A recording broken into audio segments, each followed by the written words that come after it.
Chapter 1, Rebirth in the Arena of Hell. The third month after the prophecy of the end times appeared, the first zombie mutated at the heart of the city, biting dozens before rapidly fleeing. Soon after, an unidentified virus erupted on a massive scale. Most cities fell overnight, and more than half of humanity turned into bloodthirsty monsters. Simultaneously, psychics emerged, swiftly rising to become the primary force resisting the crisis in this new world. At this point, besides your psychic abilities, there's nothing left for me to use you for. Stacy was tightly bound by vines around her neck, hanging in mid-air, nearly choking. Her view encompassed nothing but ruins and flames reaching to the sky. Zombies fought with psychics while survivors frantically scrambled for supplies. No one cared about her dying in that corner. Tears blurred Stacy's vision as she looked at the person before her, feeling both despair and confusion. They were the people she trusted most, yet now they manipulated the vines tightening around her neck. Your father wasn't killed by Scott, it was me. I killed him and framed Scott. He didn't leave without notice either. I tricked him into being bait to attract zombies. I said you were in danger, and he foolishly went to his death without a second thought. Your fiancé remained infatuated until his death. The vicious and disdainful voice felt so unfamiliar to Stacy. Every word stabbed her heart like knives. So, this was the truth. Those with true ambitions weren't Scott, but this man she loved and her most trusted friend. And those who truly cared for her were hurt beyond repair by her actions, ultimately dying to save her.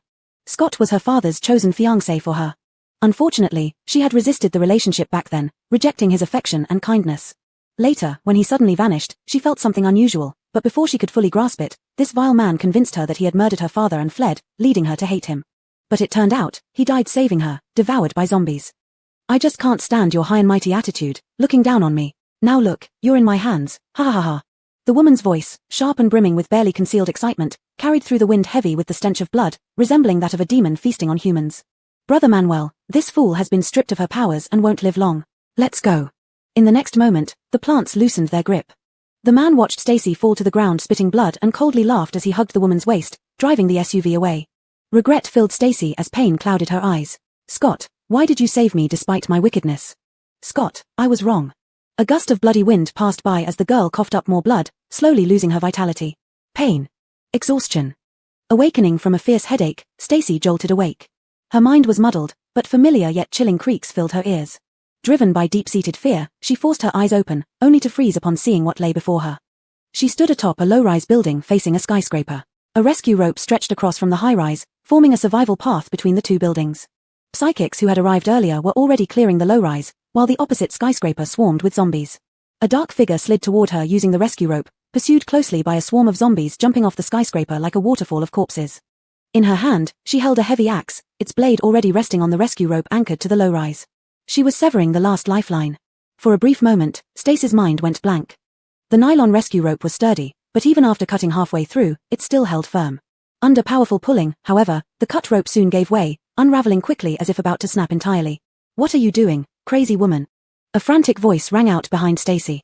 Instinctively, she threw the axe and lunged forward, attempting to stabilize the precarious rescue rope with her body. Before she could touch the rope, a dark figure leapt off it, landing beside her with a gust of wind, grabbing her arm tightly and flinging her backward. Stacy hit the ground, hitting her head.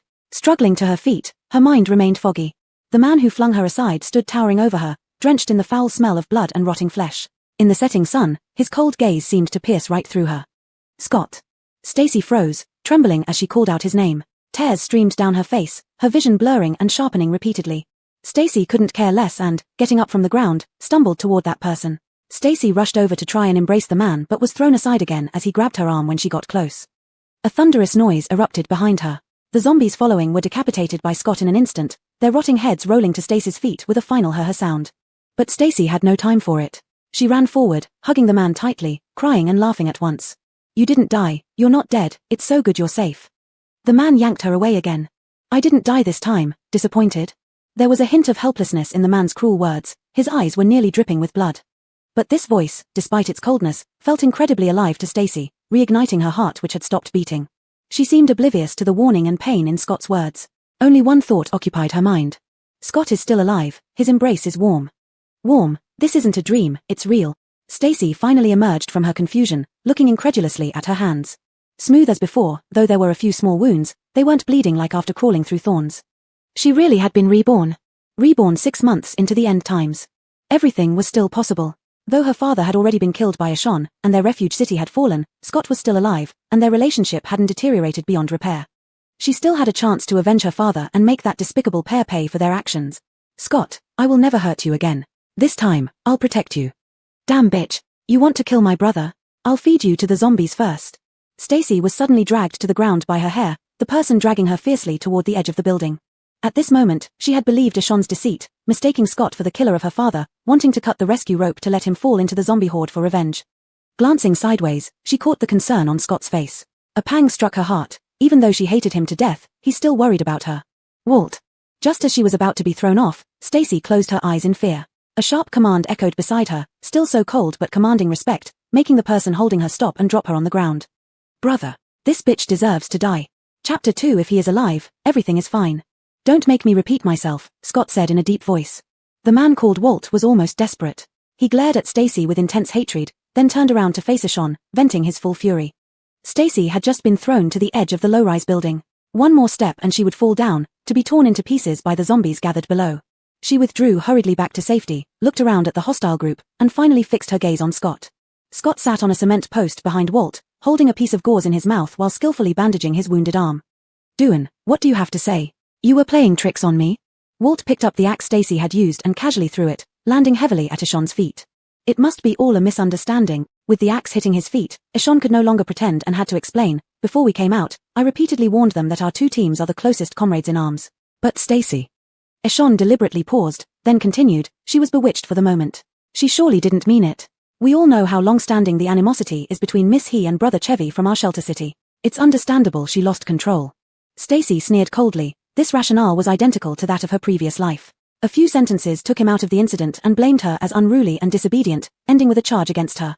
Previously, upon hearing such words, Stacy would fly into a rage and put herself in harm's way, but now she wouldn't. Having died once, she saw through Ashon clearly and would never fall into his traps again. It would be he who needed to be cautious in the days ahead.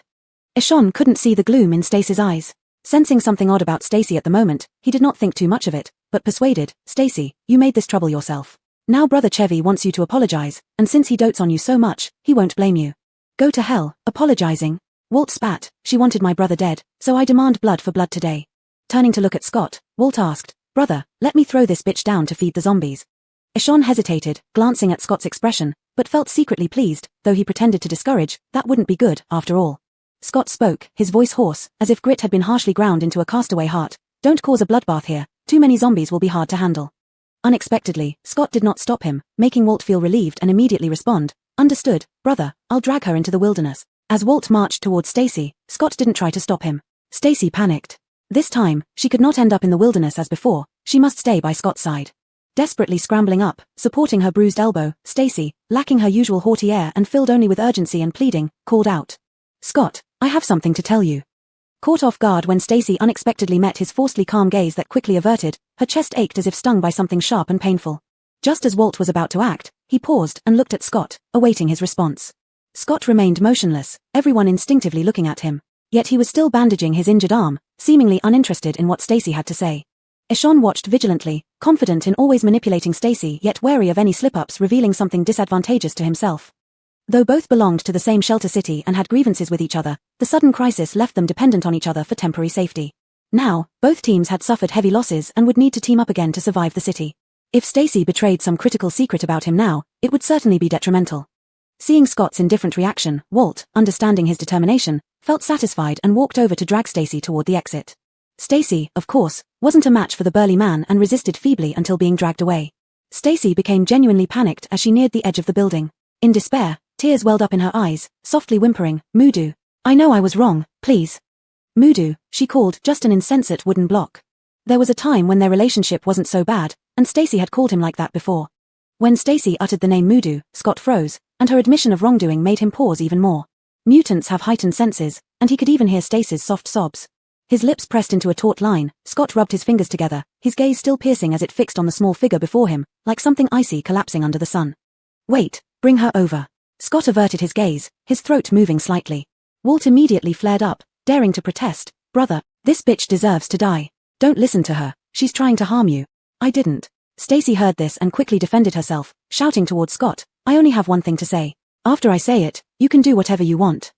Bring her over. Scott pulled out an orange from his pocket, rolling it in his hand, his voice steady and commanding. Stacy breathed a sigh of relief and was pushed roughly towards Scott by someone behind her. Scott held the orange, splitting it in half and slowly peeling it, while Stacy felt a chill as if the fruit being peeled was herself. He must be very disappointed in me now. So many times, I nearly led him to death. Stacy silently condemned herself, her lips trembling as her tone softened. I need to talk to you alone. Walt angrily raised his fist but dropped it upon catching Scott's warning glance, pushing Stacy forward instead. Don't get any ideas. You're trying to harm brother again. You're asking for it. The shove almost made Stacy fall onto Scott, and she grabbed the nearby shelf to keep from falling, eventually ending up clumsily sprawled at his feet. Scott continued peeling the orange, pausing only briefly when Stacy stumbled towards him, then resuming as if nothing happened. But closer inspection revealed his absent-mindedness. His trembling fingertips had punctured the fruit. I won't let you down. Stacy gasped sharply from the pain of the push, taking a moment to recover before shakily climbing back up using the shelf. By now, Scott had finished peeling the orange and glanced up at Stacy. Stacy held her breath. In the past, when he showed warmth, she had always dismissed it. Now, with his fierce eyes, she felt deeply grateful. Thank goodness, he's still alive. As long as he's alive, everything is fine. Chapter 3 The Reliever. You only have 5 minutes. After saying this, Scott patted the fallen orange peel off his leg, stood up, and walked over to Stacy in 2 strides. He grabbed her collar, preparing to leave the rooftop through the stairwell. Boss Chevy, are you really going to waste this time? Barry spoke up at this moment, his tone light as if he did not care. We still have many things to discuss. This warehouse is not very safe either. I think we should quickly research an escape route. Tell him. Scott pointed at Walt, grabbed the back of Stacy's collar, and turned into the stairwell. Barry stared at that small figure half obscured by Scott's grip, feeling increasingly uneasy in his heart. But now he couldn't stop him anymore. Everyone in the team knew what had happened between them. Stopping him would only make him look guilty in front of everyone. Scott brought Stacy to the 2nd floor, easily killing a few zombies hiding inside the building. He chose an administrator's dormitory, pushed open the door, and threw Stacy inside. Speak. Scott glared coldly at the woman in front of him. The gnawing pain in his heart had long been numbed by repeated disappointments, unable to stir any further ripples. Thrown into the room, Stacy's back hurt severely. She steadied herself against the table, looking at Scott's face, seeing some impatience on it. She dared not delay. Now was precisely when Scott was most disappointed with her. Stacy didn't dare say anything out of place. One wrong word could anger Scott, and he wouldn't listen to her afterward. Thus, Stacy lowered her voice. I'm a reliever. The reliever ability was discovered unintentionally in her previous life when she was saved by a passing team while wandering in the wilderness. It was also the skill she relied on for survival. Upon hearing this, Scott paused, his gaze toward Stacy instantly filled with scrutiny. In this post-apocalyptic world, abilities evolved. But for abylists to advance, they could only do so by consuming zombie crystal cores and absorbing energy. However, these cores contained impurities. Absorbing these cores would accumulate these impurities within abylists, eroding their divine essence from within until it ultimately caused a collapse, leading to a gruesome death. The appearance of relievers solved this dilemma. They coexisted with abylists, being special cases of ability awakening. Their power was to help abylists expel impurities, advance abilities, and avoid the tragic outcome of divine essence collapse. However, relievers were extremely rare. Their awakening pathway differed from ordinary abylists. It wasn't triggered by injury but self-awareness.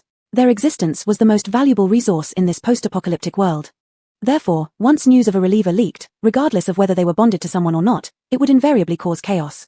Scott narrowed his eyes, not believing Stacy's words. He closed the door and approached, seeing Stacy holding onto the table, pale-faced, lips colorless, seemingly in pain, her forehead beaded with sweat. I'm a blank reliever. No one knows about this, including Barry. Stacy, already in pain and scrutinized like this by Scott, felt she could barely hold on. Scott's pressure on her was just as overwhelming as always, making her want to retreat unconsciously. Why didn't you tell Barry about this? Aren't you obsessed with him? Scott scoffed, catching up with Stacy as she tried to step back. If Barry knew about this, he wouldn't have thrown her out like before. She loved Barry so much, how could she not tell him? Or was this part of their plan, aimed at taking his life? Stacy dared not meet his gaze, but she knew Scott was staring at her. Embarrassment made her speech stammer. I've been deceived by him all along. Now I realize my mistake. Scott's frown deepened upon hearing this. Then, he stepped closer, his sharp gaze fixed on the woman gripping the table edges, trying to see through her facade. Just now, she wanted to kill him, and now she admits her mistake? Prove your ability to me. Abylists who possessed relievers had unparalleled mastery and advancement speed compared to others. Scott wouldn't let such an opportunity pass, but he would not easily trust this woman who had repeatedly driven him to the brink of death. Stacy froze. Scott's proximity pressed on her, causing panic. Thinking about how to prove it, she blushed involuntarily. What? Seeing her hesitation, Scott's suspicions solidified. He coldly spat out these 2 words without disappointment, only annoyance. He was tired of these tricks. Stacy hadn't realized Scott's emotional change. She hesitated about how to prove to Scott that she wasn't lying. When a reliever awakened their ability, a mark would appear outside their body, a deep red birthmark-like symbol. The best way to prove that she was indeed an abolist was to show this mark to Scott.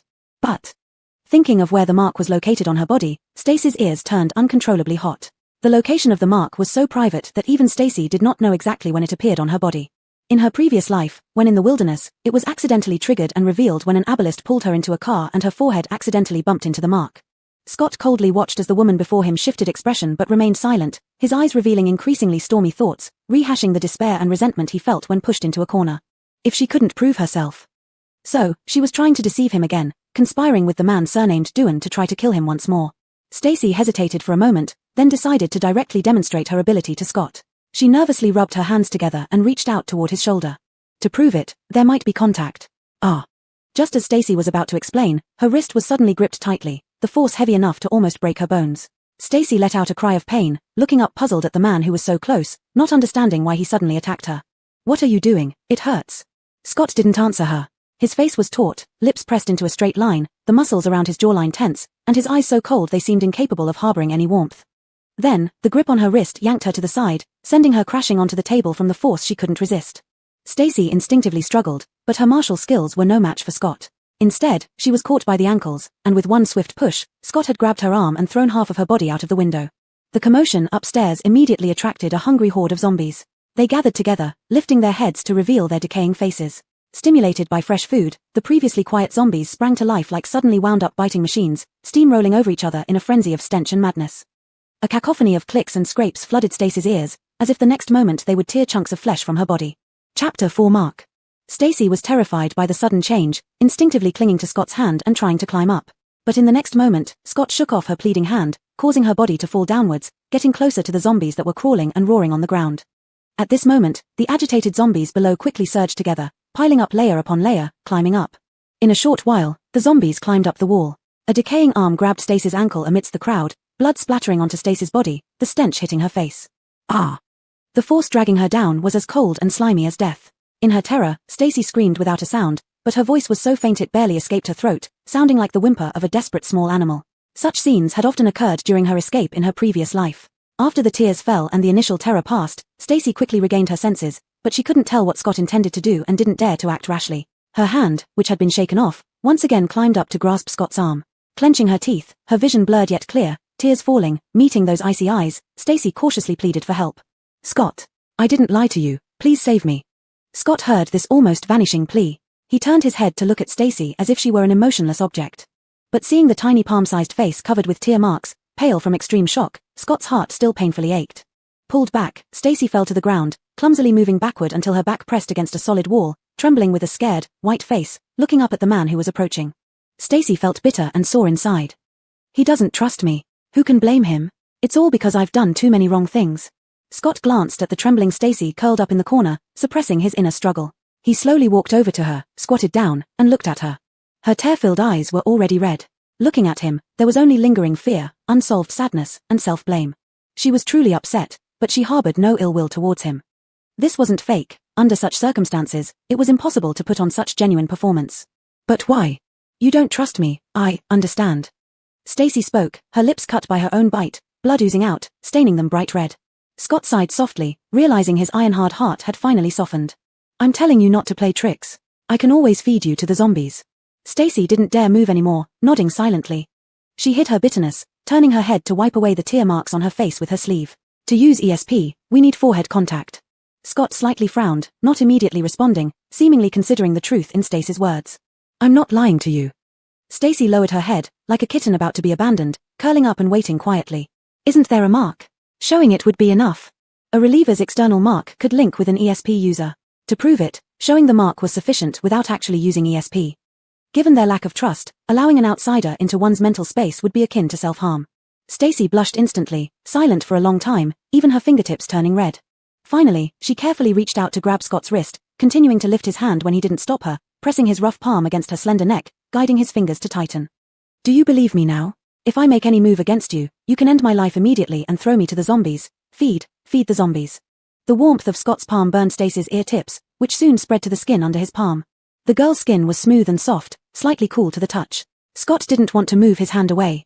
With this action, Stacy was forced to tilt her head back. Instinctively, Scott caressed the skin on her neck, searching for any sign of deceit on her tear-streaked face. But the girl's eyes were full of water, with a hint of red around the corners, clearly having just cried. She looked obedient, making his heart itch. And he really, really wanted to believe her one more time.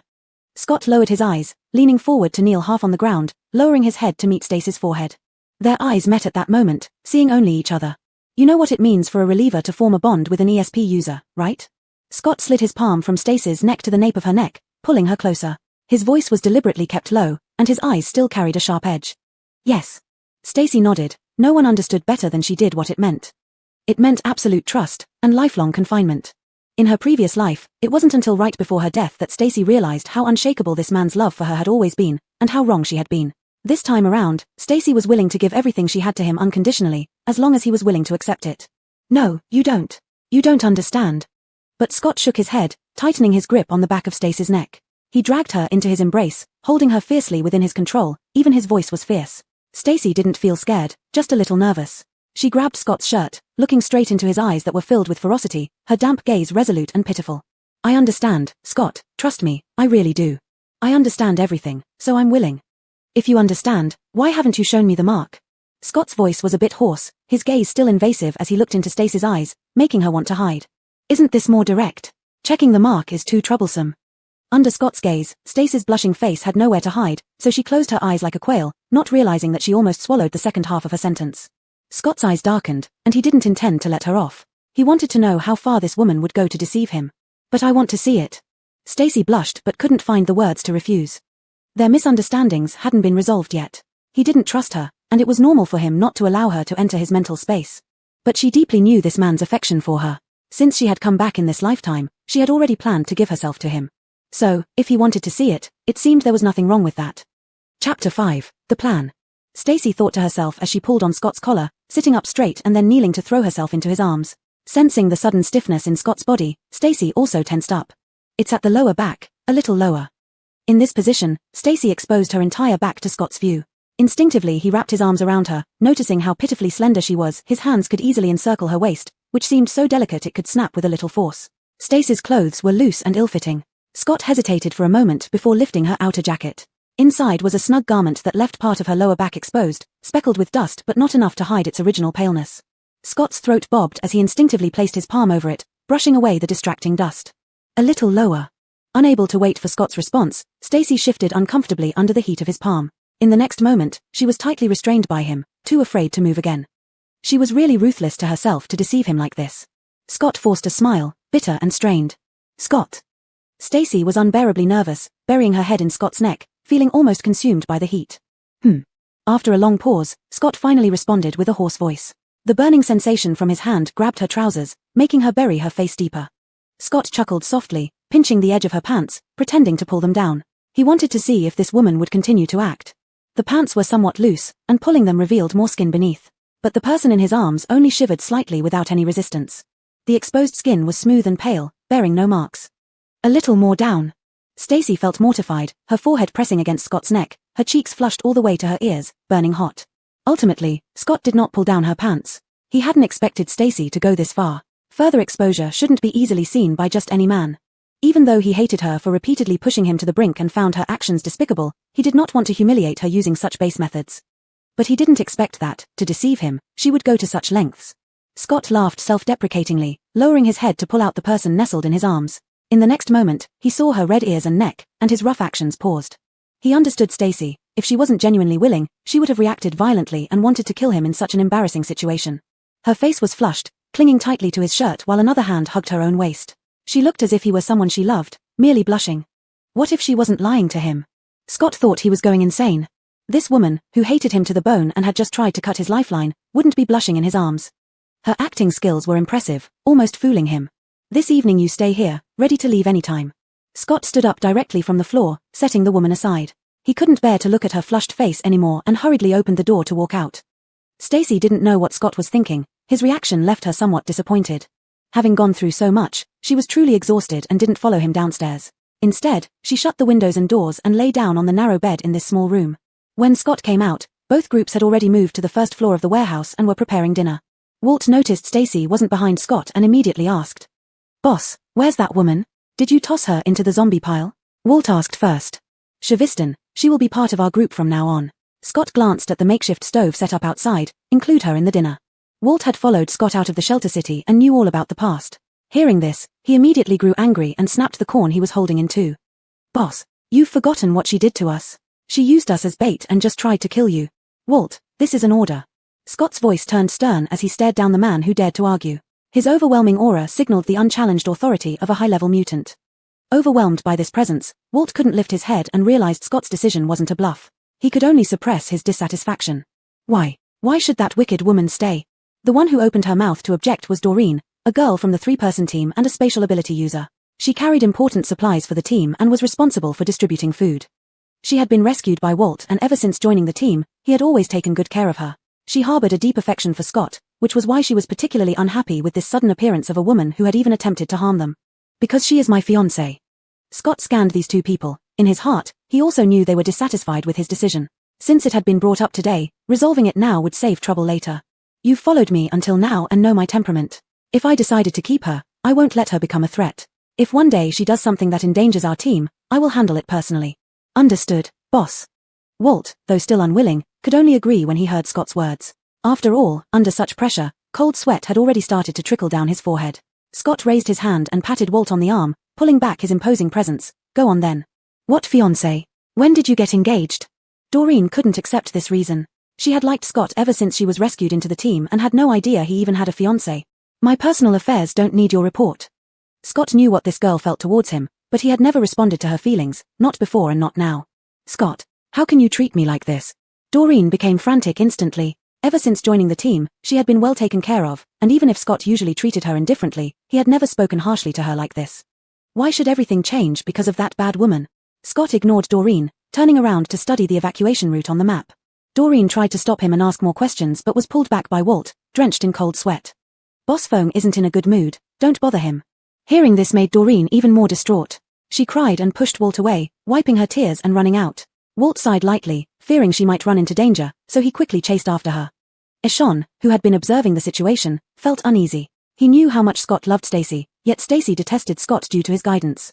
Knowing Stacy, she would rather be thrown into the wilderness to feed zombies than submit to Scott. Now, seeing Stacy following him so easily, Eshon wondered what her motives were. Could she have discovered something? Impossible. The murder of Stacy's father was carried out flawlessly. There was no way she could have noticed anything. Eshon commented, Leader Chevy's love for Stacy is truly touching, but I must advise Leader Chevy to be cautious. Today she showed you her soft belly, tomorrow she might just reveal sharp thorns. Scott had prepared his explanation before coming downstairs. He looked at Eshon, a smile of satisfaction playing on his lips. There's no need for concern. Shengsheng has thought it through. I believe her. Scott approached and lowered his voice. She was able to think it through thanks to you. Hearing this, Eshon relaxed slightly, thinking the foolish girl had somehow leveraged his weakness against him. Turns out she betrayed him. Previously acting so chaste, but in the face of death, she rushed to sell herself for survival. Eshon sneered and looked up the stairs, forming an excellent plan in his mind. Chapter 6 Hypocrisy. Stacy went to bed early, and when she woke up, it was still dark outside. Moonlight streamed in through the window, and Scott was standing under the moonlight, looking outside with a telescope. When did you come? Stacy had slept soundly and didn't know that Scott had entered the room. I was on night watch. I couldn't sleep, so I ate the sweet potato, which was your dinner. Scott glanced at her, picked up the coat on the nearby table, put it on, and left the room. Stacy murmured an acknowledgement, took the sweet potato in her hand, broke off only a small piece to eat, and hid the rest in her pocket. In this post-apocalyptic world where food was scarce, Stacy had long given up the habit of indulgence instilled by her father in her previous life. She always ate part and kept some, ensuring she had a backup plan. After Scott left, Stacy had no intention of going back to sleep and lay on the bed with her eyes closed, gathering her strength. At this moment, faint sounds came from the corridor outside. Stacy immediately became alert and then heard the door to her room being pushed open from the outside. Stacy closed her eyes, pretending to be asleep. She reached into her coat pocket and silently held the small dagger she always carried. Shengsheng. Wake up, Shengsheng. Ricky tiptoed to the bedside and patted Stacy's shoulder. Surprised by the voice, Stacy suppressed her surging hatred and feigned having just woken up, opening her eyes groggily. What are you doing here? Stacy dodged Ricky's hand that was trying to help her up and sat up against the headboard, frowning slightly, her voice cold and barely concealed with resentment. Shengsheng, are you blaming me for not speaking up for you before? Ricky noticed Stacy's distant attitude and knew she must be throwing a tantrum again like a spoiled young lady. Internally amused, she thought how deluded Stacy was about her own importance. In the current situation, she should be grateful for any attention at all. Ricky quickly sat next to Stacy, trying to grab her hand but wasn't annoyed when Stacy easily avoided her touch. Instead, she started crying. Shengsheng, Teddy and I were forced into this situation. As you know, there wouldn't be much of a chance if both sides fought. Not only would we fail to save you, our whole team could be wiped out. We initially planned for you to apologize to Scott. He loves you so much, he would have softened. Avoiding defending you in front of everyone was to prevent conflict. We didn't abandon you, our plan was. Ricky deliberately emphasized loves, intending to provoke Stacy for her own purposes. Stacy sneered inwardly. Did they think she was still the naive fool who trusted them? If they still treated her as a fool, then she would play along to see who the real fool was. So you want Scott to throw me out into the wilderness? You know how much I despise him. Stacy seemed agitated, expressing her in a sobbing voice. She forcefully pushed away Ricky, her temper evident. If you really get thrown into the wilderness, we will leave tonight to rescue you. We did not abandon you. Shengsheng, you're my best friend, and Teddy loves you so much. How could he abandon you? Ricky staggered from Stacy's push, feeling somewhat impatient. If it weren't for Teddy asking her to comfort this foolish woman to use her later, she wouldn't even bother. That area of the wilderness doesn't have many zombies. Just stay in one place, and we'll come to save you in the dark. There's no danger. Even the excuse is the same as in her past life. In her previous life, she was indeed secretly protected after being abandoned in the wilderness until she was rescued by another team. Later, when she met Teddy and Ricky again, they never mentioned protecting her in secret. Instead, they used this excuse to deceive her. They claimed they left at night to rescue her but couldn't find her.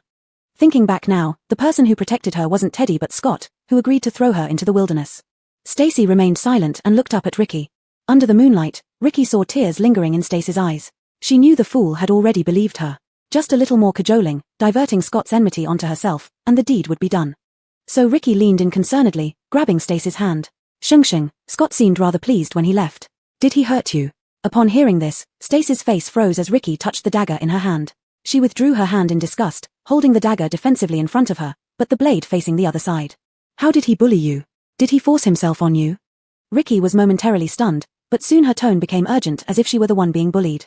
Ricky was initially startled by Stacy's dagger, but upon seeing the direction it was facing, she realized that Stacy wasn't targeting her. Instead, it seemed like a defense against someone coming in to harm her at night. Thinking this, Ricky scrutinized Stacy from head to toe, her lips curling malevolently in the shadow, feeling a twisted sense of satisfaction. So the young mistress has finally resorted to trading her body for survival. Truly dirty and cheap. I wonder what capital you have left to be arrogant. Even though Stacy couldn't see Ricky's expression, she could detect a hint of schadenfreude in her feigned concern. Stacy suddenly realized how obvious this woman's sarcasm and hypocrisy were. Had she been blind in her past life to trust someone like this? Scott is a bastard. Go back and tell him to come rescue me. I don't care about anything else. If this continues, I will die. Stacy seemed touched on a sore spot, immediately shoving Ricky's hand away and pointing towards the door, giving orders imperiously. Ricky knew exactly who he referred to. She hesitated for a moment, pretending to be uncertain. Shengsheng, you know Ishan's temper. He loves you so much that if he knew you were suffering, he would rush to save you no matter what. But with the current situation, we can't fight Scott. What do you mean? Are you just going to leave me here? Stacy seemed enraged and threw a pillow from the bedside at Ricky. Ricky had been waiting for these words from Stacy. Not daring to show any anger despite being hit by the pillow, she quickly picked it up from the floor and lowered her voice deliberately. Shengsheng, we are also forced by circumstances. Rescuing you would trap us here. But I have a plan. It can free you from Scott permanently and allow us to escape from here. However, it requires a sacrifice from you. Shengsheng, are you willing? Finally, this was the purpose of her visit tonight. Chapter 7 Unmarried Wife. Stacy timely showed her confusion and distrust, leading Ricky to continue speaking. We are now trapped here. Neither team can get out without cooperation. As long as you gain Scott's trust, once we successfully leave this cursed place, we'll join hands from inside and outside, making sure Scott can never bother you again. Stacy didn't agree immediately. She hesitated some more before reluctantly nodding. When Ricky left with this satisfactory result, the sky had already brightened. Stacy couldn't sleep anymore, standing by the window, looking outside. Stefan wanted to use her to lure Scott into a predicament, so she could also take advantage of Stefan's arrogance and lead him into an impasse. Stacy's room was on the second floor of the warehouse. Outside the window was the front yard of the warehouse, where yesterday's zombies gathered but were now cleared by the night watchers. The smell of decay had faded somewhat in the cold morning breeze. A SUV was parked at the gate of the front yard, left over from the backyard of the warehouse. At that moment, a man was talking to someone inside the car by leaning against the driver's side window. It was Walt. Stacy knew Ricky's visit to her wouldn't escape their notice. Now, perhaps he was reporting it. During breakfast, Stacy received half a corn cob. Looking at what was in the pot, Stacy realized she was being marginalized. However, since she didn't need to put in any effort, eating less wasn't an issue. Raw or not, it didn't matter either. She had just joined Scott's team. The other two members must be dissatisfied with her until the misunderstanding was cleared up. Stacy didn't want to provoke them yet. Holding her half-raw corn cob, Stacy was about to put it in her pocket when a shadow appeared beside her. Before she could react, Scott took the corn from her hand. Is this how you handle things, Doreen? Doreen was taking freshly cooked sweet potatoes and corn from the soup pot. Hearing Scott's voice, Doreen paused, shoving the food into Walt's hands, and glared fiercely at Stacy, who stood behind Scott. Already getting something to eat is pretty good. Food is distributed based on effort, there isn't any extra portion. Then you give her raw food. When you first came, did I give you raw food? Scott's voice wasn't loud, nor harsh, but unexpectedly the girl across from him broke down, tears dropping unexpectedly, pointing at Scott accusingly. You actually treat me like this for her. In what way am I inferior to her? I'm an esper too. What is she? A waste. Why should she stay in our team? I made it clear yesterday that any complaints should be directed at me. If you can't distribute the food well, then you don't have to do it anymore. Scott's words were even harsher than yesterday. Walt paused, feeling some resentment rise. Doreen was brought back by him. Being a girl, he naturally cared more about her. He threw the sweet potato in his hand onto the plate and stepped in front of Doreen. Brother Fong, I have no objections to keeping this woman, but don't target Doreen because of this woman. I think Doreen did nothing wrong. This woman deserves a lesson. Scott frowned. Stacy is my fiancée. It's none of others' business to discipline her. The conversation returned to her. Stacy could no longer pretend not to hear. She tugged at Scott's sleeve. I think there's some misunderstanding between us. We are one team from now on. I won't betray you guys again. Her apology got no response. Doreen, hiding behind Walt, wiped her tears, turned around, and ran out. Walt swore and picked up a piece of sweet potato from the plate, chasing after her. Scott pulled away Stacy's hand, walked aside with a cold face, picked up a boiled corn, handed it to her, and sat aside to eat sweet potato. Feeling awkward, Stacy didn't say anything more. Explanations were futile and nobody would believe her. Only when she revealed the truth could they completely dissolve the barriers between them. This time, due to unknown reasons, the zombie wave moved northward on a large scale, with the warehouse lying right on the migration route, inevitably encountering waves of zombies. Staying in this small warehouse for a day, they luckily waited until the end of this wave. Taking advantage of the strong midday sun, when zombie activities decreased, everyone packed up and drove toward the southwestern town. Stacy had been to that town in her previous life. Before the apocalypse, she had stayed there briefly with her father. After being rescued from the wilderness, they fled while avoiding zombies, losing direction, and ended up entering that same town by chance. In her previous life, by this time, that town had already fallen due to infighting among survivors. But there were several caches of supplies left by her father, which would allow them to sustain themselves on their way to the next shelter city. It was still worth going there. Stacy followed Scott to the backyard of the warehouse, where 2 vehicles had already been loaded with supplies found in the warehouse and were ready to set off. The team needed to depart before noon. Stefan's pickup truck was about to start, but the seats in their SUV had yet to be finalized. Although Doreen was a spatial ability user, her spatial dimension was too small to accommodate so many supplies. Therefore, the trunk and back seat were fully utilized for loading supplies, leaving only the front seats for 2 big men and barely enough room for 1 girl in the back. There was no place for Stacy. Why not just leave her behind? The car is full without her. An angry female voice suddenly rang out from behind the car. Stacy froze and turned around to see a pair of furious eyes. Their gazes met, igniting an unmistakable tension in the air. Newly arrived and still in an unstable situation, Stacy didn't want trouble. But trouble kept finding her, and she wouldn't tolerate it any longer. There's room for me. I'll sit with Scott. Stacy said this while hugging Scott's arm, looking calm and natural on the surface, though inside she was nervous, bracing herself tightly without applying much pressure, fearing he might toss her away if he was displeased.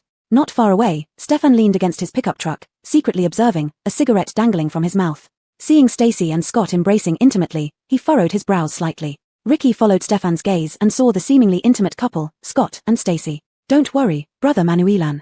Stacy is following my advice and trying to win Scott over. Stefan hummed in agreement. He wasn't worried because he knew Stacy well, all she cared about was him. As long as she had a chance to return to him, she'd do anything. Along the way, find opportunities to get close to Stacy and guide Scott's group to the eastern part of the town. Ricky nodded and leaned beside Stefan to watch the unfolding drama. Stacy's words startled Doreen. The words cheap woman almost slipped out, but remembering how fiercely Scott had defended Stacy before, she quickly backed down.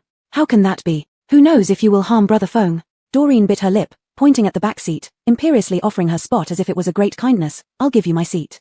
Doreen calculated that giving up the back seat meant she could sit in Scott's lap instead.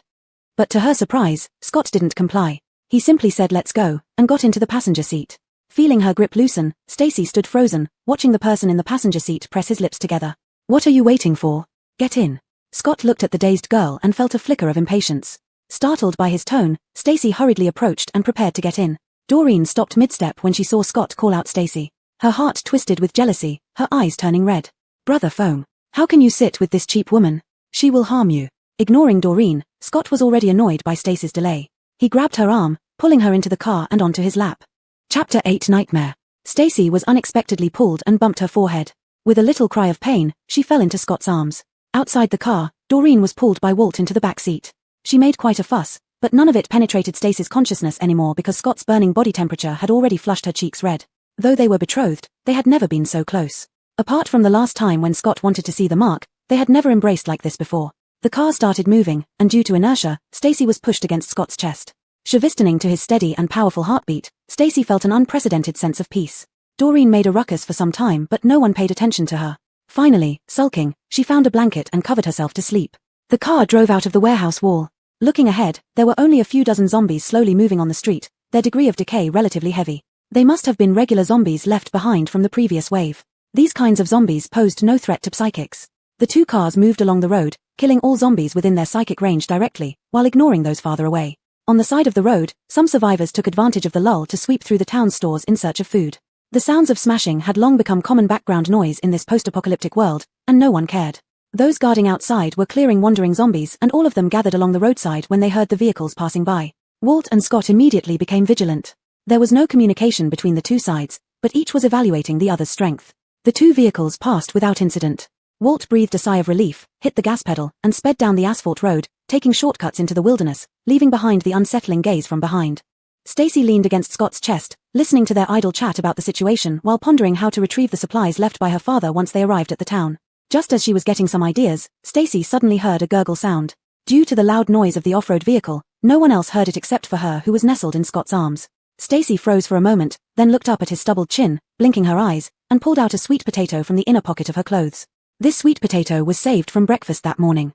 She always kept some food left over from each meal, mixing it with what was saved from the previous meal to ensure her stash remained fresh. Stacy took Scott's hand and put the sweet potato into his palm. In this apocalypse, people like him, tall and strong, could never be satisfied with just one sweet potato or potato per meal. Scott looked down at the person in his arms, meeting her hopeful and pleasing eyes, something indescribable stirred in his heart. It was as if something he had firmly locked away was gently poked in the deadlocked silence. No tampering. Don't waste it. Seeing he did not move, Stacy thought he might be suspicious of her, so she held Scott's hand and took a bite of the sweet potato herself to prove she hadn't poisoned it. Scott lowered his head, his chin brushing against her fluffy hair, feeling the light fragrance surround him, warm and cozy. It was strange, in this apocalyptic world, most survivors reeked of blood and rot, making it seem odd that someone could smell so fresh and soft. After hesitating for a while, Scott broke off half the sweet potato and put it in his mouth. Walt, sitting in the driver's seat, glanced back in surprise but stopped speaking after receiving a stern look from Scott. The team's supplies were scarce, and the food issued was already barely enough. If Doreen, sleeping in the backseat, discovered Stacy had given away a sweet potato like this, there would surely be chaos again. Nestled in Scott's arms, Stacy grew drowsy. She had been on high alert for days and was now completely relaxed. She soon fell asleep in Scott's comforting embrace. Scott's body stiffened somewhat, yet the person in his arms was obedient and soft, trusting him wholeheartedly with her face buried in his neck, her warm breath slow and steady, even snoring softly which tickled his ear. Every exhale seemed to touch his heart. Scott looked down at the person in his arms, her eyes closed and her face flushed from sleep, showing a defenseless and compliant side she had never revealed to him before. It had been less than a month since he left the shelter city. Why had she changed so much? His hard heart seemed to soften. If she could continue to rely on and trust him like this. Brother, are you softening towards this woman? Glancing in the rearview mirror, Walt saw Scott's rough, scarred chin already resting on Stacy's reddened face. His previously restrained hands had already given up all gentlemanly pretenses and embraced her entirely. She's been deceiving you. In such a situation, she can't survive without lying to you. Don't get tangled up with her again. Thinking of all the foolish things Scott had done for this woman in the past, Walt wished he could immediately pull these two apart. Once we reach a place with people, get rid of her right away and let her scram. Not a word of Walt's angry ranting registered with Scott. He took off his coat and unfolded it over the person in his arms, enveloping her completely so she would sleep warmer and more comfortably. Boss, are you listening to me? Walt gnashed his teeth in frustration, nearly driving the car off the road when he saw how carefully Scott was handling that woman. Don't talk. Scott patted the restless figure in his arms, waiting until she nestled closer and calmed down before he cast a glance at Walt and lowered his voice. I know what I'm doing. You don't have a clue. Walt bit his tongue, stopping himself from blurting out the rest of his sentence. Stacy did not sleep soundly. Even as she was wrapped in a warm embrace, she felt uneasy. So she kept burrowing deeper, pressing herself closer and closer, as if only by doing so could she hold onto this person, stop him from collapsing again and leaving her forever. Scott. Stacy mumbled softly, her choked voice and hot tears fell into someone's heart like despair and helplessness. Scott stiffened. Only he heard the kitten-like voice, and a suffocating sensation engulfed him, as if there was only one part of him still pulsating. She was calling him, whispering his name in her dream, yet she was crying. Why was she crying? Was she even trying to escape him in her dreams? Don't die, please don't die. Stacy trembled in Scott's arms, gripping him tighter as though trying to merge herself entirely into his embrace for a tiny bit of security. Stacy sobbed, almost struggling to breathe. Knowing he should wake her up to free her from the nightmare, Scott found himself rooted to the spot, paralyzed by the impact of her unconscious mutterings. Scott. I know I was wrong, don't go. Stacy buried her face in Scott's neck, hiccuping through her tears, yet never waking even at her most sorrowful moment. Scott couldn't help it. He hugged Stacy tighter, stroking her long hair at the back of her head, silently comforting her until the nightmare faded. Chapter 9. Unexpected. Halfway through their journey, darkness had completely descended, yet the vehicle came to an abrupt stop. Why did we stop? Stacy woke up groggily and looked outside. Apart from a few wandering zombies, there was nothing on the road. She comfortably nuzzled Scott's neck but realized his collar was damp. She shivered slightly, sitting up instinctively to check if she had drooled in her sleep. She discovered that she was tightly hugging Scott's waist, her body and hands wrapped inside his large coat, held still by him. Are you awake? Scott's raspy voice came from above. Stacy's ears flushed red, and she nodded silently, millimeter. Scott's tone had softened significantly compared to before. Sensing the change in his attitude, Stacy couldn't help but secretly smile. At this moment, something flew straight from afar and struck the hood of the car, causing it to shake violently with a loud bang. Ah! The sudden noise startled Doreen, who had been sleeping the entire time. In the next moment, whatever had hit the hood twisted grotesquely before falling to the ground. A moment later, a decaying hand appeared under the headlights, landing heavily on the hood. The object finally revealed itself. It was a deformed zombie with a caved-in skull. Its face was barely recognizable. When it raised its head, Stacy instinctively pressed closer to Scott. But he didn't have time to comfort her. Instead, he opened the car door, placed her back into the car, and rushed out. Just then, someone flashed over, arriving before Scott and engaging the zombie in combat. This zombie wasn't easy prey. Even after suffering severe injuries, it could still fight on par. The newcomer wrapped one arm around the zombie's wrist like whirlwind but was burned by fire, forcing him to let go. Taking advantage of this moment, Scott's hands turned into lightning. A flash illuminated the surroundings as bright as day, followed by a thunderous roar, severing the zombie's entire arm, and blood spurted onto the windshield. In an instant, Stacy saw a deep green vine fly over, wrapping around the zombie's neck and tightening swiftly. The next moment, Scott's lightning sliced through again. Whether or not there was a sound, the zombie's head fell off, landing on the hood with a dull thud. Walt, who was in the driver's seat, jumped out immediately. Two men from Michonne's pickup truck also got out, spreading out to survey the area. Doreen remained in the car, looking around without any intention of getting out. Stacy, after a brief thought, suppressed her discomfort and stepped out of the car as well.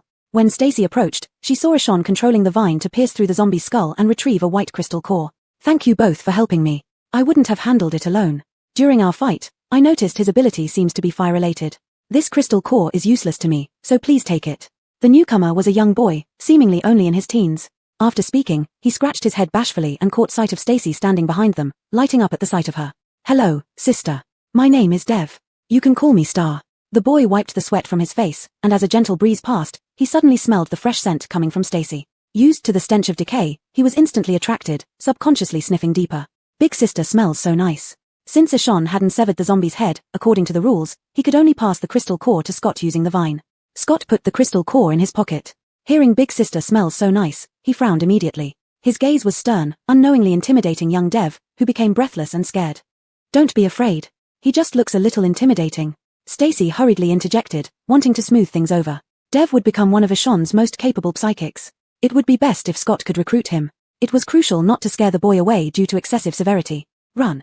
Zombies are here. A distant shout broke the tense atmosphere that had just begun to ease. Before Stacy could finish her sentence, Scott grabbed her arm and shoved her back into the car. The night deepened with the bright moonlight casting light on everything. Moments later, the crunching sound started, chasing the figure approaching from the main road ahead. F***CK. We've stirred up a hornet's nest. Walt swore, clenching his fists together with a heavy thud, and the sound of metal colliding echoed as his arms were completely encased in metal, gradually burning red. By the sound of it, there are over 100.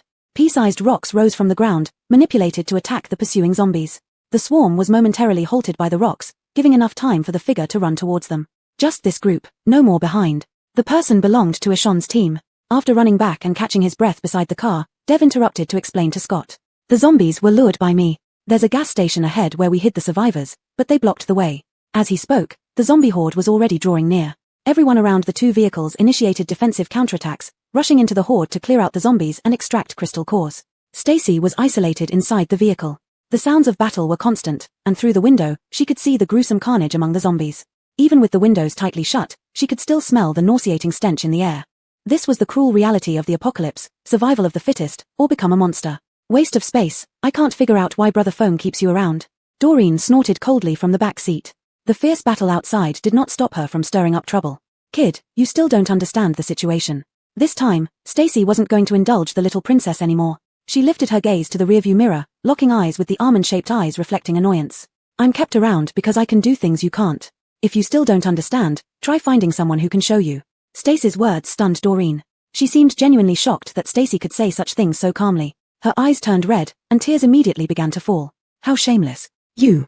How can you be so shameless? After observing for these few days, Stacy realized that Doreen was a typically spoiled little girl with no truly malicious intent. It was just that Stacy's sudden addition had sparked a sense of insecurity. Also, in her previous life, she had once plotted against them and taken away someone Doreen liked, which made her reaction even stronger now. Given her good heart, with some guidance, she could still turn into a warm-hearted older sister. I didn't say anything. Stacy simply shrugged after making Doreen cry and continued watching Scott's silhouette outside, worried about him. Chapter 10 Betrayal. As the battle came to an end, the stench and the smell of blood became more pungent in the air. Everywhere one looked, zombies lay sprawled across the ground haphazardly, densely covering the road, layer upon layer, truly a horrifying sight under the car lights. Dev worked together with others to move the obstructive zombies to the side, then extended an invitation to Scott. You're heading for that small town too. Since it's already dark, why don't you stay at the gas station with us first? It was late in the day, and they still had a distance to travel before reaching their destination. Nighttime saw more active zombies than during daylight, thus, they couldn't risk night travel. Following Dev's direction, they drove along the main road to the nearby gas station where they were staying. They did not encounter any large groups of zombies on the way. The few stray ones were taken out silently by those with long-range abilities. The survivors here all hid inside the warehouse, roughly 10 people in total. Among them were 4 psychics, including Dev, 3 men and 1 woman. Seeing Dev return with others, the survivors at the gas station seemed somewhat dissatisfied. However, upon hearing these newcomers were psychics and carried supplies, the atmosphere quickly relaxed. Some of them, becoming more flexible in thinking, hurried forward to show their eagerness to please. In this cannibalistic post-apocalyptic world, without psychic powers, one could only be preyed upon, groveling and flattering being better than ending up as zombie food. Eshawn was well versed in socializing, always adept in such situations. But Scott hated dealing with these trivial matters most, so he took Walt outside. Stacy didn't find Scott immediately but guessed he might be watching over the vehicle for the night. After some thought, Stacy decided not to disturb him and instead looked for a place to rest. Suddenly, she noticed Ricky standing near another exit, signaling her repeatedly. Stacy hesitated for a moment. With Walt and Doreen not around, she decided after some consideration to get up and follow her. Ricky led her to a secluded spot and then whispered excitedly, Stacy, we've figured out how to help you deal with Scott. Stacy responded, looking at her face filled with concealed excitement and sneered. She prompted Ricky to continue speaking, and almost eagerly agreed to everything Ricky proposed. Ricky appeared very pleased. Sheng, this time it will be foolproof. Don't worry, you'll be free from him soon. Stacy left with concerns in mind, wandering outside the gas station for a while before finding Scott's SUV and approaching him. Scott sat in the driver's seat to guard against emergencies, his window down with his arm resting outside, smoking and frowning deeply. Stacy opened the passenger door and climbed in, pondering how to bring up the matter while getting close to Scott. Today, Scott's mood seemed unusually heavy, and Stacy could sense his anger even from the passenger seat. She hesitated to mention what she had been thinking about. After sitting quietly for a bit, noticing that Scott showed no intention of acknowledging her, Stacy reached out to tug at his sleeve. Once he looked over, she leaned closer, lowering her voice as if somewhat embarrassed. We haven't made the pact yet. Psychics and their soothers should share the strongest unbreakable bond in the world, and this relationship begins with making the pact. Making the pact means unconditional trust between partners. Unconditional trust. Scott stared at the girl with sparkling eyes in front of him, seemingly full of sincerity towards him. But the radio in his hand crackled with static, reminding him of past blood debts and recent betrayal. Scott clearly knew that Stacy's supposed sincerity was fake, perhaps to survive or worse, to take his life. Scott looked away, finding the girl's clear eyes laughable. It's not safe here. In the end, Scott just muttered vaguely without confronting her directly. You're right. We haven't made the pact yet, so we don't know what might happen during the process. Now isn't a good time.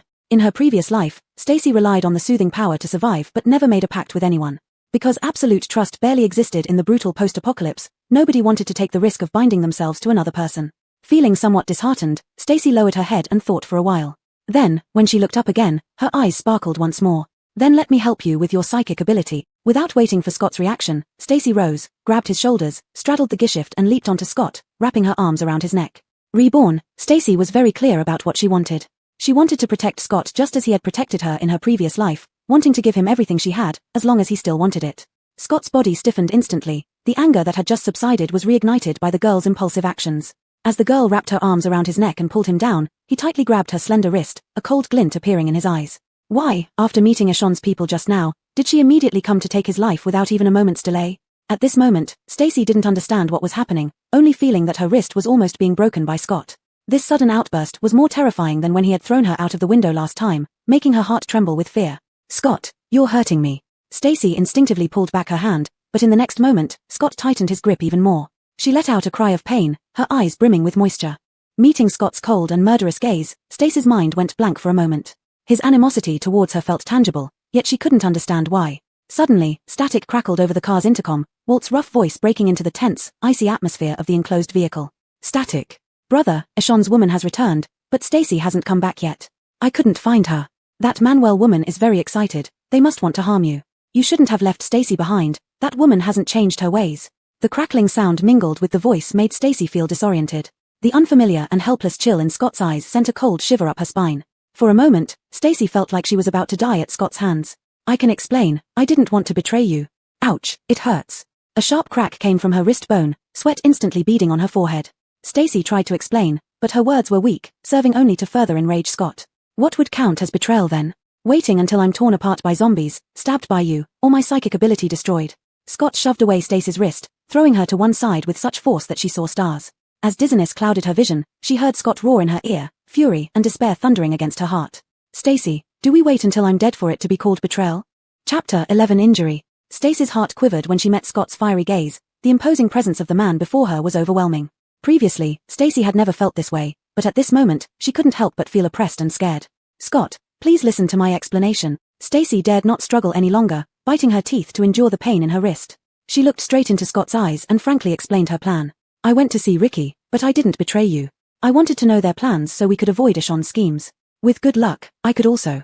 Suddenly, a red dot flashed past the rear window of the car, merging seamlessly with the night, then instantly shifted from the back of the car toward the front. It was a high-level zombie preparing to ambush them. Watch out. Stacy's mind blanked for a moment as she subconsciously lunged forward to shield Scott's elbow resting on the car window. At that moment, Scott was too enraged to be alert, his anger blinding him. By the time he realized something was wrong, Stacy had already thrown herself forward with all her strength, half of her body thrust out of the car window, pushing the zombie with fangs bared away. A dull thud sounded as Stacy collided with the car door, but her force did little to stop the zombie. Though she saved Scott's exposed elbow from the fangs, she inadvertently placed her own arm in danger. Zombies never pick their food. With two guttural growls, it rushed forward, and the partially lowered car window shattered on impact. Among the shards of glass and decaying flesh, a rotting hand quickly and accurately seized Stacy's shoulder, tearing her outward. Unable to resist, Stacy was held tightly by Scott, who had now regained his senses. The next moment, a thunderous sound erupted nearby, the force pulling her abruptly severed. Scott swiftly pulled her waist, moving her to the passenger seat, then kicked open the door and dashed outside. The familiar sounds of combat echoed outside. Stacy, thrown against the car door by inertia, still had the zombie's severed arm hanging from her shoulder. The sharp pain slowly hit her, making the dull ache from hitting her head seem insignificant. Stacy steadied herself using the car seat. Her injured arm was useless as she tried to remove the dangling half-arm of the zombie, only to unexpectedly touch warm, sticky liquid. Her heart skipped a beat, a bad premonition surging up. Taking deep breaths to suppress her panic, she bit her lip and turned to examine her wound. Her coat was torn apart, exposing her shoulder where the zombie's skeletal fingertips were embedded. Under the moonlight, the blood appeared darker, contrasting sharply against her fair skin, creating a striking image. For a moment, Stacy was lost in thought. This was her first time encountering such a situation. She had never been bitten by a zombie before, let alone scratched. Even in her previous life, there were no records of soothers being infected by zombies, and it was unknown whether their abilities could resist the zombie virus. Would she be infected? Stacy didn't know. Panic, fear, and helplessness flooded her, making it hard to think rationally. The fear of zombies is an instinctual reaction to death. Even though Stacy had died once before, she still couldn't face it calmly. Moreover, she was unwilling. She had just come back to life and returned to Scott's side. She hadn't avenged her father, nor had she gotten justice for Scott and herself from that scum, Eshon.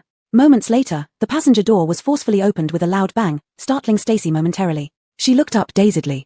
It was Scott, the moonlight accentuating the sharp lines of his jaw, making him appear even more tense. For some reason, the determined look on Scott's face seemed to have a magical effect on Stacy.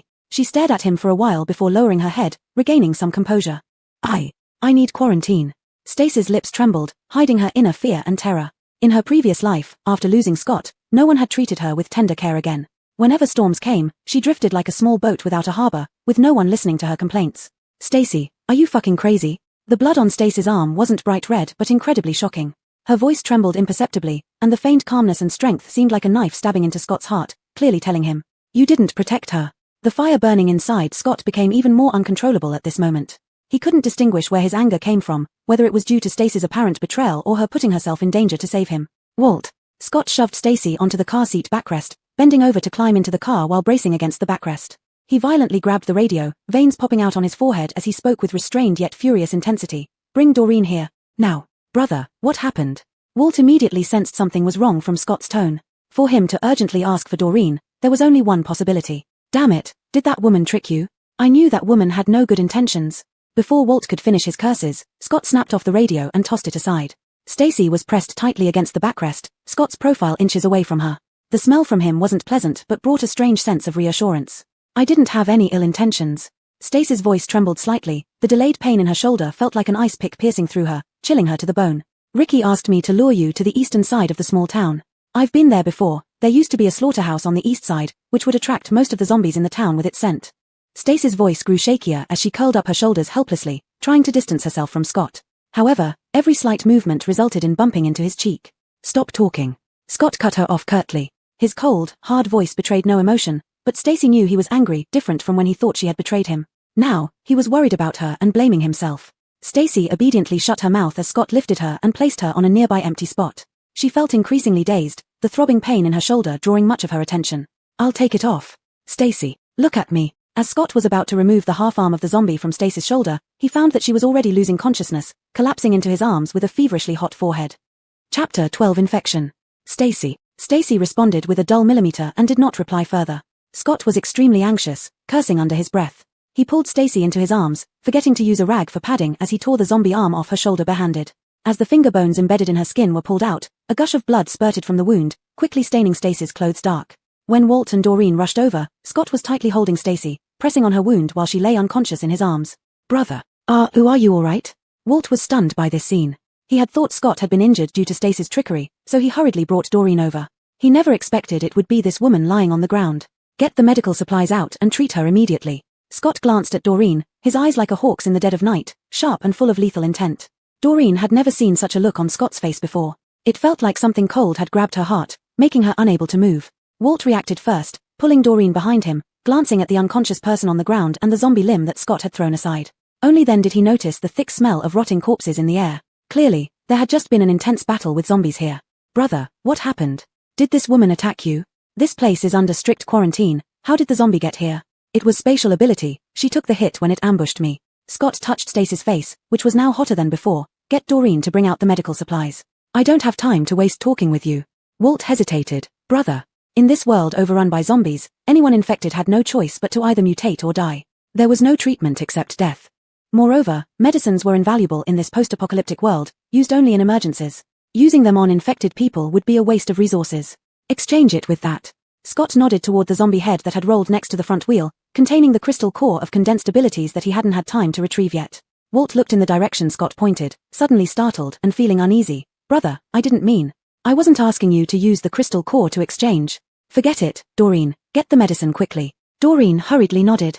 She retrieved the medical kit from her spatial storage, timidly placed it beside Scott, then quickly retreated behind Walt. This was someone infected by the zombie virus, who could mutate into a heartless monster at any moment. Even though Doreen disliked Stacy, she couldn't help but feel sympathy and fear for her predicament. "Brother, she's already infected. You should isolate her," Walt reminded him. Scott's voice became calm. He picked up the medical kit and placed it on Stacy's leg, then gently carried her into his arms. "I'll isolate her separately until she recovers from the fever." "Brother." Walt wanted to say more, knowing too well how much Scott cared for this woman. "No need to send us supplies. If we don't return before we set out for the town, you go with them." Scott paused, adding, "Remember not to go to the east side of town." With that, Scott carried Stacy toward the two-story building behind, which was the employees' dormitory of the gas station. Since the place was too dilapidated, the original refugees hadn't chosen to stay here. Walt watched Scott's figure fade into the darkness, realizing his mistake. He always thought they were brothers, comrades in arms fighting against zombies. But since he recognized Scott as his leader, he shouldn't have doubted any of his decisions. "Walt, is what Brother Fong said true?" Doreen asked, somewhat depressed. "He said Stacy saved him." Doreen had always felt it was unworthy for Scott to love Stacy, but if Stacy was willing to be hurt saving him, then they truly loved each other. If they loved each other, she had even less of a chance. Brother wouldn't lie about this. After dealing with the zombie corpse and storing the crystal core, Walt fetched some supplies from the trunk and delivered them to the floor where Scott went. Although the dormitory was in ruins, fortunately, it had no zombies. Scott chose a relatively safe room on the second floor to lay Stacy down. He took out emergency medication from the medical kit, clumsily cleaned her wound, and bandaged it. Stacy remained unresponsive, her face flushed red, and her entire body burning hot. She mumbled something incoherently, curling herself up as if seeking refuge from the fever. Scott cradled her tightly in his arms, hearing her faintly calling his name. Stacy, I believe you now. Scott gently rubbed Stacy's smooth forehead with his stubbled chin. The searing heat radiating from her seemed to melt into his heart, a mixture of bitterness and warmth. How could he not believe her? In that moment of danger, she did not hesitate for a second. Her instinctive action was not to dodge or run away but to rush over to protect him. She had risked her life to protect him. Scott didn't understand what had caused Stacy's sudden change in attitude toward him. But the way she protected him was enough to thaw the ice in his heart and reignite the fire within him. I believe you, Scott said. I need you to wake up. On the other side, Ishan also received a reply from Ricky. Knowing that Stacy agreed to lure Scott into the slaughterhouse on the east side of town, he excitedly accepted Dev's offer to join their group. That's great. From now on, we're together. Dev slapped his thigh in excitement. Big brother Duan, where are the brother surnamed Chevy and the sister? Call them over so we can introduce them to everyone. Ishan gave an odd smile, scanning the crowd without spotting Scott or Stacy. An uneasy feeling stirred inside him. Probably outside. Ricky answered, diverting Dev's attention with a few words before whispering to Ishan, I just saw Scott carrying her to the back ruined building. Ricky's insinuation was very clear. She expected to see disgust or mockery on Ishan's face, but instead, she noticed his expression freezing, looking displeased. Damn bitch, wouldn't even let me touch her when we were together before. Now look at her. Ishan grew more and more frustrated, his thoughts turning sour. Gazing at the obedient woman beside him, he felt an itch in his heart and pulled her away from the gas station hall. Ricky knew exactly what Ishan wanted and quickly clung to his arm, deliberately exuding charm. Ishan sent away his men who were keeping watch in the car and dragged Ricky inside. Soon, the vehicle swayed under the moonlight, filled with her giggles. This is the one you liked before.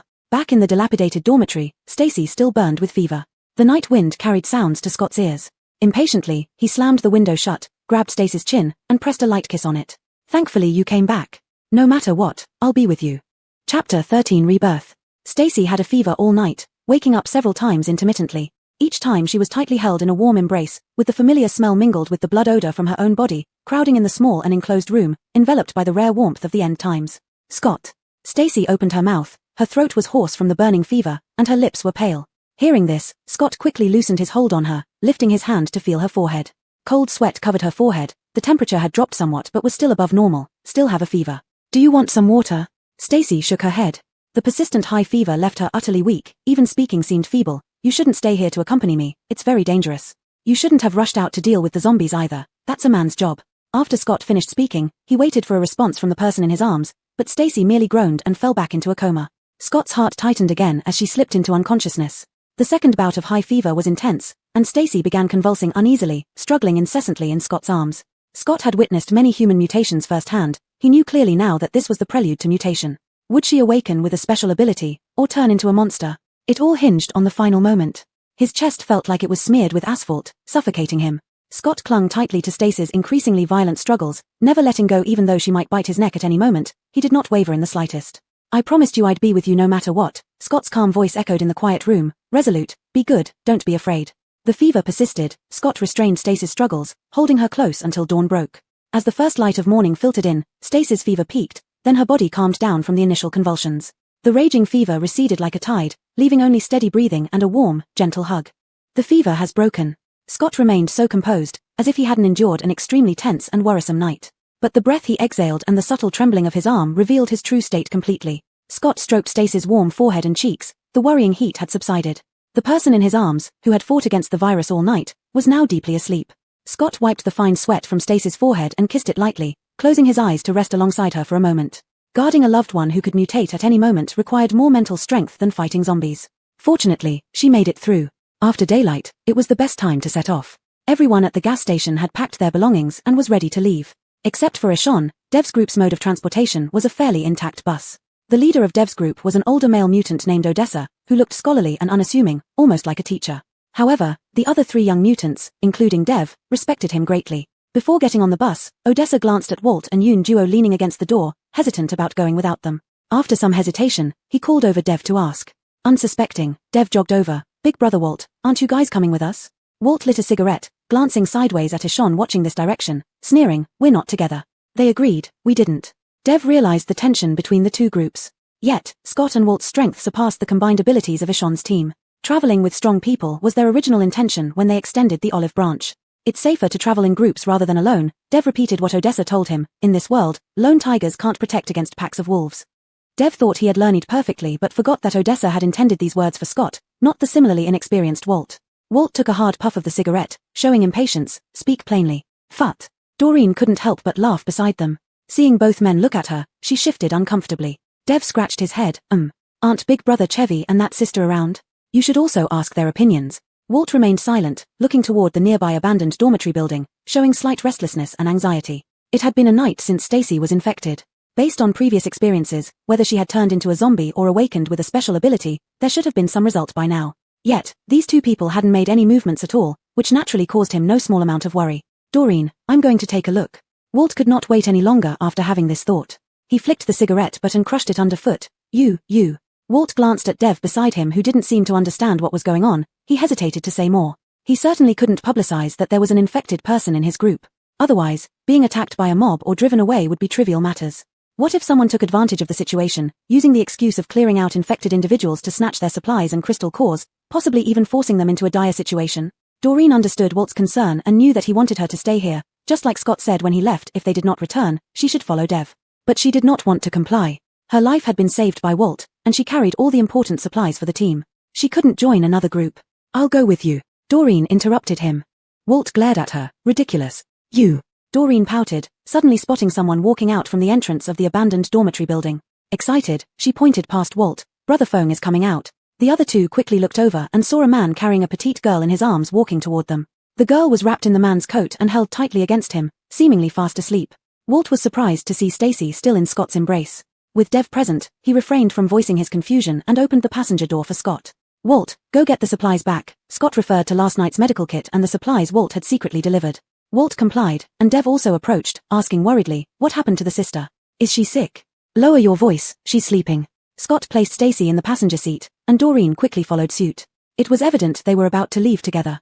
Dev was delighted but remembered the words Odessa taught him, repeating them to Scott. Scott adjusted Stacy's position in his lap while resting against the seat, then glanced at Dev. Did Odessa say the same thing to Ishan? Chapter 14 Coward. Dev was taken aback. He hadn't expected Scott to ask him questions, and Odessa hadn't mentioned anything about it when she asked him to come. So he scratched his head, replying uncertainly, probably not. Scott slammed the door with a loud bang and changed the subject. When are we leaving? Dev smiled, confident in answering this one. Everything is ready. We can leave as soon as Walt comes back. Scott nodded and dismissed Dev to go back and relay the message. Once Walt returned, the convoy set off promptly. Their car was at the rear, driven by Walt. Taking advantage of the clear path created last night, they sped towards the direction of the town. Dust clouds were kicked up by vehicles ahead. Walt cursed under his breath but kept glancing over at the person cradled in Scott's arms. After catching Walt for the third time, Scott used his jacket to securely wrap Stacy and snapped coldly, spit it out if you have something to say. Hee. Boss. Walt felt more at ease after being scolded. He feared more that Scott would remain silent, which would mean lingering anger. Walt took out the crystal core he had extracted from yesterday's zombie's head from his pocket and handed it to Scott. Boss, your word will be my command from now on. If you say east, I won't go west. Don't give me that crap. Scott hesitated but still took the crystal core and glanced at Doreen reflected in the rearview mirror. This belongs to Stacy. Let her decide how to use it once she wakes up. Doreen visibly looked downcast, then asked, Brother Fong, what ability did Stacy awaken? Is it also spatial? Being injured by a mutated zombie often leads to awakening similar abilities. Though this belief lacked solid evidence, it was commonly held among some groups. Not sure. She hasn't woken up yet since the fever broke. Scott reached through his jacket to touch the shoulder Stacy had been hurt on yesterday. The bandage had long fallen off during her struggles last night. Beneath it, the wound had healed miraculously, even an old scar on her arm had vanished, smooth as new skin. This wasn't typical for awakened individuals, none of whom regained full health upon awakening their abilities. Awakening didn't conflict with serious injuries. Stacy slept deeply, waking up feeling as light and refreshed as if she had soaked in warm spring water, all tiredness and fatigue gone. She woke up in Scott's arms, wrapped tightly like before. As she stirred slightly, Scott gently lifted her out. You're awake. Scott smoothed her hair and felt her forehead, satisfied to find no fever. After confirming she wasn't running a temperature, Scott got bottled water and food from the backseat for Stacy to eat. Stacy thanked them. Indeed, she was very hungry and ate heartily without minding her appearance. The atmosphere inside the car had changed. Although Walt and Doreen didn't speak much as before, there was no longer the obvious hostility. It wasn't particularly welcoming either, but they seemed to accept her presence now. Occasionally, they glanced at her, which made her feel somewhat confused. Stacy, what ability did you awaken? Before Stacy could voice her confusion, Doreen in the back seat couldn't hold back any longer and asked first. Caught off guard, Stacy hesitated, looking at Scott, then her hands. She closed her eyes and tried hard to sense something, but as expected, nothing happened. She already had the soothing ability, and escaping mutation into a zombie after injury was fortunate enough. Awakening a second ability was highly unlikely. Stacy wasn't disappointed. Being able to help Scott with her soothing ability was satisfying enough for her. Seems like I didn't awaken any new ability. Stacy opened her hands, blinking innocently at Scott. How can that be? Walt exclaimed in shock, almost crashing the car into the bus ahead. You weren't bitten and didn't mutate. You must have awakened an ability. Maybe you just don't know how to use it yet. Try harder. I wasn't bitten, only scratched. Stacy explained, her hand squeezed by Scott, knowing he understood her thoughts. Walt dodged a stone, flinging Stacy back into Scott's arms. That's impossible. Zombies are toxic all over. Any injury from them leads to infection. Try again. I can't believe someone injured by a zombie remains an ordinary person. Not exactly an ordinary person. Scott caught the pleading look in Stacy's eyes and pulled down a corner of her clothes to reveal her perfectly healed shoulder. Stacy's wounds are all gone, including the severe gash from yesterday. After a night of high fever, there's no trace left of the injury. Scott didn't give Walt much time to stare. He quickly covered Stacy up again. Stacy herself was also taken aback. Having just woken up, she had forgotten about her injuries, which were apparently completely healed now. I've never heard of this kind of ability. Walt's attention shifted immediately to pondering this new type of ability he had never encountered. Stacy hesitantly touched her shoulder, once again closing her eyes to feel if a second ability had awakened inside her. But this time too, she found nothing. Research on abilities was still lacking, and Stacy did not dwell too much on hers. Instead, she was more concerned about her clothes. She tightened her clothes and buried her head in Scott's neck, speaking softly, almost bashfully. Where did my clothes go? Her outerwear was gone, leaving only a tiny vest underneath. All blooded up, it would be hard to explain if anyone saw it. I threw it away. Stacy's flushed face looked soft against Scott's neck. He gently stroked it, his throat moving. What am I supposed to wear now? Stacy muttered in complaint, her slightly pouted lips seemingly inviting someone. Scott forcibly averted his gaze, restraining himself. Finally, he could only graze her with his calloused fingers. Feeling her mouth being pressed, Stacy bit down instinctively on that finger. Both froze at this moment. Scott clenched his teeth tightly, eventually only letting out a light cough, glancing vaguely out the window. Stacy buried herself entirely under Scott's coat, leaning against his solid chest, inwardly cursing herself as a coward. Just then, the car jolted violently. Walt slammed on the brakes, creating a long, screeching sound. F***CK. What the hell is the guy in front driving? Good thing I kept my distance or would have crashed into the bus. Damn, I'm going to pay him a visit. Walt stormed out angrily, but Scott didn't seem surprised. He merely instructed him to be careful, staying put without intending to get out. What's happening? Stacy heard some arguing. Nothing, Scott replied. Someone couldn't hold back.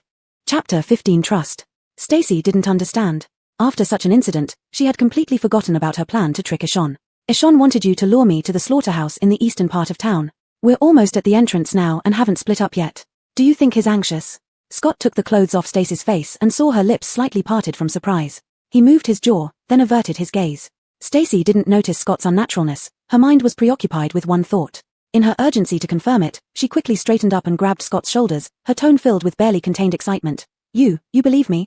Scott made a sound of disapproval, holding Stacy by the waist to prevent her from falling, and said somewhat discontentedly, sit properly. After Walt got out of the car, the atmosphere inside became even more suffocating, especially at this moment. Doreen felt like she was about to explode, too flustered and jealous to even care, only wanting to escape, to get as far away from these two as possible.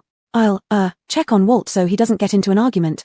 Her words were followed by a loud slam of the door, and Doreen jogged off along the side of the car, a clear flush visible on her ears. You really believe me? Stacy eagerly scrutinized Scott's face, and upon seeing him nod slightly, she joyfully pounced into his arms, hugging his waist and laughing foolishly. Scott stroked the girl's back and gently rubbed her hair at the back of her head.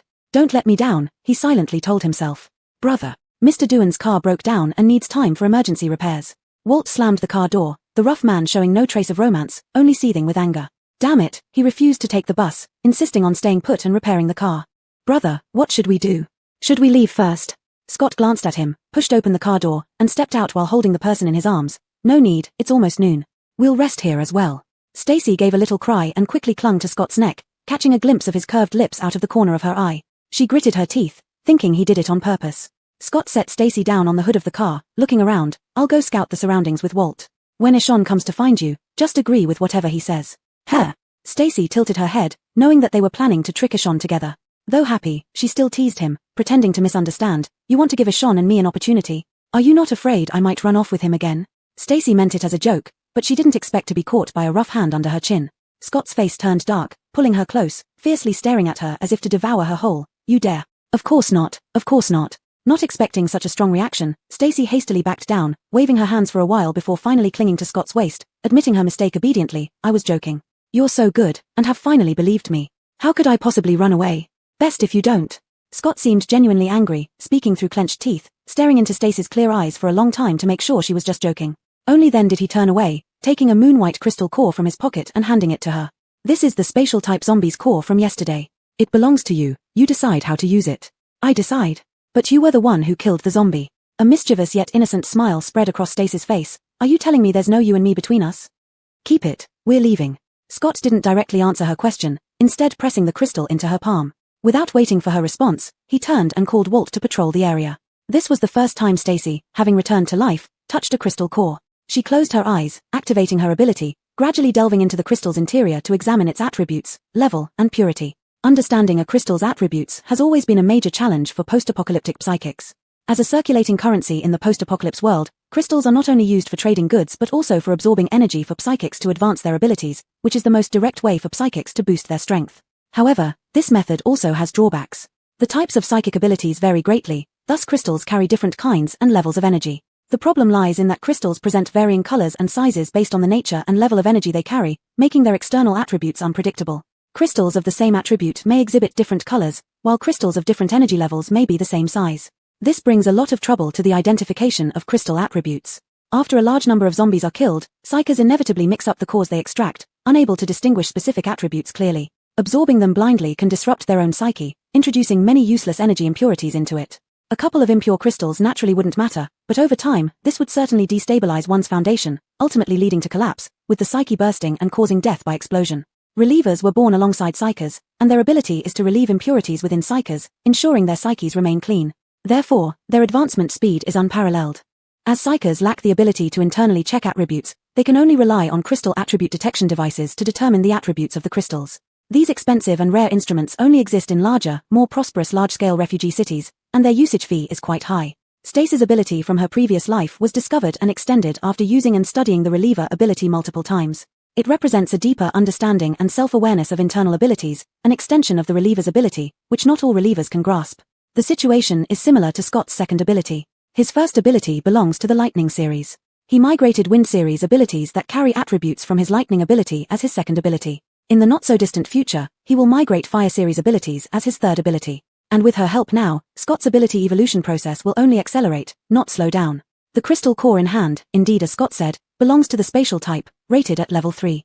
At present, it is already a rare high-level core. Stacy activated her ability to purify the impurities in the crystal, then jumped off the hood of the car and walked over to Doreen, who was preparing lunch. This crystal was of no benefit to Stacy as a reliever, but Doreen had spatial type abilities. Giving it to her as a favor would maximize its benefit for herself. Moreover, Stacy could guess that Scott also planned it this way. He merely gave her the opportunity to give this favor. He was helping her. Chapter 16, Leading the Way.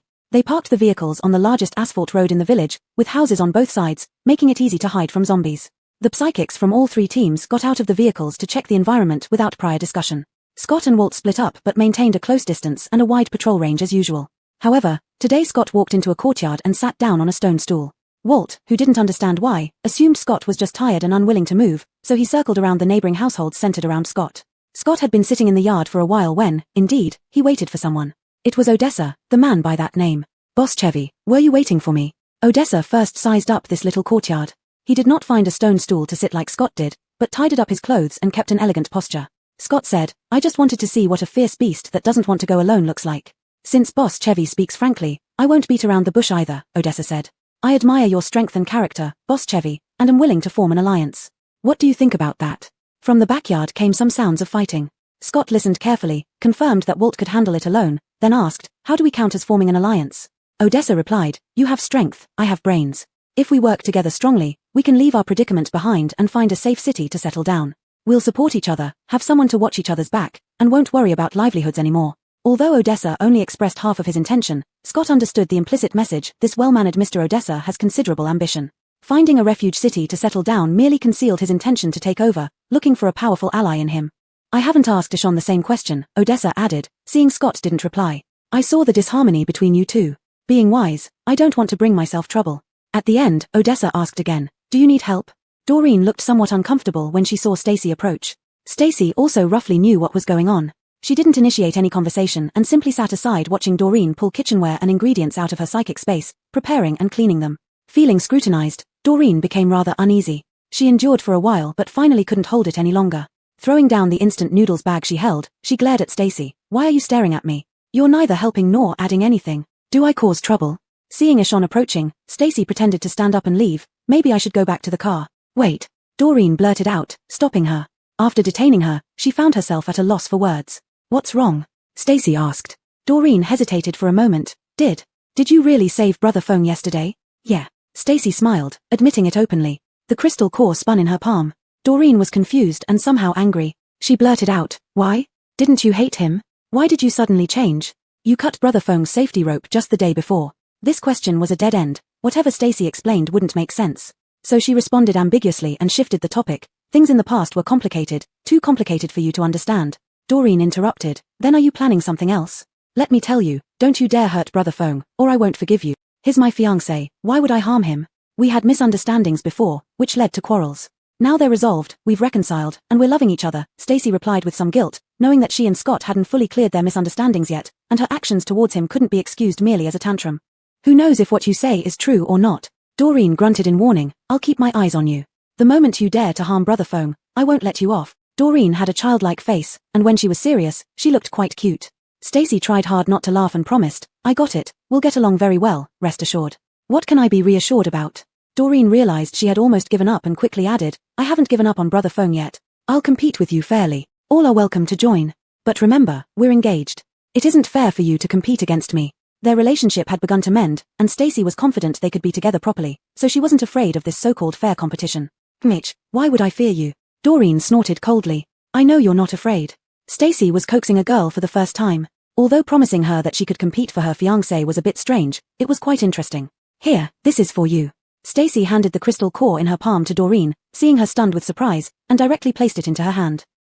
Why are you giving this to me? Doreen looked at the person before her, feeling somewhat uncomfortable. Her psychic power belonged to the space category. She could handle logistic support efficiently but had almost no combat power against zombies like ordinary people. It was always hard for her to obtain crystal cores that could help her improve her abilities, so she treasured every single crystal core especially. You're the only space-type psychic in our team, who else should I give it to? Stacy asked rhetorically, should I give it to other teams as a good deed? No, that's not what I mean, Doreen retorted, yet she couldn't find the right words to express herself. It made no sense for her to take his crystal core right after challenging him for a competition. Just compete however you want to, the crystal core has nothing to do with competition. I'm also thinking of the benefit of the whole team. If your ability can be upgraded, it will be better for all of us. Stacy patted Doreen on the shoulder. Out of the corner of her eye, she saw Ishan looking over again. After telling Doreen she would go to the house to find supplies, she entered a farmhouse on the street. Ishan, who had been keeping an eye on her movements, immediately dived into the nearest alley, leaped over several walls to avoid everyone, and found the house Stacy went into. The farm Stacy entered was in poor condition, seemingly having been plundered several times by survivors, leaving little worth taking. She picked up a few pieces of wood suitable for firewood, wrapped them in something just found, when the sound of someone flipping over the wall came from behind. Stacy. Ishan stood at the edge of the wall. Stacy was facing away from him. The clothes belonging to another man on her were particularly glaring to him. Didn't you promise to lead Scott to the east of town? We are about to enter the town. If you don't act soon, I can't help you anymore.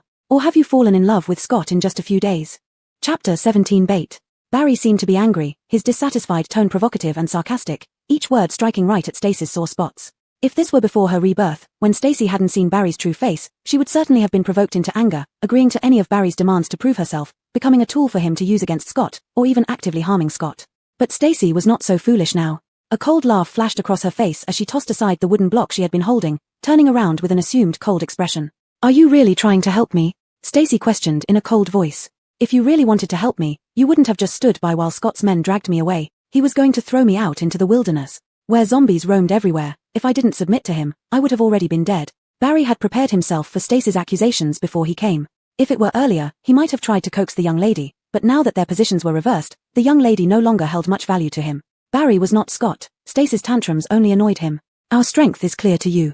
There are only 3 ability users in our team, including me, plus you and Ricky, 2 ordinary people. We're no match for those 2 savages. Barry smoothly explained, without a hint of remorse or regret in his words, instead criticizing her from a higher position. Moreover, it was your own mistake. Seeking revenge blindly without considering the timing. If I hadn't intervened, you would have been thrown down into the zombie crowd right there. Even in her previous life, after spending considerable time with Barry, Stacy couldn't help but marvel at his ability to twist facts. What kind of intervention?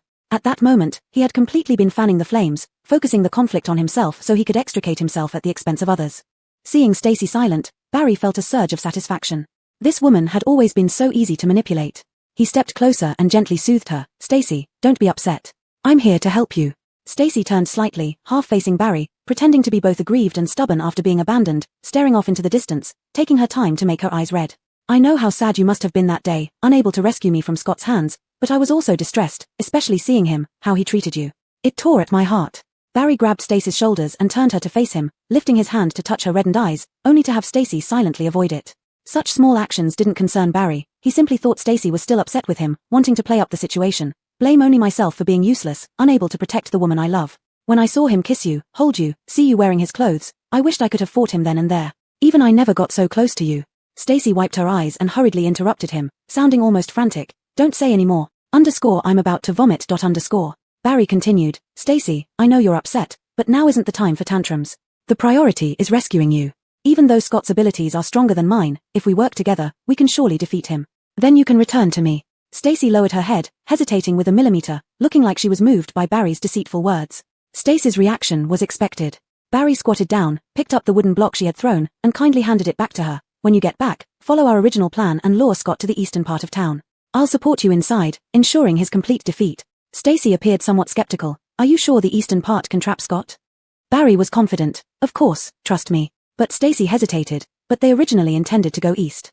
Along the way, I heard them discussing how to avoid you all and rush ahead. Setting a trap while playing the role of prey, Stacy masked herself with the guise of helpless vulnerability, laying a deadly bait for Barry. What? They were originally going east. Barry indeed looked surprised, then quickly doubted. Both he and Walt are from the northern region, having never been to that small town. They couldn't possibly know its layout. Maybe they just chose a direction at random. Stacy shook her head and posed the fundamental question, presenting the bait to Barry. But why did they actively try to avoid everyone else and rush ahead? This question indeed made Barry fall into doubt. What you mean is? Stacy pressed on while the iron was hot, pushing the bait even closer to Barry. A person like Scott does everything for profit. If there were no benefits, how could he be so insistent on getting there before everyone else? This means he must know something. When we left the gas station, they originally didn't want to go with you. It was Dev who came over and insisted that they join. Barry stiffened, realizing that things were indeed as Stacy said. When they were preparing to leave, Walt had indeed delayed again and again. If it weren't for Dev intervening, Scott definitely wouldn't have agreed to leave with them under those circumstances. And his belief that Scott had never been to the town was only a guess. In reality, during his time in the shelter city, Scott was the captain of the external team responsible for searching for supplies, so it was entirely possible he had visited this town before. So, besides the large slaughterhouse at the eastern entrance of the town, what else could be worth Scott risking everything to rush there? At this thought, it was as if Barry's mind suddenly clicked, and he realized the key.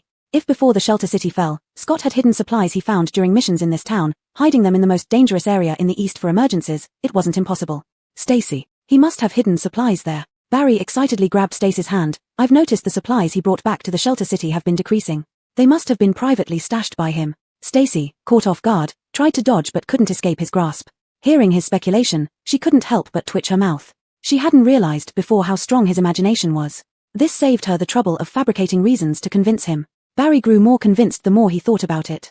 Then, holding Stacy's shoulders firmly, he said with clear calculation in his eyes, Stacy, those are supplies belonging to the shelter city. They should be ours. We must take back those supplies. Stacy looked at him in bewildered surprise, thinking to herself, when had this man grown up enough to jump into the trap himself? Indeed, greed blinds the mind. Once it starts, nothing else matters. Chapter 18 Outburst. When Stacy returned with the wooden blocks, Scott and Walt had yet to come back. Doreen set up the stove and was searching nearby for dry branches that could be used as firewood. The dozen or so ordinary survivors from the bus ahead also got off one after another, preparing their food. In front of the pickup truck that had broken down at the very front, two people armed with tools were working on repairs. As Stacy came out, Ishon too emerged over several walls from a different alley. The three parties seemed to coexist peacefully, each busy with their own affairs. However, Stacy suddenly felt a growing unease in her heart. The more peaceful everything seemed, the more uneasy she felt. Doreen, have Scott and the others come back? Stacy asked as she put down the wood. Doreen shook his head. Not yet. What's wrong? At this moment, a loud crack of thunder resounded from a row house to the side, followed by the sound of a collapsing building. Stacy recognized the direction as where Scott had gone. Her unease intensified, and without any thought, she rushed into the alley following the sound. Doreen hesitated for a moment but eventually did not follow her, staying behind to guard their vehicle and supplies. Stacy dashed into the alley, and as the sounds of battle grew closer, she turned several corners before finally finding the collapsed farmhouse. Dust still lingered in the air from the collapse, and the trees struck by lightning lay scorched black, clearly indicating the source of the noise. As the sounds grew louder, amidst the rising dust, Stacy finally found several figures engaged in combat. Brother, calm down. The zombies are all dead. There are no attack targets here. Walt's voice was breathless, revealing he was engaged in an intense struggle. Boss Chevy, snap out of it. Walt, what's going on? What should we do now? Another familiar voice joined, equally out of breath. Hearing their conversation, Stacy became even more anxious. From their words, it seemed that something had happened to Scott. Without thinking, she climbed over the debris, taking the shortest path to reach them. 3 figures were locked in combat, with several already dead zombies scattered around. Scott was being attacked by the other 2, and he looked far from normal. He appeared to have lost his reason due to some external stimulation, currently in a state of power surge from his abilities. There was no sign of living humans in his eyes. Everything that moved was a target that needed to be eliminated, treated as a zombie by him. Walt and the man named Odessa seemed less like they were attacking Scott to stop him and more like they were passively taking blows, trying to rouse him back to his senses with cries of pain. Stacy had never seen Scott like this before. Only now did she realize how much stronger he truly was than she had ever imagined. This kind of power surge happened because when ability users absorbed crystal cores, they could not filter out impurities, leading to accumulation within their spiritual cores. This affected the progression and usage of their abilities. The more crystal cores absorbed, the stronger the ability user became, resulting in more accumulated impurities and a greater risk of mental disorder. Balancing abilities and impurities became increasingly difficult, making it easier for ability users to lose control. Such a powerful ability user, whose balance between awakened ability and impurities was so fragile, was someone Stacy had only encountered once before her rebirth. She never knew that her fiancé was such a powerhouse. Shocked, Stacy felt a pang of pain in her heart. He was so strong, then how did he die in his past life? Was it after being deceived and trapped in a horde of zombies, only to find out that the person he was rescuing was never in danger, that everything was just a plot against him? Did he also go berserk then? Did he finally explode under the weight of psychological pressure or collapse from exhaustion, only to be devoured by the zombies? Her vision blurred as her heart twisted in agony. Regardless of which scenario, it would have been excruciating for Scott. Scott, I'm back. I won't hurt you anymore, Scott. I'll never hurt you again. Stacy opened her mouth but choked up, unable to speak. So, she knelt on the ground, focusing on Scott, channeling her ability through the earth to locate his position, attempting to soothe him and alleviate the impurities. It was a clumsy and inefficient method, and despite her efforts, Stacy saw no obvious results. Scott's rampage continued, with Walt being flung away by the whirlwind he conjured. The fire in Odessa's hands stood no chance against Scott's lightning ability. Seeing both ability users being overpowered, Stacy felt a tightness in her chest. She couldn't let Scott leave this place. His danger would only increase outside. So, she stood up and gathered her ability in her palms. Taking advantage of the moment when Scott turned to attack a nearby house, she rushed forward and hugged him tightly from behind, wrapping her arms around his waist. Walt, who had been thrown into pieces of debris, struggled to get up and watched helplessly as Stacy ran towards Scott, unable to say a word in protest. Damn, you really have guts, Walt coughed, wiping blood off his hand. You're making it worse. Scott, wake up. Stacy screamed as she hugged Scott's waist. The moment they made contact, she tiptoed and reached for his forehead with her other hand. Expecting to be thrown aside, she instead felt his body freeze for a split second before becoming stiff. Scott, you know it's me, right? I know you recognize me. A surge of hope filled Stacy. She realized that Scott was trying hard to restrain himself. His consciousness was fighting back, struggling to regain control. Seizing this opportunity, Stacy bent down and moved to his front, hugging his neck and guiding his head downwards with one hand, then tiptoed again to press her forehead against his. This was the quickest and most direct way to soothe and alleviate his abilities. However, just as their foreheads were about to touch, his restrained hands suddenly tightened around her waist, forcing her to tilt her head back. Then, a fervent and urgent kiss descended on her lips, penetrating forcefully, claiming territory. Stacy struggled for breath, her instinctive resistance met with even more suffocating kisses and embraces. Her eyes welled up with tears. When she opened them again, she saw Scott's gaze sharp and dark, staring at her intently like a predator locking onto its prey. Chapter 19 Relief. Stacy was pushed backward by the intense movements, her back hitting the precarious wall of the house without warning. Her head was held firmly by a hot palm. The man kissed her fiercely and dominantly, leaving Stacy short of breath. But she couldn't escape his grip, so she stopped struggling and let herself be restrained tighter by him. She raised her hand to touch Scott's forehead, projecting her power over it in an attempt to enter Scott's mental fortress and pacify his rampant abilities. However, they had not established a bond, and as soon as her power touched him, he instinctively resisted. But Stacy wasn't in a rush to immediately enter Scott's mental fortress. That would only cause more resistance from him. Stacy condensed her power in her palm and placed it on Scott's forehead, releasing it slowly. At first, this soothing energy was still resisted, but as Scott sensed its gentleness and non-threatening nature, the resistance decreased. The tightly closed mental fortress began to loosen, naturally guiding this energy to calm down his erratic powers. Cooling energy flowed into the fortress, breaking through the barrier of irrational anger and confusion. Scott instantly regained clarity, raising his eyes to see Stacy, who was blushing and shedding tears from his mistreatment. Stacy looked pitiful, her face flushed, teardrops hanging from her eyelashes, rolling down her cheeks, making her even more sorrowful. What infuriated him even more was the extremely soft sensation on his lips, feeling himself teasingly kissing her lips. Facing him was Stacy, the girl he once loved but could never have. Now, it seemed she filled both his mind and eyes. This realization made his desire rise instead of wane, stirring more possessive and violent urges within him. But seeing Stacy's pitiful red eyes because of him, the darker side of Scott was forced to retreat under reason, compelling him to hastily leave those lips he couldn't stop wanting. Scott released her, and with the interruption of his power release, Stacy looked at him somewhat dazed, seeing clarity in his eyes. "Scott, you're awake." Stacy happily reached to touch his cheek, only to be slammed back against the wall the next moment, their foreheads touching. The clarity in Scott's eyes showed signs of disturbance again. Scott reprimanded coldly, "Why did you come here? I don't recognize people when I lose control. What if I hurt you?" Scott's sudden harshness made Stacy feel a bit wronged. "You didn't hurt me. You recognized me. Clarity is only temporary. I'm about to lose control again. You must go and leave this place." When an ability goes out of control, one can only exhaust their physical strength until utterly drained, releasing the chaos in the mental fortress through violence to temporarily regain stability. As Scott spoke, he tightened his grip on Stacy's arms. He didn't want Stacy to leave. Deep inside, he wanted to do even worse things to her. Scott rested his forehead against hers, closing his eyes as the growing violent emotions caused him unbearable pain. "Let me help you." Stacy released her power again. With their foreheads touching, this time her power maximally soothed Scott. "Scott, open your mental fortress and let me help you." Stacy cupped Scott's face, seeing he refused to open his eyes. She leaned in to gently kiss his lips. "Believe in me, I can help you." Scott remained still, but the veins bulging on his forehead and the tensed muscles revealed how much agony he was in. Stacy wrapped her arms around his neck, pressing her forehead against his, whispering "believe in me" while gradually releasing her power to soothe him. Scott's resistance finally weakened, allowing her to smoothly enter his mental fortress after circling around it. Inside was a narrow space where fierce winds howled, black mist swirled against them, entangling the floating energy sphere at the center. The sphere resembled a yarn ball with intertwined energies opposing each other. Occasionally, flashes of lightning split the air with loud cracks, deafening and terrifying. Compared to the visible turmoil of an uncontrolled ability, the chaos within the mental fortress was more direct and frightening. Stacy's consciousness was enveloped in a warm white flow, radiating soft light. Her appearance caused the black mists, like raptors spotting prey, to gather into a force, rushing towards Stacy and completely enveloping her. The progression of a reliever's abilities differs from that of a typical ability user. Abilities users feed on the same type energy from crystal cores, while relievers nourish themselves with the black mist impurities from ability users' mental fortresses. However, the relationship between relievers and the black mist impurities is not a one-way predation but a mutual hunt, where they are both predator and prey to each other. Therefore, for a reliever to successfully consume the black mist, they must also engage in a struggle, contending for dominance. And if they fail, the lighter consequence is losing their ability and becoming an ordinary person. The worse outcome could be the loss of life. In her previous life, Stacy relied on the reliever ability to survive. Through countless battles with the black mist, she had developed a replicable set of skills. Even though there was a significant gap in strength this time, as long as she grasped the main contradiction and dissipated part of the excessive black mist to calm the chaos within Scott's mental fortress, she would win this struggle.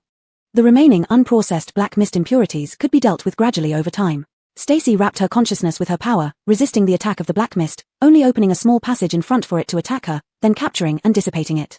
Once the dissipation process began, Stacy became fully engrossed, focusing all her attention on Scott's mental fortress, barely standing steady by relying on his arms.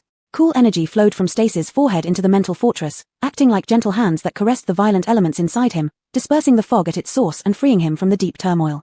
The uncontrollable rage dissipated, and clarity gradually returned to his clouded mind. Instinctively, he tightly embraced the soft girl in his arms, claiming her tenderness and love like a wild beast marking its mate. A strange silence filled the area that had just turned into a battlefield. Odessa, who was injured, lay on the ground unable to get up, while Walt stared blankly, still stunned and confused. When Scott's ability went out of control, he acted like a mad beast, impossible to stop unless he collapsed from exhaustion. Who could have thought such chaos could be calmed by just a hug and a kiss, tamed as if domesticated? Of course, besides Stacy, no one else dared to rush up and embrace him during his rampage. Love truly makes even water satisfying. Walt chuckled, finally feeling happy for his brother. Keeping this woman didn't seem as terrible as he imagined. Chapter 20 Jealousy. This was the first time Mariah used her power after rebirth, and she was faced with such a large volume of black mist. Even though she had prepared for it, it was still quite overwhelming. Upon observing that the storm and lightning inside Scott's divine strategy had calmed down and the black mist entangling her had significantly dissipated, Mariah finally couldn't hold on any longer. She used her last strength to wrap herself and exited Scott's divine strategy. After exiting, Mariah felt utterly weak. Fortunately, Scott kept holding her, otherwise, she would have collapsed onto the ground. Mariah. Scott almost immediately noticed something was wrong with Mariah. He held her waist and back with one hand to protect her while using the other hand to cup her face. Mariah's cheeks were as soft as ever, but they were now flushed abnormally.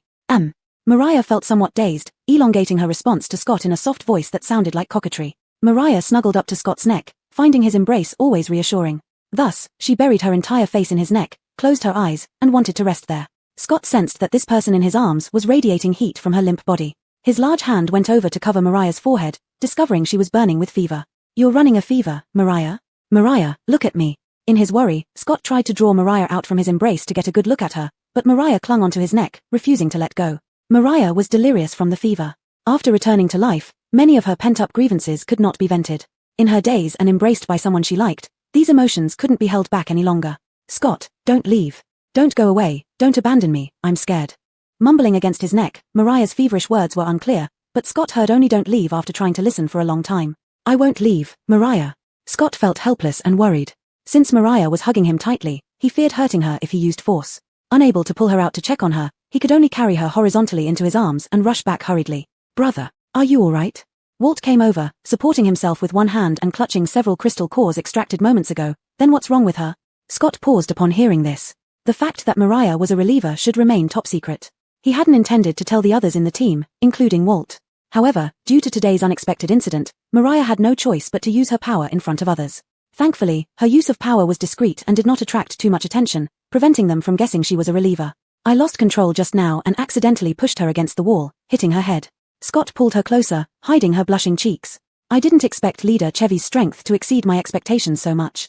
My determination to form an alliance with Leader Chevy has only become firmer. Once Leader Chevy has decided, feel free to come find me." Odessa stood up leaning on a stick, laughing despite the pain in his waist. "It's my first time seeing a mutant lose control. Both Walt and I couldn't stop you, yet this little girl is quite impressive." "She is my fiancée," Scott interrupted coldly. After a pause, he added nonchalantly, "I cannot hurt her no matter what." Odessa was taken aback, nodding quickly. Such deep affection between spouses. It commands respect in this apathetic end times. "Thank you for stepping in just now. I owe you one," Scott thanked him, instructed Walt to take care of Odessa, and left hurriedly with Mariah in his arms. Walt didn't notice Odessa's contemplative gaze following Scott and Mariah until they disappeared around the corner as he searched the corpses for useful items. "Mariah, don't sleep yet."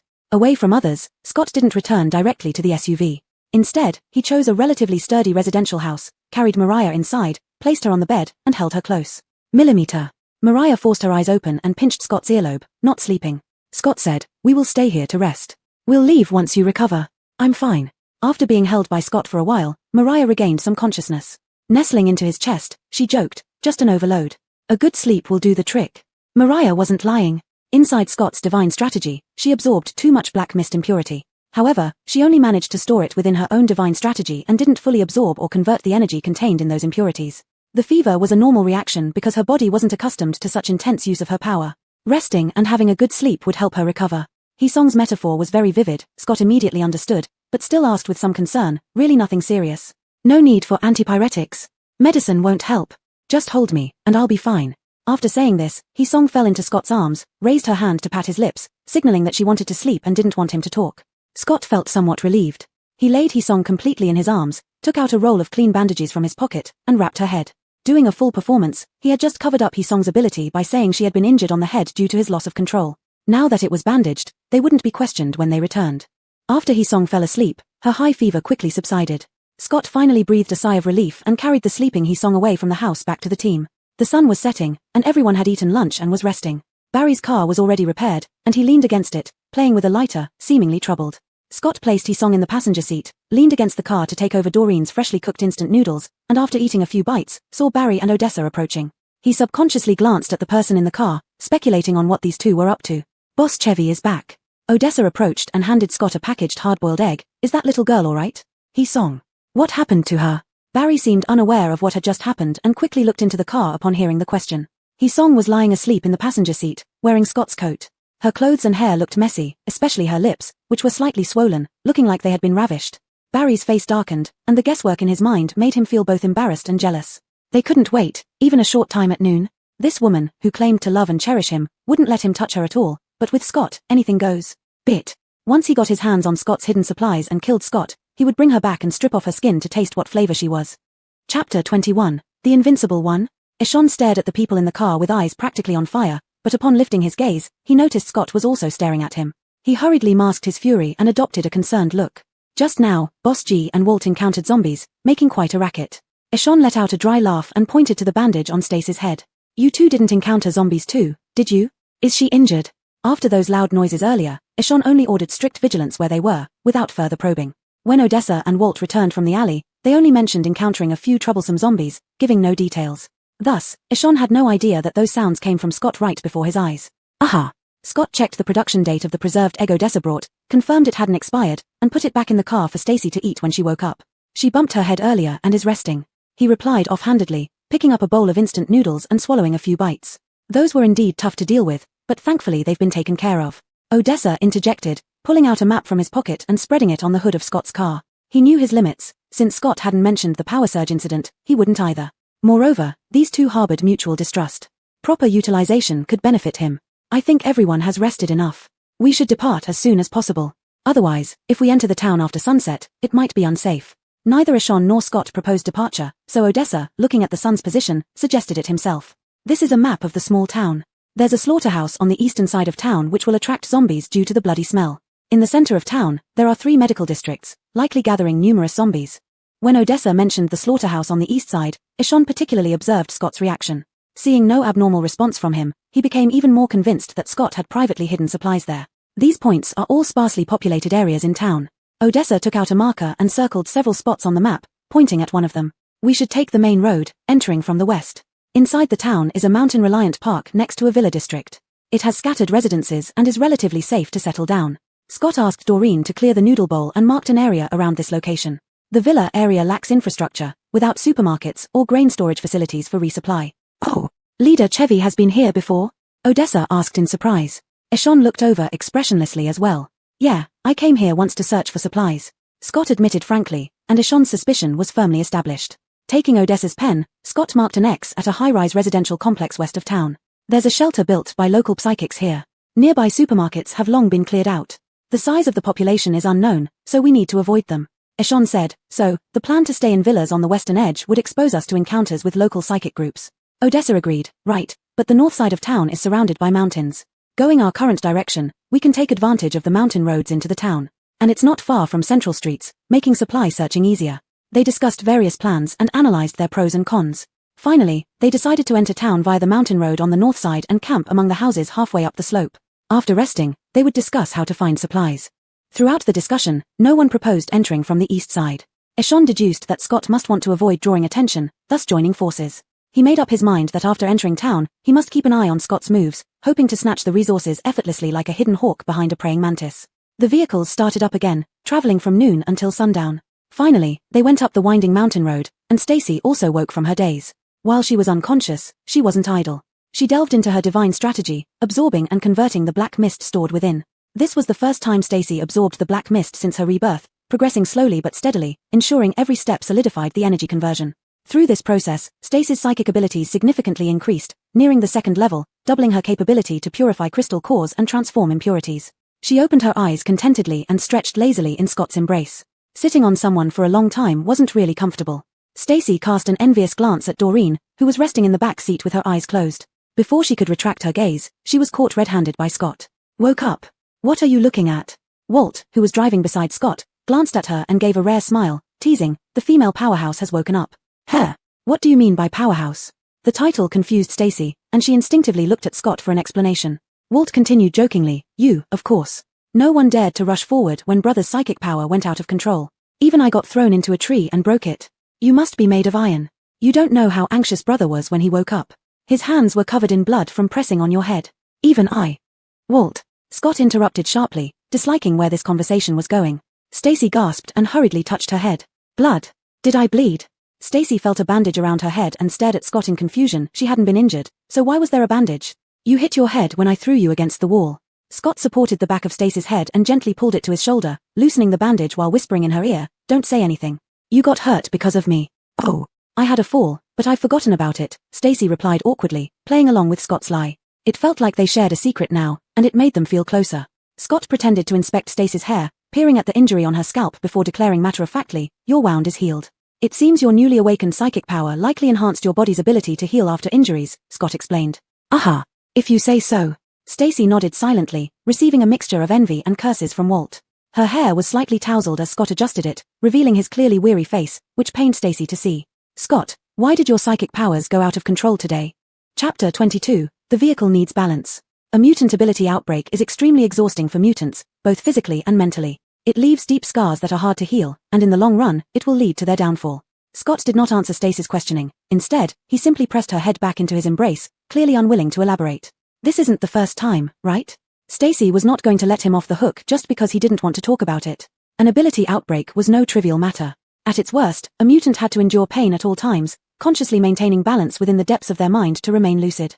Yet this balance was incredibly fragile, and staying lucid amidst tremendous pain inevitably came with irritable emotions. In such conditions, even the most insignificant matters could provoke a mutant, leading to uncontrollable anger. The clash between fury and reason could easily break the delicate balance, akin to opening Pandora's box, plunging the mutant into an abyss. I won't ask about what happened before, but I need to know now. I must fully understand.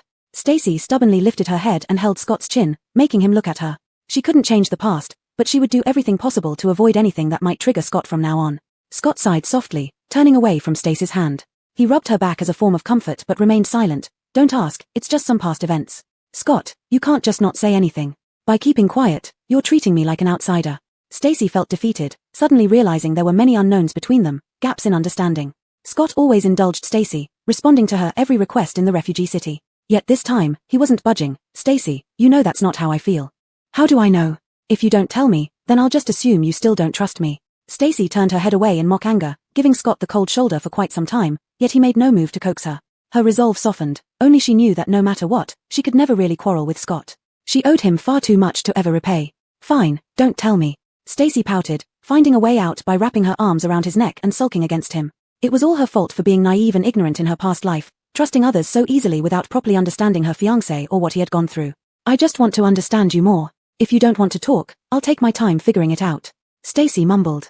Scott supported her waist, savoring the warmth of her embrace. His voice was hoarse, perhaps stirred by unpleasant memories, feeling as though old wounds were reopening.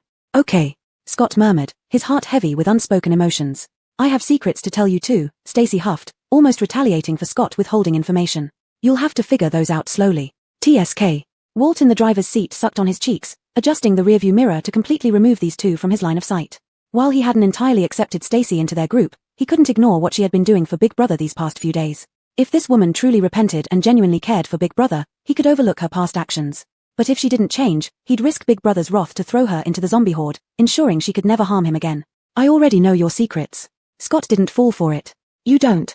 Stacy retorted, then leaned closer to whisper in his ear. Promise me, help you clear impurities and organize your abilities, and I'll tell you my secret. Will you still have fever attacks? Scott asked. Would you stop using your abilities to kill zombies just because you get tired? Stacy countered. I promise. This time Scott couldn't argue. Abilities were a miracle bestowed upon humanity after the apocalypse, essential for survival. He had no reason to prevent Stacy from using hers. Stacy hesitated, resting her head against his chest, taking deep breaths. I always thought my father's death was your fault, which is why I hated you so much. I know. Surprisingly, Scott's tone was calm, without any hint of surprise. Stacy was far from calm. This answer only shocked her. She climbed up and grabbed Scott's collar, full of confusion. What did you say? You know? Why didn't you explain to me? Why didn't you tell me? She couldn't understand how anyone could willingly be misunderstood and targeted without even a word in their own defense. Scott curved his lips into a faint smile and countered, if I had explained, would you have believed me? Of course. Stacy suddenly paused. Because she realized that during the time when she was blinded by bias, even if Scott had really explained to her or even provided evidence, she wouldn't have believed him. She simply didn't trust Scott at all, doubting everything about him. I'm sorry. Stacy lowered her head, bitterness and sorrow welling up in her heart, nearly drowning her in sadness. If she hadn't insisted on her way, resisting her father and Scott for that laughable freedom, she wouldn't have ended up like that, harming the two men who loved her most. Stacy's chin was gently lifted by Scott, but she didn't realize her eyes were brimming with tears. She softly admitted her mistake. I know I was wrong. Scott's throat moved slightly, his eyes landing on Stacy's lips which had returned to normal, no longer swollen. They were even more alluring now. You still have time to believe now. He finally averted his gaze, hiding his unspeakable desires. The atmosphere in the front seat grew increasingly heavy. Walt adjusted the rearview mirror again, only to find it wasn't his eyes' fault but his ears that had betrayed him. Just then, Doreen in the back seat suddenly opened her eyes, her face lighting up with joy. The space crystal core in her left hand had turned into white powder, slipping through her fingers and turning to dust. The complete absorption and transformation of the high-level crystal core directly advanced Doreen's ability by one level, expanding her spatial volume nearly twofold and doubling the amount of supplies she could store. Doreen waved her hand, collecting all the supplies from the back seat into her space. Just as she was about to report the good news to the three people in front, Walt cut in ahead of her. There's room in the back, you two should move over. Because the vehicle needs balance. Chapter 23 Raising the Alarm. Doreen's spatial ability expanded to twice its original size, easily allowing her to store all the supplies from the vehicle inside her space. The vehicle immediately became much lighter and even sped up. However, Stacy was cautious and worried that the other two teams might notice something amiss. Therefore, he had Doreen return bulky but relatively light items such as tents and sleeping bags to the car, creating an illusion of crowded space within the vehicle. Spatial ability users were mobile granaries for the team, ensuring their survival. Thus, strong spatial ability users were highly coveted by various parties. Doreen understood the implications and cooperated fully by returning the items.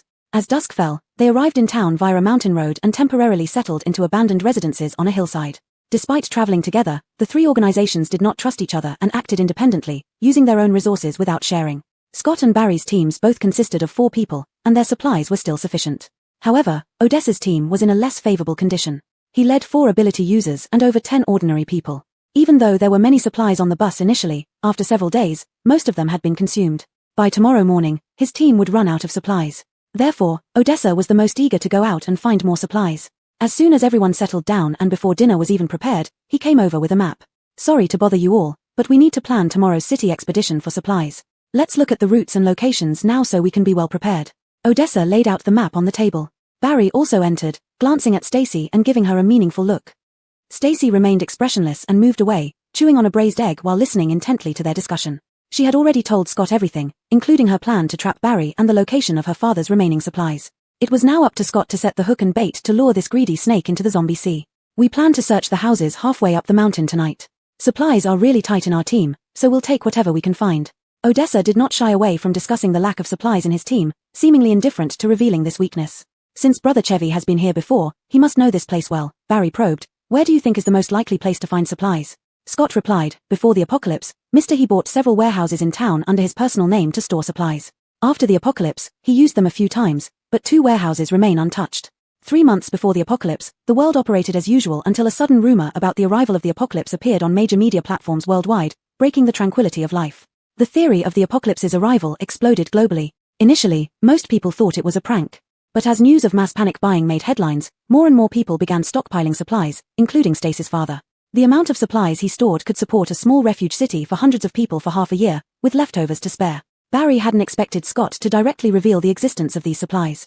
No matter how he thought about it, he believed it was a diversion. The real supplies were unlikely to be in the 2 warehouses mentioned. Scott looked at the 2 men and then turned to Stacy. These supplies belong to Mr. He. We need the heir's permission before we use them.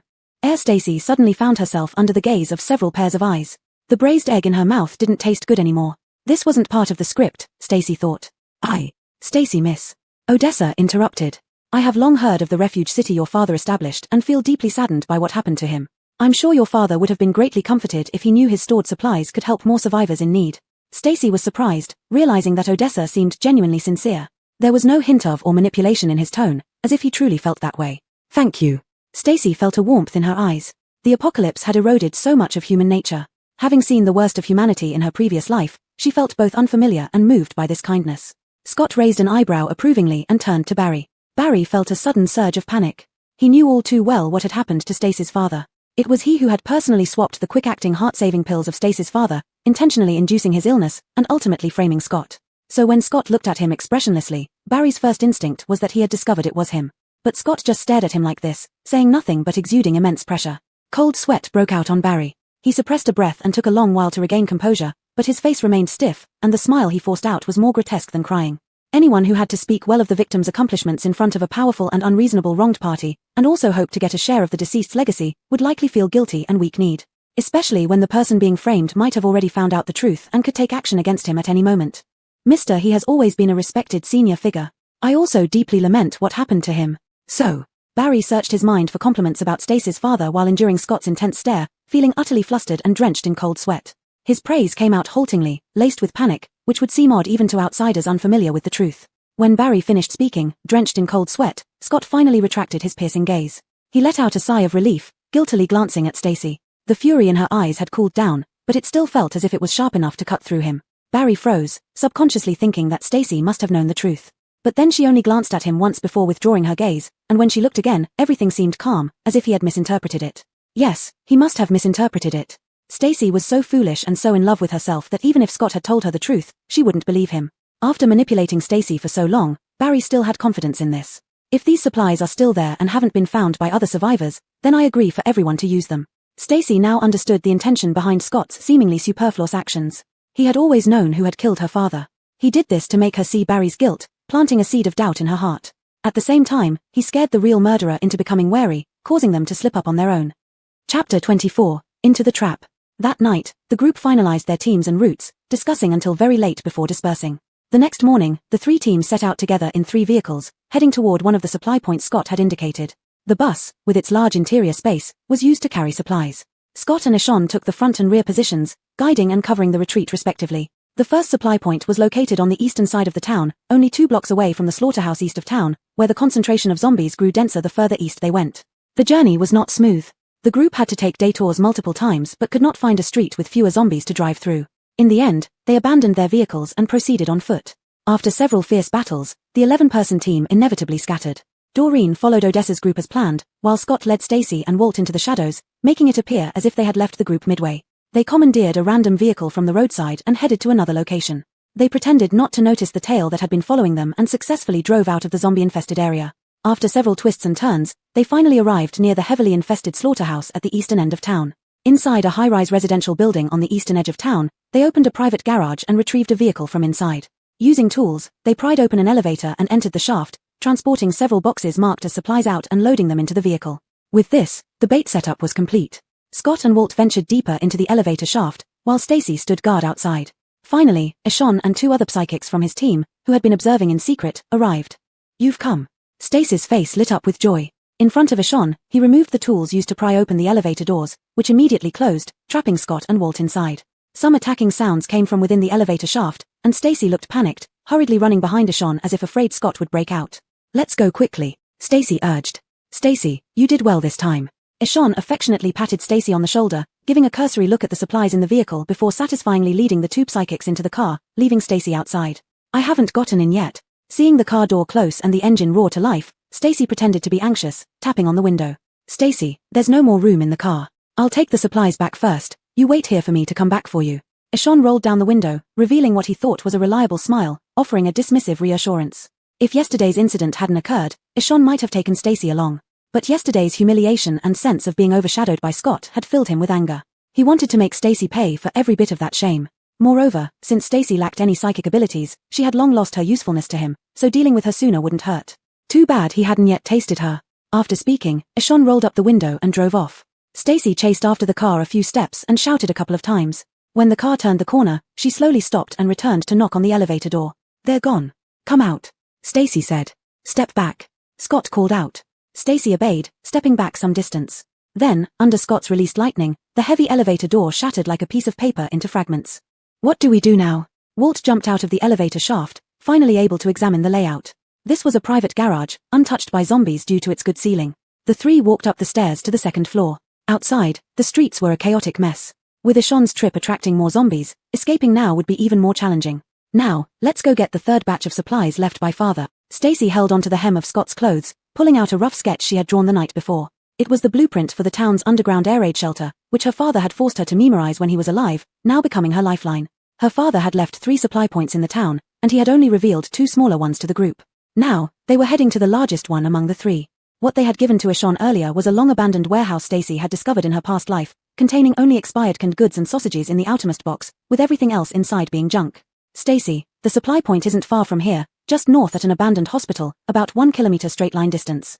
However, this 1 kilometer journey passed through a civilian area and a no-man's land. Before the town fell, this area was already extremely crowded and filthy. Now, it was even more densely packed with zombies, making a direct crossing almost impossible. Father chose this place because there is an air raid shelter built here. When attacked, this shelter would be open to the public. There may be many zombies inside now, but it will certainly be fewer than on the surface. Stacy took a pen from her pocket and circled several entrances around this area on the map, then drew a straight line between 2 of the circles. It wasn't the shortest route, but it minimized the risks. The nearest entrance is in the basement of the red building in the northern block. "Let's go now, stay close to me." Scott held her hand tightly. The surface was teeming with zombies, some having been lured away by Ishan's car. Although the density was still very high, it was enough for them to carve out a path. Stacy nodded. In the 5 years of the apocalypse in her previous life, 3 of those years were spent fleeing. During that time, she faced zombies countless times alone, and had long learned how to protect herself and minimize harm. Scott leaped into the zombie crowd from the 2nd floor, unleashing whirlwinds with his right hand and lightning with his left just before landing. The whirlwind, entwined with lightning, tore into the newly active zombie crowd, decapitating all zombies within 5 meters.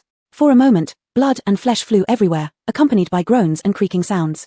Even though Stacy had seen many psychics use their powers against zombies in her past life, she was still astonished by Scott's strength. Scott used his powers to clear a space on the ground, which required a significant amount of energy to maintain. Stacy stood by the window, gritted her teeth, and without hesitation, leaped down. Walt, who was about to jump down holding Stacy, paused, impressed for the first time by this seemingly delicate woman. Scott was also surprised by Stacy jumping down on her own, and without thinking, lifted his right hand to support her with wind as he slashed at zombies, pulling her into his arms. "Be careful."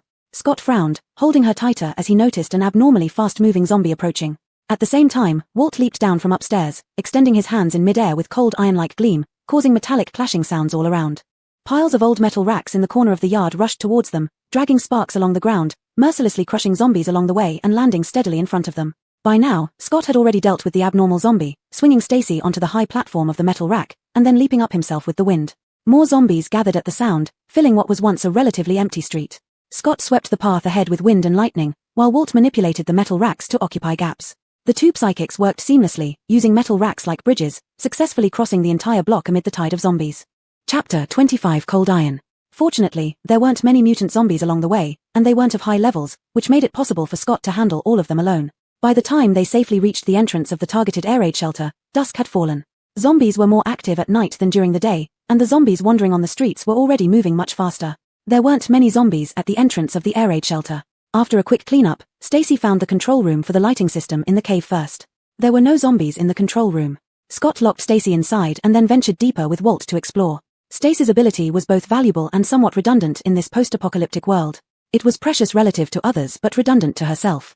As a reliever, she could help psychics cultivate and advance, but since it wasn't an offensive ability, she was as defenseless as an ordinary person when it came to self-protection.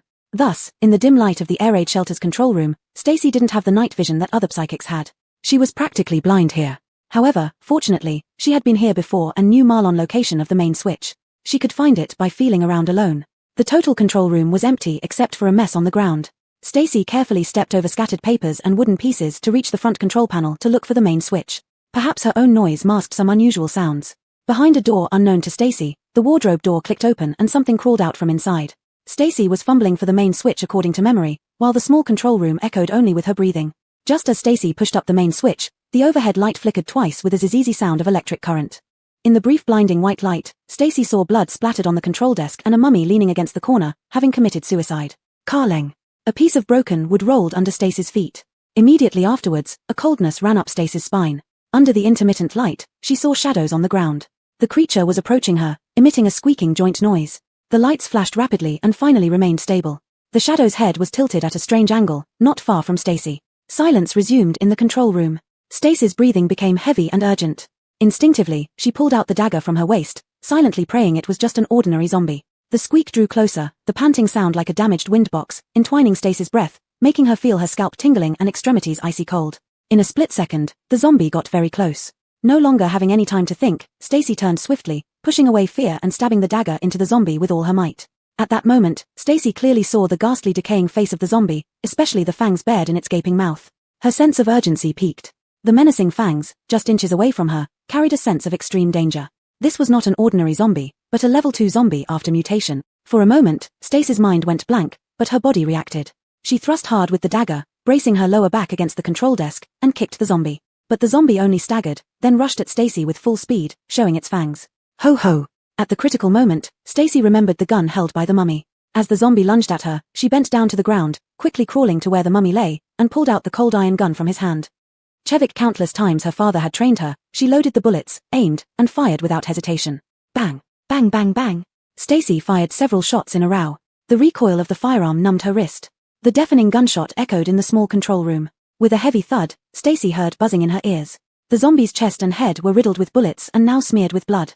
Yet, its fingertips still sparkled with small electrical sparks, a sign of a lightning-based power that would never be used again.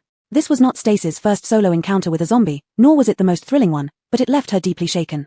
Because this time, she wanted to live. In her previous life, she spent 3 years fleeing, narrowly escaping death numerous times. Every time, she was determined to die, leaving no room for retreat. Sometimes she even risked her life, believing it worth dying. But now, she wanted to live, both for herself and for Scott. Reborn once, she had too much to do. When Scott, who was exploring the air raid shelter, heard the gunfire, he was instantly alarmed and immediately turned back to rush back as fast as he could. He kicked open the locked door with one foot, rushing in anxiously to find Stacy. The control room was in chaos, with faint gunpowder smell gradually being overwhelmed by the stench of rotting flesh. On the ground lay a mangled zombie corpse, while Stacy stood beside the control panel, holding a gun with pale lips. "You're back." Stacy's ears were still ringing. Seeing Scott return, she instantly relaxed, forcing a smile that tugged at one's heartstrings. The sight of the zombie on the ground made Scott's eyes sting with pain. Rushing forward, he grabbed Stacy's arm to check for injuries, his heart burning with anxiety. He had been negligent, not noticing there was a zombie hidden in the control room, leaving her locked inside this small room with it. "I'm fine. Luckily, I had a gun." Scott's worry was clearly written on his face. Stacy felt a mix of warmth and bitterness, her eyes welling up as she stepped forward to hug Scott around the waist. Scott paused momentarily with his hand in the air, then immediately wrapped his arms around Stacy's back, pulling her tightly into his chest. "Big brother." Walt also rushed back upon hearing the commotion. However, upon entering, he saw Stacy and Scott hugging, with a gun still in Stacy's hand. His past experiences set off alarms in his mind. Without seeing the zombie on the ground, Walt instinctively thought Stacy had attacked Scott with the gun. Enraged, he raised his hand and used his psychic power to snatch the gun from Stacy's grip, aiming it steadily at her head, the trigger taut and ready to fire. "Big brother, are you okay?" Just as Walt asked, he saw Scott spin around, shielding Stacy with his body, protecting her tightly. A stern gaze silently pressured Walt, making him swallow hard. Only then did he realize there was a zombie lying dead on the ground, riddled with bullet holes. Stacy couldn't see what had happened but guessed the situation. She didn't blame Walt. After all, she had a record. Scott trusted her because of love, but Walt, unrelated to her, wouldn't believe her so quickly. Still, Stacy couldn't help feeling a bit disappointed.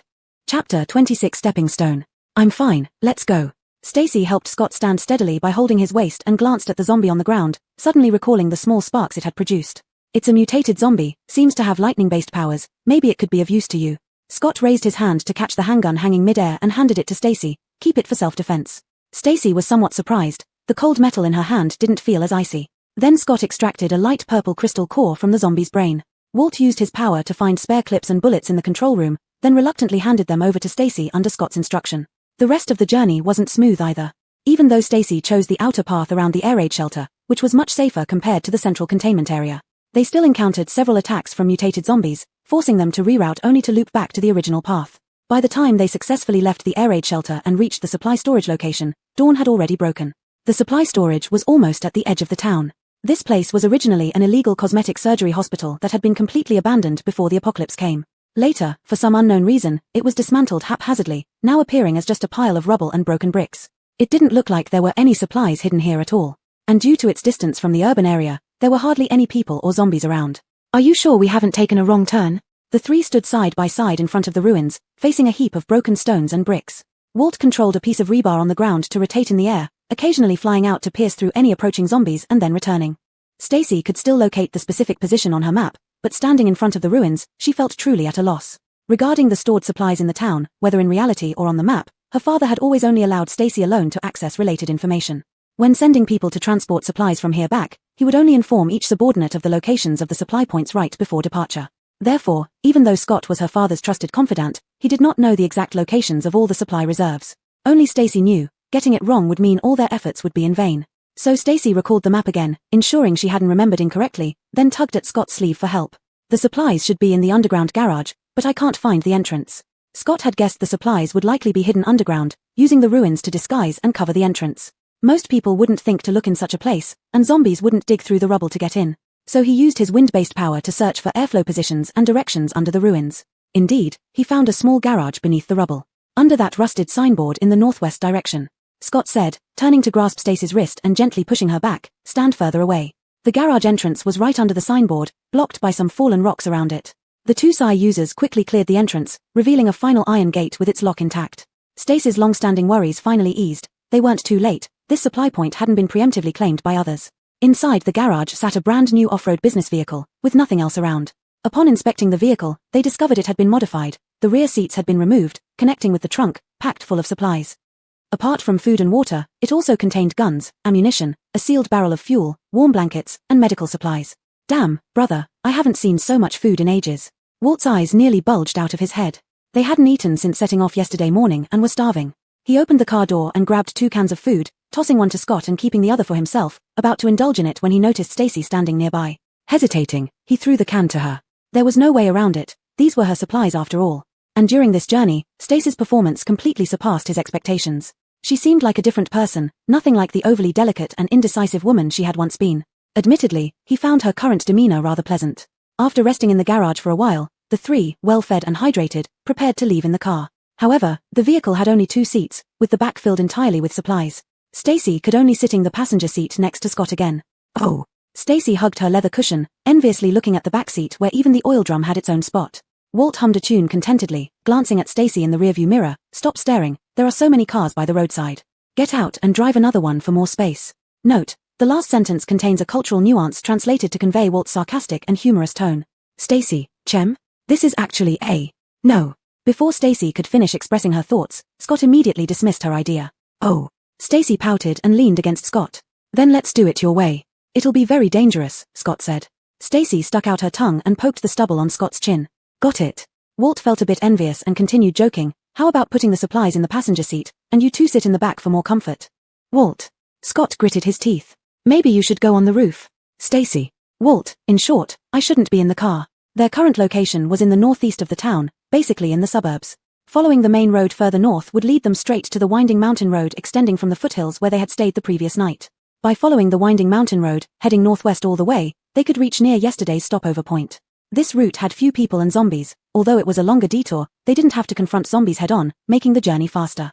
As they approached the foot of the mountain, they drove into a forest to hide. Walt returned to the stopover point to bring Doreen over to store the supplies in the spatial bag.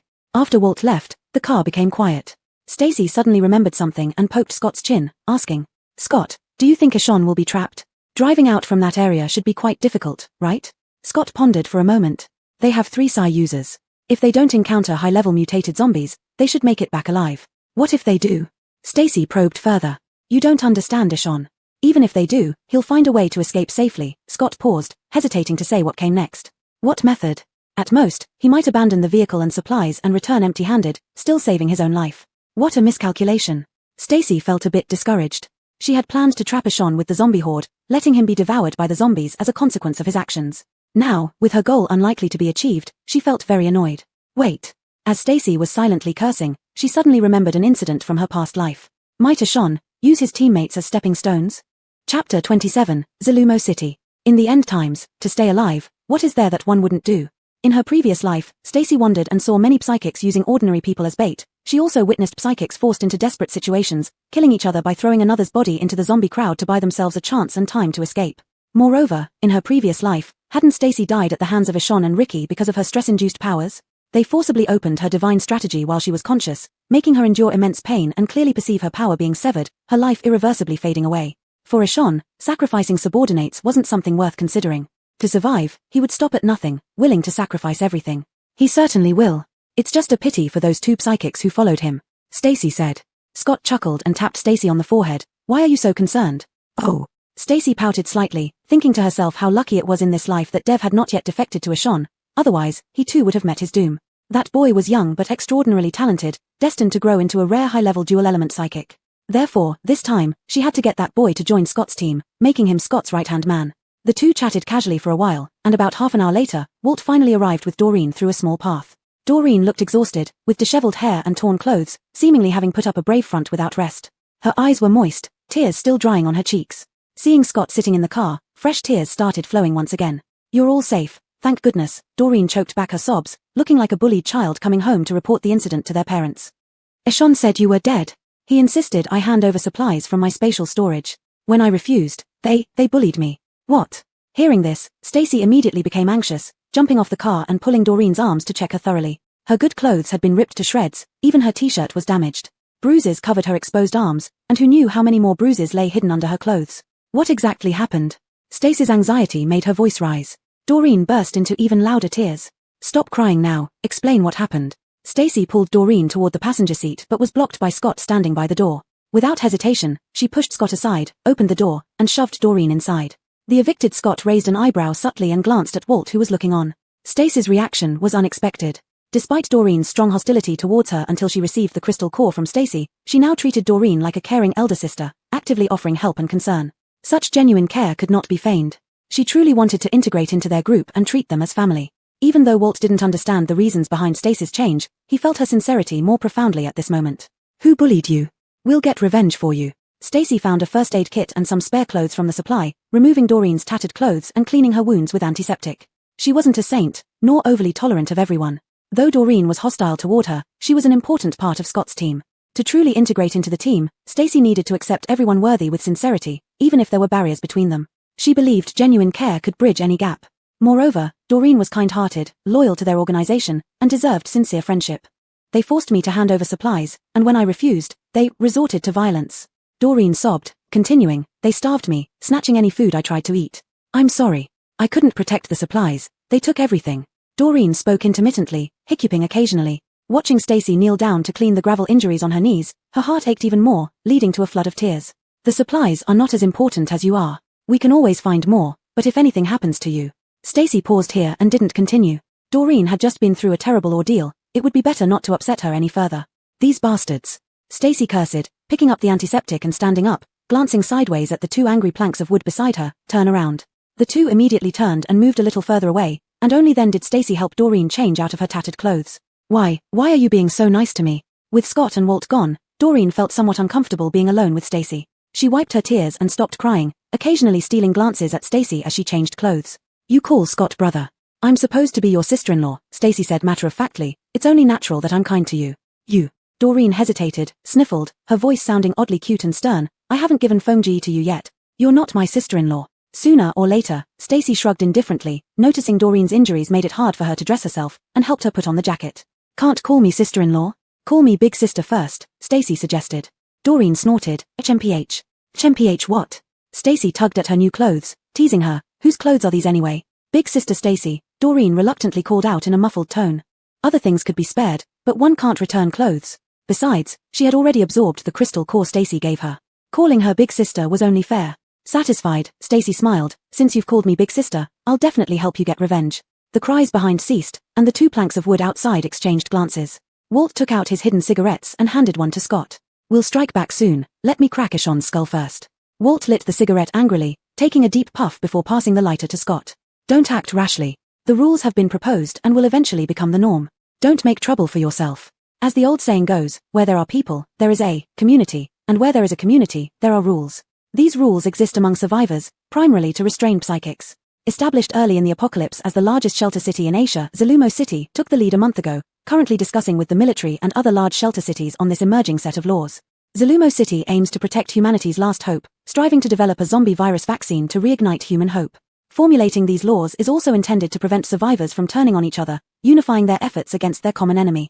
Chapter 28, Impoliteness. Morris didn't care and sneered, elder brother, we're miles away from Silmo. Who would know if we kill Barry? When Scott heard the word Silmo, he hesitated for a moment, lighting his cigarette with a lighter in an unnatural manner, seemingly trying to hide something. What about Odessa? And those ordinary people and psychics under him? Scott shot back, can you kill them all? This. Morris was taken aback. Even in this apocalypse era, killing uninfected humans casually violated humanity. No one could do this without turning pale unless they were originally wicked. If you were being chased by psychics and couldn't match their power, what would you do at the brink of death? Scott suddenly asked. Before Morris even considered the previous question, he already knew the answer to this one. Of course, I'd fight to the end. Psychic explosion, tracing the enemy's last attack path to retaliate, causing heavy damage even if it doesn't kill them. Morris said. This is the standard answer, chosen by over 90%. Scott rolled up his t-shirt sleeve to reveal a dark, hideous scar near his shoulder. The scar rose above the skin, jagged like interlocking dog teeth, resembling a charred centipede clinging to the shoulder, inducing discomfort at first sight. Morris had never seen this scar before. Indeed, Scott never exposed his shoulders around him. This is the consequence. Scott glanced at Morris, slowly lowering his sleeve, leaving an impression on the clothing where the scar pressed against it. For the other party, this scar would haunt them forever. It would remind them constantly that they once killed a human being, a real human being, not a zombie monster. Only then did Morris realize that his elder brother must have killed someone before they met, right after the apocalypse began. Scott continued, in the future, wherever you want to join, as long as it's a legitimate refugee city, a full body check will be mandatory. Morris protested, so what? In this post-apocalypse world, can't we defend ourselves and counterattack? In a rule of law society, excessive self-defense is still considered self-defense. No one is saying you can't, but rules are rules, Scott said. I don't care. We can just build our own refugee city and ignore these rules. Morris slapped his head, as if realizing something obvious. You still don't get it, Scott explained. If you lead a refugee city, would you trust a bunch of madmen covered in death scars? This. Morris was speechless again. Moreover, in the future world, cooperation among refugee cities will be inevitable. Would regular refugee cities dare to interact with yours if it harbors such people, let alone military action? Scott explained logically, then changed his tone. Not stopping you from hurting him doesn't mean you can't kill him, but find a way that doesn't implicate you. Otherwise, you'll become a target, and the trouble won't be worth it. Morris finally understood why his elder brother preferred using fake supplies to lure Barry into the zombie horde rather than handling him personally. He always thought it was redundant. Now he realized zombies were used as scapegoats. If Stacy wasn't there yesterday, would you have beaten Barry before letting him go? Morris leaned in, lowering his voice to avoid the two girls behind from hearing. Scott glanced at him without answering. But Morris seemed to find something new and exciting, grinning like a bear discovering honey. You're really crafty, elder brother. Indeed, when Silmo announced this law, many people dismissed it, but his elder brother saw through their intentions and foresaw future consequences, truly thinking far ahead. Meanwhile, Doreen finished dressing and organized her psychic space. They categorized supplies, prioritizing food and water, followed by medical supplies, and finally daily necessities, maximizing spatial utilization. Back on the road, the car felt much roomier. Stacy and Doreen set up two simple foldable chairs at the back, lying down comfortably. Morris, no longer bothered by the two people in the front seat, was so pleased that he started humming a tune. Only Scott kept glancing at the small bump on the chair behind through the rearview mirror from time to time, feeling something was missing in his arms.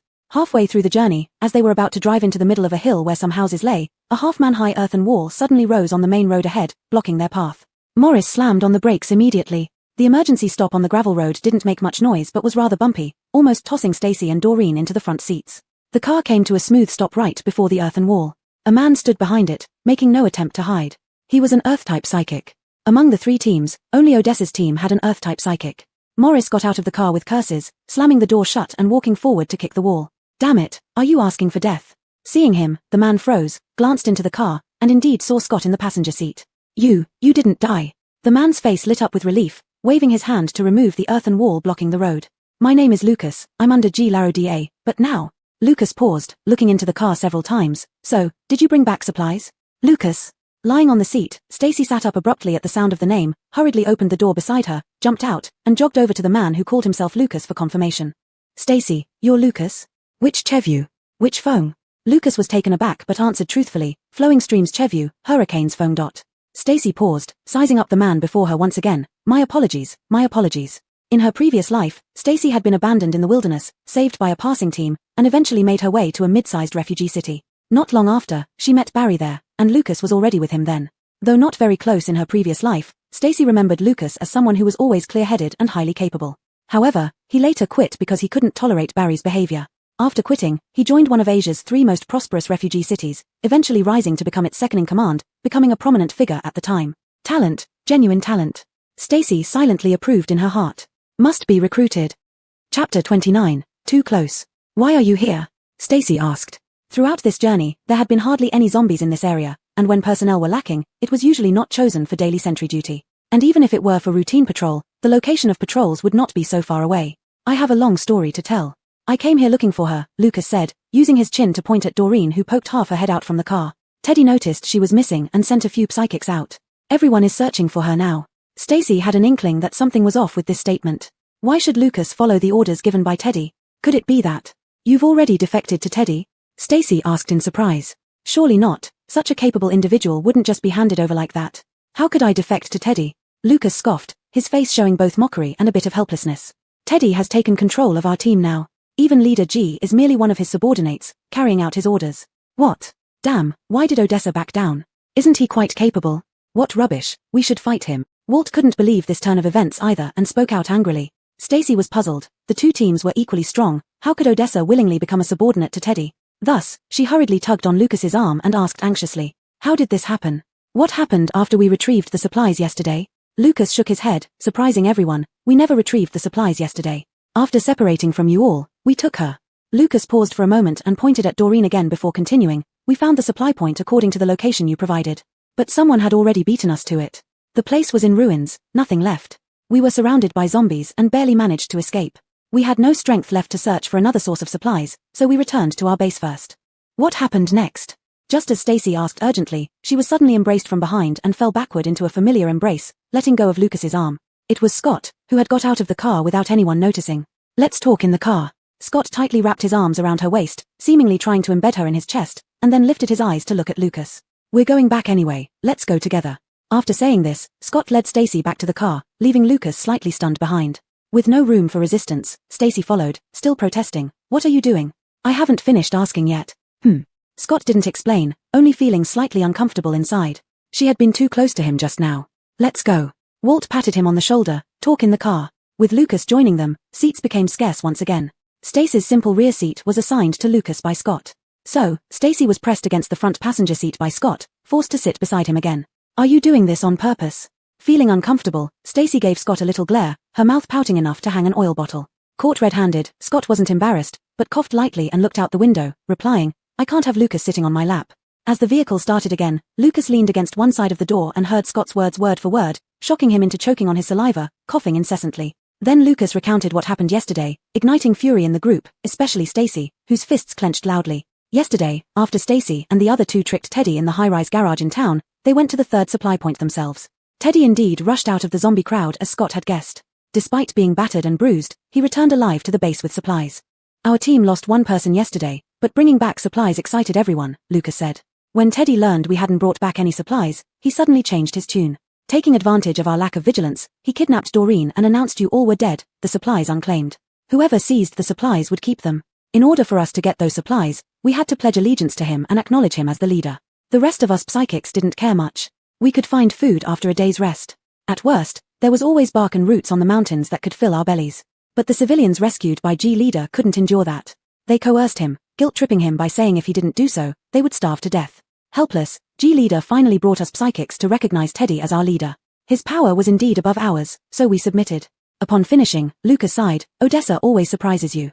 What happened after that? Did Ishon distribute supplies to you? Stacy asked. He threw a box of meat cans from the car he brought back. They had been expired for who knows how long, and once opened, they were filled with stench, Lucas said. Later, Leader G went to him to exchange for supplies, but it didn't work out. He encountered Ishon in one of his rages and nearly got physical. Nothing was exchanged. Why Ishon was enraged, Stacy and her companions knew too well. It must have been because when organizing the so-called supplies, he found everything was junk. Especially this truckload of supplies, which cost him one of his psychic team members. Afterward, Lucas paused and glanced at Doreen beside him. Afterward, they forced me to give up the supplies, Doreen took over, her voice barely audible over the vehicle's noise. This girl is truly admirable. Lucas saw her nestled in her seat, hugging herself with her arms, not displaying the ferocity from last night. Doreen is obviously trustworthy and loyal to you all. To endure that long isn't easy. That scumbag Ishon, Don't say it. Doreen suddenly interrupted, clearly very upset. Yesterday, she had only briefly mentioned being forced to hand over the supplies, glossing over the indignity she endured, naturally not wishing for others to reveal it. Just then, as Doreen fell silent, F***K. Walt's sudden expletive rang out with the sound of tires squealing on the road, nearly throwing them into the front seats due to the inertia. Stacy escaped unscathed thanks to her seatbelt, but her back still felt a burning pain. Damn. What happened? Doreen, what did that beast Ishon do to you? Walt slammed the car to a stop, yanking the handbrake, and turned to face Doreen, whose eyes were red-rimmed, looking fiercer than his voice. Doreen sat back into her seat, turning away, unable to speak through her choked-up voice. You didn't tell them? Lucas was surprised for a moment, realizing he had spoken out of turn. If you don't speak, no one will think you're mute. Doreen sobbed, yelling back while sniffing, tears streaming down her face. Let him talk. Walt seethed, looking at Lucas. Speak clearly. What else could there be? With women, there's never clean methods used. Lucas said. Chapter 30 Revenge. The atmosphere inside the car instantly turned cold, as if even the air had frozen, leaving only Doreen's intermittent sobs that she couldn't suppress. Did they hurt you? Walt was so angry that he couldn't speak, and Scott's face was also very grim. The hand that held Nola had tightened, almost hurting her. The man couldn't ask, so this question could only be asked by Nola. And Nola felt guilty for not noticing earlier. Doreen was obviously off when Walt brought her back. Nola had been taking care of her but didn't notice or care about how she had spent the past day and night. She only treated Doreen's wounds but failed to see the deeper harm done to her. No, Doreen wiped her eyes, making them redder. I gave them the supplies. I'm sorry.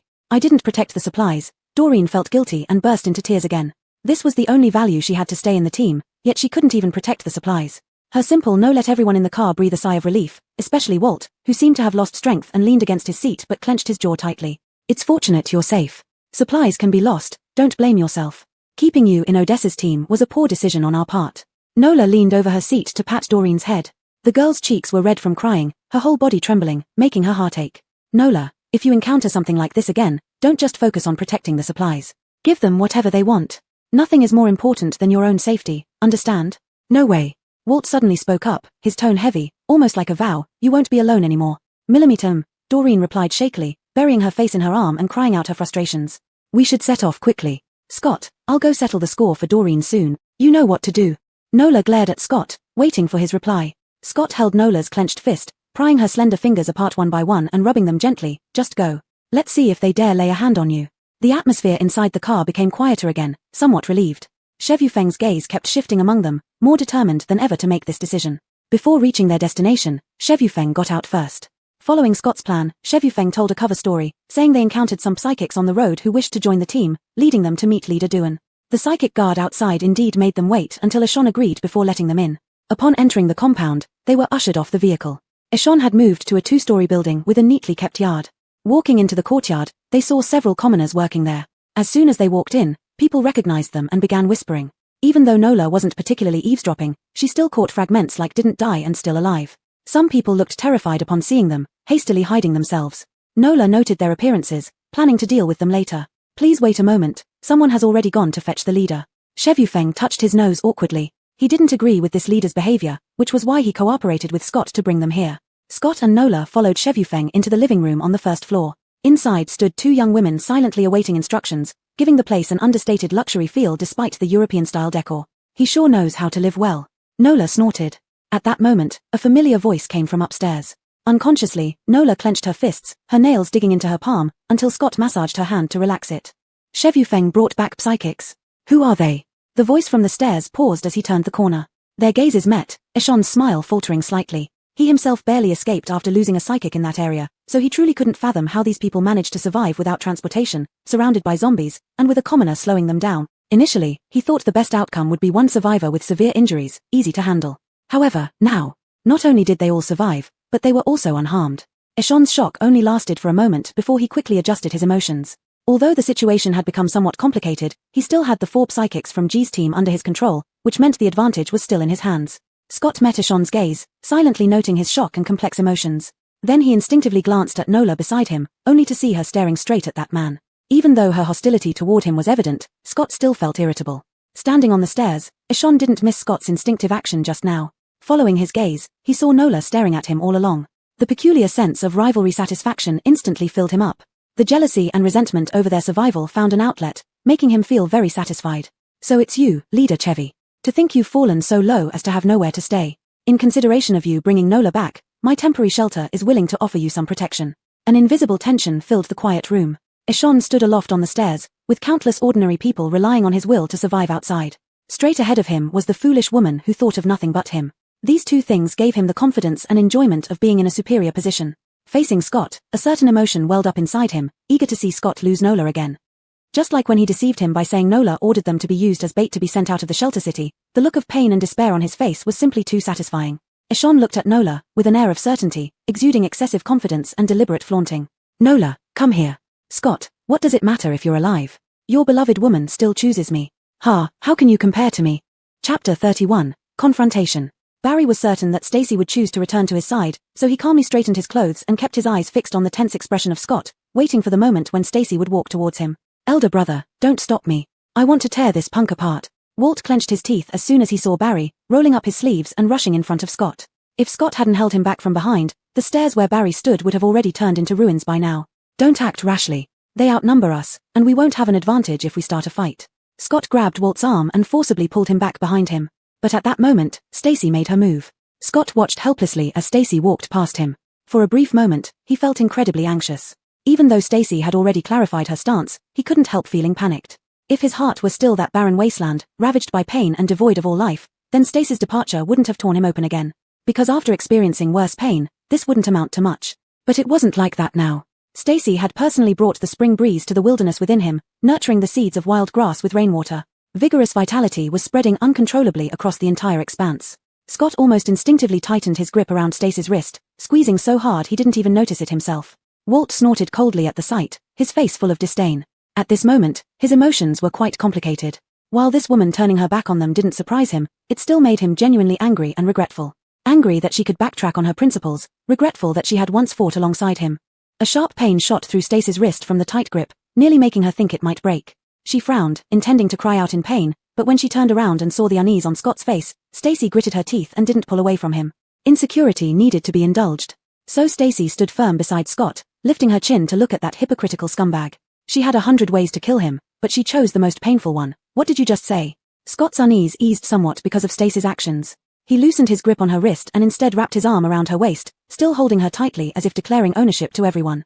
Stacy almost softened under his embrace, but fortunately, her tone remained firm, laced with obvious questioning, leaving no room for doubt. Barry knew she was throwing another tantrum like before. But times had changed, she had lost her value, and who would still indulge her whims? Especially in front of Scott, he wanted to show Scott how the woman he cherished so dearly was humiliated and trampled in front of him. Stacy, I know you're tired, but this isn't the time for you to throw a fit. Go upstairs and rest, I've prepared a room for you. Such false kindness left Stacy feeling disgusted and amused. She sneered, asking, who do you think you are? Barry clearly didn't expect this kind of response from Stacy. To be so ungrateful, acting like she was still the young miss of Bidian City who everyone had to cater to. The discomfort of being defied made Barry furious. What did you say? Barry, did you bring back the supplies? After seeing the cracks in Barry's expression, Stacy glanced at the few people in the living room, each with varying expressions. Of course. Barry's face stiffened, and his gaze toward them grew vicious, yet he still nodded confidently. Both sides were fully aware of what happened with the supplies in that truck. But Barry relied on these so-called supplies to keep his subordinates, especially the psychics, under control. Even if Scott exposed the fact that he had no supplies, he had to stick to his story until the end. News of Scott's return had spread throughout the temporary shelter. The returning psychics and ordinary people inside the compound now crowded the doorway, observing the situation. Barry couldn't afford to give any reason for suspicion. Everyone has received my supplies, Barry said. Stacy immediately laughed.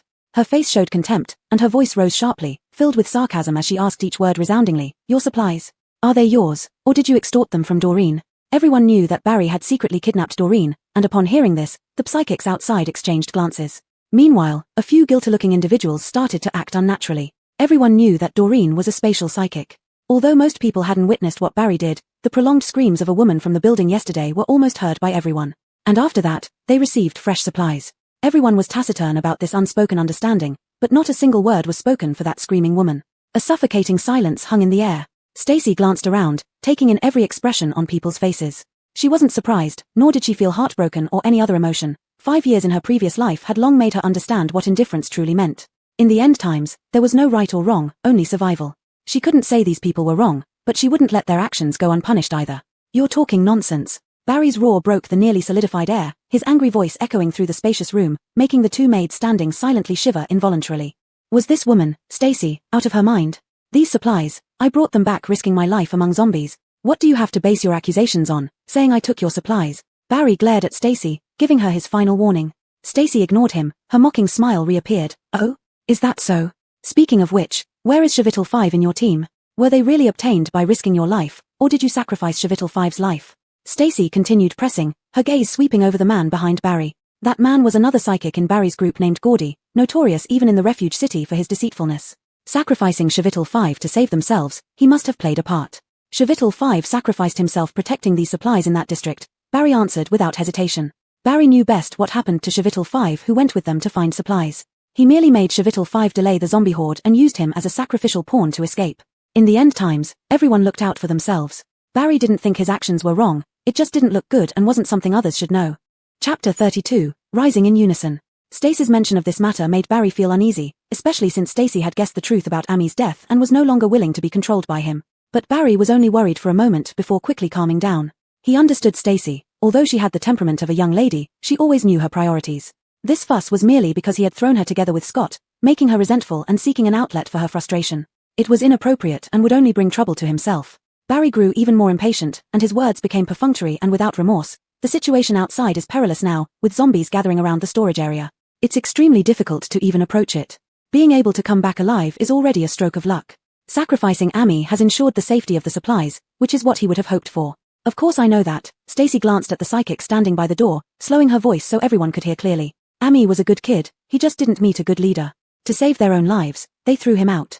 Stacy, don't talk nonsense. Upon realizing things were going awry, Barry hurriedly interrupted harshly. The rapid loss of control made him irritable.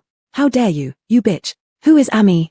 A cold, chilly voice interjected, forming a stark contrast to Barry's fiery tone. Scott said this while glancing at Walt. Walt immediately caught on, adopting a nonchalant tone as if he had witnessed it firsthand. That's the kid who drew away most of the firepower, right? He looked like he was only 16 or 17.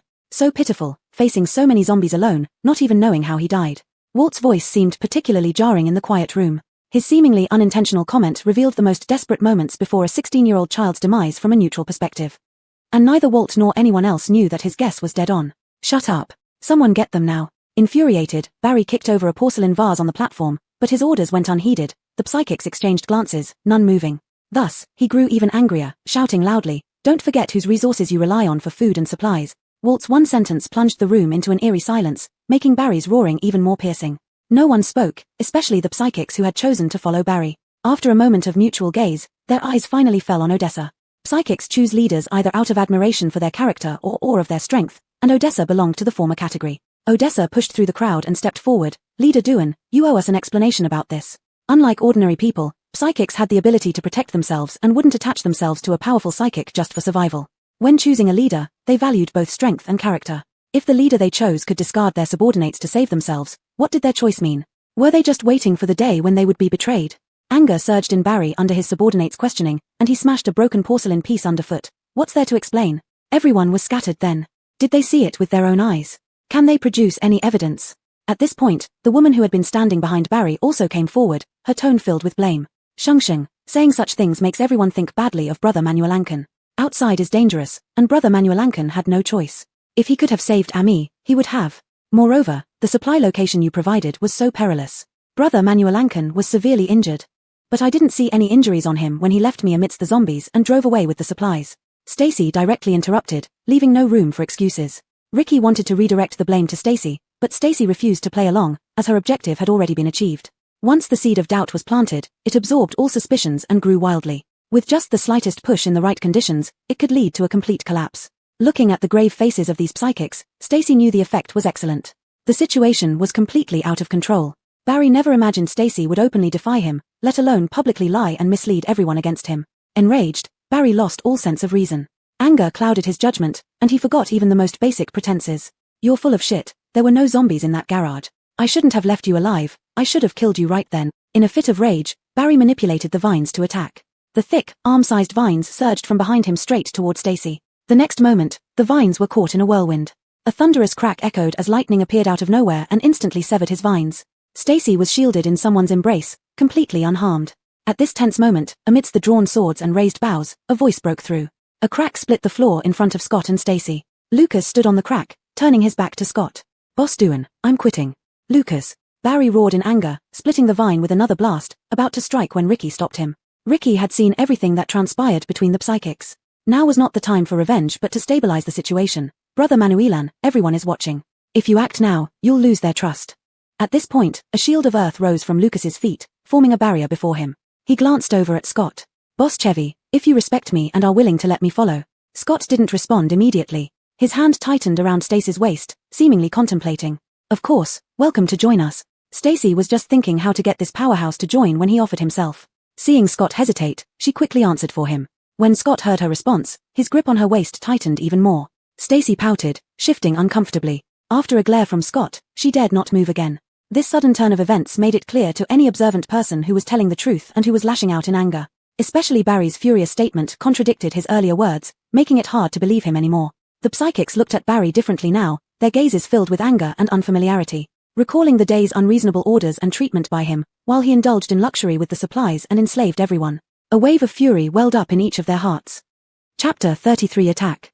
Unable to remain on the sideline any longer as Lucas had stood up, the rest of the psychics walked into the living room and took positions around the lower floor, their faces all showing frustration as they braced for battle. An atmosphere of an impending war spread, and the few ordinary people who remained in the living room all sensed danger, retreating unanimously from it. To them, the struggle between psychics was like a fight among immortals. If they did not keep their distance, they would surely be harmed unintentionally. Odessa also came beside Scott, flames igniting in his palm. He stared at Ishon, his eyes seeming to hold dancing fire within. "Ishon, why are you in such a hurry to make a move if you're not feeling guilty?" Ishon clung to the stair railing.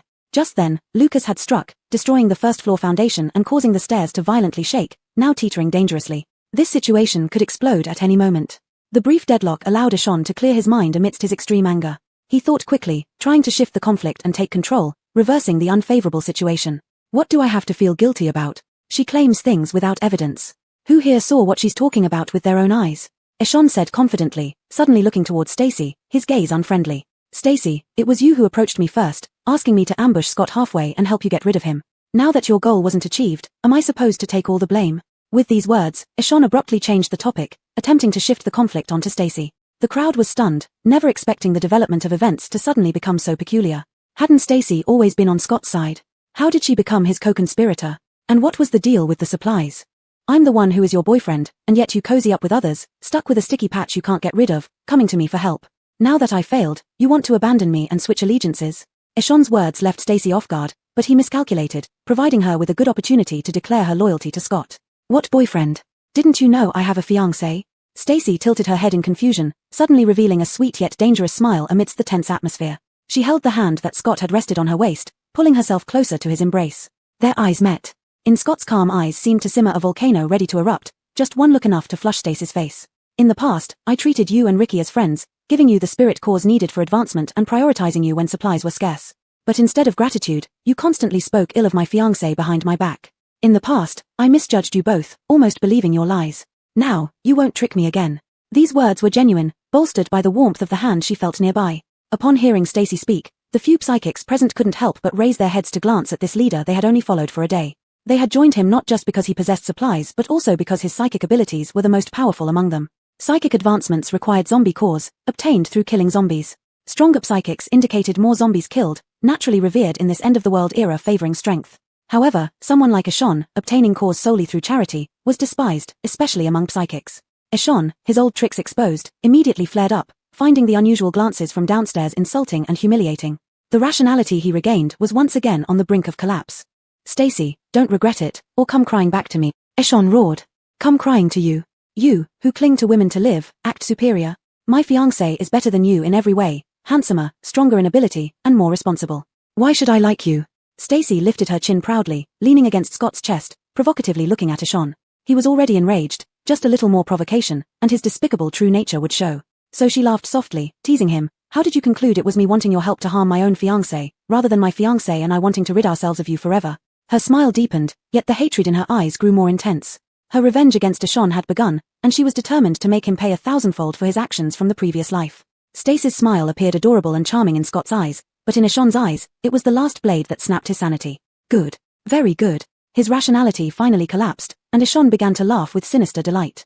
He raised his hand, and a vine slowly emerged, not heading downstairs but climbing along the stair railing, rapidly extending toward the second floor. Not good. He's going to destroy the supplies. Lucas immediately sensed his intention and promptly warned everyone. So many supplies, how could I bear to destroy them? As long as you follow my orders and kill Scott for me, I will immediately distribute all of them to you. The green vines in Ishan's hand grew thicker, sprouting more branches, gradually covering the entire staircase. Manuel and Ricky, standing behind him, tugged at Ishan's sleeve in disbelief, lowering her voice. What are you doing? Ishan must have been driven mad by anger. His habitual arrogance did not allow him to be humiliated in front of so many people, nor could it let him calmly analyze the pros and cons. To him, killing Scott at any cost was the best solution at this moment. Get out of the way. Ishan shoved Ricky away, his words filled with impatience. You're in the way, woman. Everyone attack. Cut off the vines he's using to destroy the supplies. A person like him doesn't deserve our allegiance. At this moment, Odessa's words woke everyone up. He took the first move, and the flame burning in the center of his palm suddenly flew out, directly aiming at the vines wrapped around the stair railing. Fire overcomes wood, and the psychic flames were not ordinary fire. As soon as they touched the vines, blazing flames surged upward like a dragon, their flickering light reflecting on everyone's face. Take cover. Scott's deep voice sounded in Stacy's ear. Before she could react, Scott controlled a gust of wind to carry her and Doreen to the corner of the living room. In the next moment, almost all the psychics in the living room moved, several psychic abilities flying towards Ishan. However, their abilities were too weak and were blocked by a water wall before reaching Ishan. Chapter 34 Obey. The person who used water-based abilities to protect Barry was Gordy, who had been following him. He diverted his attention to extinguish the raging fire ignited by Odessa and leaped down from the stairs. With a swirl of the water column, he swept Odessa and the two other ability users under his command into one area. Water conquers fire. In front of Gordy, Odessa's abilities were completely suppressed. This is when Lucas joined the battle, using earth-based abilities to block Gordy. The battle scene immediately became clear. Odessa and Lucas were controlling Gordy, while Scott and Walt confronted Barry. Fights broke out in the modest living room. Stacy dragged Doreen to hide in the corner, continuously observing the situation. The battlefield extended toward the upper floor as Barry fought while retreating, clearly intending to make a move on the supplies upstairs. And Scott seemed to have already figured out his intention. He tried several times to dash up the stairs using wind control, but each time failed without exception. Stacy finally noticed something amiss with Scott. Even though Barry was not weak, with Scott's capabilities, he would never lose even if he faced Barry alone. But now, cooperating with Walt, whose strength was also notable, the two of them kept allowing Barry to slip away and continuously moved towards the upper floor. Just as Stacy was puzzled, she suddenly sensed the abnormal energy fluctuations in the air, filled with too much impurities that nearly eroded half of the externalized ability usage. This perception was unique to a reliever, and this source of energy fluctuation belonged to Scott. In this life, Stacy only connected psychically with Scott. Even in the emergency then, it was enough time for her to get familiar with Scott's abilities. Scott's current condition was very dire. Within his spirit, storms must be brewing, and any further development could lead to an ability breakdown. When an ability user's output is entangled by black mist impurities, the purity of their abilities significantly decreases. This not only weakens the ability user's attacks but also brings them immense pain. Battling under immense pain and barely maintaining sanity. Scott must be in extreme pain now. The fight must be ended quickly. Even letting Barry escape cannot allow Scott to continue fighting. Scott, come back. Thinking this, Stacy immediately rushed into the battlefield of ability users. Doreen, hiding behind, couldn't react at all and didn't even manage to stop her from rushing out. Stacy, what are you doing? Hurry up and hide. What the hell, causing trouble? Walt saw Stacy rushing around in the living room and immediately frowned. He kicked away Barry's vine and threw metal tools he had absorbed from the living room, severing the vines tied to Scott's ankles. Brother, what's wrong with you today? As Walt asked, Scott suddenly turned to look at him. His tensed face quivered even his muscles, veins popping out on his forehead, and bloodshot eyes like those about to fall into madness. Damn. Brother, you. Walt had never encountered such a situation during practical combat before. Previously, Scott's ability breakdown had a cycle. Although unstable, it wouldn't happen so frequently. What exactly triggered him today? Walt, let them go. Stacy knew she couldn't stop Scott in his current state, struggling against both himself and Barry. He probably couldn't hear anyone else. Shit. Though reluctant, Walt could only comply after hearing Stacy's words. Barry was indeed detestable, making Walt want to eat his flesh, but brother's safety was more important. Everything should prioritize brother's safety. Walt summoned fragmented metal pieces with a wave of his hand and cut off all the tentacle-like vines extending from Barry. Then he rushed over to grab Scott's arm. Instinctively, Scott struggled, just as he was about to attack when he heard a heart-wrenching scream. It was Stacy, who ignored Barry during her rush and got bound around the waist by vines, lifted up in the air. Bitch, I will kill you today, Barry roared, tightening the vines binding Stacy's waist instantly. Stacy couldn't even shout for help, desperately clutching onto the vines, trying to use her abilities beyond her limits to save herself.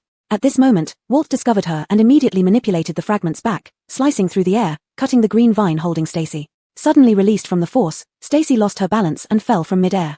Closing her eyes, she hadn't reacted when she was caught by a familiar embrace, stopping her fall. Scott's eyes were still blood red, but he instinctively forced himself to stop his attacking action. He fell to the ground with Stacy in his arms. She landed beside him and immediately saw Scott's taut arms and the pulsating veins. So she instantly turned around and hugged Scott's neck, pressing him back onto the floor as he struggled to get up. Not thinking of any other way to snap him out of it, Stacy leaned down and bit hard on his neck. Scott winced in pain, letting out a sharp gasp. Her gentle voice, carrying an affectionate tenderness, whispered into his neck with a light kiss that followed. Then, he heard her say, "Scott, stop fighting. Let them go." However, at this moment, the crimson in his eyes intensified, and the impurities emanating from him almost solidified. Why is it getting worse? Stacy couldn't figure out what was wrong. Seeing Scott about to shake her off, she ignored everything else and tightly embraced his neck. She repeatedly called his name in his ear. "Scott, wake up. I know you can do it. I'll always be with you. Scott, you can do it." After a while, Scott's strong arms wrapped around Stacy's waist and back. The fierce red in his eyes finally faded, and the crackling lightning in his hand dissipated into the air. This turn of events forced Scott to withdraw from the battle. Walt, facing Barry alone, naturally wasn't a match for him. Before long, Barry threw out a vine, coiling it around Ricky and broke through the window to escape. At the same time, hearing the sound of the shattered window, Gordy stopped fighting, raised a water column with a wave of his hand to intercept several ability users, and also broke through the window to flee. Odessa's two subordinates wanted to chase after them, but Odessa, being astute, stopped them and immediately climbed the stairs to rush to the second floor, finding the room where supplies were stored. Indeed, fighting soon broke out upstairs, but it was only a moment before the sound ceased. Walt quickly went upstairs to check, leaving Scott and Stacy alone in the spacious living room. "Next time, don't rush into the fray like that." Scott sat up with Stacy in his arms. His face, brushed by her disheveled hair, showed both strength and tenderness, his voice hoarse as if he had just emerged from a desert journey. Kneeling in his embrace, Stacy gradually calmed down from her lingering fear. "Then next time, when I call you, you have to listen." Chapter 35 Kidnapping. Barry had destroyed part of the supplies on the second floor, but fortunately Odessa had arrived in time with his people to save most of what was left. At this moment, everyone was standing in the yard while several psychics transported the supplies from the damaged second-floor rooms into the courtyard. Even though Barry had destroyed and taken away a portion of the supplies, what remained was still substantial. 3 bags of rice and flour, and several boxes of ham. If they rationed carefully and foraged along the way, it would be enough for these people to reach the large shelter city in the north. Boss Chevy, here is the list of counted supplies. Miss Doreen should put them back into her space. Odessa appeared completely selfless, returning all the supplies since they were originally from Doreen's space. This courtesy naturally upset his men. A girl standing next to him wanted to protest but was stopped by him just in time. Brother, you're really giving them all away? This person was Odessa's sister, the only female psychic in his group. Of course. Scott seemed somewhat exhausted, sitting on the steps at the entrance with his eyes closed, resting. Katie took over the conversation, glancing at Doreen, indicating for her to go and retrieve the supplies. Doreen hesitated. Her space was almost full of supplies brought back by the vehicles, and she could barely fit another bag of rice. How could she store them all? If not finished, wouldn't it expose their abundant supplies? Doreen walked over hesitantly and picked up a bag of rice, forcing it into her space slowly, looking relaxed but secretly rearranging other items. Katie noticed her struggling expression, smiled briefly, then her face turned cold as she glanced at the restless crowd in the courtyard, seemingly waiting for something. Failed in her attempts, Doreen stroked the few boxes of sausages regretfully. Just as she was about to ask Walt for help, a voice rose from the crowd. Wait. It was a loud male voice, and a big burly man stood out from the crowd. Hearing this voice, Doreen shrank back, turning cautiously to retreat behind the supplies and stood beside Walt. You can't touch these supplies. The man kept his eyes on Doreen until he met Walt's warning gaze and finally looked away. Who are you? Katie scratched her ear impatiently. The person she was waiting for had come. My name is Kale. The man pointed to the supplies stacked in the courtyard. These supplies were brought back by Barry, and now that we've driven him away together, they should be evenly distributed among everyone. Kale's words were quickly echoed by a few others, giving him more confidence to speak up for the ordinary people. That's right. Why should you take all the supplies? These belong to everyone, not just you. Exactly. We worked hard for Barry day and night. Why should these supplies go to you when you did nothing? Enough. Odessa couldn't bear it anymore. Glancing at Katie and Scott, he hurriedly interrupted, signaling them not to speak further. But despite his attempts, no one listened. Leader G, we respect you, and we listen to what you say. But in this situation, clearly we've done more work than they have. Why should we hand over all the supplies to them? Kale felt increasingly justified, raising his voice even higher. Our team had 4 psychics participating in the fight, while they only had 2. Supplies should be distributed according to who contributed. Wait, I quit. Lucas suddenly interrupted angrily. I've joined Boss Chevy's team now. Odessa showed no reaction to this. He had already known Lucas's decision after dealing with Barry. Because Lucas never joked. Lucas, you're serious. Dev, who had been silent all along, spoke up with a swollen face. Katie noticed his half-swollen face, bruised purple. Kale was undeterred. Even if you quit, we should still get half of the supplies. They belong to everyone. You have no right to take them all. Giving you half. Think you deserve it. Katie stood up from the steps. She had plenty of ammunition at her waist and could end this man's life with just a lift of her hand. Do you think that by driving Barry away, no one will hold you accountable for your past actions? Stacy took a few steps forward, and Scott, who had been resting with closed eyes, opened them. He seemed like a prairie wolf lying down with its fur smoothed, shaking his ears as he sat up, using his sharp eyes to fixate intensely on the prey. What did we do? Kale was immediately startled by Stacy's questioning but still stubbornly refused to admit. We allied with Barry under duress. Are you also an ordinary person? Don't you know how difficult life is for us ordinary people? At this moment, a woman stood up from the crowd. Stacy recognized her. She was one of the 2 girls who served as servants to Barry in the living room. We don't have the ability to protect ourselves. We can only rely on psychics for supplies. Aren't you also dependent on psychics for survival? Why must you make things so difficult for us? The girl's bold questioning successfully won support from those behind her. Stacy sneered, acknowledging that the girl's words made some sense, but it wouldn't work with her. Making things difficult for you? Then tell me, how exactly am I making things difficult for you? Stacy asked. You want to take all our supplies? The girl answered immediately, as if she had found her footing. This means you're leaving us no way to live, driving us to death. By doing this, you're a murderer. Our supplies? Stacy questioned. Aren't you well aware of how these supplies came about?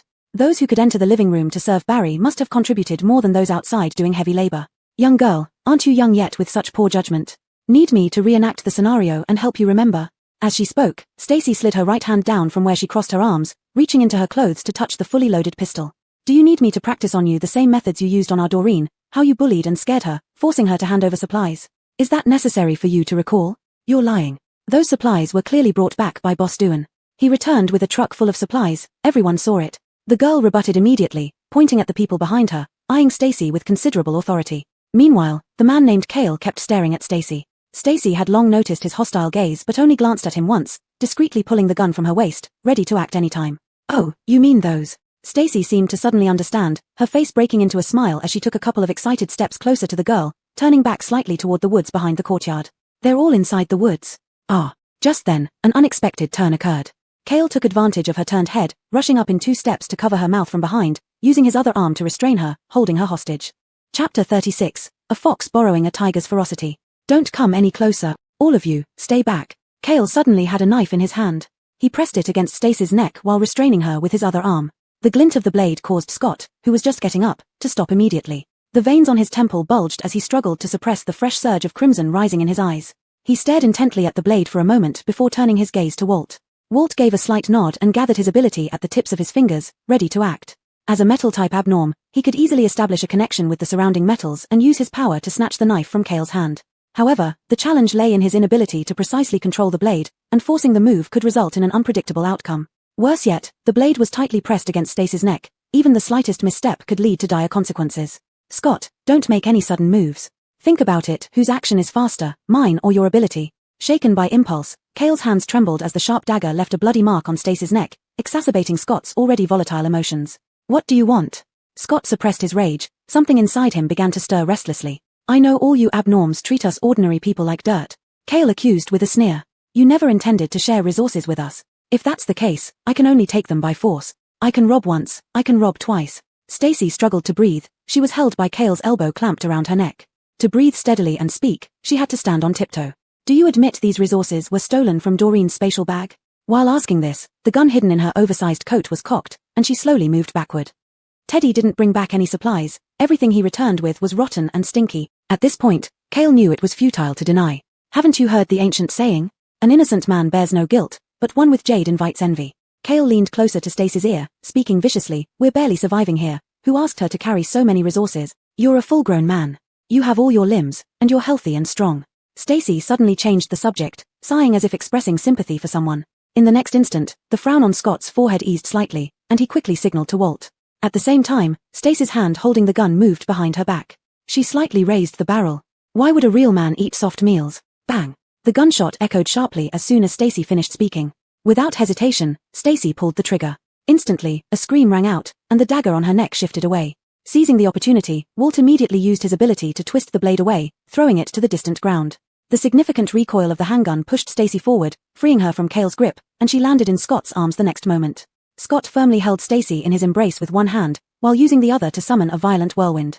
His irascible state seemed to fuel his abnorm powers too. A gusty wind howled through the air, sending chills down everyone's spines. Scott, stop. Seeing Scott's unusual state, Stacy realized that what had just happened had agitated him again. She hastily intervened, grabbing his arm. The fierce whirlwind vanished instantly as the Wolf King gentled when facing the person in his arms. Stacy. Scott lowered his head to look at her, the redness in his eyes fading. In his eyes, Stacy saw her clumsy, unmasked self. Don't be angry. It won't happen again. Never again, Stacy apologized hurriedly, raising 3 fingers as if to swear an oath. This isn't over. Scott released Stacy's waist, emitting a cold aura that made her feel wronged. But why did she feel wronged? After all, she was the one who had made the mistake. After settling matters, she needed to soothe him properly. Stacy stepped out of Scott's embrace and turned to look at the silent crowd. The girl who had been fiercely arguing just moments ago now sat pale-faced on the ground, trembling as she watched blood gush from Kale's lower body. Seeing Stacy approach, she shook even more violently. Still calling me a murderer? Stacy twirled her gun a couple of times, scanning the crowd with its barrel before putting it away. I'm giving you one last chance. Whoever did that, step forward and apologize to Doreen until she forgives you. Those who didn't do it don't need to worry, we won't blame the innocent. After speaking, Stacy folded her arms and looked at these people. Most of them kept their heads down, while a few exchanged glances. Ultimately, after passing through the front row, 3 people stood out. 2 men and 1 woman, some timid, others trembling all over, and one sticking out her neck, glaring at Stacy angrily. I don't understand why you're not giving us a way out. We are all survivors. Do you have to be so thorough in eliminating us? We just want to live. Is that wrong? The man shouted loudly as if he had nothing to lose, no longer caring whether Stacy would shoot him again. You ask a good question, Stacy replied. If you have such integrity, why did you choose to freeload when you should have been independent? On the way here, everyone saw fruit trees scattered around the mountain, with birds flying and beasts everywhere. Weren't you able to hunt wild boars or catch rabbits and pheasants? Didn't you know how to pick fruits from trees or dig up roots from the ground? The man was clearly taken aback, as if this option never crossed his mind. His rebuttal noticeably weakened. There are zombies and large fierce animals on the mountain. What can we do without any equipment for hunting? Stacy couldn't help but laugh, countering. So your point is that abnorms don't face zombies when they go out searching for supplies and food? Do those ordinary people without abnorm protection have to hang themselves? Who lives an easy life in this apocalypse? Why should you get off scot-free? The resources in Doreen's spatial bag were all obtained by Scott and Walt, risking their lives fighting against zombies. You think you can take half of it just by saying a few words? There's no such thing as a free lunch. The man finally lowered his head, and Stacy felt most of her anger dissipate. She glanced at Doreen hiding behind Walt. The little girl peeked out, staring at her with sparkling eyes. The rest is up to you. Treat them as they treated you. Also, tend to this man's wound. Stacy hadn't expected to aim so precisely. She intended only to graze him as a warning, but she ended up missing. Now, she might become the creator of the first eunuch in the apocalypse. After using Kale to threaten Scott, Stacy still had to soothe this big tiger behind her. Lowering her head, she moved back to Scott's side, trying to pull at his sleeve, but he sidestepped away. Oh no, she really ticked him off. Chapter 37, Getting the Upper Hand. With matters in the courtyard resolved, what remained was left to Doreen and Walt. Even though Doreen, the young girl, had a tender heart, Walt wasn't someone easily provoked. He wouldn't let these blood-sucking parasites off lightly. Odessa discussed plans with Scott for their journey to the next refuge city. Stacy followed closely behind Scott like a little wife. Odessa likely sensed the awkward atmosphere between them. After confirming their departure time, he called on the team's psychics and a few ordinary people to go gather supplies at the back mountain. Scott ignored Stacy all this while. Seeing her hovering around him and trying to be considerate, his stern expression finally softened somewhat. I'm wrong, can you stop being angry? Stacy sat beside Scott, grabbing his rough hand and scratched his palm like a kitten. Scott silently withdrew his hand. Stacy pouted, acting spoiled as she forcibly reached out and intertwined her fingers with his. Next time, I won't put myself in danger again. Stacy whispered softly, earnestly admitting her mistake. I just got confused. I had to find an excuse to deal with the troublemaker, and then my head got hot. Indeed, when Stacy approached Kale, she turned away deliberately to give Kale an opening. When Kale suddenly fell silent, Stacy guessed he might turn against her and use extreme methods to solve the problem. She needed a reason to act, knowing well that using force was more direct and effective against such unreasonable people than reasoning. When I saw you worried, I regretted it right away. Scott didn't pull away from her hand, and Stacy grew bolder, moving closer, wrapping one arm around his. Your eyes were red, I felt so bad. Stacy leaned her face against Scott's shoulder, admitting her mistake while showing vulnerability. Scott stiffened slightly, and Stacy secretly curled her lips, ready to continue speaking when Scott suddenly pushed her away and stood up. Cough. Scott clenched his fist against his mouth, coughing lightly as if to hide something, still coldly saying, reflect on yourself. Finishing, Scott walked past the tea table, preparing to leave.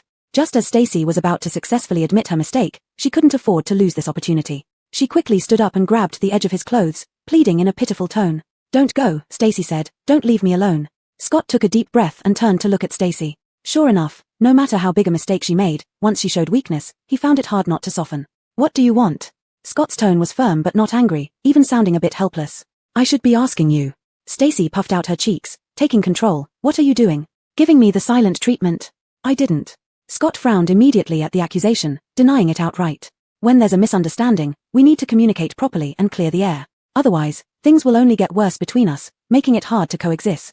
Stacy pressed on unyieldingly, chattering non-stop. You're not giving me the silent treatment. Clearly, you are. You told me to reflect on myself. Don't you have your own faults? How can you? Halfway through her words, Scott suddenly came closer, covering her incessant mouth before she could react. So, what do you propose? Scott looked at her helplessly, his face clearly reading surrender. Are you still mad? Stacy pulled Scott's hand off her mouth, circling both her hands around it. Her confidence made Scott momentarily uncertain who had made the mistake. You admitted your fault, why would I still be angry? Scott sighed, saying, do you know your mistakes? Stacy smiled, her lips curling. She still has me wrapped around her finger.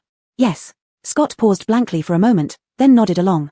According to the script, the next question should be what did you do wrong? But Stacy played her cards differently, aware that Scott probably didn't know his mistakes. Stacy looked straight into Scott's eyes, announcing the answer seriously. Since you know, promise me you won't give me the silent treatment again. It hurts me deeply. I didn't. Scott hesitated again, then understood Stacy's intention. When faced with conflicts, one shouldn't avoid them. Then she acted coquettishly, and he couldn't escape. I know. Scott's lips moved slightly, his gaze flickering over Stacy's lips before his throat bobbed up and down. Hearing Scott's response, Stacy beamed with joy, throwing her arms around him as she jumped onto him. Scott caught her and sighed softly. She's a bit tiring. Since your psychic power became unstable again, we have some downtime now with nothing to do. Let me help you sort it out properly, Stacy suggested. Once they set off tomorrow, it will be inconvenient again. If any issues arise during the journey, it would be even more troublesome. Scott pondered for a moment and nodded in agreement. He informed Walt and went upstairs to find a spacious room with a wide view, ensuring they could respond to any emergencies quickly. Stacy nestled in Scott's arms, cupping his face and touching foreheads with him. Both of them closed their eyes, and this time, Scott willingly opened up Ianthe, allowing Stacy to enter the mental space effortlessly. The situation inside Ianthe was much better this time than during the previous episode. Although black mist still lingered, the energy bodies carrying psychic power had a slight edge, maintaining a fragile balance within Ian. As soon as Stacy entered, the black mist seemed to regain its focus, rapidly converging and encircling her. The black mist's activity was significantly higher this time, like a hawk that had missed its prey and remained on high alert to ensure it could strike fatally when encountering prey again. This increased activity of the black mist was the reason for Scott's sudden loss of control when dealing with Ishan earlier. The relief process took a long time this time. Stacy quickly broke through the bottleneck she had reached last time while converting the black mist energy. Her enhanced psychic power gave her relief abilities a qualitative leap, making her more adept at handling the black mist. By the end, Stacy was still a little dazed, but this time she was prepared, staying calm both at the start and finish without immediately passing out due to fever. This time was very successful. As long as you don't ingest impure crystals and control your emotions, you won't lose control again. Stacy patted her flushed cheeks, feeling as if she were drunk.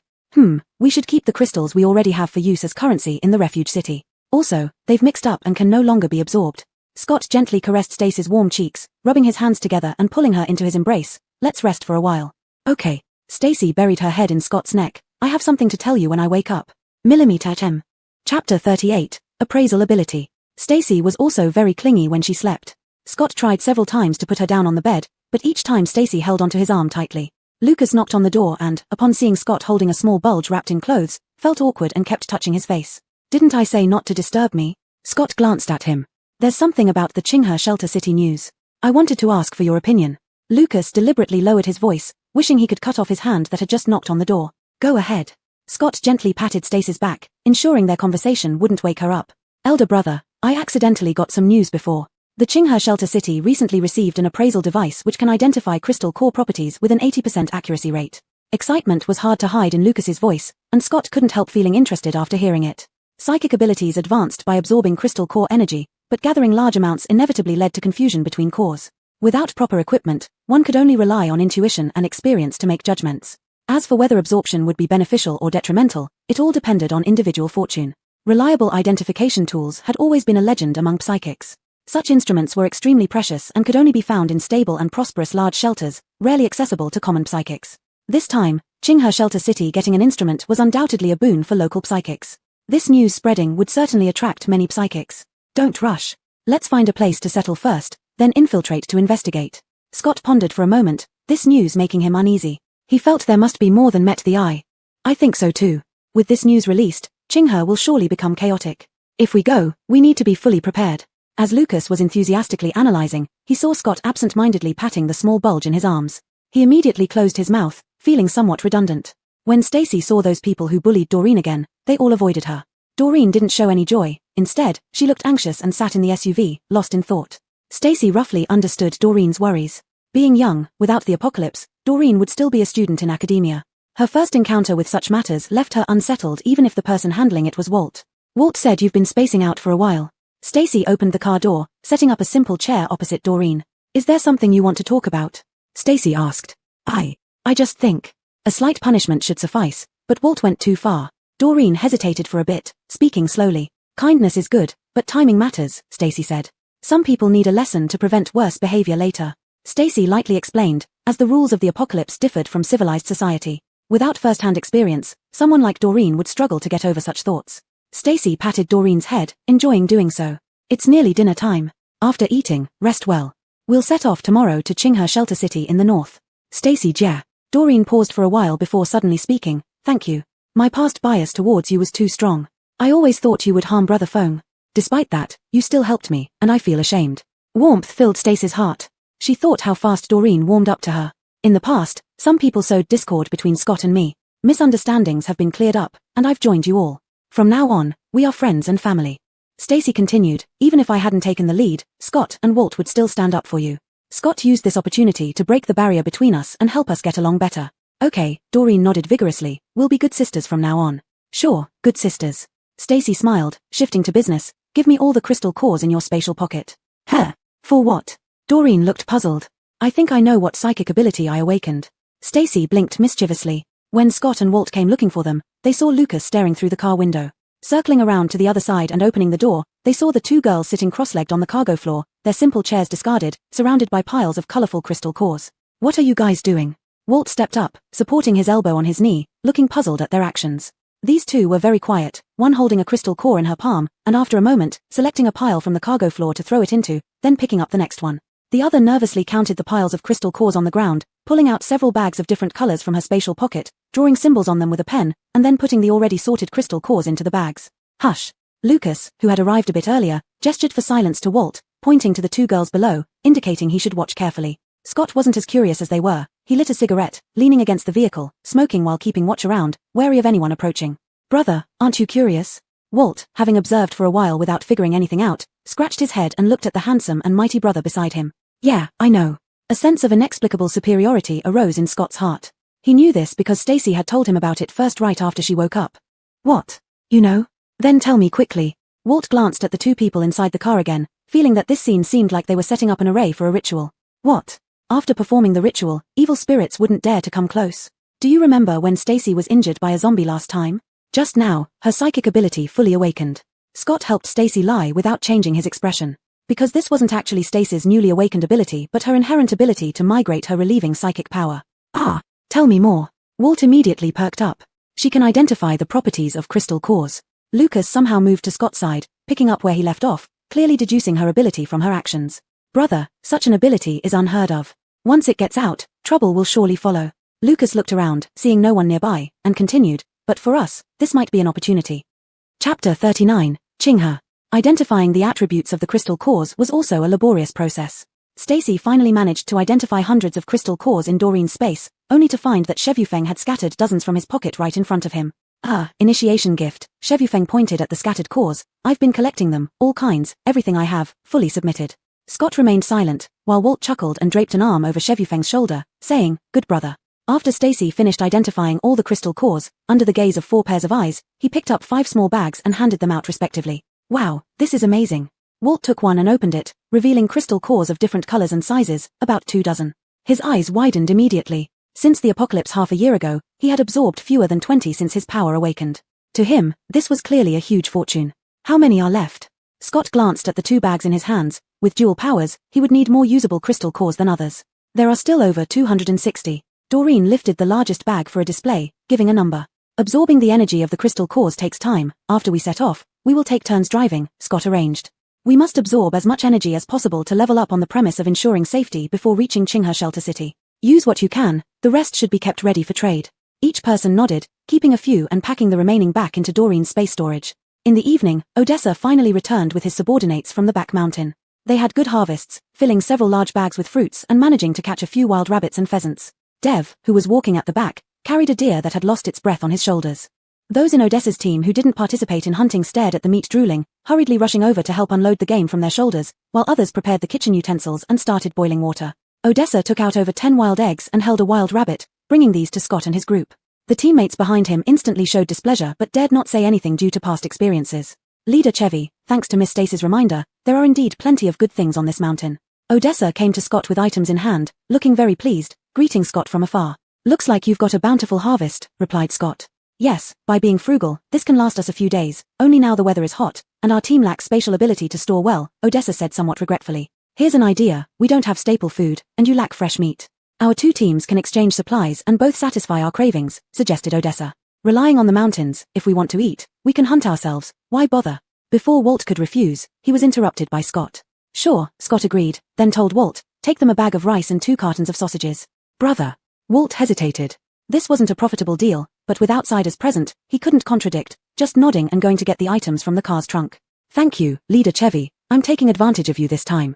In this era, game was easy to come by, but staples such as rice and flour were scarce resources, filling and long-lasting, hard to obtain. Odessa put down the items and saw Walt carrying a 50-pound bag of rice in one hand and 2 cardboard boxes in the other, promptly helping to take them over. I owe you 2 favors now, and consider this one repaid, Scott remarked. 2 favors.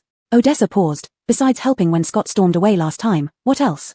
Suddenly, Odessa recalled a trivial matter. Leader Chevy is truly a man of righteousness. A boiled egg doesn't count as a favor, Odessa said humbly, lowering his head. Rather, I failed to protect Doreen, I apologize. That incident wasn't your fault, Scott pointed to Dev's bruised face and Odessa's slightly stiff waist. I know you did your best. Odessa smiled, thanked again, and returned to his team with the rice and sausages. Thanks to this, their dinner that night was richer than usual. Taking advantage of Doreen's moment of cracking eggs, Stacy picked out a large egg from the basket and found clothes Doreen had changed into last time, creating a simple nest for the egg. What are you doing? Want to hatch it? Walt saw the egg quietly lying on a makeshift chair, his lips twitched slightly. You don't understand, this is called sustainable development. Stacy told Walt not to touch it and then went to help Doreen cook. The next morning they set off as scheduled, driving out along the Ring Mountain road they had come from. Halfway through, Stacy suddenly remembered something and looked in the direction of the town. We still have a stash of supplies we haven't collected. When they first entered the town, she had provided 2 supply points for Odessa and his team to retrieve. However, Odessa's group only visited one of the supply points, and didn't get to the other one. Later, due to the incident with Ishon, it was forgotten. Let's leave it there, didn't you say sustainable development?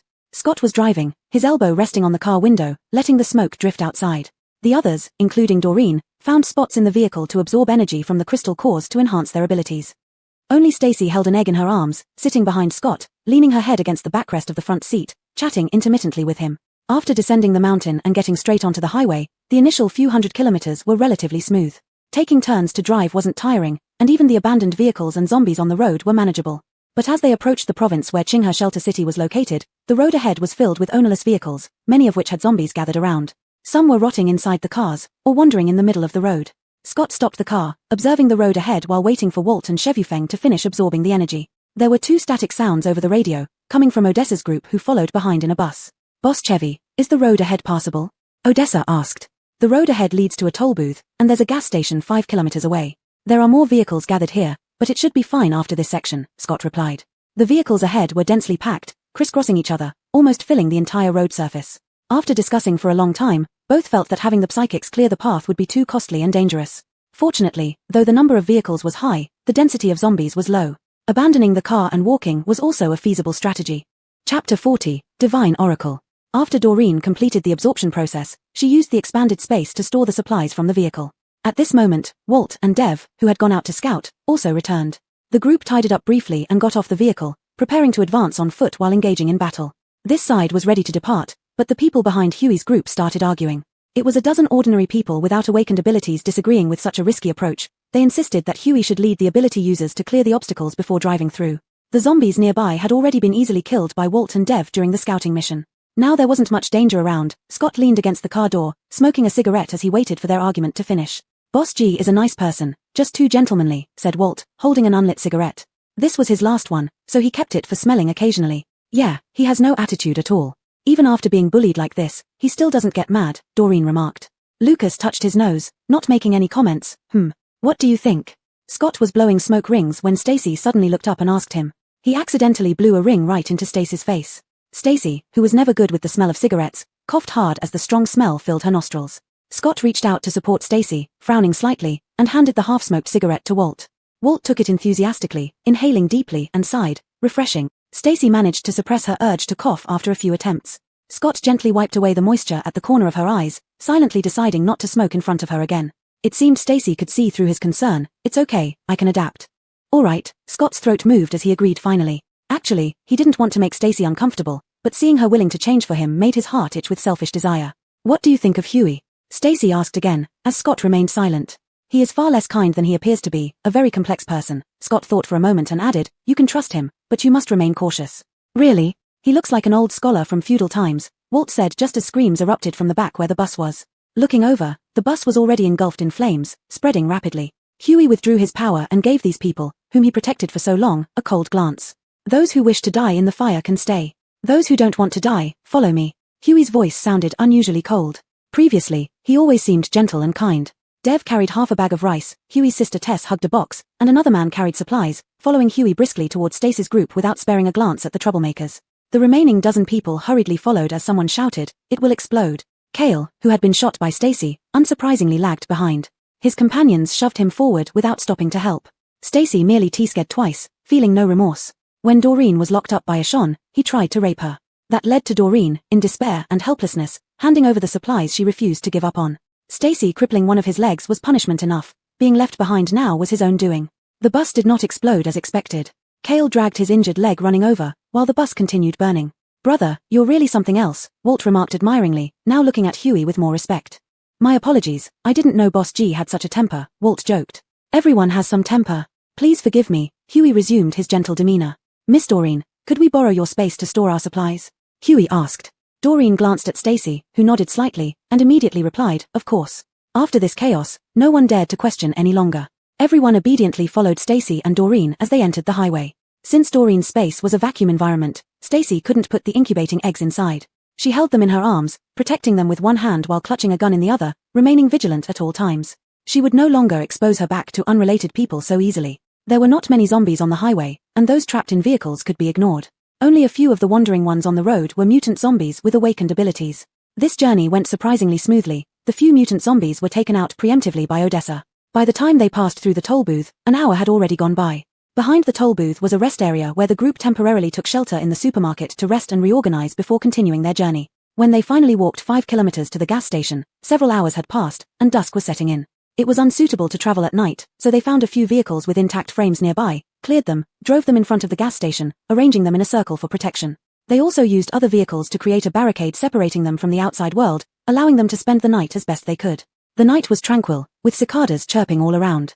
In this quiet little circle, even breathing sounds were almost audible. Suddenly, one of the car's radios crackled to life, and soon after, a voice long unheard hit everyone's ears. 4035, 9001, 6045, 8025. The cold mechanical voice continuously repeated random numbers, interspersed with poor signal quality and familiar static noise, followed by a middle-aged man's suppressed yet urgent voice. Great calamity is coming upon humanity, the apocalypse is imminent. Please prepare accordingly. The sudden broadcast broke the silence of the night, drifting through the air into the distance. In the pitch-black night, that voice seemed to call forth some monstrous beast hidden in the darkness, sending an eerie chill up everyone's spine. Stacy fumbled to turn off the car radio, trembling hands clutching Scott's arm. I'm scared. Who wouldn't be? This bizarre broadcast had suddenly appeared on all audio platforms worldwide just before the apocalypse, broadcasting non-stop. 3 months later, it plunged humanity into hell, marking the true arrival of the apocalypse. Survivors referred to it as the Divine Oracle. Afterward, the broadcast continued without stopping, always active on a fixed frequency. As if mocking humanity, Scott pulled Stacy into his embrace, softly comforting her. Don't be afraid, it won't harm us. The night was shrouded in thick clouds, the moonlight completely blocked.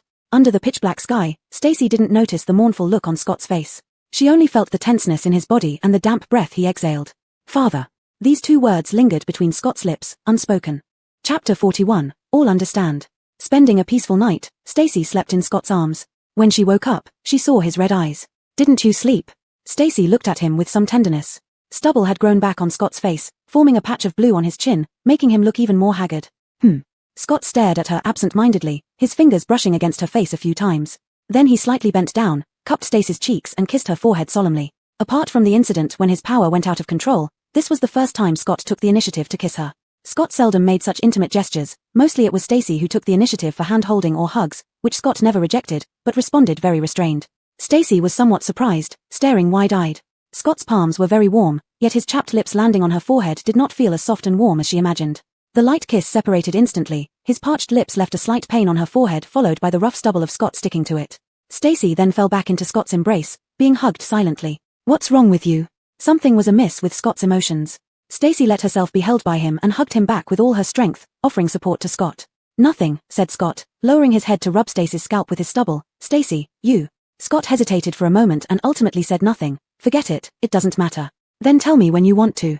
Stacy replied very understandingly, leaned out and gave a kiss to Scott's stubbled chin. Anyway, I will always stay with you. If it is dangerous later. Seeing her reliance on him like that, Scott couldn't help asking. No. Stacy immediately interrupted Scott, looking straight into his eyes. There is nowhere safer than being with you. And, I'm not weak either, I will grow up quickly, not become your burden, but fight alongside you as a comrade in arms and lover. Her face flushed as she said the last words. Embarrassed, she lowered her head and hit Scott's chin with her forehead. Thus she felt Scott's chin moving, along with his throat, and the burning palm on her back. His voice hoarse and reserved, enough to make someone blush. You will forever be my soft spot. I will always protect you. Well, it's so mushy early in the morning. Stacy pushed Scott hard, patting her face open the car door and ran outside to cool off. At this time, Walt and the others got out of the car as well. Doreen set up a stove on the nearby empty ground effortlessly, while Walt came over yawning. Brother, have any cigarettes? Walt poked the window with sleepy eyes and caught something he shouldn't have seen when he lowered his head. Yo. Walt quickly moved his eyes away and looked towards the roof ambiguously. Scott ignored him, pulled out half a box of cigarettes from his pocket and threw them to Walt. Walt smartly picked one up first and handed it to Scott with an amused expression that all men understood. Cool off a bit, sir. Get lost. Scott took the cigarette, lit it and drew a deep breath, still agitated inside. That restroom at the gas station is in the northeast corner, you might. Just as Walt was teasing, Scott suddenly hissed, glaring at Walt sharply. Walt backed up a few steps and raised both hands in submission. But it's the morning, understand, right? Walt laughed awkwardly twice, finished smoking the whole cigarette in 2 draws, exhaled everything completely. Awesome. He crushed the cigarette butt underfoot, and saw Lucas coming back from patrol carrying a case of cola. I was bored last night and checked out the trunks of nearby cars. Lucas drank 2 gulps from a can, burping. Then he threw the empty can aside, which landed exactly under Walt's neighboring car. Walt took a can from Lucas thoughtfully, sipping it while staring absently at the can. No one knew what he was thinking, but the world became much quieter without his chatter. The road ahead was clearer after breakfast. They found several clean vehicles. Using the inbuilt navigation systems of the cars, they located Qinghe Shelter City and drove toward it. According to the offline navigation, the distance from their current position to Qinghe Shelter City was approximately 500 kilometers. If the road ahead remained clear without any more traffic jams like before, they would likely reach Qinghe Shelter City in approximately 5 hours. Take this opportunity to absorb the crystal cores. Doreen, you take out some of the remaining crystal cores and distribute them among everyone. Entering the city this time will likely require an entrance fee. Scott, sitting in the passenger seat, gently rubbed Stacy's hair at the back of her head. His tone was mild, making Walt feel rather envious. Can it really be done? Scott asked. Just relax, all you need to do is protect my little chick, Stacy nodded, looking at the egg in Scott's arms with great anticipation. It's just an egg. Walt interjected. The team had already finished eating their eggs long ago, and he had been eyeing this particular one for quite a while. Unfortunately, Stacy wouldn't let anyone touch it. It will hatch, Stacy rebutted, stroking the egg gently. She felt carefully, and caught the faint heartbeat inside. Her eyes sparkled, her little chick was about to hatch. It was strange how it happened. That day, while helping Doreen collect eggs, she suddenly felt a strong connection when she touched this particular egg. A voice in her mind told her that this egg had life within it. That's why she picked it out and made a cozy nest for it, taking meticulous care of it ever since. And today, it was the first time she clearly felt the heartbeat of her little chick. This feeling was truly magical. Her intuition was something the tough guys like Walt couldn't comprehend. Not only Walt, but even Scott found Stacy's egg incubating behavior very incomprehensible and showed obvious disapproval on his face. But what she didn't know was that Scott was actually jealous of this egg. After restarting their journey, the road remained relatively smooth. Stacy drove, following several vehicles from Odessa's team in front, carefully maintaining a safe distance. The 4 psychics in her car were doing their best to absorb the energy from the crystal cores. They needed to maximize their psychic abilities before entering Qinghe Shelter City. Once they entered the Shelter City, unforeseen events would no longer be within their control. Chapter 42 Crow. This 500-kilometer road took them 3 days to travel. At one point, a scenic route was too congested with densely packed zombies, forcing them to leave the highway and detour around this section before getting back on track. As they approached within 100 kilometers of Qinghe Shelter City, the roads visibly cleared up. They exited the highway and passed through the town, finding that even the few zombies left in the small county were scarce. After entering several supermarkets, they found everything had been emptied out. It seems the people from Qinghe have swept through here, nothing is left. Accompanied by the unique static of the walkie-talkie, Odessa's somewhat annoyed voice came through. Let's head straight to Qinghe. Staying here is meaningless, Stacy said.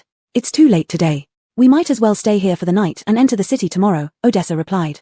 Stacy looked at Scott, who nodded. So Stacy responded, all right then. There were many shops along the street, but they didn't bother searching for more comfortable residential areas. They simply chose a motel by the roadside, did a quick cleanup, and settled down. During room allocation, Walt quickly dragged away Doreen, who wanted to stay with Stacy, throwing her into a standard room and shutting the door with a loud bang. Scott watched as Walt walked off arm in arm with Lucas, his jaw muscles tightening. This was the first time Stacy and Scott were sharing a room. As dusk fell, there was only one large bed in the room. For a moment, the two stared at each other, then Scott couldn't bear it anymore and moved to leave. Where are you going? Stacy asked, blinking her eyes. Next door, Scott cleared his throat. No way. Stacy refused firmly. Scott, you absorbed several crystal cores today, which I haven't purified yet. It's necessary to relieve and balance your energy. Stacy explained logically, and we're entering the city tomorrow, so you can't have any uncertainties. Fine, Scott conceded, reluctantly agreeing. As night deepened and darkness fell, Stacy performed the third relief for Scott.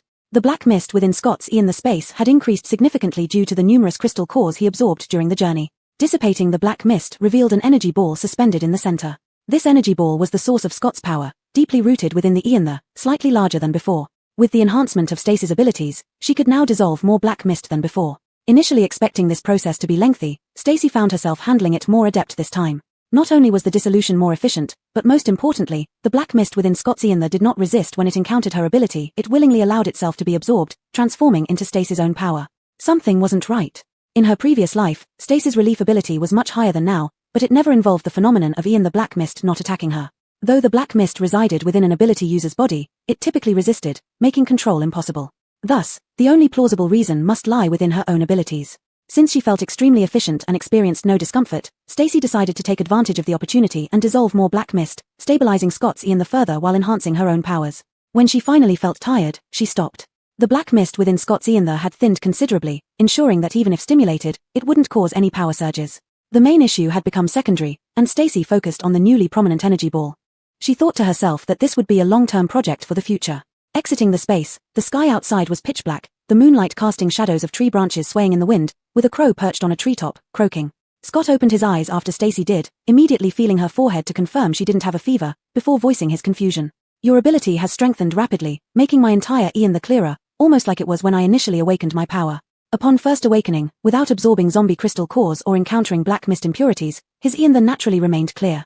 I also find it strange. This went smoother than expected, and instead of leading the impurities to my Ian the, I fully absorbed them, converting them into my own power. Stacy spread out her hands in surprise, and a very thin white light rose from her palm, like a hesitant earthworm, determining its direction before winding toward Scott. However, Stacy's ability was still insufficient.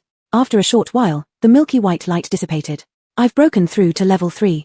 Stacy's eyes nearly bulged out. Scott was happy for her, reaching out to embrace her as she snuggled into his arms. Excitedly, Stacy rushed into Scott's embrace, catching sight of the crow perched on the tree crown with unblinking eyes out of the corner of her eye. It seemed to have been watching them for a long time already. Instantly, Stacy felt uneasy. In her previous life, she had heard of a type of ability user who could control animals' behaviors, see the world through their eyes, and even possess the consciousness of animals for their own use. Thinking of this, Stacy suddenly felt like she was being watched and couldn't help but tense up. Scott noticed her change and asked softly, "What's wrong?" "That crow, it's been watching us all along, so annoying." Stacy suddenly softened her tone, pointing at the motionless crow on the tree outside the window, sounding very pitiful. Scott was taken aback, not quite understanding why Stacy suddenly acted coy. Following Stacy's finger, he saw the crow in the night shift its head slightly towards them. "I hate crows." Stacy pouted, hugging Scott tightly around the waist, sounding like a girl sulking at her boyfriend. "It's still watching when we're trying to sleep," Stacy said indignantly. "All right, I'll take care of it." Scott also sensed something off about the crow, putting Stacy down and walking to the window. The moment their gazes met, a bolt of silent lightning shot out and struck the crow. The crow's body stiffened instantly, plummeting straight from the treetop and landing with a dull thud on the ground. "All done." Scott closed the window, returned to Stacy, and only after she leaned into him did he ask, "Was there something wrong with that crow just now? It seems like it was controlled by an ability user. Someone might be watching our every move." Stacy felt a lingering fear, resting her head on Scott's neck. "I hope no one saw me externalize my ability just now. If it was just that crow, it wouldn't have seen anything." Scott rubbed Stacy's head comfortingly. "I shielded you. How would anyone see?" "Millimeter." Stacy sighed in relief, sinking into Scott's embrace and drifting off to sleep. At dawn, as the east began to show the first hint of morning light, a pair of military boots stepped through the morning dew, arriving downstairs at the inn. He squatted down and picked up the crow, which had been struck until its flesh was torn open. Interesting. Chapter 43 Compensation. The atmosphere in the morning was tense, as if a sword had been drawn and pointed. The inn where Scott and his group were staying had been surrounded from all sides. Several off-road vehicles were parked along the street, and under the tree where a crow died yesterday sat a man. It was a man wearing leather gloves on his hands and military boots on his feet. His army green work pants were tucked into his boots, revealing a pair of long and muscular legs. The man was around early 30s, with a short haircut and a scar running across his forehead, giving him a fierce appearance. Doreen took just one look and was scared enough to hide behind Walt. Alanis had seen him before. In her previous life at Qinghe Refugee City, they had met a few times. He often went on field missions, and Alanis had never known what ability he possessed. Only now did she realize it was a psychic ability to control animals. The man who controlled the crows last night to monitor them, it was him. The man's gaze lingered on Alanis for a moment before he followed the direction of the arm on her shoulder, locking eyes with Scott's sharp eyes. "You all are quite capable, no wonder you act so confidently." The man sneered coldly. "But surely you know this is Qinghe Refugee City territory? Isn't it improper to seek shelter here without reporting to the city's masters?" The hand resting on Alanis's waist tightened slightly, and she hurriedly tore her gaze away from the chair beneath the man. "We came here to join Qinghe Refugee City," Odessa explained. "We arrived very late last night, so we didn't want to disturb anyone. We planned to knock on the city gates today. So, we're all on the same side." The man chuckled lowly, but his gravelly laugh sounded insincere. "Well then, let me be blunt. In Qinghe Refugee City, even brothers must settle their accounts clearly. The entry fee is 10 crystal cores per person, and the accommodation fee for last night is 5 crystal cores per person. No exceptions." As he spoke, he signaled to his subordinates. A man and a woman approached, carrying bags and trays. "Pay the entry fees, and I'll take you back to the city. As psychics, you can get good positions with my recommendation after entering," the man said. "What should I call you?" Scott instructed Doreen to take out crystal cores from her storage space and hand them over. Then he turned to ask the man, "Captain Drake." the man responded. The two subordinates who collected the crystal cores nodded to Drake after confirming the numbers, then turned to Odessa. Odessa's group did have a fair number of crystal cores, but considering the ordinary survivors without abilities who were trailing behind, the cores wouldn't be enough. Captain Chevu, these ordinary survivors don't have the ability to kill zombies and acquire resources on their own. Could you perhaps charge them less? Odessa asked. Captain Chevu, you mean regular people? Drake seemed to notice the dozen or so people standing behind only now, leaning forward in feigned surprise, a gleam of excitement in his eyes. Ordinary people aren't charged. Drake finally smiled genuinely, his face appearing more sincere. But in the next instant, everyone realized that they had misunderstood his sincerity. Ordinary people will be assigned jobs by a specialized department when they enter the city. They will live comfortably. His tone changed, of course, henceforth their lives belong to the refugee city. They won't be protected by anyone else unless someone buys them back. Everyone understood his implication at that point. Assigning them jobs was a euphemism for selling them into slavery. And the reason he wasn't charging entry fees for these ordinary survivors was because it was profitable for him. The dozen or so ordinary survivors standing behind exchanged uneasy glances. They seemed to foresee their future fate. Boss G, please help us, we don't want to become slaves. Boss G, be kind and don't abandon us. Please. Boss G. The pleas of those behind him burned Odessa's ears, and he hesitated, showing visible signs of distress as he looked at their desperate faces. Brother, we don't have enough crystal cores. Seeing his brother's hesitation, Brad pulled him aside urgently, afraid that his brother would once again show misplaced kindness. Helping them get this far was already generous. Once in the refugee city, they need to fend for themselves. Are you going to take care of them forever? Boss G, right? Seeing Odessa hesitate, Drake finally stood up and walked over. Let's talk about the price. Drake didn't lower his voice intentionally, he didn't mind who overheard. Here's the deal, I'll waive your entry fees if you exchange these, not slaves, ordinary survivors. Boss G, no. We will always be grateful for your kindness. Please help us. I don't want to be a slave, please. Shut up. Brad suddenly turned and snapped. I won't be giving you any crystal cores. You've eaten our food and used our supplies all along. Now you have the nerve to ask my brother to pay crystal cores for you. Dream on. Brad ignored his brother's hesitant expression and looked at Drake. I'll accept your offer on behalf of my brother, but I have a request, arrange a good residence for us. Odessa eventually didn't stop him, tacitly agreeing with Brad's decision. Deal. Rest assured, our refugee city treats psychics quite well. Drake looked at Brad approvingly, sizing him up from head to toe. Boss, shall we depart? Drake's subordinates had already collected the crystal cores and called for 2 more vehicles over the radio. Wait. Drake suddenly reined in his smile, approaching Scott. With a gesture, someone handed him a black object. This is my newly tamed pet. Yesterday, while I was walking it, someone sent a lightning bolt out of nowhere, and my new treasure was gone just like that. Drake and Scott were of similar height, standing face to face, their gazes meeting under intense pressure, hostility surging between them. Everyone around felt an overwhelming presence descend from the sky, making their hearts race and unable to catch their breath. You spy on us using crows, and now you think you're justified. Alanis retorted, pointing at the blackened crow. Not turning it to ashes was my husband being considerate. Huh. Just sleeping together? The emphasis in Drake's words fell on sleeping, as he mockingly looked at Scott, his disdain barely concealed, almost spelling out I think you're not good enough on his face. However, in the next moment, a streak of lightning shot down, emitting a blinding blue-white light, followed by a sharp crack. The dead creature in Drake's hand was immediately split into several pieces and fell to the ground. Drake's expression changed slightly, his mocking smile freezing on his face. This person's strength far exceeded his expectations. Drake clenched his fists in frustration, meeting Scott's fearless gaze, and finally gritted his teeth to utter 2 words. Compensation. Chapter 44 Bamboo Leaf Green. In the end, Scott compensated 50 crystal cores for that crow.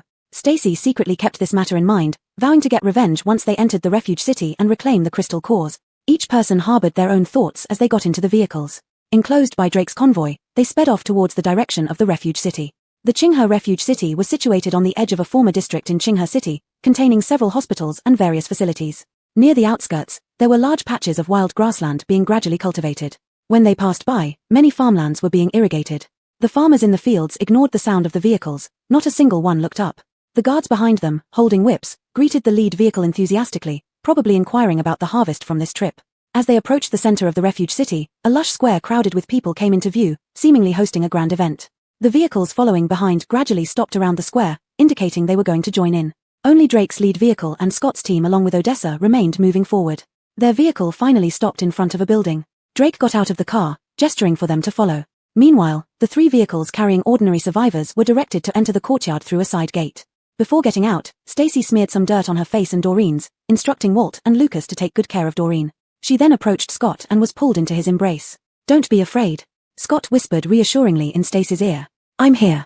I'm not scared, Stacy nodded, recalling the ordeal from her previous life, a look of disgust crossing her face. In her past life, Stacy left the wilderness with that small team and eventually arrived at this refuge city. Unexpectedly, she met Ishon here too. At that time, she completely trusted Ishon and told him about her ability as an alleviator without any reservations. By then, Ishon had already split from Scott's group. She thought he would take her back, but never imagined that the leader of this refuge city took a fancy to her. After rejecting him several times, her ability somehow became known. The leader of Qinghe would no longer let her go. Worse still, Ishon did not help her but instead advised her to become the leader's alleviator first before slowly figuring out what to do next.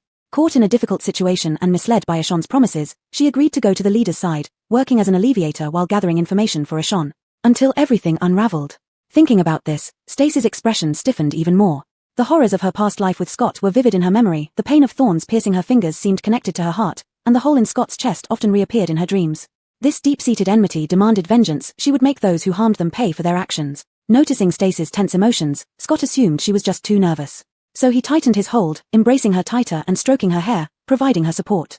The leader of Qinghe, Anwar, was a middle-aged man nearly 50. Before the apocalypse, he had been the richest businessman on Qinghe City's wealth list. When prophecy suddenly appeared, he, already a believer in the supernatural, disregarded his family's objections and spent half of his fortune stockpiling various supplies. Upon the apocalypse, he took the initiative and built this resource-rich refuge city. The building before them was originally the headquarters of his company. Chairman Manuel is in his office on the second floor. Follow me. Upon entering, a receptionist stood at the former reception desk position. Her face lit up upon seeing Drake. At present, our electricity system is recruiting electricians urgently, so power is allocated to more critical areas, and the elevator isn't operating. While explaining, the receptionist guided them towards the temporary office on the second floor. However, as they reached the door, voices from inside the half-opened office were audible and unpleasant to hear. The receptionist closed the door without batting an eye, muffling the noises inside the office. She then led them to a nearby meeting room, asking them to wait. The civil customs in your refuge city seem rather liberal, Walt commented, playing with the pull tab of a can, something he'd been doing for days. The cans that Lucas brought back almost all ended up in his hands, leaving not even a fragment behind. You'll get used to it. Perhaps you'll play even more interesting games later. Drake received a breeding box from one of his subordinates outside, taking out a little snake to play with. Let me introduce, this is my Ching Ching. Come, Ching Ching, greet everyone. The green little snake was only as long as a human arm, looking not yet fully grown. It obeyed Drake's command and climbed straight from his arm onto the desk in front of everyone. In the silent meeting room, the only sound left was the hissing of the little snake's tongue. Several psychics exchanged glances, unconsciously tensing up, all staring at the snake, fearing a sudden attack. Doreen was sitting next to Stacy. Watching the approaching snake, her entire body bristled with goosebumps, her back tightly pressed against the chair, afraid to move even an inch. Scott, I'm really scared of snakes. Stacy's words suddenly broke the silence, even making the bamboo leaf green that had been slithering around to find a target pause, hissing and flicking its tongue as it looked towards Stacy. Just kill it quickly, and preferably leave no corpse. It looks disgusting. As Stacy finished speaking, the identifiable phrase disgusting reverberated clearly in the spacious meeting room. Sure, don't be afraid. Without any hesitation, Scott first pulled Stacy into his arms for protection, while with the other hand, he flipped his palm over, and blue-white lightning sparked above his palm. Wait. Drake's urgent voice immediately followed, accompanied by the sound of a chair tipping over. Drake slapped the table with a loud bang, leaning forward to look at Scott, his tone heavily threatening. Try touching it if you dare. How many crystal cores for this one? Scott remained unperturbed, the sparks in his palm growing larger. It scared my wife. You. Just as Drake was about to fly off the handle, the door was suddenly pushed open, and a lazy voice came through, belonging to the male lead of the earlier unpleasant scene. Where is everyone? Anwar was buttoning up his shirt when he entered, immediately noticing the bamboo leaf green on the table. Hengran, you're in the wrong here, Anwar said. Treating guests like this is very impolite. Anwar raised his head, his gaze sweeping over everyone present before finally resting on the three women, lingering there. Chapter 45 I am a dentist. Anwar himself did not have any supernatural powers. The reason he could sustain such a large refuge city was not only due to his vast resources but also because he had a capable deputy with exceptional abilities by his side. This deputy was Anwar's secretary and close bodyguard before the apocalypse, demonstrating extraordinary skills. Due to Anwar's benevolence towards him, he followed Anwar to repay his kindness. Coincidentally, this deputy went to inspect a pharmaceutical plant in the south of the city today and wasn't at headquarters. Anwar received them alone. Anwar, how are your supernatural abilities? What are you skilled at, and what positions do you aspire to? Anwar sat down forcefully in the main seat, radiating an air of superiority. My name is Odessa. Before the apocalypse, I was a university professor specializing in biopharmaceuticals. These two are my students and my younger sister. We don't have any special skills, just brute strength, Odessa humbly replied. Biopharmaceuticals? What a great field. You're exactly the kind of talent we need. Anwar slapped his thigh and called out to someone outside the door, Xiao Manuel, come here and register these people. Wait for Laro Chiao to return and let them talk thoroughly. Following Anwar's words, a woman slowly walked in from outside. The woman wore professional attire, but her clothes were wrinkled. She adjusted her pencil skirt, looking somewhat uneasy. Stacy, who was seated below, moved the corner of her mouth slightly, thinking how coincidental it was. It turned out that Ricky had arrived. Apparently, this time around, she and Ishon had come to this refuge city earlier. With no one else around to betray Ishon, Ricky became his gift to give. Everyone, including Odessa, froze for a moment when Ricky appeared. They exchanged glances without saying a word, which Anwar noticed. What? Do you know each other? Anwar asked. More than that, we've had some significant conflicts, Stacy laughed, speaking openly. Ricky's face stiffened but quickly broke into a smile as she approached Anwar, pouting coquettishly. Shengsheng loves to joke around. We all came from the same refuge city. Shengsheng was like a princess there. How could we dare to conflict with her? Ricky added, smiling even more broadly. She knew precisely what kind of women Anwar liked, so she intentionally mentioned Stacy's princess status to catch his attention. If Anwar became interested in Stacy, she would inevitably suffer at his hands. Thinking of this made Ricky feel satisfied. Is that so? Anwar stretched out his hand thoughtlessly, caressing Ricky's thigh while looking at the girl who spoke. Ricky didn't dare refuse and humiliated herself by complying with Anwar's actions, inching forward slightly for his convenience. Of course, back then in the refuge city, Shengsheng took good care of us, Ricky said. Ricky was deliberately putting on an act in front of Anwar, pretending to be close with Stacy, to arrange for Stacy to be sent to Anwar's bed later, thus gaining some benefits for herself. But Stacy wouldn't let her get away with it. She retorted, I used to take care of you, but how did you repay me? Stacy met Anwar's gaze boldly, unafraid. My current situation is entirely their doing. The conference room fell silent for a few seconds until Stacy changed the subject. However, Chairman Manuel has seen much of the world. My father admired your capabilities while he was alive. I believe you can see through everything clearly. Her hint stopped there, leaving room for interpretation. As long as Anwar wasn't foolish, he should weigh these implications carefully. After all, someone like him valued his life most and would only trust those close to him. Anwar still smiled, but hearing Stacy's words made his smile stiffen briefly, soon deepening again. I have discerning eyes, otherwise, I couldn't have built such a large refuge city. With this statement, the topic shifted. What are your specialties? Anwar asked.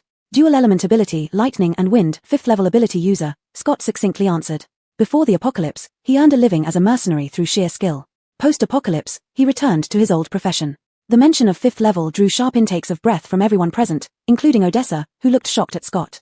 The post-apocalypse world had only been in existence for half a year, and a 5th level ability user was extremely rare. Even though he had witnessed Scott's ability going berserk firsthand, Anwar hadn't expected his power to have grown to such a formidable extent. Drake, who was playing with a snake on the side, paused for a moment, sneering lightly but saying nothing. Just from the morning when Scott shattered the crow in his palm, the explosive power and precise control displayed were beyond just 5th level. Level 3 metal. Walt followed suit. Level 2 earth. Lucas didn't want to break formation. Level 1 space. Doreen quickly fibbed. These people all conservatively underreported their ability levels without prior agreement. Anwar had never seen a 5th level ability user before. Stunned, he couldn't help but glance a few more times at this powerful squad. Miss Shengsheng, what about you? Anwar finally looked at the girl who had spoken to him earlier after looking around twice. My name is Stacy, Stacy corrected with a smile, then continued, I am a dentist, a specialist. Suddenly, an eerie silence filled the air. The first to lose composure was Doreen. She burst into laughter, holding back giggles that made her shoulders shake. So Miss Stacy is an ordinary survivor. Anwar smiled along, but his gaze grew intense. Ordinary people here must undergo mandatory allocation. Didn't Hengran explain this clearly to you? His eyes burned as they looked at Stacy. Scott intercepted Anwar's impolite gaze mid-sentence, his voice deep and suppressing his anger. She is my wife. Anwar sneered, unashamed despite being caught coveting another man's wife in front of everyone. Apologies, our refuge city does not support idlers, Anwar said. Stacy held Scott's hand and replied, of course I can work. Our refuge city must be short of medical personnel, right? Hearing this, Anwar hesitated for a moment but ultimately nodded. With a 5th level ability user in front of him, he wouldn't dare offend them easily. Assigning a job to Stacy wasn't difficult. Keeping this 5th level ability user satisfied could bring greater rewards. In time, whether it be power or the woman he cherished, everything would be within his reach. Chapter 46, Battle Arena. The team of psychics, including Scott and Odessa, was eventually dispersed, with each individual assigned to different squads within the field operation teams and city guard brigades. Scott had no objections to this arrangement. Anwar could not possibly let them form a separate team. Doing so would have posed a threat both to the refuge city and to Anwar himself. Stacy took charge of surgical work at the only hospital in the city, even though she specialized as a dentist and was more skilled in oral treatments. However, treatment of the jaw, face, and neck also fell within her expertise, making her quite adept at it. Odessa and others were registered on Supervisor Bjorn's list, awaiting his allocation. The houses allocated to them were located in a high-rise residential complex opposite the square, separated by a wide road almost 100 meters across. On one side stood newly built high-rises from before the apocalypse, inhabited by the psychics who ruled the refuge city, while on the other lay the slum area where impoverished residents struggled amid mud and hardship, as it remained to this day. After receiving their keys and room numbers, they left Anwar's building, intending to explore the refuge city and familiarize themselves with the environment. Drake walked behind them, with a snake still wrapped around his arm. Want to go play at the square? Are you coming? Stacy wasn't particularly interested in the square. She had witnessed various events there in her previous life, and just thinking about it made her feel queasy. However, the square was the main entertainment venue in the refuge city. To gather more information, it was an unavoidable step. Brother, let's take a look, Walt said with enthusiasm. Scott agreed, holding Stacy's hand. Don't run around later. Got it, dear, Stacy replied with a smile, leaning into Scott, causing him to stiffen. Walt, being observant, went over and grabbed Drake's other arm. Hey, brother, let's go first. You can guide us and tell us if there are any secrets here. The bamboo pit viper coiled around Drake's arm hissed at Walt twice, causing him to back away rapidly until it calmed down under Drake's soothing. As Walt and the others followed Drake and moved farther away, Scott and Stacy naturally lagged behind. Stacy chuckled softly, pulling Scott along slowly. Dear, what's wrong? Scott freed his hand from Stacy's grasp, circling her waist from behind, his voice slightly hoarse. What did you call me just now? Dear. Stacy leaned into him, feeling his stiffness and unable to suppress the upward curl of her lips. It's not the first time I've called you that. The first time Stacy called him this way was at the hotel entrance.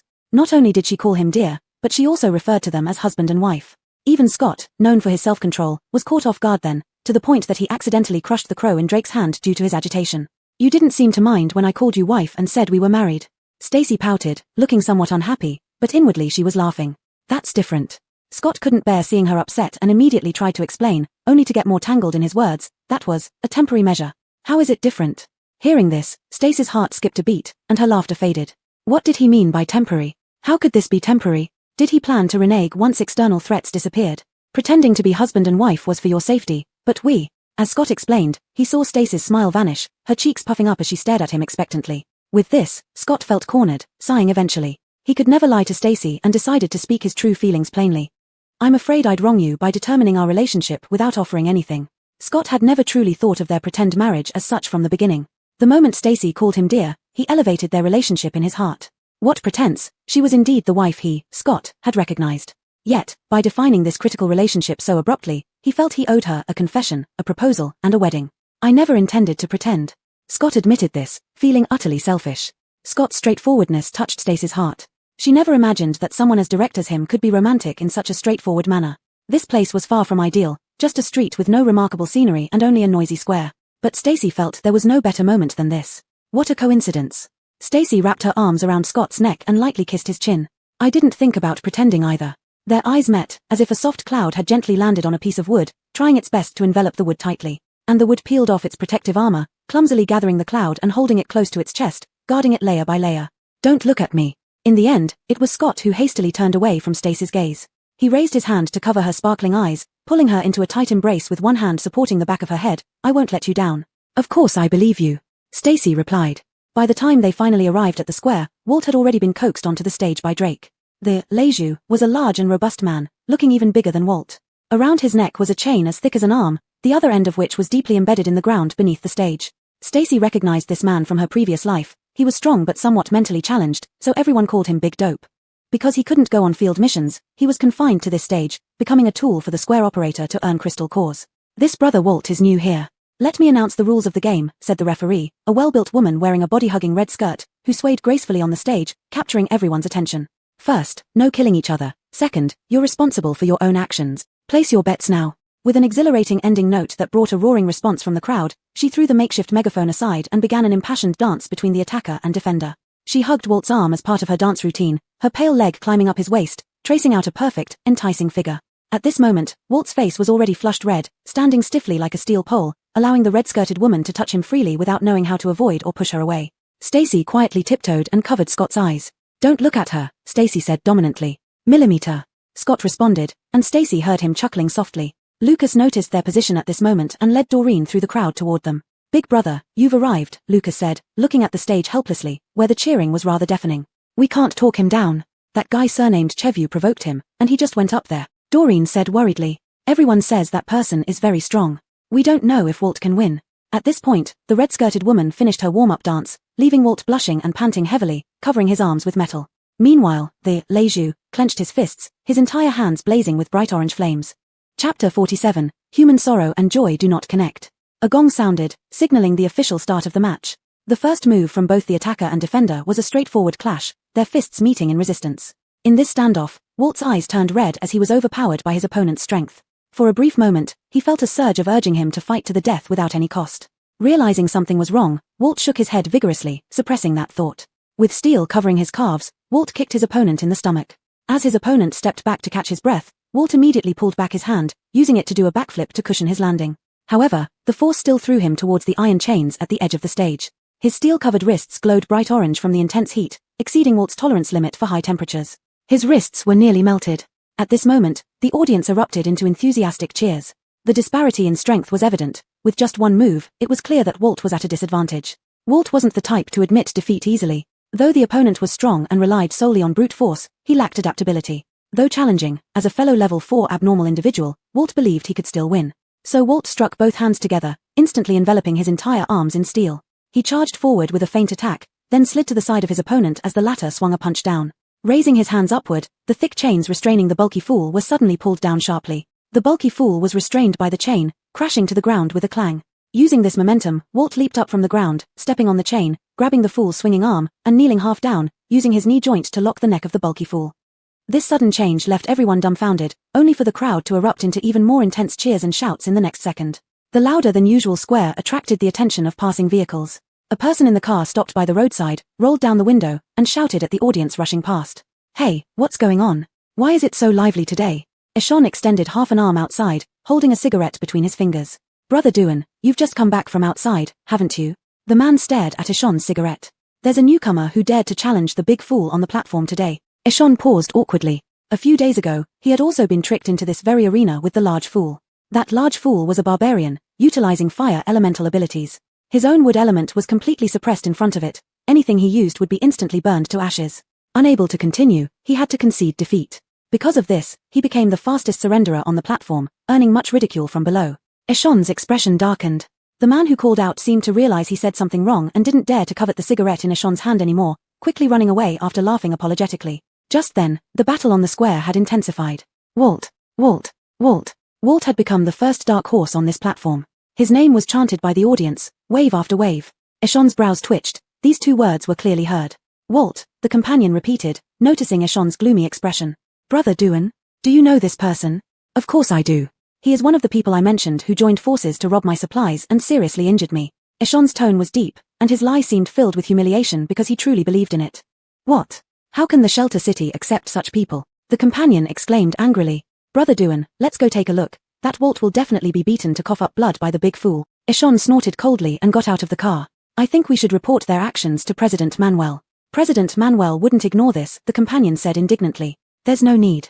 I'll settle my personal grudge myself without troubling President Manuel," Eshon interjected quickly. "And besides, their brute strength benefits the shelter city. President Manuel must have made arrangements for them. If I openly seek revenge, wouldn't I make President Manuel difficult?" Eshon added after a moment's thought. "You always think comprehensively and consider the bigger picture, Brother Duan. No wonder you're a level 4 abnormal individual." The companion admired Eshon's ability level, full of envy. Eshon smiled. Being worshipped indeed felt enjoyable. The two men pushed through the crowd. Those on the outer periphery promptly made way for Eshon, not daring to crowd around this esteemed figure. There were only a few hands above level 3 in their shelter city, and Duke Duan's first move was a level 4 ability, putting him on par with Captain Drake of the field team. Who would dare to block his path, seeking death? Stacy and her group were not far away, and they naturally noticed the commotion here. From their earlier chats with the onlookers, they learned that there were 3 level 4 abnormal individuals in Qinghe shelter city. One of them was the large fool on the platform, who was considered a waste and not counted among them. The other 2 were Drake, and the other one was the newly arrived Eshon from a few days ago. At that moment, Stacy saw Duan Yun's arrogant face through the gaps in the crowd, but the next second, Scott blocked her eyes in the same manner as before. "Don't look at him." Scott leaned down and covered Stacy's ears, repeating word by word what she had just said. Stacy had no other thoughts, she just wanted Eshon dead. But even so, Scott was this jealous and put in effort to learn how to date her, making her unable to hold back her laughter. Definitely an idiot boyfriend. The confrontation on the stage remained intense, with Walt fully demonstrating the potential of metal abilities. Earlier, he relied more on the iron chains to knock down the large fool, but later, he directly found the large fool's weakness. His movements were smooth and fluent, avoiding attacks and targeting his weak spots until the opponent could no longer stand. The victory was decided when the large fool was forced to stop the match due to an old injury flare-up. The red-clothed lady went up on stage to announce Walt's victory. She then performed an intimate dance, stirring up the most enthusiastic cheers and whistles from the audience. Yet human joys and sorrows do not connect. Eshon was kept at a distance by the crowd, a symbol of his power and authority in the past. But now it seemed like he was deliberately set apart for ridicule. Eshon's anger burned within him, his face black as a pot bottom. He turned around, leaving his companion behind and quickly left. This is what? A level 3 beating a level 4? This brother is awesome. That guy surnamed Duan, he acts all high and mighty, but it turns out he can't even beat a level 3. Who knows if he lied about his ability level, cheating for food and drink. This voice wasn't small, and even though Eshon walked far away, it still sounded like demonic noise piercing his brain. Chapter 48, already called Husband. Walt became famous because of this battle. For a level 3 awakened to defeat a level 4-1 was an impossible mission in itself. Coupled with the deep-rooted concept of mutual generation and restriction among the 5 elements, fire naturally overcomes metal. A comeback even in the face of a natural predator couldn't help but attract wild speculations. After a period of joyful celebration, everyone began to speculate whether Walt was about to break through to level 4 or was simply holding back. Such whispers spread like wildfire, quickly reaching the ears of certain individuals. When Anwar hosted a banquet for them that evening to wash away their travel weariness, he specifically brought up this matter. Walt's strength far surpasses what I expected. His current position is indeed somewhat wasteful of his talents, said Anwar while being flanked by others, yet still paying attention to important matters. Walt, feel free to voice your thoughts. Although he spoke so openly, everyone knew that Anwar was being polite on the surface while probing beneath. What could I possibly think? All of Walt's intelligence went into combat analysis. He could analyze his enemies until they had nothing left. But when faced with such probing, he was at a loss, remembering that his elder brother had told him to conceal his strength. More zombies killed means more meat per meal from you, and that's all it takes, said Walt. Pausing for a moment, he added, if you really want to know, separating us made me unhappy. The rapport between my elder brother and me can't be compared with anyone else. Shavisi, Scott timely interrupted. Enough said. Anwar felt relieved hearing Walt's answer. Men like Walt, who can't hide their thoughts, despise being commanded by someone less capable than themselves. If he could straightforwardly express dissatisfaction without mentioning anything about feeling inferior, it confirmed that his strength wasn't sufficient enough to be at a higher level, probably still at level 3, possibly soon to break through. Raising his glass, Anwar toasted, Walt, you are frank and straightforward, a man of true character. I admire men of true character most. Brother-like loyalty and righteousness, truly worth befriending. I put it out here, if you break through to level 4, I'll immediately promote you to deputy captain. Waving his hand, Anwar ended the topic as others echoed in agreement. The welcoming feast was quite sumptuous, with several platters of hearty dishes, balanced with meat and vegetables. Everyone feasted heartily and drank more wine than usual. Wine being scarce in the apocalypse, Anwar's extravagance showed his high regard for Scott and the others. After the welcoming feast, the night activities at the square commenced. Stacy showed no interest, and Scott didn't wish for her to go there either, so they returned to their residence with Doreen for rest. Walt, under the enthusiastic invitation of other awakens, had no choice but to join. Lucas feared he might have trouble on his own, so he tagged along too. Now that Stacy and Scott were married, the refugee city assigned them a single apartment. Fortunately, this complex had spacious apartments with 4 bedrooms and 2 living rooms, enough for the 2 of them.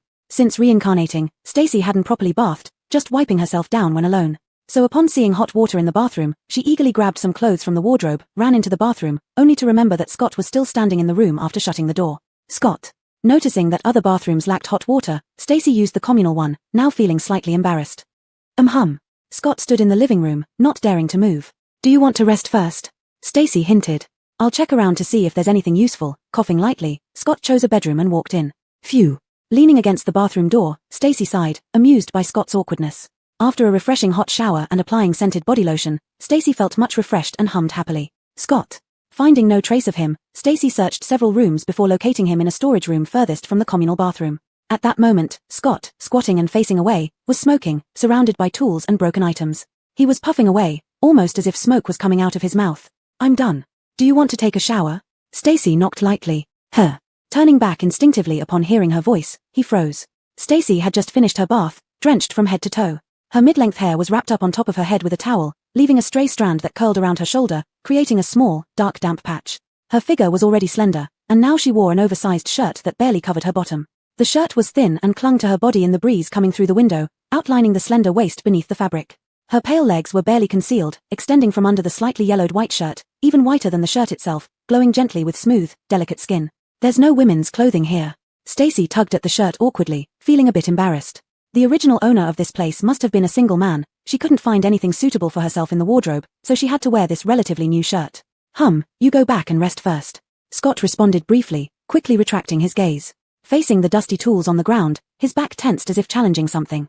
Stacy didn't disturb him anymore and picked the main bedroom facing the sun to find some clothes for Scott. The former owner of this house had a similar build to Scott, and the casual outfits she found seemed to fit him. So, she chose the loosest set and brought it to the communal bathroom. Just as Scott entered, standing behind Stacy, the dimly lit bathroom, now housing 2 adults, felt instantly smaller. Stacy turned around, leaning against the washing machine. Scott was close, forcing her to look up to meet his eyes. "Stacy, I found a change of clothes for you." Scott, however, wasn't focusing on the clothes. Stacy tried to step back, but Scott kept watching her. She lowered her head to avoid his gaze, put down the clothes, and took a few small steps to the side. "I'll go out first," Stacy whispered. Without any response from Scott, Stacy hesitated, planning to walk around him. But just as she took a step, Scott grasped her arm. Before Stacy could react, she found herself in Scott's embrace. The warmth of his palm pressed against her lower back through the shirt, causing her face to flush. "Since you've called me husband, can I kiss you?" Scott's other hand moved to the back of Stacy's neck, gently caressing her, radiating intense heat. Chapter 49, The Seduction. Scott was as straightforward as a carved and ornamented load-bearing beam. He didn't seem to understand romance, yet he always managed to touch one's heart unintentionally, making people fall for him effortlessly. However, if you said he understood romance, he could also destroy the mood with just one sentence, making you want to punch his chest. Lacey now wanted to punch him. "Lacey, is it okay?" The palm that had rested on the back of Lacey's neck slid down to her cheek, the rough fingertips brushing past her earlobe gently, caressing lightly before letting go. These inadvertent actions made Lacey's face flush red. The hand on her back continued to push her closer. Scott ostensibly asked for her opinion, but in reality, he didn't seem to want her to have a choice, only wanting her to say what would please him. But giving that answer felt too hard to say. Lacey couldn't even look into Scott's burning eyes anymore. Her gaze wandered, struggling to muster the courage to speak. Lacey was always like this, bold when she knew Scott wouldn't do anything to her, yet shrinking like a little hamster when things got serious. "Lacey, talk." Seeing her silent, Scott felt uneasy. Was what he did too abrupt? What if Lacey didn't want to? Thinking this, Scott reluctantly released his hand, quickly pulling away. Because even a second longer, and he wouldn't be able to stop himself from pulling her into an unwilling kiss.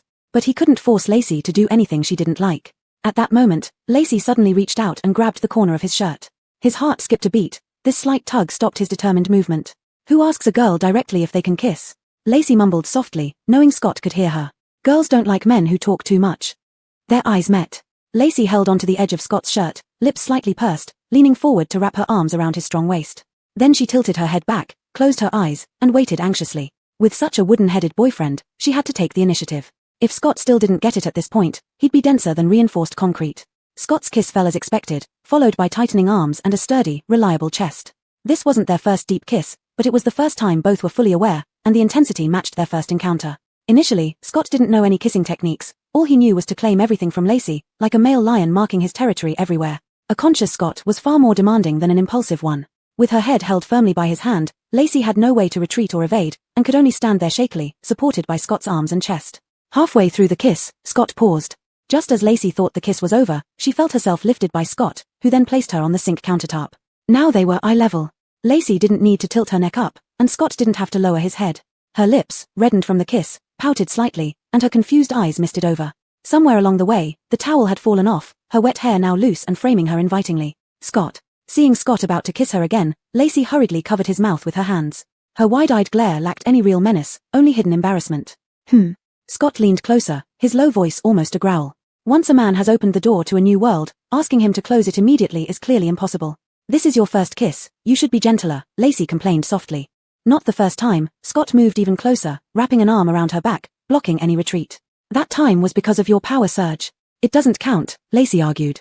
Even before that, Scott pressed his forehead against hers, their noses touching, breaths intertwining. "I've kissed you before." He referred to the shallow kiss when Lacey was infected with the virus and unconscious, his first stolen kiss. Hearing this, Lacey was instantly surprised. Before she could scold Scott, he captured her lips once more, kissing more tenderly this time. This time, perhaps accepting Lacey's suggestion, Scott's movements were much slower, each kiss gentle enough to make her heart race. Perhaps men are naturally gifted in such matters. Scott only needed one night and 2 lingering kisses to go from awkward to skilled.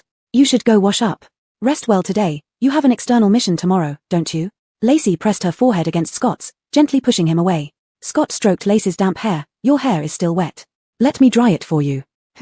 How can you dry it without a hairdryer?" Just as Lacey asked, she felt a warm breeze blow against the back of her head. Surprised, she turned around and saw that Scott was using his wind abilities, carefully adjusting the wind force and temperature for her. Lacey couldn't help but laugh, warmth welling up inside her. If you use your ability like this, it will feel wronged. The corner of Scott's lips curled. "I like it." These short 3 words were warm and resolute. The next morning, Lacey woke up to a series of urgent knocks on the door. She groggily opened it and saw two people sitting on the sofa. It was Walt and Lucas. Just as Lacey was about to greet them, Scott wrapped her in a large coat. "Leaving so early?" Lacey rubbed her eyes and asked. Scott was already dressed and ready with his tactical vest on, about to set off. "These are supplies Doreen brought, clothes and food. Eat when you're hungry." Scott handed the bag to Lacey and reminded her, "Remember to hide these before going out." "Okay, I got it." Lacey took the bag, watched as Scott prepared to leave, and then stretched out her arms to hug his waist, resting her head on his shoulder. "Be safe, come back safely." "Sure." Scott smiled, bent down, and kissed Lacey's head. Cough, cough. Walt's slightly embarrassed cough interrupted them.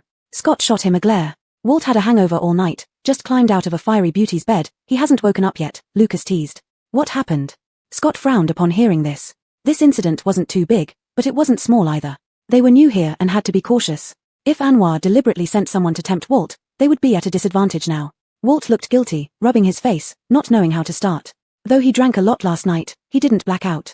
He clearly remembered sleeping alone in the room, but when he woke up, there was a woman lying in his arms. And this woman wasn't just anyone, she was the red-dressed lady from the arena. Chapter 50, Amnesia or Insanity. The woman in the red dress was named Xena, a famous arena lady in the refuge city. But in reality, she was also the ostensible operator of the entire square. The person behind her was Bjorn, who was also Anwar's deputy and the second-in-command of the refuge city. "Bjorn hasn't even met us. What's with this show?" Shevufeng pointed out the crux of the problem. Could it be that Anwar is the one giving orders? Nola yawned and reluctantly left Shevixing's embrace. "Have you ever seen a number 2 who doesn't want to be the boss?" Shevufeng was taken aback. He hadn't thought in this direction before. If Bjorn and Anwar weren't as harmonious as rumored, then it wouldn't be strange for the second-in-command to try to win over new powerful figures for his own private interests. Since Xena isn't persistently, pestering you to take responsibility, just watch and wait. Someone will eventually become restless, Nola said to Walt. Walt grunted in response, rubbing his face with irritation clear on his expression. Probably anyone would feel uncomfortable being manipulated like this. Nola saw Chevi Xiongfeng and the others off on their external duty, tidied up briefly, picked odorless food as breakfast, then hid the leftovers before changing clothes and heading out. According to the rules of the refuge city, psychics with offensive abilities were all assigned to the external duty team or the guard team. These two teams regularly switched shifts, and any resources found outside had to be fully submitted. Psychics paid monthly dues at the end of each month, 5 crystals per person, and received standardized basic supplies and food.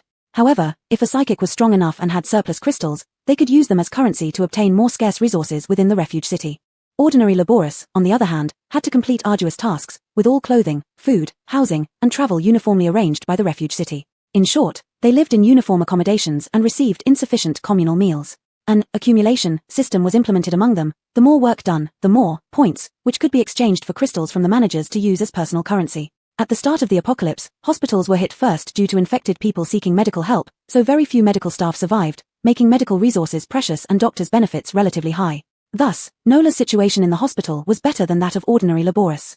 When Nola arrived at the hospital, it was during its quietest time. After explaining her situation to the head, she took a white coat and joined the others in idle chatting and information gathering.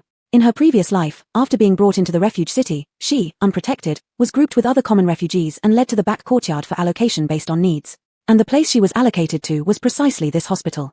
This hospital had about a dozen doctors and nurses, simply divided into 2 teams for day and night shifts, with fairly harmonious relations. "Did you hear?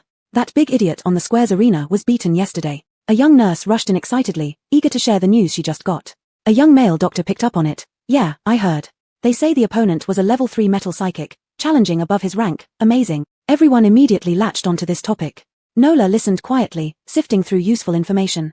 "And there's an even juicier piece of news. Firefox Xena spent last night with that guy," the male doctor said with a dreamy look. "Don't make things up," the young nurse snapped, seemingly displeased with the male doctor's words. "Be careful someone hears and you'll have problems." Nola feigned confusion, looking at him. The male doctor looked smug, satisfied to be drawing attention from a beauty. "How do you know this? Is it reliable?" "Firefox is under manager Bjorn. Who dares to touch her?" another asked. "My brother saw it firsthand last night."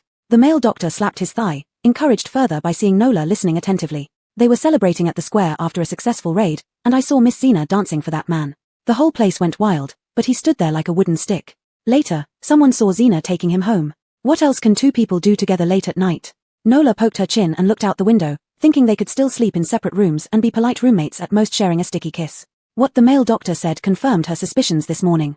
In this incident, Walt was passive, while Xena, the arena lady, was the one making the move. What did she want? To answer this question, perhaps only meeting Miss Xena herself would reveal the truth. The topics of the others shifted rapidly, and He Song occasionally interjected a few sentences, guiding their conversation towards what she wanted to know. Half a morning passed in a flash. Suddenly, someone rang the bell at the door. It was the emergency signal for a severely injured psychic. Everyone quickly stood up and got ready for the situation. Hee-song followed the eldest male doctor among them, acting as his assistant. She didn't care much about obtaining more supplies or points. Right now, useful information was far more important to her. This doctor had the most experience and could come into contact with high-ranking psychics in the refuge city, making it easier to uncover some hidden news.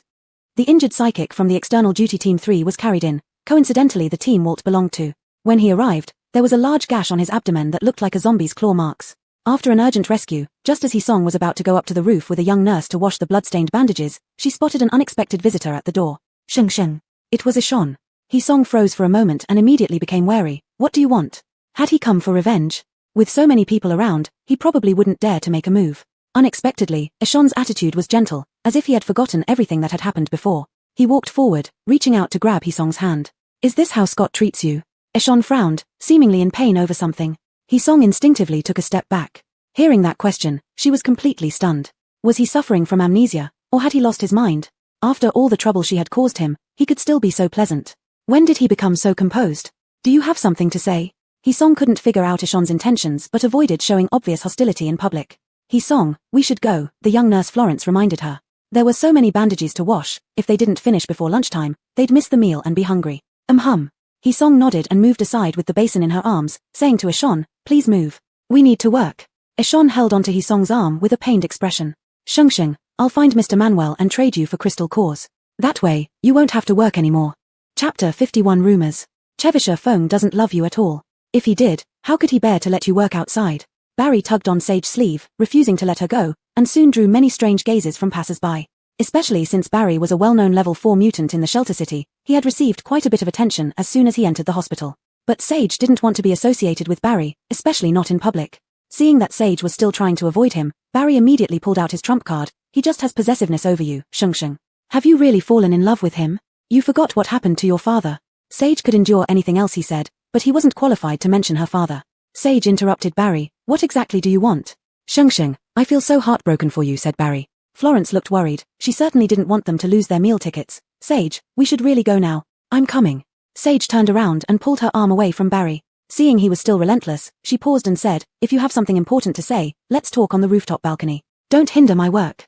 With so many people watching him go to the rooftop with her, he would hardly dare to harm her suddenly. After arriving at the balcony, Barry, using his missing as an excuse, tried to get close to Sage, only to be evaded by her each time. Barry became somewhat annoyed but refrained from losing his temper due to the presence of others.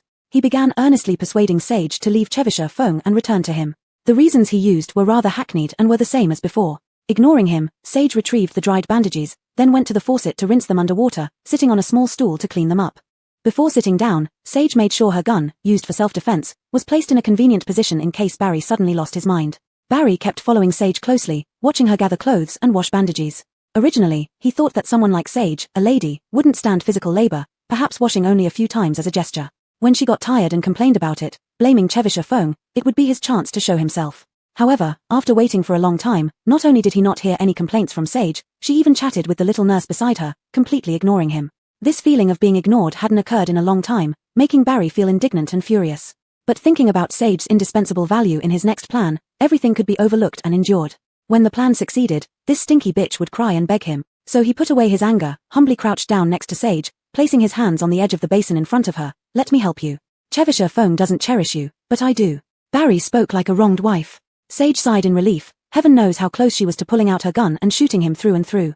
As Barry spoke, he generated several green vines from the heels of his palms, reaching into the laundry basin in front of Sage, kneading randomly. Nurse Florence stood by dumbfounded. Sage retracted her hand forcefully, watching as Barry manipulated the vines to wriggle around in the basin. This man never did anything without profit. If she were useless to him, there was no way he would set aside previous grudges and high and mighty airs to flatter her. Wei, see how enthusiastic he is at washing. Come, give him your basin too. We can eat earlier once he finishes. Sage deliberately gave orders, putting on airs as a lady. This isn't good. Florence knew who the mutant in front of her was. She dared not ask the famous level 4 mutant to do chores for her. What's not good? He likes doing this. Speaking, Sage stood up, dragging Florence's basin over, placing both basins side by side. Wash 3 times until there are no bloodstains. Do it if you can, otherwise, don't waste our time here, said Sage ungraciously. I can do it. Barry paused, his tone sounded almost humble, seeming unwilling yet pampering the person he held dear. After washing, dry the bandages. We need them. Even so, Sage didn't give him any pleasant looks, immediately dragging Florence off the roof. Following Sage downstairs in a panic, Florence still glanced anxiously towards the rooftop. It's not good this way. He's a level 4 mutant with great power in the shelter city. It's fine, he seems to enjoy it, Stacy said calmly. Aren't you eager to eat? Didn't you say you always fail to get ahead of them? Florence was certainly eager to eat, but asking Barry to help with chores made her feel uneasy. They managed to catch the hospital's lunch as planned. It was made in a small cafeteria, and although it was not very tasty and quite salty, they still finished every bite. Barry did not come to disturb them again. After lunch, Florence went back to the rooftop out of concern and found that he had indeed washed and hung up the bandages, which left her feeling both shocked and incredulous. The afternoon and evening were peak times for admitting patients at the hospital, as many of the ability users who went out in the morning returned during these hours. Those admitted in the afternoon were usually more critically injured, while those with less severe injuries would hold off until evening. Stacy was busy all afternoon, treating 2 ability users whose injuries weren't too serious. Just as she was about to give instructions to the accompanying person, she inadvertently overheard their discussion about Chevy Chaffong's name, causing her to pause involuntarily. That guy named Chevy Chaffong has a dead man's scar on his shoulder. That means he's killed before. We should be careful, or we might end up dead without even knowing why, one ability user warned seriously. The other person was alarmed, quickly asking, you mean with his high-level abilities, he could kill other ability users and take their abilities to advance so quickly? Isn't that just too monstrous? Where did you get this information? Is it reliable? A third person chimed in. It's already common knowledge. One of Barry's little followers said it. Both Barry and Chevy Chaffong used to be in the same shelter city. On the way here, Barry was betrayed by him and arrived here in a terrible state. What followed was even worse. Leaning against the inner wall of the office, Stacy suddenly felt an ominous premonition. Negative rumors about Chevy Chaffong were spreading among the ability users in the shelter city, and the rumor monger was none other than Barry. What was Barry trying to achieve by smearing Chevy Chaffong and currying favor with her? What did he really want? Chapter 52. Didn't you say no to the Cold War? Stacy thought for a long time but still couldn't figure out anything. They had just arrived at this refuge city, and even if Ishan had already prepared to deal with them, his plan had only just begun, leaving no traces yet. If she wanted to get the information first, there was only one way that could work now, which was to use an old trick again. She pretended to be moved by Ishan's sincerity, going along with his plan so as to obtain Ishan's real plan. After considering it carefully in her mind, Stacy believed that it was still feasible to deceive Ishan once more, and thus made up her mind to do it this way. This time, directly into the grave, helping him fill it. After having a simple dinner in the hospital and waiting for the next shift to come on duty, Stacy suddenly saw a familiar figure walk in. Stacy immediately wanted to run over and hug him, but remembering that she had to deceive Ishan, she held her ground and greeted Florence before slowly walking towards the door. How did you come? Did you come to pick me up after work? Stacy lowered her head slightly, and Scott could tell that her mood seemed a bit low. I'm here to take you home. Scott was very gentle, whether in voice or action. However, Stacy dodged his hand when he reached out to her, keeping a distance from him as if throwing a tantrum. Scott frowned slightly, not understanding what was wrong with Stacy. Was she upset because he came late? Stacy, let's go home. Scott stretched his hand out again, waiting for Stacy to reach out and interlock their fingers. Still, Stacy didn't move, her tone cold. We have to wait for the shift change. Well, I want to hold your hand. Then I'll wait with you. Scott wasn't angry, he just looked at Stacy, pondering what exactly he had done to upset her. They were fine in the morning, after all. Sister Stacy, if you have something to attend to, you can leave early. There are no patients at the moment, and it's almost time for the shift change. Florence glanced at Scott and dared not look at him again. She guessed that this man must be Scott whom Ishan had mentioned. Perhaps influenced by Ishan's words, she always felt this person was intimidating. Though he was ruggedly handsome, unusually good-looking, but by appearance, he wasn't easy to get along with. Thanks. Stacy expressed her gratitude, looking like she was not happy about being off work early. Finally, she was forcibly pulled into Scott's arms and left the hospital like a little wimp. Stacy, didn't you say no to the Cold War between us? Scott encircled the person in his arms, determined never to let go of her again. Didn't give you the Cold War. After leaving the hospital, Stacy hurriedly explained. She leaned into Scott's chest, holding his hand tightly. Then she told him in detail about today when Ishan came to see her, and her intention to use this opportunity to deceive Ishan again. Ishan will surely come to find me soon. Stacy shook Scott's arm. Just now was also a false signal released for others to see, not deliberately ignoring you. Scott stopped, looking serious. Stacy, I disagree. Stacy asked curiously, what's wrong? Weren't we pretty good last time? The environment was simple last time, plus Ishan was too eager to succeed, which is why it succeeded by chance. And you were always with me then. Even if Ishan discovered the supplies were fake, I could protect you. Now it's different, the refugee city is complicated, and I can't be around all the time. If you encounter danger, I won't be able to come back in time. Scott's rebuttal was reasonable and evidence-based, leaving Stacy momentarily at a loss for words to insist on her position. Not deceiving him would waste the opportunity, but deceiving him would face risks. This time, you're not allowed to act on your own, hear me? Seeing she wasn't speaking, Scott knew she hadn't completely given up the idea. I know. Stacy answered awkwardly. When they returned to the residence, Stacy found out that Scott hadn't eaten dinner yet, and hurriedly found the food she had hidden in the morning to offer him. However, Scott didn't take it but instead dragged Stacy into his arms, holding her chin up so she could look at him, and kissed her without saying a word. Girls don't like chatty men. Scott took this sentence as gospel. After 2 kisses, Scott sat Stacy on the dining table and chased after her to continue kissing her. Although they had been apart for a whole day and she missed him a little, such a kiss was still too much for Stacy to handle. Too gentle and too dominant, he wouldn't accept any resistance from Stacy. Every act of resistance would be thoroughly suppressed. Her hands pushing him away were held down, her turned head was supported, even her moans of dissatisfaction were swallowed by him. It was a good thing that Stacy had learned how to breathe properly on her own, or she would have fainted in his cloying kisses.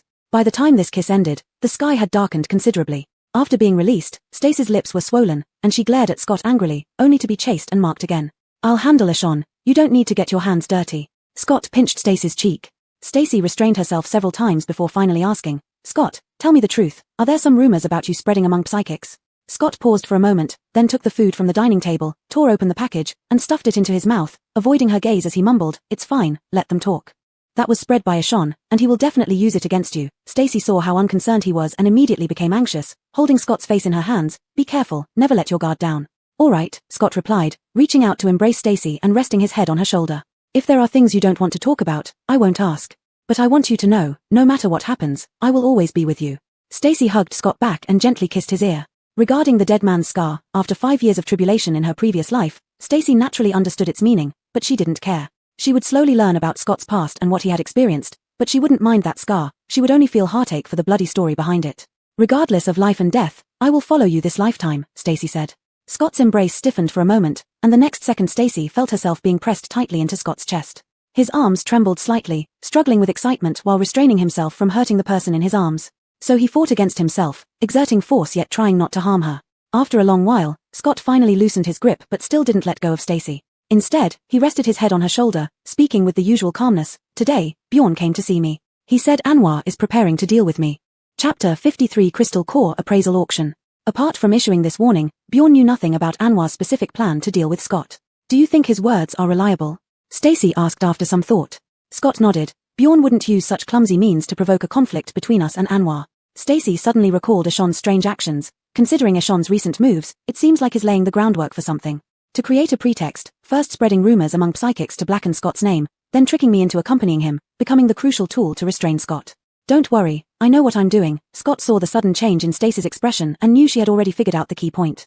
He cupped Stacy's face and kissed her gently. What you need to do is ensure your own safety. Stacy's safety was both his armor and his vulnerability. Stacy nodded vigorously, feeling a little moisture in her eyes. She would no longer allow Scott to face danger alone because of her as she did in her previous life. She would never again be used by others against Scott. This token will grant you access to the VIP seats at the Crystal Core appraisal auction in 3 days. Scott spoke as he took out a small jade token from his pocket. The jade token was adorned with an elegant golden frame around it, and at the bottom hung a sapphire blue tassel. This is too extravagant. Stacy took the jade token and examined it. Its surface featured a pattern of birds paying homage to a phoenix, intricately carved with vivid details. But this is the end times. Gold left on the roadside would not even be picked up, said Scott. Oh, right. Stacy, still within the close distance confined by Scott, bumped her nose against his chin when she lifted her head. Stacy rubbed her nose. Then meet me at the hospital, and we can go together.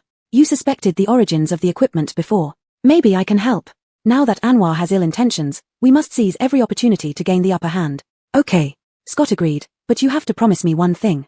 Scott was interrupted by Stacy. I understand, I definitely won't wander around recklessly. No, Scott said, starting today, I'll teach you combat skills. Huh. Stacy froze for a moment but quickly became excited and immediately nodded in agreement.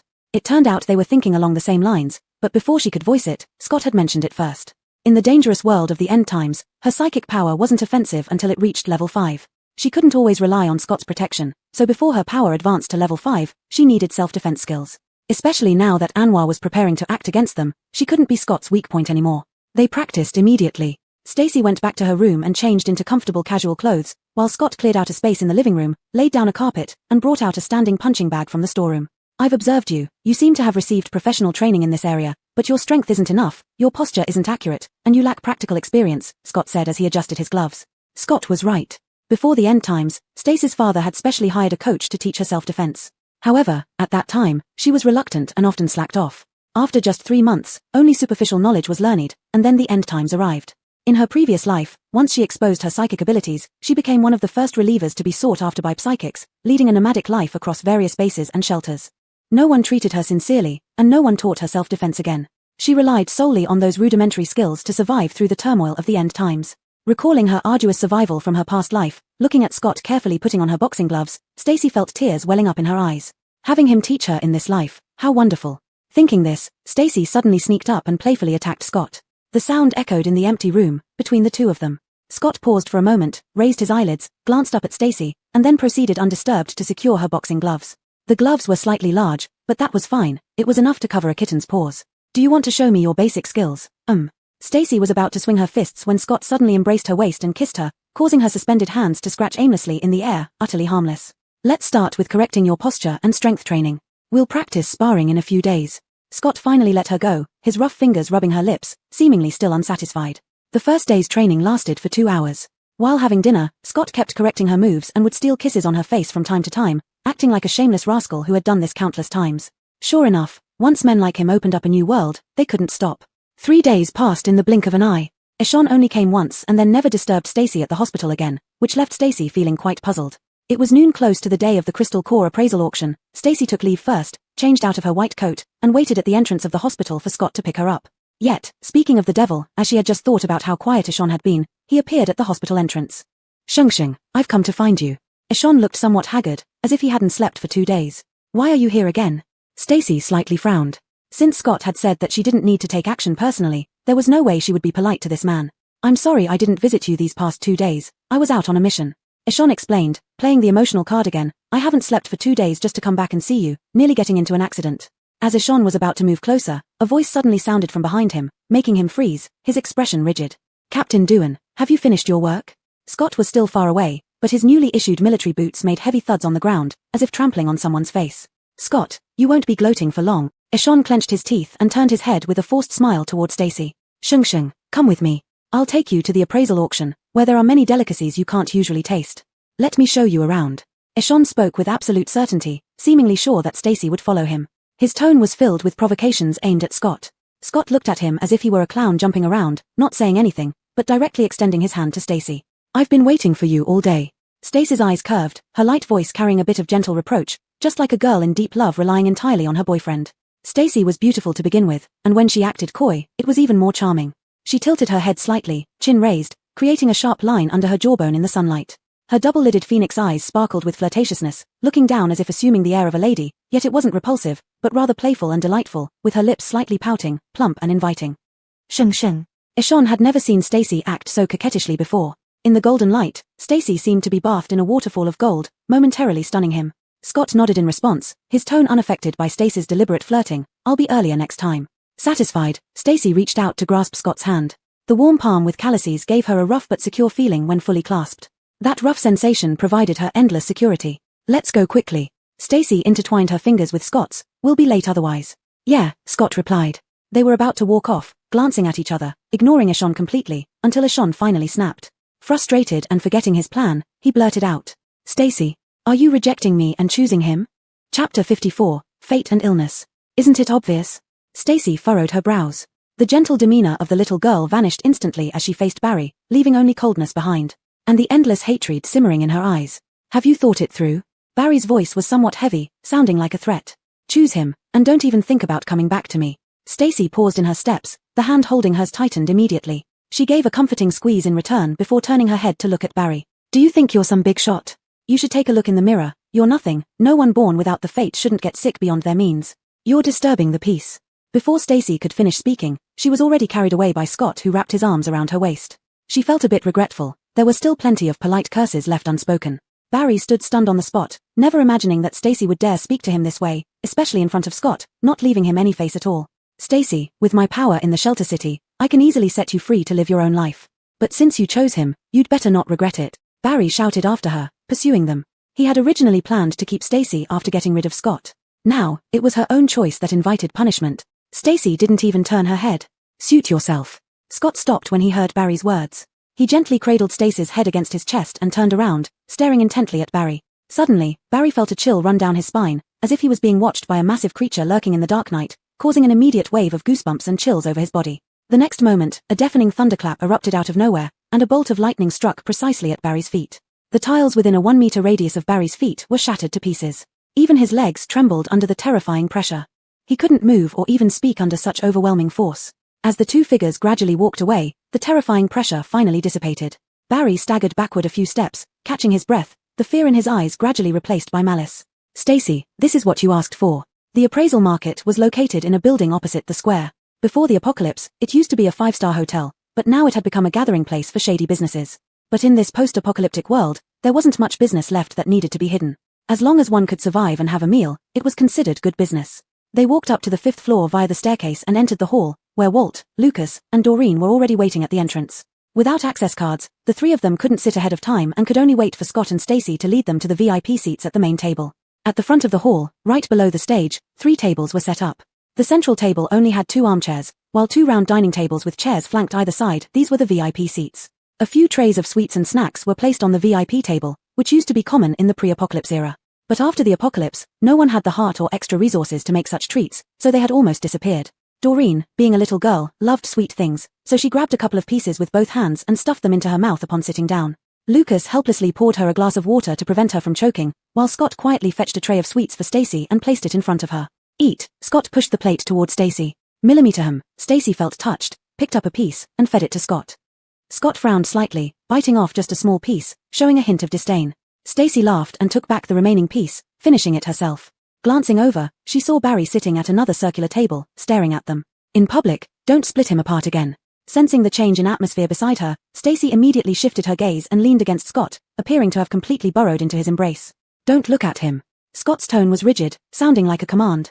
Stacy hurriedly coaxed him, whispering, "I won't look at him." "What's there to look at anyway?" "None compare to my husband." Scott lowered his head, looking at Stacy with dark, desire-filled eyes, giving Stacy an uneasy feeling. More 10 minutes of kissing tonight or half an hour more of training. The appraisal market was about to start, and the hall was gradually filling up with participants. Perhaps influenced by the rumors spread by Barry, all the psychic users with access credentials sat at the other tables. The gazes from the rest of the psychics in the hall towards Scott's table were filled with complicated emotions. Before long, Anwar accompanied by Bjorn entered through the main door of the hall. Instantly, the hall fell silent, and many psychics made way for these two people, greeting them one after another with respect. Drake finally arrived late, walking to the VIP area, looking around before finally coming to Scott's table and sitting down nonchalantly. "Why don't you go sit at that less crowded table?" Stacy glanced at him, still resentful about him extorting 50 crystal cores from Scott. There weren't many who could sit in the VIP seats. Barry's table had only 4 people, while their side had 5. The moment Drake sat down, it became much more crowded. "Mind your own business, I'll sit wherever I want." Drake poured himself a cup of water and reached out to take a sweet from Doreen's plate. "Do you have no shame?" "That's mine." Doreen was too slow to stop him. The next moment, the pastry was already in Drake's stomach. Drake rinsed his mouth with water, glanced at Doreen, and then calmly moved his gaze away. "Too sweet, tastes bad." "You." Doreen was almost enraged. Stacy wasn't particularly interested in sweets. Seeing Doreen nearly puffing up like a dolphin, she pushed her plate over to Doreen. "Aren't you on bad terms with Barry?" Stacy asked casually. "Don't try to fish for information. It's obvious you guys are against his camp." Drake gave a cold snort. Stacy admitted it outright and dragged Drake along. "Yes, so you're sitting with us. Isn't this taking sides?" "Who said I'm taking sides?" Drake reacted quickly, almost immediately contradicting her. He leaned forward, pressing his elbow on the table and pointed at Stacy, gritting his teeth. "Don't try to set me up." As soon as Drake finished speaking, a small spark suddenly exploded above his finger, producing a tiny explosion sound that was almost drowned out by the noisy environment. Drake quickly withdrew his hand, but he was still grazed by the sparks from the explosion, leaving his finger red. Drake held back his curse, taking a while to force out a sentence. "Scott, is it really necessary?" Scott naturally ignored him. At this point, amidst the noise, a gong sounded, and everyone instinctively stopped chatting and their actions, turning to look at the stage. Vivian switched into a red, fitted cheongsam, her hair tied up at the nape with a hairpin, looking both classical and sexy. "Welcome everyone to the appraisal market." Her clear and seductive voice echoed all around, gently reaching everyone's ears in the vast auditorium. A closer look revealed a microphone pinned at Vivian's collar. In this power-deprived post-apocalyptic world, using electricity for an appraisal market showed how much importance was placed on it. Today is the first time we're using the Crystal Core appraisal device publicly, and everyone will witness this together. Chapter 55 Floor. While Xena was speaking, 2 staff members pushed a massive object covered with a red cloth onto the stage. After placing the equipment, the 2 staff members did not leave but stood on either side to guard it at all times. Xena then passionately introduced this piece of equipment. Finally, amid applause and urging from the crowd, she stepped forward and removed the red cloth that concealed its true form. It was a device about as tall as a person. The first thing that caught everyone's eye was a black LCD screen. In front of it was a tray for placing crystal cores, below which was a control panel. The tray was enclosed by a transparent glass cover, with only a small window at the front open. This was the front part of the instrument. Behind the screen and control panel was a black metal casing, much larger than the front section, and where the core functions truly took place. This instrument was almost identical to what Stacy had seen in her previous life. However, she found it odd this one seemed to have a bulkier body section, looking even less proportional. Today, we are honored to witness the miraculous working performance of this instrument. In the future, we will keep it here to serve the psychics. Standing beside the instrument, Xena reached out and placed her hand on it, swaying gracefully like a car model before the apocalypse, using her charm to introduce this instrument to the psychics present. Start already. We want to see it work. A wave of excitement swept through the crowd after someone shouted. Everyone indicated that they had brought crystal cores, waiting eagerly to have their properties identified so they could enhance their abilities quickly. Xena smiled and responded to the crowd's demands. After another gong sound, she finally announced the usage rules. Today, to thank all of you for protecting our shelter city, we are offering this special benefit to all psychics. Xena paused, stirring everyone's curiosity and eagerness, then continued, therefore, there will be no fees today. All identifications will be free, and we will also help you register the properties of your crystal cores for better exchanges.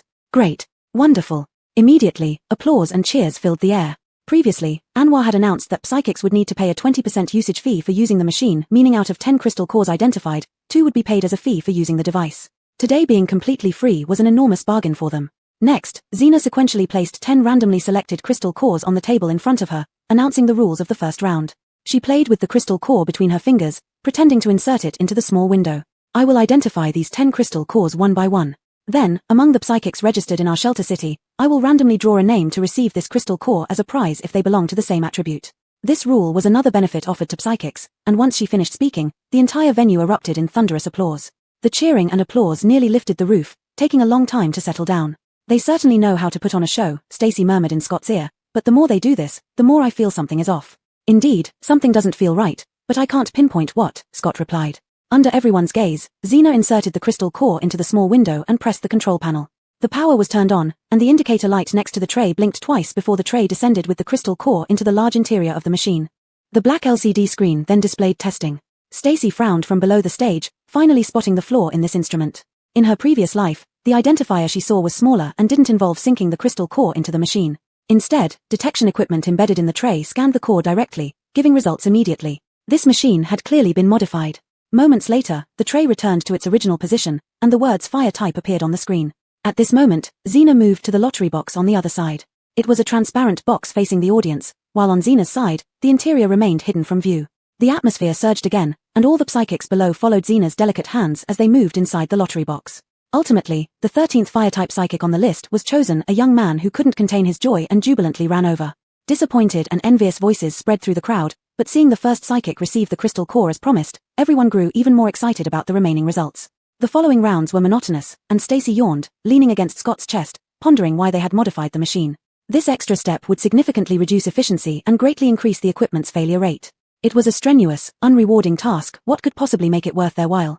Scott, in a bit, you take a few over for identification. I feel there must be an issue with this process, Stacy said. Scott nodded, similarly perplexed. Their only point of access to investigate further was through the already identified crystal cores. At that moment, Stacy caught a glimpse of the words on the identifier's LCD screen. Metal type. Let's see who's next for such good luck. Xena swayed gracefully towards the lottery box, dipped her hand inside, and pulled out a small ball marked with a number. Number 8. Xena read aloud and immediately sought out the owner of number 8 on the metal type list. It's. Xena paused mid-sentence, suddenly blushing shyly, looking at Walt's position with eyes full of surprise and admiration. Walt, lost in thought, fiddled absent-mindedly with a piece of soda can debris, unaware of the unfolding events.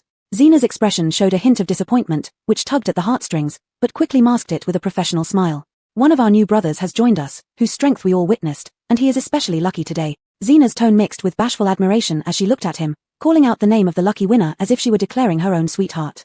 Walt. The dazed Walt snapped back to reality upon hearing his name, instinctively looking at the stage. The sudden cheers and applause from the audience added to his confusion. Everyone present knew that Walt had defeated the large opponent on the stage, and the respect for power made them admire and revere his abilities. Thus, when Walt's name was called, it garnered significant attention and applause. Scott tried to catch Walt's eye, but Walt was too focused on the stage. So Scott kicked Walt under the table. Huh! Walt suddenly snapped back. What's up, brother? Go up there, Scott urged. Meanwhile, some impatient psychics in the crowd started shouting for Walt to go on stage. Walt scratched his head, glanced at Scott again, and finally stood up hastily, clumsily knocking into the chair behind him. Zena's gaze followed Walt, the sparkle in her eyes enough to make everyone envious of his luck. Congratulations, you're very lucky. Blushing, Zena handed the crystal core to Walt. He stared at her face blankly, muttering a simple yeah. Then he reached out to receive what Zena offered, feeling the cool tips of her fingers touch his palm, making his heart pound heavily. It felt as though something delightful had bounded into his heart. Chapter 56 The Playbook. Walt remained distracted even after returning to the floor, holding that crystal core in his palm as if it might melt from the warmth. The 10 crystal cores were soon appraised, then Anwar briefly spoke a few words before the crowd and left early. Once Anwar left, the atmosphere in the hall instantly heated up. People went on stage one by one according to their arrival order for appraising their crystal cores they brought, with those who finished first already swapping cores with others. Walt. Scott kicked him under the table again. Hey, what's up, boss? Walt lifted his head, still seemingly unfocused. Don't clutch onto your treasure anymore. Scott took out several crystal cores obtained over the past 2 days from his pocket and handed them over. Take them for appraisal, just bring back one for me. Okay. Walt received the cores but stared at the previous one, lost in thought. After a while, he put the single crystal core into an outside chest pocket and then joined the queue with the rest. Captain Chevy, is this poor? Drake said so, reaching into his coat and pulling out a bulging men's purse, clearly filled with collected crystal cores. Our crystal cores aren't all with you. Alanis glanced at the purse twice. Naturally we can't match Captain Chevy's extensive network. Then learn better. Brute force isn't the only way to get crystal cores. Drake weighed the purse, leaning back in his chair watching the crowd of abilities jostling ahead, feeling somewhat superior. Hey, Drake. Alanis couldn't resist looking at the full purse once more, suddenly getting an idea. What now? Drake gave Alanis a glance, starting to lean closer before hesitating, remembering the spark just now. Let's bet. How about staking 200 crystal cores? Alanis looked at the purse again. Ha. Drake showed mockery. Do you have that many? Not yet. Alanis was feigning poverty. In reality, the mismatched crystal cores they had saved minus entrance fees, accommodation fees, and the 50 compensated to Drake still amounted to nearly 100. But my husband here is a level 5 ability. One stroll should net enough within 2 days. Alanis turned and glanced at Scott. Right, honey? Millimeter. Scott put a hand protectively around her waist. 1 day is enough. And Walt and I can manage it in a morning. Lucas saw through Alanis's scheme but jumped in to boost the stakes. You should save up first. Drake scoffed coldly. Do you think we'll welsh on our bets or are you simply too scared? Alanis's tone grew sharp, provocation almost written across her face. Cowards and miser never play risky with their wealth. There's no fun playing with cowards. Let's find someone else. Lucas inwardly smirked, also joining in to provoke him. Yes, coward, miser. Doreen hadn't forgiven him for the earlier incident, seizing the opportunity to chime in. Without any courage, you're no man. TCH, little girl, what did you say? Drake flared up hearing the last sentence, slamming the table and standing to intimidate Doreen. Doreen skillfully hid behind Lucas, wearing a fearless and indignant look. Finally, Scott redirected his gaze from Alanis to look at Drake squarely, speaking calmly but threatening. Are you still thinking of causing another fire? Drake choked, pointing at Scott, his face flushed in anger. You're ruthless. Sitting back down, Drake began questioning why he chose this spot to endure such frustration. She didn't lie, why the rush? Alanis slowly jabbed again. Drake played dead. Don't you want to know what I want to bet on? Alanis baited, lowering her voice and leaning closer. Just between us, I trust no one else. Drake barely glanced at Alanis, huffing disbelievingly, clearly skeptical. Pity. Alanis sighed regretfully, casting a meaningful look towards the stage. So many people, not a single discerning eye. She didn't press further. She'd cast her line and now waited for the fish to bite willingly. If not, there would be other ways. With that, Scott and Alanis left. Drake suspiciously looked in the direction of Alanis's gaze moments ago. There was nothing else on the stage except a crystal core appraisal device. Alanis didn't expect that appraising crystal cores would be so boring.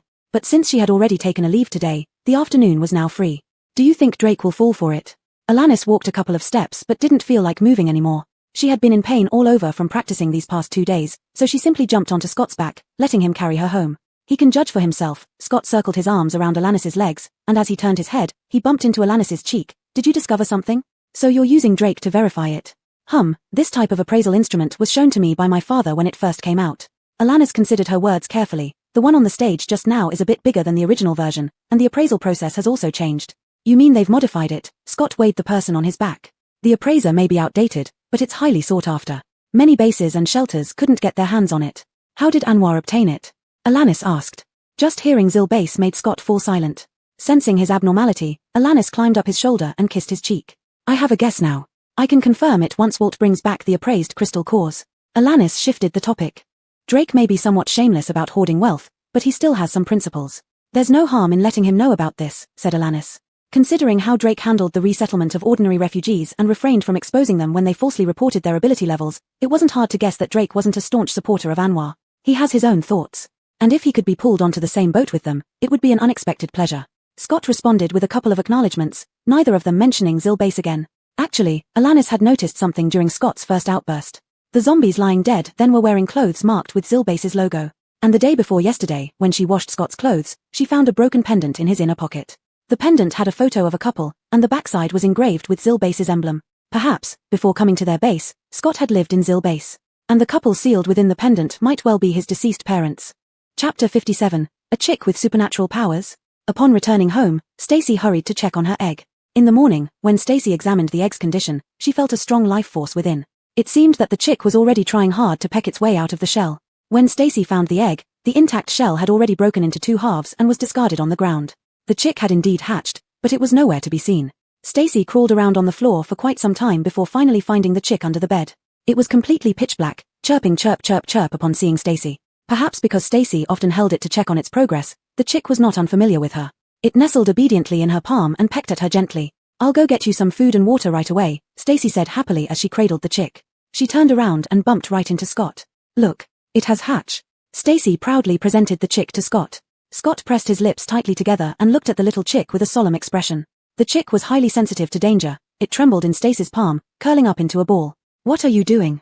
Stacy used her other hand to protect the chick, placing it near her chest, and glared warily at Scott. "You're not allowed to have any bad ideas about it." Scott reluctantly agreed and glanced at the tiny black thing again. "If you like it, fine." Stacy carried the chick past him and went to the kitchen to find the coarse grains and vegetables that Scott had brought back. Left alone in the living room, Scott watched Stacy busily tending to the chick, suddenly getting the idea of flushing the chick down the drain. It might work, but it would anger Stacy. So Scott was forced to abandon this thought. There was no sound in the room except for the chirp chirp chirp calls from the little chick. Stacy had been watching over the chick for half an hour already. Scott finally lost his patience and stormed into Stacy's room from the sofa. Facing away from the door, Stacy did not notice the danger until a hand reached around from behind, encircling her waist. A hot breath hit Stacy's neck, causing her to instinctively shrink her neck. Oh! In the next moment, Stacy was lifted off the ground and thrown onto the large bed by Scott. Leaning over her, Scott pinned Stacy down. With her hands raised in surrender, Stacy didn't dare move. What?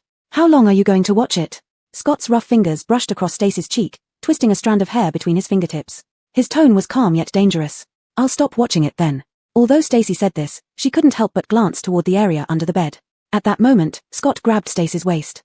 "Chevy." "Scott, what are you doing?" Stacy was extremely ticklish and was easily caught off guard by Scott. She immediately dodged and burrowed into his embrace.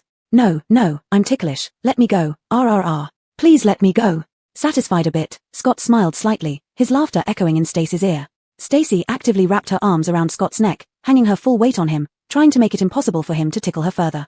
"Let go. Honey, I really can't take it, please." Seeing her like this made it easier for Scott to act. He quickly tightened his grip, holding her firmly against the bed so she couldn't move. Scott hummed softly, his tone unusually cheerful. However, that naughty hand remained on Stacy's waist, moving slightly and making her roll with laughter. Honey, Stacy had to admit defeat. "Why are you jealous of Vanessa?" "Vanessa?" Scott narrowed his eyes, his tone turning harsh as he emphasized these 2 words. "I need to name it if I want to keep it." Stacy noted Scott's expression and pulled him closer, giving him affectionate kisses. "Honey is so good, you will agree, right?" Stacy asked. Humph. Although Scott didn't say yes, he didn't refuse either. "I knew you're the best, The rest of her flattery was silenced as Scott kissed her deeply, very pleased with this way of thanks. By the time Walt came looking for the crystal core, it was almost dinner time. He stormed in angrily, his clothes torn in 2 places, and there was a burnt mark on his trousers, exposing scorched skin underneath. Seeing his appearance, Scott frowned and asked, "Who did you fight with?" "It was those Psi users causing trouble," Walt said, gulping down a large glass of water and pulling out the few identified crystal cores from his pocket. That device only worked for about half an hour before it gave out. The identification speed got slower and slower until it just stopped working altogether, Walt explained. At that time, less than a third of the participants were identified. When the maintenance staff reported the malfunction, the remaining people went berserk. "So you started a fight?" Stacy walked out from the bedroom at this point, a chick perched in her palm. "They fought on stage, so helped them a bit." Walt stumbled over his words as he spoke. Stacy understood immediately. "How's Xena? Is she okay?" Stacy glanced at him and asked. Fine. Walt scratched his head, quickly drawn to the chick in Stacy's hand. "Holy crap, this thing is alive," Walt exclaimed in disbelief. "Yeah," Scott responded somewhat reluctantly. Stacy placed the little chick on the coffee table and picked up one of the crystal cores Walt had brought back, pouring some psi energy into it to sense its energy fluctuations. There was nothing unusual about these crystal cores compared to usual ones, except for the faint psi energy fluctuations inside which felt oddly familiar to Stacy. After pondering for a moment, she switched to another core and continued probing deeper. Several cores later, the results were all the same. So that's what's going on. Just as Stacy was about to explain this to Scott, she saw her chick Vanessa chirping and pecking at a crystal core, then swallowing it whole. Walt had never seen anyone eat a crystal core raw before and hurriedly pushed the little chick away. Holy crap, this chicken.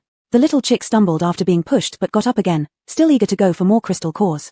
Vanessa, you can't eat that. Stacy quickly picked up the little chick, examining its neck and belly. Spit it out fast. At this moment, the sparse feathers of the little chick suddenly glowed with a faint orange-yellow light, more noticeable against the black feathers. Be careful. Scott reacted first, picking up the little chick and tossing it onto the ground while pulling Stacy close to protect her. In the next moment, the little chick, still mid-air, was enveloped in bright orange flames, turning into a small fireball. After landing, it rolled on the ground, flapping its wings twice, and the fire went out. Gone. You raised a golden crow? Chapter 58, Clouds Gathering. The chick flapped its wings a couple more times, Cheep strolled around on the ground, and then clucked twice, spitting out the crystal core it had just swallowed intact. The fall seemed to have no effect on it whatsoever. Stacy hesitated for a moment, then squatted down to pick up the crystal core the chick had spat out. When she probed deeper into the core with her abilities, she found it completely empty. All of the energy within the crystal core had vanished. At this point, the crystal core in her palm gradually disintegrated into powder. It absorbed the ability, Stacy said, turning to look at Scott, a little at a loss. Scott reached out to Stacy, pulling her back into his embrace, and blew on Stacy's hand, which was coated with crystal dust, brushing off the remaining powder. Let's observe it for a while. For now, don't let it come into contact with any crystal cores, Scott said. Okay, Stacy nodded obediently, also feeling relieved that Scott didn't treat it as a threat and flush it down the drain. In her previous life, it wasn't until the third year of the apocalypse that mutated plants and animals started appearing, and most of them were zombified. Cases like Vanessa, where an animal displayed special abilities, were extremely rare. Moreover, what was most worrying and puzzling was that Vanessa appeared 3 years earlier than in her previous life, making Stacy feel something was not quite right. Human beings can awaken abilities, why can't animals? Walt stared at the little chick for a while and, having figured it out, no longer found it strange. Let's put this chicken aside for now. Did you find anything unusual with the crystal core when you examined it just now? Asked Scott. Yes, I detected residual energy from a third party within the crystal core, Stacy replied. That matches my previous guess. The device is indeed fake. They modified it so they could place an ability user inside and create the illusion of machine testing. This also explains why the device reported a malfunction today. Testing crystal cores consumes energy, and after too many consecutive tests, the ability user couldn't keep up. It shows the ability user inside isn't very high level. What? Walt took a moment to understand what Stacy meant, finding it incredibly hard to believe. They put a person inside to impersonate a machine? Who would willingly do that? So, maybe he was forced, Stacy said. Jiao Yuan and Anwar can't be absolved of responsibility for what's happening behind this. What should we do? Walt asked. If Anwar wants to mess with us, should we just sit here waiting?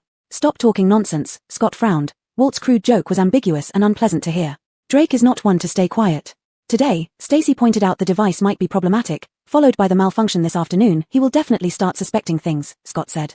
Go back and be cautious over the next few days. Pay particular attention to Ishan, he must have been involved in this, Stacy added. Since Anwar intended to go after Scott, they certainly wouldn't sit idle and wait to be attacked. After dinner, Stacy spent 2 hours beating a punching bag before rushing to take a quick shower.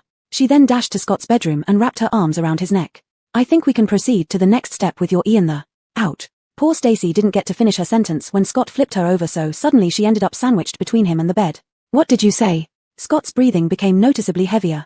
The moisture lingering on Stacy's body wafted up into Scott's nose, and her words proceed to the next step immediately made his blood boil. So much so that he hadn't even noticed the latter part of her sentence about Ian the. He immediately pinned her down on the bed with shining eyes. What? Stacy was startled by the sudden action and didn't react in time before Scott cupped her face and kissed her. It wasn't until his other hand started to slide under her shirt that Stacy realized the imminent danger under his roving touch. All thanks to how gentlemanly Scott usually acted, holding hands meant just holding hands, embracing meant just embracing, and even kissing required her consent, that Stacy had completely let her guard down around him. So, today, when the wolf suddenly bit her neck, it was she who had put herself into his mouth. Chevy. Tsong Fong. Stacy increasingly felt the gravity of the situation and grabbed his ears, pleading and beseeching him to stop. Scott reluctantly nuzzled her a few times before raising his head slightly to look at her. Stacy's face was flushed red, hastily covering herself up, her voice muffled and shy as if it would drip water. I didn't mean it like that. I was saying that the black mist impurities in your Ian are almost completely cleared, so we can start refining your ability further. Her words were met with a long silence. Stacy, feeling a bit guilty, moved her fingers away and opened her eyes to see Scott staring at her as if she were prey, his gaze almost devouring her. In the end, Scott said nothing.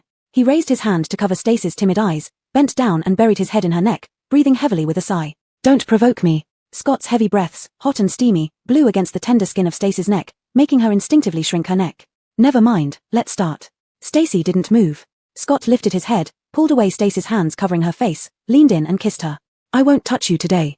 Biting her lip, Stacy was both ashamed and furious, unsure whether to feel relieved or regretful about her impulsive words.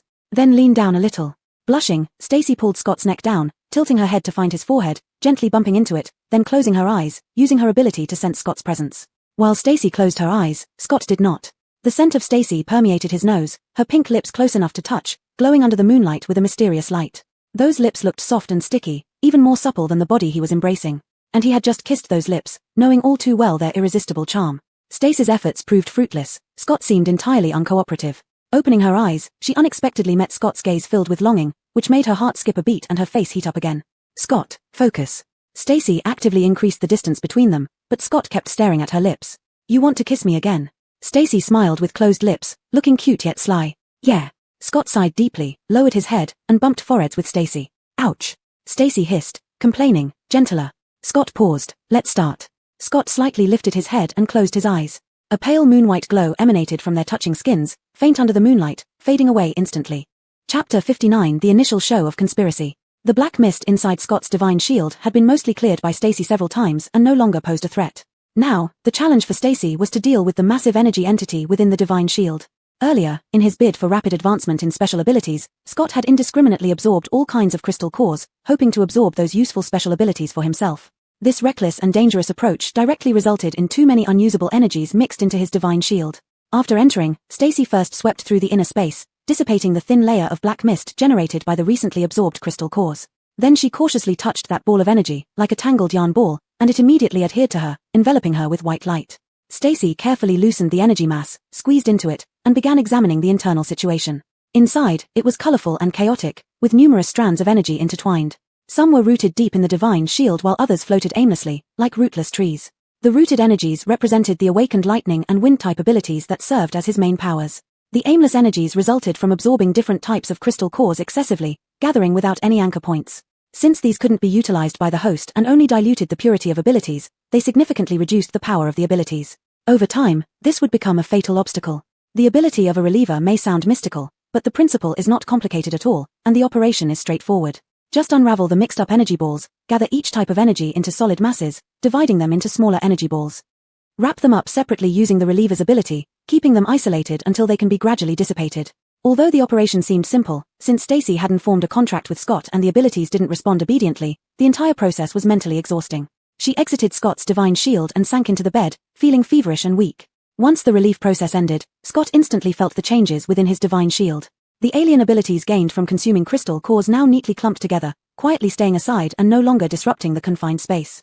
The main lightning and wind abilities occupied prime positions. After eliminating the cluttered energy, they became much purer and more potent than before. Both sets of abilities advanced one level, the lightning reaching level 7, and the wind reaching level 5. Stacy then developed a high fever, staring at Scott with flushed cheeks, reaching out for a hug. Startled, Scott's heart raced. Full of worry and unplaced bitterness, he quickly held her, wrapping the dazed Stacy in his embrace. Nuzzling into this warm embrace, smelling the familiar scent, the sense of security made Stacy lose her consciousness instantly and fall into a deep sleep. Scott, holding his treasure, stayed awake all night watching over her. News about the appraisal device auction continued to spread until Anwar announced that the machine was repaired and offered free appraisals for the remaining psychics, calming down the situation. Several days passed uneventfully, except for the rumors spreading about Scott having scars associated with the dead. Later, it was reported that the warehouse storing the appraisal device was robbed, and then nothing further was heard. That evening, after dinner, Scott had to go on duty at the Refuge City's checkpoints for the entire night. Though the city edges had 2-meter-high walls built along the terrain, the defense capability was inadequate, leaving gaps. In case of a large-scale zombie attack, it would be helpless, hence necessitating daily patrols and guard shifts. Vanessa, a little chick, would keep Stacy company, so she wouldn't feel bored. Before leaving, Scott dragged a small battery out of the tool shed. "You've been working on this in the tool shed?" Stacy asked in surprise. "Where did you get the electricity?" "I studied for 2 days and found out that my lightning ability could charge the battery," Scott explained matter-of-factly, placing the battery in Stacy's room and connecting the circuit on the floor. "I leave it here for your nighttime use." Scott, Stacy felt a mix of warmth and melancholy. This man, who used his whole being to care for her, seeped into every detail of life, incomparably attentive. It was as if she, a fish about to dry up, suddenly received divine favor and landed in an ocean, gaining new life. Bending down, Stacy rested her face against Scott's back, circling his neck, her eyes reddened, sniffling uncontrollably. Why are you so good? What did you call me? Scott paused, his laughter light and warm. Stacy's eyes were already brimming with tears, her voice heavy with a nasal tone, slightly choked as if she was extremely aggrieved. Hubby. Since you call me hubby, if I don't treat you well, who else would I be good to? Scott held Stacy's delicate wrist, kissing it twice at the lips. The stubble on Scott's chin had just started to grow, feeling a bit rough against her hand. Stacy's palm brushed over it lightly but was caught again by Scott, pressing it firmly a couple of times. But there's one more thing. Scott straightened up slightly, pulling Stacy's arm with a slight force, and she was lifted from his back into his embrace. He cradled Stacy by her legs, carrying her over to the large bed beside them and laying her down. Which couple sleeps in separate rooms? Scott pressed under Stacy's chin, making her lift her head. Right, honey. Stacy's face blushed furiously, especially evident under the warm light of the setting sun slanting through the window. You need to stand guard tonight. This wooden block, how did he turn so mischievous? What was this? Learning to be bad in a snap. Millimeter. The trailing note carried a hint of rising intonation, and despite being gently rejected, Scott's mood remained unaltered. On the contrary, Stacy's flushed cheeks looked incredibly adorable to him. He found himself loving it more and more, unable to resist leaning in to kiss her several times. Actually, he didn't need Stacy's affirmative response. He just wanted to see her blush, looking timid yet trying hard to get closer to him. He loved seeing Stacy draw near to him, sinking deeper into the warmth and joy of receiving love that responded to his own, unable to pull himself away. After indulging for a while, Scott had to tidy up and set out. Just before leaving, he reminded her carefully, lock the door, practice the moves I taught you yesterday for 2 hours. Stacy agreed one by one.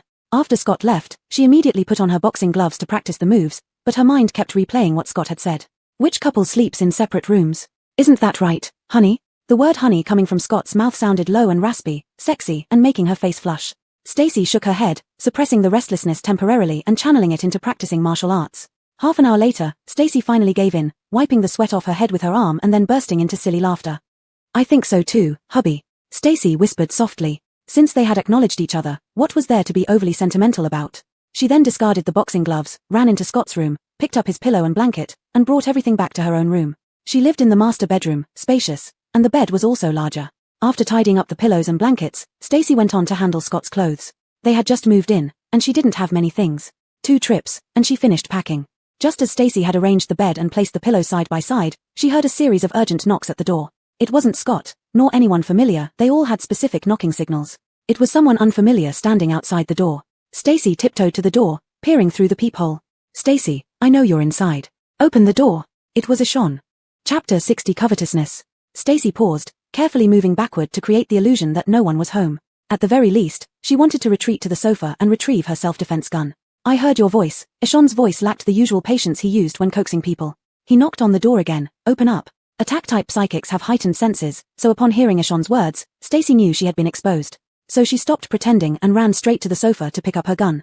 At the same time, Ashon burst through the door. What are you doing here? Stacy hid the gun behind her back, standing on the other side of the sofa, trying to keep as much distance between her and Ashon as possible. You've really changed, haven't you? You even avoid seeing me now that you've climbed up with Scott. Ashon glanced at Stacy. He noticed she was holding something, but he didn't care. He began to stroll around the room as if nobody else was there. Not bad, it really feels like a home. While touring, Ashon sneered. He walked through several rooms before finally arriving at the master bedroom door. The sun had already set. Blackout curtains were drawn over the windows, making the inside of the room darker than outside. A warm orange light glowed by the bedside, casting its glow over the large double bed. It highlighted 2 pillows laid side by side and 2 quilts placed opposite each other. It was cozy and loving. Everything in the room had been meticulously arranged. Stacy, you really have no shame. When Ashon saw this room, his mind was filled with the sound of fiery slaps. Hearing rumors was one thing, but seeing it with his own eyes was another matter entirely. A deep-seated fury welled up inside him, originating from the fickle and hypocritical woman behind him. Who feeds you? You crawl into whose bed, right? Ashon sneered, his clenched fists trembling slightly. Did you forget who killed your father? Of course I remember. Stacy had already raised her gun, aiming dead center at Ashon's heart with perfect accuracy. Ha! Ashon turned his head upon hearing this. The sight of the gun pointed at him brought him back to reality. You knew? So all along you were just playing me. Realization dawned on him, triggering an explosion of rage. You deserve to die. Actions replaced meaningless words. Stacy narrowed her brows and fired directly at Ashon. A gunshot rang out. As a psychic, guns posed no threat to Ashon. As soon as the gunshot sounded, he immediately summoned vines to protect himself. Naive, do you think that toy can harm me? With a powerful flick, the vines altered the trajectory of the speeding bullet, which then embedded itself into the wall with a dull thud. Ashon sneered wickedly, and the humiliation of being deceived and toyed with erupted into explosive energy twisting wildly within the vines. Stacy remained unfazed, immediately firing multiple shots. The bang-bang sounds resounded continuously, drowning out the crisp clatter of shells hitting the floor. Taking advantage of the moment Ishan used the vines to deflect the bullets, she quickly retreated to the balcony, using her foot to hook Xiaoji's eye and tucking it into her chest pocket. Once her bullets were exhausted, she threw the gun at Ishan, leapt up, and jumped directly off the balcony. Their allotted room in the shelter city was on the 4th floor. Even Ishan wouldn't have expected Stacy to dare jump from the balcony. But this courage came from Scott. On the first day they moved in, Scott installed a rescue rope outside the balcony, just in case of emergencies while Stacy was alone. In the split second before jumping, Stacy grabbed the end of the rescue rope and slid down, hoping to reach the ground before Ishan could catch up. But she failed. Ishan's vines were faster than she anticipated. Just as she started sliding, the vine wrapped around her waist. The vine dragged her back to the window. Ishan stood on the balcony, smirking. "Do you take me for a fool? Stacy, you underestimate me. Do you dare touch me? If you hurt me, Scott will definitely kill you." Stacy wrapped the rescue rope around her arm. Even though she had no chance of winning, she refused to give up the lifeline Scott had left her. Scott won't be coming back. Even if he returns luckier than ever before, missing an arm or a leg, he won't find you. Ishan's face revealed a hint of madness. "What do you mean?" Upon hearing this, a chill seized Stacy's heart. Panic surged, recalling the tragic scenes of her past life. She nearly lost control. "Why do you say he won't come back?" Chapter 60 Covetousness, continued. Level 5 Psychic's energy root, so many people are eyeing it hungrily. "Do you think Anwar has been allowing you freedom these days to pull you in? He just wants Scott's energy root," Ishan remarked. "Bastard." Stacy's mind immediately went blank. The immense pain from her lost ability in her past life washed over her again, making her shed scalding tears. "No way, Scott, he must be alright, I have to save him." Almost trapped in the nightmare of her past life, she still forced herself to wake up from this memory. Whispering Scott's name and closing her eyes, she used all her strength to gather her psychic power. Her soothing ability had just broken through level 3 not long ago. Now using it to interfere with attacks was a complete overreach for her, extremely taxing both on her power and heart. But she didn't care at all. As soon as she thought of Scott possibly being in danger, she couldn't afford to think about anything else. "Stacy, stop your futile struggles and come with me." Ishan chuckled, his face revealing hints of madness and satisfaction. "As if," Stacy angrily retorted. She desperately activated her power. A white energy body snaked out from her palms, wrapping around the vines that bound Stacy like tentacles. It quickly probed and then deeply infiltrated. Climbing rapidly along the vine, Stacy soon mixed into Ishan's psychic field. This is a unique ability of Soother's, interference attack. Ordinarily, soothing requires psychics to open their psychic fields. However, when used for attacking, because it can perfectly mix into the continuously output psychic power of a psychic, it can enter the psychic field of a psychic undetected like a fish swimming upstream. Once inside, it can disrupt the energy mass inside the psychic field or even completely sever the energy root, nullifying their abilities and turning them back into ordinary people. "What is this? What did you do, Stacy?" Ishan immediately sensed something was wrong. Something icy and cold seemed to have invaded his psychic field, completely out of his control. That thing was now wandering inside his psychic field, leading the dark fog impurities within to rush into the energy mass, trying to disrupt the psychic power output. And Stacy had reached her limit by this point. "Elder sister-in-law." At that moment, a familiar voice came from afar, followed by an earthquake underfoot. Finally exhausted, Stacy's power dissipated and withdrew. She turned her head wearily. Cheviuxing and Walt were sprinting towards her. Chapter 61 Capturing Ishan Alive. "Eldest sister, hold on," Walt shouted, and with a wave of his hand, a cluster of metal pieces gathered and surged forward at high speed. On closer inspection, they turned out to be the aluminum cans he had been playing with every day recently, which he had cut into countless tiny metal pieces. When they swarmed together, their quantity was quite impressive. Those small yet sharp metal pieces flashed past Stacy's eyes, instantly severing several vines. Stacy fell immediately but was caught by a pile of sand promptly gathered by Lucas below. Ishan still did not give up.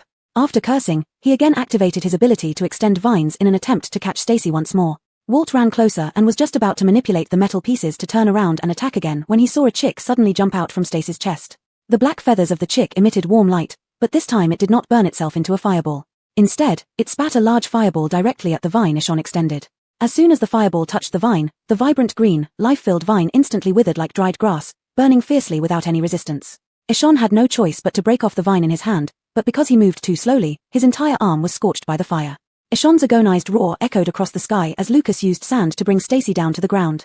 The newly hatched chick, having accomplished its task, retreated into Stacy's pocket and went quiet.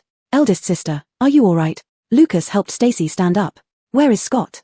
Stacy's lips had lost all color, pale as paper. Walt returned, raising his hand to recall all the metal pieces floating in the air. The metal pieces aligned neatly on his arms like scales, forming armor. "It's a bit tricky over there for eldest brother. He told us to come back and get you first." Lucas replied. "Is he in danger?" Take me there quickly. Stacy, feeling dizzy with anxiety, was steadied by Lucas. Don't worry. Eldest brother has Odessa and Bjorn's people helping him. Nothing big will happen. Walt spoke, looking toward the upper floor where someone was still writhing in pain. I'll deal with him first. You two go ahead. Go to the square, Walt grinned, revealing both cruelty and satisfaction. I've waited for this day for a long time. Lucas, take me up there. Lucas laughed and agreed. In the next moment, sand gathered under Walt's feet, sending him straight to the 4th floor. At this moment, Eshon, holding his burned arm, struggled to get up, showing immediate fear upon seeing Walt. That arm was charred black, with exposed flesh dripping dark red blood stained with ashes onto the floor, trailing behind him crookedly. Eshon, you owe us so many lives. Did you ever think there'd be a day to repay your debts? Walt stretched out his arm, and the metal pieces on it immediately rose into the air in unison, following closely behind him, their edges razor-sharp. Brother Walt, I have many crystal cores, lots of them. Let me off, and they're all yours. Eshon's face twisted into a grotesque smile, trying to plead but appearing ugly in the process. You would be ours whether you live or die. Walt never wasted words. He immediately manipulated the metal pieces to attack Eshon. In their previous encounter, Walt's ability level was inferior to Eshon's, but this time, they were evenly matched, and the outcome was immediately clear. Seeing no way out, Eshon desperately activated his vines to attack Walt, trying to secure a path to survival. However, regardless of how he tried to use his power, the fine, sharp metal pieces always severed the vines instantly, closing in step by step. Finally, countless gleaming metal pieces pressed against his carotid artery simultaneously, making even trembling impossible. What good does your loyalty to Scott do you? The searing pain in his arm made Eshon grimace, clenching his teeth tightly as blood dripped. In the end, you're still treated as an outsider. Eshon's mouth split open in pain, blood mixing with his teeth. After being brothers through life and death, you couldn't withstand a heartless woman, could you? Eshon said. None of your business. Walt spat and immediately swung a fist, which was encased in steel as it struck. The metal pieces against Eshon's neck all withdrew. The punch met flesh with a low thud, giving Walt immense satisfaction as Eshon's head collided with the wall, splattering blood onto it. Stacy and Lucas drove to the square. Tonight, there was no arena event, and Xena did not need to personally host other activities. She changed into inconspicuous clothes and stood beside the arena, looking around. Miss Xena. Lucas parked the car by the roadside and got out with Stacy. You're here. Where is Walt? Xena looked back but did not see Walt. He'll be there soon. I have to go support eldest brother first. You two find a safe place to hide. Lucas said and hurriedly drove off. Seeing Stacy's pallid complexion, Xena extended her hand to support her. Come with me. The square was as bustling as usual, dimly lit. Gambling stalls, hot dance booths lined up, and howls mixed with cheers, cluttered with curses, filled the air. Everyone was busy with their own affairs, unaware that tonight would bring an earth-shattering change to Refuge City. What on earth is happening? Why did this happen all of a sudden? Stacy, now away from danger, finally had the time to think about the problem. I'm not sure either. Wait for them to come back and they will explain to you.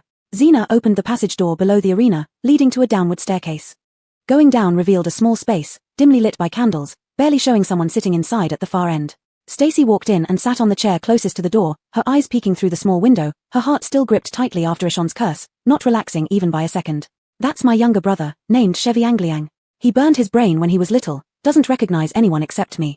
Xena noticed Stacy's absent-mindedness, poured a cup of water, and handed it to her, trying to shift her attention. Stacy thanked her and took the cup, looking at the large, simple-minded figure Xena mentioned. Xena found 2 pieces of dry food from a basket beside her and went to give it to Chevy Angliang as dinner. But I've been a terrible older sister, unable to protect him, only letting him live without dignity. Xena's tone was indifferent, as if telling someone else's story. At least he earns his meals by his own abilities, so he's not living without dignity. Stacy, worried about Scott's safety, could not muster much sympathy for the siblings before her. Xena paused for a moment, then choked up, saying, You're not the first person to say that, but you are the first one who really means it. Thank you. Stacy shook her head. The large, simple-minded figure was watching her smile, holding up the dry food he just received, extending it toward her. Chapter 62 Siege. He seems to really like you. Xena had never seen Chevy Angliang express goodwill towards a stranger he'd only just met. She was greatly surprised. Chevy Angliang cherishes his food. Before, he only shared with me. He's willing to give you his food now, showing that he really likes you, Xena said. Thank you, and thank Chevy Angliang too. Stacy turned to look. Chevy Angliang was still persistently holding up the provisions in his hand. She knew why Chevy Angliang felt close to her. The moment Stacy entered the small warehouse, she detected the residual fluctuations of powers in the space. It contained too many impurities, enough to disturb an energy wielder's mental state, causing annoyance and unease. Chevy Angliang, being mentally confused and unable to express himself, exhibited his physiological reaction directly. His internal spiritual condition must be terrible at this point, while Stacy, as a reliever who had just overused her power, exuded residual soothing energy all over. Energy wielders instinctively capture favorable elements for themselves. Unable to express himself, showing kindness was Chevy Angliang's only way of expressing his feelings. And wasn't this also a kind of plea for help? Chevy Angliang, big sister isn't hungry. Stacy looked at the tall, simple-minded figure in the corner. In the dim candlelight, most of his body was hidden in the shadows, looking somewhat pitiful. After speaking, Stacy turned her gaze toward the door. At this moment, her heart was entirely focused on Chevy Fong, leaving no time for others. Chevy Angliang seemed to understand something, slowly lowering his head and hiding the rations meant for Stacy in a secret storage behind him. Leaning against the wall, Stacy watched the faint lights flickering through the small window in the dark night. Overusing her powers had exhausted her spirit. Her mind felt heavy, and the jumping lights became increasingly blurry to her. Her eyelids grew heavier until finally, overwhelmed by fatigue, she closed her eyes and fell into unconsciousness. Seeing this, Xena found a blanket to cover Stacy with. Even in her unconscious state, Stacy curled up, gritting her teeth tightly, instinctively protecting herself. Meanwhile, in another part of the refuge city, the person she worried about and cared for deeply was facing the siege led by Storm, Bjorn, Drake, and over a dozen other power wielders. He had just finished slaughtering nearly 100 mutated zombies, among which the proportion of high-level zombies far exceeded that of ordinary zombie hordes. Coupled with this well-timed encirclement, it was clear what was going on. Chevy Fong wiped the blood from the corner of his mouth, shook off the numbness in his arm caused by lightning, and scanned the crowd one by one. Storm stood on a high point at the back of the group, wearing a self-assured smile, while his closest subordinates, all peak level 3 power wielders at minimum, stood in front. Using a horde of mutated zombies to deplete his strength, then leading a group of power wielders to besiege him, truly thorough preparation. What do you mean, Chairman Manuel? Chevy Fong brushed off the dust from his clothes, but the large bloodstains on his sleeves remained. He involuntarily frowned. These were clothes cleaned by Stacy's hands, now ruined. Chevy Fong, your character is corrupt. You betrayed your teammates. Our refuge city can't accommodate such scum, Storm accused with apparent righteousness, then climbed onto a modified bulletproof vehicle behind him. To protect our refuge city from decline, brave warriors, take him down. At Storm's command, the dozen or so power wielders around exchanged looks. One took the lead, and they all charged forward. Only Bjorn and Drake exchanged glances but did not move. These power wielders possessed various abilities, turning the dim twilight into a strange mixture of colors. Facing simultaneous attacks from multiple powers, Chevy Fong could only defend temporarily with a gust of wind. Whips of vines were caught and hurled into the sky, tossing the users into the air. Water jets intended for attack were lifted into the sky, drenching down like a heavy rainstorm. 2 Earth-type power wielders simultaneously triggered their abilities, splitting the ground open with cracks. In moments, the land around Chevy Fong fragmented, isolating him on a small island. Countless snakes, ants, insects, and rodents swarmed out of the cracks but did not join the battle. They only spread densely on the ground, moving back and forth. Chevy Fong, don't strain yourself anymore. If you choose suicide, you can avoid the pain of a collective attack and die quickly. Storm laughed loudly, already feeling the fruits of victory within reach. Confident that Chevy Fong had inevitably clashed with the prepared zombie horde and appeared before him barely holding on, there was no chance for a comeback. Scott stood on the isolated island, one hand whipping up a gale and the other sending out bursts of lightning, managing to deflect several rounds of attacks. At this moment, his face was illuminated by blue-white lightning, with occasional sparks appearing at its tips. The red and blue interwoven light made him look like a dark knight Azura from the depths of hell, cold and fierce. His upper body clothes were somehow already torn, exposing a muscular torso covered in red marks and bloodstains. The fearsome scar on his left shoulder, jagged like canine teeth, was finally revealed. You all see that scar, it tells everything. Scott's high-level ability today is because he harmed human energy wielders. A man standing beside Scott spoke, pointing to the scar on Scott's left shoulder. He's a devil, let's take him down together. Scott glanced at this energy wielder, finding him somewhat familiar. After some thought, it seemed he had seen this person around Ishon. The moment this person finished speaking, everyone's gaze focused entirely on Scott. The scars left from killing energy wielders explained everything. Even if Scott could explain, no one would listen. Besides, he never bothered to explain the origin of the scar. The next round of concentrated attacks came again, and Scott defended with wind and attacked with lightning. After several exchanges, he remained evenly matched. Seeing the prolonged attack without success, Storm grew anxious. The people he sent out found no trace of Ishon's return, making him even more irritable. Storm said, Scott, do you want to see your woman? That bitch you treat like a treasure, do you wonder what she's doing now? She's scratching her head on my bed. Upon hearing this, Scott swung his arm forcefully. A loud crack of thunder echoed through the sky as a huge bolt of lightning struck the tree in front of Storm's vehicle. The massive tree, thick enough for 2 people to barely wrap their arms around, instantly splintered. Flames erupted from its base, illuminating the entire street. The sound of the burning tree crackled, and the surrounding energy wielders looked at each other, wavering in their resolve. After the initial shock, Storm became frantic, angrily pounding on the car door and ordering, Bjorn, Drake, what are you standing there for? Get over here now. As soon as these words were spoken, the snakes, ants, insects, and rodents crawling aimlessly on the ground seemed to be summoned. They turned and hurriedly crawled toward Storm. Chapter 63. Defection at the critical moment. Several snakes slithered to Drake's feet, clinging to his legs, their cold-blooded eyes staring intently at Anwar, flicking their tongues. Drake, are you rebelling? Anwar was almost tearing his eyes out with anger, never expecting that Drake would defect at this critical moment. Drake turned around, and a slender bamboo pit viper crawled from his neck to rest on his shoulder, its pupils shifting intermittently. Mr. Manuel, why don't you explain what's going on with that fake machine? At the sound of this, Anwar panicked immediately. He then thought it impossible for anyone to know about the fake crystal core identifier and hastily denied it. What fake machine? What are you talking about? I know what I'm talking about better than anyone, Mr. Manuel. The woman hidden in the machine, and your true reason for wanting to get rid of Scott, Drake said. Not bothering to argue with him, Drake turned to look at Bjorn, then at the group of psychics attacking Scott behind him. These were all psychic people whom Anwar trusted more. Now seeing Drake suddenly turn traitor, they were confused as well, turning their heads to look at each other. You were the one who broke into the warehouse that day. Anwar almost immediately figured it out. To ensure that the woman wouldn't escape, he had allocated a large amount of electricity to maintain the alarm system in the warehouse. But due to limited power, the surveillance was not turned on. The alarm system in the warehouse wouldn't miss any intruder, yet layer upon layer of guards he dispatched did not detect any suspicious activity. He should have thought of it earlier. In this refuge city, apart from Drake, who could control animals, who else could have sneaked into the warehouse without being noticed? Since this secret has been exposed, he couldn't blame himself for being ruthless now. With this thought, Anwar developed murderous intent and immediately commanded, Drake betrayed the refuge city, trying to steal the crystal core identifier. He has defected to Scott. He must be eliminated along with him. Hearing this, Drake just laughed, shrugging indifferently, so come and get me too. Speaking of which, Drake moved swiftly, landing beside Scott within a few steps, standing back to back with him in the center where others attacked. This sudden change left all the psychics looking at each other helplessly. Drake held a high position in their hearts. No one was willing to act against him for a moment. Captain Chevue, why do you stand together with this murderer? One psychic demanded an answer. He who does not know is not guilty.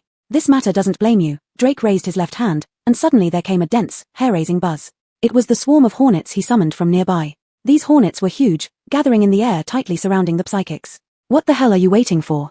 Attack them now. Anwar, watching from the back, was furious. He grabbed the loudspeaker from the car, cursing loudly. The psychics hesitated, glancing at each other, waiting for someone else to make a decision. Calm after rage, Anwar immediately raised the stakes, shouting through the loudspeaker, whoever kills these two today will receive 300 crystal cores and can use the identification instrument freely. 300 crystal cores, quite generous. I almost want to kill you myself. Drake chuckled, nudging Scott with his elbow. But think carefully. Standing with me won't get you any crystal cores, Scott remarked. Rich rewards attract brave men. Tempted by the offer of 300 crystal cores, the crowd ceased their hesitation and charged toward the duo with fierce roars. The battle was intense on the front line, but Anwar grew increasingly anxious at the rear. Seizing the person on the driver's seat, he roared, send someone to check why Ashon hasn't returned yet. Mr. Manuel, Gordy has already been sent. Neither of them has returned, the person on the driver's seat truthfully answered.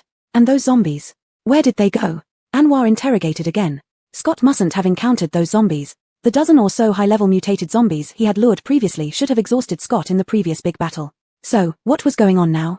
Why wasn't Scott injured at all? Why was he still handling so many psychics with such ease? Those dozen high-level zombies didn't even encounter Scott. Where did they go?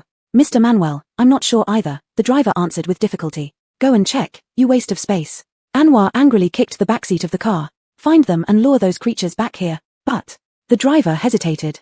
He was also a psychic, usually responsible for ensuring Anwar's safety. Leading the zombies back was within his capacity, but once they arrived, would these many high-level mutated zombies leave any survivors among them? Did they expect Scott to save them? Nonsense, go when I tell you to. Get lost.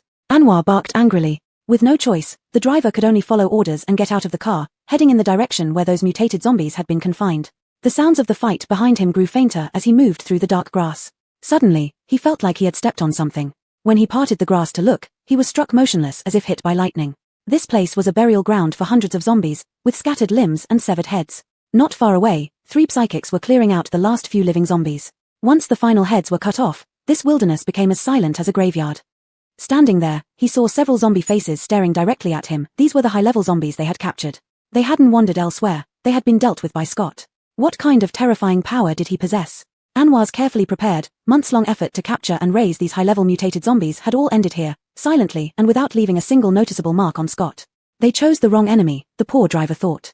Wasn't there someone over there just now? Brad asked, puncturing a zombie's head, expertly extracting the crystal core and placing it in a bag. Yes, a living person, Dev responded while busy harvesting cores, an activity that gave him great joy like reaping ripe crops. Do we need to chase? Brad asked again. No need. Odessa set fire to a pile of already processed zombies, then glanced at Brad. Hurry up, Xiaoxing is much faster than you. By the time the driver returned in panic, the situation had been settled. The Lucas under Scott's command had arrived, even Bjorn, who rarely participated in battles, had joined the fray. He was also a wood element psychic, but his strength far surpassed Ishan's. Now he had pulled Anwar out of the car, conjuring vines from the ground that turned into a large cage, trapping Anwar inside. Seeing this, the other psychics stopped fighting. Even if they wanted the rewards, they needed to be alive to claim them. Now that Anwar had been captured by Bjorn, they naturally wouldn't continue to risk their lives for him. Trapped in the cage, Anwar looked at the returning driver, as if seeing his last lifeline, and laughed long and loud. Ha ha ha ha, Clinton is back, the horde of zombies will arrive soon, you traitors, especially you, Bjorn, will not die well. Mr. Manuel, driver Clinton swallowed hard, his gaze shifting uncomfortably toward Scott, filled with awe and trembling legs. Those mutated zombies are all dead. Upon hearing this, Anwar froze, his brain oscillating between extreme excitement and anger, but ultimately refused to believe the driver's words. Impossible, I don't believe it. Anwar roared, then coughed violently, covering his chest and spitting out a mouthful of blood before fainting. Chapter 64 Cleanup. Not long after Stacy fell into a faint sleep, Walt brought Ishan, who was beaten to a bloody pulp, to the warehouse. Xena greeted him in, looking at the person he carried with disdain. Put this guy here for now and help me keep an eye on him. Walt's initial domineering demeanor vanished instantly upon seeing Xena, his voice becoming much gentler. Put him next to Chevy Angliang. Chevy Angliang will watch over him. Xena said, first going over to negotiate with Chevy Angliang. Chevy Angliang had no good feelings towards Walt, who had defeated him before, baring his teeth and ready to lunge forward to clear his name. Being sternly stopped by Xena, he then sulked and sat back down. After settling Duan Yung's anger, Xena saw Walt off to the door. Walt had other things to do and could only instruct Xena to be careful. You're worried about me? Xena hugged Walt's arm, clinging onto him in a dependent manner. Walt's body stiffened as he hurriedly pulled out his arm. I should go. With his arm pulled away, Xena hooked Walt's waistband, looking up while holding onto the man's waist. She bit him hard on the neck, her voice seductive. I'll wait for you to come back, okay? Watching Walt's fleeing figure, Xena leaned against the door giggling softly. Stupid man, how can you be dumber than Chevy Angliang? Back in the warehouse, Chevy Angliang was using Barry as a footrest for his play. Xena kept him company for a while, but suddenly Chevy Angliang became alert. Chevy Angliang never got inexplicably alert. Xena dared not delay and quickly ran to Stacy. Just as she was about to wake Stacy, the warehouse door was opened from the outside. The newcomer was a very lecherous-looking man. Upon seeing Xena and Stacy, his eyes lit up immediately. If Stacy were awake, she would surely recognize that this person was Gordy, the water elemental who helped Barry escape back then. Xena immediately shielded Stacy. Who are you? Get out. Beauty, I don't have time to play with you tonight. I want Boss Duan and the woman behind you, Gordy said. That's impossible. Leave now, or I won't be polite. Xena glanced at Chevy Angliang's direction, gesturing towards him. Stacy was the lifeline of her and her brother now. She would rather hurt herself than let him take Stacy away. The man laughed upon hearing this, reaching out to touch Xena's face, saying more vulgar words. You won't be polite? What will you use to be impolite? That charming little mouth of yours. Liang Liang. Unable to bear it any longer, Xena shouted and immediately pounced on Stacy, both falling to the ground together. At the same time, a fire dragon rose from the depths of the warehouse, charging straight toward Gordy's face without giving any mercy. Gordy was shocked and almost instinctively summoned his water powers to defend himself. However, their levels differed greatly. His water power was utterly no match for it and was immediately thrown out of the warehouse by the fire dragon. Outside the warehouse, the square was noisy with people, and Gordy being thrown out did not attract too much attention. Struggling to get up from the ground, he hesitated outside the door for a moment, then finally disappeared into the darkness. Seeing that person didn't return to launch a sneak attack, Xena breathed a sigh of relief, quickly returned to the warehouse, closed the door, and remained vigilant. Before long, Walt returned with a deeply sleeping woman, similarly putting her into the warehouse. The woman looked young, seemingly drugged. Despite the rough ride, she showed no sign of waking up. Is she, the elemental from the fake instrument? Xena asked in surprise. We'll know when she wakes up. Walt replied, always appearing at a loss when alone with Xena, speaking haltingly after a while, I'll stand guard outside. With Walt guarding outside, Xena felt relieved and found a spot to rest. Tonight, the refugee city would experience a huge upheaval, and she certainly didn't want to miss the scene. When Scott and others drove back, it was deep into the night, and the activities on the square were at their most lively. Anwar's exclusive vehicle entered the square, causing everyone to stop inadvertently, gazing at this direction. Anwar hardly ever came to the square, especially at night. The appearance of his vehicle naturally aroused people's curiosity. Scott got out of the car and walked directly towards the entrance of the warehouse under the stage. The remaining vehicles also opened their doors, with the prominent figures of the refugee city gathered here, getting out in all kinds of strange poses, instantly drawing everyone's attention. Those relaxing on the square didn't yet know what had happened, but just from the situation, they knew it wasn't something trivial. Therefore, no one left, gathering around to see what would happen. Stacy had been sleeping restlessly all along. Her eyebrows were tightly knitted, as if fighting against something despairing in her dreams. The dire situation from her previous life had once again become her nightmare. The agony of having her power ripped out by Barry as she faced death gnawed at her like an incurable disease, inch by inch. And now, in her dreams, this inhuman torture was inflicted upon Scott, and it pained her more than if it were happening to her own body, leaving her even more desperate and tormented. This nightmare seemed to go on endlessly until she was pulled into a familiar, warm embrace. She was picked up and tightly held by the arms of her rescuer. The sense of security, like reclaiming something lost, drove away her nightmare. Stacy finally relaxed her jaw, burrowing deeper into the embrace, and fell into a peaceful sleep. Elder brother, what do we do next? Walt opened the door from outside, walking down a few steps to sit on the stairs. His voice was somewhat loud, causing not only Scott to frown but also Bright in the corner to glare viciously. Lock him in. The person in his arms remained still, so Scott picked her up, intending to leave the warehouse with Stacy. Suddenly, Bright, who was chained behind them, couldn't stand it anymore. In one swift motion, he leaped towards Scott. However, his chains were too short, and after just a few steps, the chain around his neck clanged, stopping him. He let out an angry roar, staring intently at the person in Scott's arms, flames appearing in his hands. Scott wrapped his clothes around the warmth in his arms. Whenever Stacy slept, his clothes became a protective barrier that brought her safety, bearing all her dependence and trust. Scott stood near Bright, a few steps away. His eyes, dark as ink, flashed with cold light, meeting Bright's fiery gaze head-on. She is mine.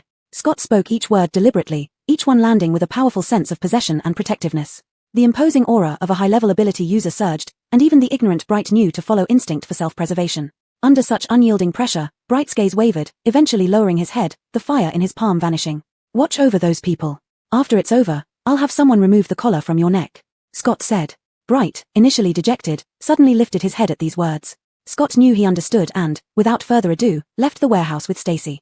Chapter 65 Desperate Madness. Anwar's so-called loyalists were dragged out of a cargo van by Bjorn using vines. An extremely dense and almost tangible stench of rotting corpses accompanied them. Driver Clinton found this cargo van used for transporting zombies outside Anwar's zombie breeding ground. Because he hadn't joined the battle, he escaped unharmed and even brought back a truck specifically designed to transport zombies to carry Anwar's loyalists. After the cargo van left, it left behind a large wicker cage. Inside was an unconscious person who looked like Anwar, but none of the distant onlookers dared to confirm it. Other, Psi users, and common refugees who had been relaxing in the square all gathered over here without any prior arrangement. They exchanged puzzled glances, clueless about what was happening, yet no one dared to ask first. They were all low-rank Psi users or ordinary people, grateful just to survive in the shelter city. The conflicts between high-ranking leaders and high-level Psi users were like fights among immortals seemingly irrelevant to them, yet they couldn't escape being caught in the crossfire. Walt herded these captured Psi users into a small warehouse and then came out dragging a blooded person onto the ground. He kicked the door shut with his foot and waved his arm, sending a metal shard flying that pierced into the burned arm of the man on the ground.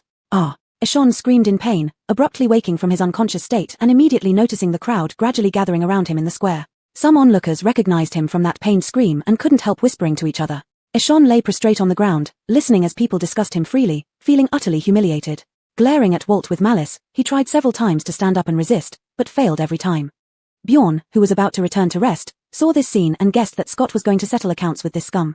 He immediately sat down, prepared to watch the show. Hatred, cruelty, resentment, various emotions swirled in Eshon's eyes. He bitterly regretted not getting rid of Stacy earlier, not killing her along with her father. If he had known there would be such a day, he would have made sure Stacy and Scott suffered eternal torment. Eshon clenched his teeth, each word about him felt like a knife stabbing into his heart, forcing him to confront his current miserable state. But all his venomous thoughts vanished in front of a pair of shoes. His intense desire to survive immediately changed his demeanor to one of desperate flattery. Eshon struggled to lift his head and look at Scott, who was holding Stacy in his arms. She lay peacefully, unhurt and asleep. Boss Chevy, we're brothers in this shelter city, you don't need to kill me off completely. Give me a chance to live, and I'll give you whatever you want. Eshon's hoarse voice sounded like it was cut by a blunt blade as he grabbed Scott's boot, desperately seeking a way to survive. The person in his arms stirred slightly, and Scott gently patted her before raising his shoe to crush Eshon's hand underfoot. Compared to the burn on his arm, the pain from his crushed hand was insignificant. What terrified him more was the overwhelming threat of death. He knew all too well that given what he had done to Scott in the past, once he fell into Scott's hands, there would be no mercy. The fear of death drove him to his knees, crawling toward Scott in a desperate attempt to grab his leg, only to be dodged effortlessly. His attempt to kneel ended with another fall to the ground, the severe pain in his arm causing him to twitch, spitting blood at the corner of his mouth. You can't kill me. Shamed and humiliated in front of the crowd, Eshon finally broke down, shouting in anguish with hatred and anger. Scott watched his pitiful performance, then kicked him away restrainedly, filled with disdain and murderous intent. You're still alive today because of luck. Without her, you would have died many times over. No matter when, Eshon always felt ashamed and inferior in front of Scott. Scott's remarkable abilities and formidable strength easily earned him admiration from Stacy's father and the power he craved. These advantages gnawed at Eshon, making him envious and resentful of Scott, wishing for his demise and hoping to replace him. His deep-seated loathing for Scott made him erupt with fury after Scott uttered those words. You can't kill me. Eshon convulsed, and then he laughed wildly, his sanity clouded by pain. His words became unfiltered and reckless. If you kill me, Stacy will kill you. She loves me. The one she loves is me. Ishon broke into hysterical laughter as if he had finally found something that could hurt Scott. Right. The woman you cherish loves me. If you dare to kill me, Stacy will surely avenge me. She loves me. Ha ha ha. You can never have her. Ha ha ha. Scott, you are so pitiful. The vast square was eerily quiet, allowing every word of Ishon's rant to ring out clearly, reaching the ears of everyone present.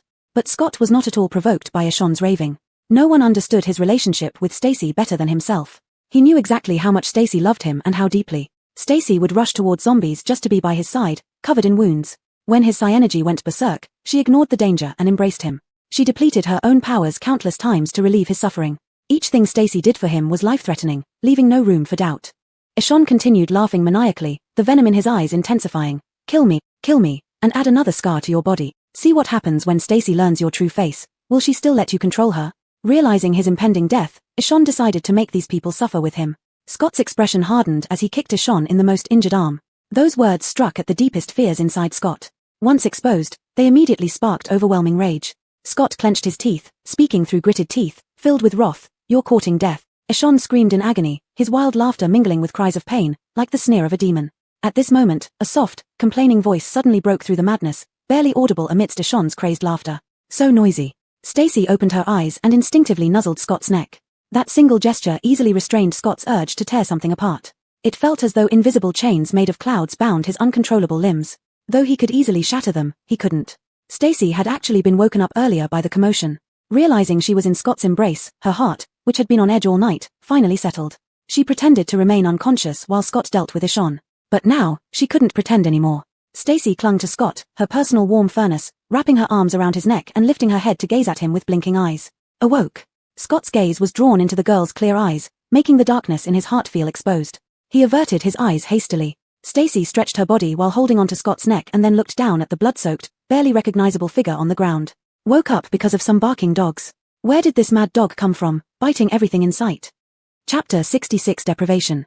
Stacy had just overdrawn her abilities and still felt exhausted. But now that she was awake, with so many people watching, she couldn't keep clinging to Scott. She asked Scott to put her down. Though her legs were weak, leaning on him, she could stand straight and exude some authority. Stacy, you can't bear to kill me, can you? You love me so much. You must not want to kill me. Seeing Stacy awaken, Ishon immediately crawled over to grab her, but with Scott protecting her, he couldn't even touch the hem of her pants. Love me? Are you mistaken? Stacy looked down at Ishon from above. His pathetic state made her feel incredibly satisfied. Stacy, I hate you. I wish I could kill you right now. Walt suddenly remembered something when he heard this, and he pulled a gun out of his pocket and handed it over. Sister-in-law, here's your gun. Don't worry, it's fully loaded. There are enough bullets to turn him into a sieve. Walt glanced at the items on the ground and casually pulled a metal fragment out of his body. Stacy took the gun expressionlessly, never hesitating. She pointed it directly at Ishon. Stacy, did you forget our feelings for each other? Have you forgotten how close we used to be? Ishon drew in cold breaths, staring at the dark barrel of the gun. The craziness in him vanished, replaced by fear hovering above his head. Do you think reminding me of how you tricked and manipulated me, how you hurt me and the ones I cared about, will help? Stacy's voice trembled with anger, bloodshot eyes watering. The emergency medication for her father had been swapped, leading to his heart attack and death, alone and unattended. Scott had disappeared without notice and died in a zombie tide, never to return. The two most important people in her life had both died because of the man in front of her. You killed my father, repeatedly endangered my fiancé under my name. Could I ever love you? I never loved you. I must have been blind to trust you. Her hand holding the gun shook, so Stacy held it with both hands, her fingertips turning white from exertion. Yet, she still trembled uncontrollably. At that moment, a large hand steadied her shaking arm, warm palms moving forward until they enveloped her icy, trembling hand. Look at me. Scott's voice sounded beside her ear. Stacy turned her head to look at him. Scott wrapped her entirely from behind, hugging her tightly and shielding her in his arms. Then, he covered her hands gripping the gun. Don't be afraid. Leave it to me, Scott said. Close your eyes, I'll pull the trigger. Scott's profile was striking. His jawline was tightly set, highlighting his rugged and ruthless features. Stacy was grateful for having him by her side in this life, but she wasn't a delicate bird in a cage. She wanted to stand with Scott, to fight alongside him. No, I will kill this scumbag with my own hands. Stacy shook her head, her voice choked with tears yet unwavering. Stacy, you'll regret it. You'll regret killing me. Ishon heard Stacy's final words, and all hope vanished. In panic, forgetting the intense pain in his body, he propped himself up and struggled backward. He pointed at Stacy and Scott, shouting to everyone present, "You've all been deceived by her, by them. Why is Scott's ability level so high? Because Stacy is a reliever. Stacy is a reliever. She is high level."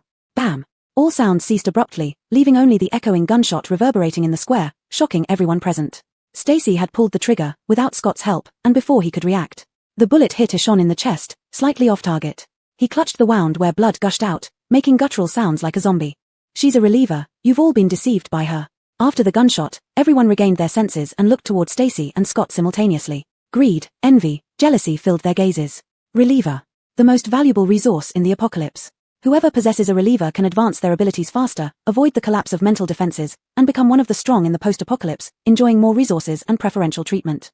Ishon's words stunned Walt and Lucas momentarily. They had never heard that Stacy was a reliever. Protected by Scott, Stacy didn't feel the odd looks from others. Initially, her trembling hand steadied unexpectedly, each intense heartbeat in her chest pounding fiercely, as if it would leap out at any moment, yet she felt surprisingly calm. She had missed just now. Stacy adjusted the gun barrel, this time aiming squarely at Ishon's head. But just as she was about to pull the trigger, a voice suddenly broke the silence in the square. Wait. The voice was unfamiliar to Stacy, and like everyone else, she turned to look. The person was walking toward them. It was Bjorn. The atmosphere in the square instantly tensed up. Even Drake, who had been lounging on the car watching the commotion, straightened up, speculating about Bjorn's intentions and keeping a close watch on the situation. Bjorn had long been notorious for his ruthlessness. Everyone knew he was the executioner handling black market business for Anwar before the apocalypse. He rarely acted, and his name wasn't even listed among the city's psionic abilities, leaving no one aware of his true strength and none daring to challenge him. Even Drake, regardless of how provocative he might be, dared not act recklessly in front of him. Choosing this critical moment to intervene by calling a halt raised suspicion that it was for Stacy, the reliever.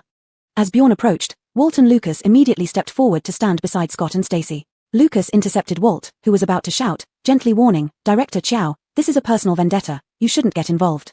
I won't interfere with your vendetta. Bjorn stood at a certain distance away, glancing at Ishon, and said, I can offer 100 crystal cores for him. Walt spat, and you still say you're not interfering? Ishon finally saw a lifeline, hastily rushing forward to grab onto him. Director Chow, cough, cough, cough, as long as you save me. I'll do anything you ask. I don't need you to do anything. As Bjorn spoke, a jade-green vine sprouted from between the cracks in the tiles beneath Ishon. It surveyed its surroundings briefly before extending toward Ishon, finally stopping at his forehead. I want your ability. Chapter 67, Revenge. Barry's face turned ashen grey. Everyone present who heard Bjorn's words was taken aback without exception. Besides the regular method of absorbing crystal cores for mutants to enhance their abilities, there was also an unconventional way. It involved mutants with the same type of power slaughtering each other. Just when the victim had a breath left, they would forcefully break into the other's divine tactic, steal their ability, and absorb it into their own divine tactic to advance in power. There was another rumor suggesting that ordinary non-mutants could use this method to graft a divine tactic onto themselves, thereby gaining mutant powers. This was Stormway's intention. Compared to absorbing zombie crystal cores, this method was less costly and more efficient. Once a mutant obtained the power of a peer, it was equivalent to simultaneously absorbing several zombie crystal cores, allowing rapid advancement in a day. However, the act of one eating another among humans was hard to accept, just like in martial arts novels where villainous sects were despised. Major bases and refuge cities united to resist such practices. Among survivors, this constituted an unwritten restraint. This was why Stormway could gather over 10 mutant subordinates to take action against Scott. He first spread the rumor about Scott having corpse scars, blackening his reputation and the origin of his powers. People who got the news would inevitably associate corpse scars with foul play, concluding that Scott's high-level powers came from cannibalizing fellow mutants.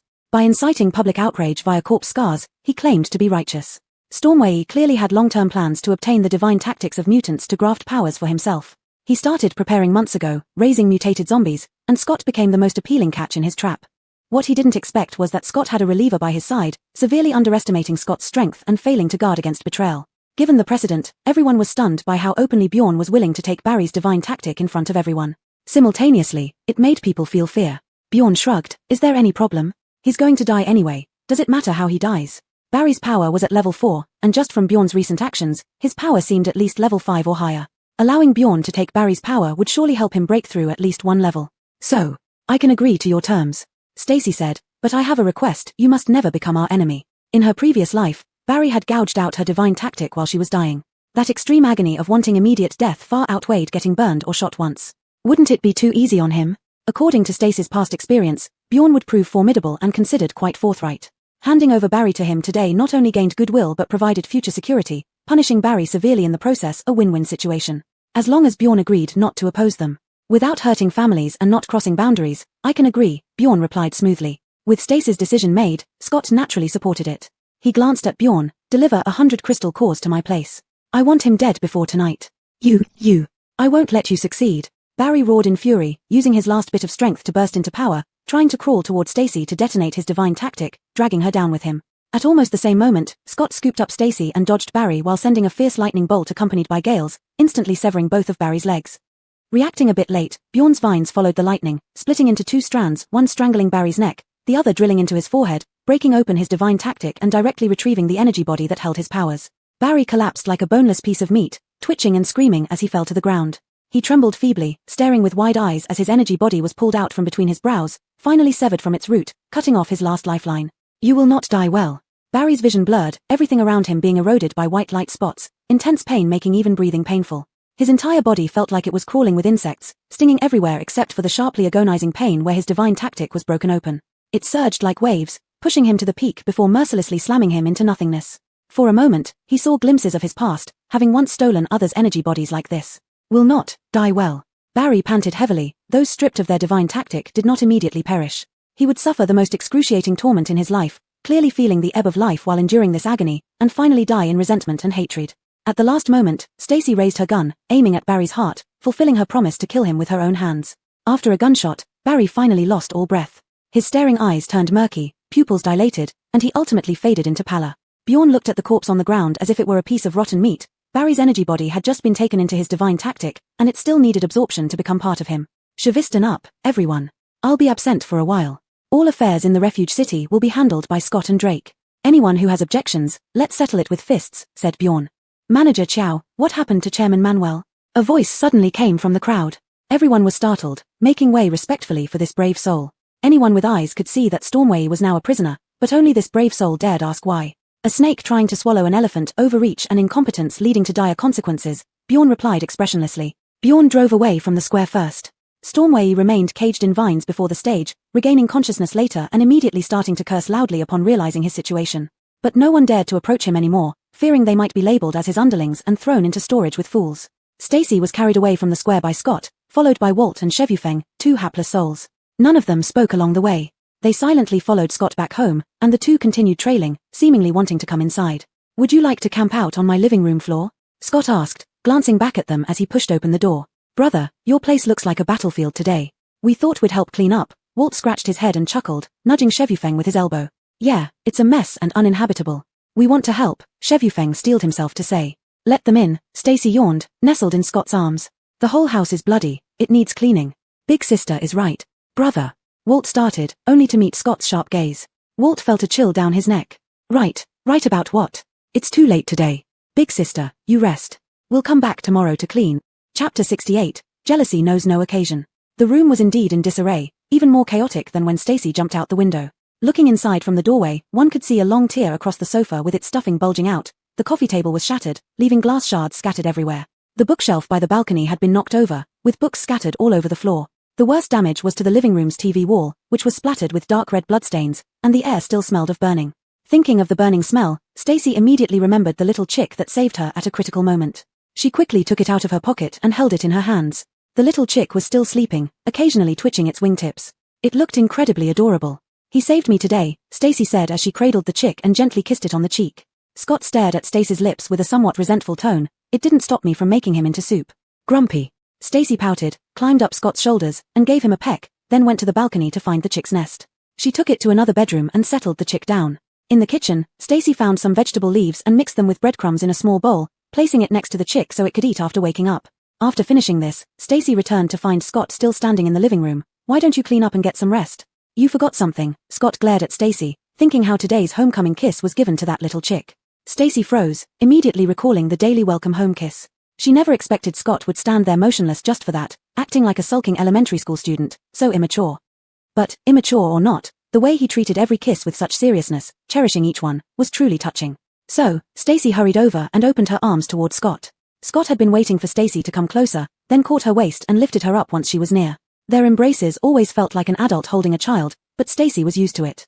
She laughed and wrapped her arms around his neck, lowering her head to bump foreheads with him. Welcome home. Stacy leaned in to kiss him as Scott tilted his head. However, just as their lips were about to meet, a fierce burst of light flared up outside the north-facing window, illuminating the entire living room and interrupting their kiss. Instinctively looking over, they saw a fire dragon roaring southward from the square, striking a roadside willow tree, instantly igniting a massive fire. The orange glow from the flames danced across Stacy's cheeks. Scott refocused, turned Stacy's face towards him, and hastily kissed her. Something must be happening. I'll go check. Scott put Stacy down and prepared to leap through the north window, taking the shortest route. Stacy promptly stopped him. I'm coming with you. Scott hesitated for a moment. It would be safer for Stacy to stay with him during this sudden situation, so he immediately pulled her close. Scared? Stacy shook her head and hugged his waist. Not at all. With that, Scott tightly held Stacy, ran a few steps, and leaped out the window. He stirred up a strong wind underfoot to ensure they landed steadily, then followed the nearest path, sprinting towards the scene. Along the way, fires burned everywhere, suggesting that a fire element ability user had gone berserk. Stacy immediately thought of Sheviangliang, who had tried to win her favor today. They followed the flames to the front lines, approaching the edge of the safe city. The sky was illuminated by bright orange, and steam hung over the entire battlefield. In the center stood a large figure engulfed in flames, surrounded by several ability users. The water element ability users were trying to subdue or awaken him.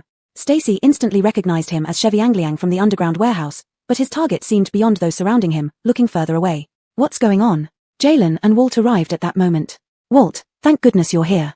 Quickly, restrain him. He's having an ability breakdown. One person sighed in relief upon hearing Walt's voice. Walt was the only one who had defeated the big guy before. With him there, they could control the situation. Sis. Walt joined immediately, but Sheviangliang roared upon seeing him, pointing frantically toward the direction outside the safe city. What did he say? Stacy frowned, sensing that Sheviangliang's shout must have hidden some meaning. He kept pointing in that direction. Jalen used his ability to create a ring of fire barriers around the battlefield. Then he knelt halfway, palm down, using his power to delve into the earth, tracing back in that direction. Someone left the city. After a moment, Jalen stated firmly. Scott pondered for a while before deciding immediately, chase after them. Whoever left the city at this time and under these circumstances, stealthily escaping and then provoking the big man into an ability breakdown, surely had ulterior motives. I'll stay behind. I can help Sheviangliang during his ability breakdown, Stacy said. Scott hesitated, then pulled Stacy close and put her in the car by the roadside. Jalen drove off in pursuit. What are you doing? Stacy leaned against Scott, feeling the thrust as the car started. If I go to help, it could calm Sheviangliang faster. Scott was silent for a long time. Just when Stacy thought he wouldn't answer, Scott suddenly asked, what do you plan to do? Rush up and hug him again? His tone was clearly displeased. Stacy was speechless for a moment, feeling somewhat helpless. Stacy, unable to argue convincingly, spoke more softly. Don't you think it's inappropriate to be jealous at such times? Scott remained silent with a cold face, and the atmosphere between them turned icy. Stacy stared at him for a long time, finding his anger inexplicable. Cough. Jalen, seated in the driver's seat, felt uncomfortable. The atmosphere made even him feel chilly. He interjected to ease the tension. Jalen, sis, brother is right. During an ability breakdown, there's no place for rationality. If you really want to help, it's too dangerous. Jalen had heard from Walt about how Stacy rushed to Scott during his ability breakdown, managing to bring him back to his senses with a hug. Initially, he thought Stacy was reckless. If not for brother's extraordinary self-control, she might have been thrown out, suffering severe injuries or worse. But now, knowing that Stacy was a reliever, he understood her actions were not just recklessness but confidence in her abilities. Still, her boldness seemed excessive. Stacy huffed, knowing she was in the wrong but still stubbornly turning her head away, secretly resting it on Scott's chest. Jalen smiled awkwardly, finally understanding Walt's pain, hurriedly saying, that fool isn't like brother, he won't cherish you. Chapter 69. That woman called him brother phone. Knowing she was at fault, Stacy understood that Scott's anger wasn't unfounded. Instantly losing the audacity to sulk, her back went limp and slumped into Scott's embrace. Stacy's subtle movements did not escape Scott's notice. He knew it was her way of conceding to him. Of course, he wouldn't hold on to a grudge needlessly or put on a pretentious front. It wouldn't be wise to drive away his wife in anger. Not just jealousy, I'm worried about you, Scott said as he drew Stacy closer with his large hand, teasing her nose a couple of times, his voice softening. It's my fault for being too reckless. Stacy tugged at Scott's clothes and nudged his chest apologetically. The cold air between them dissipated as quickly as it had come, leaving Lucas baffled and feeling like a third wheel. Finally, he understood why Walt often complained about wanting to go under the vehicle. As they arrived at the perimeter wall of the shelter city, a gaping hole could be seen. Bricks collapsed outward amid clouds of dust, leaving clear tire tracks behind. This section of the wall was relatively weak due to the sparse number of zombies outside and prior clearance, resulting in no fixed sentries, only patrolling guards. When they arrived, the guard's attention was already drawn to an out-of-control mutant some distance away and hadn't noticed the damage here. Lucas got off the car to take a quick look and was about to get back in to give chase when he suddenly spotted someone lying on the bricks outside the wall. Under the moonless night, despite the absence of zombies nearby, danger lurked around this person. Lucas stayed alert, not getting any closer, instead using his mutation ability to lift the person with bricks underneath them to the front of the vehicle. Is that Zenao? Stacy identified the person and finally understood why Sheviangliang had gone berserk. But why had they brought Zenao here only to leave her? Is she injured? Stacy asked. Some superficial injuries. She should have just fainted. It's nothing serious, Lucas replied. He then used his power to levitate Zhenao, walked around to open the rear door, and placed her in the back seat. They sped off immediately, the single road leading out having been previously cleared of obstacles, allowing them to drive at high speed. In the car, Stacy found half a bottle of water and wetted a piece of cloth to wipe Zhenao's face, waking her up after slight stimulation. "It's you." Zhenao flinched at first but instantly relaxed upon seeing Stacy. "What happened? What exactly went on tonight?" Stacy hurriedly asked. "That man came once when you were unconscious, trying to take you in a shon, but Sheviangliang drove him away," Zhenao recounted with lingering fear. "After everyone left the square, I also returned, but was kidnapped by him along the way. A woman accompanied him, one who followed Anwar earlier. The woman you mentioned is probably Ricky, and anyone accompanying her must be Gordy, one of Ishon's old subordinates." At the thought of that lecherous man, Stacy shuddered. "Why did they kidnap you?" Lucas asked. "They targeted the girl Ivor brought back to the warehouse, but Sheviangliang guarded it, so they couldn't approach. They seized me to threaten Sheviangliang." Zhenao, recalling how Sheviangliang burned through the chains in pursuit, felt both worry and heartache. Sheviangliang has never been like this before, as if he lost his mind. Zhenao grabbed Stacy's hand, anxiety written all over her face. "How is he now?" "He's undergoing a mutation overload. He won't stop until he expends all his energy." Stacy hesitated but still explained truthfully. "Ivor is watching over him, it shouldn't turn out badly. They took that mutant with the intention of leveraging him as a bargaining chip to ally with others," Lucas noted. Taking a big turn, Lucas saw a straight highway ahead, illuminated enough by the moonlight for their enhanced eyesight to spot a vehicle moving stealthily ahead. "Caught up," Lucas said, flooring the gas pedal and chasing after them. Their vehicle far surpassed Gordy's stolen one in quality and speed, catching up soon. However, the vehicle ahead didn't intend to surrender easily, accelerating while occupying the center lane blocked any chance of overtaking. With low-lying areas and continuous poplar trees on either side of the road, attempting to overtake by swerving off-road was impossible. "Fasten your seatbelt," Scott suddenly said. Stacy responded affirmatively. Scott rolled down the window, half stood up, and gently placed her back on the seat. Half his body protruding outside, he grabbed onto the roof rack, climbing atop the car. Stacy's heart tightened with his action, a mix of worry and anger rising within her. Even for a mutant, such behavior was too dangerous. How could he still have the nerve to lecture her? Lucas glanced at Stacy through the rearview mirror and reminded her again, "Sis, fasten your seatbelt." Stacy nodded hastily, finding the seatbelt with Zhenao and securing it. Waiting for Scott to knock on the roof as a signal, Lucas continued to floor the gas pedal, chasing the car ahead at maximum speed to close the distance. Scott clung to the roof, waiting for the closest moment to the front car. Then he leaped up, using the wind to assist him, landing steadily on the roof of the front car. A loud thud echoed in the cabin. Gordy lifted his head to see a dent in the roof where someone had clearly jumped on. "Damn, he's really freaking crazy." Gordy cursed, immediately swerving sharply left and right, trying to throw Scott off the roof. Scott anticipated this move. He immediately crouched down, punched through the windshield, grabbed the edge, and stabilized himself. In the next moment, ice formed where Scott's hand gripped, the bone-chilling cold creeping up his hand. It was Gordy's counterattack, forcing him to let go. Scott's other hand turned into lightning, slicing through the windshield and throwing it aside to avoid hitting their own people following behind. With the last barrier torn away, the two inside the car looked terrified. Before Scott could act, Gordy used water spheres to wrap himself and Ricky, smashing through the doors and jumping out. The group following closely behind only saw two large water spheres containing something crash through the doors and roll into the trees on either side of the road before disappearing. Gordy's car slowed down instantly due to the lack of a driver, and Scott, propelled by inertia, leaped into the driver's seat through the windshield, taking control and pulling over. Lucas followed suit and parked beside the road.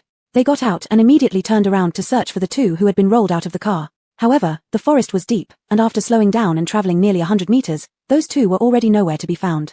Scott got out of the front car, and Stacy watched him closely, ready to scold him for being too reckless. Suddenly, a girl with long hair jumped out from the backseat of the front car, rushing up to Scott first and hugging him tearfully. "Brother Fong, you finally came to save me. I was so scared." Chapter 70. My wife. Stacy's steps froze on the spot as she watched that woman rush into Scott's arms and hug his waist. Her mind went blank. She knew Scott's temper very well. He disliked being touched by others, and if he allowed someone to get close to him, it must be with his permission. Then who was this woman now hugging him? Why did Scott allow her to get so close, to hug him? It felt like a sudden emptiness had formed in Stacy's heart, dragging it down, hollow, bitter, and sour. She had never considered before that perhaps Scott had encountered other people in his past. But at this moment, Stacy suddenly realized that if such a person really existed and just happened to appear before Scott, what would he choose and how should she deal with it? Lucas, who had just opened the car door, was also taken aback. He looked back at Stacy and silently retreated into the car. Their sister-in-law looked like she was about to cry. "Brother, you're on your own," Lucas thought unkindly. Scott was stunned when he saw Bernice, but he quickly regained his composure. He frowned and coldly rebuked, "Let go. Brother Wind, it's me, don't you remember?" The girl clung tightly to Scott, her cries echoing through the night sky. "Brother Wind, I'm Gia. I told you to let go." Scott's voice grew colder, clearly building up anger. He didn't hold back this time, directly gripping the girl who claimed to be Gia by both arms and forcibly peeled her off himself. Brother Wind. Bernice seemed devastated, lifting her head incredulously at Scott. She was flung far away by Scott's hand. Seeing him start to walk away, she rushed forward, trying to grab him from behind. Just then, another woman's voice came from ahead, clear and sharp, slightly scolding, making one's heart soften just hearing it. Husband.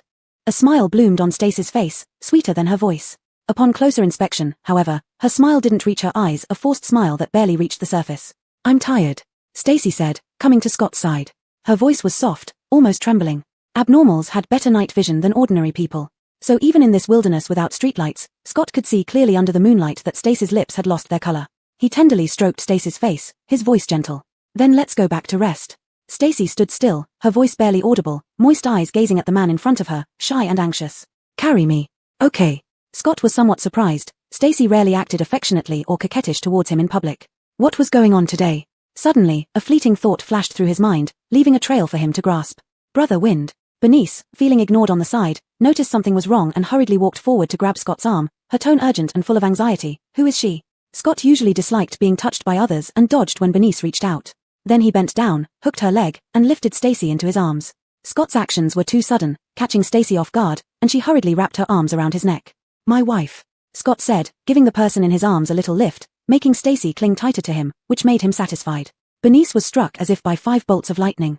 The shock of my wife hadn't subsided when Scott's action of willingly carrying another woman left her speechless. What? What wife? Brother Wind, what are you talking about? Bernice, panicked, couldn't control herself and shouted in protest.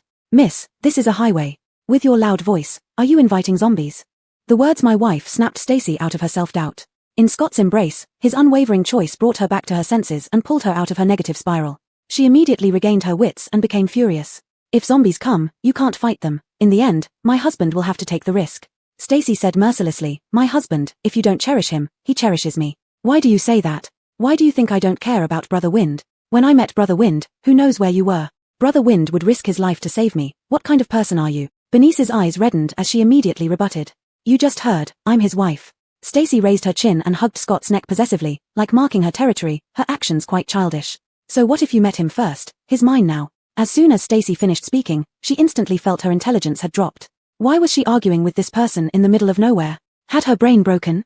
Stacy frowned, catching a glimpse of Scott laughing out of the corner of her eye. She finally realized where the problem lay. Shifting her hand to cup Scott's face, she turned him towards her and said in a low voice with certainty, you did this on purpose. Picking her up but not getting in the car, deliberately standing here to create an argument between her and this woman, leaving time for a debate.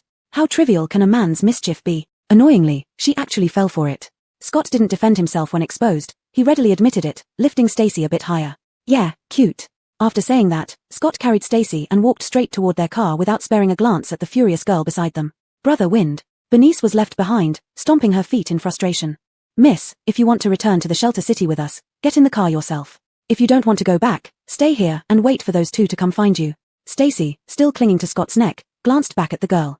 Since she had already acted foolishly, she might as well play it all the way. So she murmured not so quietly, if I had known it was someone who would try to steal my husband, I wouldn't have bothered rescuing anyone. Scott laughed, seating Stacy in the passenger seat. They were already used to this arrangement, adjusting their positions seamlessly as he closed the door. Brother Wind, I'll go with you. Bernice saw Scott carrying Stacy away without even acknowledging her. Panicked, she hurriedly suppressed her emotions and caught up. This was a deserted area where zombies could wander anywhere. She couldn't survive alone. But seeing that woman sitting with her Brother Wind filled her with endless disgust and hatred. She was the one who met Brother Wind first. How could this woman have gotten ahead of her? Bernice reluctantly sat in the car, glaring at the couple in front of her, her eyes reddened with anger. Chapter 71, a gentleman rushes into the bathroom. Big sister-in-law, the seatbelt. Lucas glanced at the passenger seat, retracting his foot from the floor, his tone slightly tense. Zombies are closing in around us. We must get back to the city as soon as possible. Stacy pulled on the seatbelt quickly, securing both of them together. Scott reached out to feel the night breeze and simultaneously used his abilities to probe the size and approaching speed of the zombie horde. Drive faster, they shouldn't be able to keep up. Scott withdrew his hand after roughly gauging the scale of this group of zombies, breathing a slight sigh of relief. They raced towards the safety of the refuge city at full speed, but near the wall's gap, they were still caught up by the zombie horde. Fortunately, the group of psychics suppressing Chevy Angliang hadn't left yet. Hearing the commotion, they immediately came to support, blocking the wave of zombies outside the gap. Chevy Angliang, whose psychic outbreak had not yet ended, was also put to use. Guided by Walt to the outer side of the wall, he shifted the attack target to the pursuing zombies. With Chevy Angliang's help, The smaller-sized zombie group was quickly cleaned up. After this cleanup, the eastern sky turned pale white. A turbulent night finally passed, and the refuge city welcomed a brand new day. Welcome home. Stacy wrapped her arms around Scott's neck, pressing her forehead against his, then kissed him. The daily welcoming kiss could be delayed, but never missed. Scott lifted Stacy, holding her bottom with one hand as he carried her entirely, gently grinding his lips against hers. As the kisses grew more frequent, Stacy no longer blushed as much as she initially did. She began learning to reciprocate. The anxiety and worry they had experienced during their separation transformed into deep kisses filled with love, expressing all their feelings through that kiss. I'm very happy, Scott kissed Stacy's lips, laughing softly between breaths. I was very happy even when you were angry. Facing their bedroom, the amber light from the bedside lamp fell on Stacy's side face, making her long lashes tremble like little boats carrying sunlight. When she hugged you, I was very unhappy. Stacy pouted, recalling the bitterness and pain of that moment, her eyes welling up. At that time, she suddenly felt self-doubt and self-denial, trapped in a spiral she couldn't escape. She wondered if she, who once trampled on Scott's heart, had already lost the right to own his pure affection. She walked nervously towards Scott, but it was his firmness that shattered her doubts and led her down a bright path. It won't happen again, Scott promised, kissing her eyes. Chasing her lips, he noted the moistness and redness in her eyes, feeling more grounded than ever. From now on, he confirmed, every emotion that flashed in Stacy's eyes, whether joy or anger, was all related to him. After the kiss, tears streamed down Stacy's cheeks, and she was carried by Scott into the bathroom for a shower, her lips swollen and red. When she bashfully drove Scott out of the bathroom and closed the door, Scott returned to his room, intending to change out of his dirty clothes. However, before he could open the wardrobe, he noticed his bed was completely empty, the pillows and blankets all gone, even the book placed on the bedside table had vanished without a trace. Scott hadn't figured out what happened yet, but a thought quickly flashed through his mind. Grasping that fleeting idea, his heart started pounding excitedly in his chest. He recalled the words he deliberately spoke to tease Stacy before parting last night, those words heavy with hidden meaning, which Stacy couldn't have misunderstood. If she understood yet still acted like this, does that mean? Thinking here, Scott immediately opened the wardrobe to check the clothes inside. As expected but astonishingly so, all of his clothes, including the underwear in the lower compartment, were gone. This indicated an incredibly thrilling prospect, and Scott stared at the wardrobe in disbelief for quite some time. Then he rushed to Stacy's room to investigate. On the double bed, instead of a single pillow lying across the middle, there were two pillows side by side, two quilts arranged facing each other, casting oblique square shadows under the warm light. The wardrobe contained few clothes, but their belongings were neatly arranged together, tightly beside each other. Scott stood there stunned, his heart racing uncontrollably. The sound of Stacy taking a shower in the outer room, as usual, entered his ears. He was no longer the inexperienced fool who would get just by hearing sounds. But at this moment, he could hardly remain calm. He hesitated on the spot for a long time, but ultimately couldn't suppress the impulse inside him. So he made what might be the most foolish move in his life. He didn't hesitate and marched straight to the bathroom door from which the water sounds were coming. He wanted to hear Stacy say it herself, tell him face to face that all his guesses and assumptions were true. Due to Scott's trustworthy character, he never acted recklessly, so Stacy had no habit of locking the bathroom door when she showered. Sometimes, if she forgot to bring clean clothes, she could call out to Scott without any reservations, knowing he would never do anything against her wishes. So when the bathroom door was suddenly pushed open from outside, Stacy was completely caught off guard, with no mental preparation whatsoever. Bang! The bathroom door was forcefully pushed open, and the person outside seemed too excited, pushing so hard that it slammed shut with a loud noise. Ah! A scream echoed in the small bathroom, and the startled Stacy slipped and nearly fell. She quickly grabbed a towel from the nearby shelf to cover herself. Scott! Scott! Help! The shower head hadn't been turned off yet, and Stacy was being drenched, unable to open her eyes. In her mind, Scott was always a gentleman and would never barge into a bathroom like this. So she subconsciously thought an intruder had broken into their home, and her immediate reaction was to call for Scott's help. The called Scott stood right there at the door.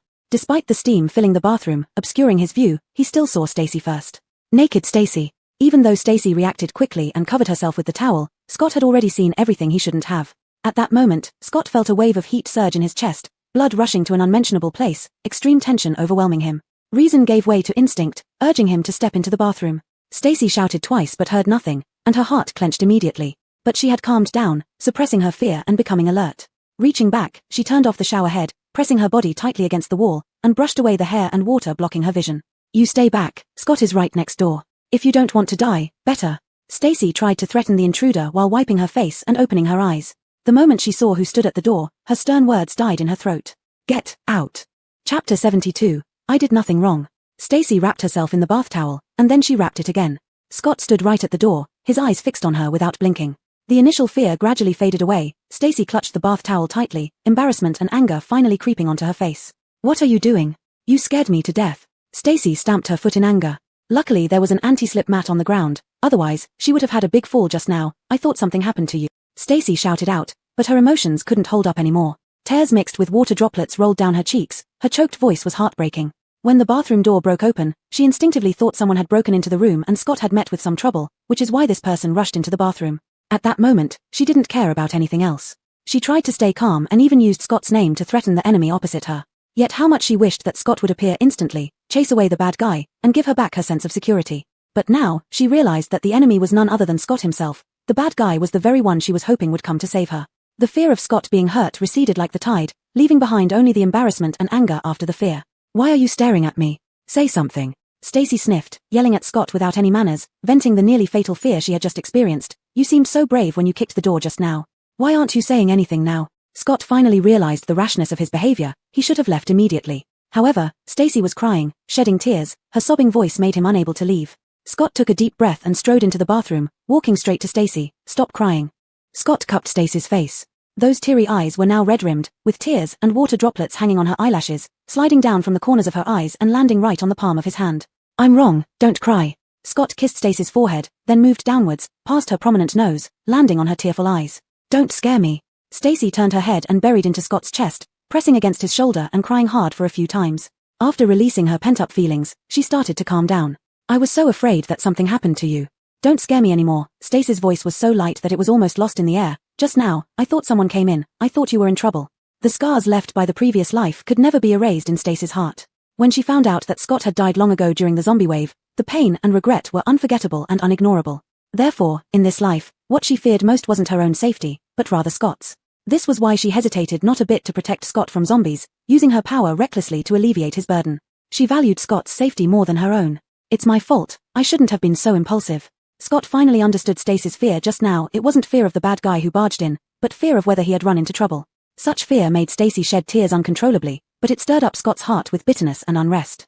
"I didn't mean to yell at you." Stacy sniffed, her voice slightly trembling, but it sounded as if her mood had improved considerably. "Yeah, you have the right to yell at me. Not enough, you should have yelled louder and scolded me more harshly." Scott looked closely at Stacy's face. Her red eyes and heated cheeks, caused by steam, looked cute and inviting him to get closer, even closer. "What's the point of scolding you? You've already burst in." Stacy avoided Scott's approaching lips, complaining. But with just a move of her body, she was held by Scott. Only then did she realize that Scott's hand had remained on her bare back all along. His rough palm was warming up, becoming hot to the point of burning. "You! What are you doing suddenly barging in? And not going out?" Stacy shrank, hurriedly using her hands to adjust the bath towel, laboriously wrapping herself up under Scott's gaze. "Get out quickly." Stacy blushed furiously, feeling embarrassed and angry. "What do you want to do? Take a shower together?" Stacy nearly bit her tongue after saying this. Scott's voice became hoarse instantly, and he leaned close enough for her to feel his burning breath. "Can I?" "No way. What are you thinking?" Stacy pushed Scott with her bath towel clenched tightly in her hand. But Scott didn't move at all. His darkened eyes seemed to hide some wild beast stirring, making Stacy's hair stand on end. "You took your clothes and blankets back to my room," Scott stated a fact, but his deep voice that quickened her heartbeat sounded like he was uttering something incredible love words. Stacy's face turned almost crimson from what he said. She lowered her head and pressed it against Scott's shoulder, stopping him from getting any closer. Scott grew more intense. "What were you thinking when you brought those things back?" As soon as he pulled his arms around, she was firmly trapped in his embrace. Stacy had no choice but to lift her head. There was no way for her eyes to avoid Scott's gaze. "I was thinking of you." Being chased by the other person to recount embarrassing things she had done made it hard for Stacy not to feel both embarrassed and angry. Even though she was still under Scott's control, she couldn't help but resist a little. "I was thinking that you would be sleeping on the floor tonight," Stacy said fiercely, lifting her eyes to glare at Scott to express her dissatisfaction. After this farce, Scott was once again chased out of the bathroom by Stacy. Immediately after, he was also kicked out of the master bedroom by Stacy, who only threw him a pillow, not even leaving him a blanket. "Think about what you've done." Stacy stood at the door, looking up at Scott holding the pillow pitifully, without a bit of softness in her heart. "The living room is too dirty and messy today. Go sleep on the floor in your own room," Stacy said angrily. "When will you calm down?" Scott did not want to go back to his own room. Just having climbed to the clouds, he hadn't even tasted a bite of meat. How could he be willing to be kicked back down to the ground? "With this attitude of yours, I won't calm down." Stacy pouted. "What attitude?" Scott retorted, not thinking there was anything wrong with his attitude. "You don't think you were wrong at all." This sentence made Stacy even angrier, causing her to grab the doorknob immediately. "I was wrong. I shouldn't have scared you," Scott sincerely apologized. "That's not it." Stacy rolled her eyes. Scott couldn't think of anything else. Stacy was so angry that she immediately stepped back and closed the door, shutting Scott out without mercy. "Stacy, go and reflect." Scott waited outside the door. Though he had been chased out, he did not feel regretful and continued to persist. "Besides scaring you, I did nothing wrong." Chapter 73. A gentleman pries open the door. The sound outside ceased, and Stacy pricked up her ears to listen for a long while before finally hearing Scott's departing footsteps. She heaved a sigh of relief and pulled the blanket over herself. By this time, dawn had completely broken. She had stayed up all night but did not feel very tired at the moment. The deed she had always wanted to do, the revenge she desired, was finally exacted. Barry was dead, killed by her gun. She felt a great burden lifted off her shoulders. Finally, she could give an account to her deceased father. But her vendetta was not yet finished. Barry was dead, but Ricky was still alive. Last night, in the chaos, she had let Ricky escape. There was no telling where she might be hiding or what mischief she might cause in secret. However, it didn't matter. As long as Ricky was still alive, they would meet again one day. As Stacy was lost in these thoughts, drowsiness was creeping over her when she suddenly heard a rustling sound, the sound of someone prying open the door. The vigilance that was ingrained in her from her past life made her wake up instantly. Then the door was pushed open, and she recognized a familiar set of footsteps. It was Scott. Stacy didn't move under the covers. She just wanted to see what this fool Scott intended to do. To her surprise, Scott did nothing much. He moved quietly to the side of Stacy's bed and crouched down. His hand gently rested on Stacy's body as his eyes traced the outline of her profile. "I didn't make any mistake," Scott whispered, his voice stubborn and clumsy. He kissed Stacy's lips lightly, looking forward with anticipation. "Honey, calm down sooner." After saying that, Scott placed the pillow he had brought onto the floor beside the bed and lay down as close to Stacy as possible. Stacy was so angry she nearly jumped out of bed to personally teach this fool a lesson. Who acts like such a hooligan with complete righteousness and refuses to admit fault? Does calling someone honey justify such behavior? Feeling sulky, Stacy turned over. Half the quilt slipped off the bed onto Scott almost unconsciously. Scott, lying on the floor, hesitated for a moment before pulling the quilt over himself, his smile undisguised. When ordinary people awaken their psychic powers, their physical condition improves, making them generally tougher. After a grueling all-night battle, they only need a short rest. As a reliever, Stacy's improved physique developed more slowly than the average psychic. She couldn't compare with Scott, who took a nap and then continued handling affairs outside. She spent the whole morning sleeping and wasn't dug out of bed for lunch until noon by Scott. "What's the situation in the shelter city now?" Stacy yawned, her head nodding up and down. Scott reached out and supported Stacy's chin to prevent her from falling into her bowl while eating. "Odessa and Drake are in charge. I'm responsible for city defense." Stormway couldn't stand Drake's endless tricks. By mid-morning, he opened the warehouse himself and was reassigned to farm work, Scott explained. "So?" Stacy finished lunch, wiped her mouth, and casually placed her chin in Scott's palm. "What about Bernice? Where did she go?" "Bjorn had people take her away early this morning. Chevikyu, she is a reliever and has always been one of Bjorn's targets." As Scott spoke, he shoved aside the bowls on the table and picked up a large cloth bag from the ground, placing it on the tabletop. "These are the 100 crystal cores promised by Bjorn, plus the crystal cores from the zombie swarm I dealt with in the wilderness last night." Scott held Stacy and leaned in to brush back her bangs, planting a kiss there. Now everyone in the shelter city knew that he single-handedly slaughtered a highly mutated zombie swarm last night. For other psychics, this achievement was almost impossible, which led many to admire him. This was also why he could successfully take over the city defense without facing any opposition or dissatisfaction. Everyone acknowledged his prowess and revered him as the strongest psychic. But they didn't know how much effort Stacy had put in behind the scenes. That was Stormway's meticulously prepared trap over several months. It wouldn't underestimate Scott's psychic level and act recklessly. The outcome was only possible because Stacy had exhausted her psychic energy for days, helping to clean and purify the energy bodies for him, forcibly raising his psychic level by 1 grade. Only then could he handle the mutated zombie swarm with ease. Otherwise, given his previous fighting strength, although he might have escaped unharmed, he would inevitably have had a bloody battle. And if he had faced Stormway's dozen-odd psychics under those circumstances, he might have found himself overwhelmed. "Thank you for your hard work these few days." Scott lifted Stacy onto his lap, wrapped his arms around her slim waist, supported her sleepy little face, and drew her near for another kiss. I need to discuss something with you." Stacy wrapped her arms around Scott's neck, trying to avoid his kiss but failing, and ended up being kissed for a while. "My identity as a reliever has been exposed." Stacy relaxed into Scott's embrace, pondering how to gain his support.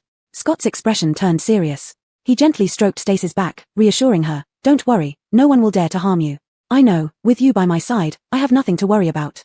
Stacy first smoothed things over with Scott before voicing her thoughts, "But I also want to become stronger as soon as possible so that I can fight alongside you in the future. Stacy, I can protect you." As Stacy had anticipated, Scott immediately showed a different attitude, even appearing obstinate. "You don't need to be on the front lines, everything is my responsibility. Let's put aside the talk about frontline battles for now. I need to become stronger. You can't be by my side all the time. Just like last night, when you weren't there and couldn't return in time, I still need to be able to protect myself." Stacy reasoned logically. Seeing Scott's resolve wavering, she pressed on while the iron was hot. "Stacy, I'm thinking of fully disclosing my status as a reliever and offering paid relief ability services to all psychics in the shelter city. That would mean..." Wait, I'm not finished yet." Before Stacy could finish her sentence, she suddenly felt Scott's large hand slide down her back. The next moment, she found herself spinning through the air and then being hoisted onto his shoulder. "Scott, put me down." "Stacy, Scott." Stacy froze entirely, feeling blood rush to her face from embarrassment. She quickly covered her face with her hands, allowing Scott to carry her into the bedroom without daring to move an inch. Chapter 74 The Old Fox. Scott placed Stacy on the large bed in the master bedroom. The bed was extremely soft, and Stacy almost instantly sank into the fluffy quilt. Then Scott pressed down on her entirely, drawing near and pressing against her. Thus, all her senses were filled with only Scott. The sight from her eyes, the scent in her nose, the sound in her ears, and even the feeling on her skin, all belonged to him. Scott was angry, his face flushed slightly with anger, and his eyes brimmed solely with her. "Do you think I would let you get physically intimate with someone else?" "Hey, what physical intimacy? Where did that happen?" Just as Stacy was about to retort, she saw the veins popping out on Scott's forehead and timidly shut her mouth, looking away with a small face full of displeasure. Dissatisfied with Stacy's defiance, Scott raised his head and pinched her chin, making her look at him despite the little tantrum in her eyes, which he didn't care about. "Weren't we going to make a bond before? Then let's do it now." Scott's tone was stiff, nearly commanding Stacy. His strong tone made Stacy feel a pang in her heart, suddenly feeling wronged. She hadn't done anything, so why should he be angry? "You didn't even let me finish speaking," Stacy said unhappily. "You were about to go find someone else, and you still want to say something?" The hand that held her chin slid to Stacy's ear, and his rough fingertips grazed her delicate skin. Inappropriately, Scott recalled the scene he saw this morning, his eyes darkened, desire surging. "You." Stacy, who was tightly pressed against him, quickly felt the change in Scott's body. She wasn't a child and naturally knew what it meant. But it wasn't a good time. There was a misunderstanding between them. Besides, it was broad daylight, and she wasn't ready yet. How could they? Scott's breathing grew hotter, and his gaze more aggressive. Stacy tensed up and hurriedly lifted her hand to press against his chest to explain herself. "Don't be impulsive. Please listen to me first." Stacy didn't push him away forcefully but instead used one hand to lightly hold his waist, letting him feel her response. "I won't be intimate with anyone else, I promise," Stacy assured. Scott stared at Stacy for a while, then his large hand caressed her arm downward, pausing briefly at her waist, slipping inside her blouse, his whole palm cupping the smooth skin of Stacy's waist. With his scorching palm, he applied slight pressure, carrying an indescribable threatening air. "Speak." "Relieving ESP isn't necessarily achieved through contact," Stacy said. Being ticklish, she felt uncomfortable with Scott's rough hand, squirming a bit before being gripped by his hand on her waist. "As long as the other person opens their ear, I can use my ESP without any physical touch." Shivering with unusual itching, Stacy nearly burst into tears. Scott was slightly stunned, not expecting there to be another way. Stacy had never told him there was another method besides skin-to-skin contact. "You didn't say that before," he followed closely, approaching again, asking with an unhappy tone.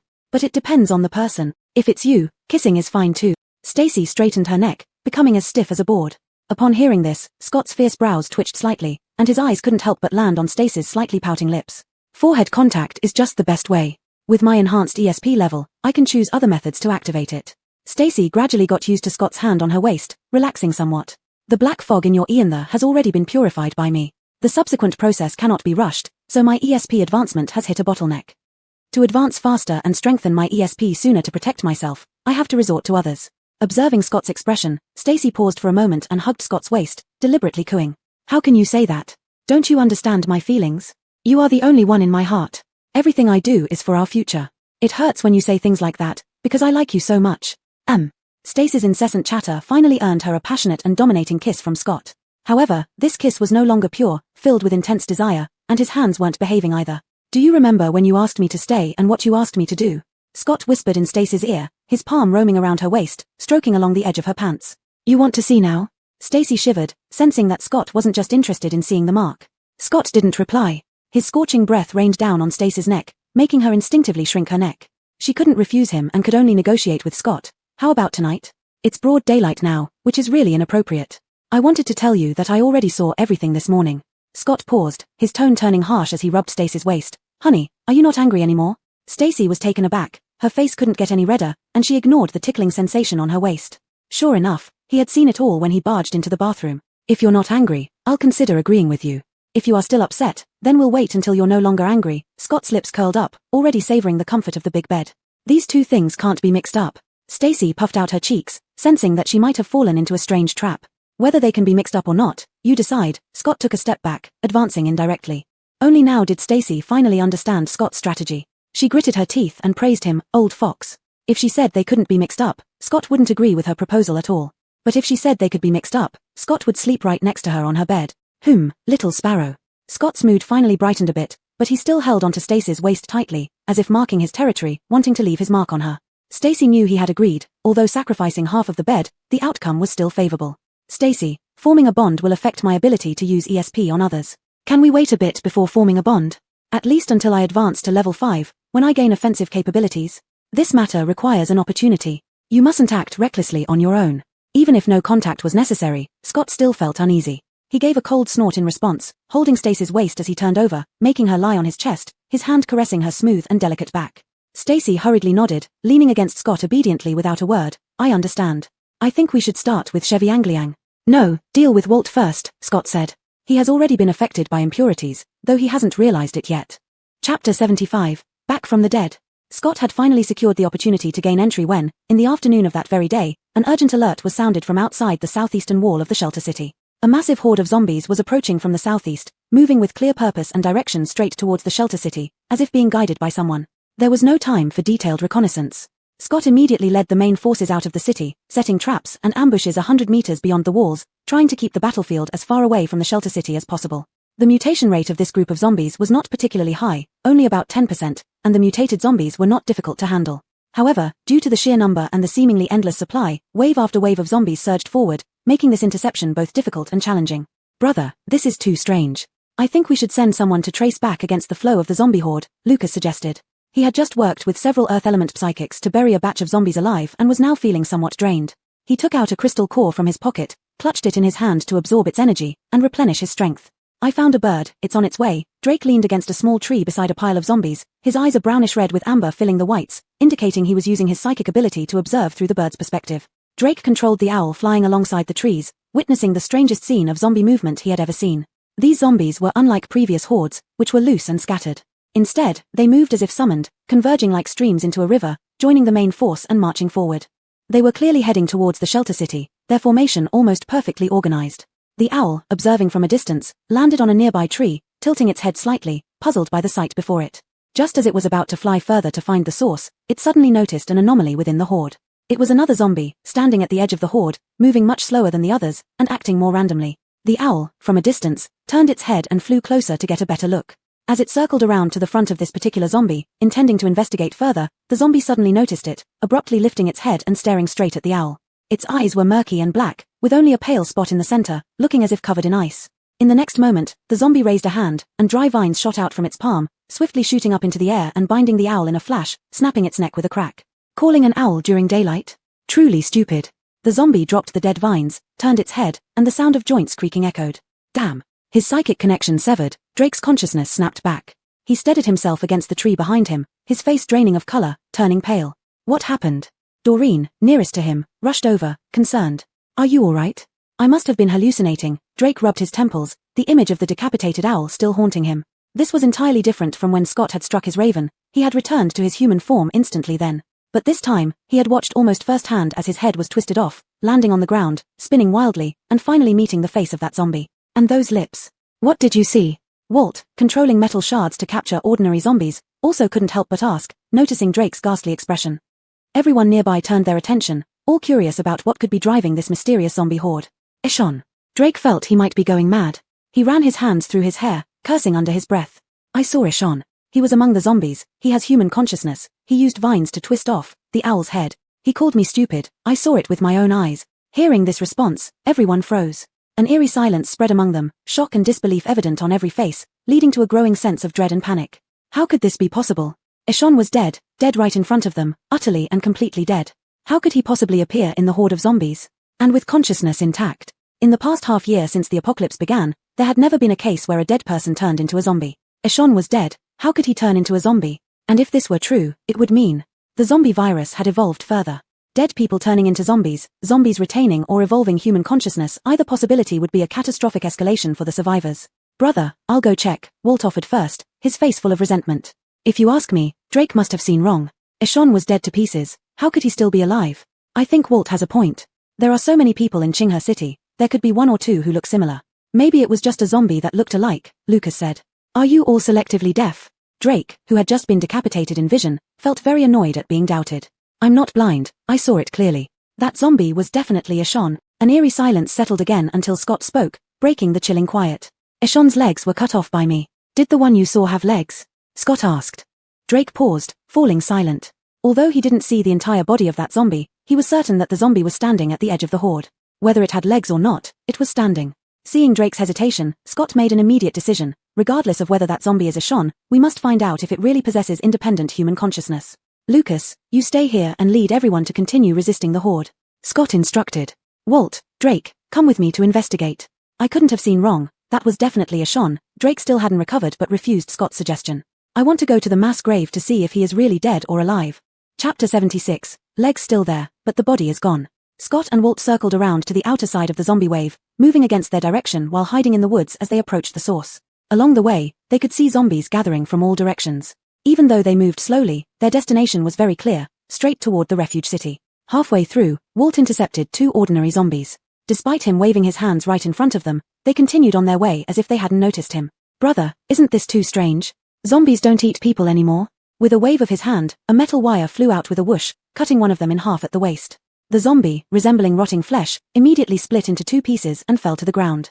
The putrid blood didn't spurt out but flowed slowly from the severed waist, spreading across the ground. And the upper half of the zombie still used its arms to support itself, crawling slowly in the set direction. They are being controlled. They're not non-aggressive, they have been programmed to target something specific. Scott frowned, feeling an unsettling sense of unease. They continued on their journey, observing the marching zombies around the wave, looking for the Rashon that Drake mentioned, who cursed. Next, they no longer hid deliberately because even walking next to the zombie group, the zombies wouldn't attack. After searching for a while without any clues, some ho-ho sounds suddenly came from the middle of the silent advancing zombie crowd not far away. This sound was too familiar. It was the whistling-like noise zombies made when they attacked. Scott and Walt became alert almost instantly. 10 meters away, there was a mutated zombie behaving oddly within the zombie crowd. It kept making ho-ho sounds, moving clumsily with uncoordinated limbs, struggling towards Scott and Walt's direction. Frenzied pursuit and biting living creatures were the hunting instincts of zombies, yet this zombie seemed to be fighting against itself. As if something was pulling and resisting its natural predatory behavior, forcing it to join the marching zombie army like others. Walt. Scott gave Walt a meaningful look, and Walt understood immediately. He boldly walked out from behind the tree, even throwing a rock at the zombie. The zombie was enraged by the lively prey, emitting broken and hoarse cries as it looked up. Finally, it seemed to tear free from the constraints, breaking free and charging towards Walt with a roar. This one was higher in rank than other mutant zombies encountered on the way, being a level 3 mutant zombie. He staggered towards Walt, releasing high-pressure water jets with his abilities. But Walt was several levels better. He didn't wait for it to get close before using his ability to inject power into his weapon and shoot out, cleanly severing the zombie's head. Just some useless water crystal core, keep it for pocket money, Walt said. He caught the crystal core, tossing it absent-mindedly, only for Scott to snatch it mid-air. Let Stacy take a look back, maybe she can find something. Scott stuffed the crystal core into his shirt pocket. Moving forward, the density of the zombie wave thinned out. From groups of 10 or more initially, it dwindled to just 2 or 3, and finally none. This massive wave of zombies had finally come to an end, yet they still hadn't found the Rashon Drake mentioned. Scott and Walt patrolled the area once more, finding nothing unusual, so they retraced their steps. On their way back, they discovered a decapitated owl and a piece of dry vine lying in the center of the path the zombies had taken. Plant-type abilities usually use vines, but have you ever seen anyone use a dry vine? Walt picked up the dry vine and tied it around his waist, also finding a willow branch to tie the owl's head with, carrying both back. At the refuge city, Lucas oversaw the situation, ensuring that the mutants systematically handled all incoming zombies. By the time Scott and Walt returned, the cleanup was nearly complete, with thousands of corpses piled up. Several small mountain-like piles of corpses were stacked outside the walls, being burned or buried in batches by the mutants. After dealing with this sudden incident, night had fallen. Lucas arranged for all the mutants to be divided into 2 teams to take turns guarding various entrances to the refuge city, in case the zombie wave swept through again. Most of the zombies around here are likely gathered here. I'll stay and keep watch tonight. Feng held zombie crystal cores like meals, clenching a few in his hands, absorbing energy as if they were worthless. Has Drake returned? Scott asked. Not yet, I don't know what he... As Feng was speaking, Drake's voice suddenly sounded from behind them, somewhat tired but not hard to detect his shock and unease. I searched that entire area, Drake exhaled, his expression solemn. Eshon's body is gone. His legs are still there, but the body is missing. The legs are still there, but the body is gone. This news spread rapidly through the refuge city like a web filled with danger and panic, enveloping everyone within it.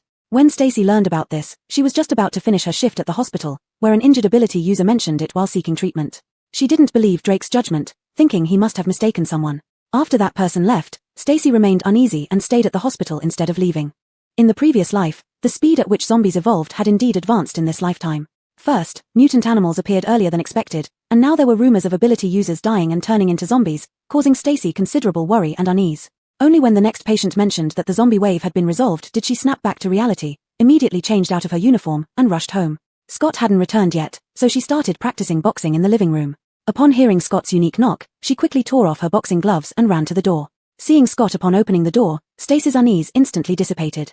She opened her arms to hug him, but this time, Scott dodged. "What's wrong?" Stacy asked, puzzled, then smelled a strong odor of decaying corpses emanating from Scott, causing her to frown slightly. "I'm dirty, let me wash first," Scott said.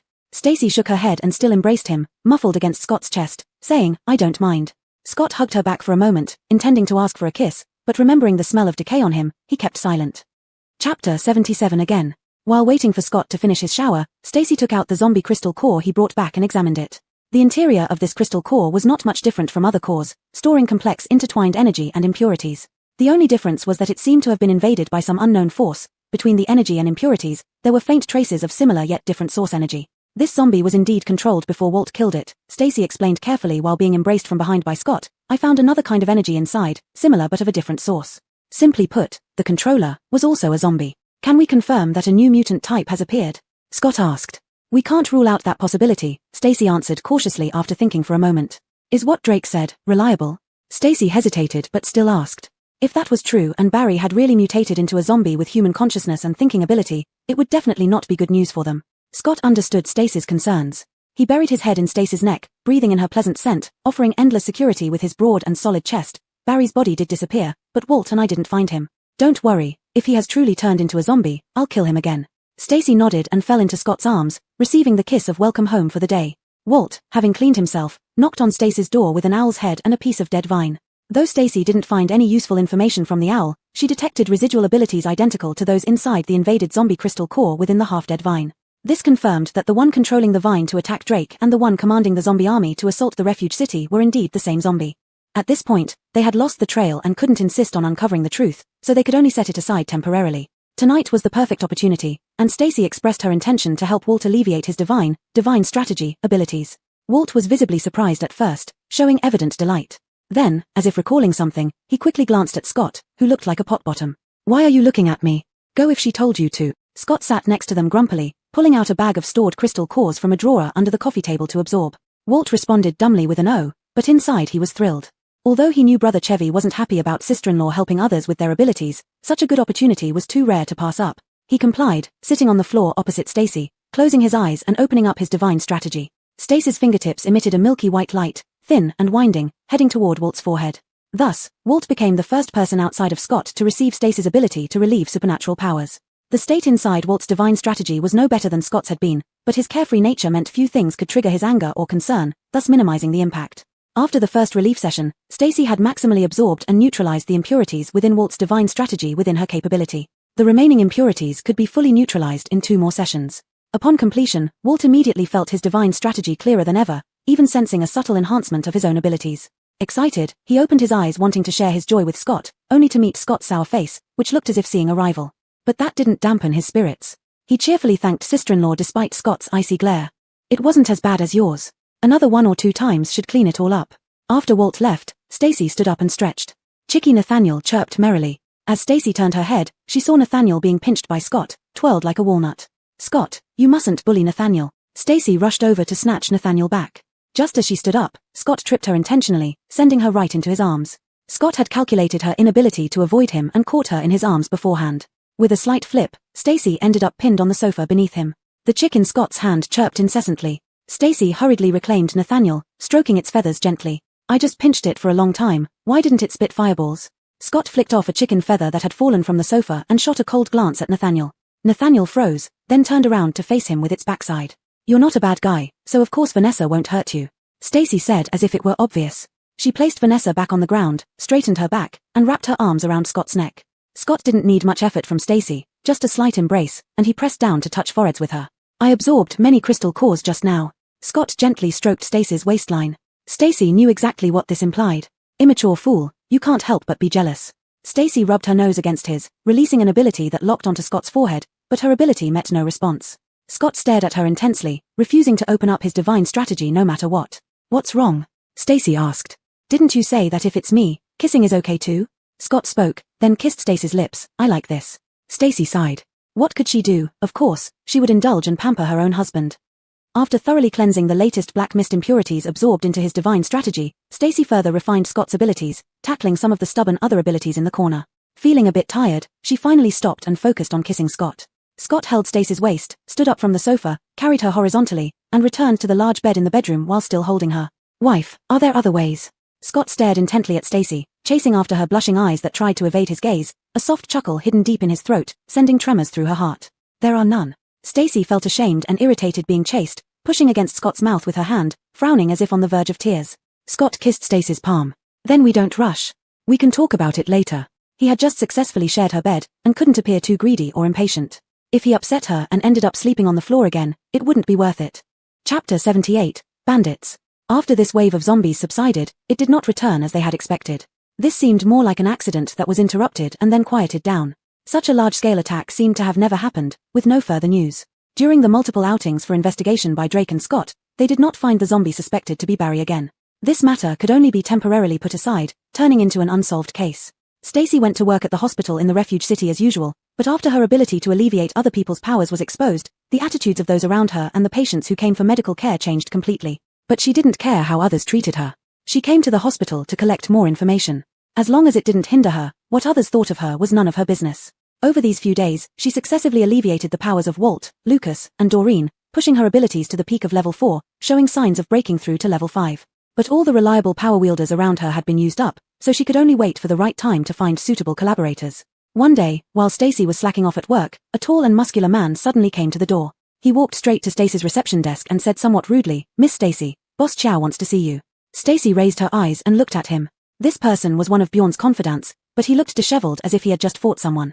Stacy sensed something familiar from him and squinted her eyes slightly. "What's the matter?" "You'll know when you come with me." The man did not elaborate, speaking in a hard tone, almost giving orders. "Hurry up. I'm busy." Stacy glanced at him and pointed behind him with her chin at a patient raising his arm with external injuries. That person didn't dare offend Bjorn's confidant, so he silently waited behind, even though blood was dripping on the floor without making a sound. "Miss Stacy, don't make me use force." The man looked displeased upon hearing this. He really had no patience and directly threatened her. Use force. This person's attitude made Stacy feel strange. She didn't plan to be difficult, but hearing such an empty threat couldn't help her want to trick him. She shrugged indifferently. "Even if you tie me up, like Bernice, if I don't help him, what can you do? Threaten me by choking my neck." Bjorn had just taken Barry's special ability a few days ago. Today, his confidant came looking for her with impurities on his body. What else could it be? Power wielders taking shortcuts to steal others' special abilities would naturally pay a price. Bjorn had already taken away Bernice. Now he was looking for her, which must mean Bernice didn't submit to him or couldn't be trusted by him. The man's face turned even uglier, as if Stacy had touched his sore spot. He always acted arrogantly in Bjorn's name, probably not expecting Stacy to be different and act so ungratefully. Guessing his mission yet daring to embarrass Bjorn. Think clearly about whose territory the Qinghe refuge city is. If you want to. While the man was intimidating her, Stacy, finding it unpleasant to hear, scratched her ear and interrupted him helplessly. Who should think clearly? It's not me who is asking for help now. When you're begging for help, you should show some humility. Stacy, don't be ungrateful. The man barked angrily. Stacy, then please go back. The man was speechless, wanting to get angry several times but remembering Bjorn's current physical condition, suppressing his anger. After a moment, he lowered his head and said through gritted teeth, "Miss Stacy, I apologize for my rashness. Please come with me to meet Boss Chow." Continuing to be difficult would be meaningless. After telling her fellow nurse, Stacy followed him to Bjorn's residence. Bjorn's home was in a garden villa complex behind Anwar's company headquarters, a commercial district where every inch of land was worth its weight in gold before the apocalypse. Now deserted, the entire complex housed only Bjorn. It was also a symbol of status in the refuge city. Once there was also Anwar, who has now been sent out to farm. Bjorn's home was in the center of the villa area. As soon as Stacy approached, she detected residues of impurities from two different power wielders in the air. One unfamiliar residue probably belonged to Bjorn, the other, she recognized as brightly from the arena. Fighting sounds were heard from the back of the villa complex. The tearing sound of vines breaking through the air was like fabric being torn, and black smoke rose as flames burned fiercely. "You brought Brightly here to fight him?" Stacy stopped in her tracks, her expression turning slightly grim. The guess that had just flashed through her mind gradually became clearer. So she gripped the gun that had been hidden at her waist for emergencies, closely watching the man's every move. The man explained impatiently, "We couldn't control Boss Chow, so we had no choice but to resort to this inferior method." As he spoke, he tried to grab Stacy's arm, but she was prepared and easily dodged his hand, stepping back a few paces while quickly drawing her gun from her waist, raising it to aim in one fluid motion.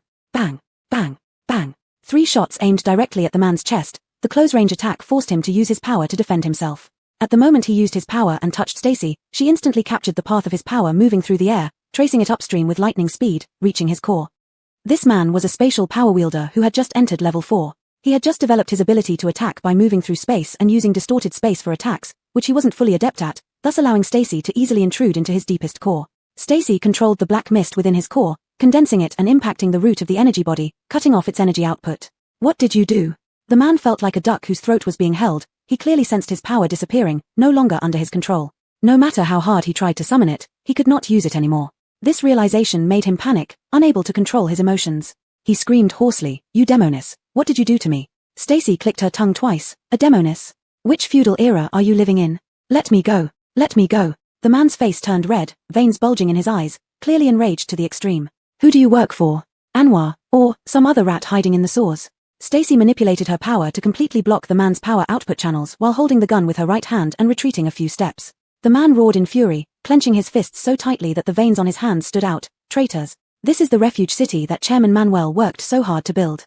How can you occupy it as if you have the right? You bandits, you pirates." Chapter 79 Rampage Confrontation. Even without his supernatural abilities temporarily, he was still a strong ordinary man. Facing Stacy, a woman who could not hurt a fly, even though she had a gun in her hand, there was still a chance for him to fight back. The man stared at the muzzle of Stacy's gun like a wild beast, with an ominous look on his face. "I want you to pay the price."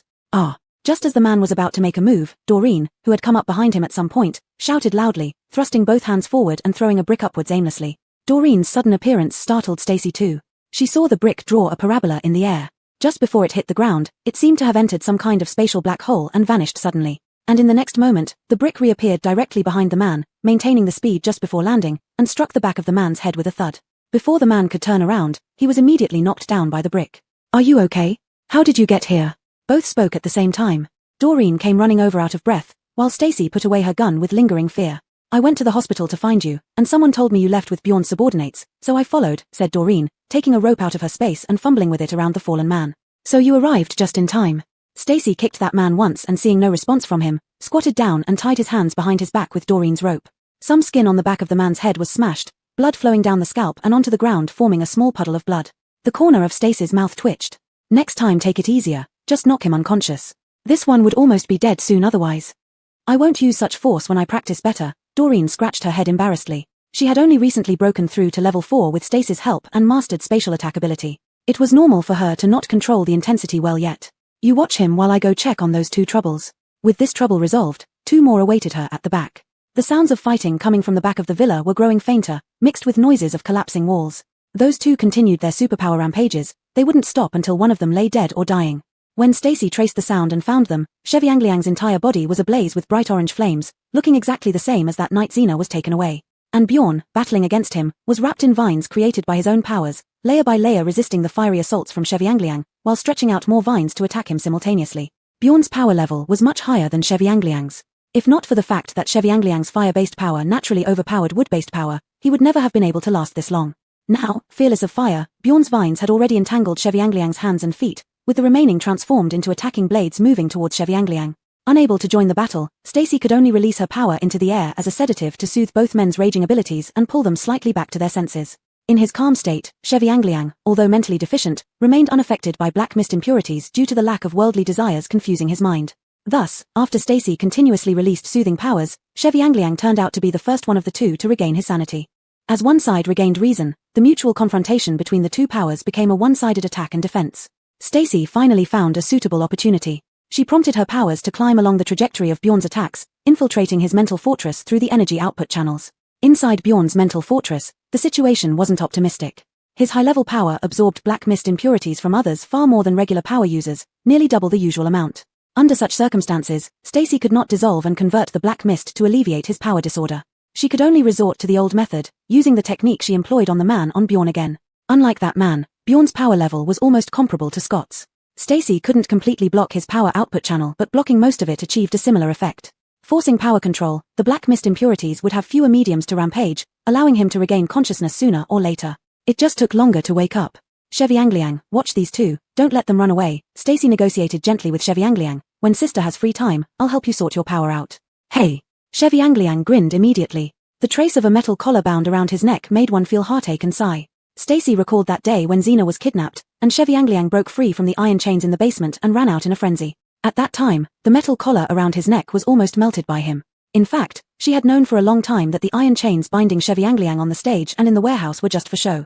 To him, they were as fragile as hemp ropes. And such fragile things could still hold him back because Xena had put them on him herself. What truly bound him wasn't his body, but his heart. He had an innocent heart, pure and uncorrupted. Stacy did not stay at the villa waiting for Bjorn to wake up. After assigning the task to Chevy Angliang, she returned to the hospital with Doreen to get some things and then went home. When they returned, it was a quiet time at the hospital, and a group of people were chatting together. When will I awaken my supernatural abilities? Then I don't have to suffer this frustration. Haha, why don't you go outside the city and let a zombie bite you? It depends on whether you have the gene or not. Speaking of this, I heard that the military is recruiting experts in genetic engineering to study the relationship between genes and the awakening of supernatural abilities. Stacy greeted them, and upon hearing these words, she clearly hesitated. In her previous life, this research didn't make significant progress until the 4th year of the apocalypse. But even until the day she died, there was no complete theory established. A large part of the reason was that the old professor leading the research never reached the military base. Due to his absence, the research team took a detour and spent several years doing useless work. Thinking about this, Stacy's heartbeat suddenly skipped a beat, and a very vague memory came to her mind. The old professor was found by the military special forces in the 3rd year of the apocalypse, and the location was in a refuge city in the original Qinghe city. She had overheard something because she had been to Qinghe refuge city, but missed more specific information. So, has the old professor arrived at the refuge city now? I really hope they can figure it out soon, said a young nurse wistfully. What's the point of figuring it out? Besides, there are many problems to solve before theory can be applied. Even if a potion is developed, people without ability genes still won't have any. It just makes it easier to distinguish between ordinary people and ability users. An older doctor was holding a milk curd as hard as a stone, grinding it in his mouth. The topic of conversation quickly drifted away. Stacy took what she needed and went home, but her mind kept thinking about the doctor's words. He certainly had a point. Once the gene potion is developed, the gap between ability users and ordinary people would become clearer. But more ability users would also mean more hope for ending this chaotic post-apocalyptic world. Chapter 80. The chick attacked someone. After returning home, Stacy performed another, ability relief, for Doreen. Afterward, the little girl left behind some supplies and happily left, leaving Stacy alone, staring at Vanessa. Vanessa had grown a bit over the past few days, but it was still impossible to tell if it was male or female. The chick looked very balanced and sleek, with shiny black feathers, exuding great vitality. Whenever Scott was home, it always kept its distance, but when he wasn't around, it would constantly circle around Stacy, chirping cheep cheep like a protective mother hen. Stacy hadn't figured out exactly what kind of ability this chick possessed. So she picked up Vanessa and held a piece of broken bread in front of it, teasing, "Vanessa, show me another fireball to play with." Cheap. The chick turned its head as if pondering Stacy's words, then tilted its body a moment later, opening its beak twice toward the outside. No fireball appeared, not even a spark. Stacy stroked its head and fed it the small piece of bread in her hand. Forget it, no problem if you can't. Perhaps Vanessa needed some trigger to use its ability, and it couldn't just be done casually. After finishing the bread, Vanessa tilted its head and pecked Stacy's palm gently. Thinking it didn't want to stay on her hand, Stacy put it back on the ground. As soon as Vanessa touched the ground, it ran straight towards the inside of the coffee table. Noticing its urgency, Stacy followed to see what it wanted to do. It stopped next to the drawer where Scott usually stored his crystal cores, pecked at the handle twice, and turned to look at Stacy. Stacy froze, suddenly understanding something, and quickly opened the drawer, taking out a crystal core. "Do you need this to work?" Stacy asked uncertainly. Previously, right before it spat out a fireball, Vanessa had accidentally swallowed a crystal core. Cheep cheep cheep. The chick couldn't speak but excitedly circled around Stacy's hand. Stacy thought for a moment and found a water element crystal core in her pocket, feeding it to the chick. She believed that if Vanessa's ability came from the crystal cores it ingested, its manifestation should be related to those cores. Before setting Ashan on fire last time, Vanessa had accidentally swallowed a fire element crystal core. Compared to other types of crystal cores, water element ones were less destructive and safer, making them more suitable for experimentation. Without waiting for Stacy to feed it, Vanessa eagerly hopped onto her hand, pecked the crystal core once, and gulped it down. "Take it slow," Stacy smoothed Vanessa's feathers. The chick shivered on her palm and twisted its head, then suddenly, a flowing ring of water condensed in the air. Just as Stacy was about to release her own ability to better understand how Vanessa's abilities worked, the special knock at the door sounded. Scott had returned. Stacy placed Vanessa in her hands and stood up to open the door. "Why are you holding it?" Scott asked, displeased.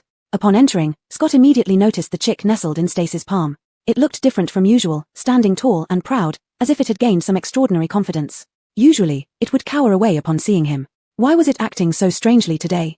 Unhappy that the chick was monopolizing Stacy's attention, Scott reached out to grab it and throw it to the ground. But just as he was about to reach out, the chick suddenly ruffled its feathers and shot a large stream of water directly at his face. Caught off guard, Scott could only activate his wind ability urgently. A fierce gust wrapped around the powerful water stream, twisting its direction away from his face at the last moment. The redirected water stream shot towards the living room, bursting out the window. Outside the window, there was an old tree, and the sudden water stream severed one of its thick branches cleanly. The effect was comparable to a high-pressure water jet loaded with garnet sand. For several seconds, the room fell silent. Vanessa coughed twice and spat out a small amount of water droplets onto Stacy's palm. Scott's gaze moved from the neatly severed branch of the old tree back to the chick, his eyes icy cold. Vanessa stiffened, trembling as it turned and burrowed into Stacy's palm, facing its butt towards Scott. Wait. Stacy hurriedly grabbed the troublemaking chick and hid it behind her back, running into the bathroom under Scott's watchful eye and shutting the door tightly. Stacy rushed back to stand in front of Scott. Let me explain. Scott snorted. No need to explain. Just cook it into soup. No, please don't. Stacy quickly hugged him from the front, swinging back and forth to plead. What level of crystal core did you feed it? Scott sighed softly, picked Stacy up into his arms, and claimed a kiss for welcoming him home.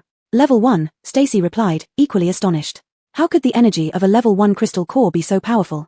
An ordinary level 1 ability user can only water flowers. Vanessa even snapped a tree branch. Its ability seems to condense the energy inside the crystal core to an extremely high degree and then use it for a single attack. Scott pondered and gave an imperfect analogy. Chevik a gas cylinder, normally you control it for cooking, but if directly ignited, it can blow down a whole building. It's indeed a formidable ability, just with huge energy consumption. He finally gave some rare acknowledgement. No wonder the fireball it spat out last time scorched Ashon to lose all counterattack capability.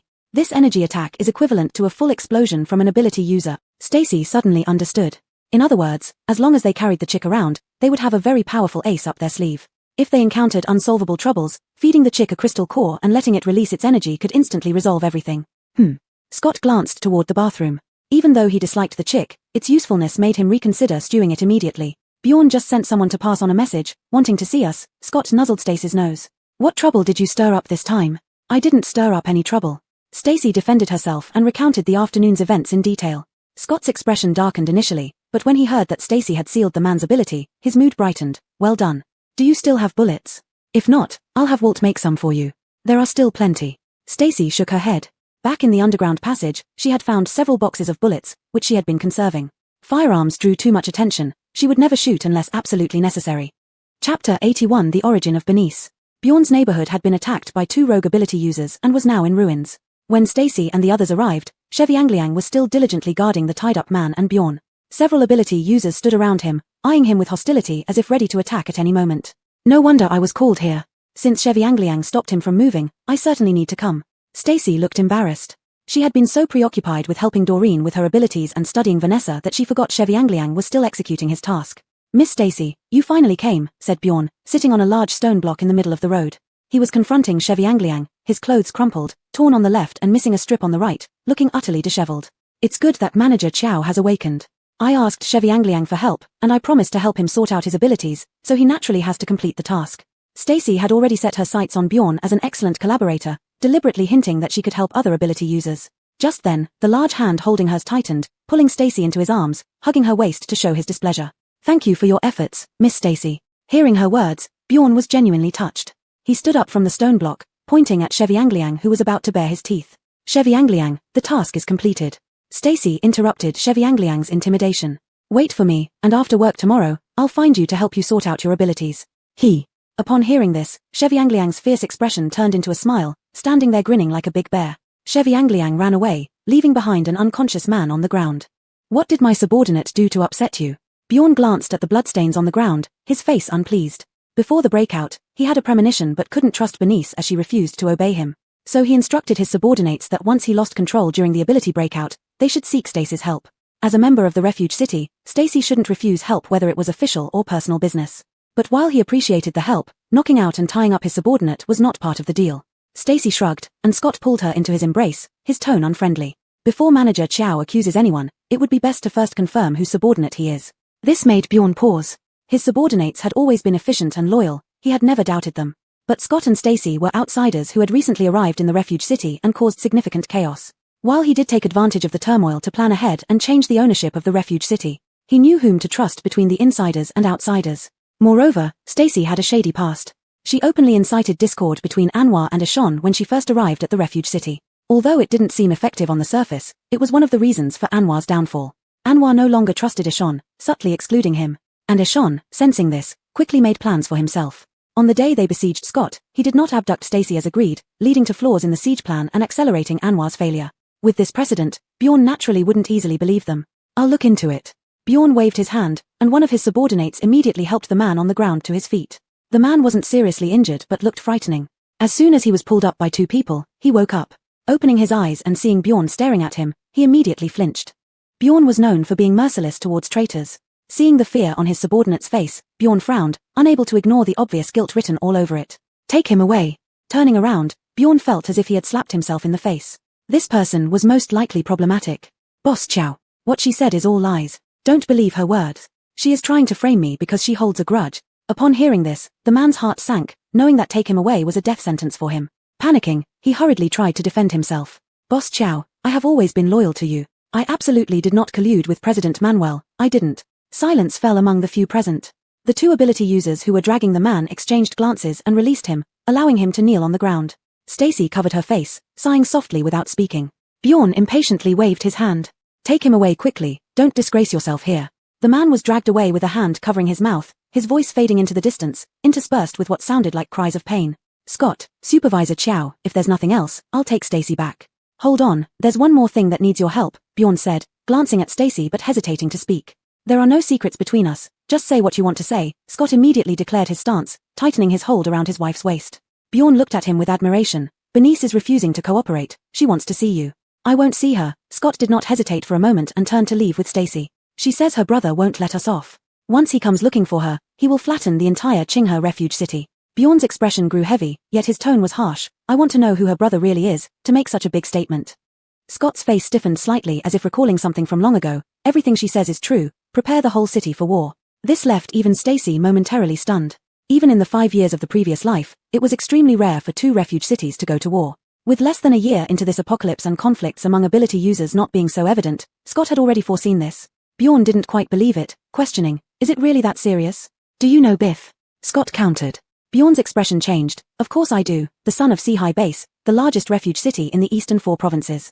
I received news just a few days ago that Elliot has retired due to illness, and now he is the direct head of Sea High Base. You mean her brother is Biff? Bjorn found it hard to believe, never having thought in that direction even though they shared the same surname. The Pearl of Sea High Base would end up in our remote place? Impossible, Bjorn remarked. Scott showed no trace of joking. He knew too well what the crazy Biff was capable of, willing to do anything ruthless. Now you have two choices, Scott continued, either send her back or keep this information tightly sealed. Chapter 82, Biff. After returning from Bjorn, Scott was somewhat downcast. Stacy guessed it had something to do with what happened in his past and didn't ask more. She silently held him around the waist, burying her head in his neck, consoling him in her own way. After an unknown amount of time, Stacy felt him move slightly. A hoarse voice sounded from above her head, but she couldn't tell what emotion it conveyed. He was my teammate. Scott did not say the person's name, but Stacy could guess it was Bernice's brother, Biff. At the beginning of the apocalypse, I was on a mission with him in Seoul. It was at that amusement park where the zombie virus first erupted. Scott spoke calmly about those once thrilling events, showing no emotional fluctuations, as if narrating someone else's story. The mission target was a little kid, and our mission was to shoot him. It was just a small child, around 6 years old, happily playing in the amusement park while being held by an adult. They received missions without transparent information, only following the command in their earphones, which allowed them to locate their targets accurately. When aiming at that child eating cotton candy, he couldn't believe someone would hire them for a high price to kill such a defenseless little kid.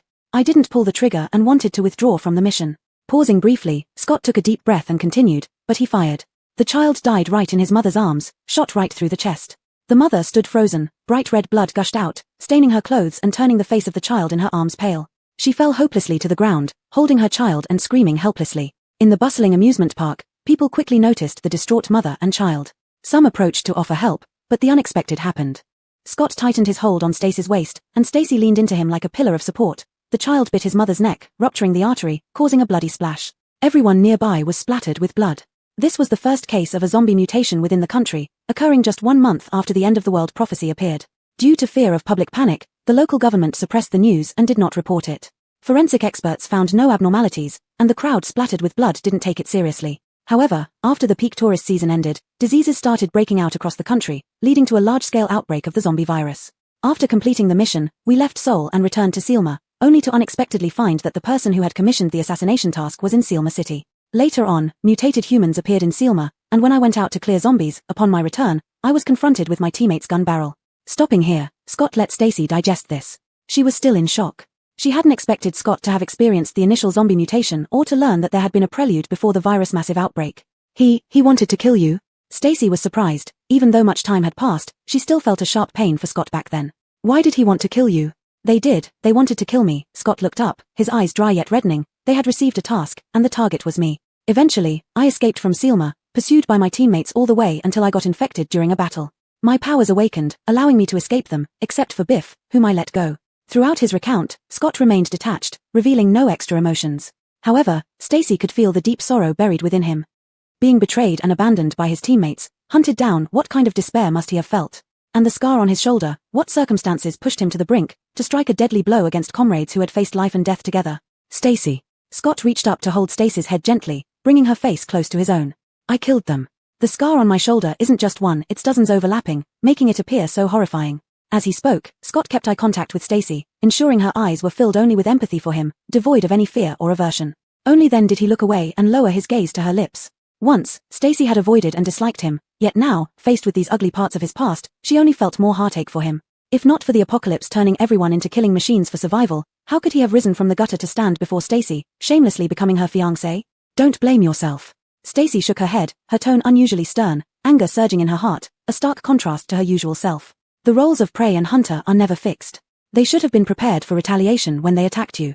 Even if you hadn't killed them, I wouldn't have let those people go. Stacy's eyes glistened with unshed tears, even her menacing words evoking pity. Stacy's words took Scott by surprise. In his memory, Stacy had always been a spirited little girl, naive and transparent, with no hidden depths, her intentions always clear on her face. This was the first time he truly felt the changes in Stacy. It wasn't just about seeking revenge or simply avenging her enemies, it was a genuine transformation from within. She was no longer innocent, having developed her own judgment, shedding blind kindness to grow fangs and protect herself. This change made Stacy shed the initial naivety that once attracted him, like an opium flower finally blooming with alluring, poisonous beauty, drawing others to their doom. At this moment, Scott realized for the first time that perhaps Stacy and he were fundamentally the same kind of person. I've never regretted killing them. Scott finally revealed his true self to Stacy, a facade he had hidden for so long. He pinched Stacy's chin, his dark eyes swirling with intensity, hiding viciousness beneath the gloom. Previously, I was afraid of frightening you, always cautious, even planning that if you ever ran away because of me, I would bring you back, break your legs, and keep you by my side. Whether it was his past schemes against Deshawn, infiltrating the zombie horde, or recently using Anwar's plans against him, Scott always placed himself in the position of the victim, someone forced to resist, standing on the moral high ground, ensuring Stacy found no fault in him. Why would I need you to confine me? Stacy pouted, removing the invisible shackles binding him. I want to fight by your side, and I've never been more serious about it. Chapter 83 Walking the Fish. Since that day, Bjorn immediately convened a meeting with the psychics. He planned to reduce the size of the refuge city, orderly concentrating the scattered population. They would focus on dismantling abandoned buildings and use the materials to construct more reliable walls, reinforcing the existing walls into sturdy walls to resist any emergencies. His planning to confront Biff head-on. Stacy was invited by Bjorn to assist in psychic. The person who came to pick her up was Drake, carrying a familiar scent of perfume. It's not really about facing him directly, adapting to circumstances is wise. He is now pampering Bernice while constructing fortifications as backup. The green bamboo snake Drake wore had grown slightly, poking out from his neck, observing Stacy with its flicking tongue. Stacy glanced at Drake, noticing his eyes had turned into vertical pupils like snakes. Why are you looking at me? Lang Cheving's psychic abilities have progressed rapidly, she can even perform spatial attacks now. The bamboo snake flicked its tongue twice, tilting its head to look at Stacy. She said it was because you helped them clean their Ianthar and refined their abilities. Yes, Stacy admitted openly. She intentionally let Lang Cheving showcase her strength in front of everyone and spread the news. After the last Crystal Core evaluation, the Refuge City's psychics all experienced varying degrees of ability enhancement, increasing the number of level 3 psychics, with several entering level 4. This was undoubtedly a business opportunity for Stacy. The higher the level of a psychic, the more they could feel the negative effects of Ianthar impurities on their body and abilities, thus becoming more eager to find solutions. Coupled with Bjorn and Cheviangliang's frequent psychic episodes, it fueled anxiety among the psychics. At this moment, if Lang Cheving revealed that help was available, it would surely attract attention. As long as there was enough attention, an appropriate opportunity could be created to develop business. Stacy, this is Mr. Chiao's first time banged, so it might take longer. Please help me tell Scott later to pick me up from Xena's house. You're close with her? Drake asked. Seemingly a simple question, but it revealed what he cared about most. Another big fish had taken the bait, thought Stacy. Cheviangliang's psychic episodes happen too frequently. I'm going to help Cheviangliang. Stacy answered casually. You're strange, and so is Scott. The snake twisted back into the clothes, Drake's pupils changing back to human ones. Relievers always try to hide their identities, even the existence of relievers became widely known only after Zibase announced it. Drake cast a probing glance at Stacy, hoping to find some clues. You two are quite open and unconcealed, helping people without any reservation, almost wanting everyone to know. Drake asked, what's your plan? Once exposed, relievers would inevitably attract many psychics, didn't they understand that? Of course, they must understand, but since they still chose to expose themselves, there must be a reason. I also want to hide my identity, Stacy smiled, unwilling to be led by him, but Ishan exposed me in front of everyone before he died, so hiding isn't possible anymore. But his claims were baseless, you could have denied them. Drake wasn't convinced by Stacy's words. If I deny it, will others believe me? Stacy countered, Scott's strength is obvious to everyone. If I say I'm not, will you believe me? That stumped Drake. Stacy was right, everyone saw how powerful Scott's psychic abilities were, and he showed no signs of instability, making suspicion inevitable. Poor man, guilt by association. Stacy smiled sweetly, sending chills down Drake's spine. Rather than letting everyone suspect and guard against us, we might as well admit it openly and be happy to help others. Nonsense, you little girl are very crafty. Drake dropped Stacy off outside Bjorn's residence, watching her walk inside. Suddenly, an impulse surged within him. Hey! Drake startled himself with his own voice. Predictably, Stacy stopped, turning around with an innocent expression. What's wrong? Not wasting the energy she just released, causing the impurities in Drake's ether to stir subtly, instinctively drawing him closer. Nothing. Drake suppressed the agitation within him, looking rather displeased. This uncontrollable feeling irritated him. The bait had been cast, and once the fish took the bait, it still needed some time to play. Stacy wasn't in a hurry. When Stacy entered, Bjorn was already waiting for her in the living room. This was her first visit to Bjorn's residence, and she was somewhat surprised by the interior. The interior decoration remained intact without any damage, with an ornate yet dignified European style. However, there were no decorative objects on display, making the living room look rather empty, like a temporary resting place. Useless things have all been removed. In this end times, it's enough to just be alive. Who has the leisure to play with antiques? Bjorn seemed to have noticed Stacy's confusion and explained proactively. Mr. Chow still has clear thinking. Stacy took a tour of the living room and noticed the second-floor balcony of the neighboring villa from the floor-to-ceiling window. A girl sat there, her feet dangling over the edge, looking despondent with a tearful face. There's nothing I can do, I'm keeping her as a mascot. Bjorn sighed lightly, rubbing his forehead. She's really a curse. I tried to send her back to the 4 Seas base, but she refused. Every day she shouts that she wants to see Scott. Stacy was standing within Bernice's line of sight, and almost as soon as she appeared, their gazes locked. Seeing the woman who coveted her man made Stacy feel sickened. She turned back to the sofa, no longer lingering, and got straight to the point. Let's start. Stacy sat about 1 meter away from Bjorn, palm up, and a milky white energy line began to spiral upward. This was Bjorn's first time undergoing psychic, and he didn't fully trust Stacy yet. 2 of his subordinates were still in the living room, and as soon as Stacy started, they moved forward, ready to intervene. Does Boss Chow not trust me? Stacy wasn't angry, but she projected an imposing presence. Bjorn hesitated for a moment. The psychic wave Stacy had just released was sensed by him almost instantly. It was a comforting energy that made his restless ether even harder to calm, drawing him unconsciously closer. So he waved his hand immediately, signaling the 2 subordinates to step back. Chapter 84, Absence.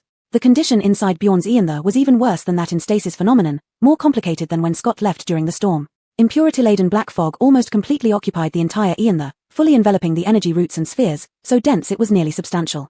Upon entering, Stacy faced the attack of the black fog, but her abilities were not what they used to be. Initially, it was challenging, but after disposing of a part of it, she handled it with ease. By the time it ended, 2 hours had passed. When Stacy opened her eyes, she saw one of Bjorn's subordinates holding a piece of paper, looking anxious as he waited beside her. Boss, you're finally done. The subordinate handed over the paper, glancing at Stacy hesitantly. Bjorn reprimanded him for being impolite. Turning his eyes to the writing on the paper, his expression turned grave. Call Drake, Scott, and Odessa immediately. Yes. The man took off immediately. Is there something going on, Mr. Chow? I don't want to disturb you. Stacy still needed to attend to Chevy Angliang's ability organization. It seemed like something happened in the shelter city, calling back Scott and the others urgently. They must be discussing countermeasures. You shouldn't leave either. Bjorn waved his hand towards Stacy, handing over the paper to her. Look at this. What is this? Stacy took the paper. On it were rows of numbers with corresponding characters under each set, a Morse code translation sheet. After the end of the world, power and water supply were successively cut off everywhere. Only a few bases that established shelter cities could ensure the normal operation of signal towers due to dedicated maintenance personnel. Existing resources were insufficient to support communication between shelter cities, so they communicated via ancient radio equipment. What Stacy saw before her was information translated from a received radio message. Is this a letter from the 4 Seas base? Stacy quickly scanned through it, first noticing the signature at the bottom right corner. It was indeed from the 4 Seas base. They want to send people here to exchange supplies. What supplies does Qinghe Shelter City have for exchange? Stacy finished reading the brief note. It mentioned nothing about the exchange specifics, only that they would be coming soon to trade supplies. Moreover, it was a notification rather than a proposal. I'm afraid they aren't here to exchange supplies. Bjorn glanced at the neighboring villa outside the window, hinting at something. This news spread pretty fast.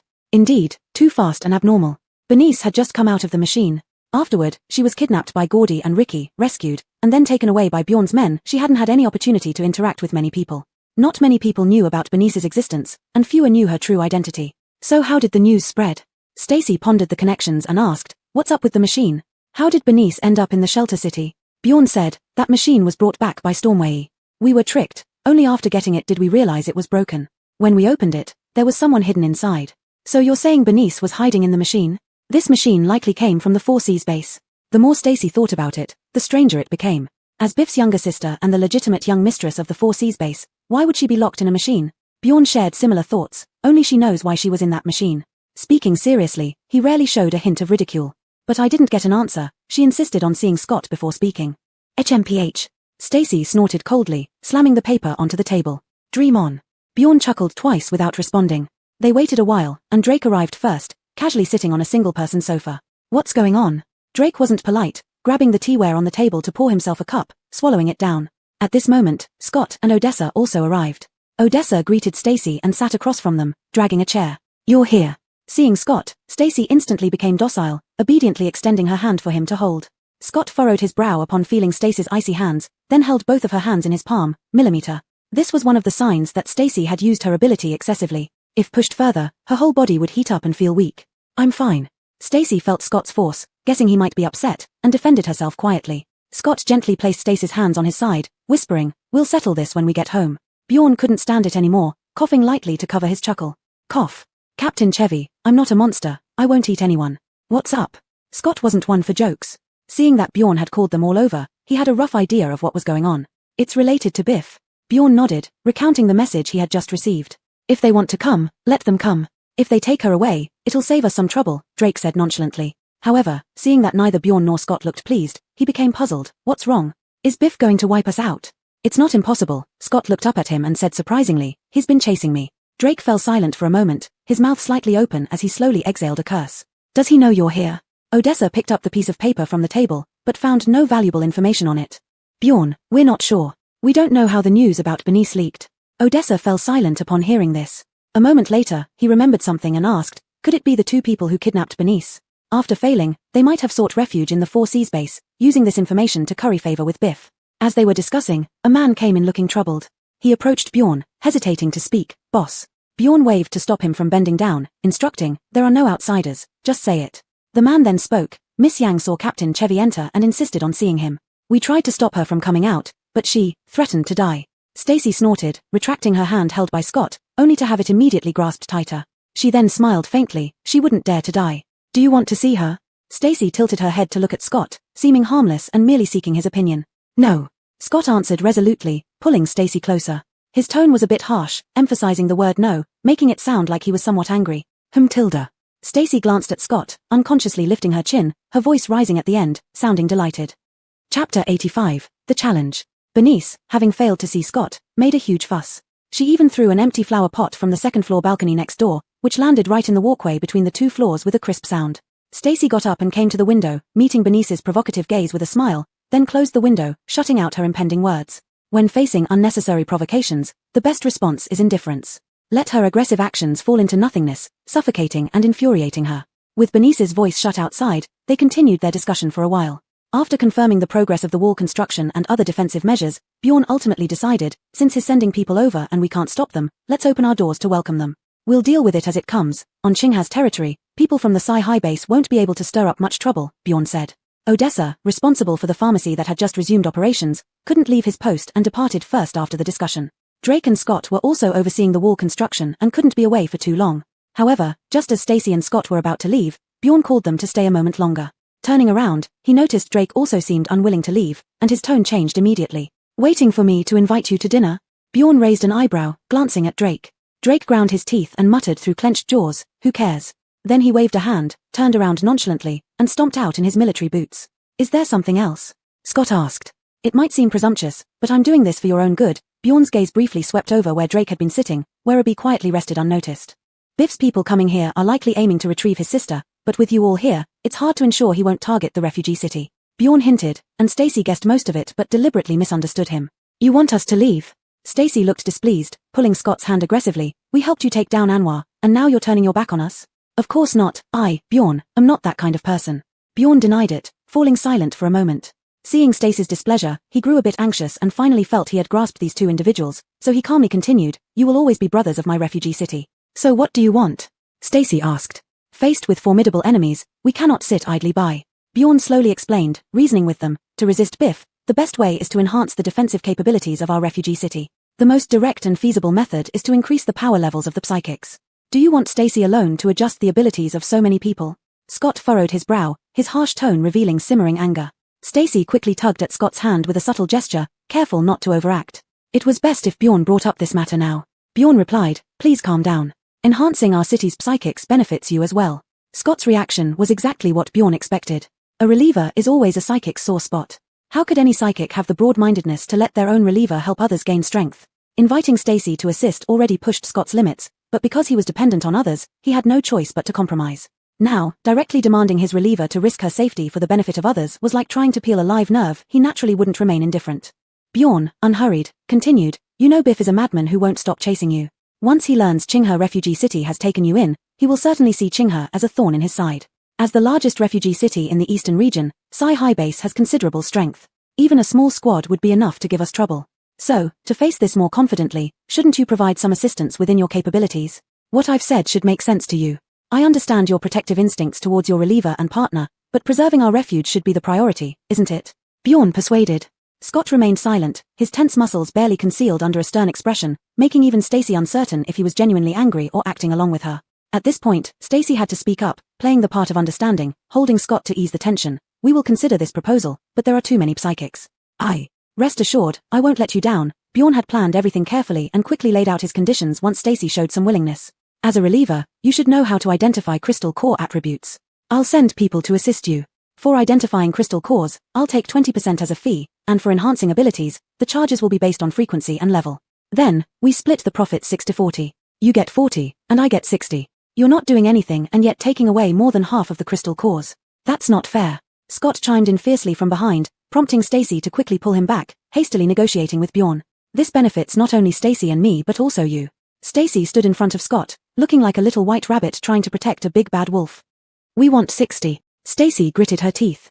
That's impossible, Bjorn flatly refused. He had many people under him who needed support, so he couldn't let Stacy take the lion's share. Let's go. Scott finally couldn't hold back any longer. With anger, he grabbed Stacy's arm and tried to drag her outside. Scott. Stacy quickly pulled him back, but Scott was too strong, pulling her and making her slip on the ground. It seemed they were overacting. Don't act rashly. We can still negotiate. Leaving here won't change anything. There's no need to hang on to one tree until death. Scott interrupted Stacy, brushing her anxious face gently, his eyes filled with sympathy and reluctance. I will give you a stable life. You don't have to be so exhausted. Scott. Stacy lowered her head, touched by his words, as she was pulled into his embrace. Let's leave this place, Scott said.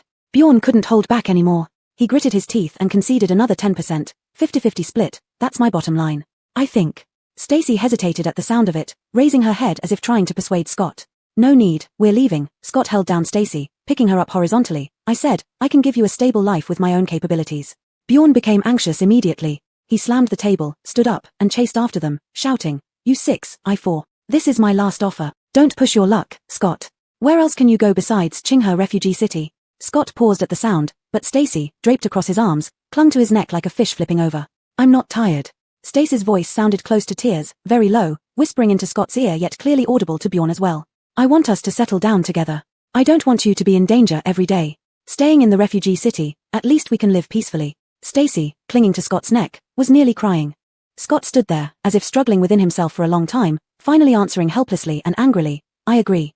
Chapter 86 Grooming Clinic, The Jealous Man. Stacy was carried out by Scott.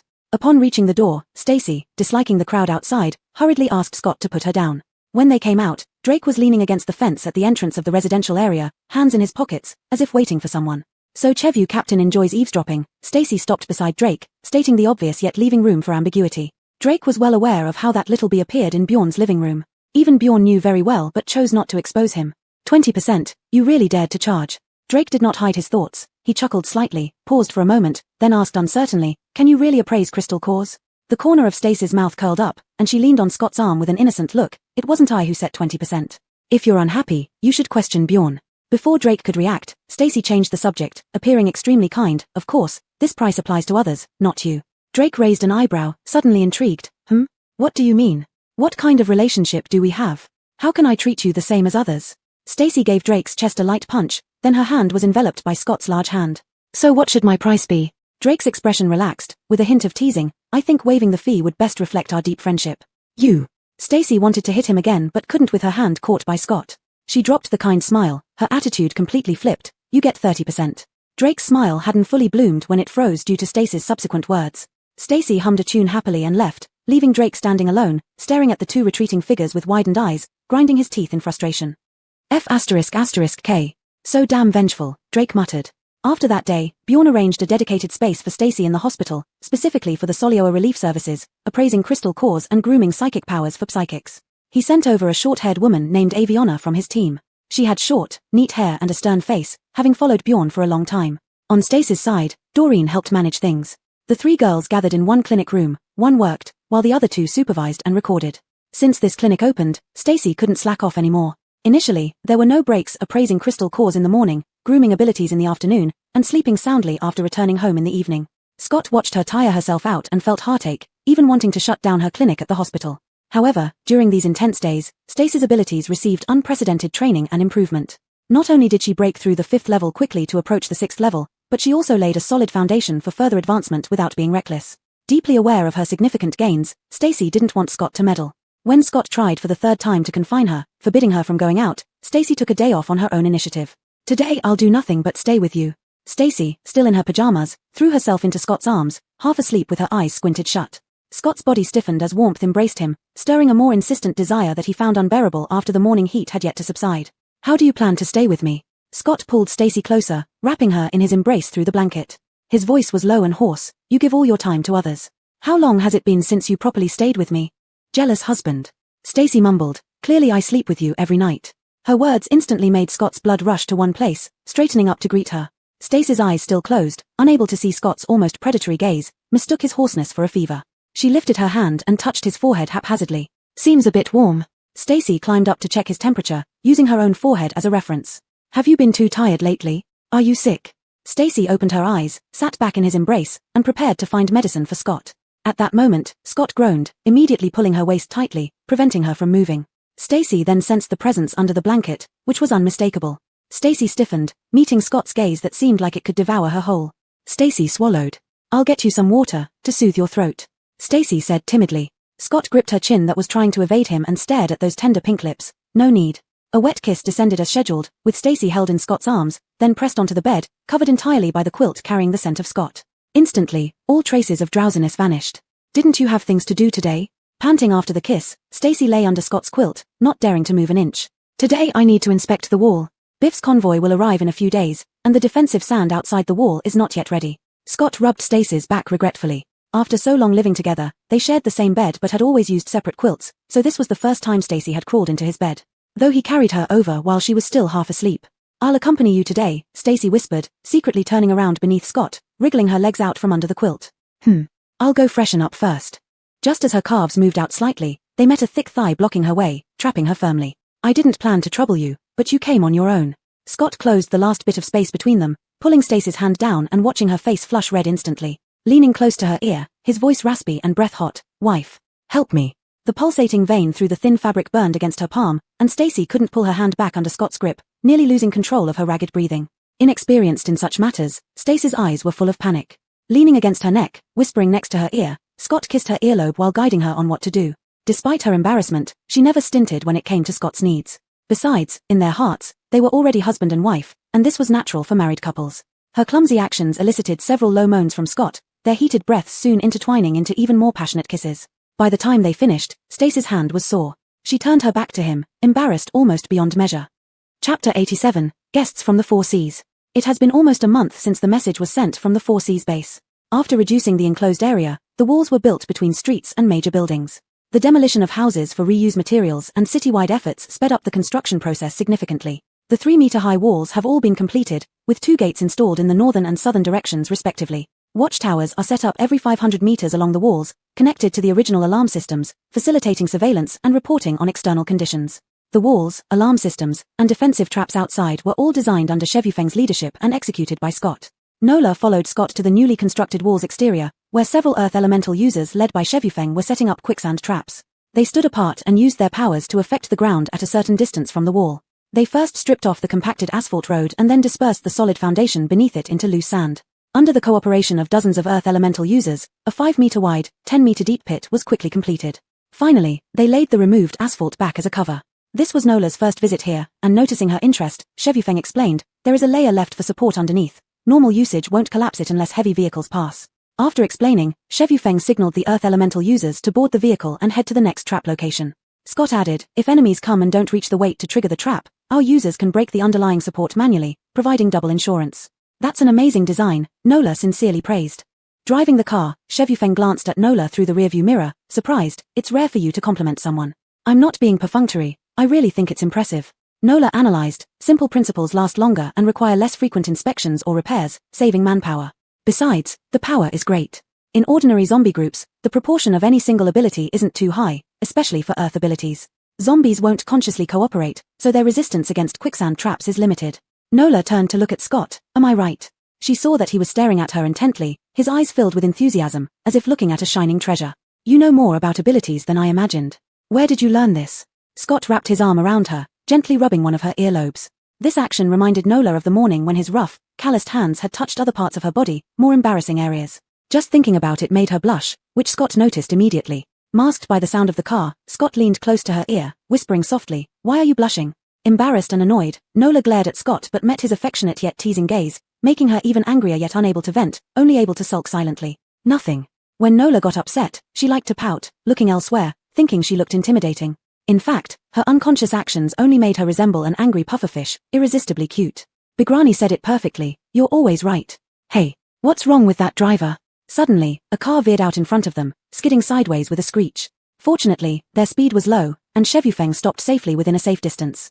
What are you doing? Shevufeng leaned out the window and found Drake sitting in the driver's seat, unusually serious. What big deal is it, risking your life to stop traffic? The convoy from the 4Cs base has arrived, Drake said. So soon. I thought it would be a few days. Shevufeng instinctively looked at Scott in the rearview mirror. I saw through Shevitl Flower, they're already at the north wall, and Boss Chow wants us prepared, Drake explained. Shevitl Flower was his new pet, a colorful macaw adept at mimicking speech. Big brother? Shevufeng asked. Pausing for a moment, Scott responded, how much longer before all the quicksand traps are finished? According to the design, we have 3 left, near the northern gate where the 4Cs convoy will enter the shelter city, Shevufeng replied. Scott instructed, pause operations and finish under cover of darkness tonight. Agreeing, Lucas changed the task to immediately return to city defense via the intercom and then drove behind Drake, heading towards the northern gate of the shelter city. In front of the newly built northern gate, a black minivan was parked here. Bjorn leaned against the vehicle smoking, while a colorful parrot perched on the roof preening its feathers. It was clearly the messenger Shevitl Flower mentioned by Drake. Parrots can mimic speech, he certainly knows how to find helpers. Hisong glanced at the red tail feathers of the parrot, thinking that the only downside was that it was too eye-catching. She and Scott did not get out of the car. Sitting in the back seat, they lowered half the window to observe the outside situation, ready to adapt as needed. Drake got out of the car, waved his hand, and the preening parrot flapped its wings and landed on his shoulder. Drake showed off the parrot to them, deliberately stopping by Hisong's window. What do you think? My new pet, pretty, right? Hisong gave another glance at the long tail feathers of the parrot drooping from Drake's shoulder, slightly upturned, and commented disdainfully, showy, really matches your personality. Hey, that's enough. Drake hissed, shook his shoulders, and the parrot received the signal, flapping its wings to land on a nearby tree. Drake said, I've paid you back the 50 crystal cores with interest. Don't pick on me for nothing. That was true. Drake was capable of being humble. To avoid being resented by Hisong, on the day the clinic opened, he had sent over 100 crystal cores to pay back the life-saving money for the crow. At this moment, Lucas walked over. Big brother, the convoy has arrived. The new northern gate swung open, and 4 vehicles came in, 1 modified armored jeep, 2 large cargo vans, and finally a minivan. The lead vehicle stopped orderly at the gate, and Drake greeted them on behalf of Bjorn. A man first got out of the driver's seat of the jeep but did not greet Drake. Instead, he turned to open the rear door. Then, a man descended from the vehicle, tall and imposing, broad-shouldered and narrow-waisted, with good looks that would have made him a potential star before the apocalypse. This man had his hair meticulously groomed, wearing an ill-fitting black overcoat, and even 2 leather gloves on his hands. The moment Scott saw him, his pupils constricted sharply. Noticing the change in his emotions, Hisong guessed who this person might be. Chapter 88, All's Well. Stacy had also visited the 4Cs base during her previous lifetime, when she was caught in a series of events. However, the Four Seas base was massive, with strict hierarchical and class systems. Back then, as the lowest class psychic, she sought refuge without any chance to come into contact with the higher-ups. This was the first time across both her lifetimes that she was meeting Biff. Even though she had only heard about him before, seeing Scott's sudden change in expression, Stacy immediately guessed who he was. This man was the young master of the largest refuge city in the eastern 4 provinces, Biff from the Four Seas base. He was also once an enemy who had pursued Scott. Biff was impeccably dressed, and from afar, he looked like a gentle scholar, but when he took off the sunglasses that covered half his face, the air of a bandit leader became piercingly apparent. After getting out of the car and looking around, Biff, wearing leather gloves, folded up his sunglasses and silently handed them to the psychic behind him. The psychic instantly understood and bowed slightly. Yes, Mr. Yang. Then, this person walked towards the few cars behind, passing on orders. Drake didn't recognize Biff and only felt this person exuded a commanding presence, not an ordinary individual. Yet, it never occurred to him that someone of Biff's high status would personally visit their tiny refuge city. While pondering this man's background, Drake suddenly heard the person beside him being addressed as Mr. Yang. Stunned, he subconsciously glanced at Bjorn behind him. Bjorn was smoking, almost burning his hand when he heard the address. He paused, threw the cigarette butt down, and crushed it underfoot. After adjusting his clothes, he stepped forward. Even if Biff sent subordinates for the exchange, as the leader of the small refuge city, Bjorn felt it was necessary to greet him personally. Now that Biff himself was here, this became even more important. Stacy recalled all the rumors about Biff from her previous life and leaned forward slightly to see him more clearly. And just as she leaned out, Biff's sharp intuition immediately detected her. His lowered eyes lifted slightly toward her, catching her gaze unprepared. The cold intensity in Biff's eyes froze Stacy on the spot. Startled, Stacy was about to retreat back into the car when Scott reached over, holding her waist, pulling her into his warm, dependable embrace. Scott caressed Stacy's cheek, leaning down to bite her lips. This kiss was somewhat rough, causing Stacy pain as she dodged. She tasted a faint metallic tang in her mouth after they parted. Stacy, don't let him bewitch you. Scott seemed visibly upset, his voice tinged with suppressed anger. Not satisfied with just this sentence, he held Stacy's head closer by the back of her neck. You belong to me, understand? Stacy didn't know where Scott's sudden hostility came from, but instinctively felt it had something to do with the man outside the car. Stacy nodded vigorously. It wasn't the right moment to ask probing questions, so all she could do was reassure Scott. He may look good, but he's far inferior to my husband, Stacy sincerely remarked. The woman inside the car suddenly vanished from sight, making Biff slightly stir. Unbeknownst, he shifted his gaze away. I didn't expect Mr. Yang to come in person. We were unable to welcome you properly, our apologies. Bjorn approached, looking at Biff arrogantly. Despite his reluctance, he bowed with a forced smile. Your refuge city is quite intriguing. The people I want to find and meet are here, so naturally, I must come personally. Biff's words were veiled, glancing nonchalantly in the direction of the car. It was unexpected for Miss Yang to visit. Once we identified her, I wanted to escort her back immediately. Bjorn hesitated, feeling uneasy. But Miss Yang refused to return, and I couldn't force her. Biff nodded in agreement. I understand Jia's temperament. Although Qinghe had treated Bernice with some neglect, they had at least ensured her safety while she was away. Biff made this comment neutrally, not mentioning any blame, indicating he had let it go. Bjorn sighed in relief. Miss Yang stays in the villa area of the city center. Later, I will take Mr. Yang there to visit. Biff nodded, nonchalantly pulling out a cigar from his pocket. One of the subordinates standing behind him instantly brought out specialized matches, striking 2 together to light one, protecting the flame with one hand and offering it to the tip of the cigar. Drake watched from the side, brushing dust off the ground, hands behind his back, and gestured toward Stacy's vehicle. A macaw perched on a branch flapped its wings twice and landed before Stacy's window, rolling its eyes before saying anything. Why don't you fly right onto his face and flip it open? Stacy ruthlessly exposed the truth. Drake was about to tease Stacy to pass the time when Biff finally lit his cigar, took a puff, let the smoke roll through his lungs like an old smoker, then exhaled, deepening his voice. Seeing her is not urgent. Compared to her, I'm more interested in seeing my old friend. Drake's trembling finger paused for a moment. The parrot perched on the car window tilted its head, looking at Stacy who remained calm in the vehicle. You really can sit tight. Scott had gotten out of the car at some point and sat on the hood with his arms crossed, holding an unlit cigarette in his mouth. Stacy glanced at his back, thinking how much lonelier his silhouette must have been when he was betrayed and hunted by his teammates. Meeting enemies isn't like meeting lovers. Why should I be unable to sit still? Stacy angrily plucked a few feathers from the parrot's tail. Don't teach the parrot your foul-mouthed habits. While these two were busy bickering, Drake stood there expressionless, feeling the air around him grow heavy and stagnant. Everyone knew Scott's strength, and Bjorn truly regarded him as one of his own. Although they were aware of the grudges between them, they thought they could easily bluff past anyone from the Four Seas base. Never did they expect Biff to come in person, making things difficult to fake now. Mr. Yang's old friend today might not be available. Bjorn's tactful refusal was cut short when Biff took another deep puff of his cigar, his gaze drifting toward the distance behind Bjorn amidst the rising blue smoke. Immediately after, Bjorn heard unhurried footsteps approaching from behind. Turning around, he saw Scott. He was holding an unlit cigarette, the other hand in his pocket, wearing an indifferent expression as if the person before him meant nothing. Seeing Scott appear, Biff finally cracked a smile. The smoke from the burning cigar lingered like battle scars from their past, creating a tangible chasm between the two that seemed impossible to bridge. Long time no see, Captain. Chapter 89 The Profane Parrot. The words Captain revealed countless inside stories unknown to the public. Bjorn's occupation before the apocalypse was similar to these two people, and he had also heard of their notorious reputations, so it wasn't surprising. Drake looked at Scott in astonishment and then harassed Stacy through the chattering of the parrot. Captain? They know each other. What's Scott's background? Stacy ignored him, lifting her hand to shove the parrot out the window. Caught off guard, the parrot barely managed to flap its wings in time to avoid hitting the ground face first. Vicious woman. Vicious woman. Interrupted from his ability, Drake watched as the parrot recovered its consciousness and stood on the ground, screaming loudly with a strong sense of vengeance. This high-pitched bird call immediately drew everyone's attention. Stacy opened the car door with a grim expression and, upon raising her head, met the gazes of many. She paused for a moment and then kicked the scolding parrot on the ground, her glare selecting Drake among the crowd. Drake rubbed his nose. Indeed, what his little flower cursed was indecent.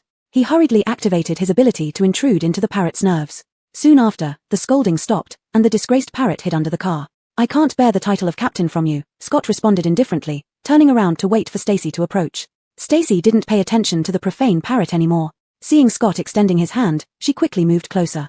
Jace seemed unconcerned about Scott's attitude, keeping his eyes fixed on the girl behind him. It wasn't until Scott pulled the girl into his embrace that he showed a hint of displeasure and amusement. Stacy ignored Jace, leaning against Scott and glaring fiercely at Drake. That parrot is really annoying. Scott also glanced coldly at it. Tomorrow, I'll stew it into soup. Satisfied, Stacy finally scrutinized the man opposite her, who was feigning kindness. However, her words weren't directed at him. Why talk here? Leaving guests standing isn't polite. You're right. It's my negligence. Please come into the city, Mr. Yang. We can reminisce after a brief rest. Bjorn intervened, gesturing invitingly towards Jace. Jace didn't move, smiling at Stacy. Even if not a captain, still an old friend. Isn't it proper for you to introduce me, miss? Jace's smile this time appeared much more amiable, revealing an innocent scholar-like demeanor. My name is Stacy, she responded without submitting herself or belittling others, relying firmly on the solid chest beside her. Scott's wife. Upon hearing this, Jace gazed thoughtfully at Scott. Seeing Scott entirely focused on the woman named Stacy, he felt uneasy inside.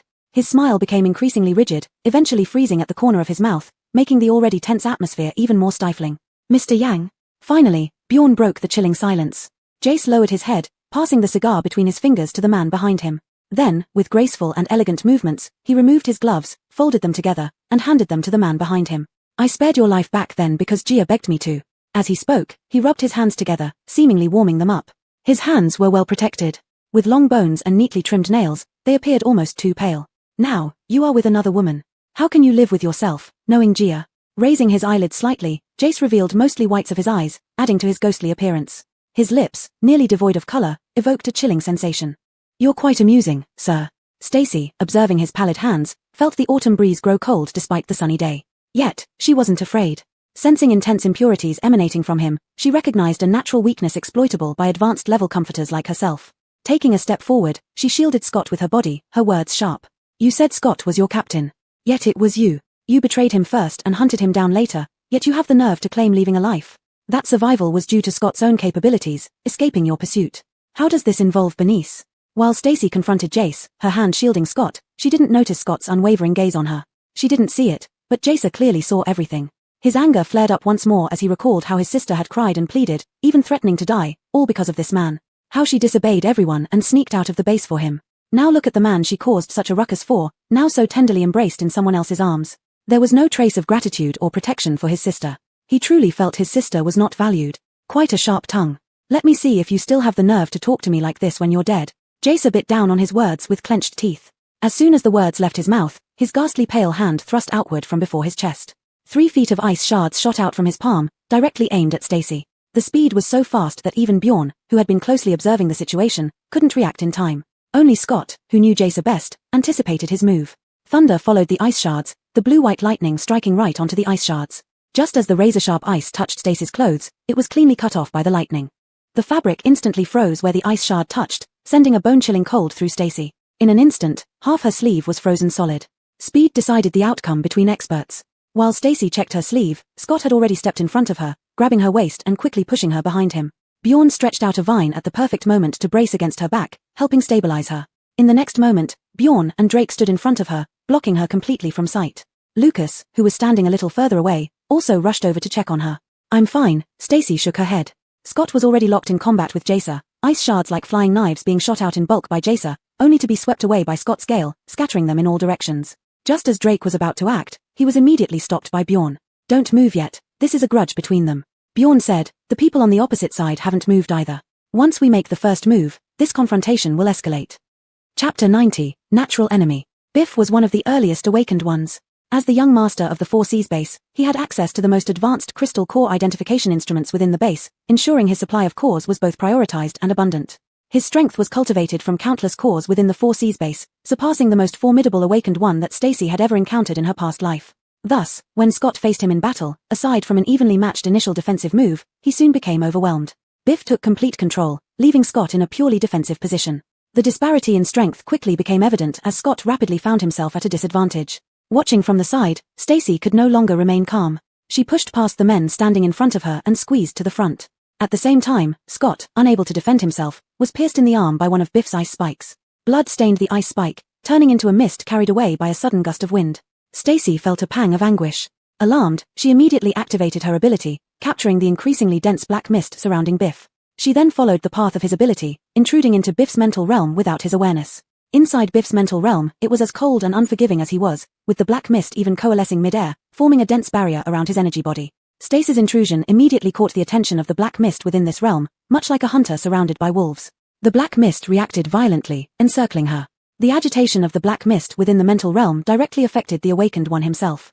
Biff hadn't anticipated that such a small shelter city could harbor a level 5 or higher offensive reliever, thus he had not been on guard.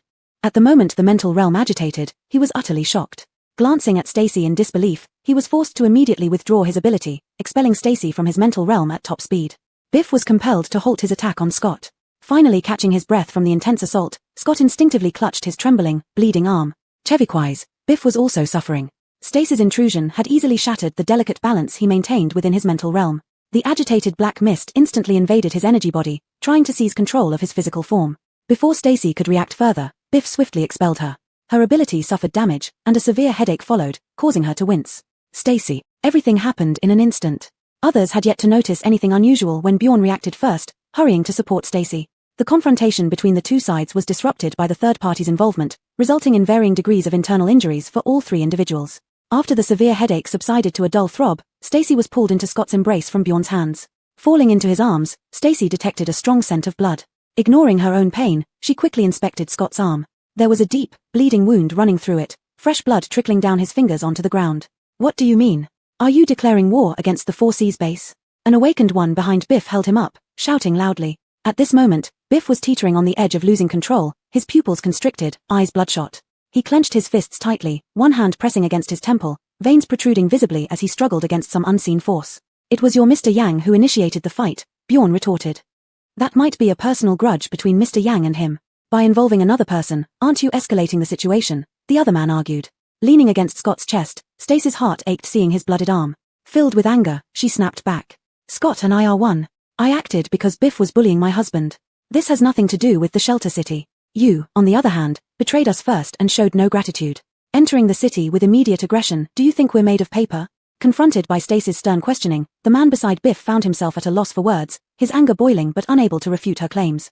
Stacy smirked coldly as she retrieved a roll of bandages from her pocket to wrap Scott's bleeding arm. Her fury only grew. "Since you show no sincerity, perhaps you should leave this city and return the way you came. We captured your miss, so what if our Four Seas base razes this place to the ground?" Finally grasping an argument, the man tried to regain the moral high ground.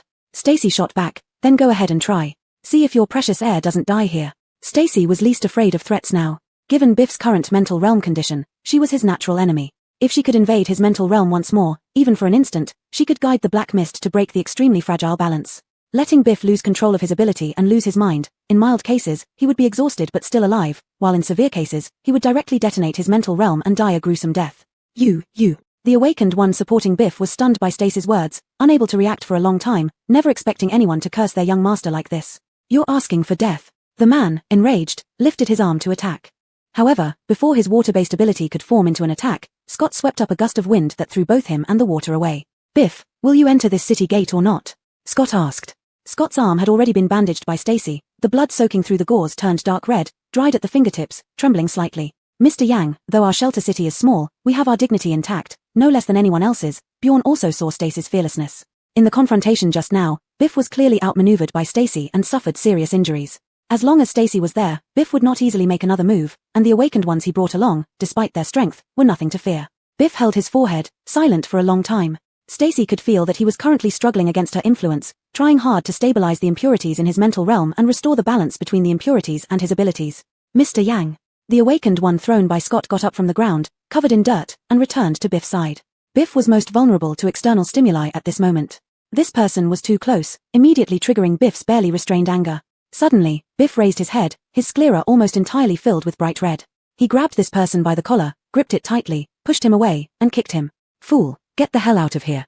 Chapter 91 Healing. Biff was known for his explosive temper, something Stacy had heard about in her previous life. Now that she saw him treating his own escort so harshly with her own eyes, Stacy wasn't surprised or shocked. Such a small Qinghe refugee city, yet it truly harbors dragons and tigers. After venting his frustration, the fresh redness in Biff's eyes didn't diminish, but his mind became clearer. After long-term battles against the black mist inside Biff had developed a method to quickly suppress the black mist and achieve balance. If not for this fool incessantly nagging in his ear just now, he would have already calmed down and wouldn't have revealed his weakness to Scott. Bjorn, it can't compare to Mr. Yang's 4 Seas base, which is teeming with talent and impregnable. Bjorn interjected, thinking he couldn't let Stacy respond to Biff again, otherwise, they might start fighting once more. Mr. Yang, what just happened can be considered sparring, no need to harm our harmony, right? Bjorn was offering an olive branch. Stacy coldly snorted, holding Scott's injured arm, feeling heartbroken and distressed. Since being reborn, Scott had experienced countless battles, big and small, never sustaining such severe injuries before. That's right. With a wave of his hand, Biff's subordinate who had just gotten up immediately wiped the blood from the corner of his mouth and handed Biff his leather gloves. Biff slowly put on the gloves. When he raised his eyelids, the blood-red color in his sclera had largely faded. The psychics behind him stifled their coughs by covering their mouths. Upon seeing Biff glance back at them, they hurriedly responded and ran off to relay orders. This time, I came here only for Gia. Other matters can all be dropped. Biff's gaze remained on the person in Scott's arms while he spoke. You dropping it doesn't mean I will. Stacy lifted her head unhappily upon sensing that intense gaze, locking eyes with Biff's thoughtful look. After entering this gate, remember to tread carefully, or you might die without even knowing how. Stacy glared fiercely. This blatant provocation did not anger Biff. On the contrary, he smiled kindly and indulgently because of Stacy's threat. But though that smile appeared gentle, upon closer inspection, one could see that it only reached his lips.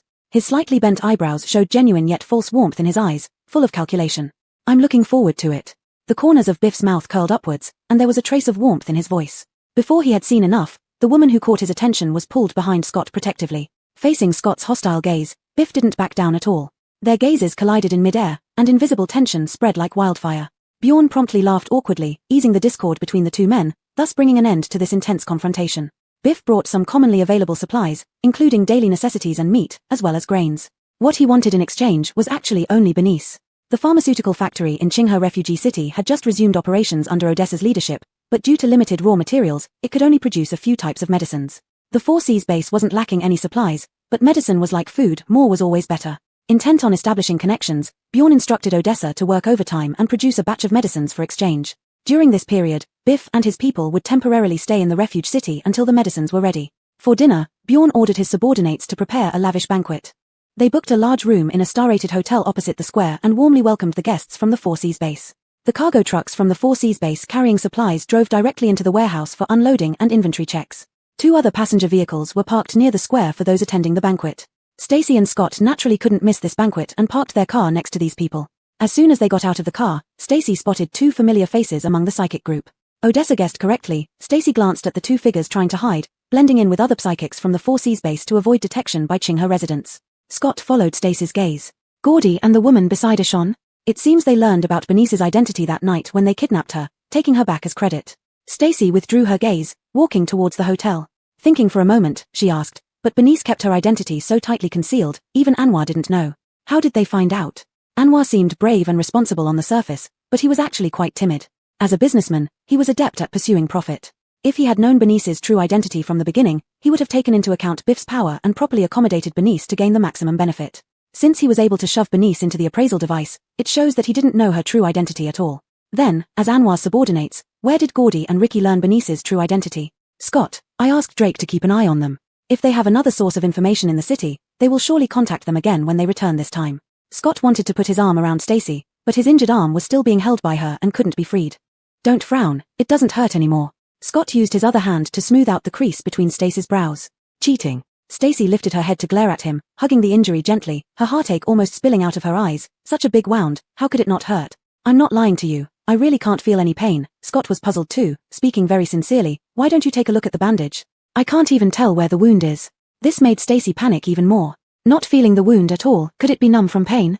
Stacy couldn't care less about others around anymore and pulled Scott to sit down in a small garden next to the hotel. She gently unwrapped the bandages. The bloodstains on the bandages had completely dried, and several layers were stuck together, requiring effort to peel apart. Does it hurt? Stacy asked after peeling off each layer. Scott looked at Stacy with tenderness, replying patiently every time, no pain. Finally, she peeled off the last layer of bandage and carefully removed the gauze covering the wound. However, the situation was completely different from what she expected.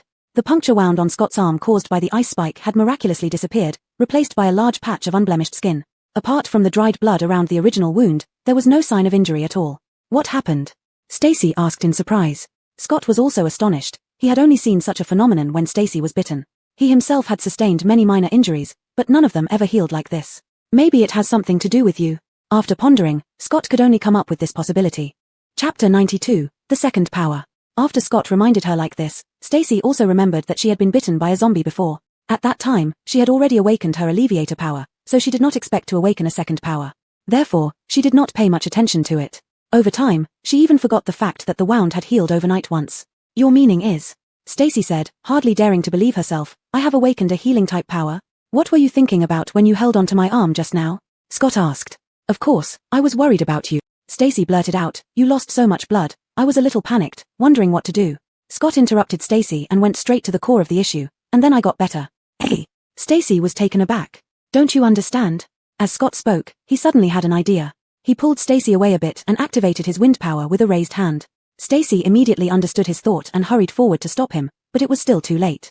Scott had used a wind blade to make another wound in the position where he had just suffered a penetrating injury. The wound was neat, deep to the bone, and fresh blood spurted out instantly, quickly dyeing the dried bloodstains on his clothes red again. Scott! Stacy exclaimed in shock and rushed forward to grab Scott's arm, tightly holding near the proximal end to try to stop the bleeding for him. Ah! Are you crazy? Stacy's eyes reddened in distress as her hands turned red from the blood, frantically searching for bandages in her pocket.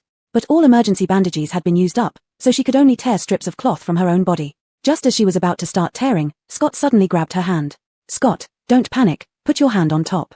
Scott's voice was as calm and firm as usual. Stacy, being held by him, had red-rimmed eyes. She followed Scott's instructions, placing her hand back over the wound on his arm, feeling sour in her heart. Even to verify the guess, you don't have to hurt yourself. Who else besides me can make you so anxious? Scott said this way, the tone rising at the end, sounding somewhat proud. What kind of twisted logic do you have? Then cut an opening on me. I would be more anxious. If not holding onto his arm, Stacy really wished to give him a punch. I'm unwilling to.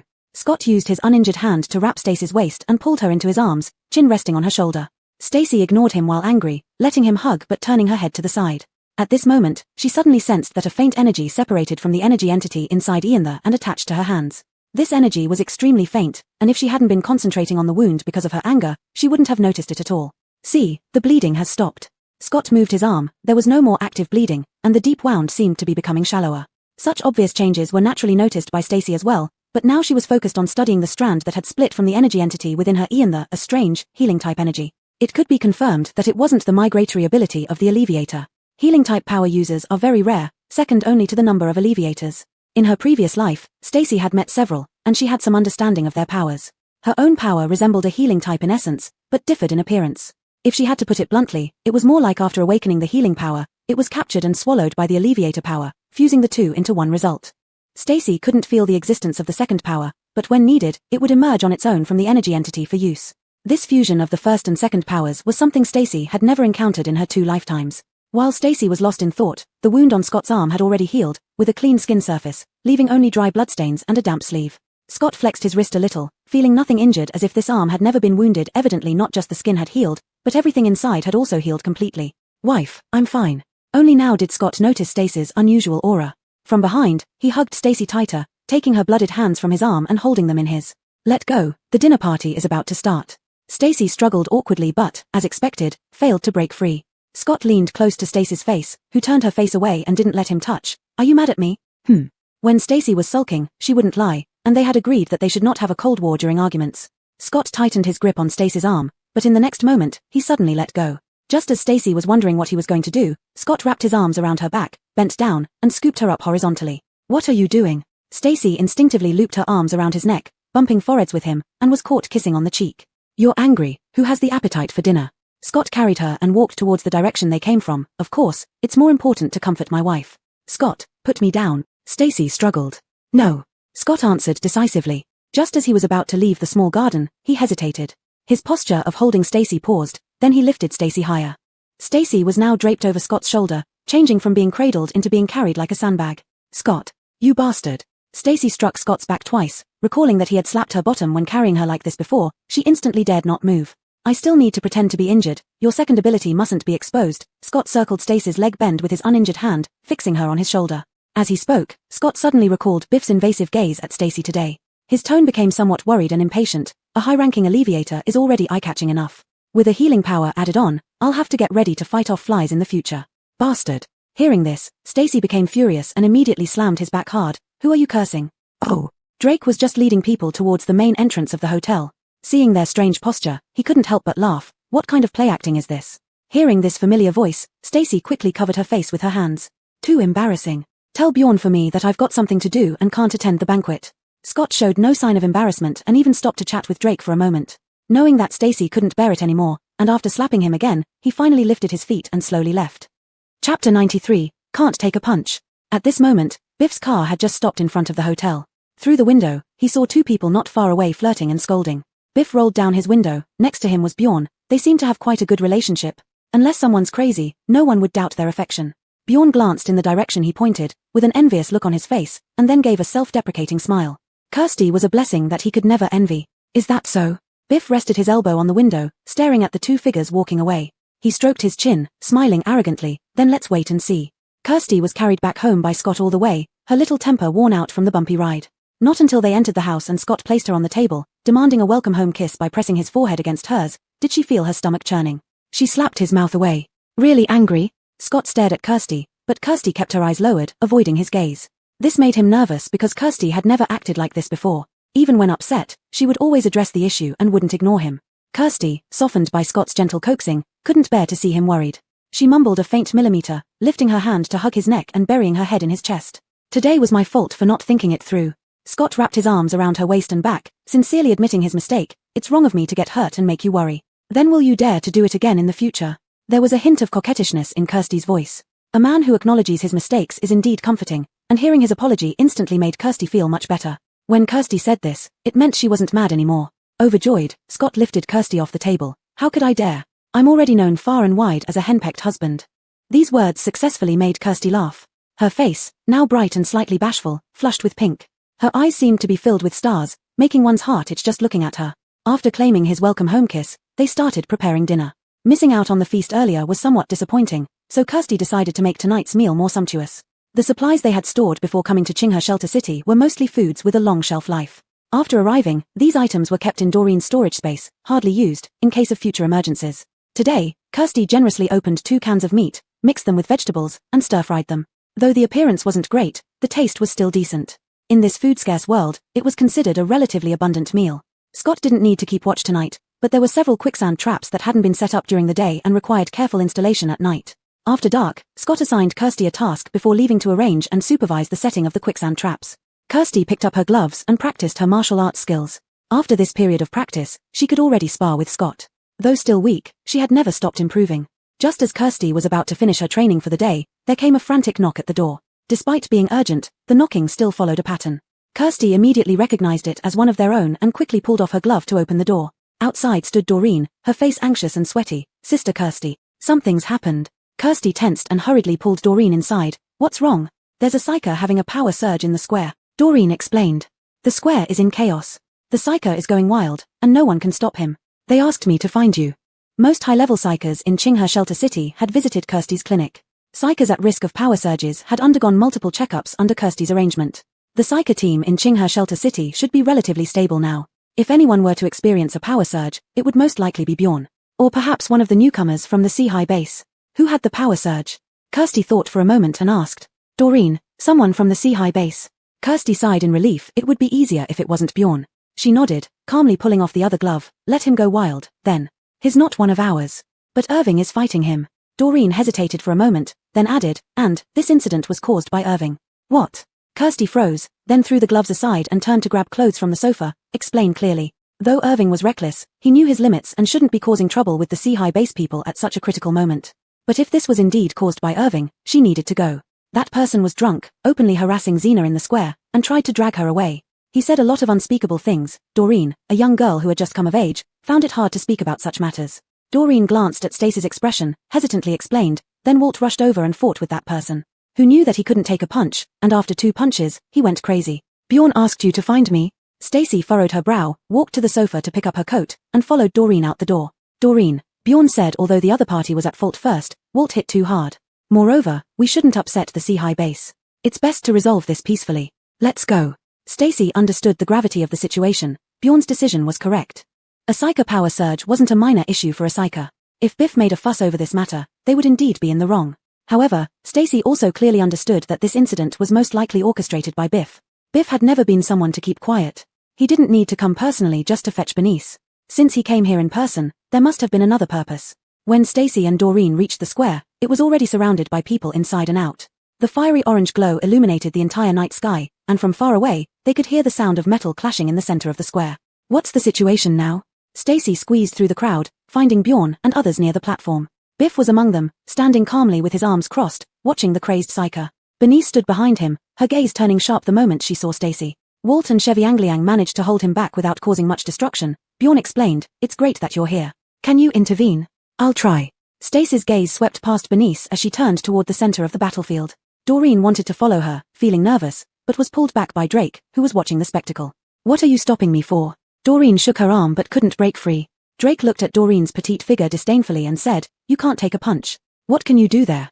Chapter 94, Chastity at Risk. The Berserk Strength-type Psyker had a body as hard as iron, impervious to blades and bullets. In his Berserk state, he was expending immense physical energy, which allowed him to unleash powers far beyond his normal level. Thus, he could easily block the combined attacks of Walt and Chevy Angliang. However, Strength-type Psykers had one major weakness. Their slow movement speed made them easy to confine in a specific area, unable to move long distances. Therefore, defeating him was quite simple. An Earth-type Psyker only needed to create a quicksand trap on the ground. Once this Psyker stepped into it, his bulky body would sink without external assistance, making escape impossible. But now, all the Earth-type Psykers in the entire refuge city were concentrated near the north gate setting up quicksand traps. There was no one available in the square, so it fell upon Walt and Chevy Angliang to suppress him temporarily. Stacy came to the center of the battlefield. Walt immediately saw her and rushed from the other side to block an indiscriminate attack aimed at her. Stacy moved closer, releasing her power to capture the impurities emitted by the man. This Psyker's level wasn't low, he must have just broken through to level 5 recently. His inner sanctuary showed no traces of ever having undergone relief from a reliever Psyker.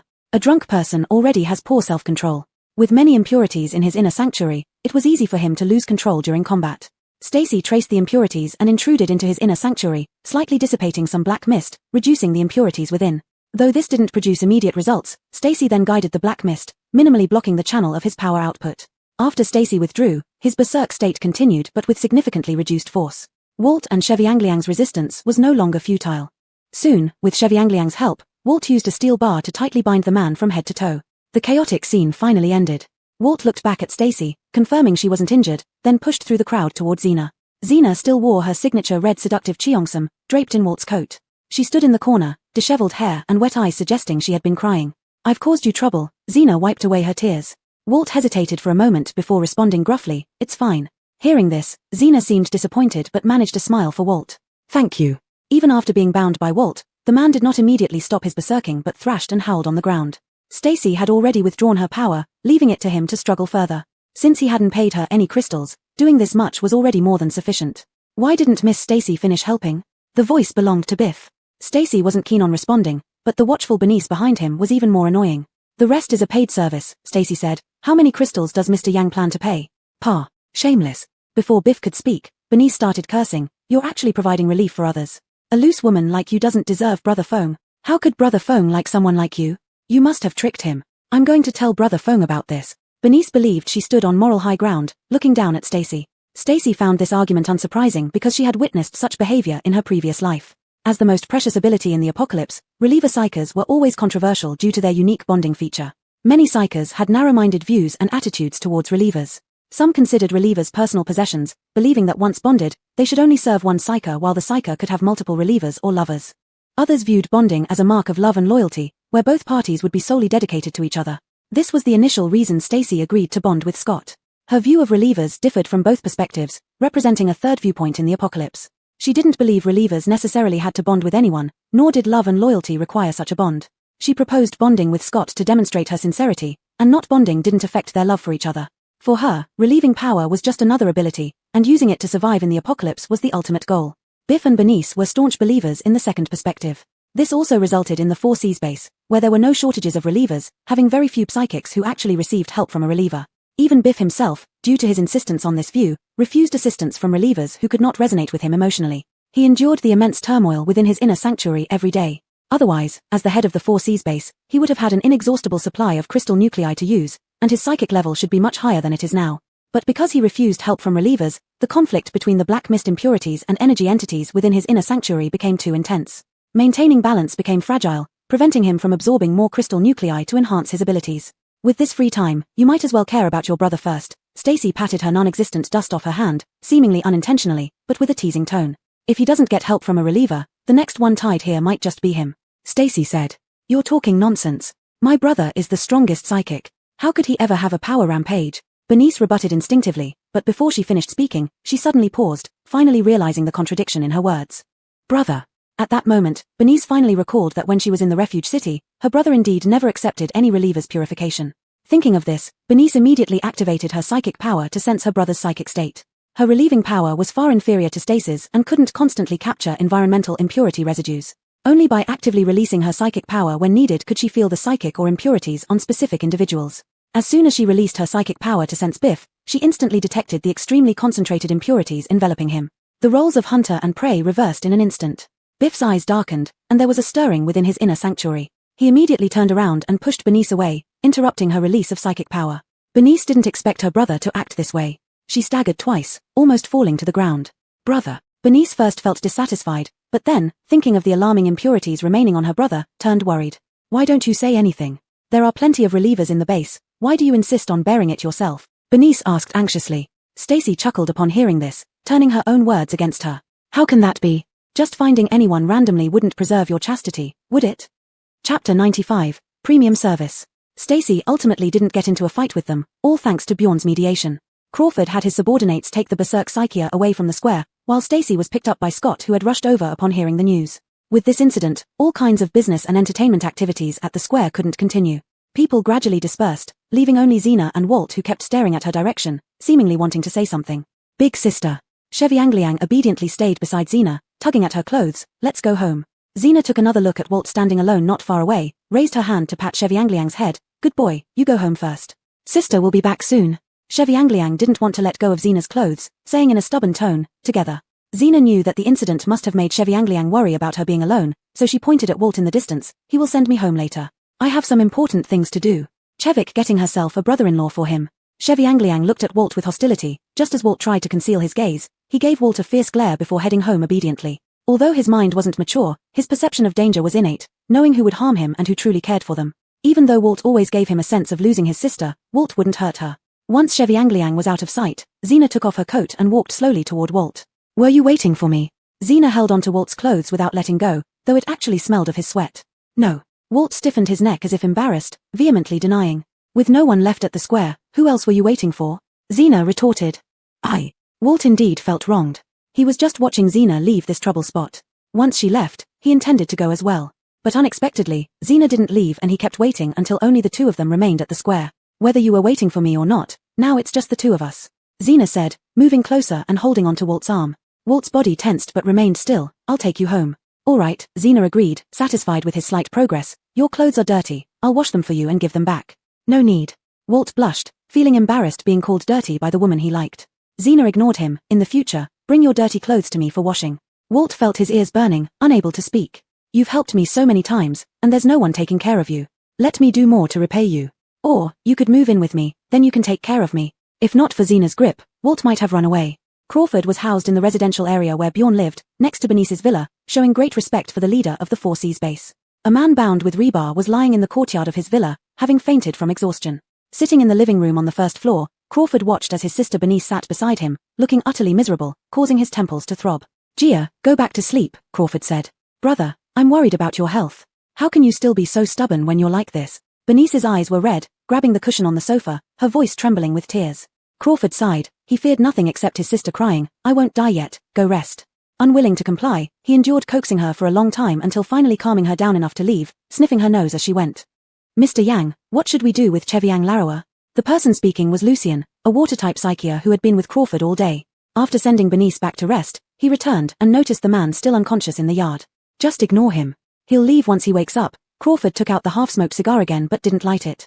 Qingxi Shelter City is pitifully small, but it shouldn't lack an Earth-type psychier. Crawford absent-mindedly puffed on the cigar, tasting nothing. True, Lucien, reminded of this, reviewed the events of the evening. Lucien suddenly realized, to restrain Cheviang Larawa, all it takes is for an Earth-type psychier to set a trap and lure him in. There was no need for such a big commotion. Check what their Earth-type psychiers were doing, Crawford instructed. Lucien replied, yes, I heard that the hotel we dined at tonight has a nightlife venue here.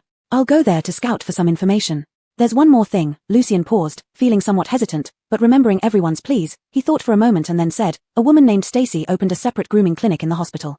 At this, Crawford raised his eyelids immediately, showing interest in this matter. I heard that most of the psychiatrists in Qingxi Shelter City have been to her clinic, said Lucien, noting Crawford's rare display of interest which made him even more uneasy. Lucien continued, the brothers all found it quite intriguing when they learned about this. Crawford picked up on the hesitance in Lucien's words, they all want to go see. Hearing this tone, Lucien felt his scalp tense up. Mr. Yang, a few of our brothers are on the edge of going berserk. They really need help. Crawford did not respond.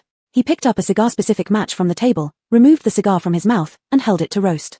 The orange-red flame gradually ignited, white smoke curling up, clear and distinct under the moonlight. Under such oppressive tension, Lucien felt his legs weaken. He knew Crawford's attitude towards soothers and was unsure if he would suddenly lose his temper. However, he did not expect that after smoking half the cigar, Crawford exhaled a puff of smoke and lifted his eyelids, asking, where is her clinic?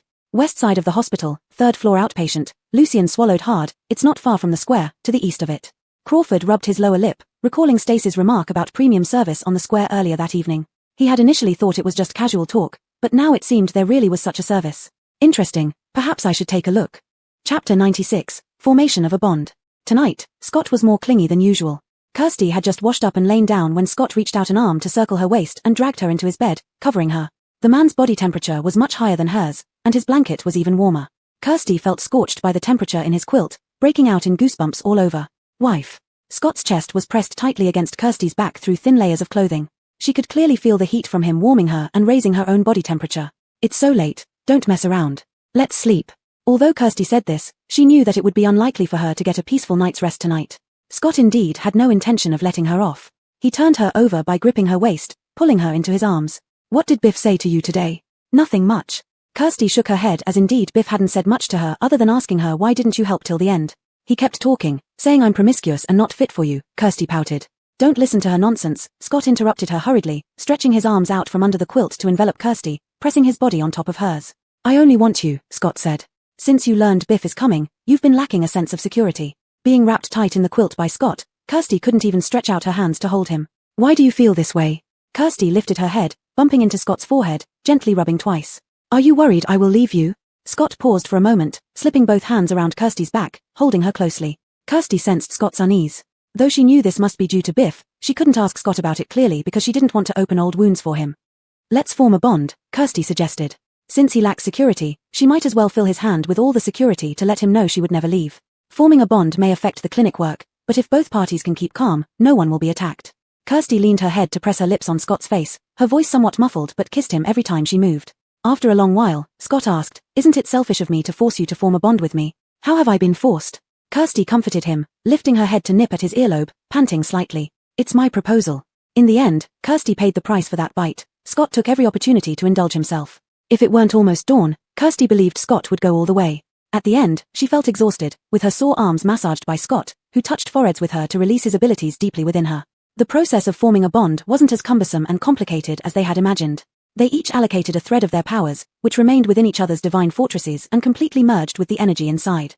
After bonding, their retained powers within the other's divine fortress stayed connected, allowing them to monitor each other's conditions constantly. Husband. Kirsty clung to Scott's neck, shrinking into his embrace with his assistance. Following the ruckus, Kirsty's pajamas were half open, exposing scattered bruises. This partially covered sight was more provocative than complete nudity. Scott considered himself a disciplined man, but this discipline collapsed utterly with Kirsty. Seeing Kirsty pouting and sleepy-eyed, he also didn't bear to torment her further and simply swathed her in thick quilts, pressing her into his embrace to sleep. Kirsty slept straight until near noon, stretching widely upon waking and noticing sunlight shining directly onto the quilt. Baby chick Vanessa, who had been sleeping by her feet, got kicked onto the floor as she stretched. Chirp chirp. The little chick fluttered around her, drawing Kirsty out of her stupor over the sunlight on the quilt, realizing it was already very late. Baby chick had entered the bedroom, so Scott should have already left for work. After getting up and eating a bit, feeding baby chick Vanessa, Kirsty leisurely headed off to work.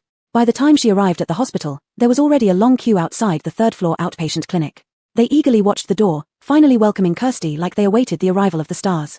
Morning work was relatively light, generally arranging appraisals for ability crystal cores. Doreen and Axie were already waiting in the examination room. Kirsty arrived fashionably late, and everyone quickly plunged into work, with 2 hours passing swiftly. The last ability user put the crystal core into his pocket, thanked Stacy and her team, then left. Stacy stood up and stretched. She was about to invite Doreen and Axie for lunch when 2 knocks came from the door. Stacy turned around and immediately lost her appetite upon seeing who was outside the door. Doreen's relaxed expression instantly tightened, even the usually calm Axie showed surprise. Mr. Yang, what brings you here? Stacy took off her white coat slowly, grabbed her jacket from the hanger and put it on. Be careful not to dirty your feet.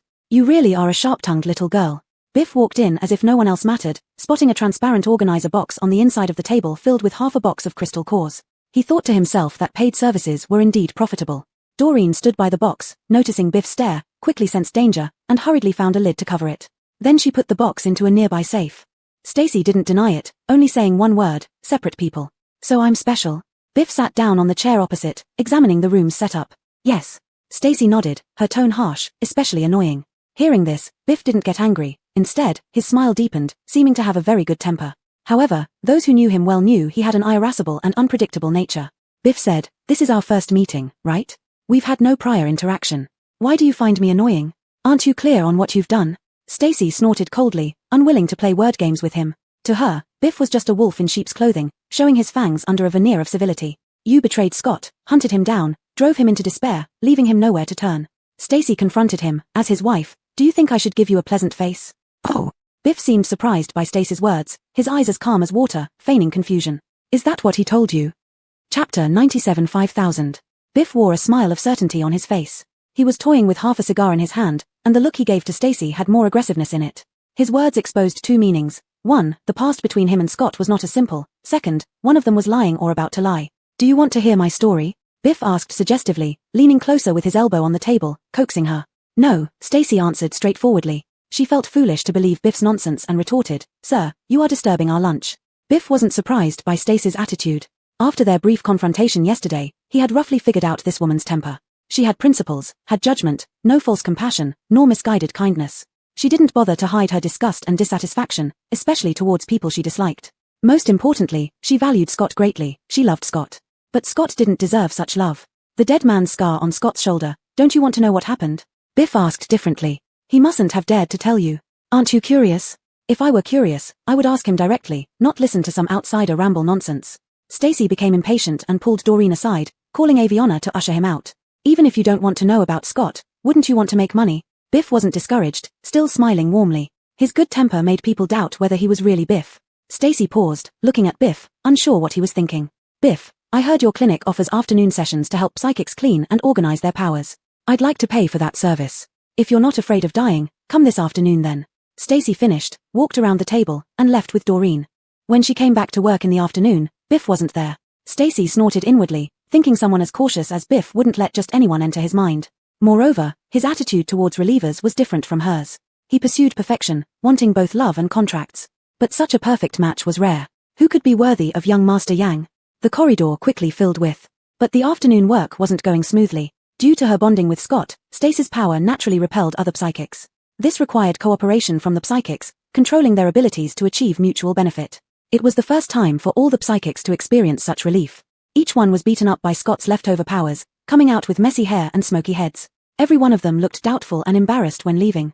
The psychics in line glanced at each other, suddenly feeling reverent about entering. Today's work was more exhausting than usual. By the end, Stacy was nearly falling asleep, struggling to keep her eyes open, hoping no one else would come in. Biff was truly annoying. Just when they were about to leave, he knocked on the door precisely at quitting time again. How much do you charge? Biff seemed oblivious to Stacy's exhaustion, energetic and dressed differently. Stacy ground her teeth, rolling her eyes, thinking this guy was really relentless. So Stacy raised 5 fingers, propping her chin and looking out the window. A familiar figure was walking towards the hospital hall. Stacy's sleepy spirit finally improved a bit. 500. Deal. Before coming, Biff had inquired about Stacy's charges. Knowing Drake paid 100 for the initial consultation, he assessed how much Stacy might charge him. Stacy didn't even bother rolling her eyes this time, shaking her wrist. 5,000. This time, Doreen and Aviana were stunned. Since opening, their total income hadn't reached 10,000, so the 4C's base leader must indeed be wealthy and generous. What a racket. Biff's determined expression froze for a moment but agreed after considering his ultimate goal. 5,000 it is. I'll have it delivered tomorrow, Biff said. Hearing this, Stacy finally gave Biff a proper glance. To spend 5,000 crystals waiting in line instead of finding another reliever indicated either mental illness or hidden motives. Clearly, Biff belonged to the latter. We're off duty today, come back tomorrow. Stacy heard footsteps in the hallway, her expression visibly improving. Doreen and Aviana were already used to Scott coming every day to shower affection. They both packed up their things, preparing to leave work. As Scott turned into the examination room, he was met face to face with Stacy, who had flung herself at him. Just as he steadied her in his arms, he caught sight of the person behind her who had once made him lose sleep from hatred. Quite a coincidence, Captain. Biff's gaze followed Stacy, sharpening when he saw her in Scott's embrace. Scott's resentment toward Biff wasn't as intense as it had been initially. If Biff were just a passerby, he could have pretended not to see him. But Biff shouldn't come to provoke Stacy or attempt to disrupt their relationship. Scott wrapped his arms around Stacy, blocking out Biff's repulsive stare. What a coincidence, I've come to take my wife off duty. The smile remained on Biff's face, but the tension between the two men was palpable. Let's go home. Stacy was utterly exhausted, leaning against Scott, melting into him like she had no bones left. Scott touched her forehead, unsurprised to find it hot again. He hurriedly picked her up in his arms. We're leaving now. Biff's voice chased after them from behind. Tomorrow, 5,000 crystal cores, I'll be waiting for you here. Scott didn't stop walking, but his expression darkened ominously. Husband, I want your homemade beef chunks, Stacy murmured near his ear, translating the growling in her stomach.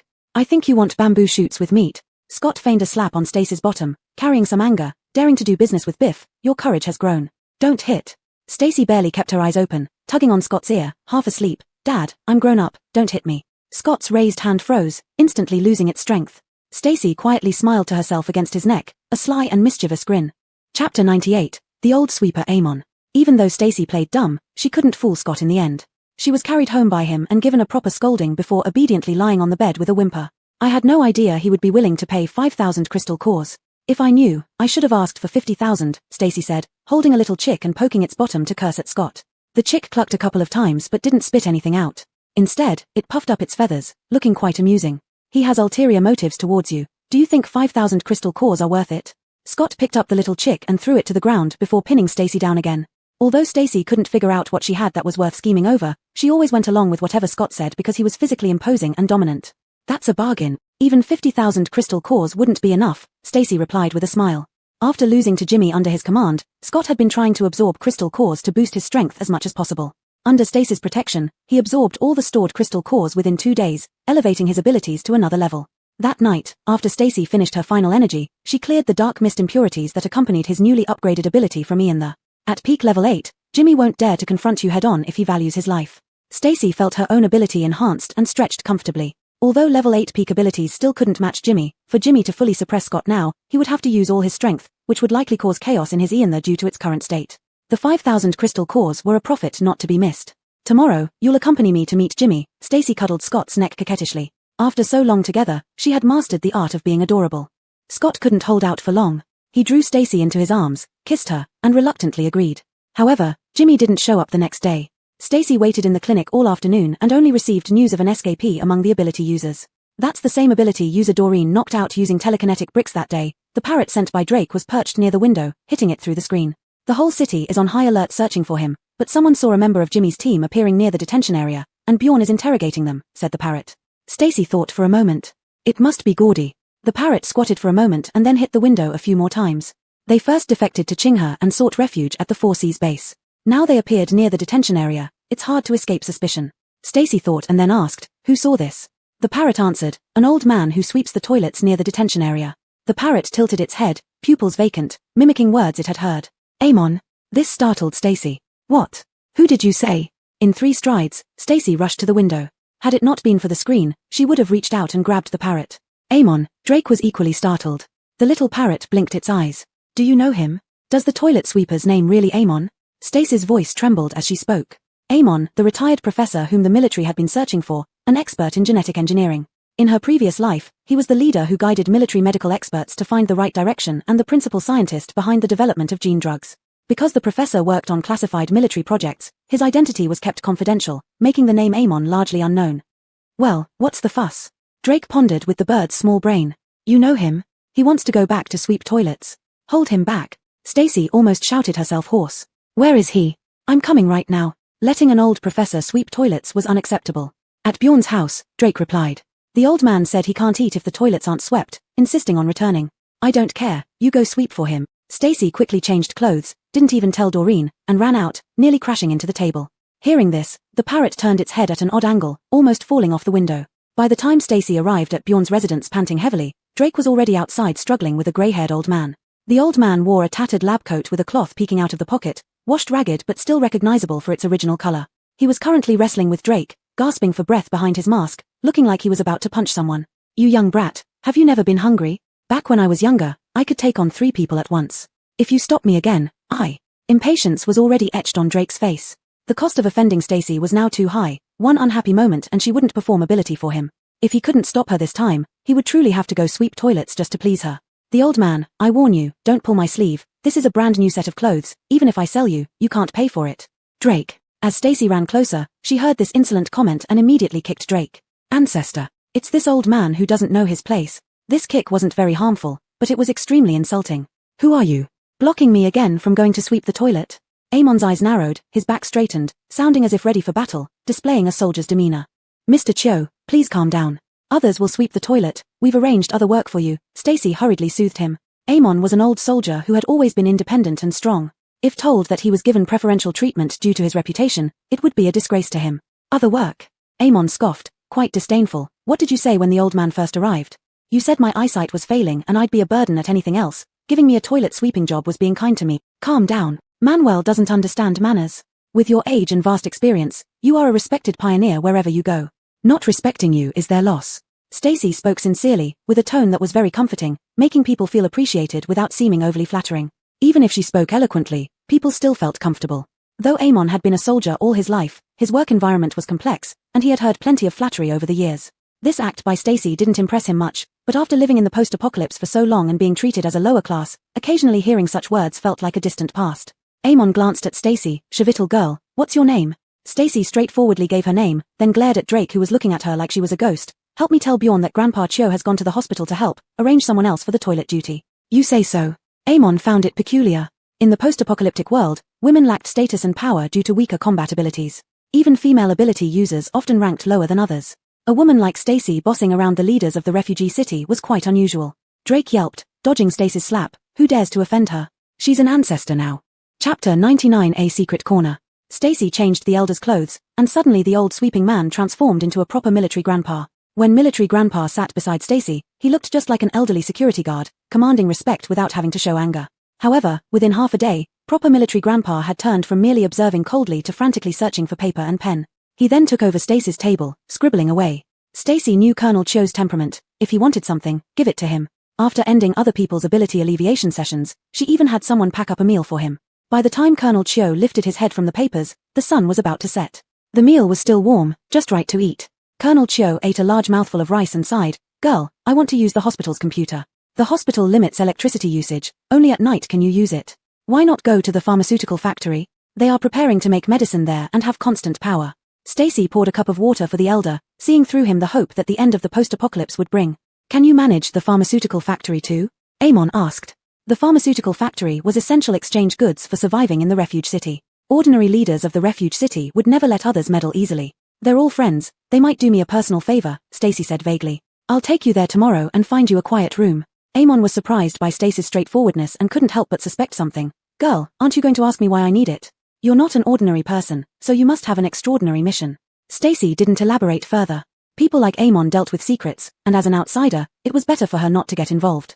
A perceptive girl, Amon's eyes revealed admiration. This girl had likely guessed his identity. After his disappearance, the military would undoubtedly try hard to find out his whereabouts. Smart as this girl was, she could guess his situation from the information processed by the military. If it were someone else, some might kindly notify the military to come and fetch him, while those with ill intentions would surely try to gain benefits from him. Someone who silently supports his research like her indeed surprised him. Seeing no one around, Stacy lowered her voice and said, "Grandpa Chio, when the situation stabilizes, I'll find a way to send you home." The refuge city appeared peaceful on the surface, but it was full of undercurrents. Not mentioning the greatest variable Jace, even Bjorn and Odessa alone brought enough unpredictability. Bjorn seemed democratic but was actually autocratic. He handed over the key areas of the pharmaceutical factory to Odessa superficially, but inserted many people around Odessa. Odessa had always intended to replace Bjorn as the leader of the refuge city and had once sought an alliance with Scott for this purpose. He temporarily submitted himself, possibly lying low, ready to seize any opportunity to turn the tables. And with Jace, he was the biggest time bomb, unpredictable and potentially capable of overturning the Qinghe refuge city at any moment.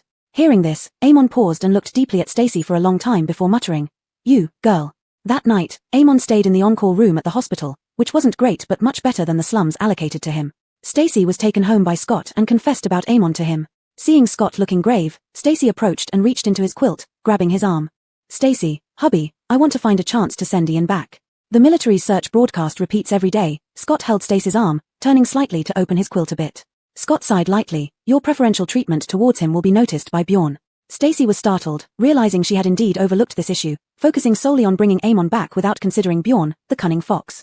Scott gently rubbed Stacy's face, opened both of their quilts, and pulled her into his own. "Stacy, hasn't anyone dared to provoke you lately?" Clever as she was, she should understand what he meant. Hearing this, Stacy was about to smile but hesitated, her slightly raised lips stiffening for a moment. Then Scott pulled her close, wrapping her in his warm embrace, driving away the sudden unease that crept into Stacy's heart. "Hubby, what would I do without you?" Feeling a sense of dread, Stacy pounced on him, pushing him down and burying her face in his chest to listen to his heartbeat. Since starting the therapy clinic, no one in the refuge city dared to provoke her anymore, not even Bjorn, who now treated her politely. In this smooth sailing environment, her natural vigilance and caution were somewhat diminished. Otherwise, she wouldn't have acted so recklessly today. At this thought, Stacy felt a lingering fear. Fortunately, this time it was only a minor mistake that wouldn't cause major problems, otherwise, the consequences would have been unimaginable. "You won't be without me," Scott said with relief as he gently pulled Stacy closer and kissed her lips as desired. "Stacy, otherwise, I could say that Grandpa Chio is an old comrade-in-arms of my grandfather, which would explain why I recognize him and can arrange work for him." Scott responded with a hum, pressing Stacy back into his embrace. The questions he wanted to ask ultimately went unspoken. For example, how did Stacy guess Colonel Chio's identity, knowing he was the top-secret #1 person listed by the military? Just from his dignified military demeanor? That was almost impossible. The military's missing person announcements were primarily directed at finding Colonel Chio himself, and only if he found someone trustworthy could there be contact with the military. So it was almost impossible for Stacy to identify Colonel Chio on her own. As Stacy snuggled deeper, finding a comfortable spot, Scott cleared his mind of distractions, pulling the blanket up to fully wrap around her. Even if he didn't know everything, it was enough that Stacy trusted him completely and had no secrets from him. After all, doesn't everyone have their secrets? Stacy didn't sleep well, always feeling that something important had been overlooked. But too drowsy to think clearly, she stopped worrying and simply drifted off in Scott's embrace. Chapter 100 Storms Rise Again. Stacy had just delivered Landon to the pharmacy and left him under Odessa's care when she encountered Bjorn and Jake at the entrance. As predicted by Scott, Bjorn was indeed interested in Landon's identity. Stacy was glad that Scott had warned her last night, otherwise, she might have revealed something today. After listening to her explanation, Bjorn did not pursue the matter further, seeming to believe Stacy's words. Jake also did not show any suspicion. He merely said that his subordinates had already prepared the 5,000 crystal cores and would go to the outpatient clinic for ability adjustment in the afternoon. As for the escaped ability user, they searched the entire city but found no trace of him. However, Gordy, who was involved in this incident, was handed over by Jake and placed in detention at Qinghe Shelter City. Bjorn did not have concrete evidence that Gordy had helped the other person escape, but he still wasn't going to let him off. He was a defector from the start, so it's fitting for him to be in this cell. "It's quite unexpected that Mr. Yang would hand him over," Stacy remarked. Jake nodded. "He knows a lot. We can deal with him properly. Perhaps we'll get plenty of information out of him. Consider it a gift." Stacy paused, thinking how ruthless and unpredictable Jake could be. Gordy was a traitor to Qinghe Shelter City, but he had at least brought news about Bernice. Even if he didn't reward him, he should have protected him once. Using someone and then discarding them like this was rather unforgivable. "I can't tolerate disloyal subordinates. Trading him for some favors is a form of making use of what's useless." Jake glanced at Stacy meaningfully. Stacy lowered her eyes and ignored him. Glancing at the time, she returned to work at the hospital. However, soon after returning to the hospital, Stacy heard from an ability user coming back from the pharmacy that there was an old man in the pharmacy throwing a tantrum because someone had touched his notebook and torn out a page. Stacy froze. Who else could that old man be except Landon, who was sent there just today? For anyone else, losing a page from a notebook wouldn't be such a big deal. But for Landon, this incident couldn't be smaller. She had seen that notebook before. He carried it with him everywhere, recording all his private insights and ideas for gene serum development. An ordinary person wouldn't understand much even if they read it. Deliberately flipping through it and tearing out a page must mean that someone discovered or suspected something important. Perhaps it was about Landon's true identity. Thinking of this, Stacy broke into a cold sweat. She didn't know who this person was serving or what their purpose was. But given their sneaky behavior, it likely wasn't for anything good. The only course of action now was to keep a close eye on everyone and protect Landon while trying to contact the military as soon as possible to send him back to the base. While Stacy was deeply concerned, two ability users outside the door started chatting. "Did you hear?" Anwar also ran away, one asked.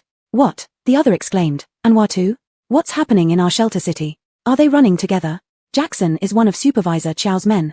How could he run with Anwar? Why not? If he were truly loyal to Supervisor Chiao. Stacy paused. That made sense. Others might not know, but she had witnessed firsthand how that ability user named Jackson had acted in front of her. He was planted by Anwar in Bjorn's circle. Taking his master along when escaping wasn't unusual. And the incident of Landon's notebook being tampered with might well be related to them. Having finished the final two ability adjustments, Stacy decided to find Scott right away. But as soon as she stepped out, Lucien, one of Jake's subordinates, blocked her way. 5,000, check them, Lucien said, wearing a look of deep resentment. Behind him was Cheviang Laoe, the strength-type ability user who had lost control on the square that day. He carried a huge briefcase as if it weighed nothing. Cheviang Laoe pushed the briefcase towards Stacy forcefully. "Here." Stacy's eyebrows twitched, moved aside to let them pass, and pointed at the table with her chin. "Inside." "Where's Jake?" Stacy leaned against the door, watching Cheviang Laoe throw the briefcase onto the table with a loud thud. "Mr. Yang said to have you count them first, and he'll come over afterward," Lucien said through gritted teeth, clearly pained at parting with those valuable items. 5,000 crystal cores could buy this dilapidated shelter city. "I prefer cash on delivery. Perhaps you should take it back." Stacy waved the keys in her hand. "I'm off duty now. Interrupting someone during their break is really annoying." "As per Mr. Yang's instructions, the crystal cores are here," Lucien coldly replied, inwardly planning to give this woman a taste of humility. "Suit yourself. There are many people with sharp eyes in the hospital. If they're lost, I won't be responsible," Stacy shrugged. "Do you dare?" Lucien was resentful, becoming even less polite, and deliberately belittling her. She was just a little woman, nothing to fear. But the next moment, he only had time to see Stacy slightly turn her head before feeling an excruciating pain right in the middle of his forehead. An extremely domineering and pure energy forcefully broke through his psychic barrier. Even before it fully intruded into his psychic core, breaking through the barrier felt like being stabbed by a dull knife in the heart, tearing out flesh and scraping twice more. Lucien immediately cried out in pain, covering his forehead with both hands, then started pounding on it. In just a moment, a level 6 ability user was reduced to kneeling on the ground, pounding his head and howling. This was the result of the elevation after a soother formed a bond with an ability user, transforming from quantitative accumulation to qualitative change. Before, when she attacked an ability user, she could only take advantage when they were off guard, sneaking along their ability path to infiltrate the psychic barrier. Now, she could proactively attack and forcibly break through any obstruction. Cheviang Laoe was shocked by Lucien's screaming. Coming back to his senses, he rushed over to confront Stacy, but she merely glanced at him, and he froze in place, not daring to move. The torment from that night's psychic turmoil still vividly haunted him. It wasn't much better than what Lucien was experiencing now. Lucien, in agony, smashed his head against the floor, until Cheviang Laoe pulled him up from the ground. For a strength-type ability user, restraining Lucien was no difficulty. "Let me go. Damn it, I'll kill this woman." Lucien raged, bloodshot eyes visible, showing signs of an imminent ability surge. Right at that moment, a loud thunderclap echoed in the empty room. Just a second ago, Lucien was still cursing Stacy, when suddenly a bolt of lightning flashed above his head, striking him and knocking him unconscious. White smoke curled from Lucien's scalp, while Cheviang Laoe's face turned black from the impact. "Take him back, and don't forget to bring the crystal cores." Stacy touched her nose, suppressing a smile with her hand. Daring not to say anything, Cheviang Laoe slung Lucien over his shoulder, picked up the briefcase, and fled as if running for his life. Chapter 101, Master of Making Things Up. This wasn't the first time Scott had protected Stacy, but it was the most comfortable and exhilarating. The ability Scott kept within his mental strategy was like an invisible protective umbrella, always rushing out to clear obstacles for her whenever she faced danger. Stacy was in a good mood, so she closed her clinic early to pick up Scott after work.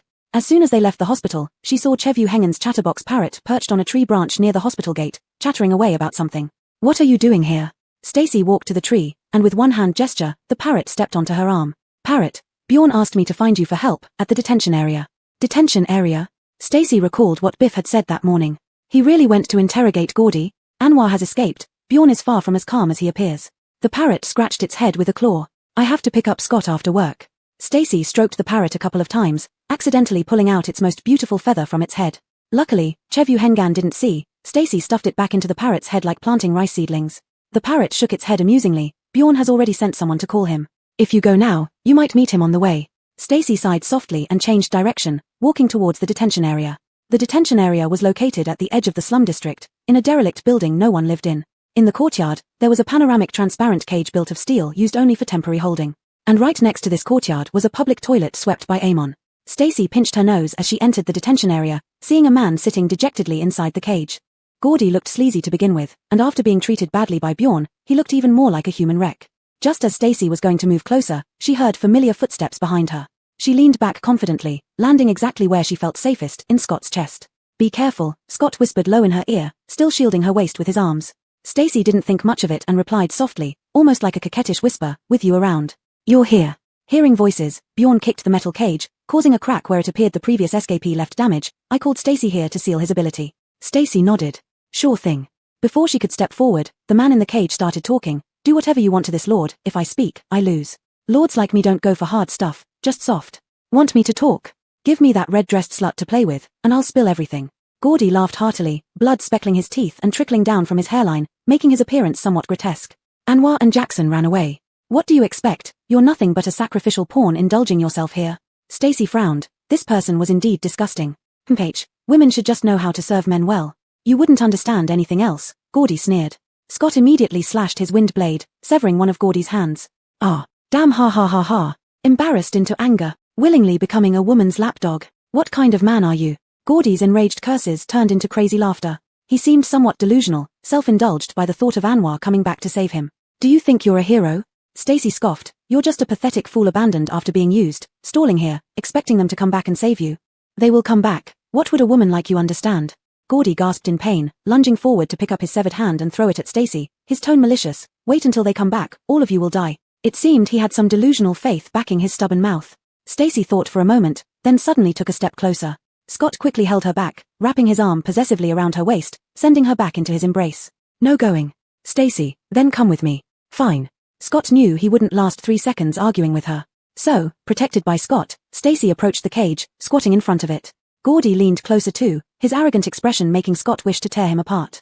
"Ha!" Stacy chuckled lightly, her ruby lips barely parting as she murmured a few words. Gordy's face turned blank instantly, followed by a roar as he became crazier, losing control and attacking the cage with his powers. Scott blocked every burst of energy, while others couldn't avoid getting splattered by the blood.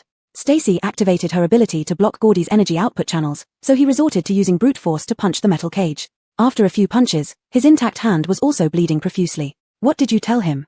Bjorn, seeing Gordy almost revert to pure animalistic behavior, wondered if they could still get any information from him. "I told him it was just a diary," Stacy said thoughtfully. "They mistook Grandpa Chio for the scientist the military has been looking for, so I guess Anwar must have taken this news to seek refuge in Hallam Sanctuary City. The military wouldn't harm civilians, and since Anwar wanted revenge, he definitely wouldn't turn to the military. The only place that could rival the military now was the largest Asian sanctuary city, Hallam. Hallam was established by top-tier tycoons, driven purely by profit. In this world without nations, the military was just another shelter base in their eyes.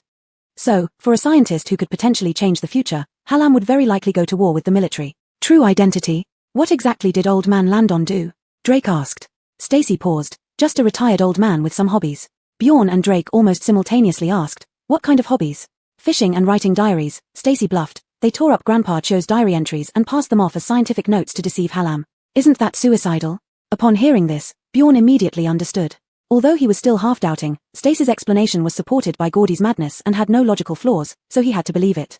After all, what was Hallam? The foster father of Psi High Base, covering an area almost as large as a province, the city preserved various production tools and could be completely self-sufficient, even supplying extra to Psi High Base. Such a base would inevitably house many specialized scientists, and whether those torn diary pages were professional or not would be evident at first glance. And deceiving Hallam Sanctuary City would lead to no good outcome. Anwar wouldn't come back, thus breaking the belief Gordy held on to. Losing faith was like being given no way out. It was no wonder Gordy went mad. Scott silently watched Stacy fabricate, having been closest and clearly seen her mouth movements. "We've already contacted the military." Chapter 102, Ishon reappears. Stacy was present throughout the interrogation. Gordy seemed to have gone mad, spilling everything without much questioning. This included how he contacted Anwar, how he released Jackson, how he colluded with them, and how he covered for their escape. Nothing was left out. It was as if a chatterbox had unloaded all his secrets. Is he crazy? Drake found the interrogation uninteresting and was about to leave. He had recently found other amusing things to do, like teasing that little girl, which was far more entertaining than listening to someone spill everything. Stacy said, "He's mocking us." Stacy tugged at Scott's sleeve and mouthed the words, "Go home." The corners of Scott's mouth twitched slightly, trying to suppress a smile, but it was clear he was in a good mood. Stacy's small gestures were incredibly cute. The two of them left hand in hand, but just as they turned around, the voice behind them that had been spilling information suddenly stopped. Gordy appeared to have started coughing violently. Then it was as if something had clamped around his neck. His face, already covered in blood, turned bright red, and veins bulged from his temples.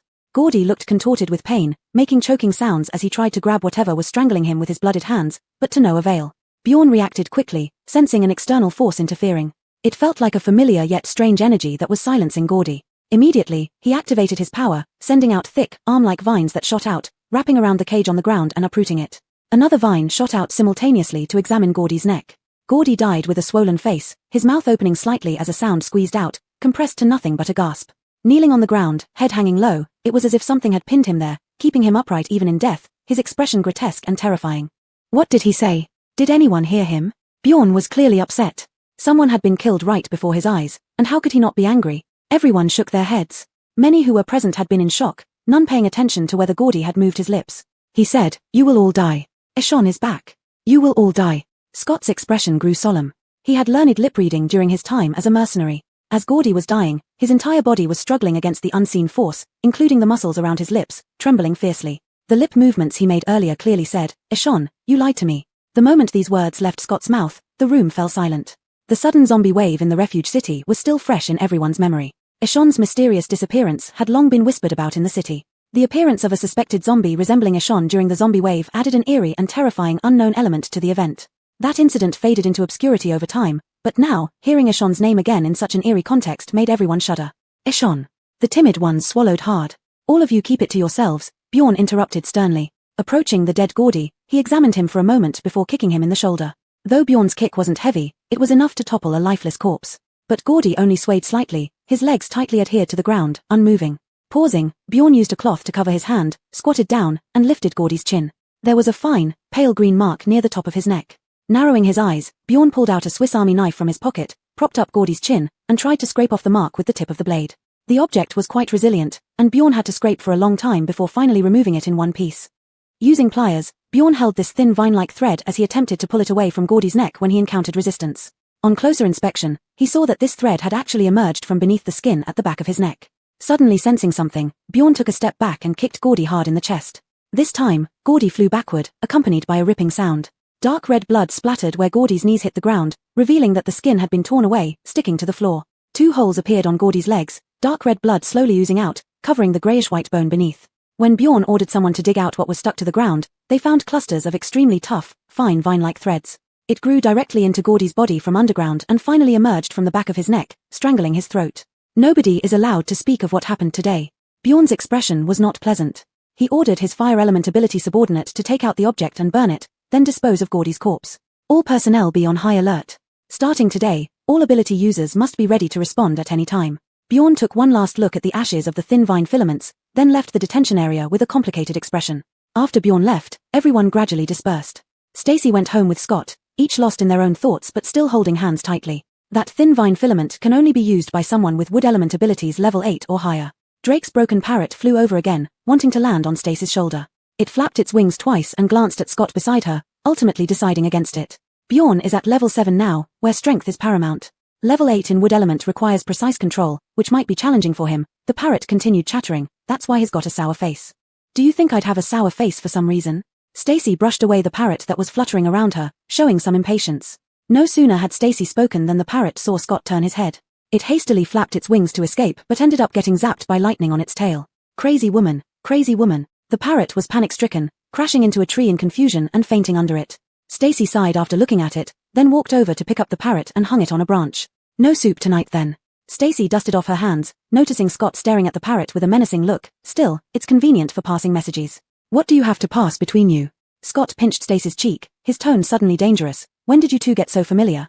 "Who knows?" Stacy denied outright, betraying her ally. "That broken parrot keeps finding me. So annoying." Hearing this, Scott immediately walked towards the tree where the parrot was hanging. "Might as well make some soup." "No, no, no." Stacy chased after him, hugging him from behind to save the parrot's life. "I'll confess everything." Chapter 103 Stealing Away Stacy. "Drake is the mole I planted by Bjorn's side." Stacy looked around and whispered into Scott's ear. "I didn't tell you because I was afraid you'd get jealous." Scott had probably long noticed their overly frequent communication, yet he waited until today to ask. This indeed took Stacy by surprise. Bjorn is a very calculating person. I'm afraid he will make some moves, said Stacy. How did you convince Drake? Scott sighed lightly. He knew that his beloved wife should be pampered. However, it's really worrying that she is so smart in some ways but lacks prudence at times. Smart enough to plant an unexpected mole right beside Bjorn, not smart enough to keep communication with the mole at a discreet distance. Had he not secretly intercepted 2 messages, Bjorn would have suspected Drake long ago. Stacy raised her chin proudly. What can't we control about Drake? We just need to offer him free energy sorting. Scott suddenly stopped walking, his voice hardened as if threatening someone. So you often meet privately? Stacy felt her sense of crisis burst out and almost jumped up. Such a serious charge she couldn't afford to take on. Her husband, who is always jealous, might tear the roof off. There isn't. Stacy denied outright. It's all done in the clinic. Your clinic keeps detailed records of everyone. How did you manage this? Scott stared at her, pinching her cheeks quite forcefully. Stacy spoke with great righteousness but slightly lisped due to her squeezed mouth. By falsifying account. She has already been bribed by me. Stacy continued. She seems slow-witted but is actually very adaptable. After a couple of contacts, we started falsifying accounts together. Scott loosened his grip on Stacy's cheek and then rubbed it twice. His wife has become accomplished enough to know how to tamper with accounts now. And she did it rather secretly without revealing any flaws, even to someone like him who has seen the cash flow statements. Husband, Drake isn't a problem now. What worries me is Anwar and Jackson. Stacy added, they did steal Grandpa Cho's notes. I told them today to return to Hallam just to trick Gordy, but based on his reaction, there is a high chance that this is true. Scott understood Stacy's concerns and also knew what she intended to do. Regarding Amon, Odessa should be on their side while Bjorn is likely to choose the most beneficial way to handle things, basically squeezing out every bit of value from Amon, whether by coercion or betrayal. Bjorn isn't trustworthy, and Odessa's strength is limited. Now they only have one potential ally. Scott held Stacy close and lowered his voice. Then let's do as you said, contact the military. The process of contacting the military was somewhat complicated. Due to the prolonged end times, many communication towers had ceased operation because of power cuts and lack of maintenance. Amon's positioning device had long run out of power, making it impossible for the military to find him. To contact the military, they first needed to restart the positioning function and deliver the device to the top of the nearest communication tower, transmitting signals as far as possible. Amon had managed to fully recharge the device during his stay at the pharmaceutical plant. When Stacy went to discuss contacting the military with him, he was picking his teeth with a toothpick. Unstable situation? Amon flipped through the missing pages of his notebook, nearly fuming. I won't go anywhere without finding my note. Don't worry, we'll find them. You go back to the military first. I'll deliver them personally when the time comes. Stacy made a promise though she was unsure. Without other options, placating the elder was now the priority. Amon suspiciously stared at Stacy for a moment before huffing coldly. Fine, I'll trust you this time. If not, don't blame me for flipping. Stacy reaffirmed her promise and thus got the old man's agreement. Despite being elderly, Amon kept his teeth in excellent condition, white and neat. Stacy saw him using a toothpick inside his mouth and then used one finger from outside to help pull out a wisdom tooth that matched the color of his front teeth perfectly. Its shape was irregular, indeed a wisdom tooth. Even as a former professional dentist, Stacy failed to notice it at first glance. Amon wiped the tooth clean with his shirt and wrapped it in a piece of cloth, handing it over to Stacy. Here, it's already turned on and can last for 3 years. Amon still seemed reluctant. Stacy grabbed the tooth and ran off to avoid further nagging from Amon. That afternoon, Stacy found an opportunity to hand over the tracking device to Scott. The nearest communication tower was atop the mountain behind Chingha Shelter City. To send the tracking device, Scott would need to clear the zombies along the way and climb up the mountain. Scott did not delay. After obtaining the positioning device, he immediately found someone to cover for him and then sneaked out of the shelter city to head for the signal tower atop the mountain. After Scott left, Stacy remained distracted, as if sensing something was about to happen, a bad premonition. There were few special ability holders that afternoon, and Stacy quickly finished her clinic work. Sitting there thinking about Scott, someone knocked on her door. Who else would come at such a punctual time to disturb her except Biff? Stacy didn't turn around, her expression listless. What do you want? 5,000 crystal cores, and myself. Biff stared at the back of Stacy's head, smiling brilliantly yet with his usual sinister edge. Count them. I'm not in the mood today, Stacy said, feeling increasingly uneasy upon hearing his voice, her heart inevitably becoming irritated. No problem, I'm in a great mood. Biff sat down by himself, and behind him, Cheviang Larawa heavily placed the bag containing the crystal cores on the desk. You guys, what are you doing? Sister Stacy said she's not in the mood. Why are you forcing her to perform energy sorting for you? Seeing this, Doreen couldn't help but stand up for Stacy, but then saw Biff glance at her, followed by a slight movement of his finger. Doreen instantly sensed danger. Before she could issue a warning, Lucien, another man next to Biff, chopped her neck with a hand strike, rendering her unconscious. Lucien grabbed Doreen's collar and gently laid her on the table. Stacy, 5,000 crystal cores in exchange for you. It's more than worth it. As Biff spoke, he stood up. He silently moved behind Stacy, and when Stacy noticed something was wrong, she suddenly felt pain at the back of her neck, her consciousness quickly fading until she completely lost it. Seeing this, Cheviang Larawa was about to grab Stacy but was sternly stopped by Biff. "Don't touch her with your dirty hands." Biff circled around the desk, slipping his arms through Stacy's back and under her legs, lifting her up personally. "Take the lady home." Biff's sincere smile also held a sinister undertone. "Yes." Lucien stepped aside, giving Cheviang Larawa a nod. Seeing this, Cheviang Larawa reached for the briefcase on the table containing the crystal cores. "Put it down." Biff didn't turn around but knew exactly what the two men were doing. "Consider these 5,000 crystal cores as a dowry for my wife." Chapter 104, Zombie King. When Biff left, he did not inform anyone.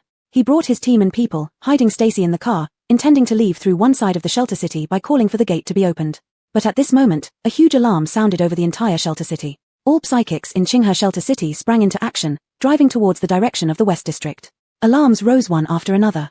Biff and his group drove against the flow of support vehicles, and by the time they reached near the East Gate, they had seen no more psychics.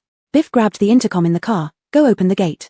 The back car responded with a sound, immediately changed its route to get ahead, stopped in front of the gate, and Cheviang Larawa got out of the car. He roared loudly, hitting the specially made metal gate repeatedly with his fists, quickly making a hole in the metal door. Then, like tearing paper, he tore the metal door from the broken area, tearing out a large enough opening for vehicles within a few seconds. "Mr. Yang, Qinghe's Earth-type psychic dug quicksand traps around the city. How should we cross?" Lucien's voice came from the intercom. Cheviang Larawa, without thinking, shouted, "I'll go down and hold it up. Our team only has one Earth-type psychic, who can't support such a big trap." Lucien ignored Cheviang Larawa's words. "Wait." Biff said a word and opened the car door to get out. He took off the almost welded gloves on his hands, revealing pale, bloodless palms. He bent down and placed his palm on the ground. Immediately, a layer of ice spread out from where his palm touched the ground, extending along the direction of the city gate. The ice spread faster at the edge of the quicksand trap, forming an ice bridge over the trap. Vehicles passed quickly, the ice bridge melted under the sun, sinking into the soil, disappearing soon. Biff and his group left Qinghe Shelter City almost without any hindrance, without even encountering a blocking zombie on the road. A few scattered zombies seemed to be beckoned by something, staring straight ahead as they rushed towards Qinghe Shelter City. "Teddy, you indeed didn't disappoint me." Biff stroked Stacy's cheek on the passenger seat. Wearing gloves, he couldn't feel Stacy's warmth, which annoyed and angered him. But thinking that he would soon possess Stacy as freely as Scott, he smiled contentedly. Meanwhile, on the other end of Qinghe Shelter City, outside the West District, the quicksand traps were almost filled with zombies swarming in. Psychics on the city walls engaged in battles, killing the zombies jumping into the city walls one by one. Almost all psychics in the Shelter City gathered here, dispersing to resist the overwhelmingly large wave of zombies. At this time, Scott had just reached the mountaintop, started the diesel generator in the tower, and finally installed Amon's positioning device on the top of the tower. The remaining fuel in the diesel generator could only last for one night. As long as the military captured the positioning signal within that night, they would connect with the military. However, when Scott was about to come down from the top of the tower, he found that the West District of the Shelter City below was darkly crowded, and more zombies were surging in from afar, joining the crowd. Recalling the previous zombie attack vividly, Scott almost instantly guessed there must be a connection between this and the last time. So he immediately activated his psychic power, leaped off the tower riding the wind, rushing towards the gathering place of zombies outside the western part of the city. Just after he left the top of the tower, reflection points lit up outside the eastern city gate. 3 cars drove out successively, kicking up dust all the way. At the same time, changes were quietly and rapidly happening on the surface of the earth all over the world. All plants growing on the surface would undergo drastic changes overnight. People striving to survive on the ground were unaware of this change. They gathered together to resist the sudden disaster. Scott stealthily approached the marching zombie wave nearby, searching for the zombie king that Drake mentioned could control the movement of the zombie wave. The zombie wave was passing through the central avenue of an abandoned town. Scott moved against the flow, using trees and billboard signs on both sides of the avenue for cover, observing the movement of the zombie wave. Suddenly, a parrot landed on the branch beside him. Scott glanced at it, and the parrot quickly extended its small claws and moved aside.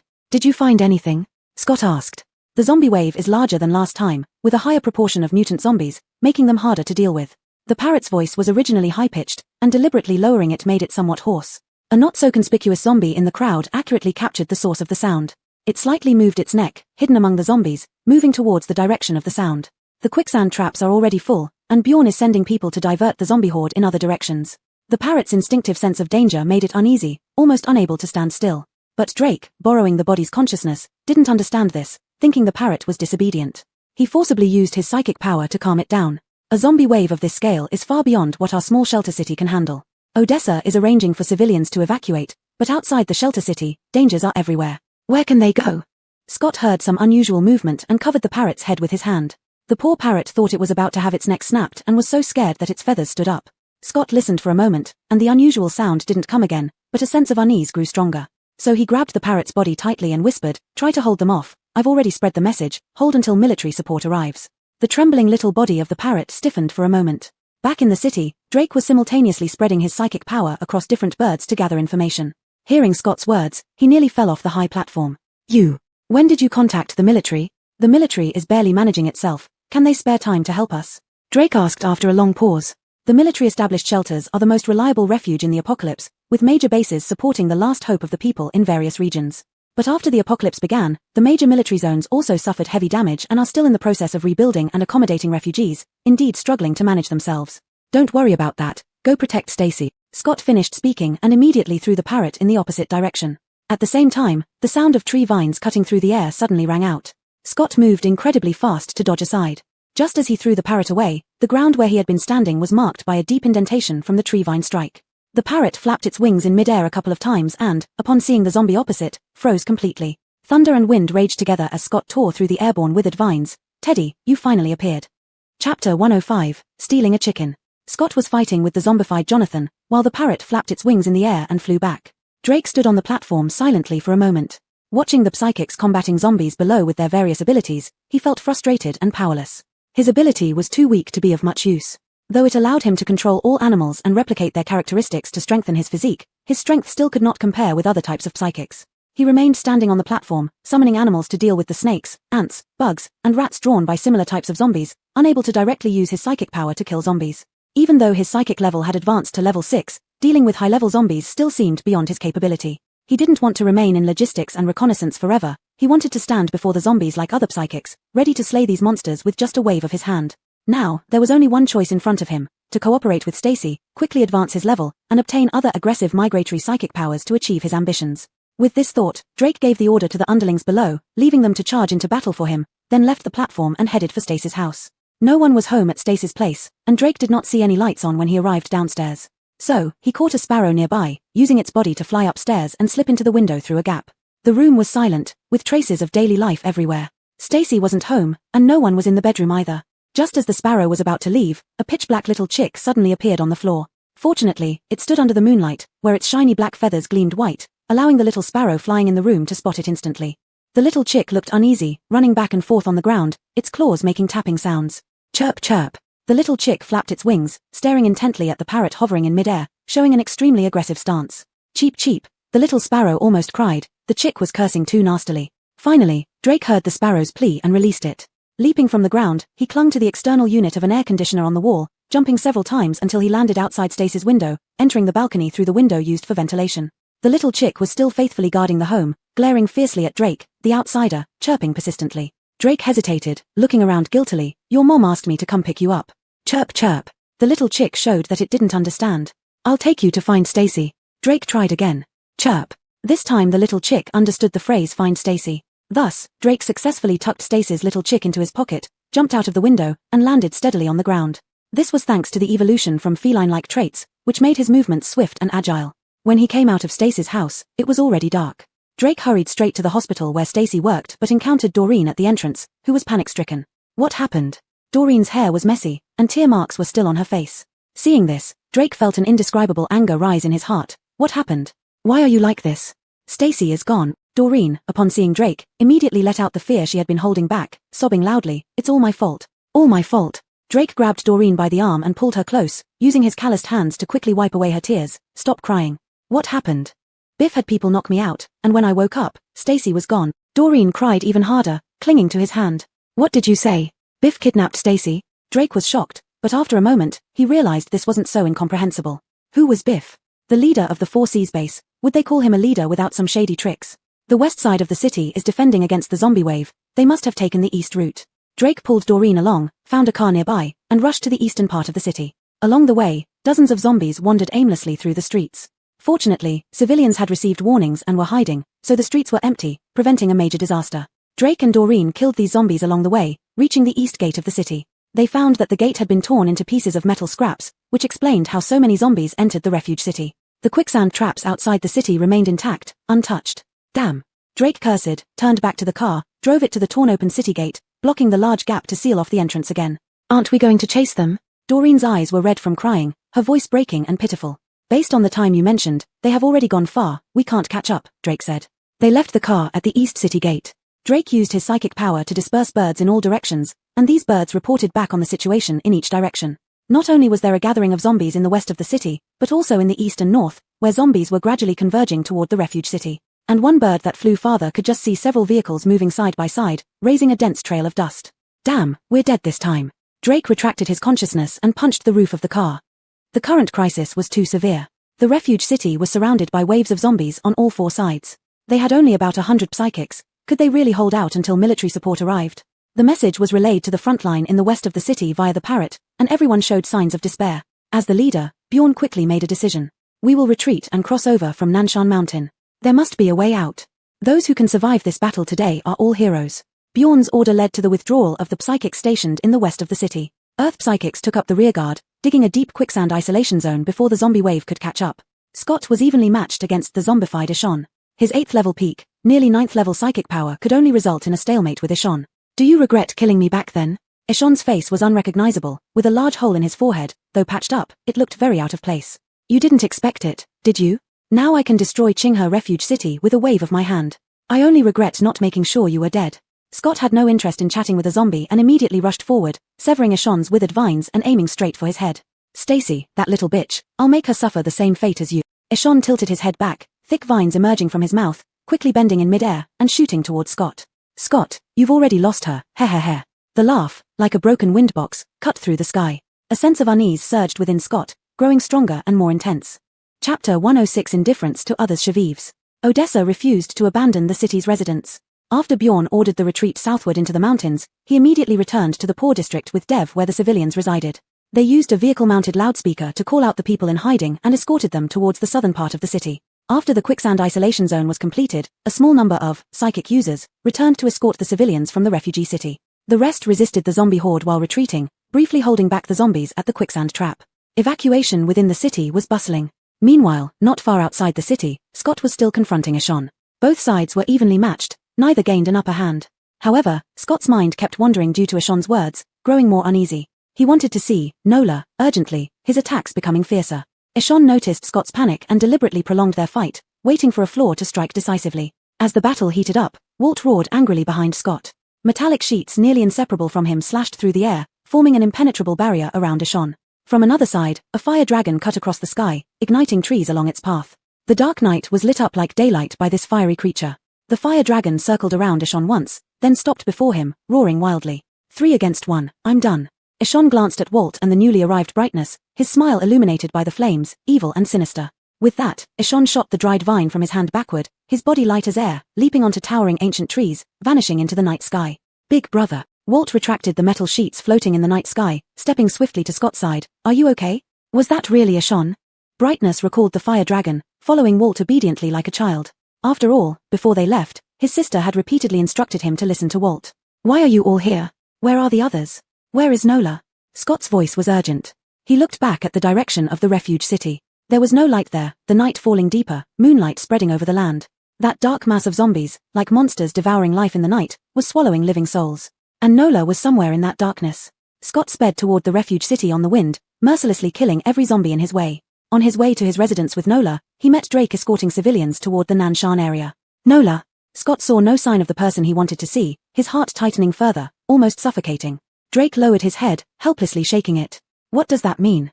Scott could not control himself anymore. He grabbed Drake's collar, his voice trembling. He felt like he was going mad. He had never been this frantic, not even during the numerous psychotic outbursts when rage beyond control still held a thin thread of calm. But now, intense fear and anger overwhelmed him, leaving no room for composure, which was nearly pushed to the brink of disappearing. I ask you again, where is Nola? Scott's hands trembled, his mind buzzing. Since Nola chose to be with him, he never intended to let go of her hand. Now she was gone. I'm sorry, I failed to protect Sister Nola. Doreen, who had just calmed down, burst into tears again. The abduction of Nola weighed as heavily on her guilt and worry as it did on Scott. Doreen recounted Nola's disappearance in the shortest possible terms, then threw 5,000 crystal cores onto the ground. They left these. Doreen covered her face, tears falling between her fingers. Yang Kalong? Scott forced out the name through gritted teeth, his facial muscles trembling with tension. Scott, our top priority is to escort everyone to safety. Don't waste any more time. At this moment, Odessa's brave voice broke the silence.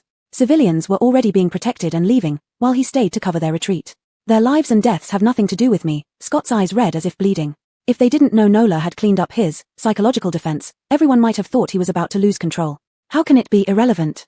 Odessa bravely continued despite Scott's wrath. Amon is under Nola's protection. If anything happens to him, how will you explain it to Nola? At the mention of Nola's name, Scott paused for a moment but quickly resumed his actions, turning towards the east side of the city, ready to chase after Nola. Scott, the current situation in Qinghe Refuge City means that even if Nola returns, she will likely be trapped. Odessa promptly intervened.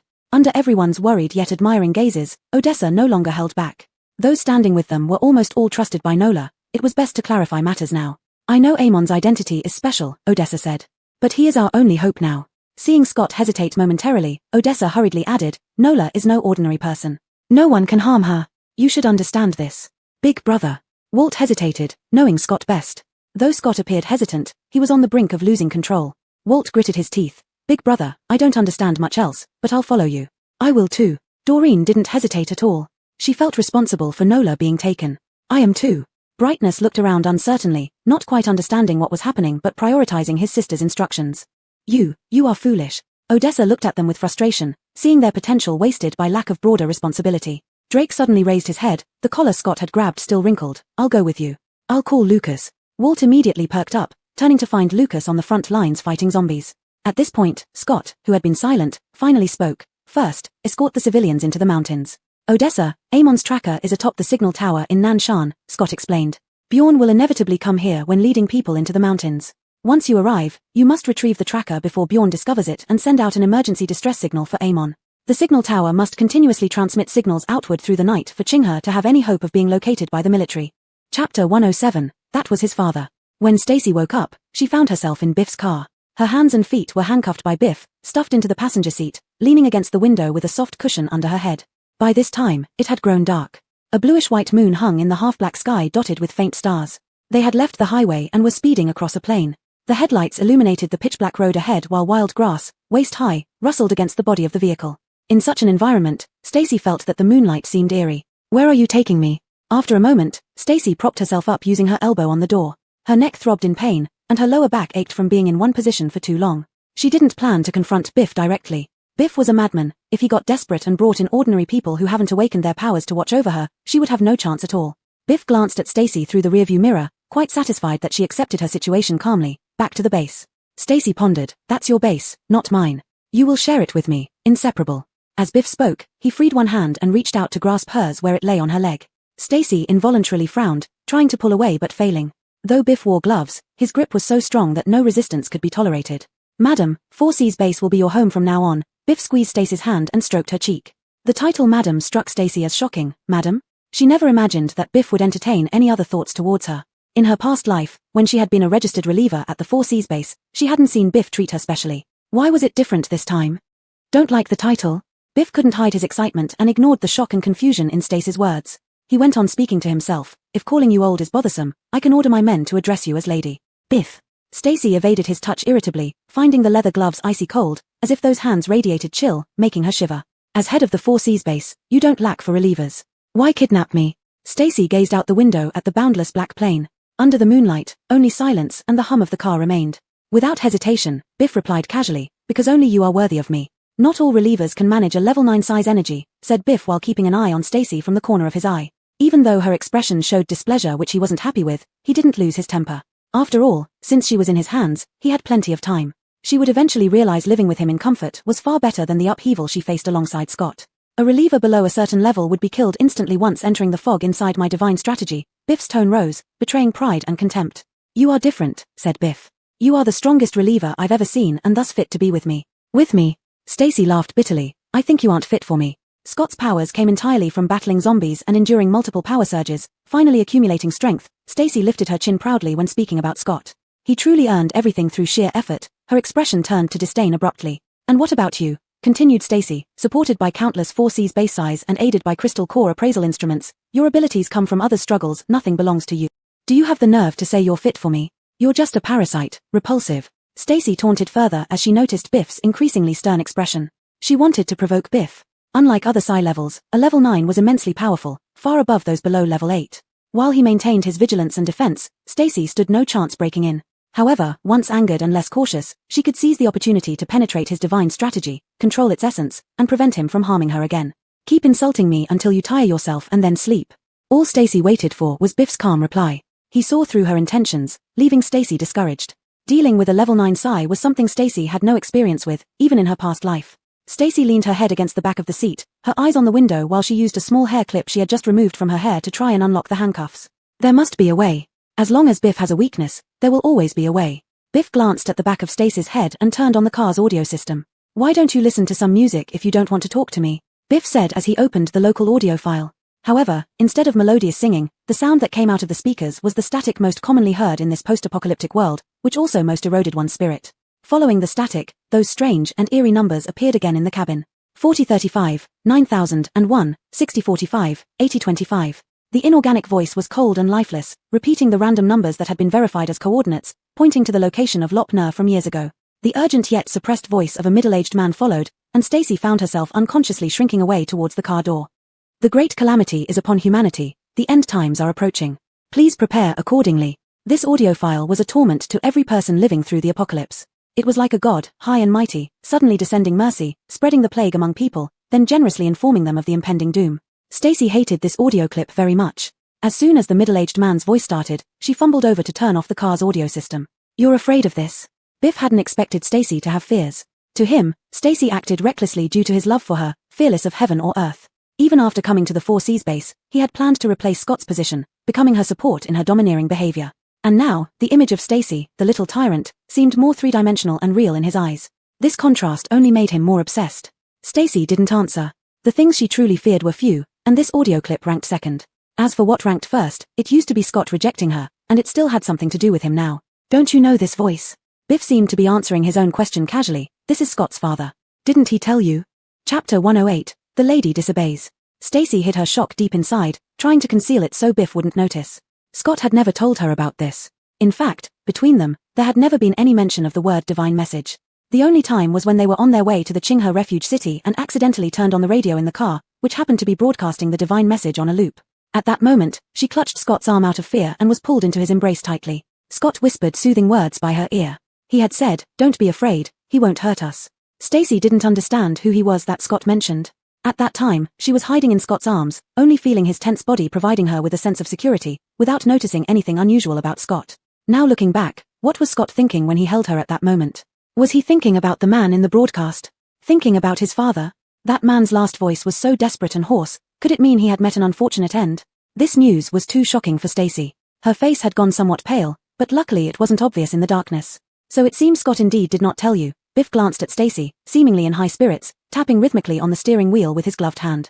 Biff, there are many things he has hidden from you. Want to hear them? Caught out twice in quick succession, Stacy felt irked immediately. I remember telling you that I will ask him myself about things I want to know.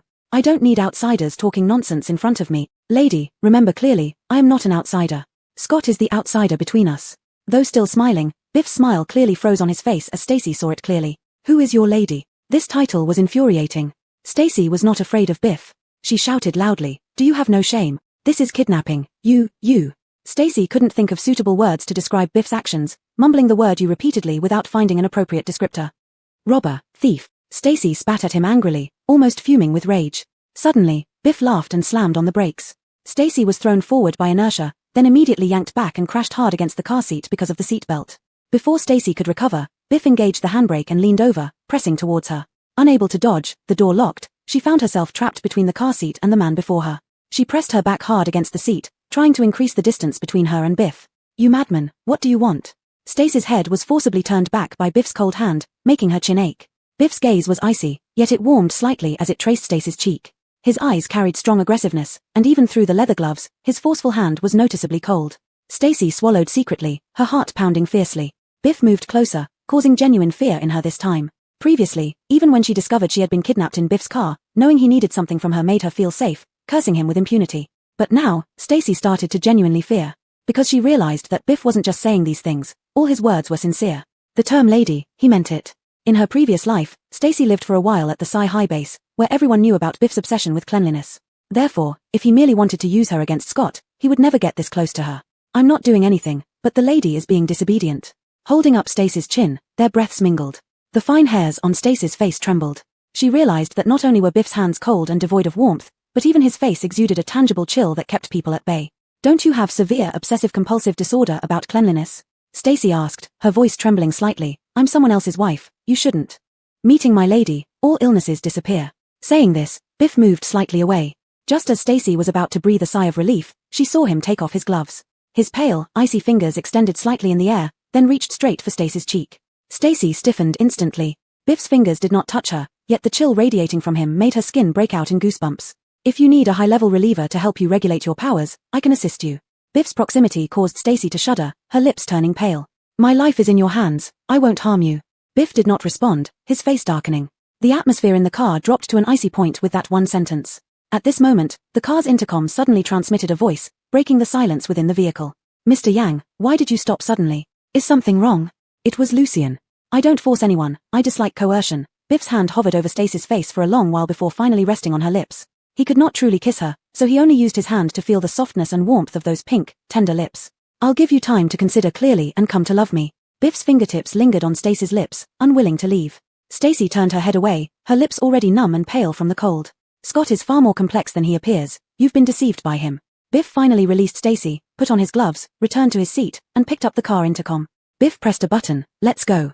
A response came from the other end, and the three cars resumed their journey. Stacy huddled in the passenger seat as Biff glanced at her through the rearview mirror, reached for a blanket on the backseat, and covered her with it. "You'll get used to it," Biff said. Stacy ignored him, wrapping herself in the blanket and turning her face toward the window. What Biff said wasn't entirely unbelievable to Stacy, but even if everything he said was true and Scott had indeed hidden many things from her, what difference did it make? In her previous life, Scott died for her, and his love for her was genuine and unwavering. She wanted to reciprocate such deep love, not be swayed by notions of right or wrong. That was all there was to it, nothing else mattered. Chapter 109, The Apocalypse Evolves, the Willow Tree Becomes Spiritual. After the psychics withdrew, zombies surged into the refuge city like a flood. The deep quicksand isolation zone didn't hold for long, but it did buy some time for the evacuation of the refuge city. Civilians were escorted by psychics toward the depths of South Mountain, but only a few could keep up with the group. Most elderly, women, and children, who lacked the stamina, were left behind in the chaos. Scott, after entrusting Landon to Chevy Angliang's protection, led a few of his subordinates directly through the mountainous terrain of South Mountain, rushing eastward through the woods. There were many abandoned vehicles on the eastern road.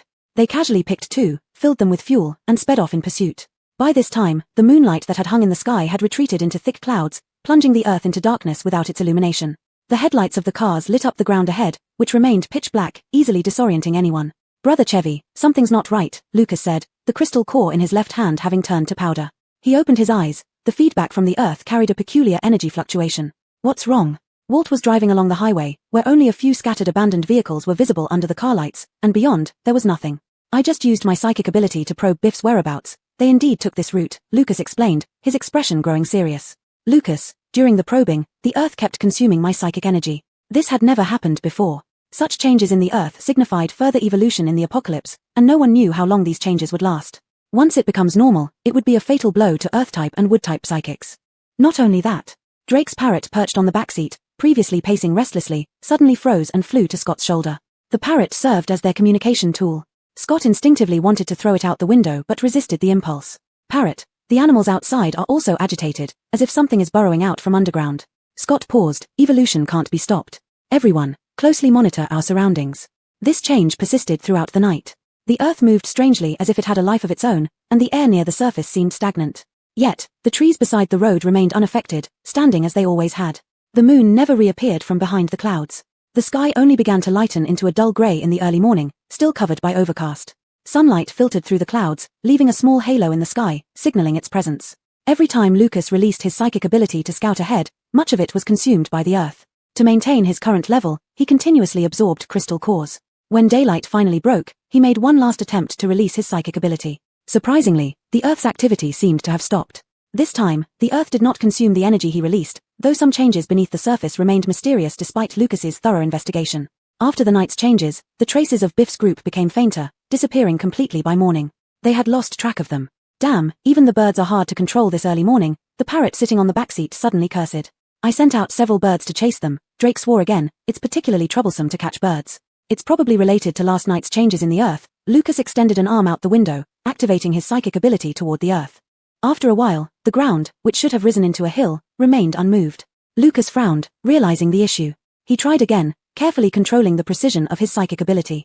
Moments later, a wall of earth abruptly appeared under his hand. F***ck, you adapted so quickly. The parrot jumped onto Lucas's shoulder, peering down at the earth wall. Lucas pulled the parrot back by its wing and rolled up the window. I'm good at observing. After this evolution, precise control over psychic abilities has become crucial, Lucas explained. Is that so? Let me try. As Walt spoke, metal plates on his arm flew out the window, circled obediently, and returned to him. Nothing feels different. Walt indicated there was no abnormality. Lucas also found it strange, and after a moment of realization, he said, controlling metal plates inherently requires precise psychic control. You've become accustomed to this attack method, so your level of precision with the metal plates meets the requirements of this evolution. That does make sense, Walt agreed. When I first started using metal plates, they were indeed hard to control. Controlling birds is also very precise, you know? Drake interjected, not pleased, interrupting Walt's words as he made the parrot put its wings on its hips. Drake was itching for a fight, which Lucas couldn't fail to notice. Ignoring him, Lucas reached out, grabbed the parrot, clutched it in his palm, and threw it out the window. Before Drake could start cursing, a willow branch suddenly descended from somewhere, seemingly alive and conscious, coiling around the parrot and flying upward. Drake was immediately startled. Even from 2 cars away, they could hear his yelling. He instantly opened the car door and chased after it. However, his psychic ability was somewhat lackluster. By the time he scrambled up the tree in a few steps, the willow branch had already swung the parrot higher. The people in the car were equally shocked. A willow tree attacking humans was simply unheard of. But they quickly realized that this must be a result of this apocalypse evolution. Walt. Seeing Drake's awkward stance, Scott couldn't bear to look and signaled to Walt. Understanding, Walt sent the metal plates chasing after the willow branch, slicing through the air and cutting the branch that bound the parrot's wings. Once cut, the willow branch convulsed in mid-air as if it had developed a sense of pain. The severed part fell to the ground, twitching restlessly for a moment before going still. F***ck.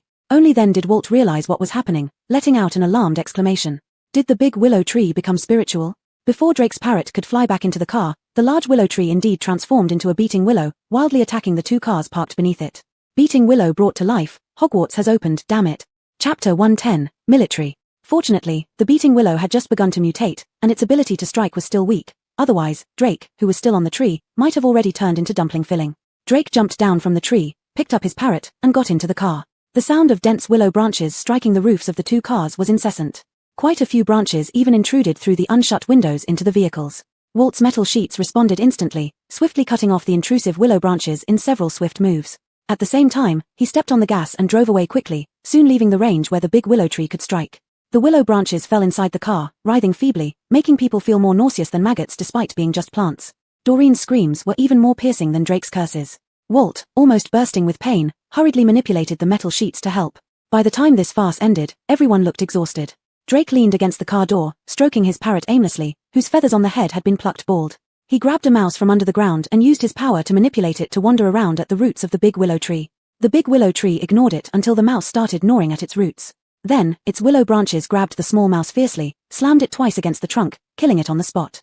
The scolding parrot shut its mouth and jumped back to the rear seat from the window, as timid as a quail. Hurry up and go, it's too damn eerie, the parrot cursed. Scott said, be more careful while driving. Try to avoid these mutated animals and plants when you encounter them. But we lost track of them. Which way should we drive? Walt scratched his head. Lucas tapped Walt from behind. Where else can Biff go? He must be heading back to the 4 Seas base. Take the nearest route to the 4 Seas base. Scott pulled out a mobile phone from his pocket, which had an offline loaded map of the nation's roads, something he kept handy all the time. After finding the location of the 4 Seas base and setting the navigation, the group set off again. There were not many mutated plants encountered along the way, probably because the evolution of this apocalypse had just begun, and more plants had not yet started to mutate. Meanwhile, Stacy had been silent since she was threatened by Biff. Biff's intentions surpassed her expectations. Confronting him directly would only harm herself without any benefits. Now she could only try to delay time and wait for Scott to rescue her. Mr. Yang, this is the 3rd attacking tree we've encountered. We still need to cross a barren mountain ahead. Wouldn't it be safer to change our route? The air in the car was cold enough to freeze, even the radio transmission sounded like it had frozen over. No change, take the shortcut. Biff pressed the radio, but feeling it troublesome, threw it to Stacy. If you're bored, watch the radio for me, Mrs. Stacy stretched out her hand from under the blanket and shivered slightly as she touched the icy cold air in the car. She picked up the equally icy radio and retreated into her blanket. Don't call me that. Biff paused for a moment, glanced at Stacy in the rearview mirror, and chuckled softly. Wife? This term hit Stacy right in the heart, igniting the suppressed anger within her. Shut your filthy mouth. You don't have the right to say those 2 words. It's just a matter of time. Biff turned on the car's music system and switched to a playlist of foreign country music this time. The slow-paced foreign songs filled the cabin.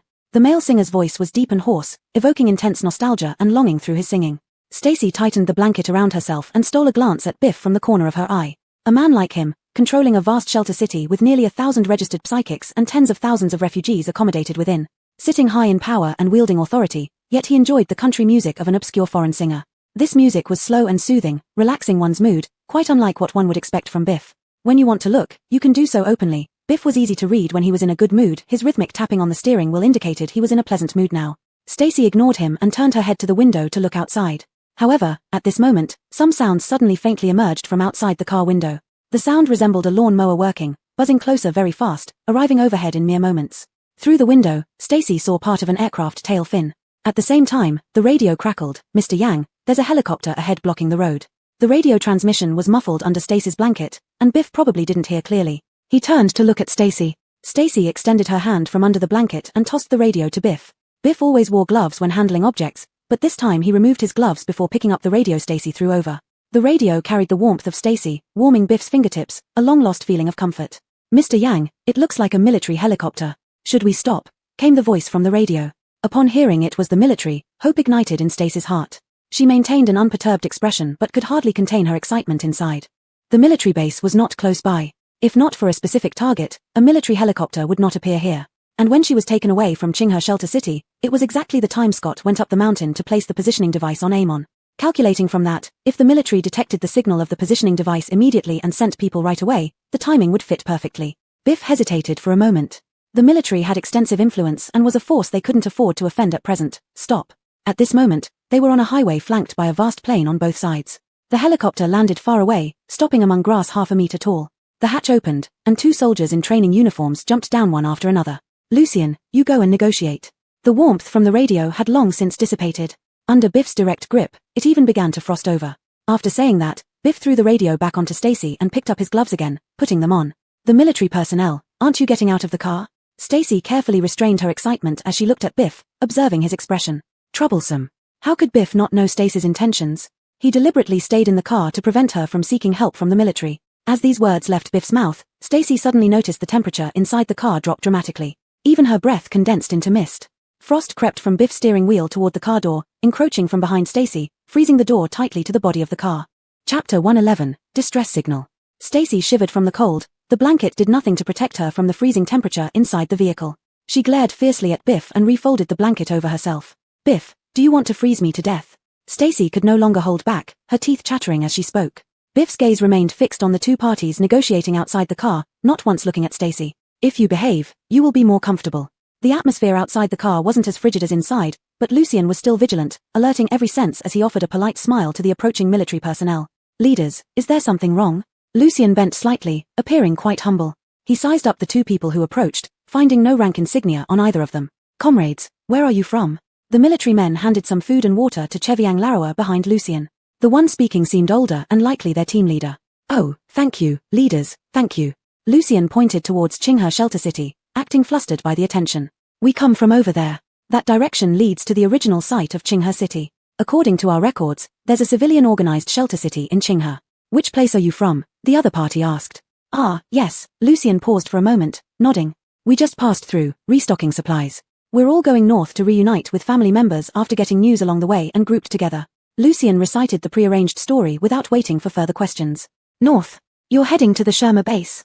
The military men exchanged glances but didn't show any particular reaction. However, the perceptive Lucien noticed a shift in their demeanor. "No, we're heading to Sai High Base," Lucien replied. "How many of you are there?" "How many psychics?" the other side inquired. 9 of us," Lucien admitted. Knowing they couldn't hide their numbers, he had to tell the truth. "There are 3 women in our group, and 5 psychics," Lucien answered.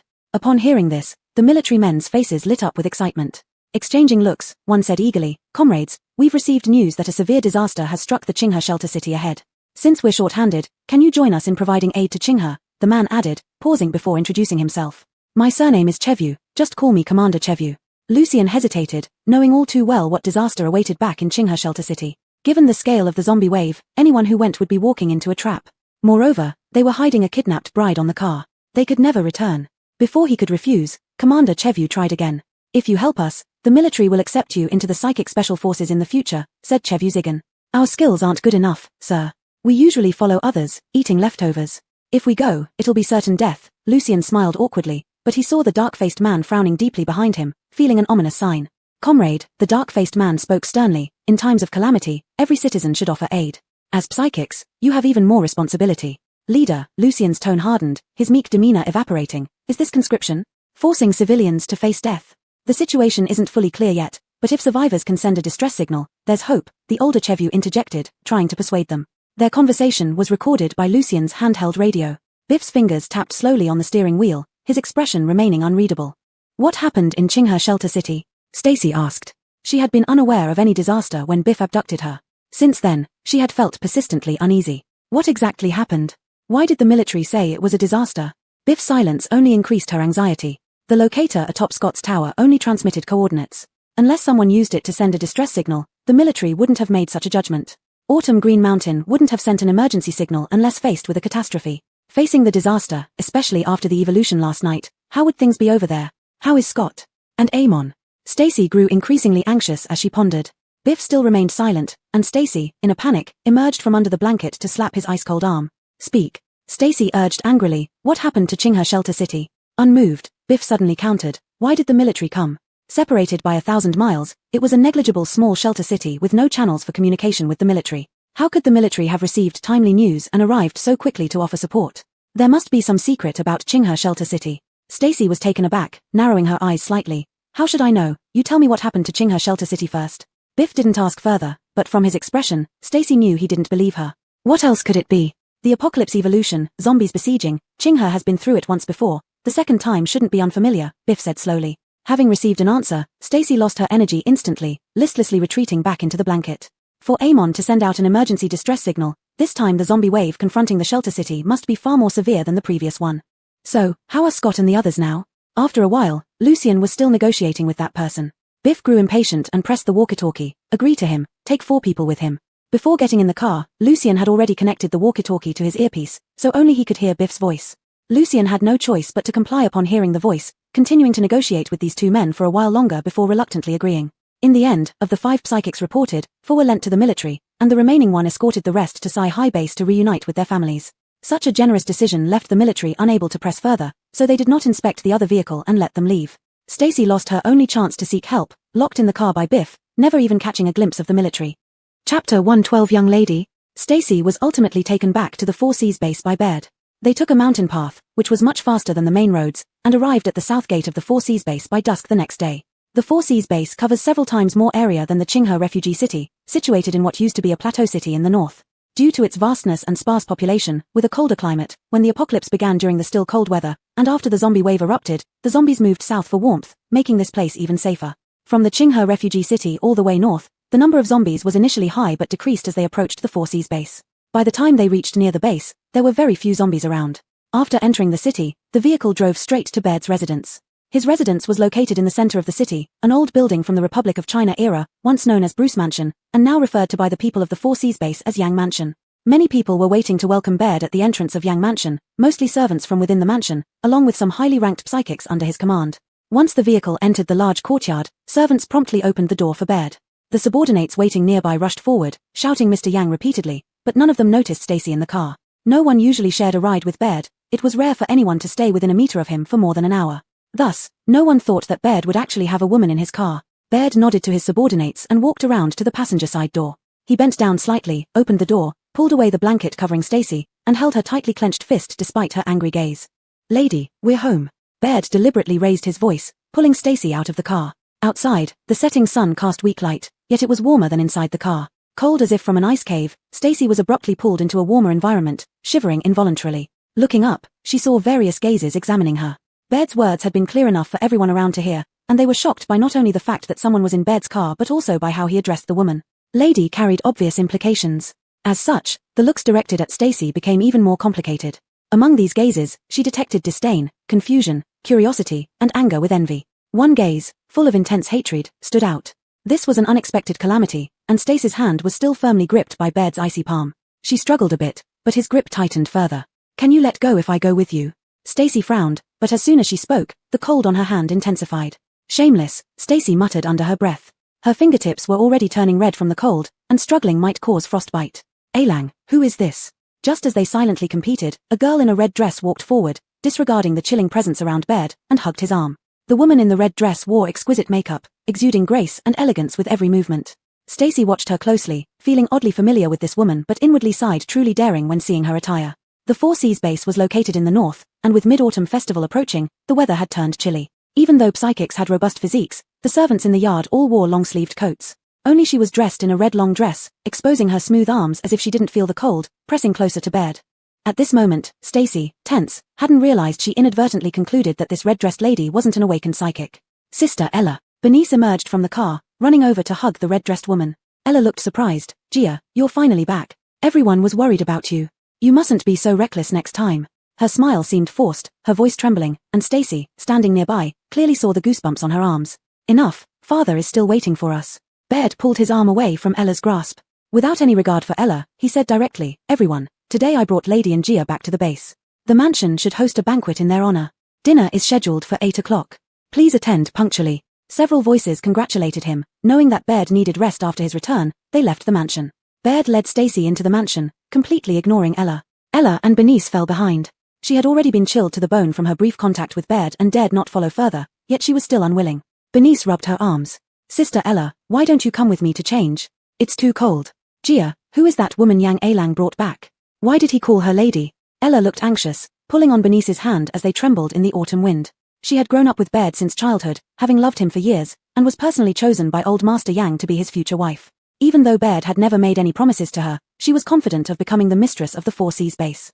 But now, after being away for less than half a month, he had brought back an unknown woman and addressed her as lady in front of everyone. Wasn't this humiliating her? What was the background of this woman? What charm did she possess to seduce Baird into bringing her back? And sharing a ride, calling her lady? Sister Ella, when you mention it, I'm furious too. If anyone disliked Stacy the most, it was Bernice. She immediately poured out her grievances to Ella. That woman has no shame. Not only did she seduce Brother Fong, but now she's also after my brother. Bernice's eyes were red with anger. Thinking about how indifferent Scott had been towards her made her even more upset. You don't know, for this woman, Brother Fong wouldn't even meet me. Survive in Qinghe refugee city was unbearable. Yet, he just watched while those people bullied me. Ella was whom Bernice always considered as her future sister-in-law, and she never hid anything from her. Pulling her along, she cried and recounted all her experiences in Qinghe refugee city.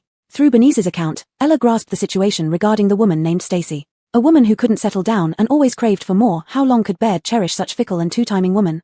Even if he really intended to marry her, someone like her would never pass Grandpa's scrutiny. Thinking this, Ella felt her resolve flare up again. A shameless vixen, tonight's banquet would expose her true colors. Chapter 113. Marry her. When Stacy was pulled into the mansion by Biff, her hands were bright red and already frozen stiff. Elliot, Biff's father, stood in the living room, facing a map on the wall, leaving them with his back view. Elliot is the founder of Four Seas Base, rumored to have close personal ties with the owner of Silmar Base.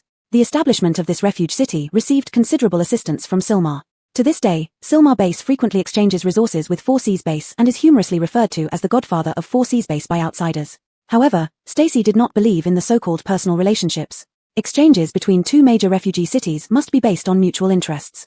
No one keeps supporting another unconditionally. There must be something Silmar needs from Four Seas Base. Elliot was an elderly man over 50, with grey hair but an upright posture. His dark red traditional Chinese tunic made him look very vigorous and sturdy. Yet, Stacy felt quite puzzled. In her previous life, during her time at Four Seas Base, Elliot always claimed illness and stayed secluded. With her status, she could never get close to the Yang mansion, so she had never met Elliot. Today was her first time seeing Elliot, but upon meeting him, Stacy immediately knew he was not the type to idly walk around with caged birds. Handing over all power to his son while being so robust only made people more suspicious. You're back. Where's Gia? Elliot heard the commotion, turned around with his hands behind his back. His face wore no smile, appearing as a stern old man. Sir, Miss has gone back to change clothes, the butler standing by the door answered promptly upon hearing the question. Damn fool. Elliot scolded but didn't seem truly angry. She left without a word for so long and won't even see me when she returns. Father, it's cold in the north. Gia's clothes are thin. Let her change into thicker ones to avoid catching a cold, which would make you worry again. Biff dragged Stacy closer, pressed her onto the sofa, then released her hand and sat somewhat further away. Elliot's gaze was piercing, as if he needed to thoroughly inspect Stacy inside out before settling. He noticed his son's actions and looked at the woman's frozen hands, guessing how long she had been grabbed. Elliot walked over and chose the seat farthest from Biff, sitting on the opposite single-seat sofa. What's going on with this woman? Elliot, who never beat around the bush, asked directly, not minding Stacy's presence. I want to marry her. Biff leaned back lazily on the sofa. As soon as Stacy heard this, she stood up angrily. Who wants to marry you? Damn it. Elliot glared fiercely at Stacy. You don't understand either. Your future wife, I've already chosen. You choose your own wife then. Biff ignored Stacy and defied back fearlessly. I want her. What nonsense. Biff, have you lost your mind?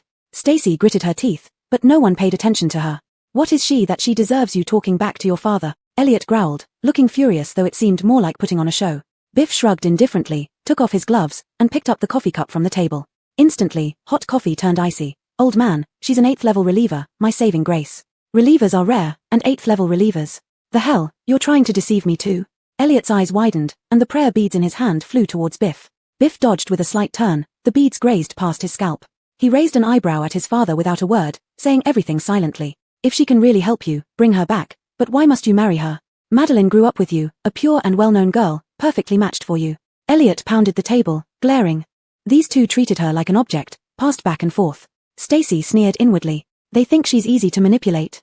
If she didn't fight back now for a voice, they'd take her for a fool. You're all crazy. I'm married.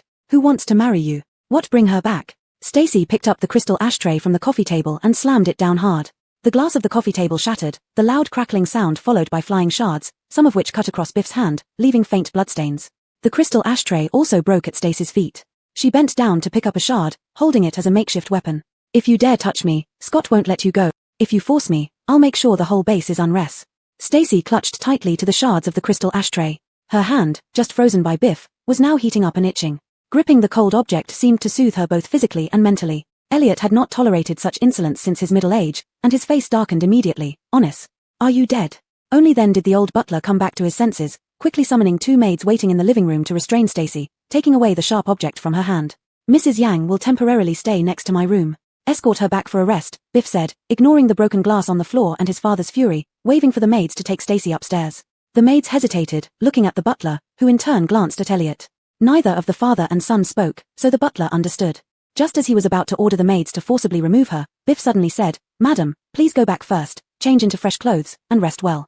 I will personally apologize to you later. Staying here was not what Stacy wanted either. She glared fiercely at Biff, turned, and walked towards the stairs. The maids hurriedly followed behind, guiding Stacy upstairs. After Stacy left, Elliot dismissed everyone in the living room. The two fathers and sons faced the shattered glass on the ground with eyes that grew brighter one by one. She was Scott's woman? Elliot asked more calmly after sitting back down. She once was, Biff emphasized. How did Scott treat her? Elliot asked again. He would give up anything for her. Biff hit the nail on the head. This time, Elliot smiled and asked eagerly, You have a plan? With his weakness in my hands, how could he not obey me? Biff countered, finishing off the last of his iced coffee. You're starting to resemble me when I was young. But this little girl, is she really an 8th level reliever? Recalling Stacy's threatening words earlier, if she were indeed an 8th level reliever, she truly had the power to cause unrest in the entire base. That's right. Biff threw the cup directly onto the floor, without the coffee table to catch it, so I want to marry her. Elliot stuck out his neck. I disagree. Biff shrugged. I didn't ask for your opinion. I'm just informing you. Chapter 114, If I'm not happy, you won't be either. The banquet was held in the reception hall of the Yang Manor, with several tables set up for nearly 30 high-ranking psychics. This was also meant to welcome Biff back from his travels. When Stacy came downstairs after changing her clothes, everyone had already taken their seats. There was no seat reserved for her except an empty one next to Biff. Come sit here, we've been waiting for you.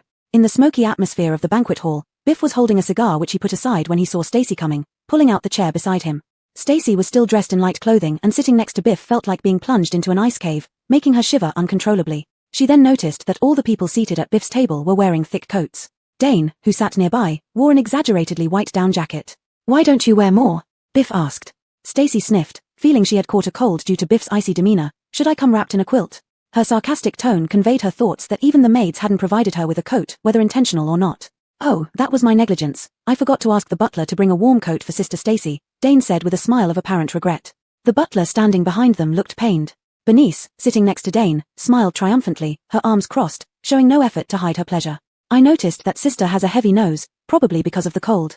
I'll have someone fetch a warm coat from my room. Dane apologized so sincerely that no one could criticize her intentions. Feeling unfairly treated, Stacy stood up angrily, rejecting Dane's hypocritical concern. No need, I'm not hungry. Just as she was about to leave, she nearly fell over. That scoundrel Biff had frozen her shoes to the floor. Before she could scold him, losing balance, a cold hand grabbed her arm and pulled her back firmly. Sit down. Biff steadied her and let go, his tone as cold as himself. Stacy struggled, but her shoes were solidly frozen, leaving her unable to walk. She had no choice but to sit down again. Then, under everyone's watchful eyes, Biff took off his coat and personally draped it over Stacy's shoulders. Go quickly. Biff glanced at the butler behind him, frowning. Yes, young master, the butler hurriedly responded. Biff's coat carried a piercing chill that made Stacy sneeze upon contact. She tried to avoid it but couldn't, reluctantly accepting the coldness before immediately flinging the coat away with disgust once Biff released her. Outrageous. A loud bang echoed through the hall, chilling the entire room. Stacy slowly turned towards the source, where Elliot glared at her furiously. His sharp gaze left Stacy puzzled. Uncle Yang, please calm down. This is entirely my fault. Dane stood up to mediate, pleased with the current situation. I failed to consider. Dane, you're not at fault, Elliot cut in, giving Stacy a harsh look full of disdain, an uneducated woman of unknown origins, thinking she can enter our Yang family. The psychics exchanged looks, lowering their heads to remain inconspicuous, observing the scene. Word had spread among the psychics that Biff had brought this woman back as his wife before the banquet began. Biff always kept his word, so it was almost certain that the new lady would be this woman. Everyone was eager to see the new lady during this dinner. However, Elliot's words caused immediate embarrassment for the new lady and added uncertainty to the matter. No one wanted trouble and wished they could bury their heads in the sand. Do you really think so highly of yourself? Who wants to join your Yang family? Stacy retorted fearlessly, and speaking of my unknown origins, did your son ask for my opinion when he brought me out from Qinghe Refuge City? Stacy, I understand you're upset, but Four Seas Base isn't some small, backward place. Don't be so disrespectful to Uncle Yang. Dane, her smile fading, condemned Stacy from behind the elder. What does she know? She only knows how to seduce men, one after another, even when she was in Qinghe Refuge City. Bernice seized the chance to interject, trying to dig up old grievances for everyone to hear about this woman's unworthiness of her brother. What do you mean? What do you want to say? Stacy, unashamed, though unable to move her feet, projected an imposing air. Talk about me setting up a counseling clinic in Qinghe Refuge City. Or that my husband and I were living harmoniously. You coveted my husband first, and then your brother lusted after me. What's wrong with both of you, breaking up other people's families? Stacy realized she had spoken impulsively. Having been mysteriously kidnapped by Biff, learning of the disaster in Qinghe Refuge City, and being brought to the Four Seas Base only to face hostility and contempt, she had harbored resentment all along. This time, these two people had invited trouble upon themselves, so they couldn't blame her for not abiding by rules. As soon as Scott was mentioned, Bernice became enraged immediately. She stood up, ready to rush at Stacy. You're talking nonsense. It was me who met Brother Feng first. You came between us. You're the one who destroyed our relationship. Enough. Biff's voice was far less loud than Elliot's, even somewhat lazy, devoid of any authority, but full of threatening undertones. I don't want to hear this again. The person I choose doesn't need any explanation to anyone, Biff said. Brother. Bernice looked aggrieved. In Qinghe, they treated me like. She didn't let Brother Feng see me, and she even had Bjorn lock me up. Brother Feng likes me, why should she take him over? Bernice's words darkened the faces of both Biff and Elliot, but the most furious person at the moment was Stacy. Bernice, I don't like what you're saying. Stacy's expression was tight. All the pent-up anger, worry, and frustration from the past 2 days burst out at once. I told you, if you make me unhappy, I'll make the entire Four Seas Base restless. Upon hearing this, Biff, who was closest to Stacy, suddenly changed his expression. But it was already too late. Before speaking, Stacy had already activated her ability to soothe, and it was now radiating outward. Wherever the ability reached, all the psychics present felt a warm yet overpowering energy. The energy felt like a spring breeze, making them comfortable, but soon something within their mental fortresses began to stir restlessly. And the higher-level psychics directly sensed an omnipresent, stream-like energy entering through their third eye, forcefully breaking into their mental fortresses. Chapter 115, She Knows I Came. Aliona, stop! Biff shouted in shock. No one expected Aliona to suddenly attack everyone present. The Scions who had undergone the soothing process by a mediator quickly recognized Aliona as a mediator and warned the others. She's a mediator, a very high-level mediator. Everyone, be careful to keep your deep sea tightly shut. Don't let the soothing energy affect you. The Scion who just spoke was immediately targeted by Aliona, clutching his forehead as he fell to the ground, his eyes red with pain. Aliona, don't force me to act. Biff grabbed Aliona's arm, the coldness of his palm spreading an icy chill towards her. Instantly, a layer of frost formed on Aliona's sleeves. Do you dare? Aliona's body temperature rapidly dropped, her lips trembling, her voice filled with a biting coldness. Her gaze toward Biff was nothing but provocation. She bet that Biff wouldn't dare. When they first met at the Qinghe Shelter City, Aliona nearly triggered his divine strategy disorder. Though she couldn't intrude into his divine strategy when he was calm, once Biff used his ability, it was like taking candy from a baby for her. During their standoff, chaos had already erupted in the reception hall. Two Scions' divine strategies were already in turmoil, tables overturned, and they were pinned down by others. You traitorous son, quickly figure out a way to make her stop. Elliot, though not awakened as a Scion, sensed the seriousness of the situation due to the chaos in the banquet hall. Biff wouldn't easily use his powers in front of Aliona. He wanted to knock her out again, hoping to end the trouble permanently. But Aliona had learned her lesson. After being knocked out once, she would not let it happen again. The training Scott gave her finally paid off. She managed to block Biff's attack, though with some difficulty, buying herself enough time. Since sitting down, Aliona had been loosening her shoelaces under the table. Now, she slipped her feet out of her shoes. After blocking Biff's move, Aliona left her chair and moved to a position far away from him. Don't come any closer. Barefoot on the carpet, Aliona now held the upper hand. With one hand raised, she continuously released her psionic interference while negotiating with Biff. You know I haven't used my full strength. Once I do, everyone in this room except you will lose control and go berserk. What do you want? Biff admitted that today was his mistake. He hadn't anticipated that Aliona would be such a fierce woman, bold enough to cause such a scene. To release her mediation powers and force nearly 30 scions into divine strategy turmoil and power surges was an insane and irreversible decision. It meant she had placed herself against the Four Seas base, openly becoming an enemy, fearless of whatever might follow. Was it courage or recklessness? Aliona, you don't need to do this, Biff tried to dissuade her. Stop now, and I'll protect you. Why shouldn't I? Aliona sneered, her released psionic energy becoming more active and refined, directly piercing into several scions' divine strategies, causing rapid internal turmoil. Chevying flashed within the divine strategies, and Aliona's smile widened. I never make moves without being certain. With that, Aliona unleashed her powers to the fullest. In an instant, the reception hall descended into total chaos. Except for Biff, all the scions fell into divine strategy turmoil, turning into perfect prey for each other, creating a mess. Having achieved her goal, Aliona felt drained, retracting her powers and collapsing onto the thick carpet. Meeting Biff's icy glare, she offered a relaxed smile, having accomplished what she set out to do. This smile made Biff feel uneasy, but there was no time to think about it now. He immediately ordered the maids to take Aliona back, then protected Elliot and Bernice's exit through a rear door before joining the battle, desperately trying to lead the 30 berserk scions out of the reception hall. The reception hall was in shambles, its load-bearing walls riddled with holes from the mayhem. If not intervened soon, the entire mansion would collapse. At this moment, outside the south gate of the Four Seas base, a few figures stealthily approached, avoiding the surveillance range above the base wall, hiding near the toll station fence. What's the situation now? Have you found Sister Aliona? Doreen tugged at Drake, whispering. He just sent the rats out, we need to be patient and wait. Lucas supported himself on the ground, sending his psychic power in. Using the offline map on Scott's phone, he probed for actionable routes inside the Four Seas base. Half an hour later, the Four Seas base sounded an urgent siren. The city walls were briefly chaotic as some of the psychics responsible for defense were called away, leaving only a few low-level ones watching, making the defense even more lax. What's happening inside? Doreen anxiously tugged at Drake's clothes. Some psychics are going berserk, and from what they say, it's not just one. Drake guided the rats to where people gathered, extracting useful information from the crowd's chatter. The situation seems severe. Many high-level psychics are rushing to the city center, Drake said. It's Stacy. Scott leaned against the wall, with an open briefcase beside him. Inside was the 5,000 crystal cores Biff left in Stacy's clinic. Scott's hand rested among them, slowly feeling and sensing. When bonding with Stacy, she had divided a large portion of her psychic power, which stayed within his divine strategy. After the soothing energy fully integrated with his divine strategy, he discovered that he miraculously gained part of Stacy's abilities, able to sense crystal cores similar to his own psychic type. Though this perception was limited to a single type and couldn't determine the core's grade, it was still fantastic news for a psychic. Throughout the journey, Scott found over 100 crystal cores that matched his dual psychic types among the 5,000 left by Biff. He absorbed the energy from these cores without hesitation.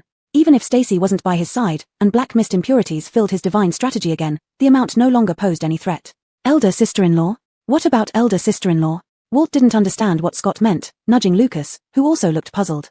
She knows we've come. Scott lowered his head, his gaze resolute in the dark night, with deep love surging uncontrollably in his eyes. So she disregarded the consequences and unleashed her psychic power, causing 30 high-level psychics to go berserk. Now, the Four Seas base must be in utter chaos. This was his wife, his beloved who more than once said she would fight alongside him. Scott smiled wryly, both helplessly and affectionately she had done it.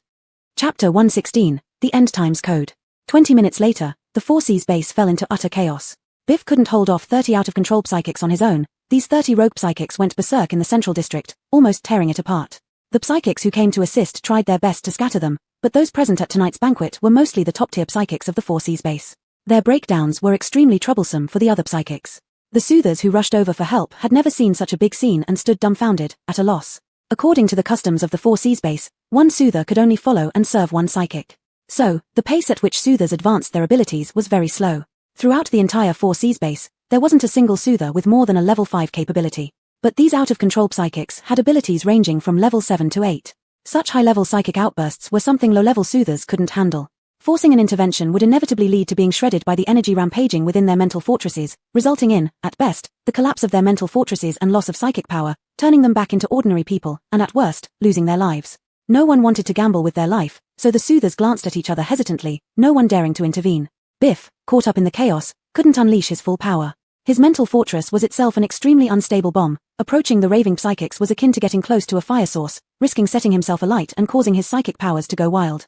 A breathless psychic approached Biff. "Mr. Yang, most of the psychics within the city have been called over, but this isn't a solution. By the time they regain their senses, the 4C's base will be destroyed."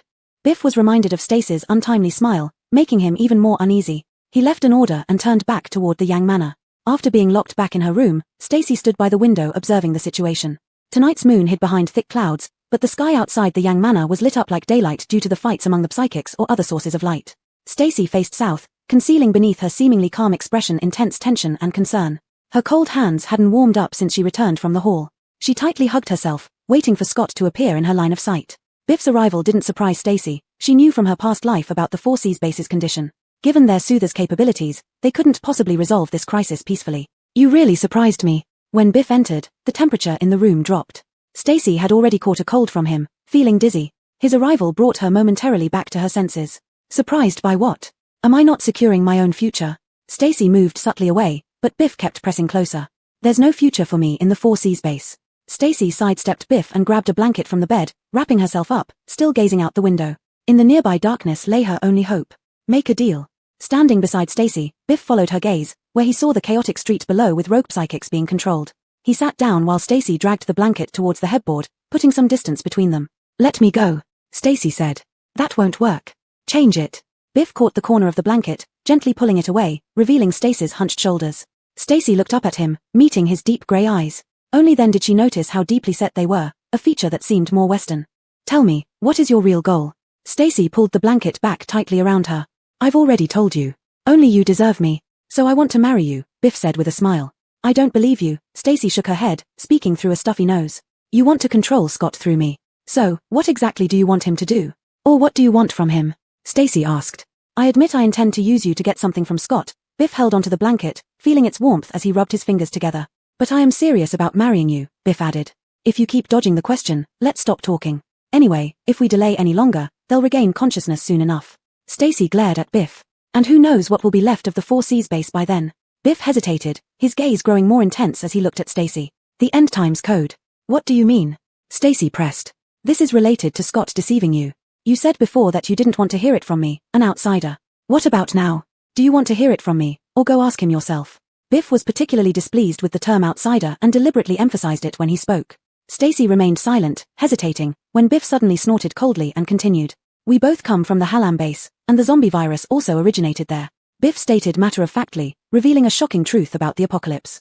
Stacy's pupils dilated in shock, but after a moment, she realized this wasn't so hard to accept. Halam was the first base in the post-apocalypse to establish a safe city.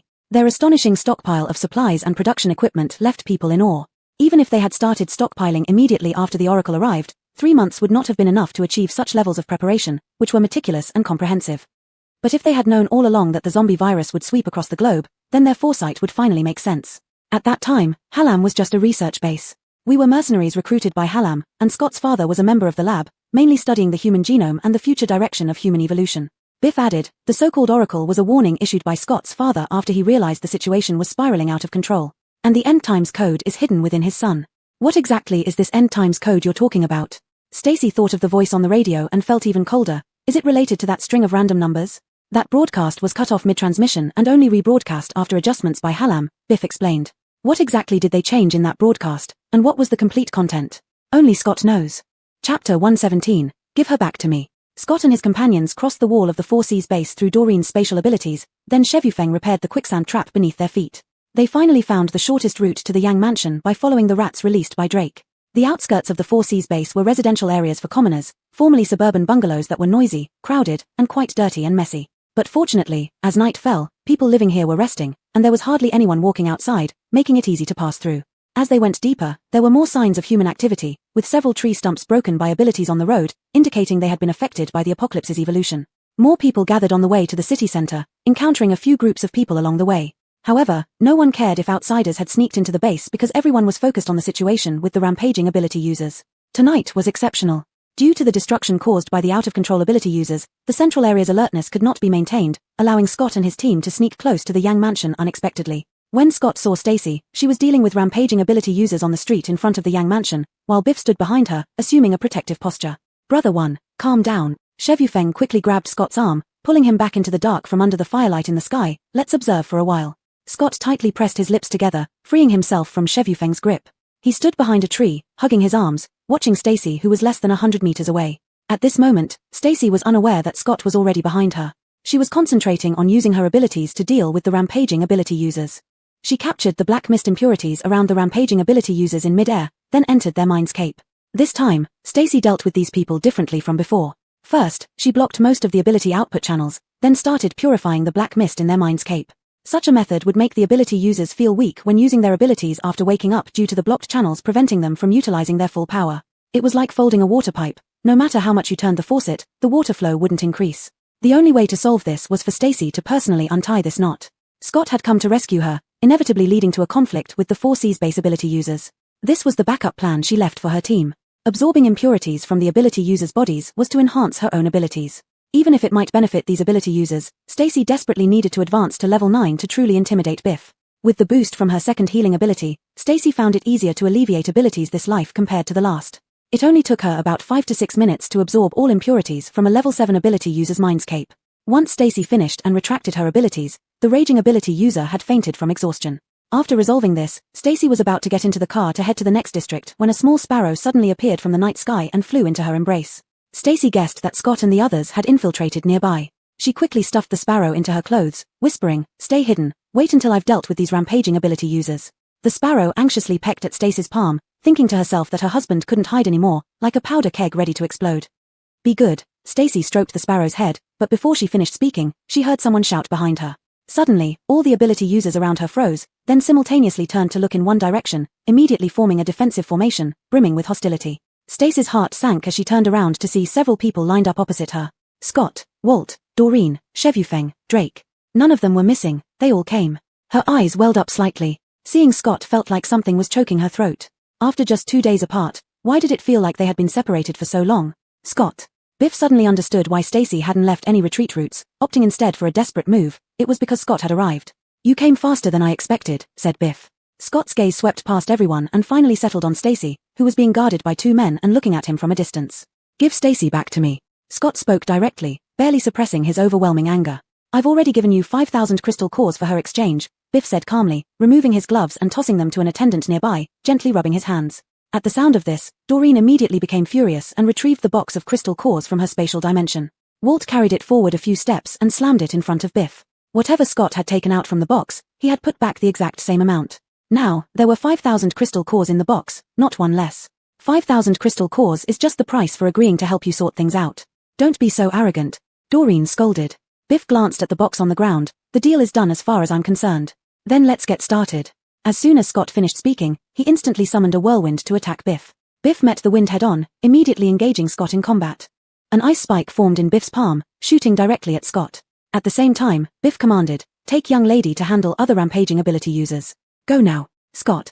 Stacy ran towards Scott, but the 2 men behind her were too strong, and being non-ability users, she couldn't do anything against them. She could only be dragged into the car, driving away to the next district amidst the sounds of fighting behind her.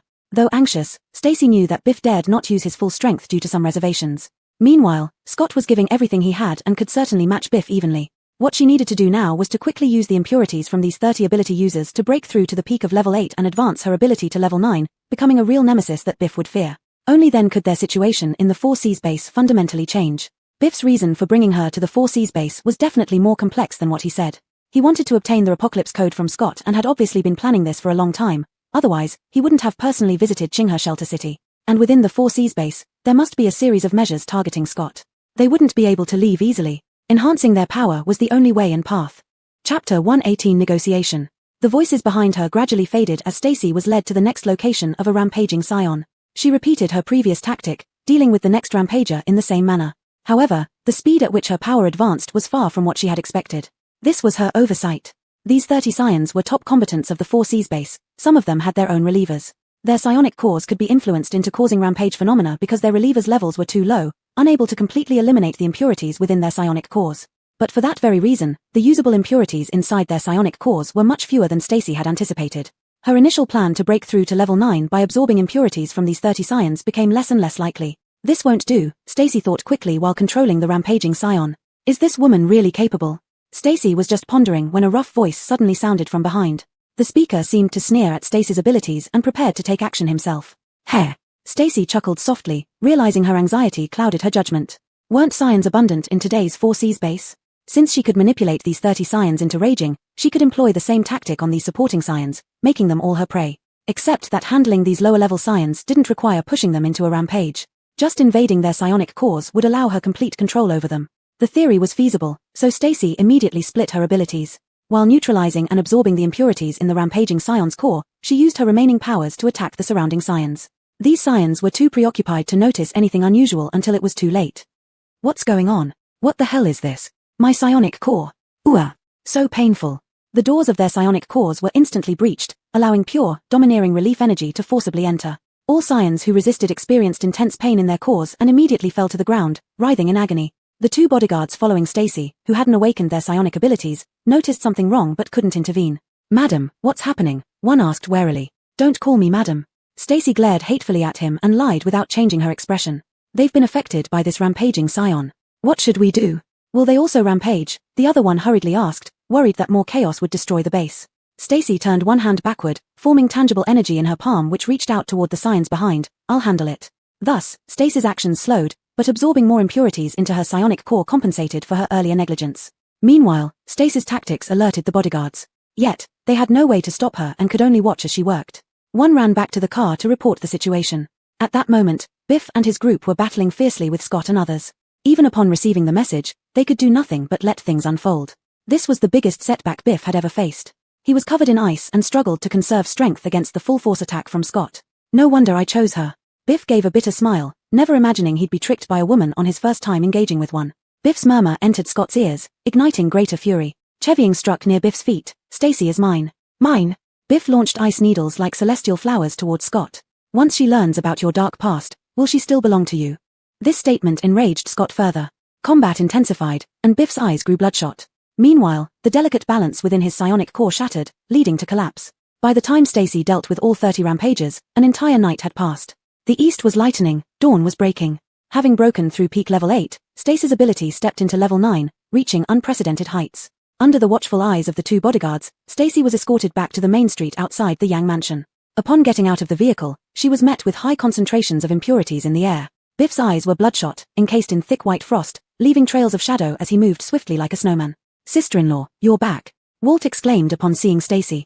The battle situation had changed from the original standoff between two parties to a mob surrounding and attacking Biff alone. Biff emitted a sound similar to a roar, filled with furious and hoarse animality, clearly having lost consciousness, controlled by his psychic power. A level 9 scion's rampage was no trifling matter. Even Scott, who had just stepped into level 9, could not match him at all. Only after Walt and the others joined the battle were they barely able to keep him in one place, waiting for Stacy to return. At this moment, Elliot also received the news and hurried out of the Yang mansion, supported by Bernice and Ella. How could Ah Lang's psychic power go berserk? Ah Lang has always controlled it well. Ella showed fear. Biff's current fierce appearance made her want to retreat. It's because of that woman he brought back. Elliot slammed his cane hard, so anxious he couldn't think of any solutions. Gia, you are also a reliever. Quickly help your brother. Bernice immediately shook her head upon hearing this. Dad, my level is too low. I can't enter brother's psychic core. It wasn't that she couldn't enter, but once inside, she would be torn apart by Biff's frenzied psychic core, possibly risking her own life. Where are the other relievers? Where are the others? Elliot roared in desperation, his heart aching at seeing his son being attacked by everyone. Does the base pay these people just to eat? Don't panic, sir. Stacy had already exchanged glances with Scott, who gave her a reassuring nod. She could use this opportunity to negotiate with Elliot. Just as Stacy was about to walk toward Elliot, she was stopped by the two bodyguards behind her. So, she leaned against the car and shouted loudly, now only I can save your son, sir. Shall we talk terms? Father, don't listen to her nonsense. That vixen is too cunning, she must have evil intentions. Bernice immediately intervened. Elliot's expression kept changing, everything was caused by this woman. How could she genuinely help Biff? But now, he had no other way. If Biff didn't stop until he was completely exhausted, the 4C's base would be utterly destroyed. Chapter 119, Shavital Chick performs a great deed. What do you want? Elliot, leaning on his cane, walked up to Stacy. His ashen face flickered with firelight, and his voice trembled with rage, muscles twitching beneath his skin. 3 fully fueled off-road vehicles, a month's worth of supplies, and let us go now, Stacy said. Upon hearing this, Elliot's thick eyebrows knitted together slightly, but he did not immediately refuse. Instead, he proposed a more tempting condition. I can agree to your request, allowing you a place in the Sifong base, letting you join officially and become a part of our community. Stacy smiled and shook her head. Not everyone covets your Sifang base. I have only one condition, and you don't have much time to think about it. Elliot was still unaware that Biff had already revealed their plan to him, so he continued trying to coax and deceive them into staying. But for them, the Sifang base represented endless danger. The Yangs wanted to obtain what they called the Doomsday Code from Scott, which is why they tried every means to keep him at the base. And once they stayed, the challenges they would face would be beyond their control. Stacy didn't like taking risks. If she hadn't been forced and knew Scott would definitely come to save her, she wouldn't have taken such a desperate gamble. Elliot had thought Stacy would accept immediately, but her stubbornness left him visibly displeased. He snorted coldly, standing arrogantly high above.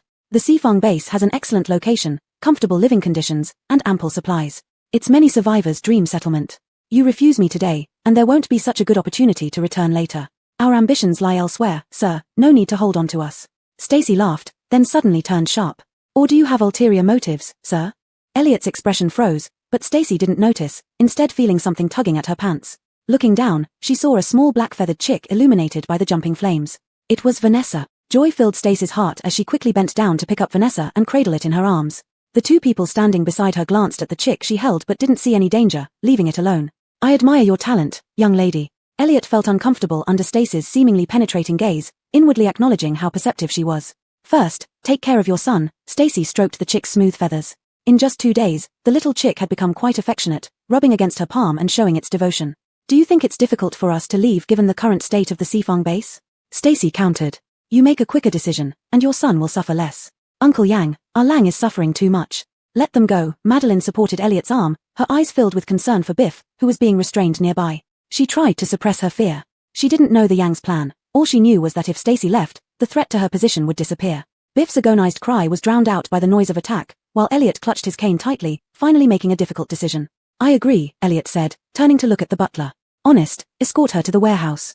You're making this uninteresting, sir. Stacy couldn't miss Elliot's true intention. Once she entered the warehouse, would she ever return? Elliot wasn't a tiger father who would release prey easily because his son was out of control. He would only use this to trap them further. Even if his son suffered overnight, he would still be alive. Using this opportunity to ensnare Scott seemed the best deal. Since you're not interested in negotiation, we'll take our leave. As soon as Stacy spoke, Elliot reacted swiftly. 2 bodyguards grabbed Stacy's arms and tried to take her into the Yang residence. At that moment, Drake, who had not yet joined the battle, suddenly appeared and quickly neutralized the 2 guards, pulling Stacy back and shielding her behind him. Get in the car. Drake half-turned and told Stacy. Just then, the unassuming butler who had been close to Elliot made a move. With 1 step forward, the ground beneath Stacy and Drake became loose, turning into quicksand that flowed rapidly. Stacy hurriedly grabbed the car door to avoid sinking, but Drake was a second too late, and his lower leg sank into the sand instantly. Before Stacy could reach out to pull Drake, the car she was leaning on also began to sink. In just a moment, the quicksand had risen to her waist. Lucas! Stacy shouted, and with her exertion, she sank even faster. Seeing that it was about to reach her neck, the little chick in her hands suddenly chirped loudly. Lucas rushed over, and the quicksand immediately stopped flowing. Their feet touched solid ground, but with 2 earth elemental psychics engaged in a battle of powers, the situation inside the trap was far from stable.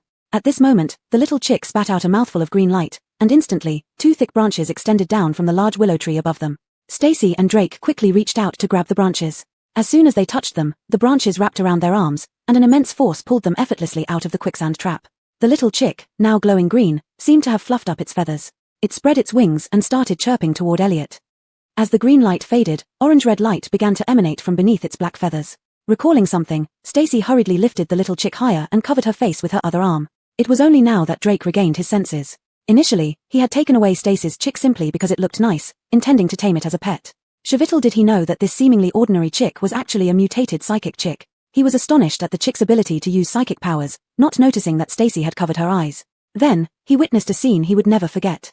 A chick, standing legs apart on a human palm, wings spread wide, leaning forward with a piercing gaze. It looked exactly like a seasoned human player ready to unleash a powerful attack.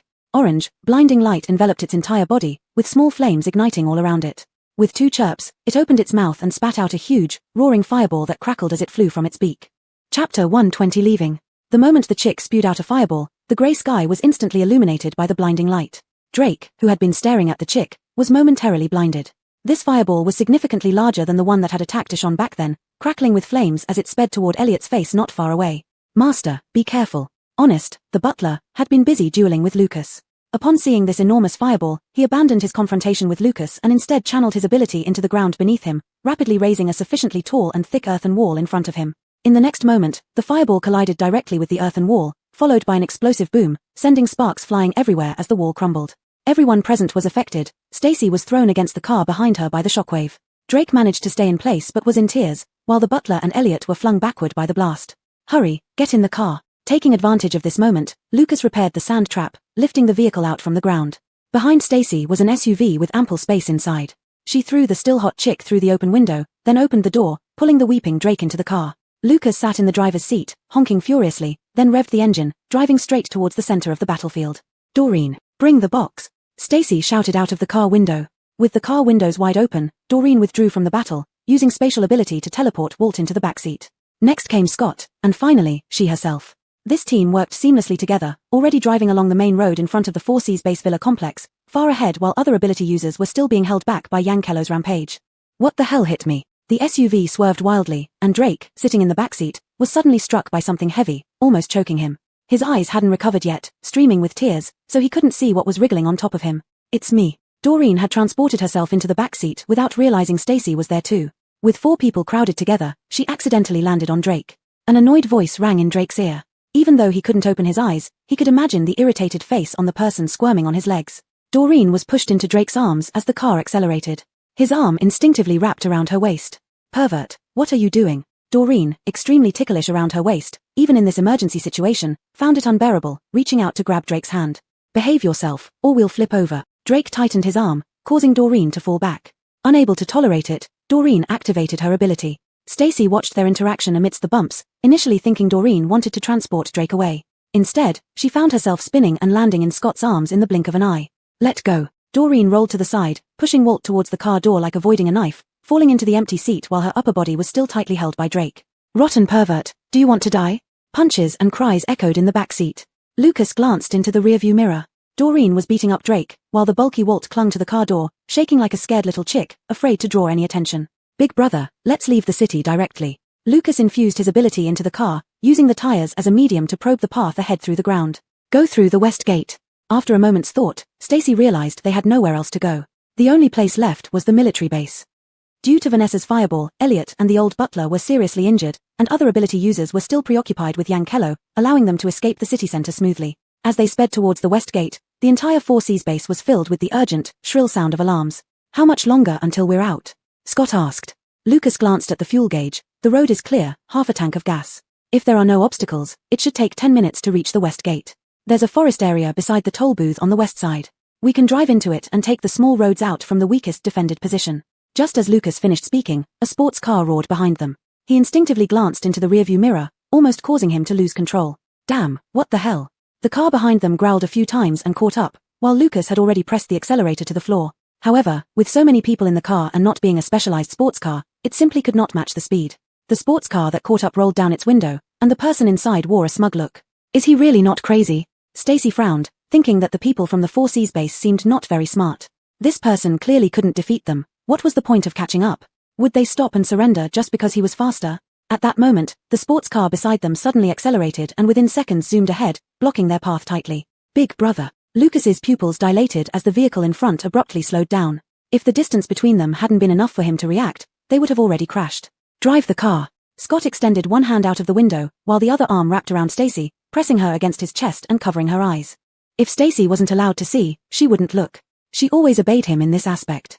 She closed her eyes and leaned into Scott's embrace, only hearing a thunderous roar outside, followed by fierce wind howling, and then a huge collision sound. Scott released Stacy, and when she opened her eyes again, all she saw was an open road. The car that had blocked their way had vanished without a trace. Your ability has advanced further.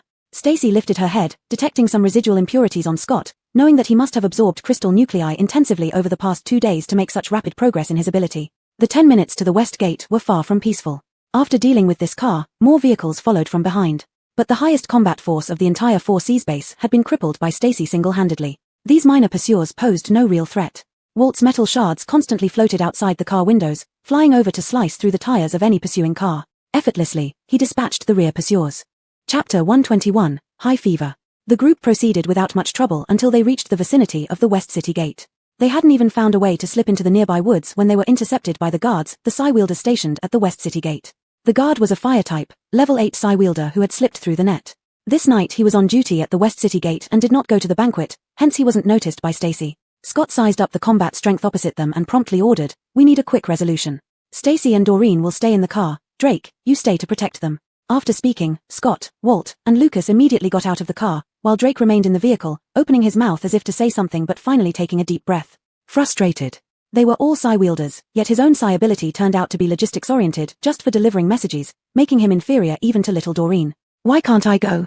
Doreen pouted and put her hands on her hips, clearly dissatisfied with Scott's arrangement. "Your psi power is too destructive," Stacy said, glancing at her from the rearview mirror, noticing how aggrieved Drake looked.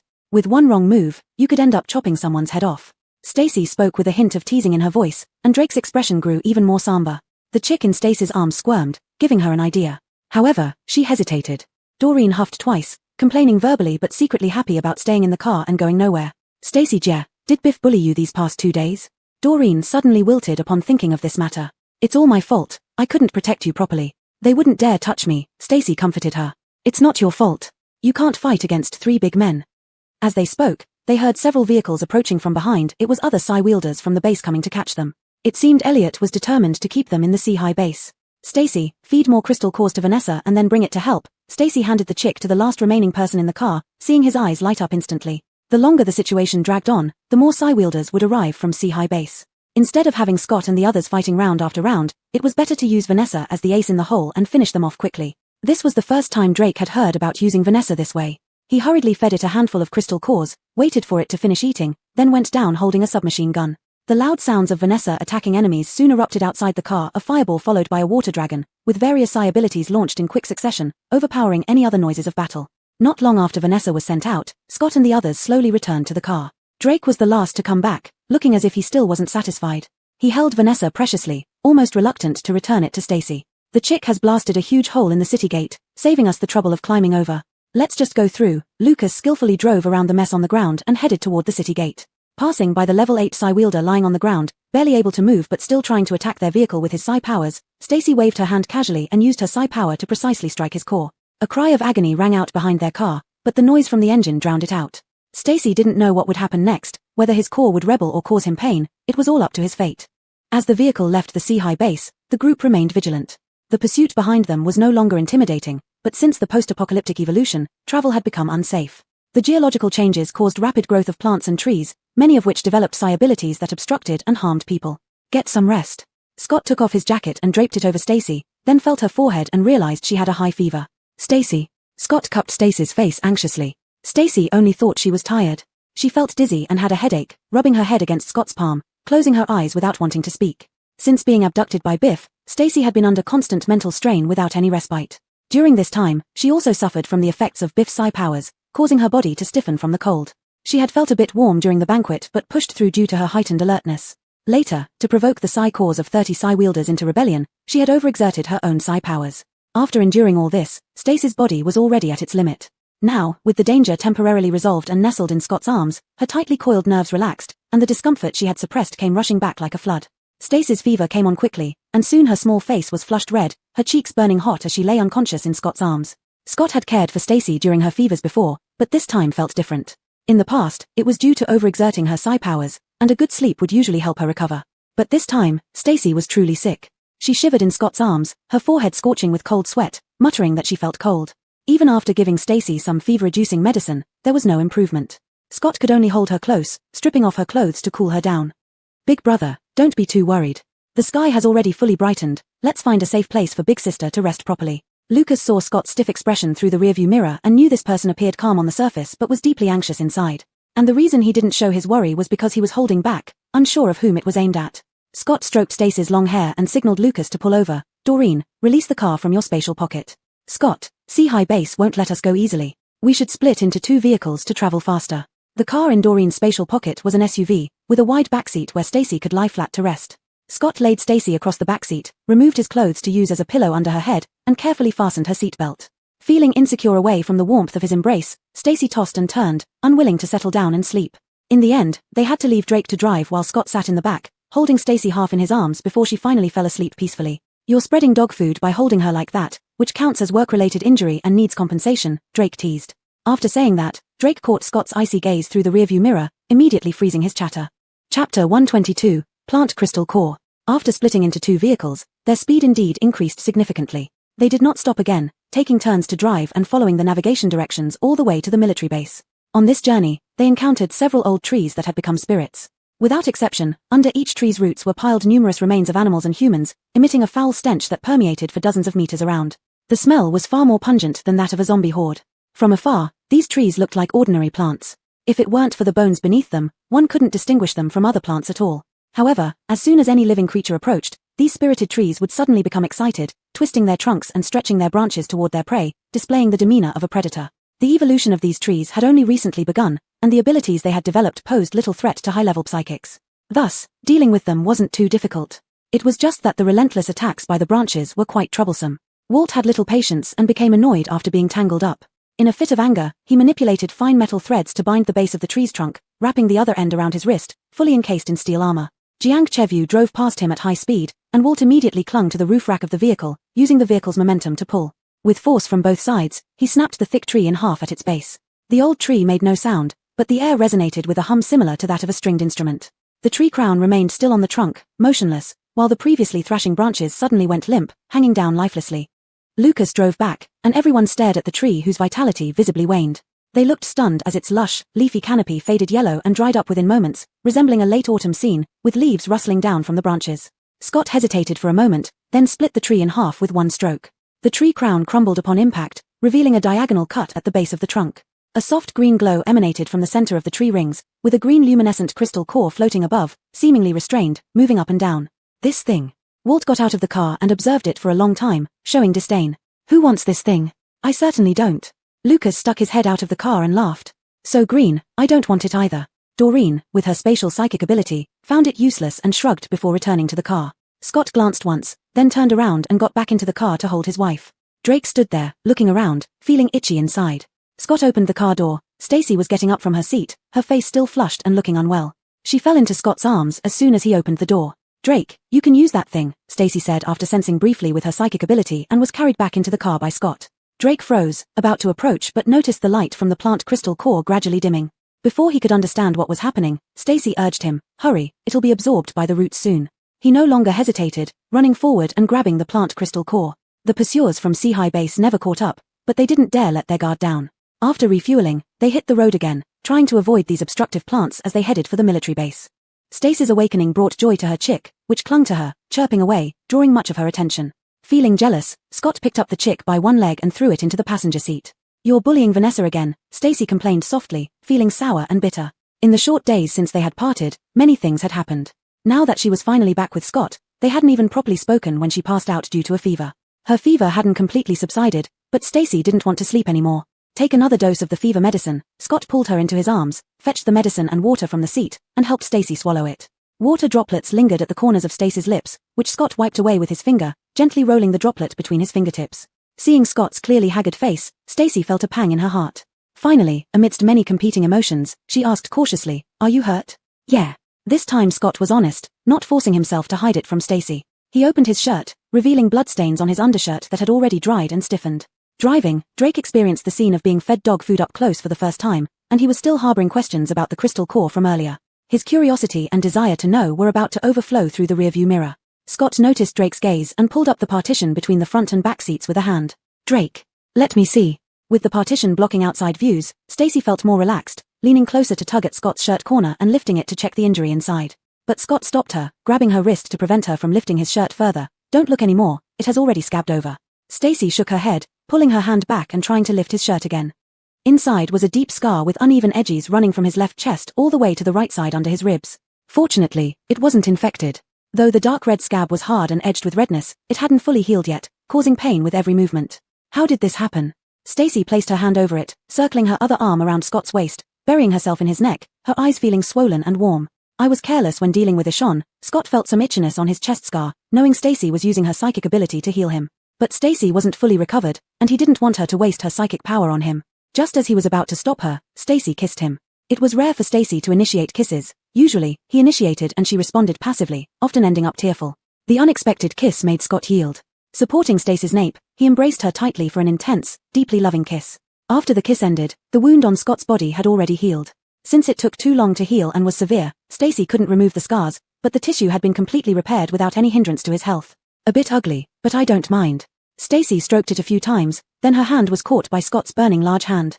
Looking into his eyes, they felt just as heated as his palm. Scott didn't speak, but his rapidly rising body temperature said it all. Stacy, so close, naturally sensed the change in his body. This time, she didn't avoid it, instead meeting his aggressive gaze, silently forming words with her lips. Chapter 123, Get a Position in the Team. How could Stacy have thought that one of her lip movements would make Scott obsess over it to the point of losing his appetite? She was still oblivious, sleeping soundly in Scott's arms. They arrived at a highway service area before dark. The place was spacious with no mutated plants around. They cleared out the zombies wandering in the restaurant and planned to use the kitchen here to prepare a sumptuous dinner. They had left the province where the Psi High base was located. The area they were now in was sparsely populated, with few zombies or vehicles on the road, and the gas station's reserves were still abundant. Doreen moved all the underground oil tanks from the gas station into her space and then chose 2 RVs and an off-road vehicle from the rear parking lot, storing them in her space as well. Chevyu Hengan used his ability to lure cattle and sheep for dinner but unexpectedly lured a herd of over 100 sheep, crowding the entrance of the service area and almost shaking the roof with their bleating. Brother, your ability is great. In this pastoral area, we won't starve, and we can even eat fresh food. Walt's head buzzed from the noise of the sheep, metal sheets slicing through the air, picking the fattest and most appealing ones to slaughter. Can we store these sheep? Chevyu Hengan looked at Doreen. Doreen silently threw out an RV from her space and stuffed 60 or 70 sheep inside. With no other options for those that wouldn't fit, Chevyu Hengan picked a few plump ones and sent the rest back to the mountains on both sides of the road. Let the rest develop sustainably. Lucas silently set up a stove outside. Once Walt finished slaughtering a sheep, he immediately roasted it. Thanks to the spices and seasonings left in the supermarket warehouse, they enjoyed a fresh lamb feast, roast lamb legs, sliced meat, lamb soup, and a whole roasted lamb. 6 people managed to slaughter 3 sheep, and the remaining lamb was all stored by Doreen. Food freedom was rare after the apocalypse. Even the little girl who wasn't accustomed to the mutton smell ate so much she burped while leaning on her stomach, relying on canned goods from the space to ease the greasiness. Stacy also ate until she was full, exercising with Scott afterward. After breaking a sweat, her high fever that had persisted all day finally subsided. Night fell, and they extinguished the campfire used for roasting the lamb, sealed the windows and doors of the restaurant, leaving one door for night watch and quick evacuation, preparing to rest. They joined tables together to form makeshift beds and each wrapped themselves in a sleeping bag. Considering the unstable conditions of the post-apocalyptic world, this was considered decent accommodation. Stacy, you said this thing is useful for me? Chevyu Hengan was playing with the light green crystal core, seeing nothing particularly special about it. Stacy and Scott were in a double sleeping bag. At this moment, Stacy was being held by Scott, her voice unsteady as she spoke. Stacy, yes, I can feel it. The energy of this crystal core suits you.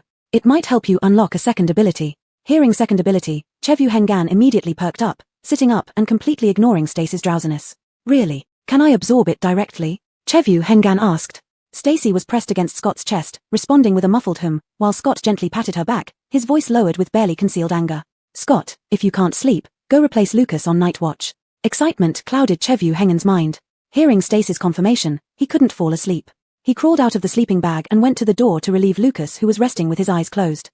Chevyu Hengan released a few nocturnal animals to monitor any movement and then took out the crystal core, holding it in his hand to absorb its energy. The noise finally stopped.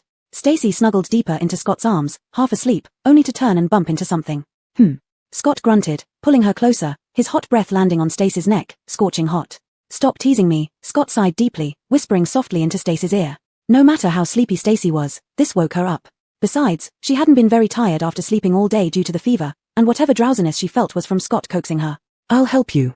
Stacy formed words in the dark, knowing Scott could see them clearly. Everyone was exhausted tonight. Walt was already snoring, Doreen was talking in her sleep, and Lucas was breathing steadily, obviously asleep.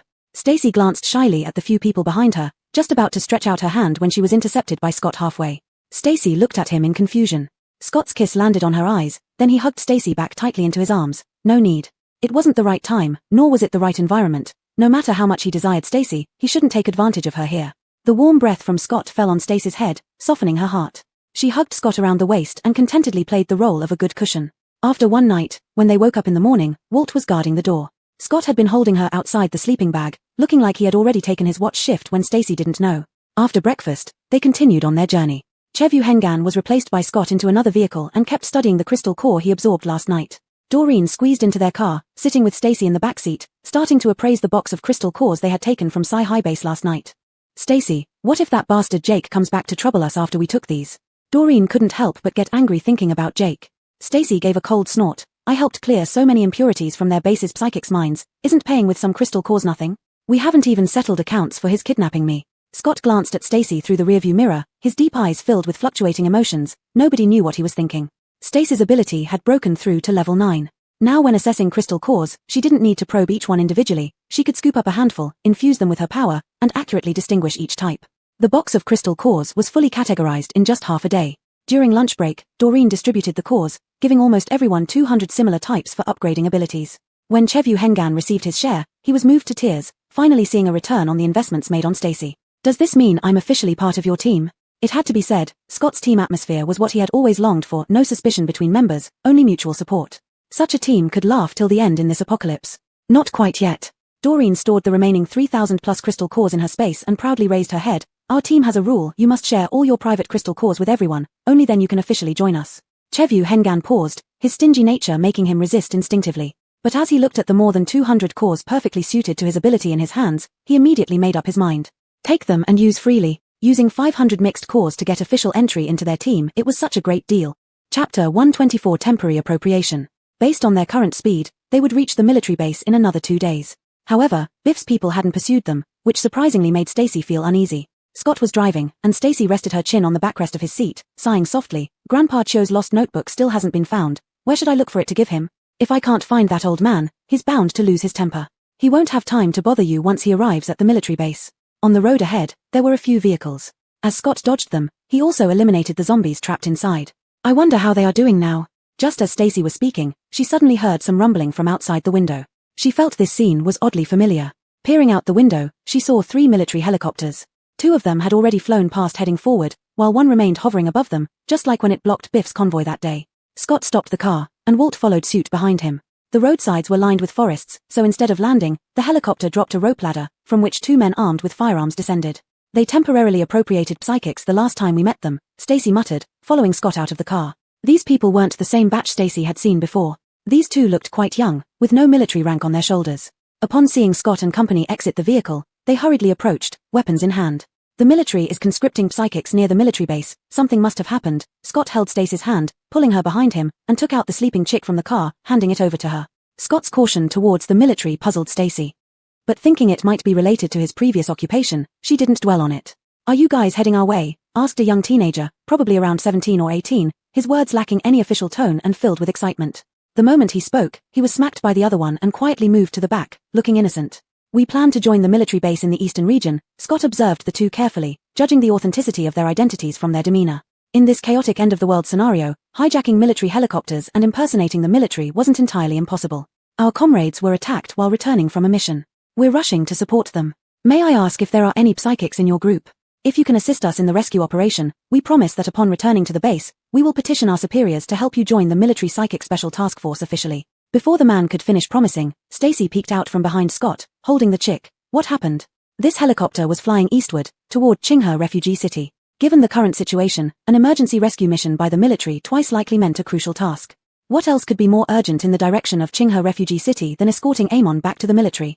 Stacy hadn't forgotten that just a few days before she was abducted by Biff, Gordy, who died in detention, revealed critical information.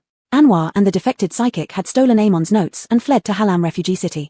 Hallam Refugee City's strength rivaled that of the military, and being overseas with ample military supplies, they could very well be adversaries to local military forces over Amon, the genetic engineering expert. A rare large-scale zombie wave has emerged near Qinghe Refugee City. We received a distress signal and are rushing to aid. The man didn't elaborate further but focused on persuading Scott's team to join. Since you're planning to join the military, why not send your psychics to carry out this mission first? After returning, you'll be regarded as meritorious and receive preferential treatment. Our personnel will escort your family members back to the base safely. You can rest assured about this. Seeing the leader's protective gesture towards the woman behind him, he quickly added. Scott turned and exchanged a glance with Stacy. No words were needed, they understood each other perfectly through eye contact. Since those in need were comrades from Qinghe Refugee City, they couldn't withhold assistance. It wasn't necessary to hide their identities from the military anymore. All of us in the car are psychics and willing to participate in the rescue, Scott said. Upon hearing this, the soldiers' faces lit up with joy as they signaled to the helicopter overhead. That's wonderful. Once we return to the military base, we'll definitely report to our organization and fight for your recognition. There's no need for that. Let's just get going as soon as possible. Scott interrupted the 2 excited soldiers and pulled Stacy behind him. We are 6 in total. How should we go?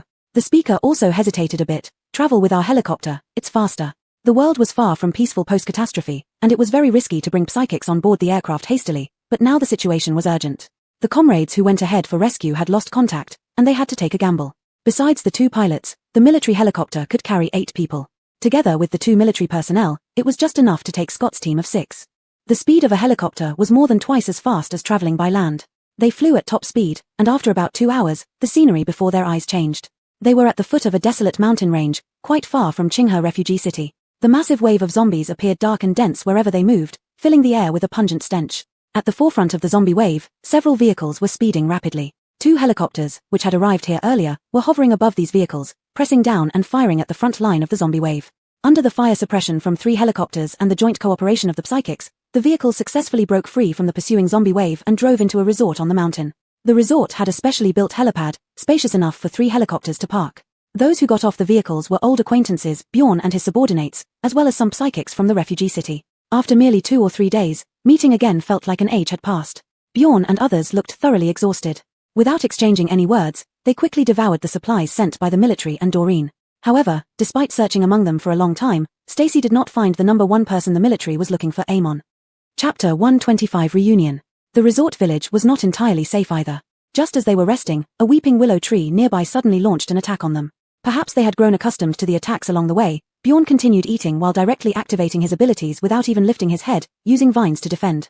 Over these few days, Bjorn's abilities had also improved. After several standoffs, the weeping willow was snapped in half by the vines he summoned, collapsing with a loud crash and revealing an uneven fracture. Above the broken surface was a tender green crystal core floating up and down. However, Bjorn didn't even look at it, showing no interest at all. Drake couldn't bear to see waste.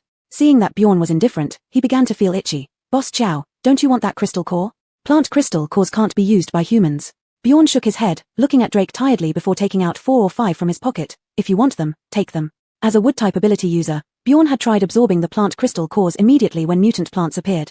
But strangely, he couldn't establish any connection with the cores, unable to absorb their energy, rendering them useless to him. Do you know each other? A young boy holding a gun asked in surprise. Oral nodded, giving a brief explanation. The boy then understood and hurried back to report to the commander. Thank you, Boss Chow. Drake got some wood-type cores from Doreen and exchanged them with Bjorn. Although he was stingy, he still had principles and a bottom line. Now that he had left Bjorn and joined Scott's team, he could no longer take handouts from others. Bjorn noticed Drake's actions but did not ask. In fact, when Drake chose to rescue Oral with Scott, he knew that Drake had already made his choice. Can you use them? Bjorn had found several different types of ability users to try, none of whom could establish a connection with the plant crystal cores. Seeing Drake so enthusiastic about the plant cores, he inevitably felt surprised. I can, but it doesn't help my ability progression, Drake said, putting away a few cores. There's still research to be done. In this world, only innate talent and genes are unenviable. Bjorn deeply understood this and would not worry over something beyond his control. The person you're looking for has been separated from us. After finishing the food sent by Doreen, Bjorn leaned against the car, closing his eyes. They hadn't slept for several days and were now extremely exhausted. Regarding Landon's identity, he guessed during the first military inquiry that it was the mysterious missing person on the radio. Where is Xena? And Chevy Angliang, why aren't they with you?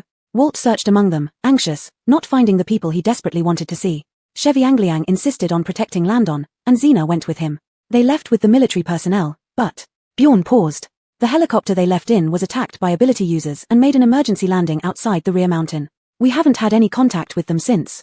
What about the others? Oral asked. They're settled in the air raid shelters in the rear mountain. Odessa is leading most of the ability users guarding there. We're responsible for luring the zombies away, Bjorn replied. We can't wait any longer, we must find Ian immediately. The military personnel were getting anxious, as finding Landon was their mission, and they couldn't delay further. Fellow comrade, who attacked the military, and can you give us a detailed account of what happened that day? Braden provided more supplies and asked. The attackers also came by helicopter, arriving abruptly. The military helicopter had just taken off when it was shot down by them. But they didn't fare well either. Chevy Angliang was on that helicopter and used his abilities to attack them back. Bjorn slowly continued. Both helicopters made emergency landings, and after that, I'm not sure what happened. Bjorn reported the exact location of the incident, hesitating for a moment before asking, is the promise the military made to us still valid? Certainly, the government won't abandon anyone. Braden responded resolutely but with some difficulty. Comrade, the military currently lacks resources for rescue operations. We need your ability users to lead and protect the civilians, relocating them to the military base. Braden, we'll leave one helicopter to help you divert this zombie wave. Seize this opportunity and quickly head to the military base. This was already the best arrangement. After gaining support from all parties, the military randomly left behind most of the supplies, then traveled light, driving 2 aircraft towards the location where Landon had an accident. Another aircraft flew above the nearby approaching zombie horde, using sound and raw meat as lures to redirect the zombies into another direction. These manipulated zombie hordes had long lost central control and were easily attracted by the sound of the helicopter to change their course. Bjorn and others did not rest again. They drove a shortcut to the rear mountain of the shelter city, preparing to rendezvous with others and head for the military base together. A dozen minutes later, 2 military helicopters arrived above the incident location. In the forest outside the rear mountain of the shelter city were 2 helicopters that had made emergency landings after being damaged. This area of forest had been destroyed by the emergency landings, looking as if a fierce fire had swept through it, leaving scorched and blackened dead trees everywhere. 2 large craters were gouged out in the center of the forest, with the helicopters lying crookedly inside, their structures still largely intact. One of these helicopters came from the military base, while the other bore red and white graffiti markings. That's the symbol of Hallam Base. Braden felt shocked and furious. Hallam was far overseas. How could it have accurately obtained information about Landon's identity and location? Braden inspected both helicopters. There were small amounts of blood inside, but the blood loss was not fatal, indicating that none of the passengers had died. There are footprints here. Lucas found many scattered footprints on the side where the fire was less intense and forest damage was minimal. The footprints led deeper into the forest, becoming less clear as they went further. A rain had fallen here, making the remaining traces less distinct. Drake found many birds and rodents in the forest, releasing them along the direction the footprints disappeared, searching for any possible clues. Meanwhile, Braden turned on the satellite positioning system, searching for signals from Landon's locator, but away from the signal tower of Chingha Rear Mountain, the signal from the locator became very weak, appearing briefly before disappearing again. At this moment, Drake opened his eyes, the vertical pupils of the bird somewhat eerie. Found it. Chapter 126 Finding Amon. The direction Drake pointed was deep into the mountain, where a sea of green stretched as far as the eye could see. The forest was eerily silent, seemingly without any anomaly. The younger brother from the military, named Brucey, looked at Drake's eyes that had turned into vertical pupils in shock. Brother, is your ability accurate? Drake's pupils hadn't returned to normal yet. He glanced sideways at the young soldier beside him, his gaze sharp and cold like that of a predatory bird. Brucey immediately shut his mouth, retreating to one side with an awkward smile. Follow it. Just as Drake finished speaking, a sharp eagle cry came from the sky. A grey eagle spread its wings and circled above them, coming from the direction of the mountaintop. Although the helicopter was conspicuous, they had already been completely exposed upon arrival, so they didn't care if they would startle anyone. The sooner they arrived, the sooner they could ensure the safety of Amon and others. The group boarded the helicopter, and with the eagle leading the way, they quickly reached deep into the mountains. This area used to be a natural scenic spot, with century-old trees growing everywhere. With no one taking care of it for half a year after the apocalypse, the vegetation grew even more lush, covering the paths originally made for pedestrians. In such a setting, a large area of damaged vegetation stood out clearly. At this moment, a signal flare suddenly lit up in the sky, disappearing as quickly as it appeared. It was a military-exclusive flare. Following the direction of the signal flare, even before reaching the destination, they heard increasingly obvious sounds of combat.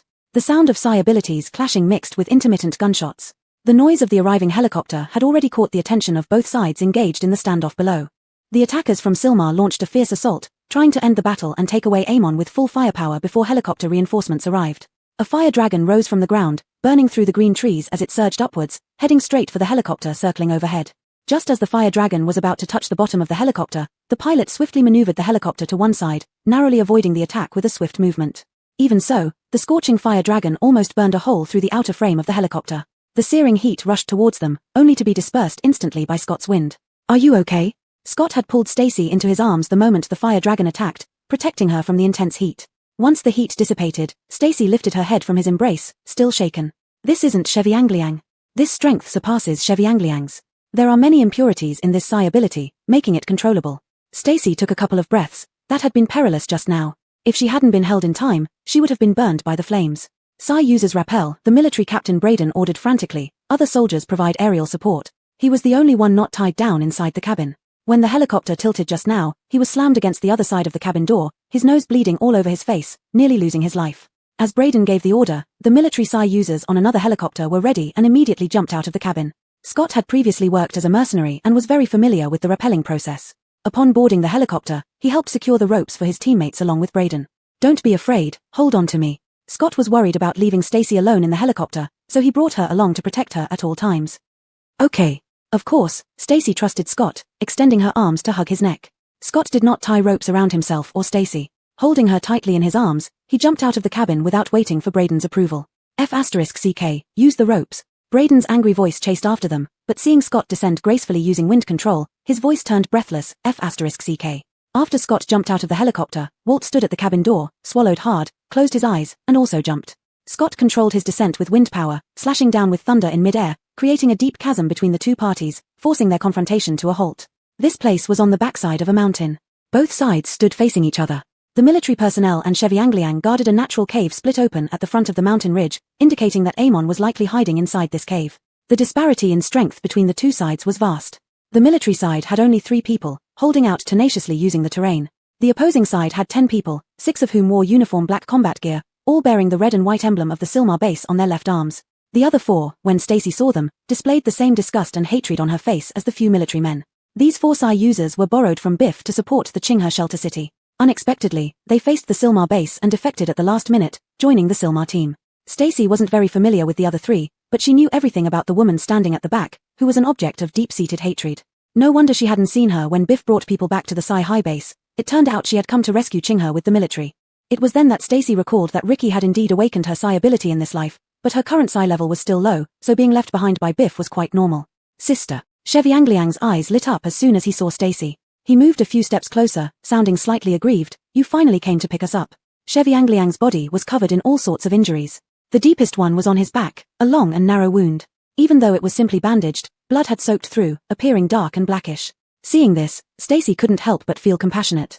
She pulled Cheviangliang aside to rest, then placed her hand over his back wound. Though she could not reveal her healing ability, she could maximize her Psi power to stop the bleeding. Cheviangliang, rest here. Leave the rest to us. Stacy glanced at the cave, which was pitch black inside, nothing visible. Where is the person the big brother asked you to protect? Cheviangliang obediently pointed to the cave, from which a voice echoed, somewhat hollow but recognizable as Amon's. Reinforcements have arrived, Sir Chiu can rest assured. After finishing, Stacy instructed Cheviangliang to guard the cave entrance and turned back to join Scott. By now, under Scott's watch, the team's Psi users had safely landed, splitting up to stand on either side of him, facing off against the opposing force. The leader of the opposite side looked robust, his gaze impatiently sweeping over Scott and the others before muttering something. Stacy didn't understand Korean, but she could tell it wasn't anything good. At this moment, she unexpectedly spotted a man in sunglasses taking small steps backward, trying to reduce his presence. Chapter 127 Terrorists. The air was thick with a high concentration of residual impurities. Stacy released her ability to capture them. These impurities came from different psychers, mostly from people at the Silmar base, and a part came from military psychers. Everyone pay attention. The opponents are strong and do not abide by the psycher consensus. They are terrorists from Silmar. Be extremely cautious. The speaker was Captain Chevu, who had borrowed personnel from Biff's hands that day. He was the only surviving psycher in the team, covered in wounds, barely standing on his feet. The psycher consensus was a law proposed in the Asian region several months ago by Silmar Shelter City, in conjunction with major shelter bases, mainly to restrain the fighting and killing among psychers. Up until now, the psycher consensus had not been fully implemented when Silmar broke its own law first. Being labeled as terrorists by the military meant complete hostility. They could bypass the psycher consensus and strike with full force. The tense standoff between both parties was about to explode. The leader of the opposing side suddenly turned around after noticing something, staring intently at Scott's face. You! That person squinted his eyes, then burst out laughing, pointing at Scott while speaking mockingly to the people behind him. What is he saying? Stacy frowned. It doesn't sound good. Nothing, just badmouthing me. Scott squeezed Stacy's hand, pulling her behind him.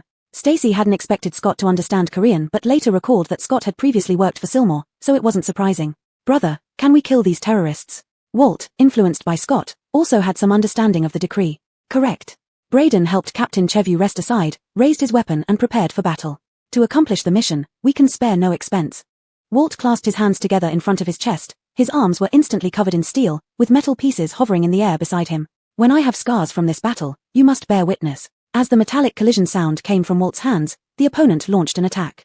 The Korean leading them was precisely the fire-type psyker who had attacked the helicopter earlier, evidently very powerful and already at the 9th level, matching Scott's strength.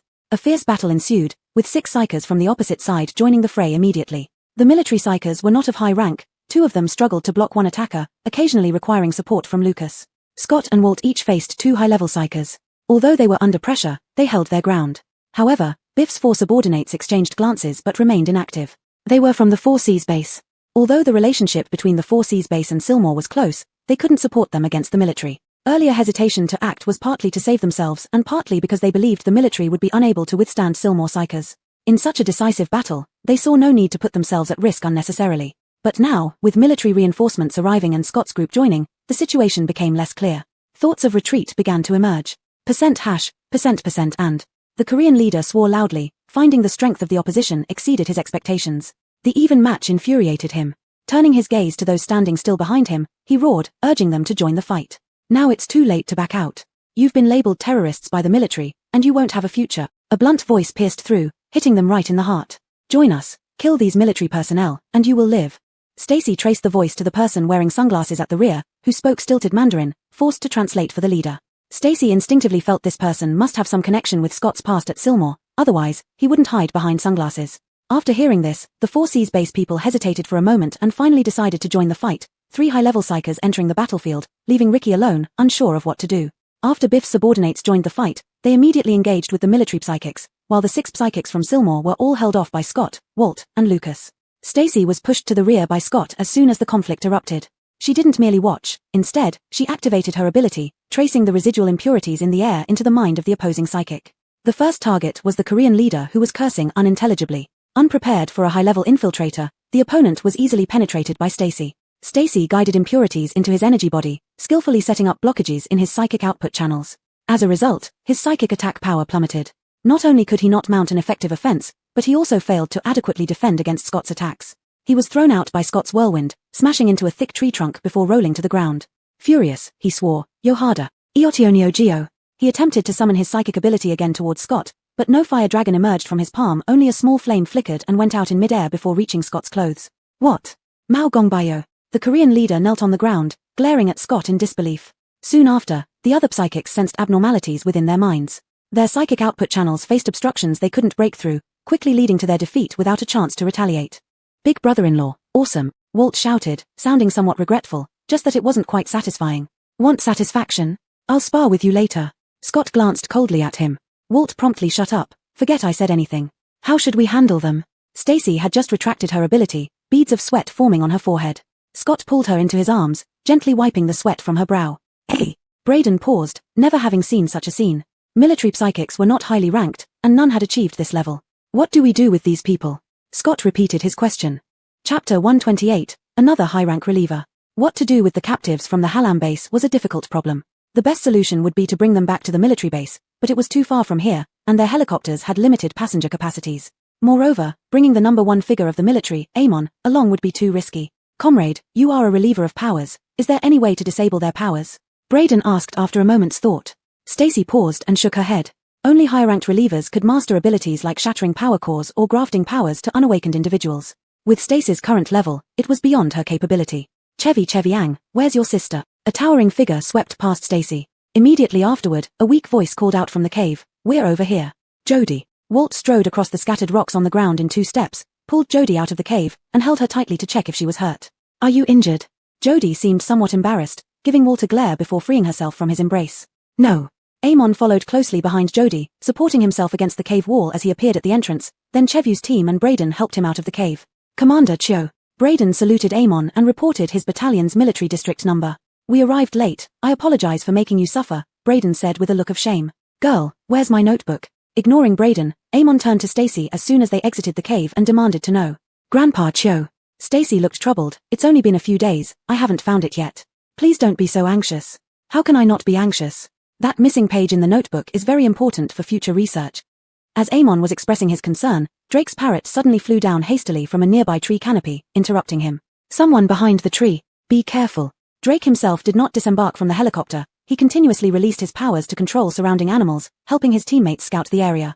The parrot's sharp cry immediately drew everyone's attention. And right after its warning, Stacy sensed an overwhelming pressure bearing down from behind. All the psychics present also felt this pressure. Captain Chevy immediately went on alert, shielding Amon while warily observing the surrounding forest. Scott pulled Stacy into his arms, his expression turning grim. "Brother, Chevy Fong stopped abruptly and the next moment felt an excruciating headache, groaning in pain. Losing his balance, he fell to the ground. Captain Chevy, who was protecting Amon, had already collapsed before Chevy Fong did.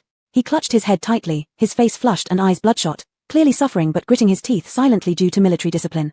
"Seal your power core, it's a high-rank reliever." Scott was the first to recognize the threat and warned everyone. Realizing the familiar sense of oppression, Stacy now understood where it came from. It was akin to the aggressive psychic ability she released, but clearly from a reliever of a higher rank than herself. Stacy looked serious and immediately unleashed her powers to counter the attack. Though her ability wasn't as strong as the opponent's, she wouldn't stand by and let her teammates be attacked. In the invisible battlefield, the psychic energies clashed.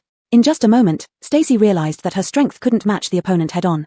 Thus, she quickly changed strategy and withdrew from the confrontation even at the cost of injuring herself, gathering all her energy and rapidly distributing it to her fellow psychics. The strategies of relievers during combat were essentially 2, attack or protect. The latter referred to protecting one's own side when at a disadvantage, ensuring their power cores remained unharmed by enemy attacks. This required the reliever to spread their powers over allies, forming protective layers to defend against targeted power core attacks, preserving their side's strength to the greatest extent possible. Every psychic on the scene felt themselves being enveloped by a pure and heavy force. The sudden oppressive sensation quickly diminished under this protection until it was no longer felt. Stacy. Exerting all her strength, Stacy still felt overwhelmed. She staggered and was caught by Scott, leaning against his chest, her eyes closed as she pushed her abilities to the limit. At the same time, from the dense forest in front of them, rustling sounds began to emerge. Following the sound, everyone turned to look. A person was making his way through the forest slowly, each step crushing the undergrowth with a rustling sound like that of a rattlesnake calculating its attack path. With every step closer, Stacy felt the oppressive pressure on her body intensify. She looked up and saw that the man had approached. He was wearing the red and white combat gear of Hallam Base and gave them an enigmatic smile. The terrorists from Hallam Base who had been knocked down by Stacy earlier were now getting up from the ground, the signs of pain on their faces disappearing. The obstacles Stacy had planted in their minds were broken, allowing them to regain their fighting strength. Under the enhancement of a reliever, they faced Scott and the others with renewed confidence. The leading henchman, a large muscular figure, sneered at Scott and the group, then spoke to the reliever. The reliever's expression instantly changed. "Who is she?" The opposite reliever pointed at the person in Scott's arms, speaking Mandarin with some stiffness but very accurately, though his gaze was on Scott.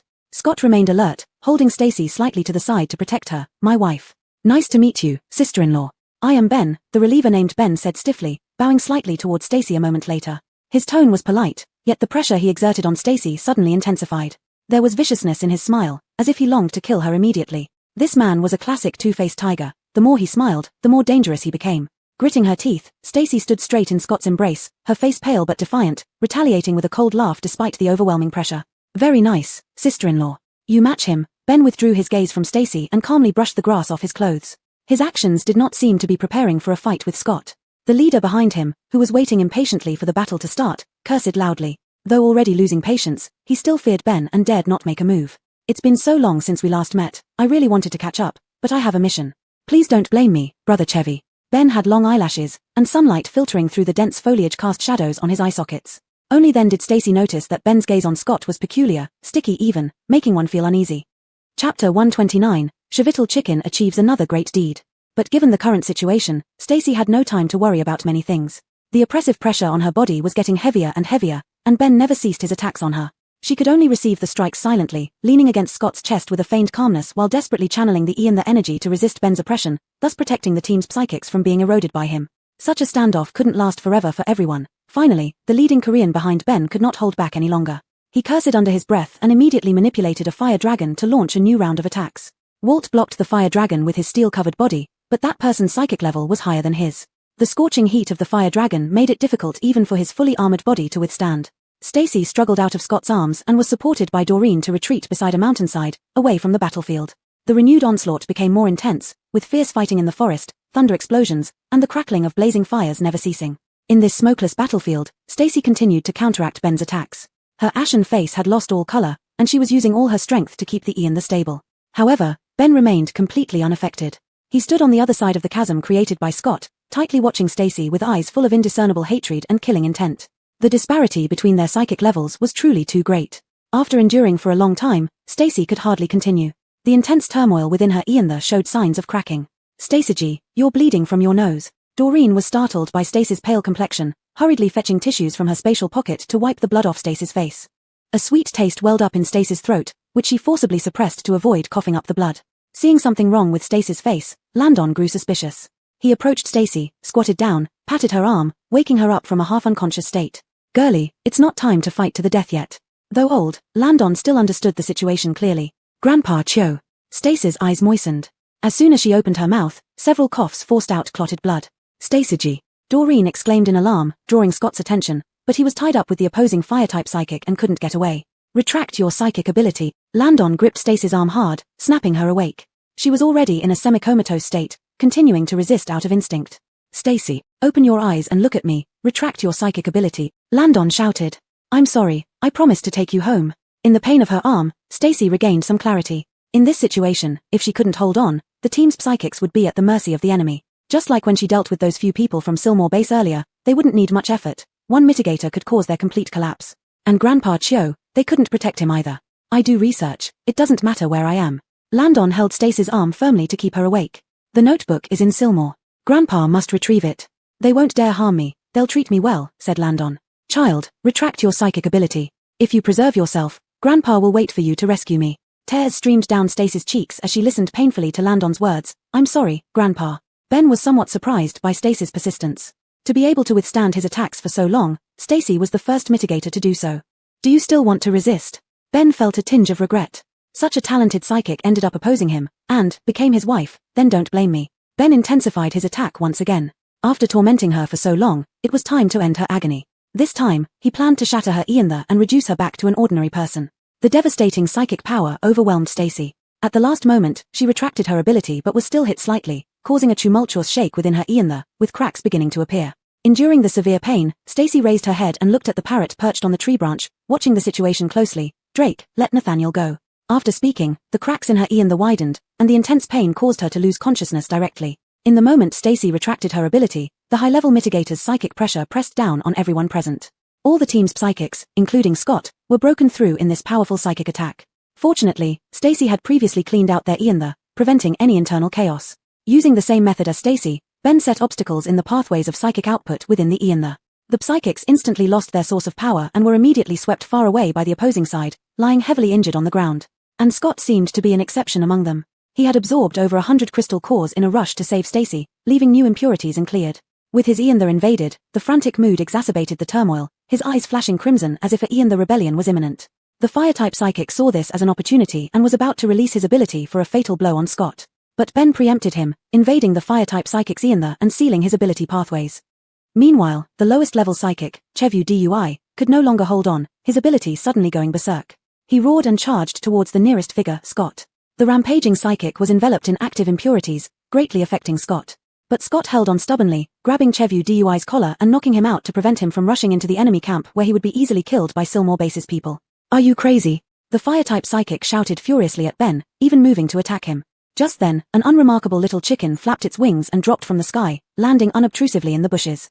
It soon rushed through the forest to Scott's back just as Ben noticed it, spitting out a massive fireball that flew swiftly towards the opposite direction. No one could withstand Nathaniel's attack. Even Ben, a high-level mitigator, had never seen a chicken with abilities before. Caught off guard, he was knocked down by his teammate and narrowly avoided the attack. Then he released his ability to probe Nathaniel's eanther, attempting to invade it as he would with a human. But at that moment, he realized that this little chicken seemed to lack a eanther altogether. There was not a trace of ability flow within it. Chapter 130, Mission Failure. The chick's attacks continued, forcing Ben to dodge and halt his psychic assault on Stacy and the others. Scott strained to suppress the active impurities inside eanther, maintaining its balance. But Ben had just blocked the eanther conduit, which hadn't been entirely sealed off yet, leaving him powerless in this heavy-duty battle. The crystals from the recent vortex were nearly depleted. Very human-like, the chick began running with its little legs towards Doreen, knowing that she was carrying the team's crystal reserves. Just as Doreen was about to retrieve a crystal from her spatial bag for Vanessa, she realized her abilities were locked down. She couldn't even open her spatial storage. Vanessa, hold on, Doreen whispered after a brief daze. She then pretended to be calm, holding Vanessa and rising to her feet, moving beside Scott despite her fear, showing no sign of it on her face. Their enemy didn't know that Vanessa needed crystals to use abilities or that Vanessa couldn't produce any ability right now. Bluffing with confidence, the more convinced she appeared, the better it would intimidate their adversary. Let's talk terms. The chick stopped attacking. There was no sign of Ben, only his voice echoing through the air, coming from nowhere. That chicken can't hurt me, but I can make all your eanther shatter, turning you back into ordinary people, said Ben. Though I don't plan to. Hand over Billy to me, and I'll let you leave alive. This deal is beneficial for you. Impossible. You dream. Braden refused immediately, raising his useless gun to protect Billy. I'd rather die than let you take old Chi. Ben ignored Braden's refusal. What do you think, Brother Chevy? At this moment, Scott was already holding the unconscious Stacy, gently wiping away the fresh blood at the corner of her mouth with his rough fingers, cradling her as if she were precious treasure. His face was tense, eyes filled with rage, yet his actions were stiffly tender. Seeing this, Lucas and others gave him space. The aura around Scott transcended ability levels. He alone was enough to command respect. I agree. Before Scott could respond, Billy made the decision for himself. Old Chi. Braden couldn't believe it and hurriedly tried to stop him. This is my decision, it has nothing to do with you. Report back to the organization and tell them Billy will never betray our country. Chi Chenshan spoke firmly. Billy pressed Braden's gun aside. In this era where psychics ruled, guns could only handle normal humans. They were merely a joke against psychics. Old Chi, we received orders to escort you back to base. Braden countered, refusing to give in. I'm speaking to you as a major general. This is an order. Using his rank, Billy made it impossible for Braden to disobey. Billy pushed Braden aside. Despite his advanced age, his steps remained steady. Walking next to Scott, he paused to look at the unconscious Stacy in his arms, filled with concern. Tell this girl to pick up grandfather's notebook herself and heal well. The old man, who had been tough all his life, maintained his firmness even when saying soft words. He stepped over the ravine created by Scott on the ground and stood before their opponent, looking back one last time before being taken away resolutely. Brother Chevy, we'll meet again soon. Ben's voice came close though unseen. Next time we meet, I'll take your life. Scott hugged Stacy tightly. Her pale complexion was now flushed, her burning forehead dripping with sweat, softly resting on his neck as she slept peacefully. This was his treasured wife, who today almost risked her life to save them. Harming his family, he vowed to make that person pay. Brother Chevy, must you be so harsh? Ben's voice returned awkwardly, attempting to appease. Scott did not reply. In the silent forest without even birdsong, deep furrows emitted the smell of scorched earth. Sunlight filtered through dense trees, casting dappled shadows, and dust floated in the sunlight. Ben understood amid the silence that some things, once happened, couldn't be undone. The ravines on the ground could be filled, but the rift between them was insurmountably deep. Brother Chevy, we'll meet again soon. Ben chuckled awkwardly, his tone somewhat desolate. He received no response from Scott and did not speak again. The people from Hallam took Billy away from this mountainous area. Scott and the others stood where they were, watching the elderly man leave until he vanished from their sight. Moments later, the sound of a helicopter starting up echoed through the forest. On an open grassy area, a helicopter lifted off into the sky. Its red and white markings stood out strikingly against the clear blue sky, yet they pierced everyone's eyes. I am truly incompetent. Braden's eyes reddened. As the leader of this operation, he watched helplessly as Billy was taken away by Hallam base personnel without being able to resist. How would you not be incompetent? Should we sacrifice everyone here so that Chi Lao can be taken away by Hallam over our dead bodies? Lucas sneered lightly, getting up from the ground on one knee. Braden sighed heavily. How could he not understand the logic?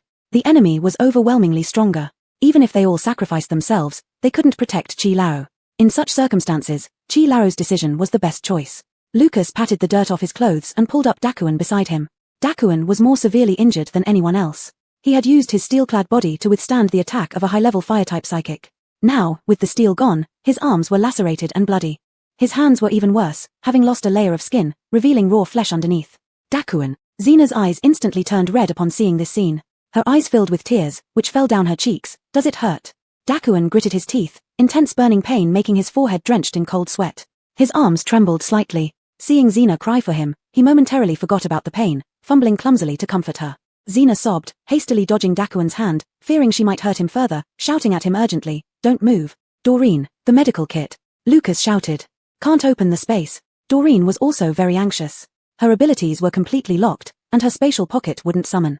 "There is a medical kit on the helicopter," Braden said, quickly running to the side and waving towards the helicopter. Scott, meanwhile, looked up at the parrot perched on a tree branch.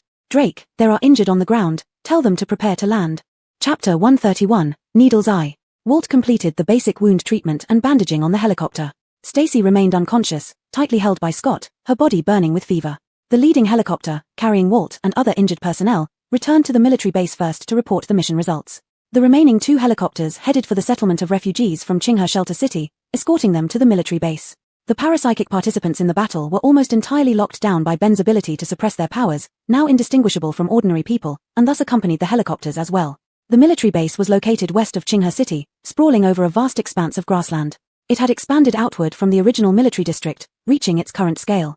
Scott and others descended with the helicopter onto the helipad, declining Braden's suggestion to meet higher-ups, and instead went straight to the hospital within the base with Stacy. Walt had his wounds retreated at the hospital. His hands, wrapped like mummies, lost all function of self-care. "Your condition doesn't require hospitalization. Don't waste medical resources. Go home and rest. Come daily for changing dressings." After explaining the situation, the doctor left. The nurse, noticing Xena busily tending to the wounded, wrote "outpatient" in large letters on the medical records. "Your wife has been tirelessly caring for 2 patients. That's not easy," the nurse remarked, added some precautions, and urged Walt to be discharged promptly before hurrying away. The nurse's comment caused Walt's face to flush red, but given his naturally darker complexion, it wasn't too noticeable. It was Xena, whose tender cheeks blushed pink, her eyes glancing about in a way that made one feel a peculiar tickle in the heart. Walt, uninjured in the legs, didn't need support from Xena. She walked ahead, guiding him. Walt, following behind, couldn't help but admire Xena's graceful figure. Recalling the nurse's phrase "your wife," he felt an embarrassment surge through his body. "Brucey came earlier and said they've allocated dormitories for us." Xena suddenly stopped and turned around. "Oh." Walt's jaw trembled slightly, quickly averting his gaze and nervously responded. "I heard it's quite far, but there are vehicles available here at the hospital. I'll drive you back first and then return to care for Cheviangliang." Xena noticed Walt acting oddly, seemingly avoiding her gaze. I can manage, no need. Walt dared not look at Xena, shifting his gaze elsewhere, just in time seeing Lucas approaching behind her, supporting an arm covered in bandages. How could you? You're still injured, how can you go alone? Xena, mid-sentence, turned back and saw Lucas. Lucas hadn't intended to get involved in Walt's situation but couldn't ignore the urgent pleading look on Walt's face. He ambled over reluctantly. We're heading back. How are you, Walt? Are you going with us? Lucas glanced at Walt's bandaged limbs, asking knowingly. Yes, back, Walt coughed, lifting his eyes briefly to Xena. You should stay here to care for your brother. Running back and forth is too troublesome. Xena agreed, understanding that Chevy Angliang's injuries were more severe and had barely held on until reinforcements arrived. His immediate sleep upon boarding the helicopter had scared her greatly. Walt watched Xena walk toward the surgical ward, feeling so restless that he wanted to smoke. In my pocket, quick, give me a cigarette. Lucas clicked his tongue. This is a smoke-free hospital. I know, just holding it, not lighting up. Walt felt he needed something in his mouth to ease the sudden agitation. Lucas sighed, resignedly reached into Walt's pocket to fetch a cigarette, inadvertently spotting something that would make him develop needle eye problems, immediately pulling back and kicking Walt. Walt blushed deeply, stopping his complaints about smoking. Lucas gave him a disdainful glance but kindly chose not to expose his vulgar thoughts. How's Darso? Walt asked. Walking side by side outwards, the military base had allocated them a car. Drake and Doreen were already waiting inside, ready to take them to the assigned dormitory. She's undergoing a physical examination. Eldest brother is waiting there, Lucas replied. Stacy had been pushed into the imaging examination room for a long time, and Scott waited outside anxiously, the heat of Stacy's body still lingering in his arms, unable to calm his worried mind. At the sight of blood on Stacy's lips, Scott's brain buzzed loudly, blanking out momentarily as if the world distanced itself from him, leaving only the glaring red stain, painfully striking and searing.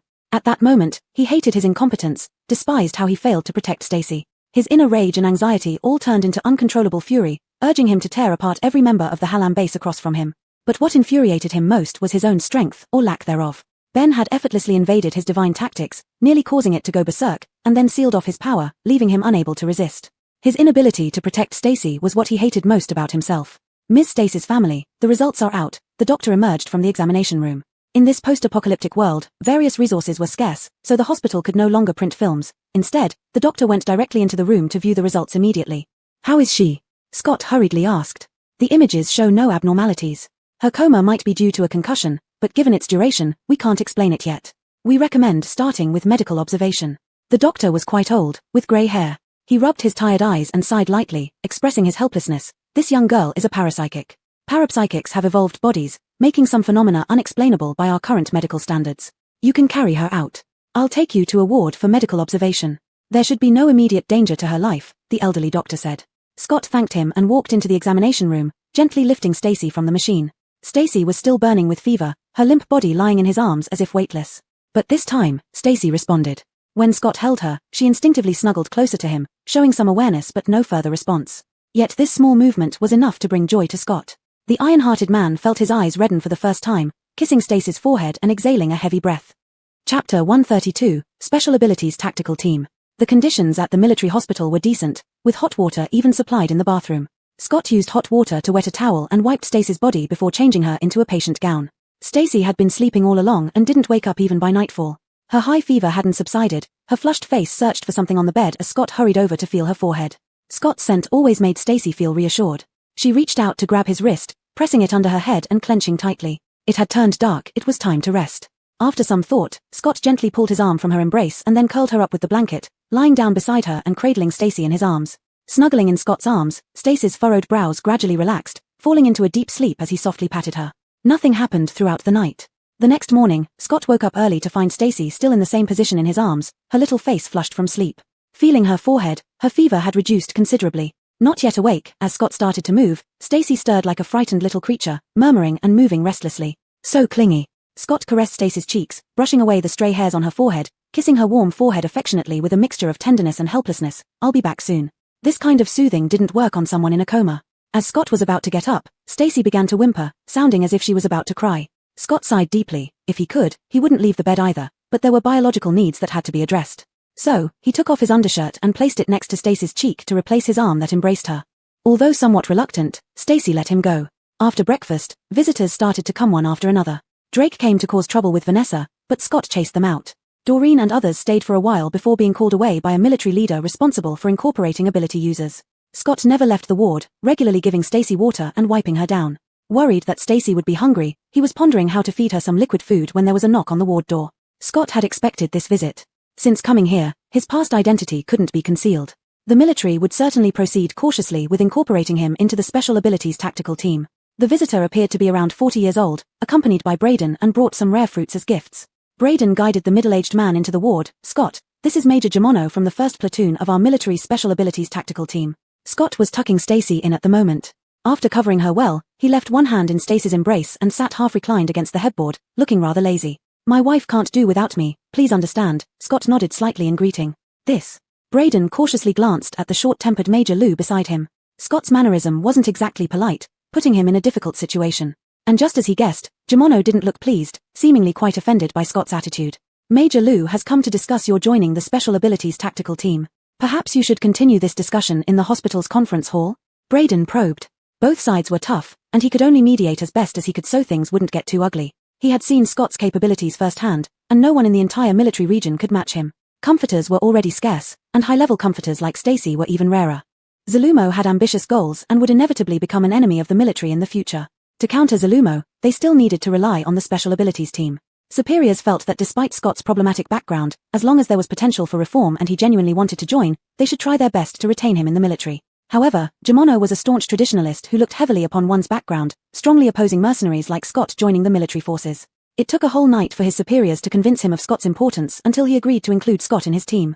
Now, Scott's indifferent attitude risked undoing all last night's efforts. Scott had no reaction to Braden's suggestion, having clearly expressed his stance. Stacy couldn't do without him, and he didn't trust leaving her alone in the ward. Discussing here might also disturb the patient's rest. Braden smiled nervously. Scott, my wife is delicate and will cry if I leave her. Stacy had frowned at Braden's voice, so Scott hurriedly patted her back to calm her down. Let's talk here. Please get a chair for this officer. Scott glanced at Braden while attending to Stacy, who still made a whimpering sound as if she was upset. Stacy's reaction was peculiar. Scott gently pinched her cheek, but she remained unresponsive. Enough. Major Gimono was thoroughly infuriated by Scott's attitude. Do you even know who you are? This is a military base. Who gave you the guts to act wildly here? Major Lou, please don't be upset. Braden felt his head spin and tried to signal Scott, but it was as if Scott was blind and completely ignored him. He didn't mean it that way. He just cares deeply for his wife and is worried.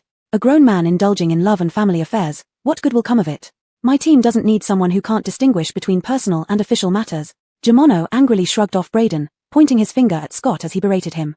And besides, a mercenary who served as a watchdog for capitalist. Does he even know what national righteousness means? How many innocent people's blood is on his hands? He doesn't deserve to join our ranks at all. Gimono wasn't satisfied with just scolding and turned his words towards Braden. It's only because you've been protecting him in the organization. Open your eyes and see what kind of person he is. Scott's expression tightened with each of Gimono's insults. The outline of his muscles tightened under his jawline, vertical lines appeared as he clenched his teeth, signaling he was restraining his anger. Anyone would feel infuriated after such an insulting rant. But Scott was different. He wasn't angry because Gimono insulted him, but because these insults were hurled at him in front of Stacy. Even though Stacy was still unconscious, he didn't want these words to be the last thing she heard. However, Stacy had already woken up when Gimono began to insult them. She had been sleeping intermittently, having some awareness of what was happening around her, but only able to make slight reactions to comfort Scott. Now, fully awake, she sensed Scott's stiffness and tension, knowing he was furious. Stacy was also very angry, but they were still in the military camp. They had to respect the environment they were in, so they couldn't make too much trouble despite not needing to be overly submissive. Therefore, Stacy moved slightly in Scott's arms, rubbing against his arm, then opened her eyes amidst Gimono's yelling. Chapter 133, The Stubborn Donkey Who Loves His Wife. Stacy pretended to have just woken up, blinking her eyes before closing them again with a drowsy expression. Then she slowly moved into Scott's embrace, stretching out her hand to hook around his neck and act coquettish. So noisy. Stacy pressed her entire body against the large radiator that was Scott, nuzzling his neck, raising her head and squinting with some dissatisfaction. Scott's barely contained anger was easily dispelled by Stacy's casual words. The destructive elements pent up in his fists were diffused by Stacy. His trembling and restrained arms relaxed and regained their calm at this moment. Are you awake? Stacy's cheeks were still flushed, but her lips lacked color, looking very weak, evoking a special kind of tenderness. Scott felt Stacy's soft gaze penetrating into his heart. He stroked Stacy's cheeks, lowered his head to rest against her forehead, feeling her temperature. You still have a fever. Do you feel uncomfortable anywhere? Scott asked softly, completely different from his impatient demeanor when dealing with Stefan, as if he had turned into a different person. I'm fine, just hungry. She also needed to go to the bathroom. Stacy slowly got up and hugged his neck, glancing past the two people in the ward and ignoring them as she leaned into Scott's chest, appearing pitiful. You hold me, I'm cold. Stacy did this intentionally, and Scott could tell it was meant to spite Stefan. Sure enough, as soon as Stacy spoke, Stefan's face became even uglier. Scott held back a smile, obediently cradling Stacy tightly in his arms. The atmosphere in the ward now was not suitable for outsiders to stay. Stefan scoffed, full of disdain, "I'll talk to the organization. This person Scott, Major Stefan can't handle." Major Lou. After saying this, Stefan turned and left. Braden hastily put down the fruit in his hands, told Scott something, and then hurried after him. After the intruders left the ward, Stacy's stomach made an opportune growl. Scott frowned. There was nothing edible in the ward to satisfy hunger. Immediately holding Stacy, he said, "I'll take you to the cafeteria. Go to the bathroom first." Stacy was a bit embarrassed, her voice as soft as a mosquito's hum. Stacy shooed Scott out of the bathroom and only then saw herself in the mirror, pale as a ghost, wearing oversized hospital robes, looking thoroughly ill. She closed her eyes, trying to sense her divine strategy, but found it grey and lifeless, dead silent. Her energy form hovered in the air, completely unresponsive to her calls. A crack along the edge of her divine strategy resembled a dead yet not quite dead centipede. Stacy could sense that the dead aura inside her divine strategy originated from this. That mediator named Ben intended to shatter her divine strategy with his final blow, reducing her to an ordinary person. It was Vanessa who interrupted his attack on her ability just in time, preventing Ben from completely destroying her divine strategy. Though her divine strategy wasn't shattered, it was lifeless and stagnant, no longer flowing with energy. Only after a while did the sound of trickling water come from the bathroom. Scott picked up Stacy's clothes from the balcony, which he had washed by hand yesterday. Just as he was about to pass them to Stacy, a knock came at the door. It was Braden. Scott glanced outside. The major named Stefan wasn't there, only Braden remained outside the door. "Truly, you're impossible. Can't you say a softer word?" Braden raised his hand to push Scott aside and enter the ward but was blocked by Scott at the door. "Can't I even enter?" Braden had just finished speaking when he heard the sound of water from inside the room, guessing what might be happening. He touched his nose to cover his embarrassment. "Let's chat outside." Scott closed the ward door but didn't go far, stopping just outside the entrance. "You are always picking fights with the higher-ups," Braden sighed deeply, patting Scott's arm. "Shavistan to your brother, apologize to Major Stefan. Braden, your recruitment into the Special Ops team was fully recommended by me. I can't let you suffer. Do you think this matter can be resolved by an apology?" Scott paid attention to the sounds from inside the ward, his mind somewhat elsewhere. "Stefan cares about my identity. Even if I join the Special Forces, I'll be squeezed out by him. Why bother?" "What do you mean?" Braden's alarms rang immediately. Was Scott planning to refuse? "You know the situation yesterday. Our abilities were locked by Ben, whether we can recover remains uncertain. How can we possibly meet the chief's standards?" Braden's heart sank. "Isn't Stacy a mediator? Can't she unlock it?" Stacy was also injured, and she was hurt worse than anyone else. Although Scott didn't say what came next, he was well aware that Stacy might have had her divine strategy shattered by Ben, turning her into an ordinary person from then on. Ben was a ruthless man who never allowed someone stronger than him to exist. Especially since Stacy was his opponent, he would dismantle her abilities as much as possible. Braden picked up on the underlying message. Although he wasn't an ability user himself, he still understood some of the rules between them. After some thought, he spoke up. "The organization acknowledges your abilities. In this world, genes are the most precious thing. It's fine even if Stacy is injured and can't unlock her abilities, we can still think of other ways. There are mediators in the base." Scott furrowed his brow and interrupted Braden. "I will not accept help from any mediator other than my wife." Braden was momentarily taken aback, thinking how stubborn this guy was. He paused for a moment, then soothed. "Anyway, you two should rest assured and recover in the base. I'll report this situation truthfully to the organization and strive for solutions for you." The sound of water stopped inside the room just then. Scott's ears twitched. "Take my meal card to the cafeteria. I still have nutritional subsidies for this month. Give Stacy some supplements." Scott was slightly stunned but took the dedicated meal card handed over by Braden, muttered a thank you, and went back into the ward, leaving Braden outside. "That guy sure knows how to be good to his wife," Braden muttered. He turned around and saw a comrade passing by. "Hey, have you eaten? Let me use your meal card." "Where's your card?" The man pulled out a meal card from his pocket and tossed it to Braden. Braden chuckled, giving it to a wife slave who's fussing over his wife. Chapter 134, Bullying the Shavital Chick. After waking up, Stacy underwent another full-body checkup and was discharged by the doctor upon finding no abnormalities. The assigned dormitory was a temporary one, quite far from the hospital. Drake drove over to pick her up. Vanessa was in the car and rushed into Stacy's arms as soon as it saw her, chirping for Stacy to pet its feathers. "Drake, did you mistreat my Vanessa?" Stacy lifted Vanessa. It had grown much bigger, now with the outline of an adult chicken, its glossy and shiny feathers sparkling in the sun, even more majestic and beautiful than when it was with her. "It fights me for food now. If I were to abuse it, it would probably be abusing me instead." Drake harumphed but sounded proud. Stacy was grooming the little chick when she accidentally ignored Scott. After enduring it silently for a while, Scott finally couldn't hold back, grabbing the chick's head and tossing it onto the passenger seat. The little chick cheeped and got up, spreading its wings ready to challenge Scott. Scott snorted coldly but was interrupted by Stacy covering his face to prevent further conflict. Vanessa, did this big brother take good care of you? Stacy tried to pacify the chick first. Cheap. The little chick held its head high. Then would you be willing to live with this big brother from now on? Stacy gently guided it. It wasn't that she didn't want the little chick anymore, it was growing larger and gaining better control over its powers. If she kept it at home with her and Scott, they would fight every day and destroy the house. This time the little chick didn't answer right away, looking back and forth between Stacy and Drake. Eventually, it looked at Stacy with teary eyes. Though Stacy wasn't sure if chicks could cry, the pitiful expression made her heart melt. Scott scoffed, showing disdain towards the chick, which immediately turned aggressive, spitting several small ice spikes towards Scott. Thankfully, Scott still had some abilities left, using wind to push the ice spikes out the window and pushing Stacy a bit further away. Do you think about your owner when you attack me while she is right here? Scott was genuinely angry, surprising even Stacy with his stern expression. Lower your voice. Vanessa didn't hurt you seriously. It was just playing around. Stacy pleaded for Vanessa, only to meet Scott's fierce gaze, which silenced her instantly. Cheap. Vanessa stuck out its neck, refuting weakly, sounding almost pitiful, similar to when Stacy felt guilty. Scott glanced at Stacy, who felt puzzled under his cool stare, pulling her clothes tighter around herself. If this happens again, I'll pluck all your feathers and fry you. Scott threatened, pointing at the chick. He then scooped Stacy into his arms and decided firmly, you will stay with Drake from now on. TSK. Drake watched the entire scene unfold, obviously delighted by the outcome. The little chick jumped onto his lap, burying its head in his coat, trembling slightly as it settled there. Don't worry, Big Brother won't pluck your feathers. Big Brother will protect you. Drake took advantage of the situation, stroking the chick's feathers tenderly. Bullying a little chick like this really shows your true colors. Stacy, wrapped in Scott's arms, could see half of the chick's trembling bottom. Though it looked pitiful, it was also amusing. Humph. Scott kissed her forehead lovingly. You must teach what you raise. Since it understands human emotions, if you don't educate it properly, it will end up competing with you later. I understand. Scott made sense, and Stacy nodded in agreement.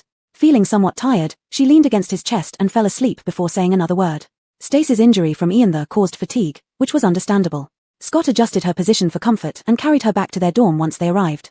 The dormitory resembled a makeshift factory building, somewhat simple yet equipped with necessities. Team 1's rooms were adjacent, making everyone feel at ease. When Stacy woke up, familiar cooking aromas wafted in through the window. She knew Doreen was cooking. Starving, she got up and stepped outside. Doreen was preparing dinner at the communal stove, with Drake and the little chick causing mischief behind her. Chevy Angliang returned with Walt driving him back, and Xena, having tidied up Chevy Angliang's room, came to help Doreen cook. The fruits, vegetables, and beer, which were more scarce in the post-apocalypse, were brought by Braden to welcome Scott and the others. This was their first gathering after the intense battle with Shilma's terrorists, so naturally, the conversation revolved around that battle. Ian wasn't rescued. Did you receive any punishment? Stacy, eating the greens that Scott passed her, suddenly recalled this matter. Our superiors understand how difficult this mission was, so no punishment was given, but I truly feel terrible. Braden took a gulp of alcohol, his eyes turning red. I arrived too late. Among the first group sent to rescue Ian, only Chevu Fei survived. If I had gone earlier, just a little bit earlier, my brothers wouldn't have died right in front of me. If you had gone earlier, you might not have met us. Lucas, possibly unable to stand seeing a grown man cry or feeling that Braden should not blame himself so harshly, spoke to comfort him. Without meeting us, not only Chevu Fei, but everyone on those 3 helicopters would not have come back alive, Lucas added. I used to think it was nonsense, but now, I'm starting to believe it. Lucas paused for a moment, waiting for Braden to look up at him before continuing. Everything happens for the best, even though it sounds like empty encouragement, there's some truth to it when you think about it deeply. Walt was nearby, eagerly reaching out his hands to be fed by Xena. Desperately craving a drink, yet Xena wouldn't feed him any alcohol. Feeling incredibly frustrated, he heard Lucas say something that sounded nonsensical and became immediately puzzled. He leaned close to Scott's face, full of suspicion. Did Lucas take the wrong medicine? Chapter 135, Ianthe's Revival. Walt hadn't finished his sentence when Xena stuffed a chicken wing into his mouth. You are, after all, from the military. Why is your strength so poor? Walt asked while struggling to eat the chicken wing. Braden wiped his face, his complexion flushed as if he was somewhat drunk. We have advanced weapons, and our soldiers possess excellent combat skills. Initially, we could take care of those zombies with a burst of gunfire. Why has it become so difficult now? The apocalypse brought only one way to awaken as an Esper being infected by the zombie virus. After infection, there were only 2 outcomes. Fortunate ones would awaken powers, while the unfortunate turned into zombies. As a country's armed force, the military had far superior attack and defense capabilities compared to ordinary people, providing maximum protection for combat troops. The armed forces kept casualties to a minimum, drastically lowering the probability of infection by the zombie virus within the military zone, which resulted in very few soldiers awakening as Espers. Later on, when Espers began appearing en masse, the organization also sensed the trend of the future world. Espers were destined to become the new rising stars of the future. But there was only that one way to awaken. When Braden reached this point, he paused to drink some liquor. In the dim light, Stacy saw tears well up in his eyes, hovering before finally falling onto his hand, which he silently wiped away. While not rare in the post-apocalyptic world, the proportion of people who awakened as espers after infection versus those who turned into zombies was only 20%. This meant that the survival rate of someone infected with the zombie virus was only 20%. We have weapons, our brothers haven't come to the point where they need to fight zombies barehanded. The organization started recruiting espers, but information was tightly controlled in this new era. Even after months of recruitment efforts, only about 100 were gathered from outside. After the first evolution of the post-apocalypse, evolved zombies, which developed espers' abilities, grew rapidly in strength. Our weapons began to lose effectiveness. During one mission, we encountered a wave of zombies and lost several brothers. The only one who returned alive couldn't bear it anymore and rushed outside. He lost the gamble and mutated right in front of our eyes. By the time Braden finished speaking, his voice choked up. He raised his hand to wipe his eyes, brushing away the tears and rubbing his red eyes. They had trained together, carried out missions together, eaten and slept side by side. Losing any of them left the survivors unable to let go. So, I sincerely hope you can stay. Braden's emotions were quite agitated. He had just experienced the loss of comrades and hadn't yet recovered from the sorrow. Desperately wanting to keep Scott and the others was also a way to prevent similar occurrences as much as possible in the future. But Scott did not give him any assurance. Lucas noticed Scott's hesitation and immediately lifted his wine glass, working with Drake to divert the conversation. Dinner ended late, with Stacy already drowsily leaning against Scott's chest. Braden, having the worst alcohol tolerance, became the only one of them to get drunk. Unable to return to his dormitory, he would have to sleep in Lucas's room for the night. Xena followed Walt to the door of his room, leaning against the doorframe of Walt's dorm room and silently staring at him. Why aren't you going to sleep? In the dead of night, a young girl standing at the door of a man seemed inappropriate. Walt's face turned hot, lacking even the courage to meet Xena's gaze. There isn't enough room, I can't share a bed with Chevy Angliang. Xena smiled at Walt, seemingly hinting at something. But in fact, Xena had already spoken to Doreen. She only came over to tease him. Walt opened his mouth, unsure what to say, when Xena, leaning against the half-opened door, casually turned her head to glance inside. Xena's profile was beautiful, the only word his clumsy brain could muster. Fine, if you don't let me stay, I'll find someone else to squeeze in with. Breathing heavily, Walt knew she was teasing him and thought that she'd teased him enough for today. Doreen was still waiting for her return. I'm leaving. Xena pretended to be regretfully disappointed, glanced at Walt, and walked toward Doreen's room. However, she had only taken one step when Walt grabbed her arm. Walt's hand, still wrapped in bandages, caused Xena's heart to skip a beat. Quickly turning around, she pulled her hand back and gently held Walt's hand that had grabbed her. Don't you know you're injured? Xena didn't realize how stern she sounded. Are you moving around recklessly? Stay here. Walt spoke too fast, nearly biting his own tongue. What? Xena really didn't expect that a man as dense as a rock would say something like this, but she quickly guessed that there must be another sentence following from this dense man. Do you expect me to make room for you and go sleep somewhere else? Xena let go of Walt's arm. You're an injured person, rest properly. I didn't mean to. I'm not leaving either. Walt seemed to have decided to take a chance, pulling Xena into the room and shutting the door with a bang, insisting stubbornly, we will eventually live together anyway. Doreen waited in the room for a long time but Xena didn't return. When she went out to look for her and heard some noises coming from Walt's room, she instantly understood. She returned to her room with a knowing smile. After being carried back by Scott, Stacy fell asleep immediately. When she woke up, it was already the next morning. Scott wasn't in the room. Stacy turned over, closed her eyes, and once again connected with Ian. Inside Ian, everything remained bleak, and the energy body floating in the air showed no fluctuations. However, part of the shattered edges had begun to stick together, and the cracks had visibly narrowed. Such a situation would be a miracle if it happened to anyone else. Because once an Esper's Ian shatters, there is no possibility of recovery, meaning they lose their power. For an Esper not to die due to such an incident was already considered extremely fortunate. However, for Stacy, the revival of Ian did not surprise her at all. Because the only exception was healing-type Espers. Healing-type Espers primarily heal themselves. They are the only type of Esper who can recover after their Ian shatters. The revival of Ian cannot be rushed. Stacy realized that since her injury, she had become excessively sleepy, which should be attributed to the healing-type Esper repairing her Ian during sleep. Thinking about this, Stacy finally felt somewhat relieved. She got up and was about to go downstairs to find Scott when there was a frantic knock on her door. Stacy, are you awake?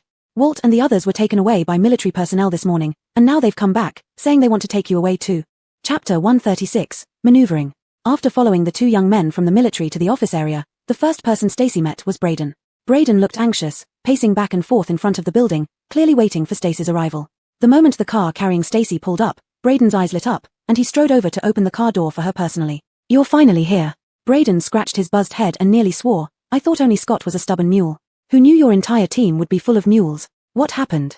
Whether or not the others in the team were stubborn could be debated, but Stacy was certain that without Scott's nod, none of them would make decisions on their own. Today, the organization meant well and brought the only 2 relievers from the base to try to lift the seal within the divine strategy for your team's psychics.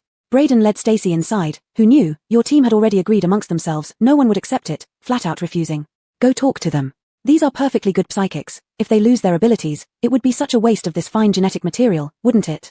The military valued science and was quite sensitive about the genes of awakened psychics. They couldn't risk the lives of their soldiers, so they studied the relationship between genes and psychic awakening. Developing gene-based medications was the only way they could enhance psychic soldiers.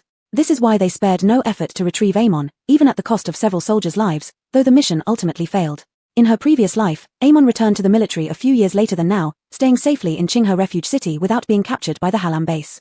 But in this life, because Stacy found Amon earlier and accidentally exposed clues, Anwar and others discovered Amon's true identity and reported it to Halam, leading to his capture. Stacy always felt guilty about this, so when Brayden mentioned genes, she immediately thought of the old man Cho far away in Halam base. You're not talking. If you keep being, the word stubborn mule reached Brayden's lips but were silenced by Stacy's casual glance, you also can't bear to see them become ordinary people. Stacy absent-mindedly nodded and stopped outside the meeting room with Brayden. A guard stood at the door, and after a brief conversation with Brayden, he knocked on the door. The one who opened the door was Major Stefan from the hospital yesterday. Stacy was surprised. Having Major Stefan open the door indicated someone much higher ranked was inside. Stefan, with a grim expression, led them into the meeting room. Apart from Stefan, there were only 3 others present, 2 seated middle-aged men and another guard standing. Scott and the rest were not there, and these people treated Stacy differently. Stefan looked stiff, the guard was wary, while the 2 officers were warmly smiling, giving off a sense of friendliness. Young lady, please sit. One of them gestured toward a chair nearby and asked the guard to bring Stacy a cup of hot water. Brayden said you were injured. We didn't want to trouble you, but your husband and his followers aren't cooperating with our work, so we had to invite you here. Stacy couldn't tell ranks but noticed these 2 had more stars on their uniforms than Major Stefan, meaning they were both colonels. Stacy silently sipped her water, adhering to the principle of not speaking unless spoken to. The 2 colonels exchanged glances, then introduced themselves. My surname is Bruce. I'm the overall commander of the Psychic Special Forces. This gentleman beside me is Parker. Oh, Stacy put down her cup and greeted them, but the conversation stalled. The air grew awkward, and Brayden nudged Stacy from behind. She turned around innocently. Why did you push me? Young lady, don't be nervous. We mean no harm, Parker chuckled. We recognize the value of all the psychics in your team and are actively working on ways to help you resolve the current predicament. But this requires cooperation from both sides, right? Parker added. Stacy nodded in agreement. Parker spoke calmly, much like Amon in a peaceful state. She nodded subconsciously and then asked, what is the highest level of the relievers you brought? Level 6, what about it? Brayden answered from the side. High-version source files cannot be opened by low-version software, Stacy explained metaphorically, but seeing their puzzled faces, she had to be more direct. Ben's psychic ability is at least 1 level higher than mine, so a level 6 reliever cannot shake off Ben's seal. So you are. Brayden had only guessed Stacy's level to be quite high based on the battle situation but hadn't known the exact level. Level 9. Stacy replied. Stacy's answer was delivered calmly, yet the few men present were clearly stunned for a moment. Psychic advancement was akin to gaining experience points in a game, each level becoming exponentially more difficult. Reaching level 9 was nothing short of astounding. How many people are there in Qinghe Refuge City? Only 200 or 300 psychics. How could it support a level 9 reliever? Stefan's skepticism, though harsh, struck a chord with everyone. None of them believed that such a minor refuge city could nurture a level 9 reliever. Indeed, one Qinghe Refuge City isn't enough, Stacy admitted frankly. But a few days ago, I was captured by Biff and taken to the 4Cs base. Before Scott came to rescue me, I caused a violent surge of divine strategies among the highest level psychics in the 4Cs base, concentrating over 80% of the base's psychics in the central district. Stacy's matter-of-fact tone made it sound like she was discussing the weather, not describing how she single-handedly threw a refuge city into chaos and nearly destroyed it. More than 80% of the 4Cs base's psychics included many high-level ones. Their impurities were sufficient to propel me to level 9, Stacy said. Stacy concealed another fact. All the crystal cores they obtained through the relief clinic in Qinghe Refuge City had been purified by her. This purification absorbed impurities in a way that helped advance her abilities. The energy stored in nearly 10,000 crystal cores was significant. The room remained silent for a long time, the 2 colonels exchanging glances, reading 2 intertwined emotions from each other's faces. Shock and regret. Shock at a girl who, isolated and without aid, dared to take such drastic measures. Regret that all her hard-earned abilities were shattered by Ben. Chapter 137, Win-Win Cooperation. What kind of expressions are you all wearing? Stacy's gaze finally rested on Jimono's face. Though he had always been against Scott, the regret revealed on his face at this moment did not seem fake, indicating he was a man with genuine feelings. Buck sighed and shook his head. You little girl, you make us feel ashamed. Gaining without rejoicing, losing without worrying, this breadth of mind and demeanor. Before Buck finished complimenting, Stacy felt something amiss and quickly interrupted by blinking her eyes. Colonel, I think you misunderstood. Manuelan's eye really shattered my divine strategy and even attempted to kill me, Stacy said, then felt somewhat drowsy. Stacy continued, but this morning, I discovered that my divine strategy is recovering. Recovering? How could that be possible? The first to react and question was Jimono. As the head of the Special Forces team responsible for managing psychics, he had direct contact with them and knew their abilities and progression rules best. It's impossible for a psychic's divine strategy to recover once it's shattered, and the same goes for healers, unless... Jimono paused here, then shook his head again. No, it's impossible unless you simultaneously awakened a healing ability.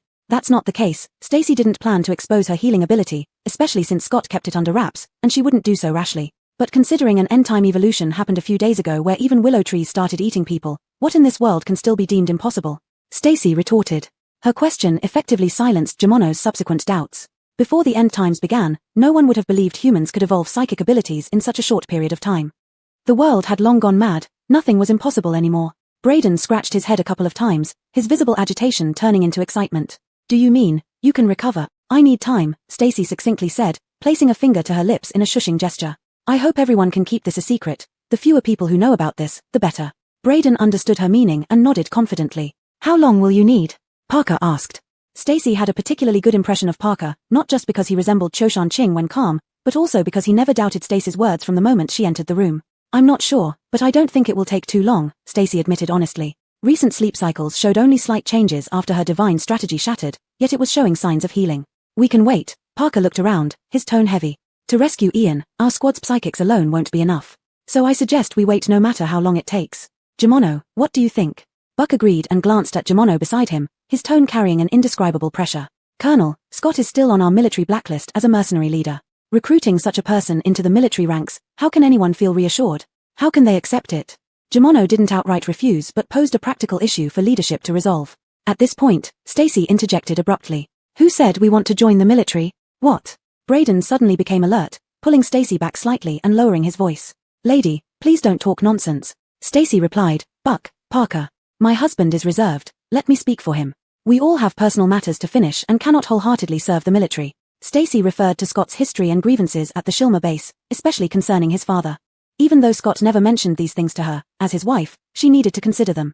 Scott had initially been resistant to any contact with the military. They wouldn't have turned to the military base if they hadn't been out of options. Stacy's words made Buck unable to laugh, his stern expression became more intimidating than Jimono's, yet Stacy remained unafraid. But while we enjoy the protection of the military zone, we will certainly fulfill our obligations and provide assistance within our capabilities. The loss of Ian is partly our responsibility. At the right time, we will cooperate with the military zone to rescue him. Stacy spoke clearly and respectfully, her attitude earning Buck's respect and admiration once again. After my abilities recover, I can help lift the lockdown on my teammates.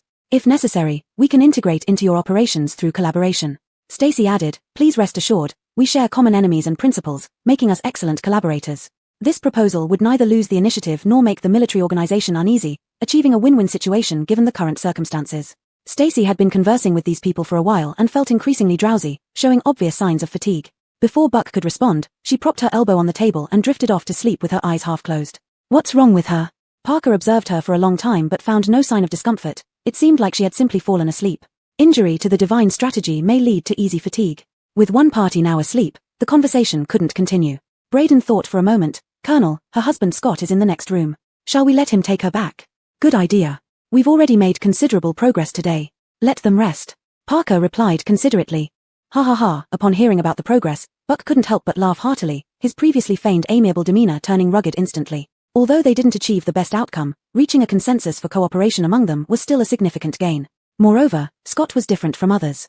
His past as a mercenary leader made it very difficult for him to develop a sense of identity and belief in the organization. So the organization originally intended to sign a confidentiality agreement with him and include him in the ranks of external psychics. As for the people under Scott, although they were all promising candidates, they recognized only Scott as their leader and were quite stubborn deep down. Plus, their abilities were strong, making them extremely difficult to manage even if they joined. But by cooperating, some foreseeable conflicts could be avoided. Obtaining combat support while avoiding conflicts was indeed a substantial gain. You've got a good idea. By dealing with this little girl, you've essentially dealt with that group of troublemakers. Buck praised Braden. Braden, however, looked miserable. He had come here with the intention of recruiting Scott and his men, bringing along Scott's weak point for discussion. Who knew this young girl also had her own ideas? It was truly a miscalculation. Chapter 138, Public. When Scott came in, Stacy was lying on the table, breathing evenly, and had already fallen asleep. He skillfully took off his coat and wrapped Stacy in it, carefully pulling her into his arms before cradling her legs, holding her entirely. "What did you tell her?" Scott's face looked displeased, but when Stacy subconsciously snuggled closer to his neck, all his anger vanished like smoke. Through their brief time together, Political Parker also understood Scott's bad temper well. He truthfully summarized what they had just talked about.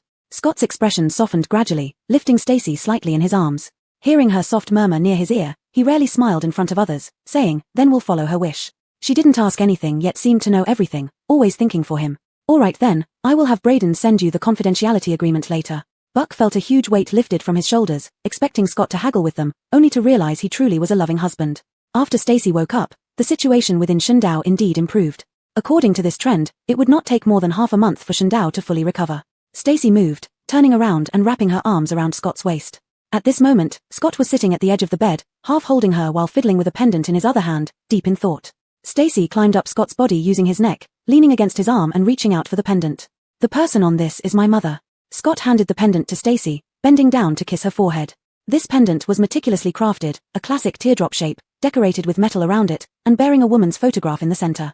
The photo appeared old, with the woman dressed in a pure white wedding gown, her smile breathtakingly beautiful. "Mom is very beautiful.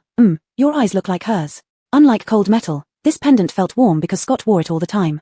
"You call her Mom, she must be very happy." Suddenly, Scott held Stacy tighter, cheek resting on her neck, deeply sniffing twice. Scott embraced Stacy quietly for a while. When he let go, he took back the pendant from her hand, kissed it lightly by his lips, and then fastened it around her neck. "To me." Stacy was somewhat surprised. This was a relic left by his mother and her only remembrance. "Mother doesn't like me when I smell foul. You're sweet and gentle, Mother would like you." As Scott said this, he flipped over and pinned Stacy onto the bed. Taken aback, Stacy quickly tucked the pendant inside her clothes and covered Scott's mouth. "Shameful. Your mother is watching." Stacy patted the pendant on her chest, which was faintly visible through the fabric. While Mother was alive, what she wished for most was. Scott paused, leaning down to whisper softly in Stacy's ear, to have a grandchild. Stacy was startled, suddenly recalling something but knowing it was too late to run now. She hid her head in Scott's chest without a word. Scott chuckled gently in her ear, his voice low and captivating. "Did you think about today when we were practicing lip movements?" Stacy closed her eyes, thinking she hadn't expected this day to come so soon and so abruptly. But in fact, Stacy had been prepared all along. From the first day she met Scott again, she decided to stay with him for life. Scott's hot breath brushed against Stacy's neck. She calmed her ragged breathing, her hand moving from his chest to his shoulder and eventually encircling his neck. "Well, can we draw the curtains during the daytime?" Stacy gazed at the sunlight filtering through the opposite wall, her voice softer. Scott's throat convulsed. Such an indirect agreement made his entire body taut, particularly in one place. "Don't you know how to refuse?" His voice changed, filled with restraint and sounded even more alluringly repressed, hoarse and loaded with secretive desire. At that moment, Scott remembered that the tender girl in his arms seemed to never have refused him. No matter how terrible his requests were, she always let him have his way. "Not that I can't refuse," Stacy's forehead touched Scott's, a posture he often liked, "but I don't refuse you. You're my husband, why should I refuse?"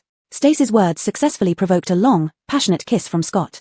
This time, he didn't hold back as much, gently licking Stacy's lips and savoring every inch of her softness. When he stopped, the ray of evening sunlight on the wall had already disappeared. Stacy's lips were swollen, pink, and slightly pouted, with moisture still lingering, a clear sign they had been ravaged.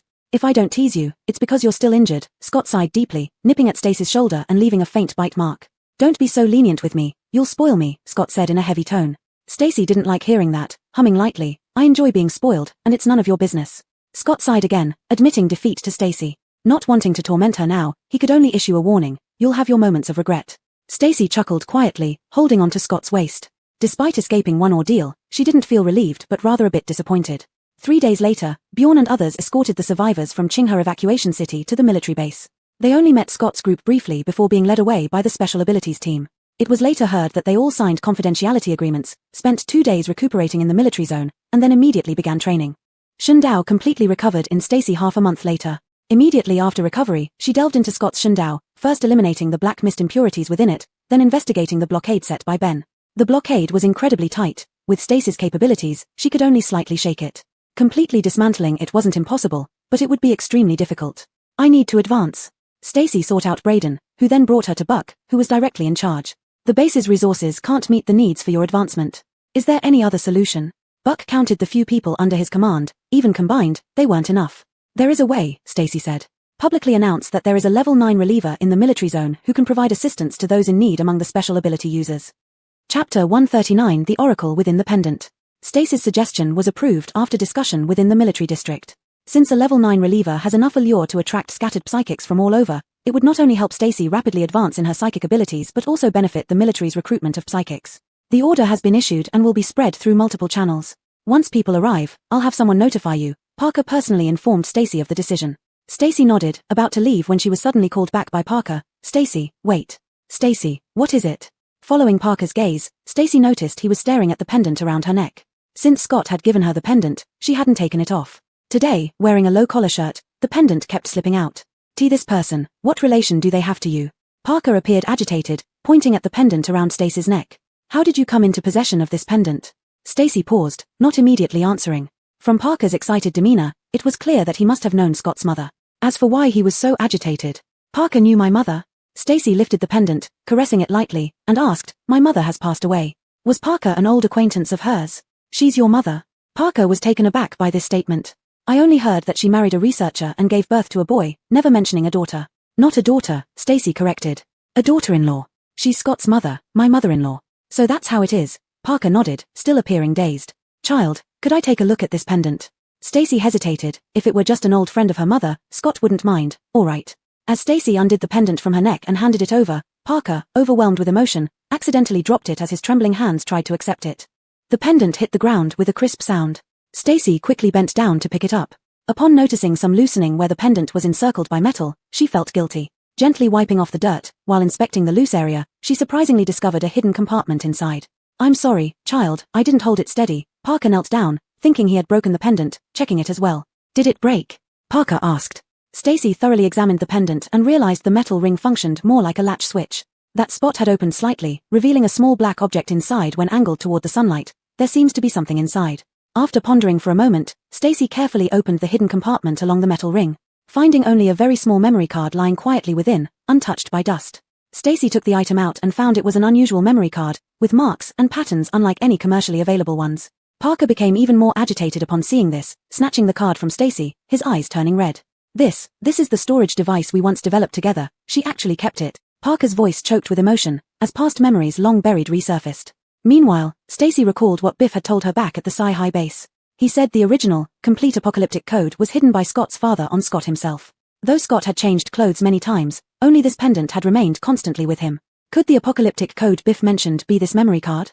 Parker, now isn't the time for reminiscing. I need to discuss this with my husband.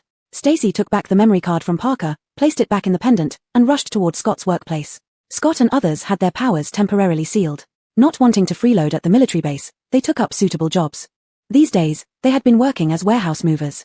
After receiving Parker's car, Stacy drove straight to the warehouse, getting out to search for Scott. What's the rush? Hearing Stacy's voice, Scott quickly put down his work, leaving Walt to handle things, rushing out to meet her. Walt's injuries had been secretly healed by Stacy after her psychic abilities recovered, and now he did some light counting work as a cover.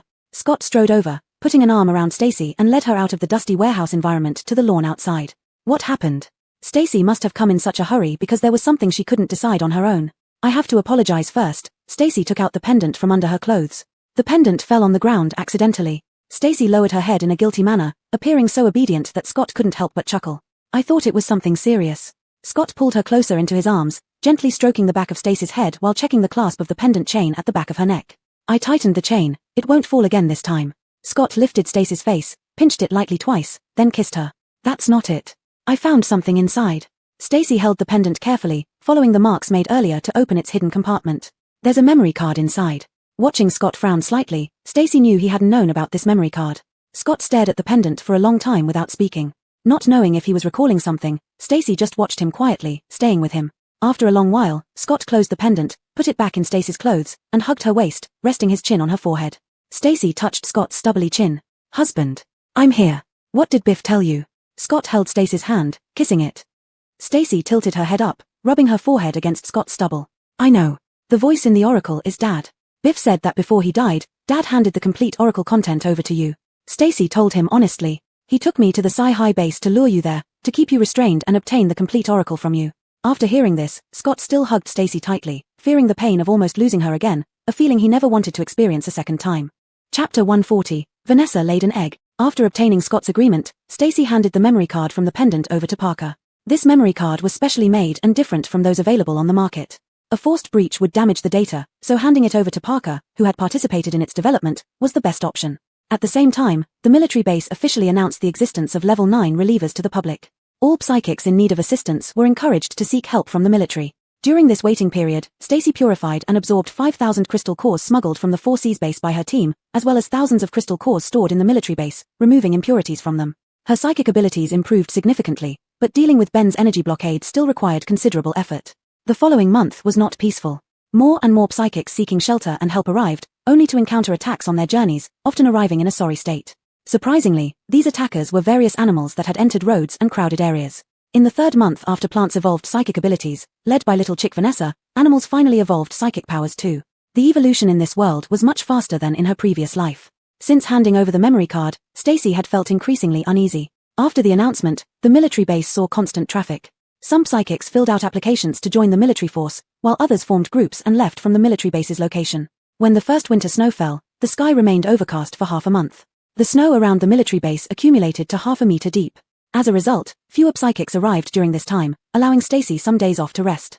During these gloomy days, her psychic ability advanced 1 level and continued to improve. She reached the peak of level 10, matching Ben's strength at the time he implemented his psychic blockade. Stacy immediately lifted the psychic restrictions within her teammates before moving into new dormitories. She invited Braden and the now recovered Chevu Fei for another whole sheep banquet. There were still dozens of sheep preserved in the landling space. Due to the vacuum environment inside, no time flowed, keeping the meat fresh as ever. The next day, Stacy enjoyed a rare lie-in, but Drake, that clueless dog, started banging on her door early in the morning. Stacy snuggled closer to Scott, moaning softly and refusing to get up. Scott covered Stacy's ears with his arm and used his wind-based psychic power to throw objects from the table at the door. For a moment, the noise outside ceased, then it resumed from the window. Stacy, Vanessa laid an egg. Drake shouted loudly. Drake's shout woke everyone up.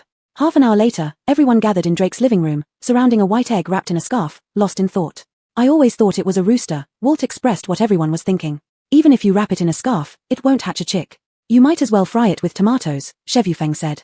Don't jinx me, Drake pushed Shevufeng, nearly covering the egg to prevent it from hearing. Stacy was concerned about Drake's intelligence.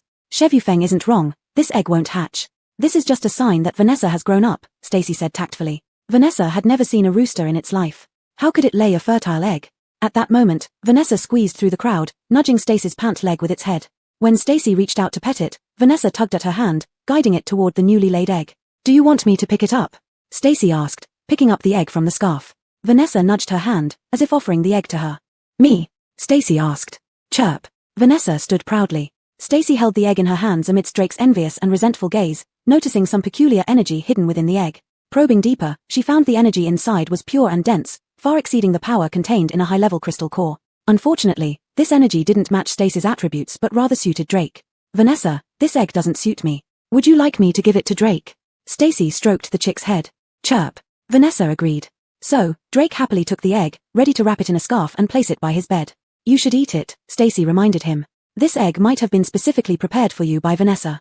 On the 5th morning of the winter snowfall, with Vanessa's help, Drake finally migrated his second psychic power. Without time to answer the puzzled looks of those around him, Drake scooped up Vanessa and clutched it in his arms, rushed downstairs, started the car, and sped off toward the southern gate of the military base. Left behind was the long-neglected parrot, cursing in the room. I have felt the migration of my second psychic power.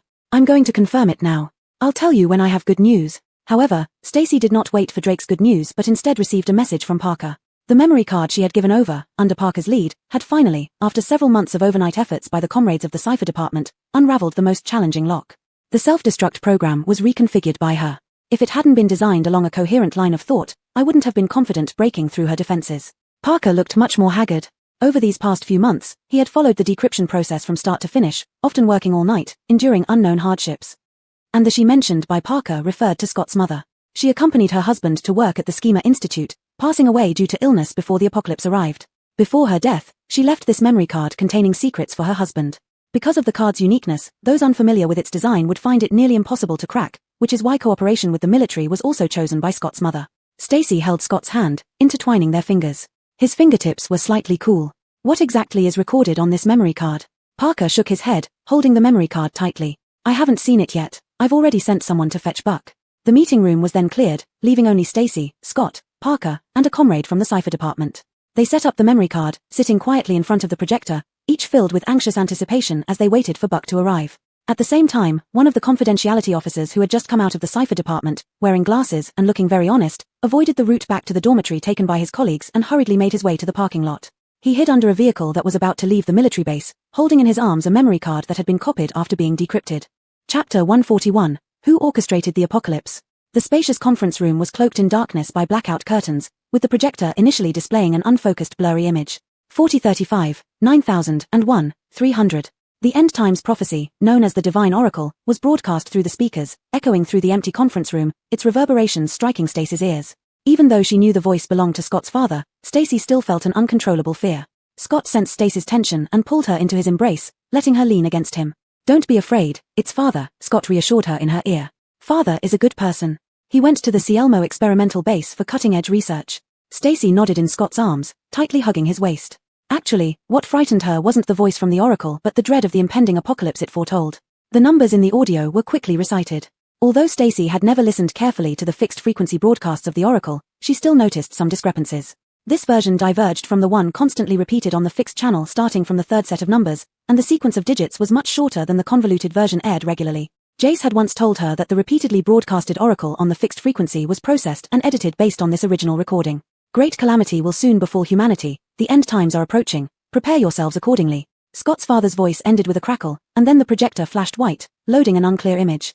The image was taken in a vast desert, featuring only a pile of earthen walls as a prominent landmark. The rest was just endless sand dunes. Other than the earthen walls, there was no valuable information in the picture, but at the bottom right corner, a faint line of white text was barely visible. "What's that?" asked Parker.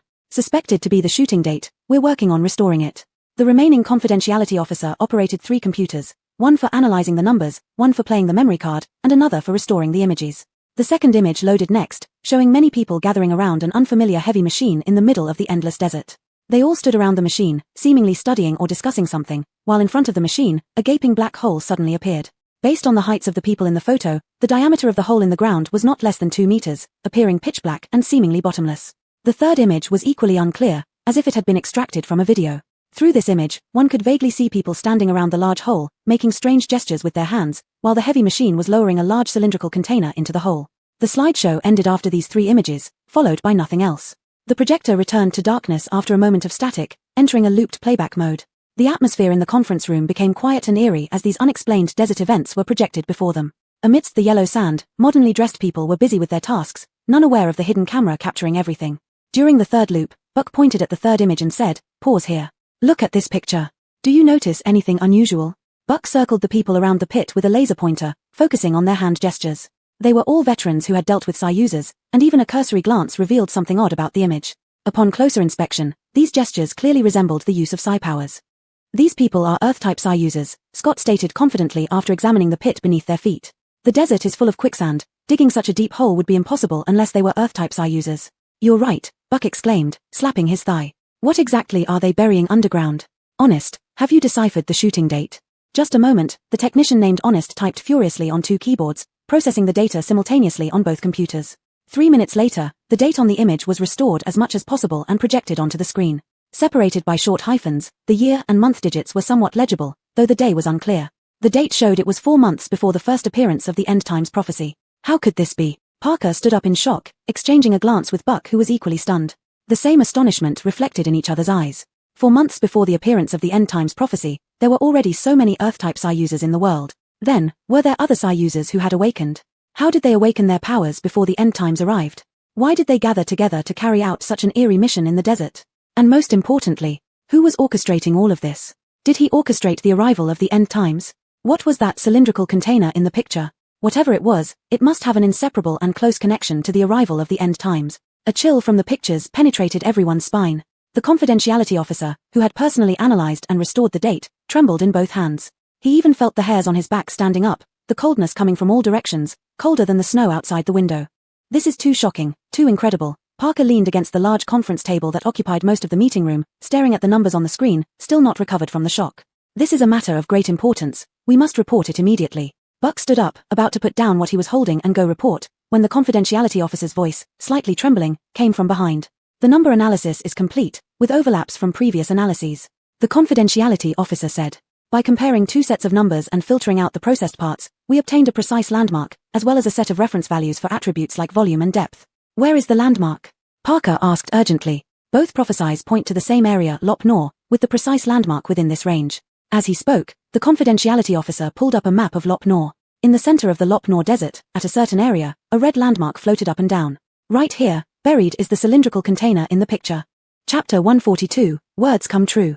Once the findings on the memory card were reported, they caused a huge uproar among the upper echelons of the military district. As the highest combat power among the military's cooperative psychics, Scott and Stacy were taken to attend a joint conference 3 hours later. The meeting pointed out the inevitable connection between the mysterious cylindrical object and the coming of the apocalypse, which sparked intense discussion. Scott and Stacy, as executors, couldn't get a word in. So, Stacy aimlessly walked to the window and hid inside the curtain to watch the snow outside. At that moment, snowflakes once again began to fly through the sky. Amidst the heavy snow, there was a blue-green parrot fluttering around the front of the military building. Upon seeing Stacy inside the curtain, the parrot immediately flew over. Stacy recognized it as Drake's parrot and quickly opened the window to bring it in. The parrot was shivering from the cold, its chill penetrating into Stacy's palm.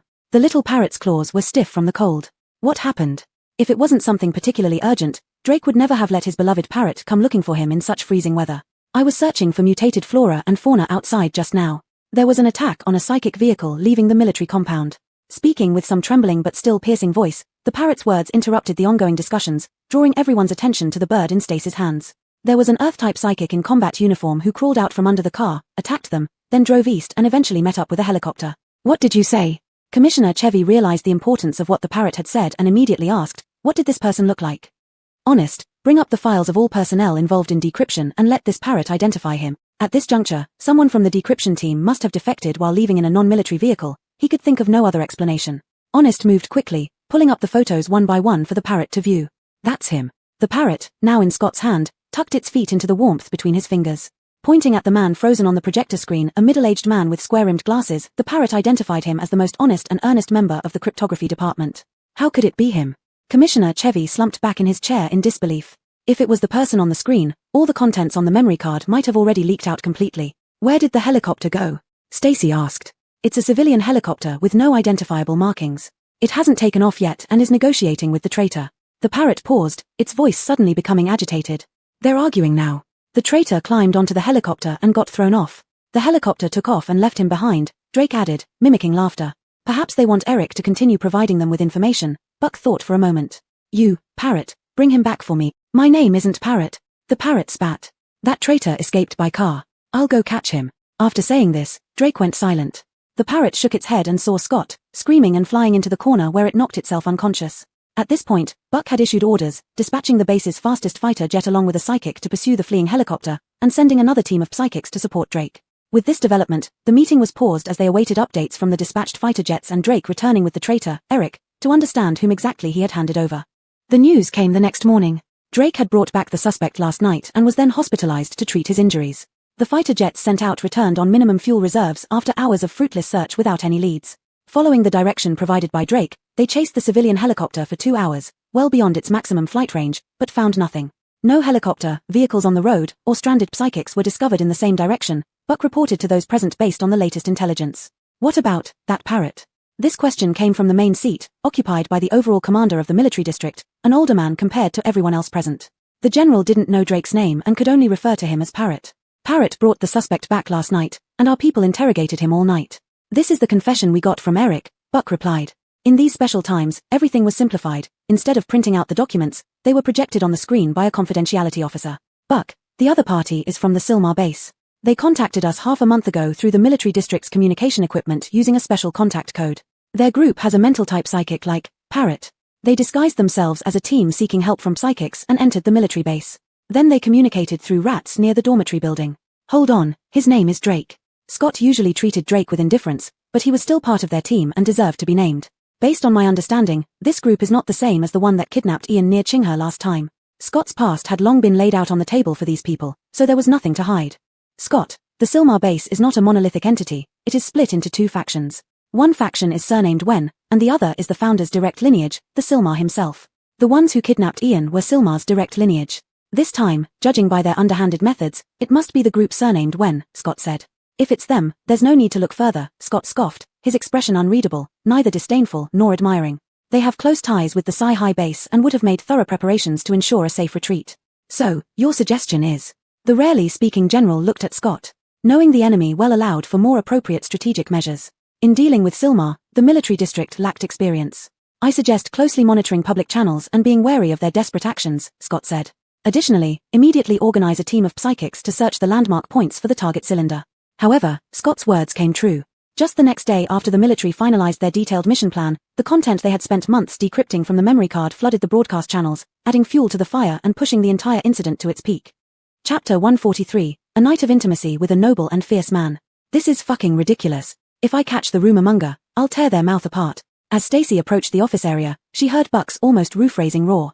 Quite mild-mannered usually, her. Braden Dew felt awkward for Buck, who was clearly a rough-around-the-edges guy trying to appear kind and gentle. Have you heard the latest divine message? Stacy turned into the doorway. Buck's temper hadn't calmed down. Perhaps treating Stacy as one of his own, he had no intention to pretend. Today, Scott wasn't following behind Stacy. He had received a military assignment and was now officially in temporary training with the team's psychics before the mission. I've heard it, Stacy said, walking towards her desk where a crumpled paper sat, bearing a line of words from the latest divine message that had appeared on the public frequency. The new message altered the preceding numerical part, directly announcing the marked area and points by latitude and longitude readings, deleting the warning from Scott's father and adding an incendiary sentence. Beneath this place lies the Omnistone, which can end the apocalypse, granting the holder all psychic abilities. Photos couldn't be uploaded to the audio channel, so nothing was exposed. Stacy quietly read the line of words on the paper, still finding it strange.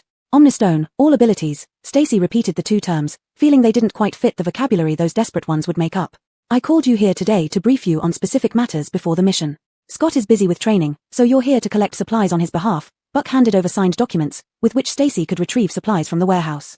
Taking the documents, Stacy turned to leave but paused at the door and blurted out, could it be possible that the cylindrical container buried underground contains the Omnistone? After Stacy left, whether anyone in the room fell into deep thought was unknown, but Stacy suddenly connected many dots.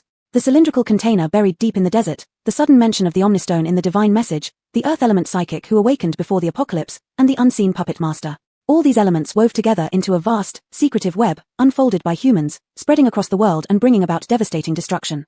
Stacy borrowed Doreen from the training team, using her spatial abilities to carry the supplies allocated by the military. Doreen, typically chatty, remained hesitant, wanting to say something to Stacy but unable to find the words. Just say it, Stacy said teasingly, looking at Doreen like an older sister. Doreen hesitated. Sister Stacy, could you help Drake? We're about to depart for our mission, and his injuries aren't healed yet. When Stacy cured Walt's hand, they already knew she had awakened healing powers. Reminded by this, Stacy finally remembered Drake, having been too busy recently to think about his injury from chasing the earth elemental. Heading home, Stacy first went with Doreen to Drake's room. He lay in bed with a leg elevated, bandages wrapped around his upper body, amusing himself with the little chicks below. You came just in time. Arnold laid another egg. Who should eat it? Drake pointed to the egg in a water glass on the table. Ignoring him, Stacy placed her hands on his leg to heal the fracture. For other minor injuries, Stacy checked them over and found nothing serious, seeing that Drake was intentionally enjoying being pampered. Patting Doreen's shoulder under Drake's pleading gaze, Stacy eventually didn't say anything. Eat it later. Stacy examined the fresh egg from Arnold, concluding it was best suited for Drake's recovery, as if prepared specifically for his injury. Scott trained until nightfall, returning only tonight, the last day of intense training before tomorrow's departure. Stacy prepared a lavish dinner, the last peaceful meal they'd have. Scott entered the house covered in snow, immediately greeted by a steaming hot table. His sharp eyes softened. Shaking off the cold at the doorway, he took off his jacket and walked to the kitchen. There, Stacy's slender back stood illuminated by dim yellow light, reminding him of the silent gesture she made in the car that day. Wash your hands and come to dinner. Stacy hadn't noticed the fierce gaze behind her. She ladled the last soup, walked past Scott, and placed it on the dining table in the living room. Scott didn't move. Stacy turned around puzzled. The man stood under the light, his eyes unwaveringly staring at her. Trained all afternoon, not hungry? Stacy had been preoccupied with the Omnistone mentioned in the new prophecy, failing to notice the growing desire in Scott's deepening gaze. Honey, did you forget something? Scott came over and swept Stacy into his arms from behind with a large hand. Stacy's busy actions suddenly paused. In the next moment, her surroundings changed. She landed in Scott's lap, sitting on his legs as he lifted the hem of her top. The calloused large hand was rough yet broad, and it felt cool from being outside, touching the delicate skin at Stacy's waist. Stacy shivered slightly. The tender skin there stung under Scott's rubbing. Without needing to look, she knew that the skin on her waist must have turned red again. After so many intimate moments, Stacy no longer blushed as easily as before when facing Scott's advances. But this time was clearly different, both in timing and setting, so Stacy still blushed secretly. The dishes are ready. As the hand on her waist roamed closer, Stacy moved closer to Scott, their intermingled breaths creating a warm heat between them, making her heart pound fiercely. Shall we eat first, or shall we? Stacy ultimately couldn't say the two words aloud, But her actions were more proactive. She wrapped her arms around Scott's neck, her eyes misty like a sea about to fog. "Why, tasting my lady it is." Scott's eyes reddened by Stacy's initiative, lifting her up into bed by holding her thigh. He undid the apron she wore, revealing a loose white shirt from his wardrobe, now yellowed from washing, but Stacy never threw it away, instead wearing it as a nightgown. However, after getting taken advantage of twice in bed, she never wore it again. "Why this one?" Scott's eyes darkened. This shirt was only half buttoned, the other half left open, exposing even whiter and smoother skin underneath. His rough hand traced upwards along her waistline, effortlessly reaching her delicate shoulder blade. He held her rounded shoulders in his palm, radiating an increasingly dangerous aura. There was nothing underneath the shirt. His little girl had grown some courage. "To seduce you." Stacy almost cried, her nose red, looking more embarrassed than anything else. "Husband, I don't want to wait anymore." Stacy closed her eyes, her eyelashes trembling slightly, tear droplets clinging to them, making her look even more tempting and pitiable. "I fucking can't wait anymore." A low roar turned the gentleman into a beast. Fragile buttons snapped open, and a gust of wind blew objects from the table toward the door switch, plunging the room into darkness but stirring an unstoppable surge of passion. Chapter 144, Zilma's Secret. A man who has tasted love is utterly unreasonable. Long after midnight, he still wouldn't let up. Caitlin kicked him several times before managing to push him off her. But as soon as Scott was down, he grabbed her foot and, with a firm grip, dragged Caitlin back, pulling her leg over his arm into his embrace. Their eyes met, and Scott's eyes seemed to glow green in the dark night, his voice low and hoarse, exerting an unspoken pressure. "What's wrong? What do you think is wrong?" Caitlin didn't dare to meet those eyes that looked like they could devour a person whole. When she lowered her head, her stomach cooperatively growled. She pouted, feeling endlessly aggrieved. "I'm hungry." Scott chuckled softly, laying Caitlin on the bed and wrapping her in a blanket so only her face was visible, like a penguin. "Wait here." Scott kissed Caitlin hard on the cheek, put on some clothes, and went to the living room. The lights outside were turned on, and Scott heated up the already cold food on the table before returning to carry Caitlin to the dining table for a meal. "I'll get dressed." From under the blanket, Caitlin wriggled free from Scott's hands using both hands and feet, wrapping herself tightly in the blanket, her face red as if it was about to boil over. "No dressing." Scott bent down, took away the clothes Caitlin had hidden under the blanket, then bundled her up, blanket and all, and carried her. Caitlin covered her face with her hands, regretting how she had been entranced by the handsome back view of Scott cooking and hadn't seized the chance to dress properly. Caitlin was carried to the dining table with a mix of embarrassment and anger. She expected Scott to be mischievous again, but surprisingly, he remained honest, only holding her close as they ate without doing anything extra. That night, Caitlin slept soundly, completely forgetting the mission scheduled for the next day. In the morning, when Scott woke her up, she wrapped herself in the blanket, rolled over, and tried to escape him. The mission they received came the day after the memory card was decrypted, following a day-long intense discussion in the conference room about the cylindrical container. "You are the highest combat force in the military district. This mission can only be handled by you." Those were the words Political Parker said when announcing the mission on behalf of the higher-ups. Everyone deeply understood the dangers of this mission. Looking at the children of old comrades, Parker felt somewhat guilty. But Scott had to go on this mission. Because he suspected that the cylindrical container hidden deep in the desert was related to his father's death. He needed to know what his father discovered that led to being silenced by 11 Irma's direct subordinates. The specific content of this mission was to rush to the desert, locate the coordinates, retrieve the target container, and bring it back to the military base. To maintain communication with the military base, the military granted Scott's team access to the military satellite, ensuring communication could be maintained globally. Of course, assuming the equipment isn't damaged, Braden handed the communication device to Scott along with a large battery. Scott tossed it into the car, then pulled out a blanket from the bag he was carrying and placed it on the passenger seat. Seeing the blanket treated better than the satellite phone, Braden realized he was slightly redundant. "Remember to report once you're underway." Leaving the military base, they headed west via highway and national roads. Under normal weather and road conditions, 2 days would suffice to reach the town deep within Loch Nor. However, heavy snowfall covered the entire region, with snow piles reaching mid-calf height, and the sky was ominously dark, as if another severe snowstorm was brewing. Scott drove while creating a path through the snowstorm, clearing snow from the road to the sides. Although this method increased their speed, it consumed a lot of energy. Fortunately, the snowy sections weren't long, and the further west they went, the less snow accumulated. After driving hundreds of kilometers, there was hardly any snow on the road. After 11 Irma Base released the full contents of the memory card, time was running out for them. Not to mention whether the omnipotent stone mentioned in the new prophecy truly existed, just the rumor alone was enough to attract swarms of ability users. After a day of non-stop travel, they had completed half of their journey. On the way, they encountered several hurried off-road vehicles that seemed to be heading the same direction. As evening approached, they reached a plain and planned to set up tents for a temporary overnight rest. However, several helicopters flew directly overhead, marked with conspicuous red and white patterns. "Damn, those are Zilma's people." Walt lit a cigarette using the gas stove, watching the planes fly by in the night sky, and immediately cursed, "Why didn't the military district give us aircraft? Would you even know how to fly them?" Lucas interjected from behind, then poured the half-prepared meal into the pot in front of Walt. "Doesn't mean our 4 wheels can catch up with their flying machines, right?" Walt picked up a spatula and stirred once Doreen poured in water. He called over Cheviangliang to use his fire ability to heat it up faster. Don't burn the pot. Doreen quickly intervened, pushing Cheviangliang aside. With the coordinates already made public, if they get ahead of us, what are we going to find when we get there? Walt couldn't understand why Scott remained so calm. Had they found a shelter at noon, Scott would have let them rest on the spot. Just rest easy, stick to the schedule. Scott didn't bother responding to Walt. After setting up the tents for the team, he walked up behind Caitlin, wrapping his arms around her to shield her from the cold night wind. Do you know something we don't? Caitlin also felt that Scott's calmness was unusual. It was as if he wasn't worried at all about being outpaced. Or perhaps, he knew all along that no one would get there before them. I've always suspected that the ability users in the 3 photos decrypted from the memory card originally came from Zilma base. Scott rubbed Caitlin's waist, content only when he saw her ears turn red. He was completely oblivious to the shock his words caused others. You found something in those photos? Caitlin was surprised. The people in the photos were not clearly photographed, with no useful information. Their clothing wasn't special either, and after restoration, no matching faces were found. Because they aren't Chinese nationals. Scott warmed Caitlin's cold hands by blowing on them and rubbing them. The others had grown used to seeing their leader's affectionate behavior towards his wife. Only Caitlin still blushed and tried to push Scott away without success. A man who has experienced love is utterly unreasonable. The water in the pot soon boiled. They were cooking some lamb brought from the military base, which helped ward off the cold in such stormy weather. 7 of them sat around a table inside the big tent, enjoying freshly cooked hot lamb and noodles. Just as they started eating the lamb, Lucas suddenly paused, putting down his chopsticks. There are vehicles approaching. Chapter 145, Divine Descent Land.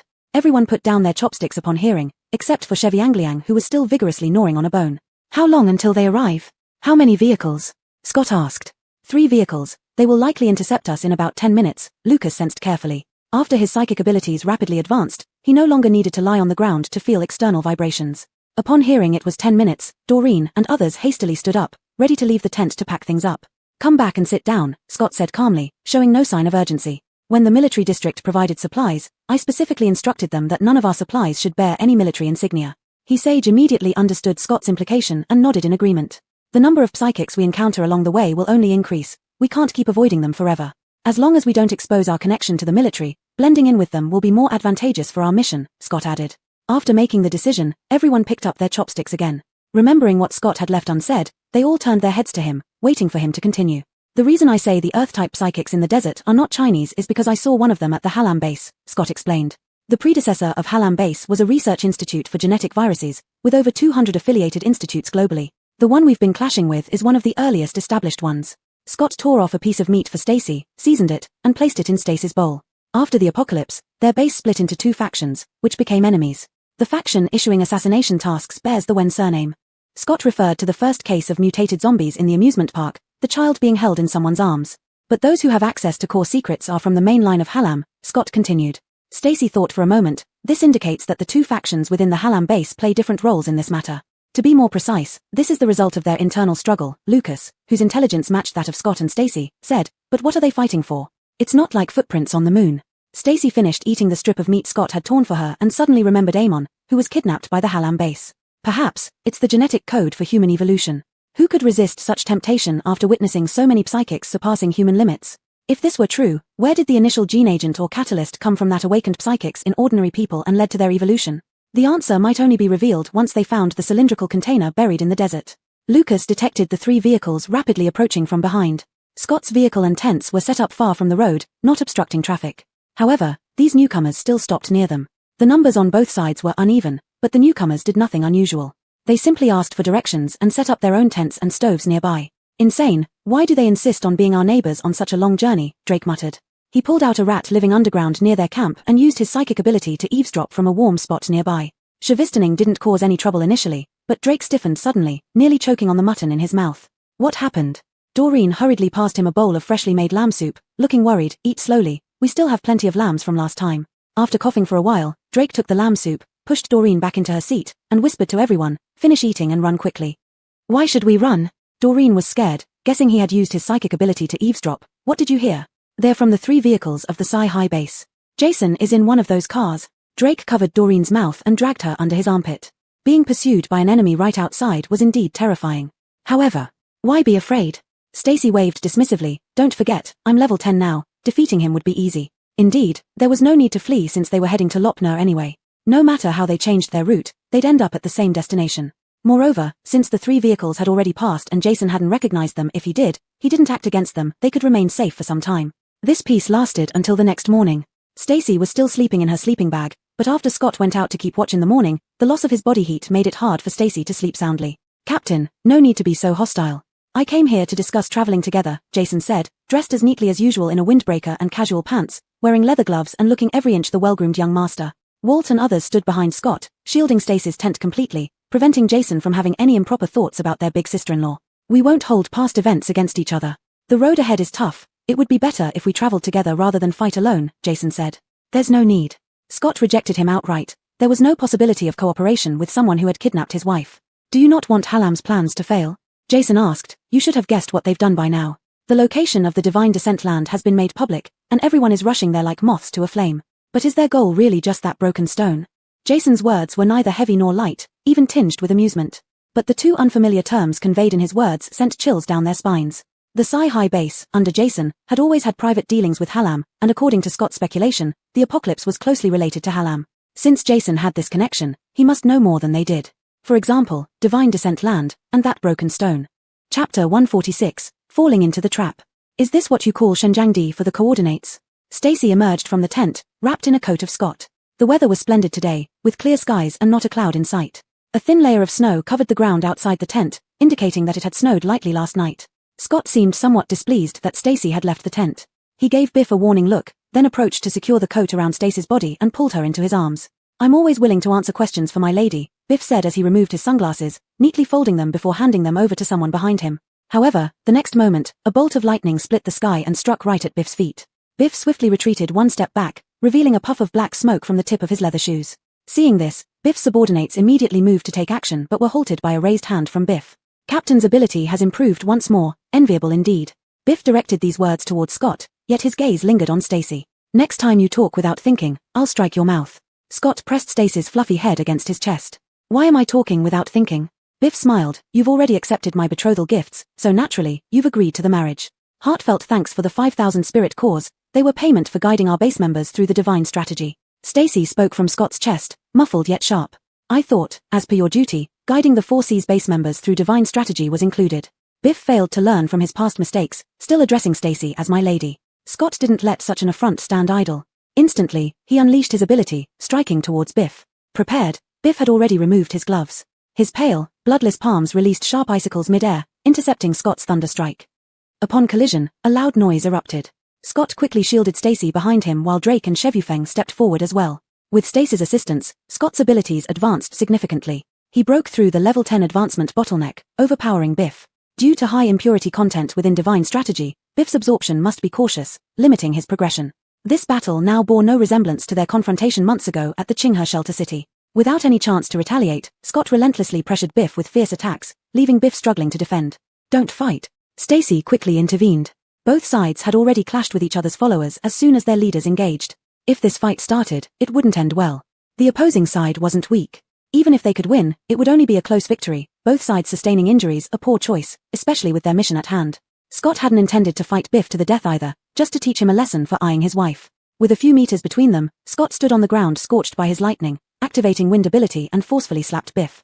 Thrown off balance, Biff almost fell, turning to reveal a red cheek and blood trickling from the corner of his mouth, particularly visible against his pale face. "That's enough." Stacy stepped forward, pushing Drake aside and holding onto Scott's arm. "We need to keep moving." Scott's fierce eyes softened when he looked at Stacy. "Stay behind me." Stacy obediently moved behind Scott. Observing the surrounded Biff, she sensed something amiss. How could Biff just accept being hit by Scott and not counterattack? Was he truly afraid of Scott's level 10 abilities? Impossible. Scott's powers were formidable, but not enough to make Biff bow his head. There must be another agenda. Testing Scott's abilities might be part of it, but it wasn't the primary reason. "Captain, how do we settle this matter?" Biff asked, yet showed no sign of anger.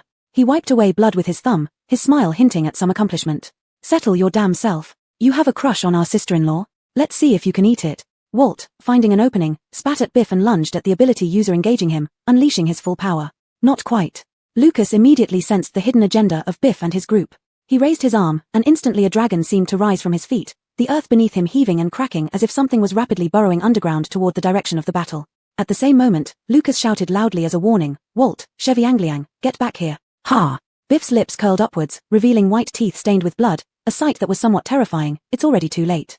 As his voice trailed off, a fire serpent licked the snowflakes in the air, starting from Cheviangliang's position and burning its way through the water abilities used against it, evaporating all the released abilities. Cheviangliang's pure heart always made him agile in using his abilities. Upon hearing Lucas's call, he immediately unleashed a powerful move to create an opportunity for himself, pulling back out of the battlefield's range, and was swept back by Scott's ability protection. However, Walt's situation was much worse. He couldn't withdraw in time, and when he tried, he was already completely enveloped by the opponent's fire ability user. The enemy's level was comparable to his, and another metal ability user joined in. Faced with two simultaneous opponents, Walt was stretched thin and caught off guard. "Fuck you," Walt roared angrily, playing dirty with Grandpa. Scott's expression darkened. He hadn't anticipated Biff's intentions before making a move, and now it was clear they had fallen into Biff's trap. Scott's arms were trembling, while Drake had already carried Vanessa, who was sleeping in the car, out. Stacy didn't want the situation to become more complicated, so she hurried forward and grabbed Scott's hand. "What do you want, Biff?" Stacy wrapped her small hands around Scott's clenched fist, trying to calm him down. Walt was under attack, and under the combined assault of two ability users, he wouldn't last long. Clearly, Biff had an agenda. In this situation, it was best to be straightforward. "Let Walt go, and we will consider your demands. Otherwise, I don't mind a mutual destruction." Scott tightened his grip on Stacy's hand. Her hand was icy cold but always managed to soothe his anger whenever he needed to calm down the most. Chapter 147 Arrival at Lop Nur. If he could be easily threatened, Biff wouldn't be Biff. However, under the current circumstances, it indeed wasn't wise to escalate the situation further. Otherwise, that madman Scott might really end up in a lose-lose situation with him. "I want her." Biff lifted his finger and pointed at Stacy, his gaze landing on the intertwined hands of the two people, his eyes dim and inscrutable. This demand was akin to touching the sore spot of the entire team. Before Scott could fly into a rage, Lucas, who was usually calm, couldn't hold back his anger. He stepped forward alongside Scott, shielding Stacy behind them. The Evor Empire, trapped in the heart of the flames and nearly incinerated, burst into curses. And Drake promptly stuffed over 10 crystals into Chevitl Chicken's mouth, ready to dash out at any moment to unleash an onslaught. "Don't be tense." Biff smiled, assuming his words would alleviate the tense standoff between the two parties. However, none of them looked any less furious. Biff sighed lightly. "Boring. I want Stacy to help me with energy regulation. I can pay you 1,000 crystal cores, that's the most I can offer." Whenever Biff spoke to Stacy, he was always gentle, a stark contrast to the man who had abducted her, making Stacy almost wonder if this person before her had been swapped. "I promise, just let Evor down quickly." For Stacy, this request wasn't particularly difficult. Scott glanced down at her, their eyes meeting. In that instant, she understood that he agreed too. "Also, release the partial lockdown within their Eon. Biff slightly tilted his chin backward, obviously referring to the psychics behind him. These partial lockdowns on the psychics' bodies were set on the night Stacy was taken to the 4Cs base. Months later, they still hadn't been undone. "Since you guys have a good relationship with Silma, why don't you ask for their help?" Stacy nodded in agreement. Biff waved his hand, and the two psychic enforcers, who had maintained the offensive, gradually withdrew their powers and exited the battlefield. "So there are more escapees." Stacy gritted her teeth as she glanced at the three psychics who had besieged Evor and engaged brightly. She felt incredibly frustrated. Thus concluded the negotiation. Evor cursed loudly as he retreated and slipped into the tent, shouting for Doreen to throw him a set of clothes inside. His outfit had been burnt to shreds and barely covered his essentials. "There's no free lunch, especially not from profit-driven Silma." Biff replied earnestly. "We only trade with those surnamed Wen, but the high-level mitigators are held by the core of Silma." "But I didn't ask about this." Stacy was puzzled by his response. Only when she felt Scott's grip on her hand tighten did she realize this man was intentionally stirring trouble, trying to create discomfort between her and Scott. But it was also a good opportunity to pry for information. Stacy squeezed Scott's hand and leaned closer to minimize his jealousy. "Since you're so eager to talk, why don't you tell us about the divine descent and that broken stone?"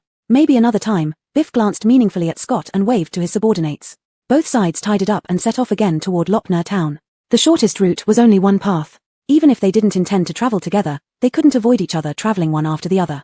They had already covered more than half the journey. Setting off anew, they would reach their destination by mid-morning the next day. They reported the current situation to the military and proceeded on their way. During this journey, Biff could find Stacy for energy mitigation only at lunch and dinner times, and even then, under Scott's watchful eye. Biff's condition within his Eon was severe, and Stacy couldn't fully clean it up with just 1 or 2 sessions. However, after these 2 sessions, Biff was able to suppress the chaotic impurities fully, preventing potential outbursts. That night, they didn't stop, taking turns driving to continue their journey. They encountered several convoys on the road, but there was no interaction or conflict, peace reigned. Yet this peace was temporary. All the psychics heading to Lop Nur were after the all-purpose stone. Even though they could maintain silence on the road and hurriedly make progress, once everyone gathered in the small town in the heart of Lop Nur, they would inevitably face complex conflicts. Traveling through the night, they arrived in Lop Nur town at dawn the next day. This town wasn't large, almost isolated from the outside world. Before the apocalypse, most residents were transient workers, primarily factory laborers.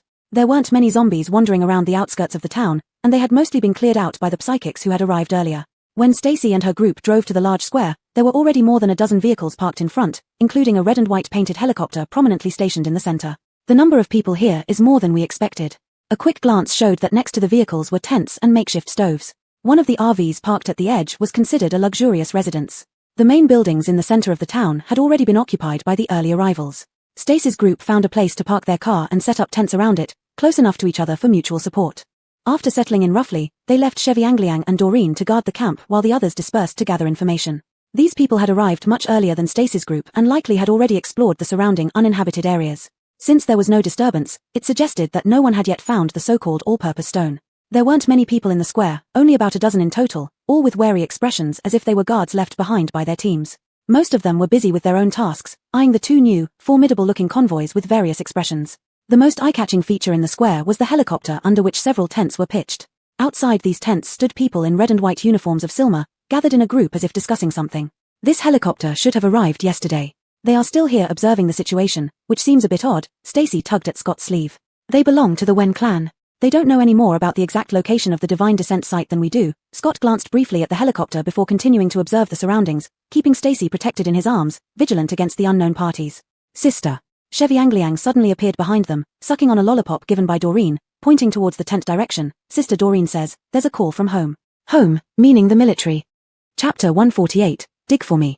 The call from the military did not provide much useful information, only stating that other military districts had detected foreign helicopters crossing the border.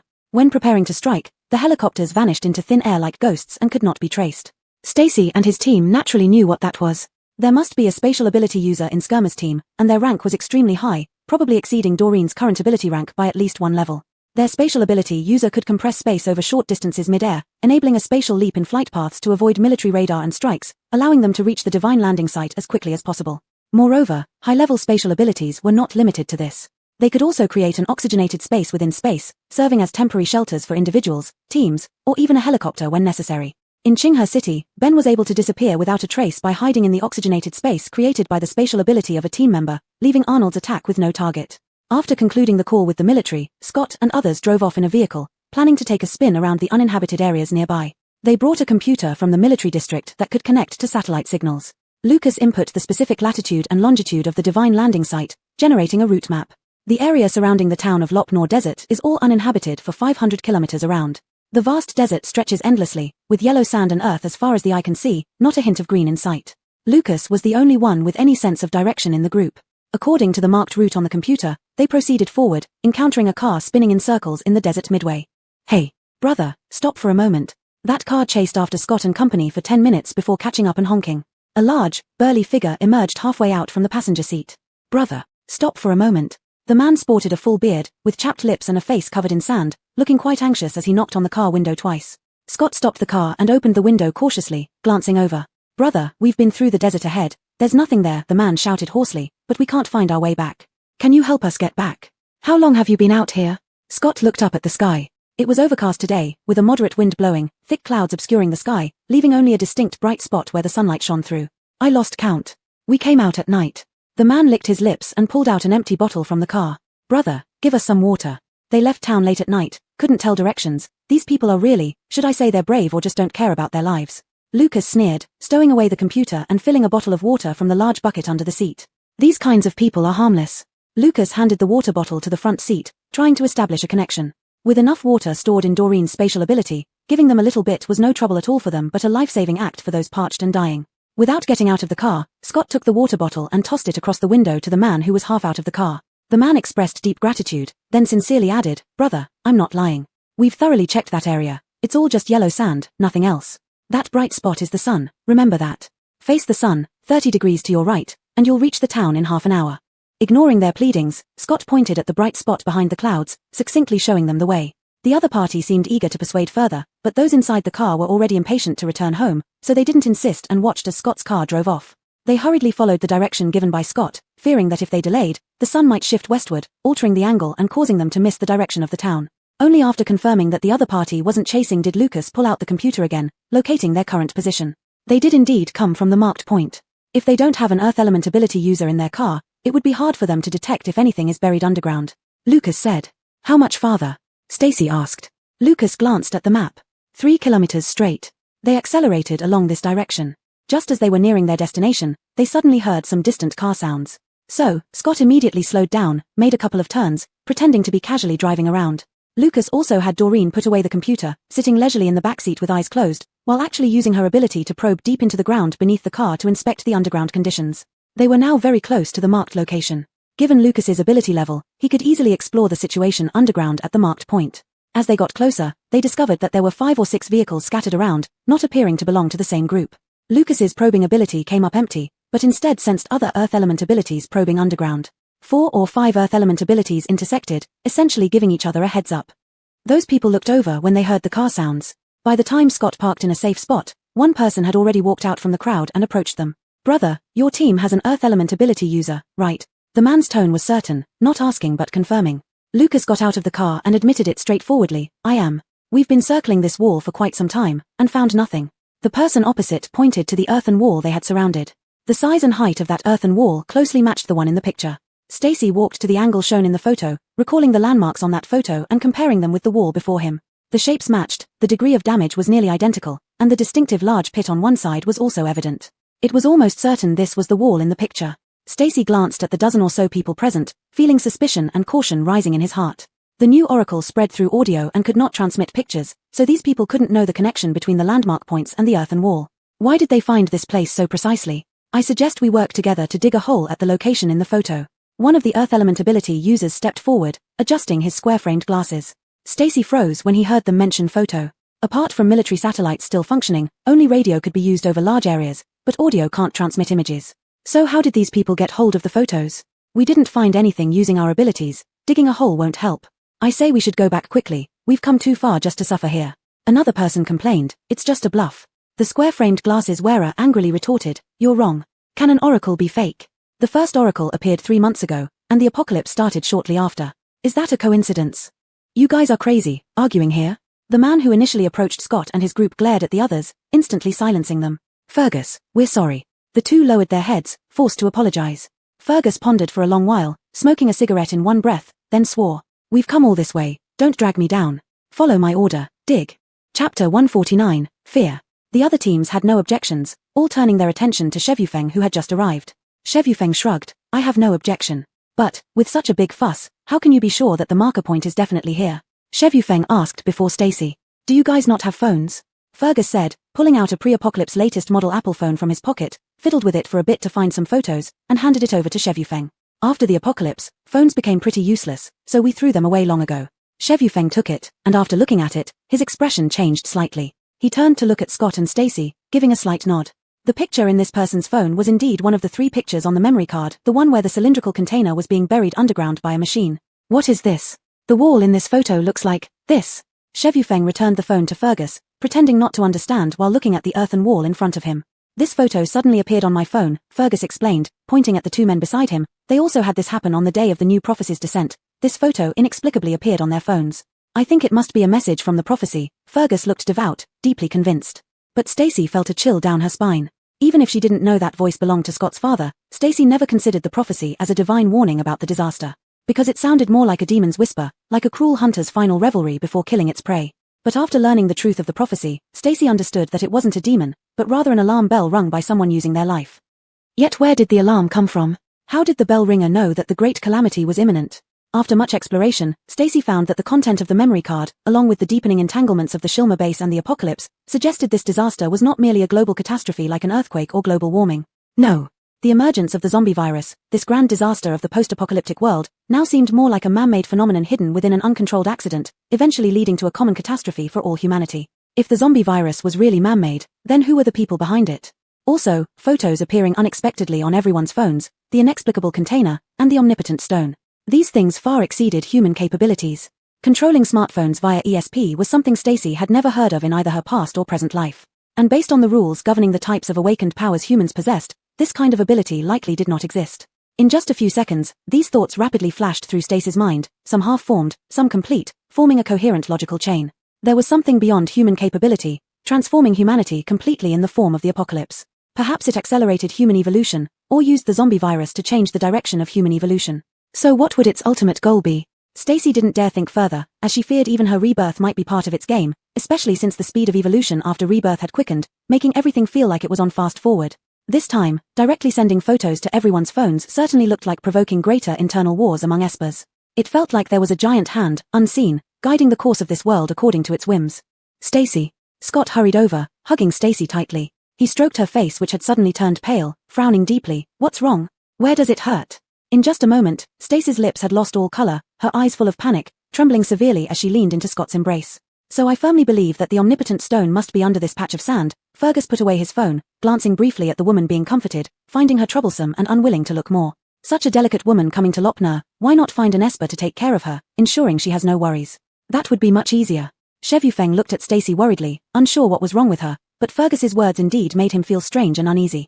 Even so, ESP penetration into the ground only reaches about 200 meters at most. If no target is detected within this range, going deeper would be extremely difficult with just us. Shevufeng suppressed his unease and continued negotiating. The maximum depth of Earth-based ESP penetration in vertical exploration is much lower than that in horizontal exploration. Shevufeng could detect vehicles several kilometers or even tens of kilometers away, but could only probe about 500 meters underground. In reality, Shevufeng already had the highest level of Earth-based ESP among everyone present, yet he still found nothing. Then we will expand layer by layer. Now that we have determined the location through the photo, we will dig layer by layer. We will move our camp here. I don't believe we can't dig it up. Fergus flicked the cigarette butt to the ground and crushed it underfoot, turning to look at the teams remaining there. Everyone has seen and heard the content of the prophecy. It was the prophecy that guided us here to find the omnipotent stone. Since you've all come this far, no one wants to leave empty-handed. Fergus's name sounds like a rough guy, but he spoke logically and convincingly, fueled by his own enthusiasm and unwavering belief, easily stirring the emotions of those present. Everyone agreed not to come all this way for nothing. Since they were already here, they would definitely find the omnipotent stone, gain full ESP empowerment, and secure a place in the post-apocalyptic world. With unanimous agreement, Shevufeng naturally joined in the consensus as well. The following teams decided to form an alliance, jointly guarding the burial site of the omnipotent stone to prevent other teams from sharing in the spoils. Scott had been busy helping to take care of Stacy and didn't have time to argue with them. Naturally, Shevufeng took his place and participated in the discussion of the three agreements. Chapter 150, Pregnant? This wasn't the right time to talk about such matters. Stacy leaned against Scott's chest for a moment, then shook her head and said, "It's nothing." Scott frowned deeply. Stacy didn't seem like it was nothing. She had clearly broken out in a cold sweat, her lips pale and bloodless. Negotiating with these people was enough for Shevufeng and Walt. Scott immediately picked up Stacy in his arms, carrying her back to the passenger seat, covered her with a blanket, and let her rest.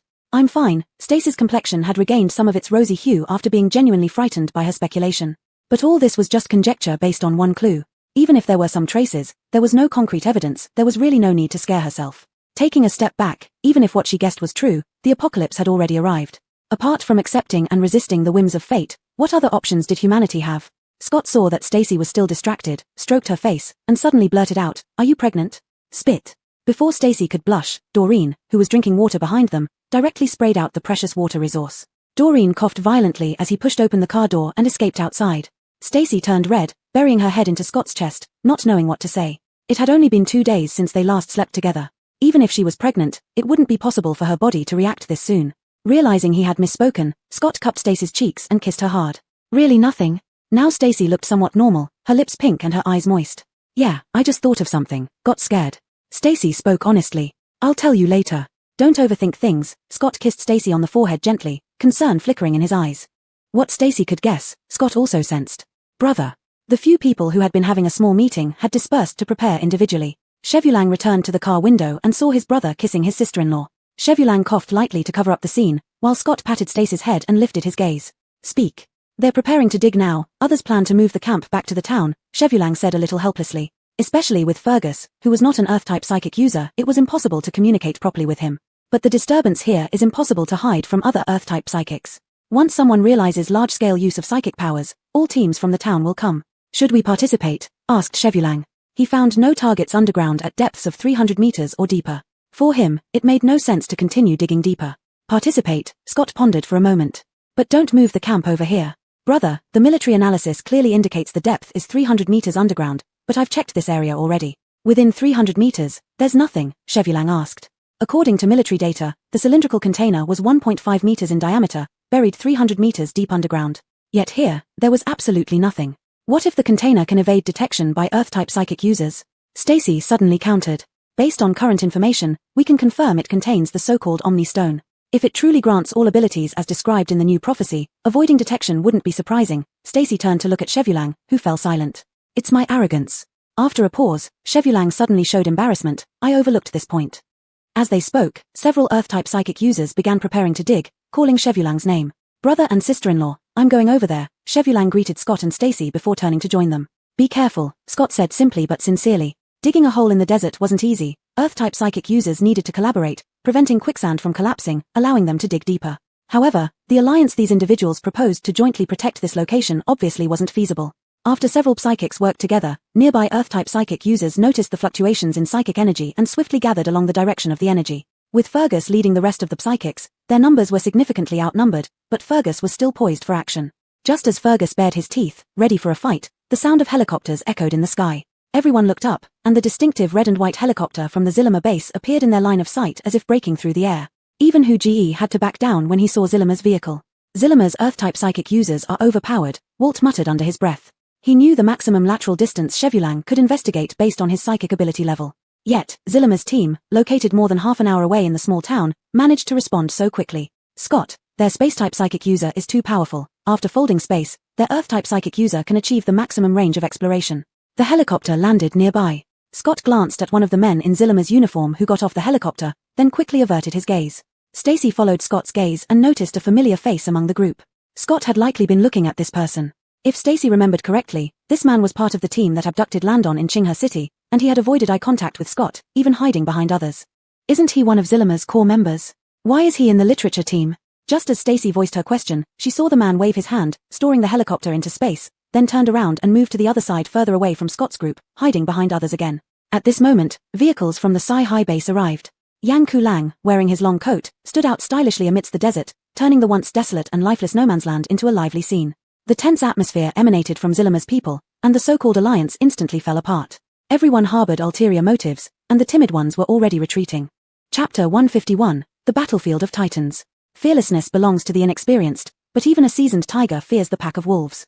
Fergus immediately cowered, his determination vanishing into thin air, standing foolishly to one side, repenting for not heeding the professional advice earlier. Upon arrival of Zirmo base and Sihai base, this area practically turned into a battlefield. People scattered, each maintaining a safe distance from one another. Brother Chevy, I told you we'd meet again soon. A voice emerged out of nowhere, breaking the fragile peace among multiple factions. It was Ben. As the voice fell silent, Ben appeared from behind the space manipulator, entering everyone's line of sight. Long unseen, he had let his hair grow down to his shoulders, dyed in a pale yellow hue that stood out glaringly under the gloomy sky of the desert no man's land. Meanwhile, Stacy felt an urgent sense of danger. A familiar ability, sharp like a blade, was piercing toward her Ian spiritual shield.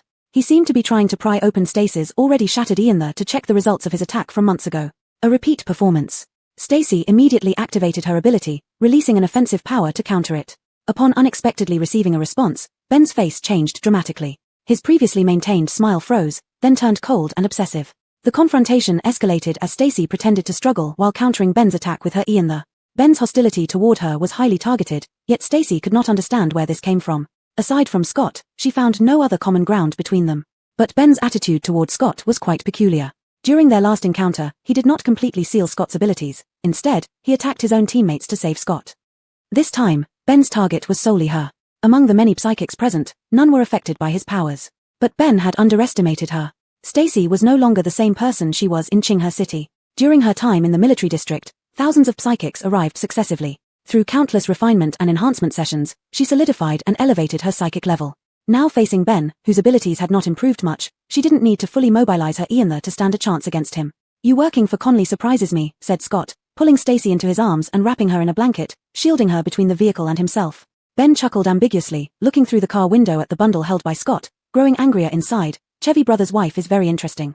Being able to recover from a shattered Ian and advance so quickly in abilities made her intriguing. He really wanted to examine what lay within her Ian. My wife doesn't need your concern, said Scott, sensing Ben's hostility towards Stacy. Recalling some past events at Zirmo base, he tightened his hold on her even more.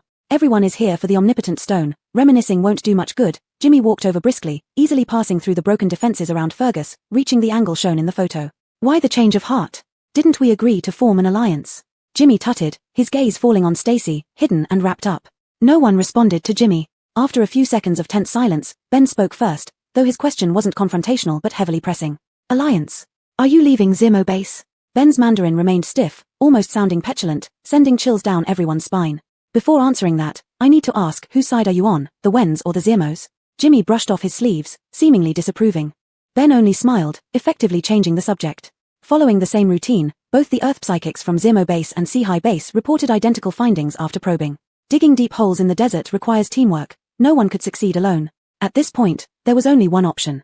Ben and Jimmy hinted at something, causing all psychics present to breathe a sigh of relief. Now they all had a chance to participate in the excavation and witness the true form of the omnipotent stone. For the next half-month, this usually barren and uninhabited no-man's land became abnormally bustling. Everyone from the small town encampments moved here. Due to the expanded target, new psychics who ventured out easily traced the psychic energy signals back to this place. In just half a month, the scale formed here grew larger than even the small town. During these 15 days, Earth psychics from various routes cooperated under Chevulang's command, working in batches with organization in order to dig downward. But logically speaking, 20 psychics working on this task simultaneously should be able to reach the depths within 2 days at most for a 300-meter distance. However, the situation was entirely different now. Besides the unstable nature of quicksand, the soil tens of meters beneath it had become extremely hard, causing significant difficulties for the work of Earth psychics. After 10 days, they had only dug about 100 meters into the hard soil below. And Chevinglan, who usually did not like absorbing crystal cores or advancing her psychic abilities, seemed to have been affected by something, spending the entire half-month inside the vehicle. She absorbed all the space crystal cores prepared for her by Stacy. Her psychic abilities successfully advanced one level, but the oxygen-rich space she opened was too small to even contain a single vehicle. Without further crystal cores for advancement, Chevinglan was so anxious that she lost her appetite. As the depth of the excavation increased continuously, Stacy also felt an ominous premonition lingering in her heart, refusing to dissipate. They needed to ensure they had a way out, and the oxygen-rich space provided by the space psychic was currently their only option. Therefore, Stacy used her ability to comb through other psychics stationed here in exchange for space crystal cores. She also made advances towards Jimmy while sorting his ether in separate sessions. Jimmy wasn't foolish, he understood the importance of having a retreat strategy. But the space psychics in his team were too low level, and he couldn't rely on those from Zemo base either. Ultimately, he turned his thoughts towards Scott's team. The two parties came to an agreement instantly, at least until the omnipotent stone appeared. Jimmy would provide all space crystal cores, and if any danger arose, they would share the oxygen-rich space. Everything proceeded smoothly, except Ben still stared at her with venomous eyes at all times, though he no longer attacked her with psychic powers. Stacy did not feel relieved by this. Instead, she believed Ben must be plotting a more cruel way to deal with her. Chapter 152, The Divine Stone Appears. A month later, more and more psychics gathered here, and the excavation progress of Earth element psychics like Chevufeng achieved a breakthrough. The soil layer was almost to the bottom, and the distance of 300 meters was almost reached. They gradually dug into the rock layer, where the harder soil made their progress very difficult. During this month, Doreen stayed at the camp in Lopner town and absorbed all the spatial crystal cores that Stacy had found for her. Doreen's aerobic space, which Stacy had entered once, is slightly over 20 square meters. It accommodated his team and about 10 people from the Sea High base. Although it was somewhat crowded, it was sufficient. In these days, apart from some minor friction between the psychic teams stationed near the Divine Stone site, there were no large-scale fights. However, what Stacy cared about was not this point but that after so many days had passed, another faction of the Zalamu base, Zalamu's lineage, had not appeared. Is the so-called omnipotent stone not here? Stacy couldn't help rethinking the question raised by Chevufeng. Zalamu's lineage doesn't seem worried at all. Chevufeng rarely responded to Stacy's words. He held Stacy in his arms, with his chin resting on Stacy's shoulder, looking somewhat tired. Elder brother, we've seen the top of the container. The parrot standing on the roof of the carriage suddenly turned its head and fell on the ground, shaking off its wings twice. Let's go take a look. Stacy turned back and brushed past Chevufeng's cheek but saw him frowning. Don't go, you stay here. Chevufeng opened his eyes showing emotions that Stacy didn't understand. He then let go of Stacy and left her in the car to get out. Stacy pulled his sleeve. Take me with you. Don't make a fuss, it's dangerous. Chevufeng had never been so resolute, his face rigid and avoiding eye contact with Stacy as if he feared being burned by the fiery gaze in her eyes. Chevufeng. This was the first time Stacy showed coldness towards Chevufeng. She was genuinely angry. Chevufeng had been distracted these days, clearly hiding something from her. Before, she could pretend not to know, asking nothing when he remained silent. But now, things are different. The so-called omnipotent stone has already shown signs of being problematic. It is unknown whether it will bring fortune or misfortune after being unearthed. Yet, he still hides something from her. Does he know something and plan to deal with danger alone and leave her behind? Cheviving again, she came for Chevufeng. Stacy, it's different this time. Don't. Chevufeng pulled away Stacy's hand holding his sleeve and met Stacy's eyes guiltily. Red blood vessels climbed up in Stacy's eyes, and red round marks appeared around her eyes. That pair of eyes carried moisture, and thin anger was drowned by burning love. She looked like a small creature that had been abandoned. The more dangerous it is, the more we should go together. Stacy blinked her eyes, blurring the wetness that spread and made her eyes even more expressive. Don't think of leaving me behind. Being with you in this life, I never thought of living alone. Taking advantage of Chevy Fong's days, Stacy pushed away and jumped out of the car, tightly holding his hand. Stacy. Chevy Fong felt tight in his throat and couldn't speak for a long time. I won't hold you accountable for hiding things from me now. When you want to talk. Stacy ransacked her thoughts but failed to find suitable words to threaten him, eventually just giving a stubborn huff and turning away. Chevy Fong could feel how much strength that hand entwined with his was using. It was all the strength in Stacy's hands. Although it wasn't much to him, it was enough for him not to shake her off. Elder brother, come quickly. The parrot's urging voice sounded again. Chevy Fong sighed deeply, tightened his grip on Stacy's hand, and led her to the location. The digging area for the omnipotent stone covered nearly 400 square meters. Rest platforms were set up every 100 meters to facilitate Psychic's continuous deeper digging. Currently, the outer edge of the deep pit was surrounded by people, and Earth Element Psychics followed the only path down to gather at the third platform. The light below was dim, and the surrounding Psychics could hardly see the situation below. Some arguing sounds came faintly, barely heard clearly. Chevy Fong brought Stacy and the flapping parrot through the crowd. At this moment, Drake also went down, reporting the situation upward.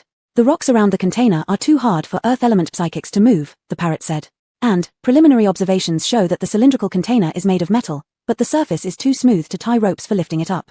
After a moment's thought, Scott said, I'll go. If Earth Psychics could not move it, perhaps Scott's lightning could split it open, which might be a good idea. Brother, I'll come too, Walt hurriedly said. Isn't that metal? I should take a look. Thus, Scott went down with Walt and another metal psychic. Due to the limited space at the bottom, Stacy couldn't follow and had to stay above. Soon after Scott and the others descended, the sound of thunder roared below. The sound was amplified repeatedly by the four walls of the deep pit, resonating upward with immense volume and vastness. The sound was like a buried beast being awakened, raging furiously as if howling against a fierce wind, sending chills down one's spine for no reason. At this moment underground, everyone except Scott covered their ears. Before the lightning struck, it illuminated the scene inside the deep pit. A huge container with a diameter of nearly 1.5 meters was partially exposed, its smooth surface showing no scratch. In the glaring light of the lightning, its surface became even more dazzling. The rocks and soil split by Scott scattered around. Lucas and other Earth Psychics quickly collected the debris and moved it away. Scott chopped underground for more than half an hour, finally revealing the entire cylindrical container. It was smoothly round all over, like a giant metal capsule. Water vapor in the air condensed into water droplets on it, soon turning into a layer of frost. Walt reached out to touch it, and the frost spread to his fingertips, bringing a piercing cold that made his bones ache. Big brother, this thing is quite eerie. Walt shook his hand. That cold feeling just made him shiver from head to toe. I'll try. Walt swallowed hard, using his psychic ability to establish a connection with this massive metal capsule. When metal psychics used their abilities, they relied on establishing connections with surrounding metals. Initially, they only controlled the whole metal object, but as their abilities grew, higher-level psychics gained deeper control methods. According to Walt's ability level, he could already manipulate tiny particles within the metal to achieve overall control and change the shape of the metal object at will.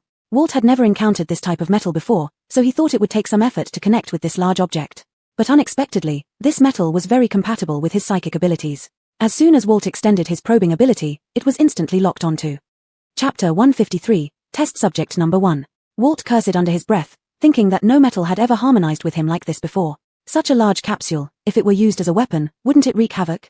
Walt warned another metal-type psychic who was about to intervene, then he concentrated on merging with the metal. There wasn't any obstruction, and Walt easily pulled out a horn from the metal capsule. The other side took a bit longer but eventually managed to pull out the second horn as well. The people above lowered ropes, which they tied around the horns, securing them with 2 or 3 wraps before Scott threw the ropes up to the third platform using wind-based psychic power. Several strength-based psychics were waiting on the third platform, including Cheviang Larawa, who had been tricked by Stacy before. Strength-based psychics collaborated with earth-based psychics. One group pulled while the others continuously raised the soil underneath for easier transport. Unexpectedly, this giant capsule was much lighter than expected, weighing only around 100 kilograms. The psychics above effortlessly pulled it up. Damn, we could have just carried it up, Walt cursed, thinking it was unnecessary to go through all the trouble. Those at the bottom heaved a collective sigh of relief, chatting jovially, except for Scott, who kept his eyes fixed on the rising capsule. Lucas.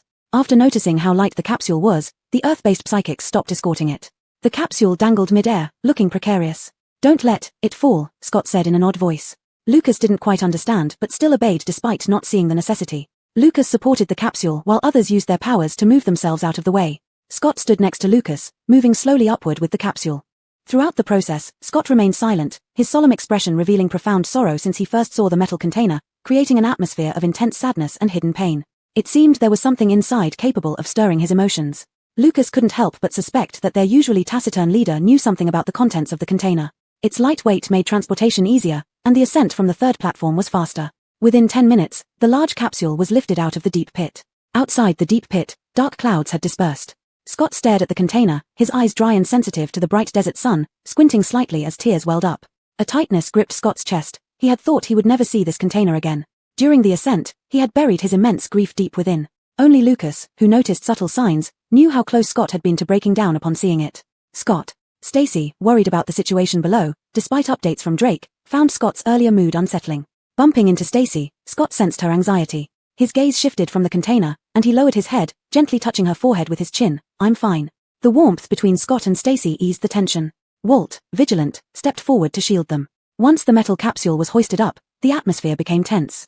Everyone watched closely, wary of anyone trying to claim it. Mutual distrust disrupted the 2-month peace in the desert, threatening an imminent free-for-all. The most formidable forces, Govind and Psi-High Base, occupied advantageous positions. Tension hung heavy in the air, everyone hesitated, none daring to step forward. "The thing is a result of our joint effort and should be shared by all," shouted Fergus, farther from the ground. His confident demeanor was far different from when he met Govind 2 months ago. His confidence stemmed from relentless efforts to rally support over these 2 months, even extending an olive branch to Stacy's group.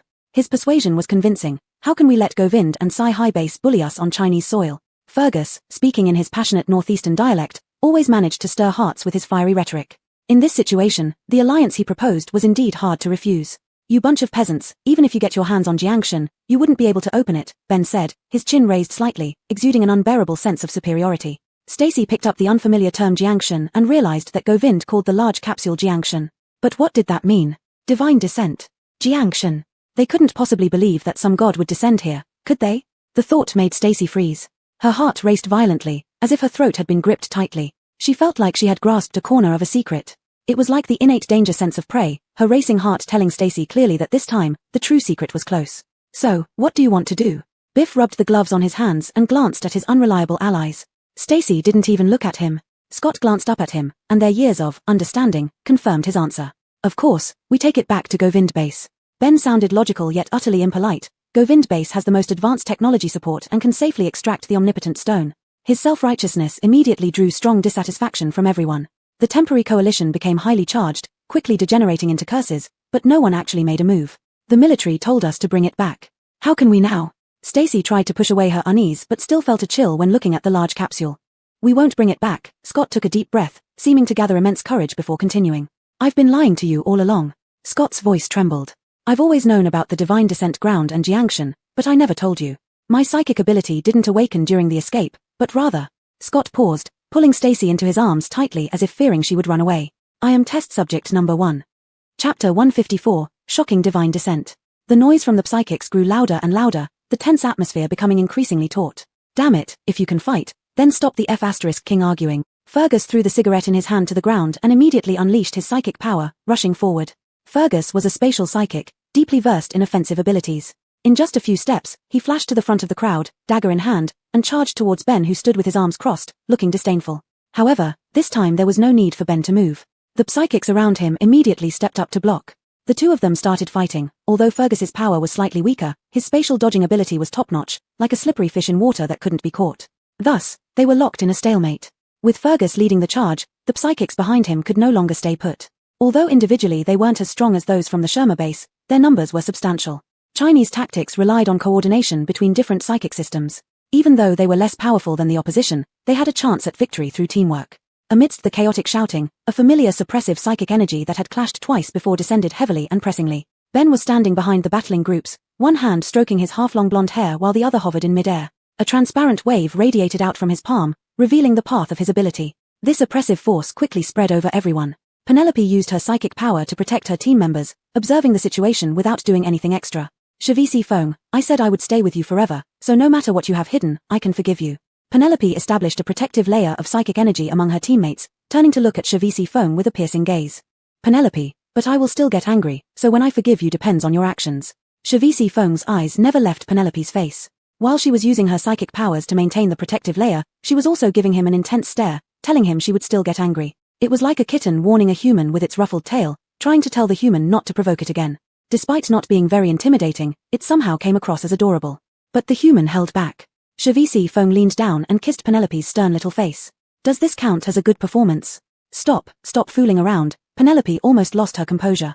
Hey, brother, pay attention to where you are. Drake dodged to the side, swearing under his breath as he avoided an incoming psychic attack. Then he looked around and walked towards the vehicles to find Doreen. Indeed, the current situation wasn't ideal.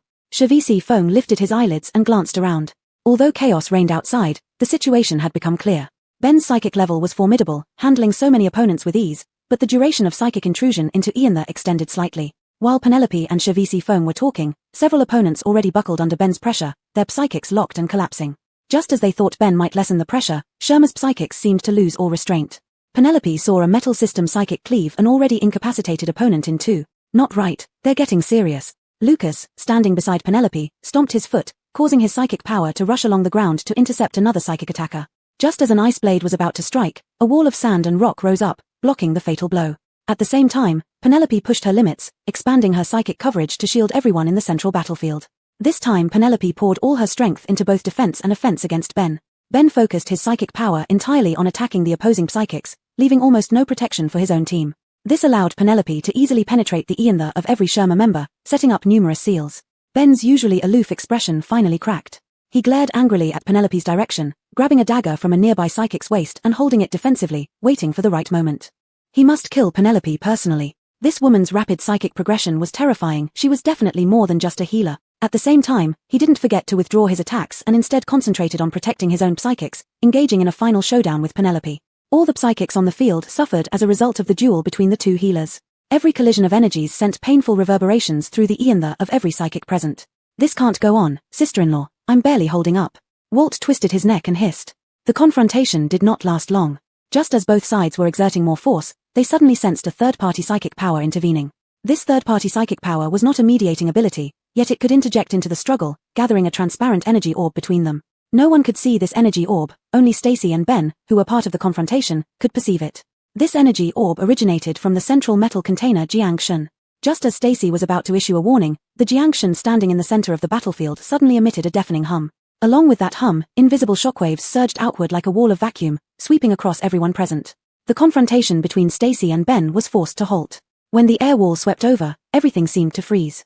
They were pushed away by immense force, robbed of their breath, and in the extreme suffocation and absolute stillness, even a second felt endlessly long. The air wall briefly but eternally swept over everyone, and once it passed, those who were lifted up were thrown to the ground, tossed far away, without stirring a speck of dust. When Stacy fell, she was cushioned in Scott's arms, who acted as her human shield, leaving her unharmed. Awakening, the psychics began to breathe deeply on the ground, watching the metal container with a lingering fear, none daring to approach again. Amidst the rustling sounds of survivors catching their breath, sudden crack noises echoed. Immediately after, the metal container Jiangshun cracked open from the middle. Everyone held their breath, watching the crack widen with a mixture of reverence and fear. It resembled a hatch appearing out of nowhere, smooth when they first unearthed it, now revealing its seam. Chapter 155, The Waiting Sparrow. There were no dazzling lights or sounds as imagined. The moment the hatch opened, everyone held their breath. As the hatch fully opened, the awe on everyone's faces faded, replaced by fear and confusion over the unknown. Inside was not the omnipotent stone they expected but a person. He lay quietly inside, his chest and abdomen without a hint of movement. His grayish-white hair was styled plainly, eyes tightly shut, and lips pressed into a straight, tight line. He wore ordinary white clothes over a pair of suit trousers and a pair of highly polished leather shoes. Judging by his attire, he looked very much like a respected old doctor or a professor who spent his days in a laboratory. But it seemed as though he wasn't buried deep underground for more than a year. Rather, it appeared that he had just taken a short rest. Despite his pale complexion, there was still a trace of pinkness, while the light red on his lips had nearly faded. Everything was so natural, except for the pendant hanging from his chest and the container behind him, which was called the Spirit Descender. Is he Spirit Descender? Stacy got up from the ground and turned to look at Scott, only to find him staring intently at the person inside Spirit Descender. Scott's eyes were red, teeth clenched tightly, the contours of the muscles on his neck clearly visible. He seemed to be desperately trying to endure something, forcing himself to remain calm. Seeing Scott like this, Stacy had a bold guess suddenly appear in her mind. Could this god within the Spirit Descender container be the same as the end-time bell ringer, Scott's father? But why would Scott's father end up inside the Spirit Descender container? What kind of hidden truth was there? Even though she had many questions, Stacy simply held Scott's hand and said softly, "I'm here." An eerie silence spread out, and no one dared to step forward rashly this time. They all saw the pendant around the neck of the person inside, but none had the courage to take it. The buzzing sound alone, which released a non-aggressive force field, made them experience the power they couldn't resist and pain akin to impending death. This was not something they could provoke. Almost all the psychics felt unprecedented pressure under such overwhelming strength, instinctively receiving an urgent signal in their most primal subconscious. Run. However, By this point, everything was too late. Stacy was the first to feel Spirit Descender's attack. Her psychic level was the highest among the crowd, and both she and Ben, as relievers, were the most compatible with the energy radiated by this Spirit Descender. Yes, the most compatible, even more so than metal-type psychics like Walt, as if they were meant to be one from birth. Stacy had never experienced such an attack before. Even during her confrontation with Ben in Qinghe, where there was a significant disparity in strength, she had never felt this powerless, unable to counterattack or save herself. Powerless to resist, it felt like using an elephant's full strength to crush an ant with just a fingernail. Alicia. Scott embraced Stacy and shouted loudly, "Oxygen space, quickly." After digging out the Spirit Descender, Alicia had been ready, memorizing everyone's positions so she could activate the oxygen space at any moment. No sooner had Scott spoken than Alicia activated her psychic ability, attempting to bring everyone into the oxygen space. But every psychic ability was utterly powerless against the Spirit Descender. The moment Alicia released her ability, she was captured. Then the force of the Spirit Descender crushed her shield like popping a bubble on water. Alicia's head pounded with pain as she spat out a mouthful of blood onto the yellow sand, forming a small patch of wet sand. Spirit Descender did not spare anyone. Following Alicia, everyone was attacked by Spirit Descender. People felt their shields shattering, those unable to withstand the headache hitting the ground, biting their teeth to hold on while blood trickled from their mouths. Many psychics of lower levels fainted instantly. A dead silence enveloped the desert after Spirit Descender attacked everyone. Those still conscious were few. At this moment, the roar of an engine sounded in the sky. Struggling to look up, Stacy saw a helicopter painted with red and white markings descending as if it had appeared out of nowhere. "The loyalists of Silmore have finally shown themselves," Stacy muttered, blood oozing from the corner of her mouth, coloring her pale lips crimson. Her breathing grew shallow, and her consciousness began to blur. Scott wiped away the blood from the corner of Stacy's mouth with trembling hands. Stacy was too weak to notice that Spirit Descender didn't attack indiscriminately. 3 people on the scene remained untouched. One was Scott, and the other 2 were Ben and the spatial psychic who had always been hiding behind others. The helicopter landed on the empty ground nearby. Stacy could only see a blonde man jump off the helicopter before she lost consciousness. Scott recognized that person. He gently laid Stacy on the ground, gathered a few unconscious teammates together, and then stood up in front of them, becoming their last line of defense. "You succeeded, Han." The blonde foreigner greeted Ben enthusiastically, completely ignoring the spatial psychic who was hiding behind him. The blonde man shifted his gaze to Scott. The smile on his face was obvious but also very strange. He waved at the helicopter behind him, and 2 men came down from it, supporting an elderly man with white hair between them, walking towards the Spirit Descender.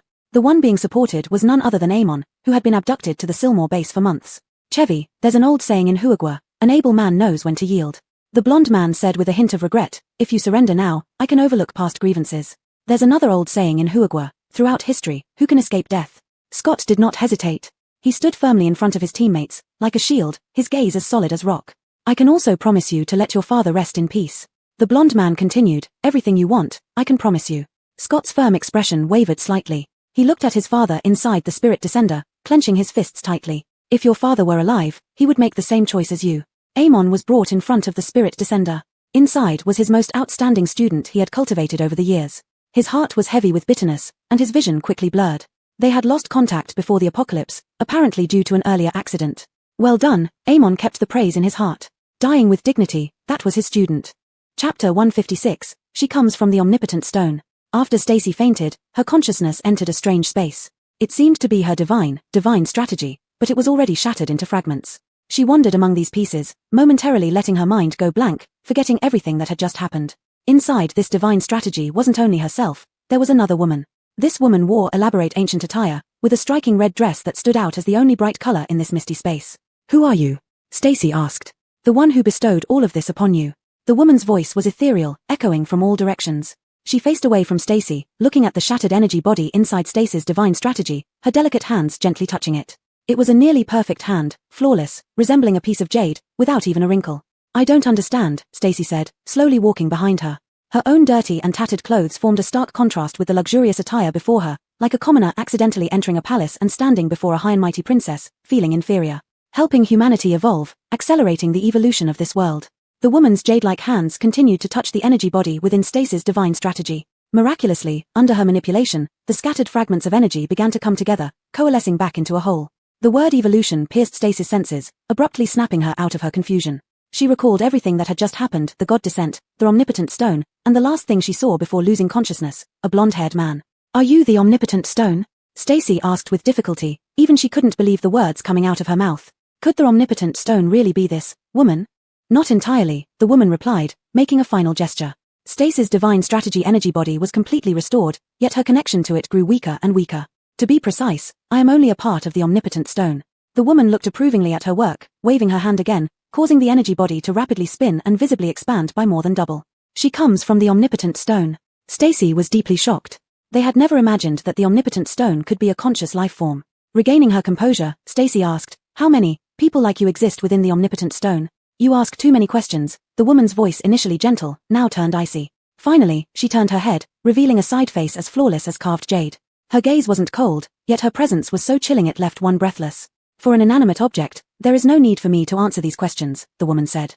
"I'm about to die anyway, can't you at least let me die understanding?" Stacy accepted the description of herself as an inanimate object, realizing the danger since the moment this woman appeared. "Why not tell your story to those who have come here?" Stacy slowed her voice, no longer staring intently at the woman but focusing on her damaged divine strategy, which was being repaired by unseen forces. If her guess was correct, this woman who suddenly appeared in her divine strategy intended to replace her. The woman glanced at Stacy with a hint of pity and began speaking softly. "We come from a distant star system, a dream realm far beyond what you mere ants can ever achieve. From such a dream realm, traveling countless light years to this gathering place of ants, what do you hope to gain?" As speculation turned into reality before her eyes, Stacy found herself no longer afraid, unsure if it was due to accepting her powerlessness or genuine fearlessness. "Our dream realm suffered a devastating blow, forcing us to seek the most suitable planet to inhabit." The woman finally turned around, revealing features sculpted perfectly according to the golden ratio. "Beautiful, yet rigid and lifeless. Being chosen by us is a blessing for you." The woman attempted a smile, her lips stiffly curling upward while the muscles around her eyes remained unchanged, like a creepy doll from a horror movie. "Haha, do you want this blessing?" Stacy laughed, but her laughter faded when she met the woman's expressionless face. "Is this so-called omnipotent stone the source of the impending apocalypse?" Stacy noticed a small, gem-like object glowing on the woman's chest. The object had no chain, seemingly embedded in her chest, as if it were part of her very being. "We bestowed the genes of evolution on you ants without discrimination. If you can't catch it, then you don't deserve it," the woman said. "The inferior genes will inevitably be eliminated in the future millions or even billions of years of Earth's evolution. We are merely accelerating this process. You're modifying humans so they can carry your body snatching," Stacy said bluntly, staring into the woman's hollow eyes. She wasn't afraid of provoking the woman's anger because she had just sensed that the connection between her divine strategy's energy body and herself was gradually strengthening, becoming tightly connected now. And this woman seemed entirely unaware of it. "You're right. For ants to enjoy our bodies for so long can be considered compensation for you." The woman's tone remained cold, but it was evident that she was much more ruthless now. She was about to make a move. Stacy's extremely calm rationality analyzed. "Mr. Cho, this is the omnipotent stone. Please remove it." The blonde-haired man stood beside Amon. He knew the deceased inside had a relationship with Amon and enjoyed seeing the curious expression on Amon's face. The omnipotent stone was somewhat broken, missing a small corner. It appeared to be worn by Chevy Chuanjiang, but in reality, it was deeply embedded in his flesh. Amon hesitated. Since he arrived at the Halam base, he had been exposed to the most critical first-hand secrets. These included the aliens who descended upon Earth, the omnipotent stone left behind by the aliens which could accelerate human evolution, and various insider information about the coming apocalypse. Each piece was enough to make one tremble in fear. And the omnipotent stone before him was the source of the zombie virus, possessing mysterious powers beyond current scientific explanation. It could preserve Chevy Chuanjiang's body from decay and kill silently as well. "Take a good look at your father." The blonde man suddenly turned to Scott, his smile filled with provocation. "After removing the omnipotent stone, your father's body won't last long. It will soon turn to ashes." Halam. Scott couldn't endure such provocation any longer. He must retrieve his father's body. In the next moment, Scott used his wind abilities to rush forward, lightning striking from the sky toward the head of the blonde man, Taj. Halam dodged, leaving Amon exposed to the attack range. Immediately, the bolt of lightning changed direction, hitting near Amon's feet, avoiding vital areas. "You are quite a worthy opponent." Taj tore off his scarf and threw it to the ground, stretching his neck, smiling, and using wind and lightning abilities alike. Chapter 157, Shattered Stone. Isidro was engaged in battle with Scott, but Ben did not join in. He stood off to the side with his arms crossed, keeping a watchful eye on the old man Amon, ensuring he didn't pull any tricks. Amon didn't immediately extract the omnipotent stone from beneath Chevy Chuanjiang's skin. Instead, he used a small knife to carefully pry into the cracks of the stone, feeling the energy fluctuations it emitted. With Ben monitoring him closely, Amon dared not make any rash moves. He pretended to be removing the stone but was actually trying to break apart the fragments of the omnipotent stone. The nearby battle threatened to affect the container. Amon took advantage of each tremor, managing to accidentally drop fragments of the omnipotent stone onto the ground. "Mr. Cho, what are you doing?" Ben seemed to have noticed something amiss and stepped forward, grabbing Amon by the collar. Amon snorted coldly. The stubborn old man gave no one special treatment. The two people who had brought Amon over stood on either side of him, their gazes straight ahead. "Mr. Han, please step aside." They had been ordered that Amon must not be harmed under any circumstances. Ben raised an eyebrow, looking at the two men before relaxing his grip. Unhappy, he raised both hands and took several steps back, then turned away. He looked towards Stacy and others, who had all suffered attacks from the omnipotent stone and now lay unconscious on the ground, their divine strategies surely completely destroyed. At this moment, Scott was locked in a fierce battle with Isidro, paying no attention to Stacy lying there. "I will kill you with my own hands," Ben said as he paced beside Stacy. He had no code of honor preventing him from taking advantage of her vulnerability. He only knew that those who made him uncomfortable must die.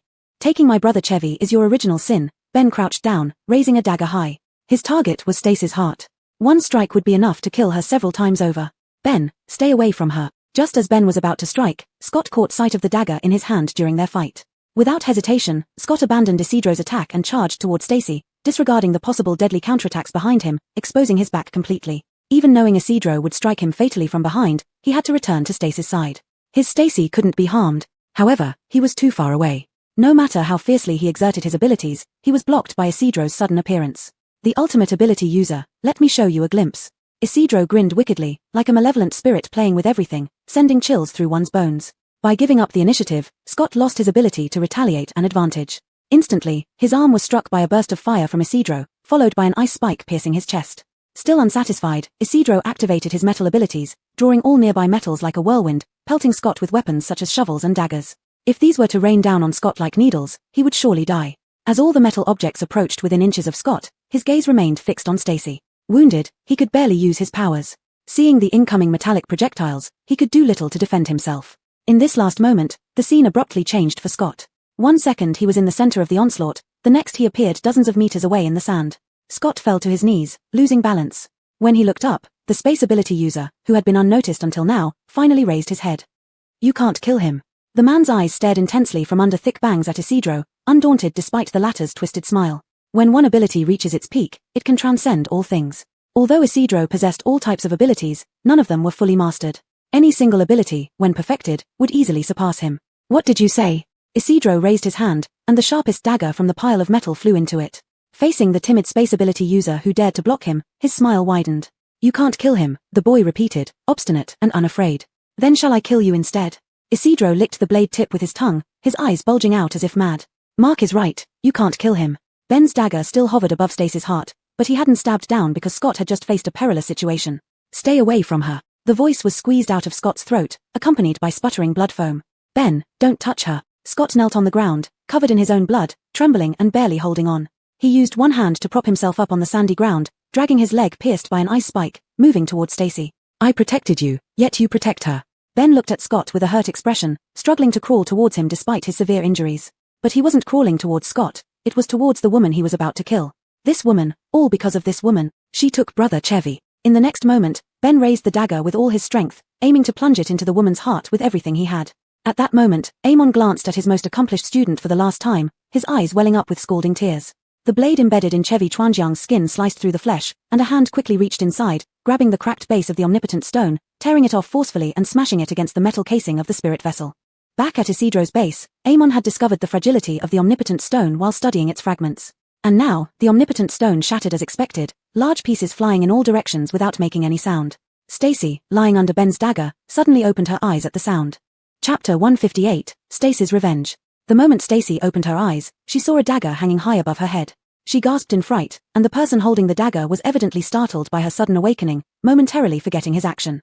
Stacy quickly reacted, managing to kick against the sandy ground and roll over forcefully before Ben could stab down with the dagger, saving herself at the last second. Scott ultimately couldn't crawl back to Stacy's side, but seeing Stacy dodge the fatal blow, the worry in his heart eased somewhat.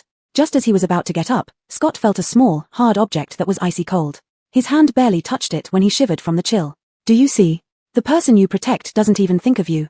Kane wore a mocking expression, stepping past Edge and looking towards Scott who was half lying on the ground behind Edge. "It's none of your business." Edge lowered his head, his eyes always hidden under thick bangs, his body tensed, ready to fight Kane at any moment. "This is something I owe him." On one side, Edge was protecting Scott, while on the other side, Stacy was locked in an intense battle with Ben. Since regaining control in the mysterious Ian the space, Stacy felt that her abilities had become much more powerful. Her energy body was now so heavy that it grounded her firmly, and the usual energy channels known as ability roots were no longer visible, with energy being directly emitted outward. This change allowed Stacy's energy output to surpass the maximum capacity of the energy channels, fundamentally altering her combat style. But the changes in her body didn't stop there. After waking up, Stacy found herself more agile than before. Previously, she only knew some basic martial arts moves taught by Scott, suitable for minor skirmishes. Now, her body seemed to have undergone comprehensive development. Both her eenther and physical abilities had transformed drastically. Stacy easily countered several attacks from Ben, even startling Chi Qingzhe with Macronen, who stood near the spirit container. Ben's dagger was kicked away by Stacy, and his anger surged to the extreme. With a roar, he unleashed all his abilities within his eenther to attack Stacy. What was once a balanced struggle of powers suddenly turned into a dramatic reversal. Stacy effortlessly suppressed Ben, counter-invading his eenther and using methods intended for ordinary ability users to impose an ability lockdown on him. This was the first time Stacy invaded a reliever's eenther. Methods for dealing with relievers were rarely studied, and she knew this wouldn't lock him completely, but it was the only option now. After temporarily locking his abilities, Ben became even more frenzied, picking up the dagger and madly charging at Stacy. Why? Why did your abilities suddenly increase? Ben's eyes bulged with red veins, shouting at Stacy in confusion and madness. Stacy ignored the madman. Nearby, Kane still posed a threat to Scott. She couldn't afford to delay any longer. So Stacy smiled slightly, clenching her fists secretly. Come closer, and I'll tell you. Ben's anger had already clouded his reason. He approached Stacy, raising the dagger high. He didn't care why, he just wanted Stacy dead. His attack missed as Stacy dodged nimbly. After a few more attempts, all his strikes were blocked. Finally, after being struck on the back of his neck, Ben fell to the ground, his vision still fixed on Stacy and the dagger. Before Kane appeared, he had been inside the oxygen space created by spatial ability user Edge. Even though he had never seen Stacy before, he knew her abilities shouldn't be this strong. It didn't seem like normal abilities a reliever should possess. Edge, your brother Han needs you now. Go help him. Kane's expression changed abruptly, from wicked to gentle in an instant. Seeing Ben knocked out by Stacy, the resolute look hidden beneath Edge's bangs wavered. Taking advantage of Edge's distraction, Kane revealed his cruelty. He swiftly turned his hand, releasing an ice spike from his palm toward Scott. Suddenly, Kane felt his ability output hindered, cutting off his subsequent attacks. He realized he had been attacked by Stacy but stubbornly tried to strike at Scott again. Yet nothing happened. He couldn't unleash any abilities. Scott struggled to move his body and avoided Govind's attack, lying on his side on the sandy beach. He placed the object he had just touched into the pendant hanging in front of his chest. Edge immediately regained his senses and hurriedly moved to stand between Govind and Scott. He raised his head stubbornly, his face showing no extra expression, merely staring at Govind. Are you going to betray Govind? Govind's face turned pale. Without his abilities, he was nothing, left only with power and threats. But what he referred to was not himself, but the Govind base where Edge and Ben worked.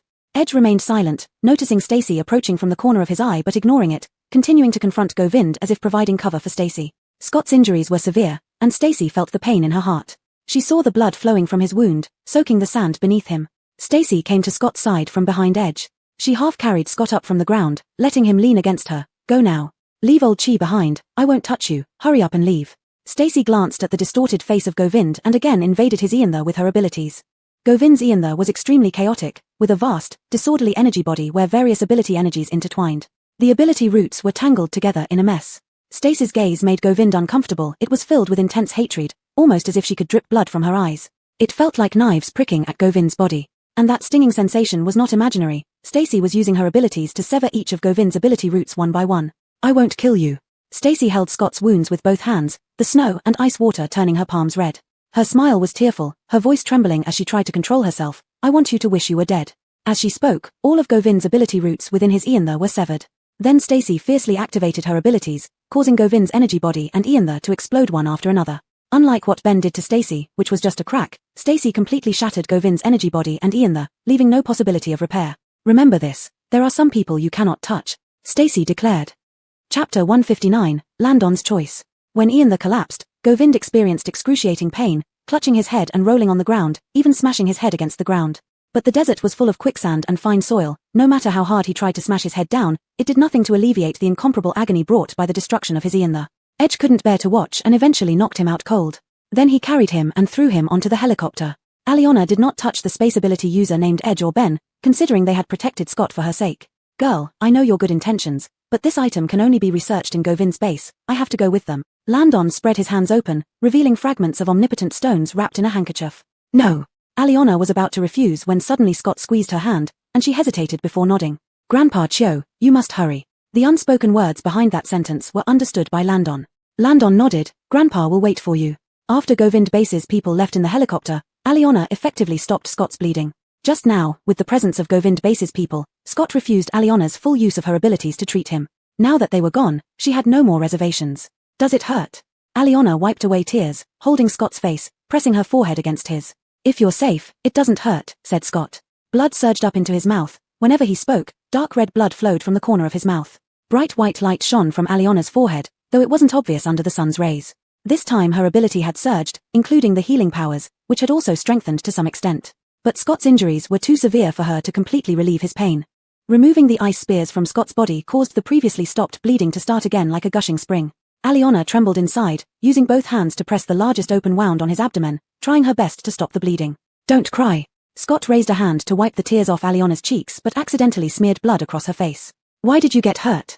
Aliona asked between performing her healing power and forcing back her tears. You are almost at the pinnacle of your abilities, there's no way you lost to that half-baked bear of a man, Govind. Heartbroken yet angry, she knew how strong he was, and it shouldn't have happened. Why would he allow himself to be injured? I was careless, replied Scott, whose lips had turned pale from blood loss. He felt dizzy but still put on a smile as if trying to reassure Aliona. He wouldn't tell Aliona the real reason why he fell victim to Govind's fatal attack. Bullshit. Aliona shouted at him. She didn't believe a word he said. What kind of person was Scott? Even before the apocalypse, he lived on the edge as a mercenary. How could he possibly make a mistake in a life-or-death battle? However, Aliona could guess the true reason. What could distract Scott except for her? Especially since she saw an unsheathed dagger hanging over her head when she woke up. Once Scott's bleeding stopped and the vital organs were treated urgently, Aliona finally let out a sigh of relief, collapsing next to Scott, wiping her useless tears. Scott pulled Aliona close, putting his arm around her shoulder and kissed her cheek, coaxing her, "Wife, help me stand up. Your wound has just stopped bleeding, why are you getting up?" Although she didn't agree verbally, Aliona hugged his waist with her arms and acted as a human crutch for him. Scott turned his head toward the position of the divine container. Inside it was a figure, just as it had been before, but with a dark red hole in its chest. I want to see him.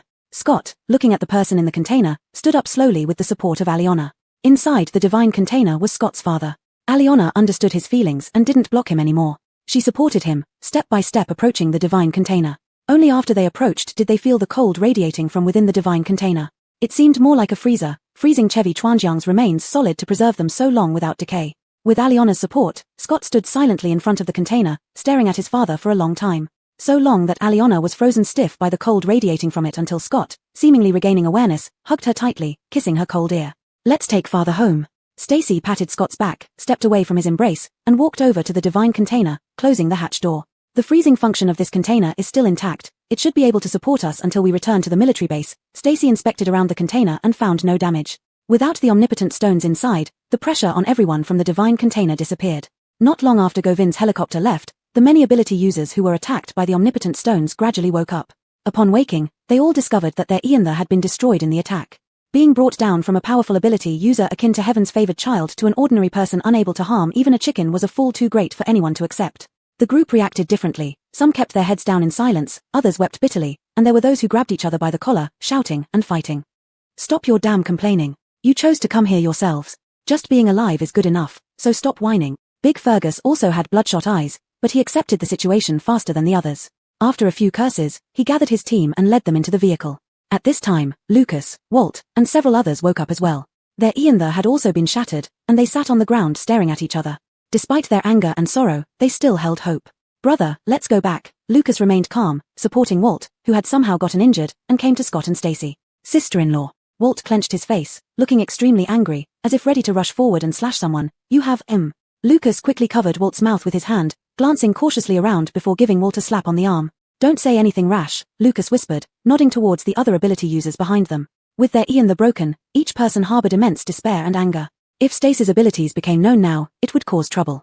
I understand. Walt closed his mouth sheepishly and then noticed the divine container standing behind Stacy. What do we do with this thing? It's creepy, Walt frowned and asked. Take it back, Stacy replied. What? Why should you take it back? Are you trying to keep the omnipotent stones for yourselves? One of them, hearing their conversation, immediately stood up and shouted loudly. Brothers, our Iantha has been shattered. Maybe the omnipotent stones can help us recover. We can't let them take this container away. Chapter 160, Return Journey. These people, having lost their powers, resorted to bullying and fighting. Unfortunately, Stacy's power was ineffective against ordinary people, and Scott was injured. So it fell upon Walt, Lucas, and Drake to hold off these people. Biff watched coldly as these people gathered and acted tough after he woke up, with no intention of intervening. The members of the 4C's base gradually got up behind him, and Biff's aura was even colder than before. No one dared to speak for a moment. His body temperature had returned to normal after Stacy thoroughly cleared Iantha from his system. But now, with his proud Iantha shattered, although his body temperature remained unaffected, his overall demeanor had changed drastically. Let's go. In the end, Biff did not say much more. He gave one last look at Stacy, who was guarding Scott in the crowd, then turned and led his people away by car. Leave that thing here, we all dug it out together. Why should you take it? The leader among them was indignant, clenching his fists tightly, rallying his disgruntled brothers behind him, pressing aggressively. The omnipotent stone has already been taken away by Sherma's people, Stacy said, supporting Scott and standing behind Lucas and others. There is nothing valuable inside. How do you say it's not valuable?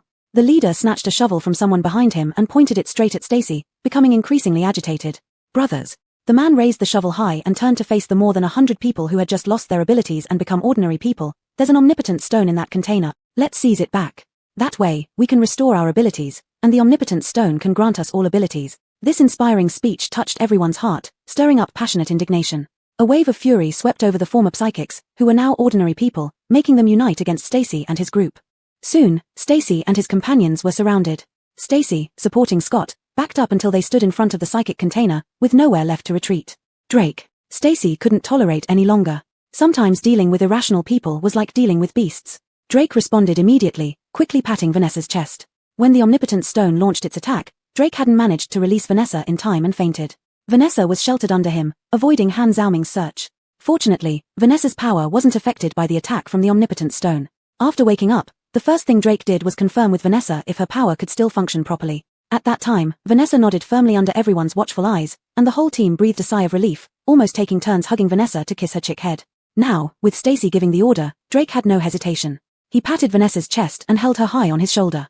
Vanessa, that hill. Drake pointed to the nearby sand dune that no one was stationed at. They didn't ask Vanessa to attack anyone but to intimidate them.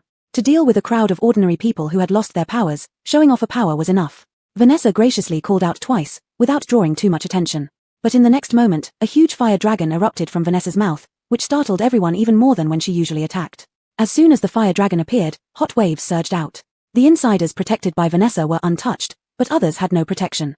Those close by either suffered burns or were directly seared by the flames. Pained cries accompanied the roar of the fire dragon as it charged towards the distance. Those farther away were better off. They only saw the overwhelming flames pass over their heads and fly toward the sandhill, causing debris to fly everywhere. Silence spread among the people unexpectedly. Everyone, witnessing the secret weapon of Stacy and company, dared not easily challenge again, each looking like deflated birds, none daring to speak another word. The leader, who was scorched by Vanessa's flame, was rolling on the ground in agony.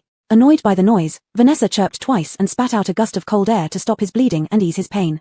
Vanessa covered the burn injuries on the leader's arm and neck with cold air, thus stopping his screaming. Filled with terror, he looked at Drake and the chicken on his shoulder, kicking wildly backward until he scrambled to his feet and fled clumsily through the crowd. The omnipotent stone has indeed been taken away by Sherma's people, Scott said while everyone was stunned. Inside, there is only a corpse. If the omnipotent stone were still here, its deterrent effect wouldn't have vanished, and you all wouldn't have woken up so quickly. Scott said, lifting his eyelids to look at the silent crowd, then walked over to the container and gently patted it twice. Anyone who doesn't believe me can come take a look. Scott's voice sounded weak, but each word was heavy with an intimidating warning.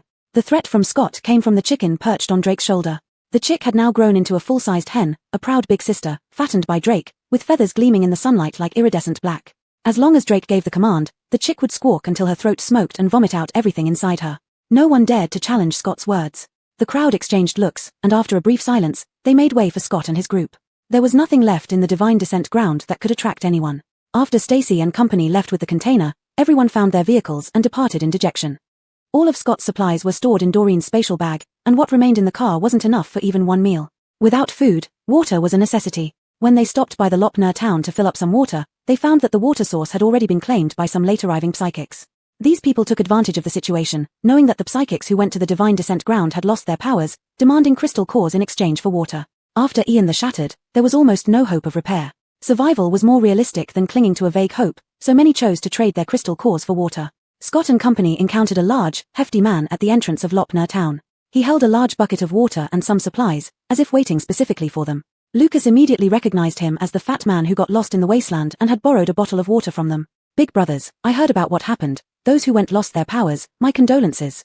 The fat man, unsure of what to say, scratched his head and directly offered his supplies. This is some of what we saved from our team, you can take it. Scott glanced at Lucas and did not refuse the fat man's kindness. Thank you. Scott took the items, though not abundant, they were heartfelt. Thanks for what? You lent us water last time and showed us the way, saving our lives. The fat man scratched his head and smiled awkwardly. Where are you heading next? If you don't have a place to go, come with us. We're planning to join the military. After the fat man spoke, Scott paused, saying, sure, it's on the way. Chapter 161, Perilous Experiment. It was purely coincidental that the Donnell and his team were not in the Divine Descent land. Their team lacked an Earth-type psychic, so they couldn't help with the over a month-long excavation and waited in the town for news instead. No one expected the attack from the Divine containers to be so sudden that by the time they rushed over, the war had already ended. The journey back to the military base was not peaceful. Many people blocked the exits of the few necessary routes out of Lop Nur, waiting to benefit from the situation, hoping to get some advantages from those who came out of the Divine Descent land. However, their plans all failed. Those coming out from there had been robbed several times and were utterly exhausted as they explained the course of events to each person who blocked their path. Fortunately, the Donnell's team included a spatial-type psychic who could store the Divine containers in Drake's car, preventing them from being targeted. After leaving Xinjiang territory, they retraced the highway they came on. This road passed through mountains and forests, where people often grazed cattle and sheep before the apocalypse. After the apocalypse, some large wild animals also appeared here. The mutated plants entered hibernation in winter, behaving rather tamely after a heavy snowfall, but the mutated animals, especially ferocious ones, became increasingly common on their return route from Lop Nur. Those animals also dropped crystals when killed, but the situation was the same as with plant crystals, even psychics of similar abilities couldn't absorb them.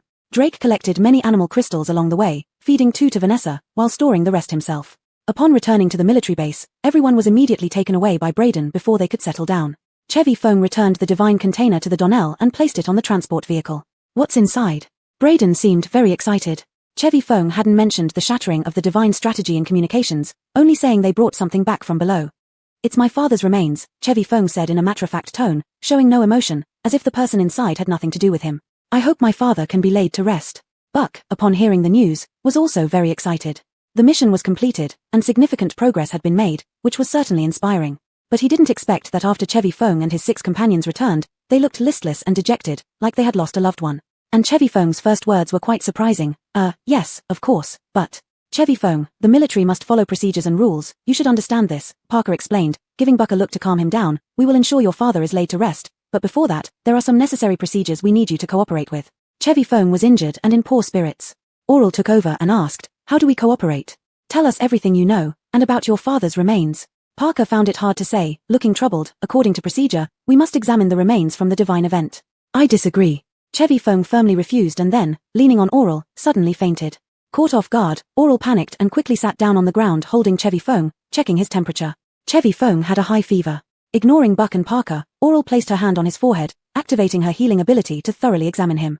Even though she had urgently treated his life-threatening injuries the day he was hurt, they were still serious now, albeit not fatal. Plus, Chevy Fong had been mentally strained over these days, experiencing intense emotional fluctuations, followed by severe injuries, and barely made it back to the military base. Back in a safe place, as his mental state relaxed, all the pain he had been suppressing hit him at once. After thoroughly checking Chevy Fong's injuries, Oral finally breathed a sigh of relief. She called Walt to take Chevy Fong to the military hospital. Before leaving, Oral removed the pendant from Chevy Fong's neck and stayed behind with Lucas. I'll report the situation. If anything happens, talk to me. Oral held the cold pendant that felt unnaturally chilly, completely devoid of human warmth. Both senior officers knew Oral could make decisions for Chevy Fong and that the situation was urgent, so they could only first discuss matters with her. Tell us everything that happened. Speak slowly and try to reproduce all the details as accurately as possible.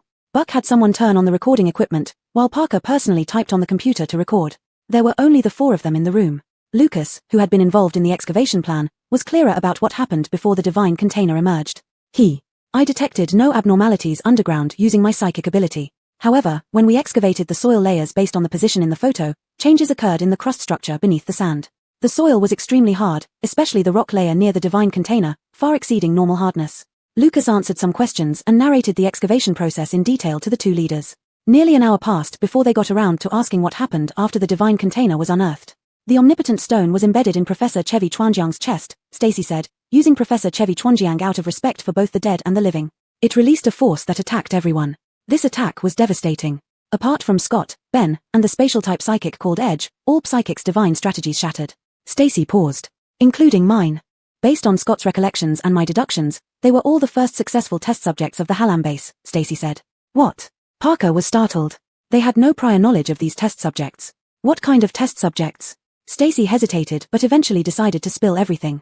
If her suspicions were correct, the impending calamity facing humanity would be hundreds of times worse than the apocalypse itself. Collaborating with the military and recruiting psychics to fight together was the only way forward. Scott told me in the desert that he was the first test subject of the Hallam base. And the Earth-type psychics in the photos, who appeared before the apocalypse, also came from Hallam. The omnipotent stone bypassed Scott during its attack, so I speculate that the awakening environment for the first batch of test subjects was relatively primitive. Do you mean?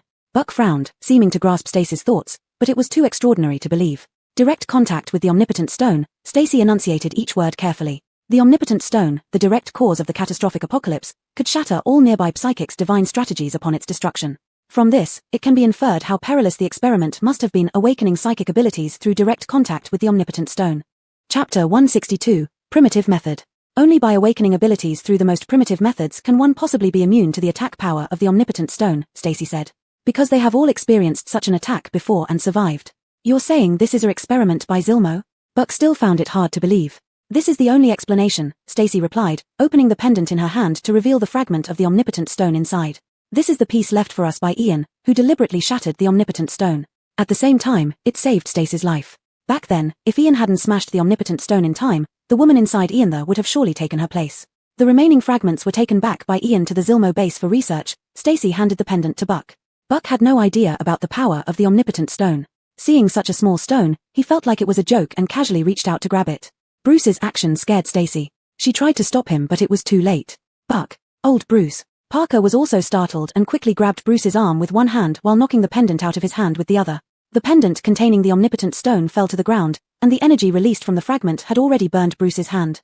Buck immediately showed signs of pain, almost falling to the ground. Parker supported him and urgently called out to the doorway, "Guard." Upon hearing his voice, the two guards outside the door promptly pushed it open and rushed in.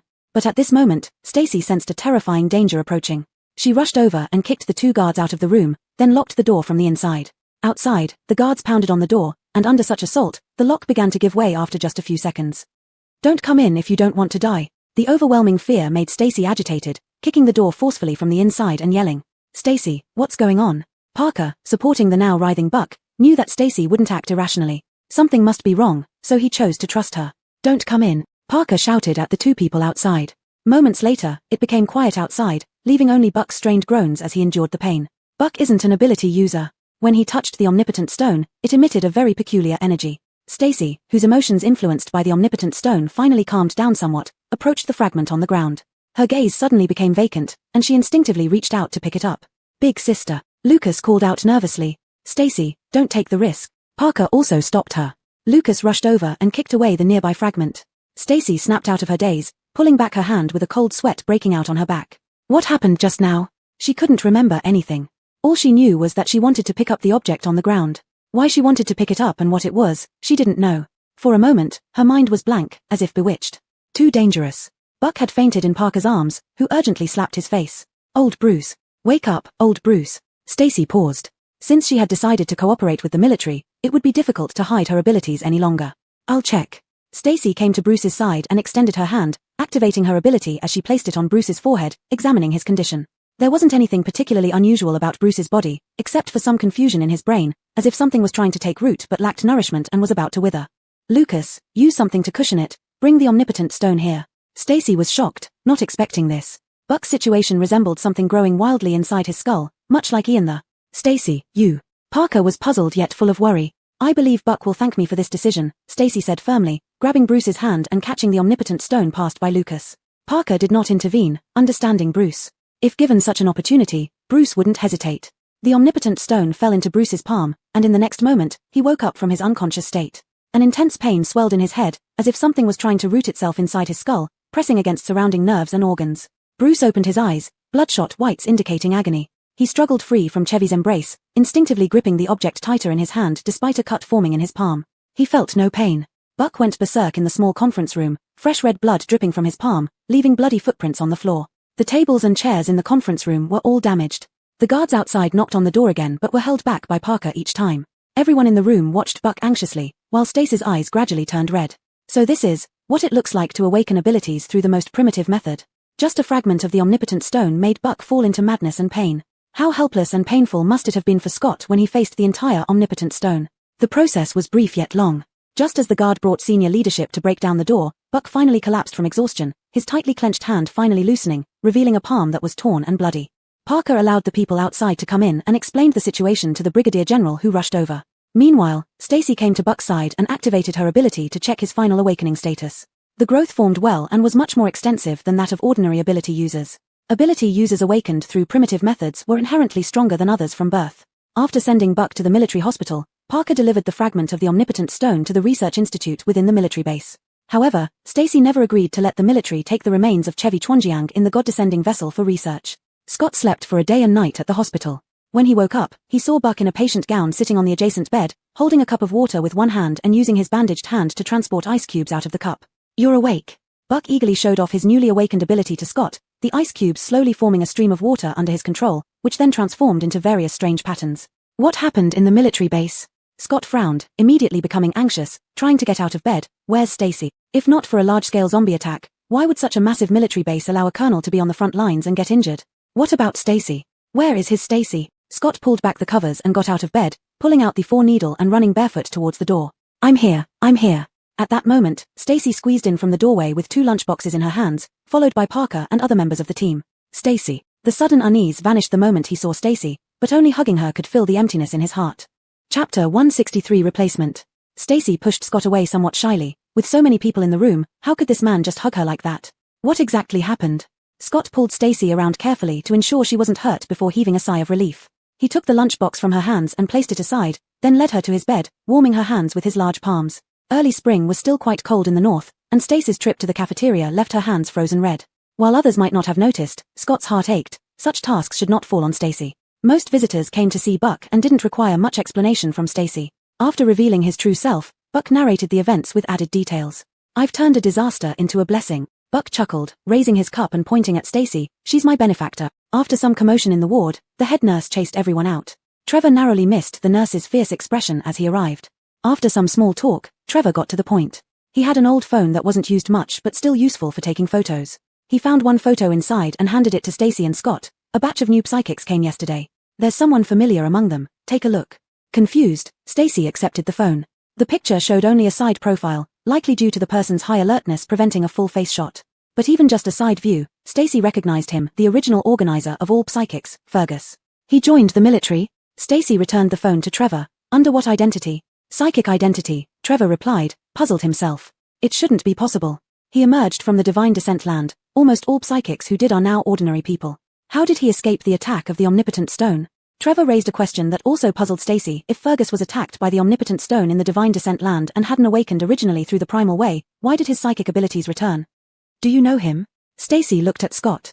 Maybe her judgment was wrong, and he was one of the experimental subjects. "Don't know." Scott's reply was concise, showing no emotion, yet Stacy sensed his tensed mood. Buck couldn't stay and went for a stroll with his comrades. After Trevor left, only Stacy and Scott remained in the ward. Stacy closed the door, kicked off her shoes, and crawled into Scott's bed, where he welcomed her into his embrace after finishing his meal. "I remembered something." Their understanding needed no words, just a glance or gesture from Stacy, and Scott knew her intentions. Clearly, Stacy wanted to know what he remembered. "When I first awakened my psychic power, I was unconscious for days." Scott spoke with as little emotion as possible, skimming over his past to avoid making Stacy sad. "During those days, something, not quite human, appeared in my psyche, trying to seize control of my body." Scott grasped Stacy's hand, struggling to describe the creature accurately. Suddenly, Stacy sat up straight in his arms, looking at him with a mix of surprise and tension. "In the end, I succeeded." He was weak then. His connection to my psyche seemed strong on the surface but easily severed. Conversely, mine was weak yet firmly connected. What Scott described mirrored what Stacy experienced days ago. She listened intently, fingers gripping the blanket tightly. "He didn't appear again until my first psychic breakdown when he resurfaced amidst the chaos within my psyche." Scott continued. "My psychic breakdown occurred earlier than others, more violently compared to those at the same level, possibly because of him." Seeing Stacy's anxious face, Scott pulled her back into his embrace and kissed her cheek lightly. "But later, with you, he never appeared again." Scott kissed Stacy's wide-eyed gaze, wanting to soothe her worry, yet sensing he hadn't addressed her true anxiety. "What's wrong?" Scott asked. "After being attacked by the Omnipotent Stone, I also encountered someone within my psyche," Stacy recounted, "a woman, very beautiful but mechanical, like a shell made specifically to fit human aesthetics." When Stacy mentioned this, Scott immediately understood that what Stacy encountered was the same thing as in his psychic space. They came from the Omnipotent Stone, aliens who sought to take over human bodies. "She tried to replace me. Just when I could hardly hold on, Ian smashed the Omnipotent Stone, and she became especially weak in an instant. That's how I won against her," Stacy explained, feeling deeply terrified. She instinctively nestled into Scott's embrace, like a kitten seeking safety and protection. "I think she didn't leave. She has always been in my psychic space, waiting for an opportunity to act," Stacy said, shuddering despite being held tightly by Scott. "The reason I remembered this is because of the person Fat mentioned earlier," Scott continued. "Only the Omnipotent Stone can repair the damage caused by itself." "So, Fergus might have already been replaced by an alien." Stacy followed Scott's line of thought, feeling a wave of goosebumps. We must find an opportunity to test Fergus. Scott stroked Stacy's hair at the back of her head gently. He couldn't help but love it since it was always so well behaved. Okay. Stacy nodded, still burrowing into Scott's chest like a kitten without a sense of security. Let's find some time to inform the military about this, Stacy muffledly suggested while burying her face in Scott's chest. Scott smiled in agreement, gently pressing her forehead with his arm and encircling her fully, teasing her. Soon you'll hide behind me. What's going on? Tell me. At that moment, Buck walked in and heard their whispered conversation. But upon turning the corner, he saw the couple cuddled together under the blanket, blushing hard. Oh my. Stacy felt embarrassed too. Just as she was about to pull away from Scott's embrace, she noticed the wariness and distrust in his eyes.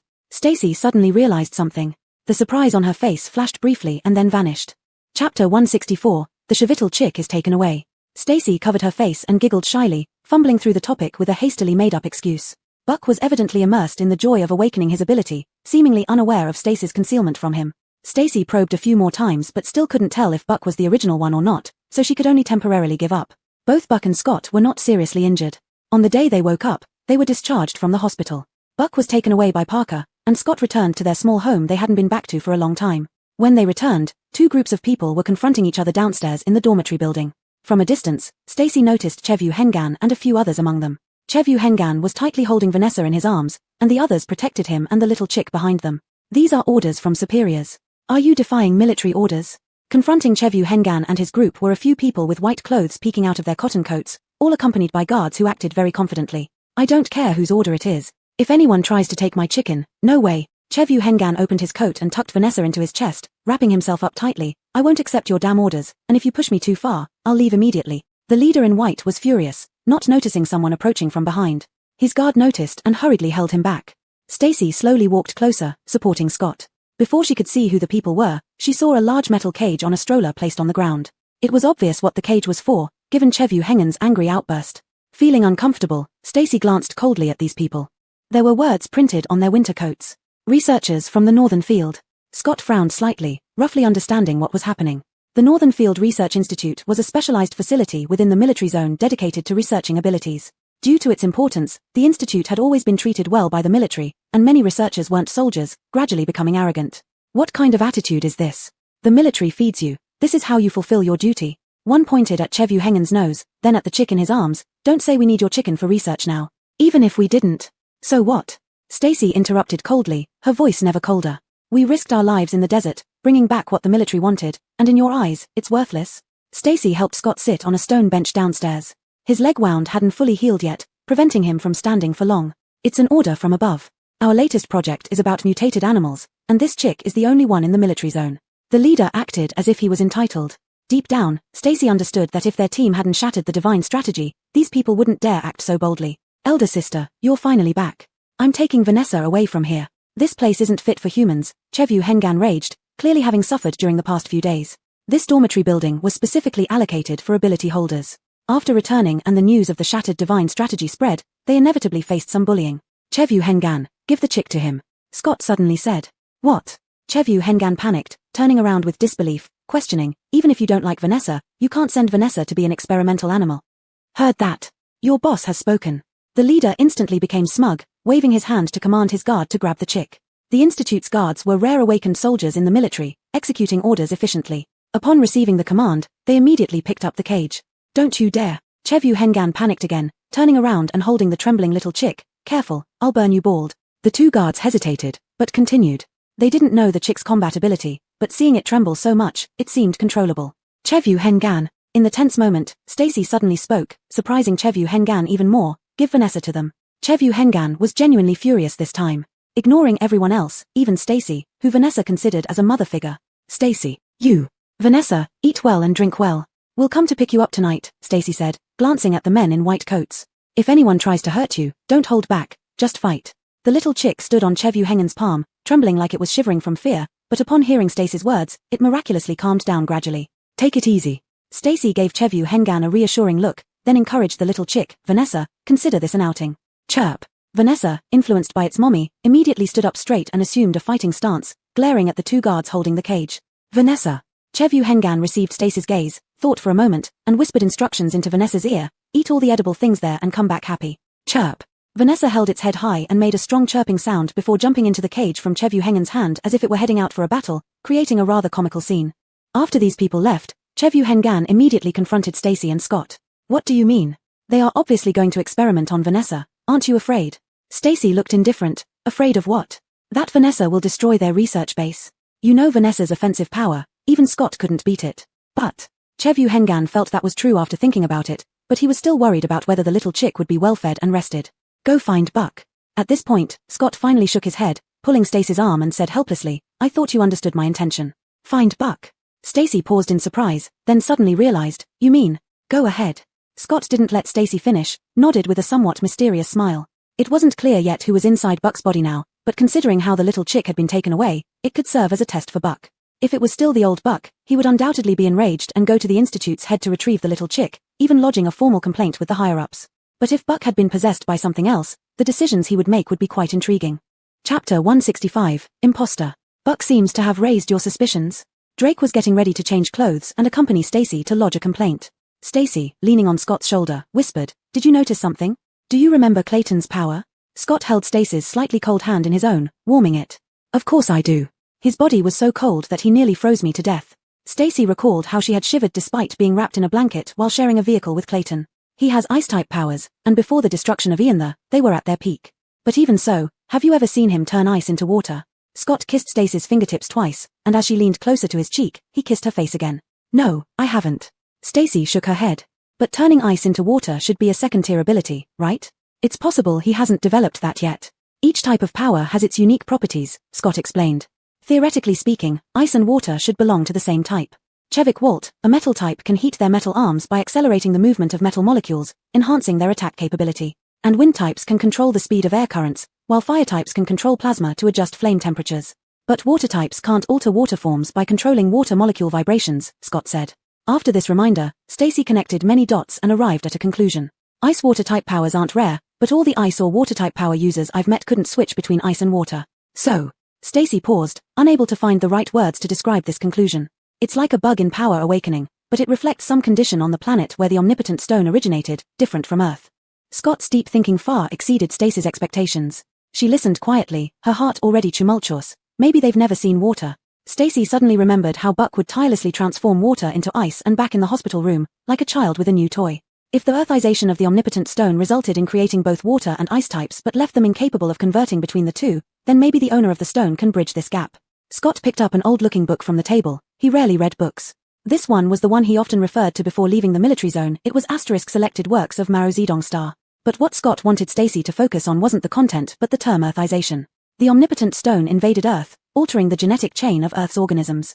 The first step was integrating into Earth, becoming earthized. Only by being earthized could it establish a foothold for its mischief on Earth. Perhaps they understood each other well enough that things became clear instantly. Just as Stacy snapped back to reality, her previously warmed fingertips turned cold again. So, when you saw Buck playing with the water cup by the bed, you started suspecting. Stacy subconsciously tightened her grip around Scott's neck, leaning against him for warmth and security. Were you scared back then? When I awakened my powers and first encountered that alien in Ian I knew this day would come sooner or later. Scott cupped Stacy's cool little face, glancing at a fleeting shadow outside the window, and kissed her lightly. Don't give anything away. Go stir up trouble and make as much noise as possible, Scott instructed. Stacy nodded just as Drake knocked on the door. She kissed Scott and put on her coat before leaving. Scott slowly flipped through the book, but his mind wandered. Time is running out. The order to study animals must not have been issued recently. When mutant animals appeared months ago, the military zone likely already gave related orders. They brazenly demanded chicks from Stacy's team partly because mutant animals outside were generally stronger than power users and harder to handle. Also, they simply wanted to save trouble by bullying others. Buck was always easygoing and never tolerated such injustice. If he knew what was happening, he would surely make a big fuss about it. But the current Buck. Stacy stood before his desk with Drake, putting on a fierce demeanor as if she were there to argue her case, but in reality, she was closely observing every subtle movement and expression of Buck. According to Stacy and Scott's assumptions, the alien's thought process differed from humans. Even after gaining control over an Earthling's body post-victory at Ian it would be hard for the alien to quickly learn human ways of thinking and dealing with situations despite inheriting all the original memories. Therefore, the more awkward the situation got, the clearer their judgment would become based on how Buck handled it, whether he was truly taken over by an alien. Thus, Stacy let Drake make a scene, almost tearing apart Buck's office, without stopping him. My Vanessa, give it back to me. Drake, following Stacy's instructions, started shouting at Buck's desk, behaving like a fishwife. What do you plan to do to it? Why don't you capture test subjects outside instead of seizing ours? We barely returned from the desert, nearly dying, and now we've lost our powers. Is this how the military treats civilians? Drake's curses grew uglier, while Buck remained unperturbed, sitting in his chair drinking water without so much as a flicker of emotion.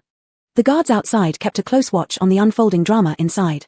Today's Buck was utterly different from before, seemingly absent-mindedly drinking water. Drake's vulgar tirade was getting too much for the guards. They were ready to rush in and teach him a lesson the moment he made any move that might threaten the colonel. Buck, we need an explanation.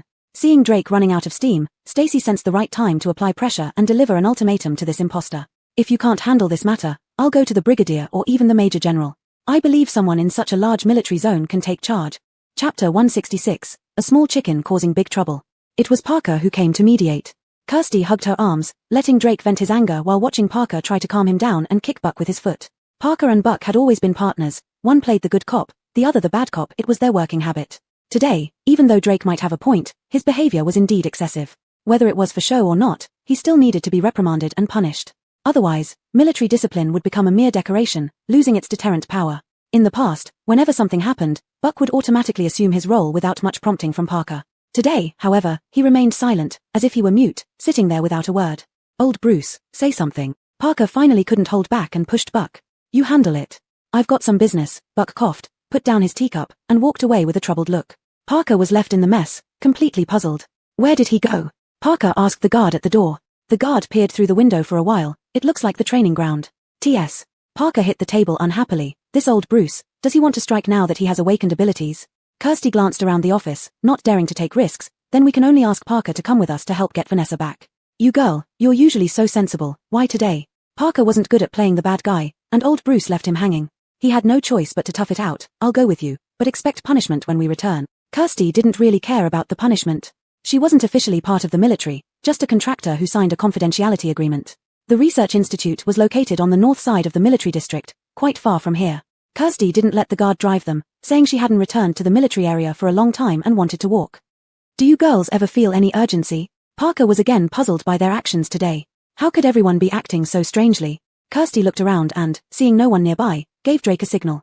Drake immediately pulled the guard aside, giving Kirsty room to speak. Parker, since Buck woke up, have you noticed anything strange about him?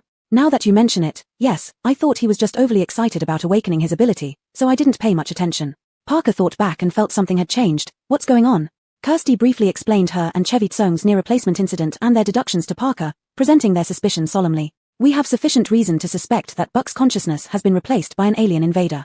Kirsty met Parker's puzzled yet shocked gaze, then added, something like having a split personality. My child, I'm a staunch materialist. Parker said, sounding less than convinced. Kirsty tilted her head, remaining silent. After calming down for a moment, Parker continued, so this is why you picked a fight today? After the apocalypse began, what sense was left in the world? Nothing seemed impossible anymore. If his old partner was truly replaced, he must fulfill his duty to monitor and report to higher authorities to decide how to handle the situation. Not entirely. Kirsty glanced at the approaching Northfield Research Institute. Our mascot was taken away. They were too aggressive, and we need some backing. Parker sighed, about to say something when he suddenly felt a tremor underfoot. The shaking grew stronger, even causing the willow branches beside the road to sway. What's happening? Parker staggered and was steadied by the rushing guard, while Kirsty looked toward the research institute, sensing the energy beneath the surface seemed familiar. It's Vanessa. Kirsty glanced at Drake, whose spirits immediately lifted. The shaking lasted for a few minutes before gradually subsiding. Then, loud explosions erupted from the nearby research institute. After several minutes of roaring, the main building of the institute collapsed dramatically, and the ground within tens of meters trembled violently, dust rising everywhere. Parker stood dumbfounded. Even Kirsty hadn't expected Vanessa's destructive power to be so great. Quickly, go save people. Parker shoved the guard aside and shouted, hurry. Kirsty, get help, you too, go with me inside to rescue people. Parker rushed forward but was immediately stopped by the guard. Commissar, it's dangerous inside, please stay back. I'll go in. As they were tugging, Stacy heard some noises coming from the newly collapsed ruins of the research institute. Turning around, she saw a small black figure gradually becoming clearer from the billowing dust. Behind it were several staff members in isolation suits and regular clothing, desperately running out. The little chick rushed out from the collapsed wall, its two tiny claws gripping the ground as it ran wildly. The shouts behind it grew closer, but upon seeing Stacy and Drake, it immediately found its direction with cheep cheep cheep. The little chick sprinted to Stacy's front, flapped its wings, glided into Stacy's arms, and buried its head under her coat until it nestled entirely inside her embrace. Dozens of people followed Vanessa, scrambling out of the ruins, then collapsing on the ground, still catching their breath in shock. F***CK, where did that chicken go? I'm going to stew it for meat. Didn't we tell you not to touch it? Yet you provoked it anyway. It's an experimental subject. What's the point if we don't dissect it? Everyone shut up. The institute has collapsed. Let's check everyone's status quickly. The crowd that had just escaped from the institute was in chaos, some arguing, some collapsing on the ground, checking the number of survivors one by one. You've caused trouble. Stacy patted the little chick's bottom, sighing and almost saying well done. But this child couldn't be indulged anymore, otherwise, it would lead to bigger disasters. Comrade, what happened? Are all your people out? Parker hurriedly asked. He knew the approximate number of people in the institute and saw that those who had escaped matched the total number. His heart eased a bit. Parker. The officer in charge of the institute's security had just finished checking the headcount and was anxiously reporting, "We are missing 3 researchers from the lab. They are new and not familiar with the surroundings, so we don't know where they are. Xiao Chevy, Drake, go find them quickly," Parker ordered. Wait. Stacy handed Vanessa to Drake, bent down, placed both hands on the ground, and released her ability to sense living creatures beneath the surface toward the ruins. Before, Stacy wouldn't have been able to do this, but when the alien invader inside the Ian repaired it in the desert, her energy increased more than double. Since then, her abilities had greatly improved, and her sensitivity to objects was more than twice as sharp. They are on the east side of the main building, moving on the ground. They should be safe. Chapter 167, The Second Deity Descent Site. The collapse of the research institute resulted in no casualties, mainly because Vanessa had triggered an earthquake before launching the attack, shaking everyone out of the building. You little chick, you're quite cunning. Stacy poked Vanessa's chicken head.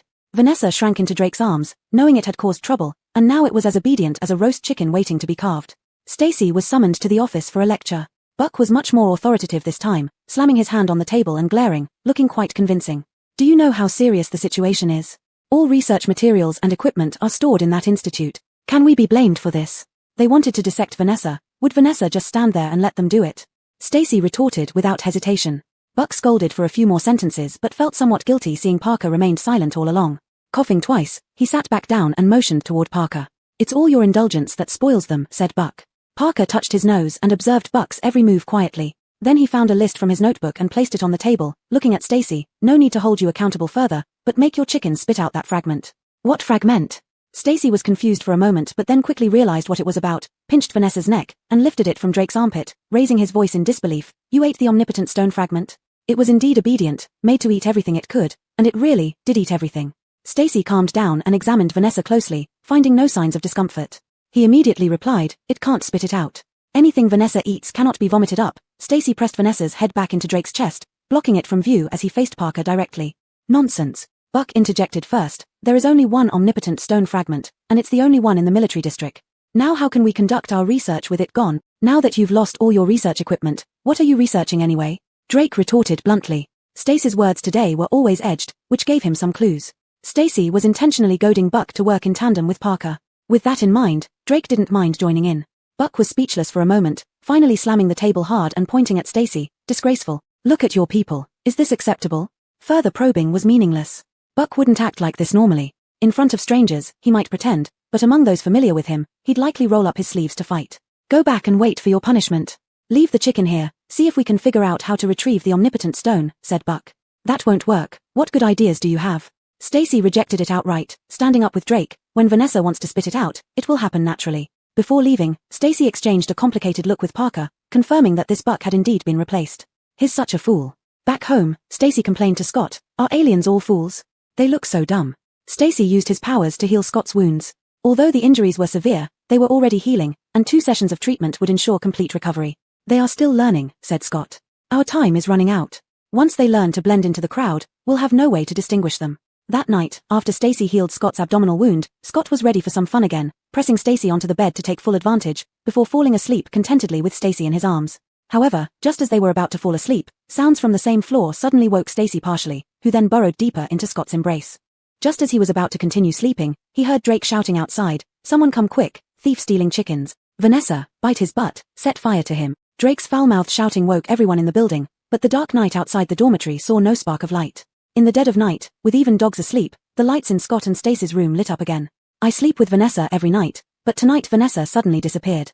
I heard noises by the door. When I chased out, the chicken thief had Vanessa in his arms and jumped off the 4th floor. Drake fumed, gesturing wildly while cursing. Did you see what the person looked like? Stacy, drowsy, leaned against Scott's chest, wrapped in a blanket to cover the marks made by Scott on his body. Drake, no, that chicken thief was very quick. I could only tell it was a man. He was agile and jumped off the 4th floor directly. He must be an Esper. Don't worry too much. Vanessa is not the type to be pushed around, and no Esper in the base can beat Vanessa. Doreen consoled him seeing how anxious he was. Vanessa might come back on its own. Drake couldn't put his mind at ease and ultimately went out with Walt to look for Vanessa in the middle of the night. At this moment, Vanessa, whom everyone was concerned about, was being held under Buck's armpit, all the way from the Esper's dormitory to the officers' courtyard. The officers' home had limited electricity, so they used oil lamps, which were dim. The dark yellow light in the study shone between two people, casting a faint glow on the ice spikes that materialized from Buck's hand. Where is the omnipotent stone fragment? The ice spikes in Buck's hand emitted cold air, with their sharp tips pointing straight at Vanessa's neck. Vanessa stood firmly on the ground, neck stretched up without any fear. Its black pupils sparkled with a deep blue hue under the dark yellow lamp, making it look nothing like an ordinary chicken. You're too stupid, even failing to learn from humans. Vanessa spoke abruptly, its disdainful and proud tone sounding exactly like a real human, with an indistinguishable gender in its voice. What will happen if I do? Vanessa sneered, flapping its wings twice, looking as proud as a phoenix. You're such a waste, unable to control the omnipotent stone anyway. The ice spike in Buck's hand grew another inch, pressing against Vanessa's neck. The second deity descent site has already been built, the trend is unstoppable. Do you want to stop it? First, see if you're worthy.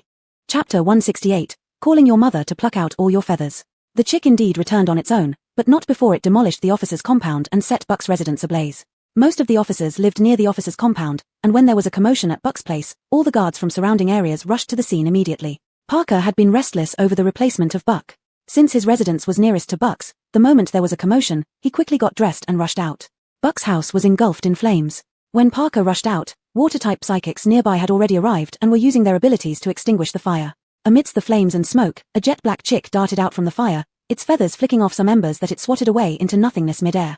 Vanessa. At that moment, Parker couldn't tell whether he felt anxious, angry, or astonished by the chick's combat prowess. The chick strutted gracefully, looking elegant and at ease, then turned to glance at him briefly, its azure eyes fading back into darkness as they withdrew. It then vanished into the dark night with a swift motion of its neck. Parker's muddled emotions turned entirely into anger at being ignored almost as if by a human. He stomped his feet and cursed, "I'll let your mother pluck all your feathers." Unseen in the dark, the chick sneered disdainfully and ran back in the direction it came from. This night was destined to be anything but ordinary. After Drake caused a ruckus, although exhausted, Stacy couldn't settle down for sleep, her mind preoccupied. She leaned against Scott, talking sporadically. Snow started falling outside sometime during this fiery night, turning the sky orange-yellow. Such nights are rare in this post-apocalyptic world. Before, cities were always brightly lit. During snowfalls, the night sky would remain illuminated until 2 or 3 in the morning. Stacy looked at the orange-yellow sky wistfully. Then, she suddenly realized something wasn't right. Hold on. Stacy paused, meeting Scott's amused gaze. Before she could fuss, she tugged at his clothes, asking, "Why is the sky orange? Is it on fire? I thought you'd take longer to react." Scott gently pushed her back into his embrace, pulling the blanket tighter around her. "That direction is where the officers live. Some psychics are stationed there, so there's no need to worry. Shouldn't we check?" Stacy felt uneasy. "No need."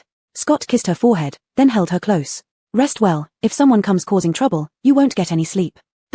Stacy yawned in agreement, pulling Scott into bed with her, nestling into his arms until she found the most comfortable spot. Still doubting Vanessa? Since Vanessa showed intelligence beyond a regular chicken, Scott had harbored suspicions about the chick. Stacy only realized later how long these doubts had persisted while discussing extraterrestrial invaders with Scott. "We'll see if anyone comes causing trouble after dawn to verify my suspicion." Scott drew the curtains shut, blocking the light from the burning area, making the room darker. "I thought it could hide longer. Who knew it would lose its patience so soon?" Scott patted Stacy's back soothingly. "No matter what, it has stayed with us for so long without harming us, even saving us multiple times in peril." Stacy closed her eyes, finding solace in Scott's embrace. "Don't make things hard for it," Stacy murmured drowsily, drifting off under Scott's lullaby. As predicted, the people Scott expected to cause trouble appeared soon after. By morning, the fire at the officer's compound was extinguished. Stacy was still sleeping when Scott woke up and opened the door, only to see Parker downstairs arguing with Drake. Dozens of psychics brought by Parker had already formed a circle around Drake, or rather, the chick in Drake's arms. Last night, when the fire broke out at the officer's compound, Drake, Darku Chevuliu, and others searching for Vanessa saw the flames and rushed over. On the way, they encountered Vanessa running back flapping its wings. Drake eagerly picked up Vanessa to check on it, while Chevuliu, ever perceptive, watched the suspected arsonist in deep contemplation.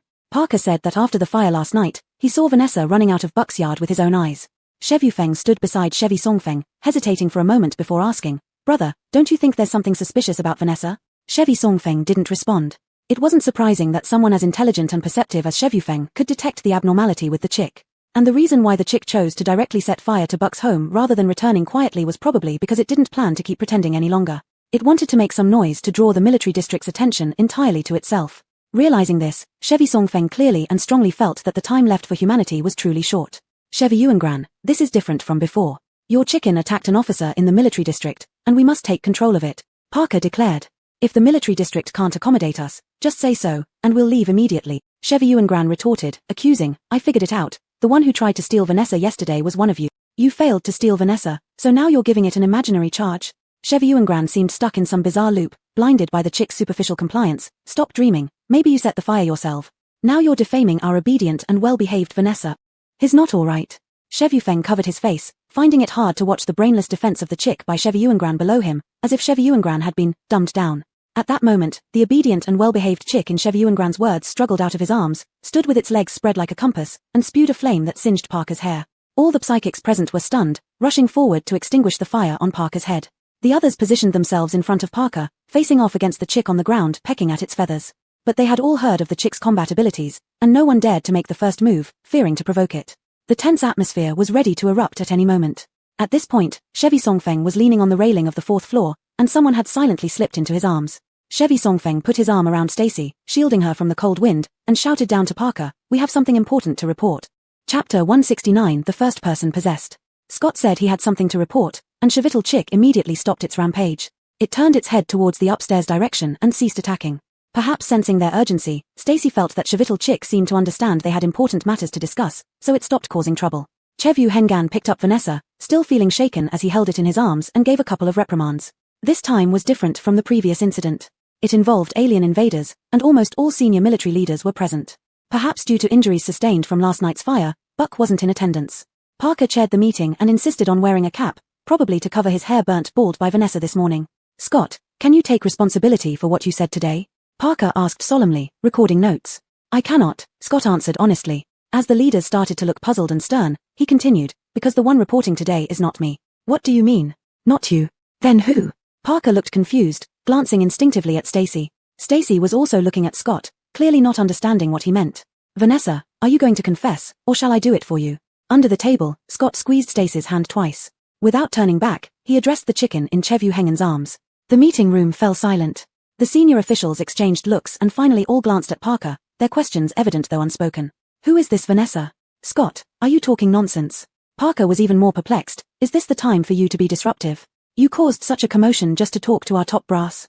Scott gave Parker a calming look and continued, Vanessa, I've given you the chance. Whether you seize it is up to you. Scott, what are you saying? Chev Hengan couldn't hold back any longer, fed up with Scott's apparent hostility towards Vanessa. Vanessa may have acted out a bit, but how many times has it saved our lives? Don't you have a heart? Chev Hengan's rebuke echoed through the room, followed by the same eerie silence. Just when everyone was growing impatient, Stacy suddenly spoke. Vanessa. Stacy turned around. Vanessa crouched on Chev Hengan's lap, its black eyes glowing faintly with a blue hue. Do you stand with us, don't you? Stacy asked. No one responded. The general, seated at the head of the table, finally lost patience. I have things to attend to. You. I left earlier than them and no more than them. An indistinguishably gendered, metallic voice appeared unexpectedly in the vast room, seemingly coming from all directions, impossible to locate. It was the first time Stacy had heard Vanessa's voice. She froze, her cool palm clutched tightly by Scott. Vanessa jumped off Chev Hengan, who was still stunned, and walked toward the open space in the middle of the room. I burned your hair because you threatened to have my mom pluck my feathers, Vanessa explained, its azure eyes emerging from the darkness, beautiful and mesmerizing. As everyone realized they were hearing from a chicken, the room was filled only with Vanessa's voice. After a long pause, Marlon, visibly agitated, gritted his teeth and demanded, What's going on here? We come from a distant star system. That planet has a beautiful name which translates to Realm of Dreams in your Earth language. Vanessa paced in the center of the room, its azure gaze lost in ancient memories. Why did you come to Earth? Parker pressed, suppressing his shock. The omnipotent stone destroyed the Realm of Dreams, Vanessa explained. The omnipotent stone is the mother of all things in the Realm of Dreams, lying quietly at the core. She granted us life and everything we needed, bestowed abilities and taught us survival. Under her protection, we lived happily and peacefully. But some people's greed knew no bounds. The ruling faction dug out the omnipotent stone from the core and used its power as a weapon to wage war, attempting to rule the entire planet. But in the end, the war devastated the Realm of Dreams, leaving it desolate and uninhabitable. The omnipotent stone, in her final act of mercy, led us away from the Realm of Dreams. After an immeasurable time of wandering, we finally found a blue, vibrant planet. Commissioner Chevy wouldn't be immersed in the story, he only heard the source of the threat from it, so you came to Earth. Yes, Earth. Vanessa's inorganic voice finally showed some fluctuation. At that time, Earth was as beautiful as the previous dream realm. The omnipotent stone, after wandering for billions of light years, developed cracks under the burning of Earth's atmosphere when descending, awakening us. The landing of the omnipotent stone was accompanied by a very beautiful meteor shower, and she was kept as an ornamental meteorite by humans. But at that time, the omnipotent stone had already developed cracks. Another person and I were nestled in the small fragments that fell off from it and slipped out. When Vanessa finally got to the key points, even so, everyone listened attentively to every word it said. A meteor shower that occurred 8 years ago in New York State, someone saw a meteorite with high aesthetic value, which sold for an astronomical price. The confidential officer in charge of the information database quickly searched for matching events in the database based on Vanessa's description, eventually finding a meteor shower that could corroborate Vanessa's account. That meteorite was once exhibited in a private museum, then auctioned off by a mysterious buyer at Sotheby's, and its whereabouts are unknown to this day, the confidential officer said. That stone is the omnipotent stone you referred to. The confidential officer projected the exhibition picture of the meteorite onto the meeting room screen. It was indeed a beautiful stone, with intertwined colors seemingly possessing a mesmerizing charm. Vanessa looked up briefly, no expression on the chick's face, but those eyes became moist. After we left the omnipotent stone, he found local scientists, first altering their bodies, then residing in Ian and ultimately taking over and replacing them, all to establish a divine descent ground to facilitate the arrival of our kin within the omnipotent stone on Earth. Was that person Eden, right? Stacy asked. The zombie virus leaked from the Shilmer Research Institute, and the first psychics appeared from the Shilmer base. Eden himself was a renowned viral experimentation expert in the industry. Such associations led to the conclusion, that person was Eden. Chapter 170 Mutual Devouring. Yes, Emperor Hallam, I was the first person on Earth to be replaced by a host takeover, Vanessa replied, pausing briefly before adding, or rather, he was the first human successfully modified and taken over. So, aliens have been invading Earth for 8 years, Marlon gasped. And this apocalyptic catastrophe has been in preparation since 8 years ago. Indeed, Hallam's biological laboratory was also established 8 years ago, setting up branches in dozens of countries worldwide. Parker and others were well aware of Hallam's establishment and development. Then where were you these past 8 years? What were you doing? The general redirected his gaze to the little chick among them. The chick stood proudly, gazing at the omnipotent stone on the screen, seemingly deep in thought. I've lived in various hosts, Vanessa said. First it was plants after I fell, then I moved into a dog that ate those plants. Later, after completely absorbing the fragment of the omnipotent stone carrying my consciousness, I gained more power and started looking for human hosts. But I found out that living in humans is different from animals or plants. As you know, we need to create a divine strategy within our hosts to house our consciousness, allowing the host to feel and use abilities.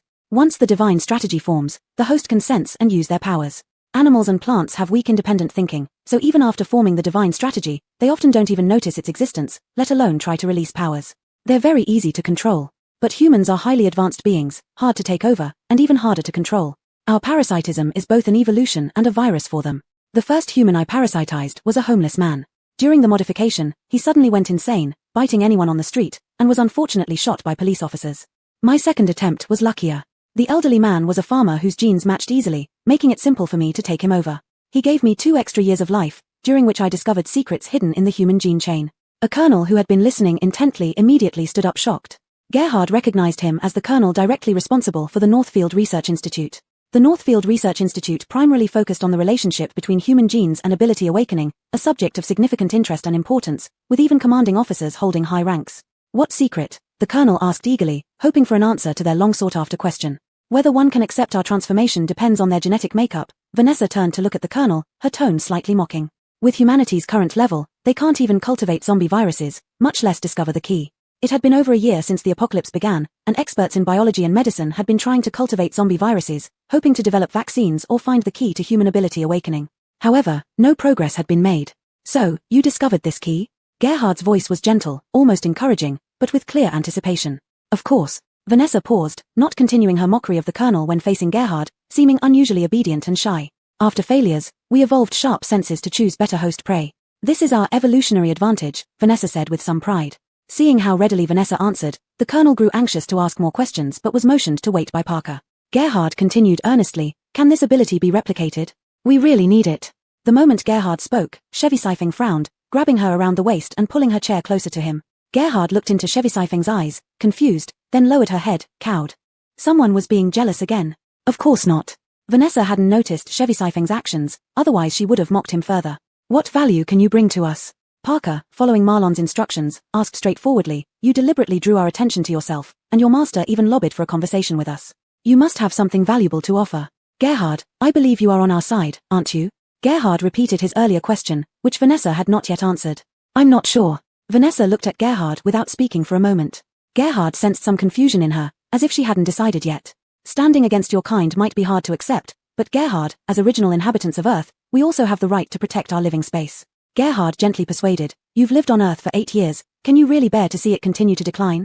You've seen how beautiful Earth was before the apocalypse, haven't you? Yes, that's why I hesitate. Vanessa's chest seemed to sag slightly, her sky-blue eyes resembling the clear sky outside after a heavy snowfall. Buck has already been taken over by a host, you know this, right?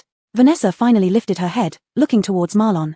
The general didn't seem to know about this, so he immediately looked at Parker. Parker quickly stood up and reported truthfully, General, we just confirmed this recently and haven't had time to report yet. We've arranged comrades to monitor Buck closely. After the omnipotent stone buried deep in the desert was dug up, the rules of this world have changed, didn't you notice? Vanessa asked again. There indeed have been some issues, even before Scott returned, and we still don't understand them. Captain Stefan of the first squad responsible for the psychics training responded upon hearing this. Now, no matter how much essence cores psychics absorb, they can't advance their abilities anymore, Stefan explained. With the omnipotent stone leaving the earth, all the power it once bestowed will be reclaimed. Vanessa flapped her wings twice, her voice suddenly becoming distant. In the future, there won't be any new zombies created, and psychics who want to advance their abilities can only do so by devouring each other. Chapter 171, An Open Letter from Shilma. Silence filled the conference room as the executives exchanged uneasy glances, shock and solemnity still etched on their faces. Unable to advance abilities, only through mutual slaughter. Everyone was well aware of what these two sentences truly meant. After the apocalypse, with the efforts of a few major military districts alone, it was impossible to rescue many refugees. More depended on the spontaneously organized safe havens and bases formed by psychics in various locations to assist survivors. Dealing with zombies was necessary for survival, but more importantly, it was because zombie cores were the means for psychics to advance their abilities. Although the method of advancing abilities by devouring psychic Tao had long existed, it was constrained by various factors and never became mainstream. But now, with the only advancement path disappearing, zombie cores losing their value to psychics, the fundamental logic driving the lowest tier of civilian safe havens would change. This change signified that, in the not-too-distant future, psychics killing each other would be brought out of the shadows, becoming an unwritten rule. By then, lies and deceit, fraud and murder would fill every corner of life, and the last remaining warmth in this post-apocalyptic world would be completely lost.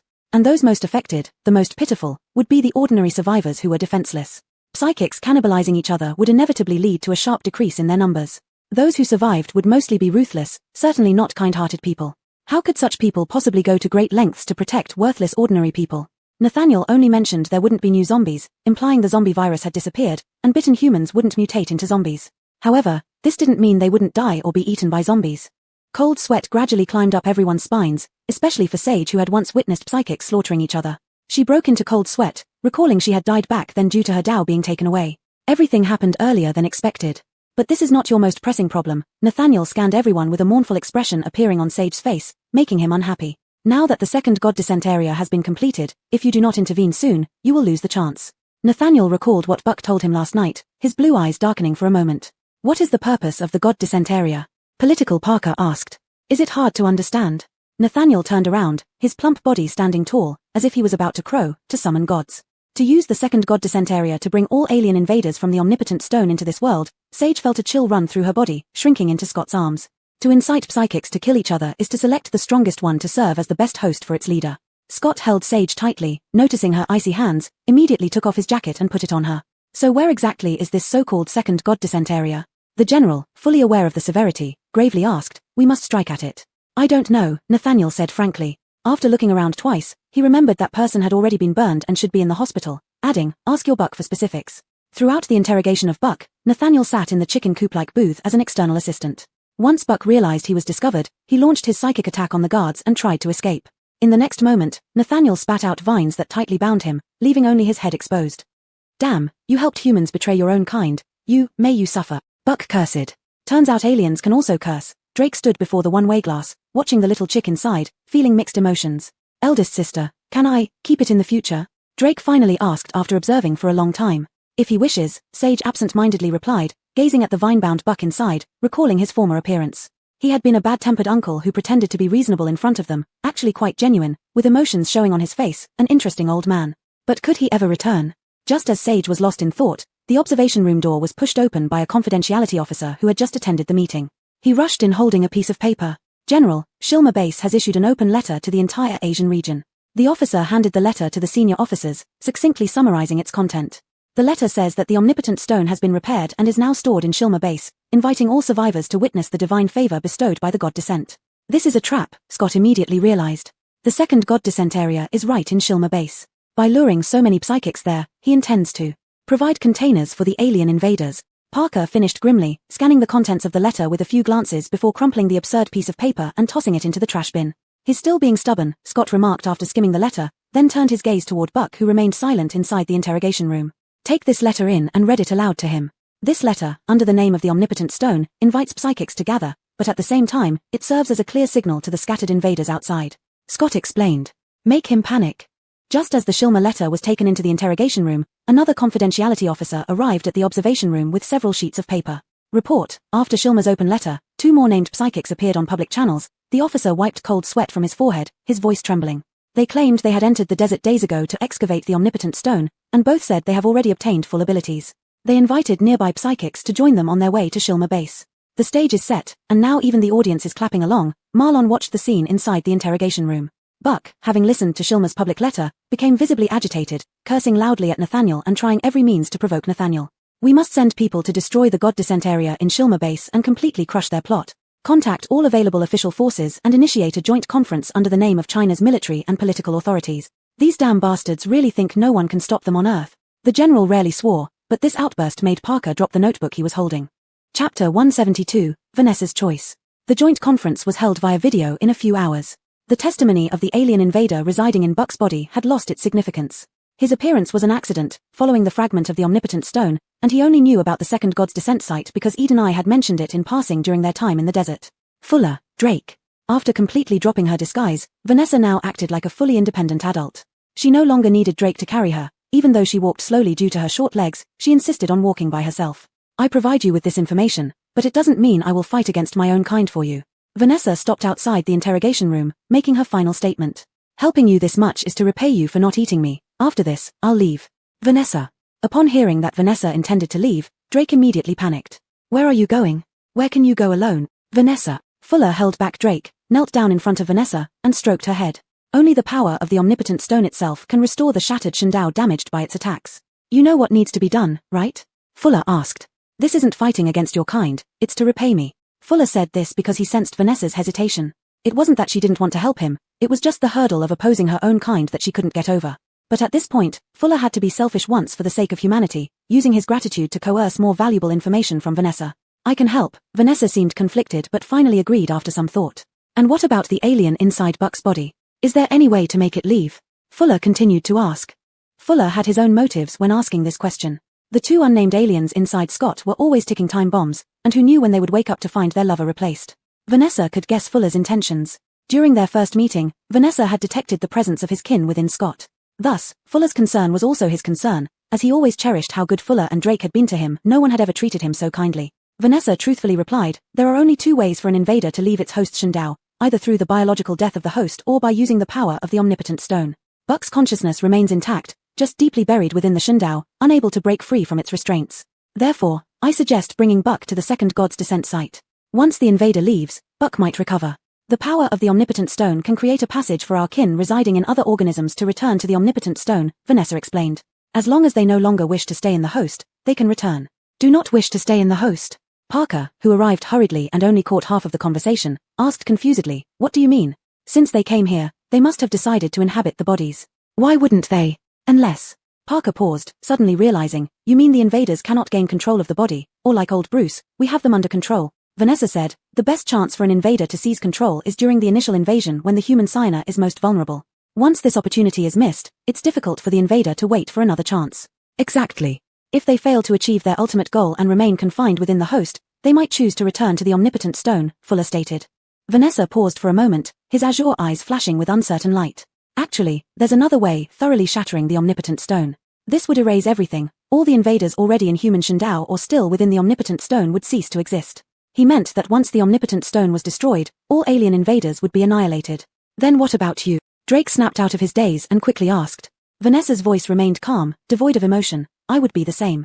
"No way." Drake immediately rejected the idea, unable to think of anything else but this single thought. "You can't die. This method absolutely won't work." Drake's near-shouting echoed in the empty hallway, but no one responded, not even Vanessa or Fuller. "Our lives were granted by the Omnipotent Stone, and we are bound to share the same fate with it." Vanessa's eyes gleamed as he spoke with firmness. "This is the fundamental contradiction between our 2 races. It's inevitable that one of us will die." Fuller patted Drake on the shoulder, his voice tinged with a slight sigh. "So you just watch Vanessa die? Are you that cold-blooded?" Drake couldn't accept this outcome. He pushed Fuller away, glanced at the chick on the ground, then looked at Commissioner Chevy, who remained silent. It seemed they could all face this outcome calmly, but not him, only he cared about every little detail with the chick Vanessa. Vanessa, let's go. We're leaving here now. Drake's eyes were red as he glared at Fuller, scooped up the chick from the ground, and left the office building. Oh. Commissioner Chevy was about to stop him but was held back by Fuller. This is an outcome that must be accepted. Let him think it over properly. Fuller lowered his head and turned to look in the direction of the tightly closed meeting room door. Haven't they finished their meeting yet? Fuller asked. Scott was left inside to listen to the joint conference. He had previously worked at Eden and knew something about it, able to provide some useful information. Not yet. The combat race in the north proposed a nuclear strike, and discussions are ongoing. Commissioner Chevy felt stifled inside, unable to contribute to the conversation, so he came out for some fresh air. Nuclear strike.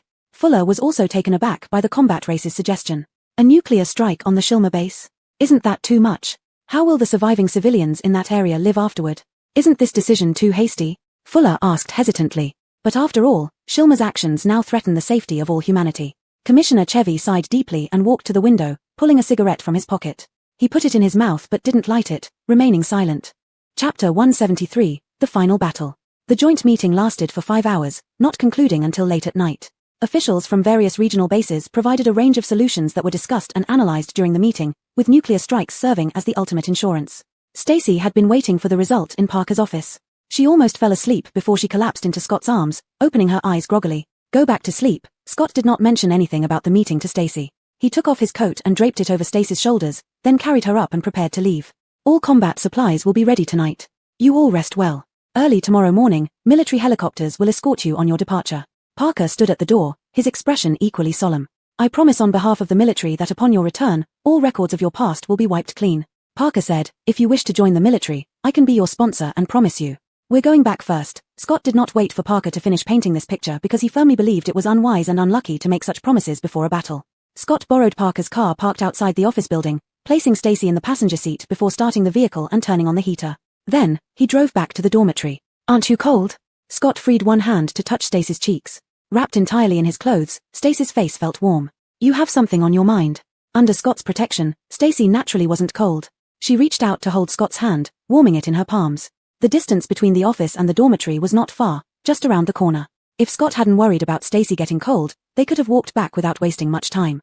As the car stopped by the dormitory building, while climbing upstairs with Stacy, Scott noticed lights still on in the neighboring rooms. They belonged to other members of their team. They probably hadn't slept, waiting for them to come back. A few minutes later, Scott's living room was crowded with people. Even Xena brought Chevy Angliang over. Why are all of you crowding here so late at night when you should be sleeping? Scott remained composed, but the dim oil lamp couldn't illuminate the large room sufficiently, hiding his heavy expression under the shadow of his eyelashes. Walt looked around and finally spoke for everyone. Brother, we all know. The military is going to launch a full-scale attack on the Silmar base, and you're leading the vanguard team. Walt didn't hesitate and thumped his chest, saying, Brother, our squad shares life and death together. We will all go with you. Nonsense. Scott frowned slightly.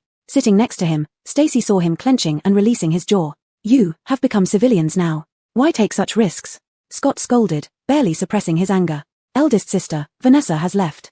Chevu Hengan stood at the back, looking down dejectedly, his voice trembling slightly. Brother, before leaving, Vanessa used the omnipotent stone to restore Iantha for all of us. Shevufeng glanced at Chevu Hengan, who seemed quite upset, being held back by Doreen who was on the verge of tears. We want to follow you and join the vanguard team. Shevufeng turned back, his tone resolute. We all discussed it before you returned. Not one of us is afraid. Scott's expression did not improve, instead, it worsened. His slightly pulsating neck veins revealed his anger. Suddenly, Stacy realized something and grabbed Scott's arm. Scott, tell me the truth. Stacy rarely sounded so serious. She lifted her hand to pinch his chin, forcing him to look at her. Were you planning not to bring me along? Scott avoided Stacy's eyes, looking away. The answer was obvious. Scott, you bastard. Stacy, angered, pushed Scott forcefully, but he remained silent. Talk. Suppressing her surging emotions, Stacy didn't want to burden Scott further but also refused to let him fight alone. No, Scott sighed softly, pulling Stacy's arm and drawing her into his embrace. She struggled a bit but was quickly subdued. I haven't forgotten our agreement. I just didn't know how to bring it up. Scott found himself selfish, dragging Stacy into such a brutal and predictably arduous war. There's no need for you to speak. I told you long ago that I would be with you, through life and death, Stacy said, feeling a heavy burden finally lifted from her heart. As long as Scott didn't intend to fight alone, she could rest assured. Can we forget our agreement, then? Walt ignored the sentimental atmosphere and asked bluntly, Brother, you can't favor some over others. The situation this time is different from before. The enemy's circumstances are unprecedentedly complicated and arduous. Think it through. If you stay, be prepared not to return. Scott knew his team too well. Each one of them was as stubborn as ever. Sure enough, after Scott spoke, not a single person in the living room left. Instead, they found chairs and cushions, sitting around him in a circle. Seeing this, Scott cut straight to the chase without further ado. Just now at the joint meeting, no consensus was reached among all parties. Therefore, this mission's enemy is not just Silmar and the Omnipotent Stone. Starting from midnight tonight, we have 10 days to break through the encirclement and completely destroy the Omnipotent Stone. If the mission fails, we must reach a safe location outside of Silmar territory by midnight on the 10th day. Because once the mission fails, the final insurance, nuclear strikes, will be launched by the military at midnight on the 10th day. Nuclear strikes. Lucas was taken aback. Isn't that, too? The latest satellite images show that zombies across the Eurasian continent are rapidly migrating to Silmar's refuge city. Nuclear strikes will target Silmar's refuge city but also aim to eliminate the zombies to the greatest extent. Of course, if we can thoroughly destroy the Omnipotent Stone within 10 days and thwart Silmar base's plans, then the zombies and all abnormalities caused by the Omnipotent Stone will end. Scott paused here, including our abilities.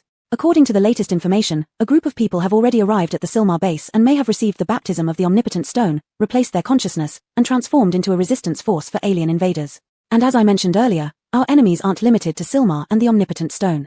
First, we will inevitably encounter other travelers who might advance their abilities by feeding on fellow ability users. Second, several countries at the meeting expressed an intention to preserve the Omnipotent Stone for future use. Chapter 174, Eshon appears again. They set off in helicopters at dawn the next day, splitting into 2 teams. The other team was led by Bjorn as captain and Odessa as vice-captain. They took off ahead of the main group to circle around Halam's airspace and launch an assault from the opposite side. This attack on Halam had gained support from several neighboring countries and could be considered a joint operation, although there would be delays in communication and coordination between the national teams. Therefore, this joint strike operation was hardly collaborative. It was essentially independent actions with a common goal. The sky was still dark when the helicopters departed from the military base. Everyone had barely rested last night. Although they were not sleepy, they all silently closed their eyes to conserve energy before the impending battle of unpredictable scale after landing. The weather was favorable today, and the direct flight route from the military base to Halam went smoothly. The originally estimated 5-hour journey had already covered half its distance within 2 hours. The zombie groups on the ground are becoming increasingly dense. It's evident that zombies from northeast and North China are converging here. Lucas held a telescope, leaning against the cabin door, gazing into the distance. Throughout their journey, they traveled in the same direction as the zombies. In the few cities further away they passed, the zombies previously gathered in city centers moved northeastward, leaving many streets empty like ghost towns. Their current location was drastically different. They hovered above a city where the roads were packed with a massive swarm of zombies heading towards Halam, though moving much slower. Lucas scanned the swarm with his telescope. The zombies blindly migrated against their biological instincts through the drifting snow, seemingly unchanged. Just as he was about to lower the telescope, a face abruptly emerged in the center of the swarm. That face was deathly pale, lips colorless, a deep cut spanning from the corner of the mouth to the earlobe, black bruises around the eye sockets, and a missing patch of scalp revealing chalk-white skullbone, yet no trace of blood. The face twisted slightly, eerily following the helicopter's movement. What was even more bizarre was its grinning face, split open until the ears. A shiver ran down Lucas's spine as he blurted out a curse. What happened? Doreen asked. Brilliantly black pupils flashed as Drake opened his eyes and shouted, "Damn, it's Eshon below." Cold wind lashed Lucas's face like icy knives as he stared motionless, feeling his entire body freeze under the zombie king's unwavering gaze. Eshon, he's still alive. Stacy exclaimed, grabbing the telescope and looking in the direction Lucas indicated. In the heart of the zombie swarm, the pale, bloodless face with a smile slashed to the ears stood out clearly. At that moment, for some unknown reason, the helicopter began to wobble. Scott immediately sensed the danger, quickly shutting the cabin door just as the helicopter plunged into violent turbulence. The pilot didn't have time to warn them as the helicopter suddenly lost power, spinning and plummeting rapidly due to inertia. The turbulence inside the cabin intensified, akin to free fall, causing dizziness as the view outside spun wildly, leaving no time for reaction. Doreen, Stacy, held tightly by Scott, deeply inhaled and shouted. In life-threatening moments, decisions were made in an instant. Tens of thousands of zombies were gathered below, with a zombie king controlling them. Jumping out now would be like jumping directly into the mouths of the undead. So the moment Scott shut the cabin door, Stacy understood his intention. Understood. Doreen responded, instantly activating her ability. Her ability, developed by Stacy over a month collecting zombie crystal cores in Lopner, had reached its peak at level 8. Doreen was one step away from breaking through to level 9. With all her might, she could perform abilities only achievable at level 9. Instantly, a wave of energy radiated from Doreen's palm, and without warning, the helicopter sank into a tranquil, pale space. We can only force land quickly and reduce the descent. Before Doreen finished speaking, the helicopter dropped out of the space, the scenery outside changing drastically, having been teleported to the rooftop of the nearest skyscraper. As she finished speaking, the misaligned helicopter hit the concrete rooftop, scraping sharply with inertia. The rotor blades collided with the concrete surface, embedding themselves into the ground and breaking off forcefully. One segment of the blade scraped across the helicopter's glass, piercing more than half a foot into the cabin. The helicopter had been traveling too fast in the air. Due to inertia, it crashed through the cement railing on the rooftop and continued to fall. The violent impact left everyone dizzy and disoriented, but Doreen managed to use her power again at the critical moment, transporting the helicopter to the rooftop of another building. This time, the already battered helicopter finally came to a stop. There were no zombies on the rooftop, only an eerie silence. Scott kicked open the cabin door, unbuckled his seatbelt, and was the first to climb out. After confirming there was no danger, he helped the others out one by one. Everyone crawled out of the cabin and collapsed on the ground, checking for injuries. Fortunately, apart from Lucas, who had been cut on the face while sitting next to the door, the rest only suffered some bruises and minor injuries. The pilot in the cockpit had been cut on the face and arms by glass and suffered a broken arm during the collision, making him the most seriously injured. This pilot was not a psychic and had originally only been tasked with delivering them near Hallam before returning to the military base. Now, encountering such a dangerous emergency halfway through their journey, it was unclear how many more dangers lay ahead. Stacy healed the pilot's fractures, and after Doreen left enough supplies, she told him to drive back to the military base. You will inevitably encounter the eastward-moving zombie wave on your way. If there are too many zombies, don't force it. Set up camp on the spot. After 10 days, it will be safe. Stacy retracted her power, and the pilot's fractures were completely healed. My mission hasn't been completed. How will you get to Hallam? The pilot looked ashamed. The plane had met with an accident without warning, and he couldn't understand what went wrong, but he knew he hadn't completed his task. Don't worry about us. We'll find a way. Stacy patted the man's shoulder. Just as they were about to part ways, from the edge of the 5-story building where they were, bang, several dry, withered vines climbed up. As soon as Scott saw the vines, he recognized them. He stepped forward to shield Stacy and shouted to the pilot, who was searching for weapons inside the helicopter. Get out of here quickly. Chapter 175 Siege. The battlefield before them was no place for ordinary people. Under Scott's cover, the driver descended from the rooftop via the stairwell. At the same time, withered vines that clung to the edge of the rooftop continuously extended towards their direction, thickening as they stretched. Scott activated his power, using lightning to slash at the withered vines in midair. However, these vines were like spider webs, cutting one section only led to another even thicker and more resilient vine climbing up immediately, completely unaffected. The first zombie to climb up wasn't Barry, but a highly decomposed walking flesh mass. Blackened bones protruded outwards, while rotted flesh hung from its body in strips, producing a creaking sound with every movement. After the bone-infested zombie climbed up, Walt rushed forward to engage it. The opponent turned out to be a metal-type anomaly user. As they fought, the reinforced concrete on the roof became weapons in their hands. Due to the extraction of the rebar, the rooftop groaned, and Walt used his ability to try and snatch the opponent's weapon.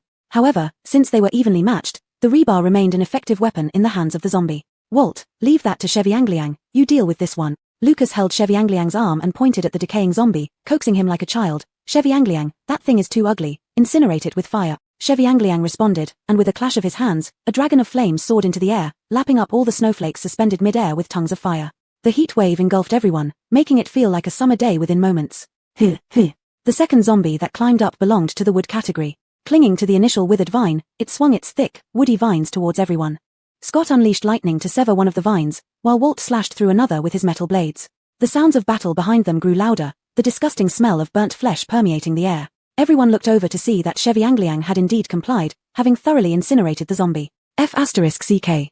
Drake retreated 2 steps to escape the stench, his eyes transforming into the vertical pupils of a feline when he reopened them.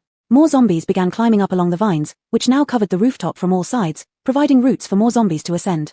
Before long, the small building was filled with zombies climbing up from all directions, like waves crashing endlessly upwards. Stacy, those withered vines have deeply embedded themselves into the walls, they can't be cut down, Doreen said while using spatial abilities to fight the zombies and observing their origins from the air. Zombie King, it's Barry below, Doreen shouted. Now, everyone had joined the battle, forming a protective circle around Stacy and Drake to fend off the increasingly aggressive horde of zombies. Stacy's ability usually targeted anomaly users, rendering it ineffective against zombies, the most fatal flaw of a mediator. Because zombies were formed due to genetic incompatibility, leading the Universal Stone's power to fail in creating divine tactics within them, ultimately storing what should have been divine tactics energy as zombie crystals. Without divine tactics, Stacy's mediation ability couldn't target the zombies. Stacy stayed calmly within the group, not wanting to be a burden, but Drake refused to be passive. He exerted all his strength, summoning several large mutant wildlife animals wandering nearby in the suburbs. A roar from a tiger echoed from below, and finally, Drake's pained expression transformed into a satisfied smile. So, this is your second ability. Stacy had never seen Drake use such an ability before. After Vanessa helped me for the first time, I could control mutant plants, Drake explained somewhat regretfully. But there were few mutants back then, and they were hibernating in winter. Later, we went to the desert, so I didn't get much chance to use it. Later, mutant animals appeared, and I experimented on our way to the desert. The results were very promising. Drake laughed twice, then looked back to reveal different pupil shapes in each eye. Suddenly, a sharp cry of an eagle resounded in the sky. As Stacy looked up, enormous wings blocked the sun, flashing past her head. An almost 2-meter wingspan bird flew over Stacy's head, spitting lightning and sparks, instantly clearing a swath of the area. It was then that Stacy realized that mutant animals possessed far stronger offensive capabilities than humans. The tiger downstairs was releasing a tornado, sweeping up the zombies like fish churned up in the ocean, flinging them into the air. They were then caught by Vanessa's tongues of fire, instantly transforming the tornado into a fire tornado. The smell of burning grew heavier in the air, while the incinerated bodies were flung off who knows where. How about that? Pretty cool, right? Drake flashed what he thought was a handsome smile, showing off his combat power and charm, hoping for some praise from Stacy. Drake had always felt his ability was useless, so naturally, he wanted some compliments after finally developing a potent secondary ability. Stacy was never stingy with praise in such matters. She immediately showered Drake with flattering words and reminded him to watch out for Barry downstairs. Your ability is indeed powerful. Let the tiger and eagle follow us, Stacy said. They'll be of great use when we reach Silmar. More and more zombies were climbing to the rooftop. In this massive horde of over 10,000, the proportion of mutant zombies far exceeded expectations, no doubt manipulated by Barry. We can't keep going like this. These zombies are under Barry's control. We need to find him and take him out. Stacy shouted loudly. I'll go first. Drake responded. In the next moment, the tornado in midair weakened as the tiger toned down its powers, diverting its focus to finding Barry. The battle above had turned into a bloody mess, with zombies multiplying rapidly, shrinking the perimeter until there was no more room to retreat. Only then did Drake let out a wild yell. Found the bastard. The next moment, Drake froze in place as if struck by acupuncture points. Doreen hurried over to support him. His eyes had turned a bloodthirsty red, while a piercing whistle pierced through the walls below them. Chapter 176, The Undying Zombie Head. After a tiger's roar, slight tremors came from the top floor beneath their feet, and the density of the zombies climbing upward due to Barry's control abruptly decreased. Clearly, Drake had managed to distract Barry, causing him to lose focus. With fewer zombies making it to the rooftop, they found it easier to deal with them. The zombies on the rooftop were quickly cleared out, and thunderous roars echoed from the rooftop staircase entrance. Barry was forced by Drake from the lower floors all the way up to the top. Their battle was so intense that cracks appeared in the load-bearing walls of the small building, reaching down to the ground. A tiger's roar sounded from the staircase entrance, followed by a strange creature being thrown out from inside. From the moment Stacy killed Barry in Chingha Shelter City until now, this was the first time he had observed the zombified Barry up close. His 2 severed legs hadn't regenerated but had been remade using deadwood vines to function as replacements. Drake hadn't noticed before because Barry used outer pants to cover them and hid among the zombies. Now, with Drake's controlled tiger tearing off half of Barry's pants, the dried vine limbs were exposed. Cheviang stood farthest away, but when Drake threw Barry up, he shouted Cheviang's name. Cheviang was highly accomplished in psychic battles. Seeing what had replaced Barry's legs, he immediately understood and instantly released a fire dragon, which was carried by a gust of wind from the tiger, burning Barry's false legs to ashes in moments. Barry's strength after zombification was formidable. Last time Chevisong battled him, neither side gained an advantage, resulting in a near draw. Even after his false legs burned to ash, the flames didn't stop but rose upwards, scorching the nearly decayed flesh on Barry's body. Barry emitted pained HR sounds, staring at Stacy and Chevisong amidst the flames. His throat rattled like a broken windbox, unable to form any coherent words. As the flames engulfed Barry completely, it seemed like the end, but Stacy felt something was amiss. Barry shouldn't die so simply before them. Don't look. Chevisong covered Stacy's eyes and smoothed out the slight crease between her brows with his thumb. Before Stacy could respond, she heard Doreen scream, pulling away Chevisong's hand, her eyes instantly stung by the raging flames. Surrounded by blazing fire, Barry gradually enlarged his body. Moments later, the flames exploded within him, sending fragments of dry vines, which made up most of his skeleton, flying outwards in an indiscriminate attack. The flames and burning vine fragments rushed towards them, but Stacy was shielded by Chevisong who held her tightly in his arms. Drake maneuvered the tiger to leap in front of them, while Cheviuliang created a sturdy barrier on the concrete rooftop, blocking the incoming flames.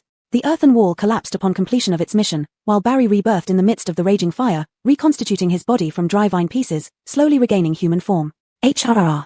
All that remained of Barry's body was human skin on his head and face, everything else was replaced by dead wood vines.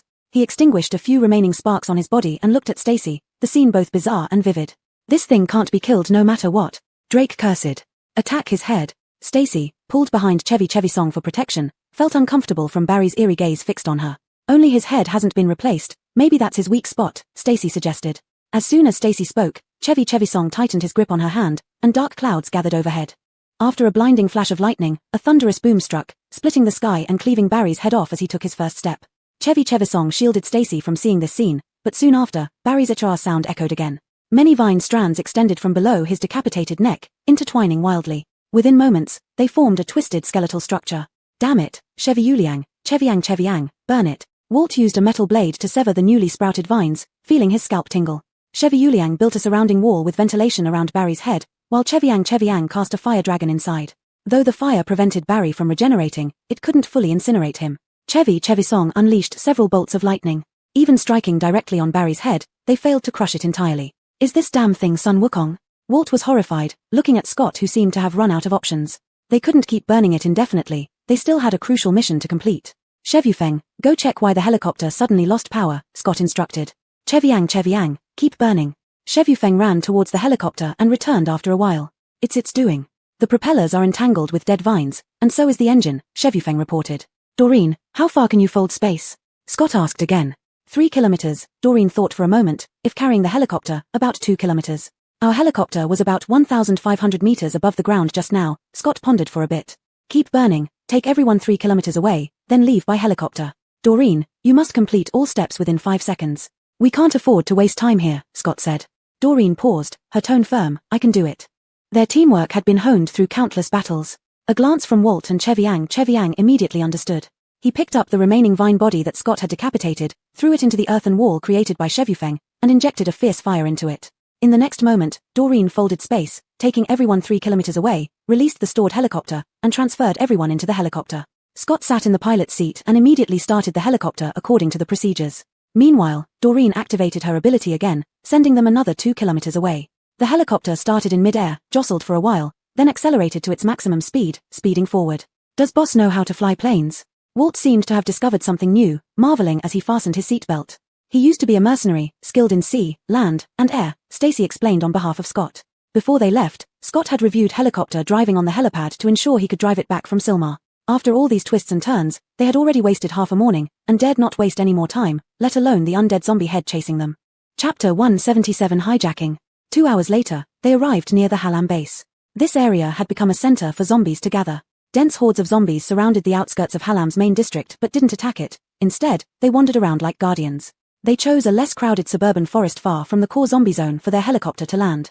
First, Lucas created a sealed space for landing, then put away the helicopter, and after that, killed several zombies to smear their rotten organs on themselves in hopes of blending into the zombie crowd. This method was something Doreen had seen on TV before the apocalypse, not knowing if it would work. Walt smeared himself with putrid flesh first and went out to test it by walking around the nearby zombies. It seemed to work as expected, and everyone followed suit, pinching their noses while covering themselves with zombie remains. In the sparsely populated suburban area, they encountered little resistance as they moved toward the city center at an average zombie speed through thick crowds of zombies, heading towards the main city wall. The walls of the Halam base were nothing like the makeshift ones at Qinghe Refuge City. They were grand and solid, nearly 10 meters high, equipped with electric fences, manned watchtowers every 50 meters, and round-the-clock monitoring. A frontal assault wasn't viable, only disguising or finding weaknesses to infiltrate could ensure minimum casualties and mission success. There's a convoy approaching from the south, Lucas pointed out, 3 vehicles, fully loaded. They were likely indigenous ability users. After the joint meeting ended that night, all countries' authorities announced the plan to strike the Halam base and scheduled a nuclear attack 10 days later. These notifications played continuously on public platforms, warning survivors in the area to move to safety. They are probably here to join Halam, Stacy said. Drake, observe how they get in. In the freezing cold, only some wild animals were available. Drake exerted great effort to find a not yet frozen mouse underground. Waiting for vehicles to pass, he bit onto the back bumper cover, hiding under the car. When the vehicle met dense zombies, it stopped, seemingly deliberating on how to reach Halam's main district through the zombie horde. At this moment, the wandering zombie horde suddenly became restless. Stacy and his group, who had just reached the middle point, gathered in a defensive formation, only to realize the zombies were clearing a path for vehicles coming from the city center. Damn, omnipotent stone is truly amazing, commanding zombies. So exhilarating, Walt muttered, almost whispering. A zombie close to him immediately turned its neck with a crunch sound, emitting guttural noises as it moved forward, searching for something. Walt shut up right away, eyes wide open, holding his breath, and waved a piece of decaying flesh in front of the zombie's nose, almost fainting due to tension. Fortunately, the zombie was fooled by the decaying flesh, and as other zombies pushed back, it turned around, threatening others, allowing them to narrowly escape danger. Vehicles from within the Halam district zoomed past, stopping in front of these vehicles, speaking in a foreign language incomprehensible to Drake. Subsequently, the incoming vehicles were escorted into the Halam base, and the zombie horde promptly filled the void, continuing their patrol outside. None of us have ever seen those ability users welcoming new arrivals. We might as well join as new members driving in, Drake suggested softly, his consciousness still trailing behind the vehicles. Not possible. Now everyone is trying to infiltrate Hallam, their defenses must be strong. We can't risk it, Scott refused. The people inside, as you said, there are many ability users at the entrance, separating and taking them away. Drake's voice sounded urgent, as if controlling the rat's quick movements. I'm following one of them now. Drake's tracking was not easy. Inside the bustling city walls, a running mouse would be very noticeable. He had to dodge along the base of walls, barely managing to follow. They're conducting identity checks and questioning the newcomers. Omnipotent stone. They're using omnipotent stones. As Drake spoke, he suddenly let out a low-pained growl, his body wavered, and his consciousness was forced back. What happened? Doreen and others quickly supported Drake, noticing his abnormal state, and immediately led him into her oxygenated space. Doreen could hear what Drake was saying inside her oxygenated space, and she patiently listened before relaying the information to the others. Drake says that the omnipotent stones they took out were small fragments. When they released energy, the person passed out, and his consciousness was forced back. How is Drake now? Is he injured? Stacy asked. He's dizzy, and his spirit suffered a shock, with some cracks appearing. It should be due to the power of the omnipotent stone fragment, Doreen replied, then asked, Sister Stacy, can you help him? Take me in. As soon as Stacy finished speaking, they heard the roar of a helicopter engine approaching from afar, getting closer and closer, as if it wasn't far away. After Stacy entered Doreen's oxygenated space, the helicopter appeared overhead.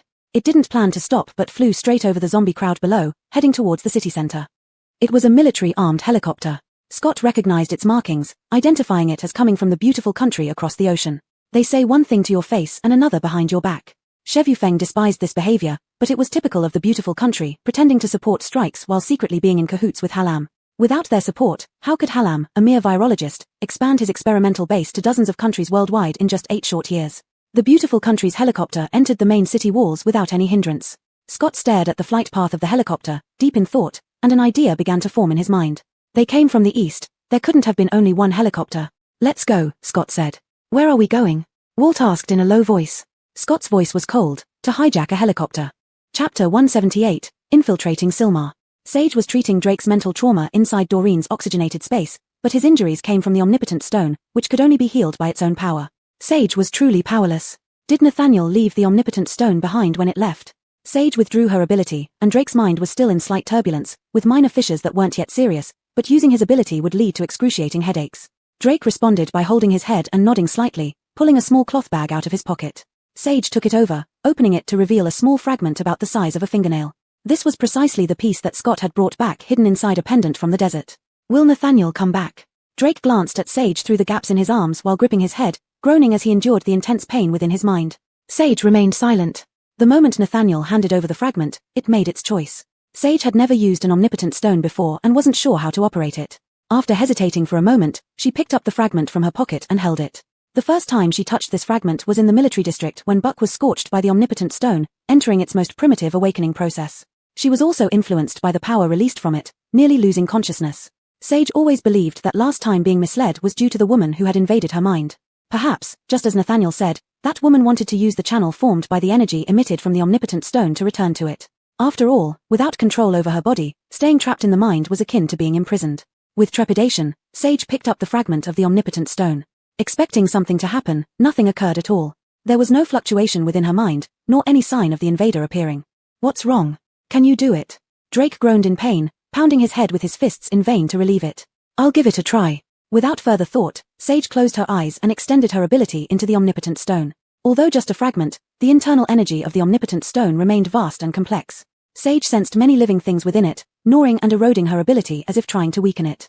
But the opposite happened. After being attacked by the omnipotent stone in the desert, the energy radiating from it caused her to develop immunity. The alien invader inside the omnipotent stone couldn't harm her ability, while she could extract some needed energy from it to repair Drake's mind. Once reaching this stage, the following process became very simple. Sage extracted a healing-like energy from it, injecting it into Drake's mind, which quickly mended the damage. Drake sat on the ground, still shaken, watching the omnipotent stone fragment in Sage's hand and reaching out to take it. Sage immediately slapped his hand away, wrapping the fragment in the same small cloth, then putting it in her pocket. Drake retracted his hand sheepishly and communicated with Doreen outside, waiting until they reached a safe place to release them from the oxygenated space. When Doreen received the message, they were already ambushing below the flight path of a helicopter. They had used spatial teleportation twice to travel 5 kilometers away from a zombie cluster, positioning themselves in an area with fewer zombies, ready to attack at any moment. What's the plan? Sage emerged from inside and fell right into Scott's arms. He protected her as they cautiously moved away from nearby zombies. We observed that their helicopter is flying within Doreen's ability range, Shevufeng explained. First, let Doreen covertly transfer the psychics in the cabin, then replace them with us, and have our leader take over as the pilot. It sounds risky. Doreen, how confident are you?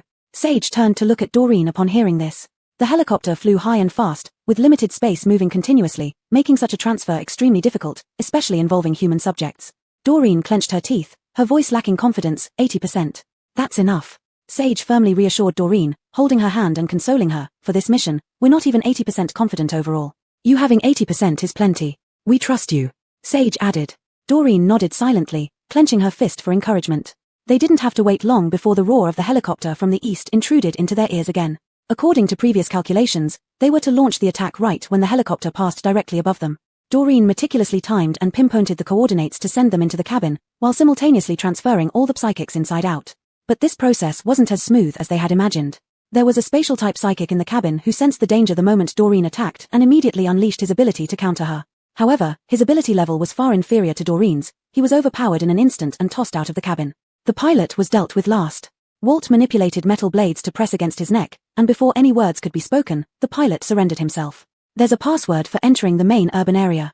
You kill me, you won't get in, the pilot shouted loudly in English. Hazing hesitated for a moment but still held back Walt, making him retract the metal blades.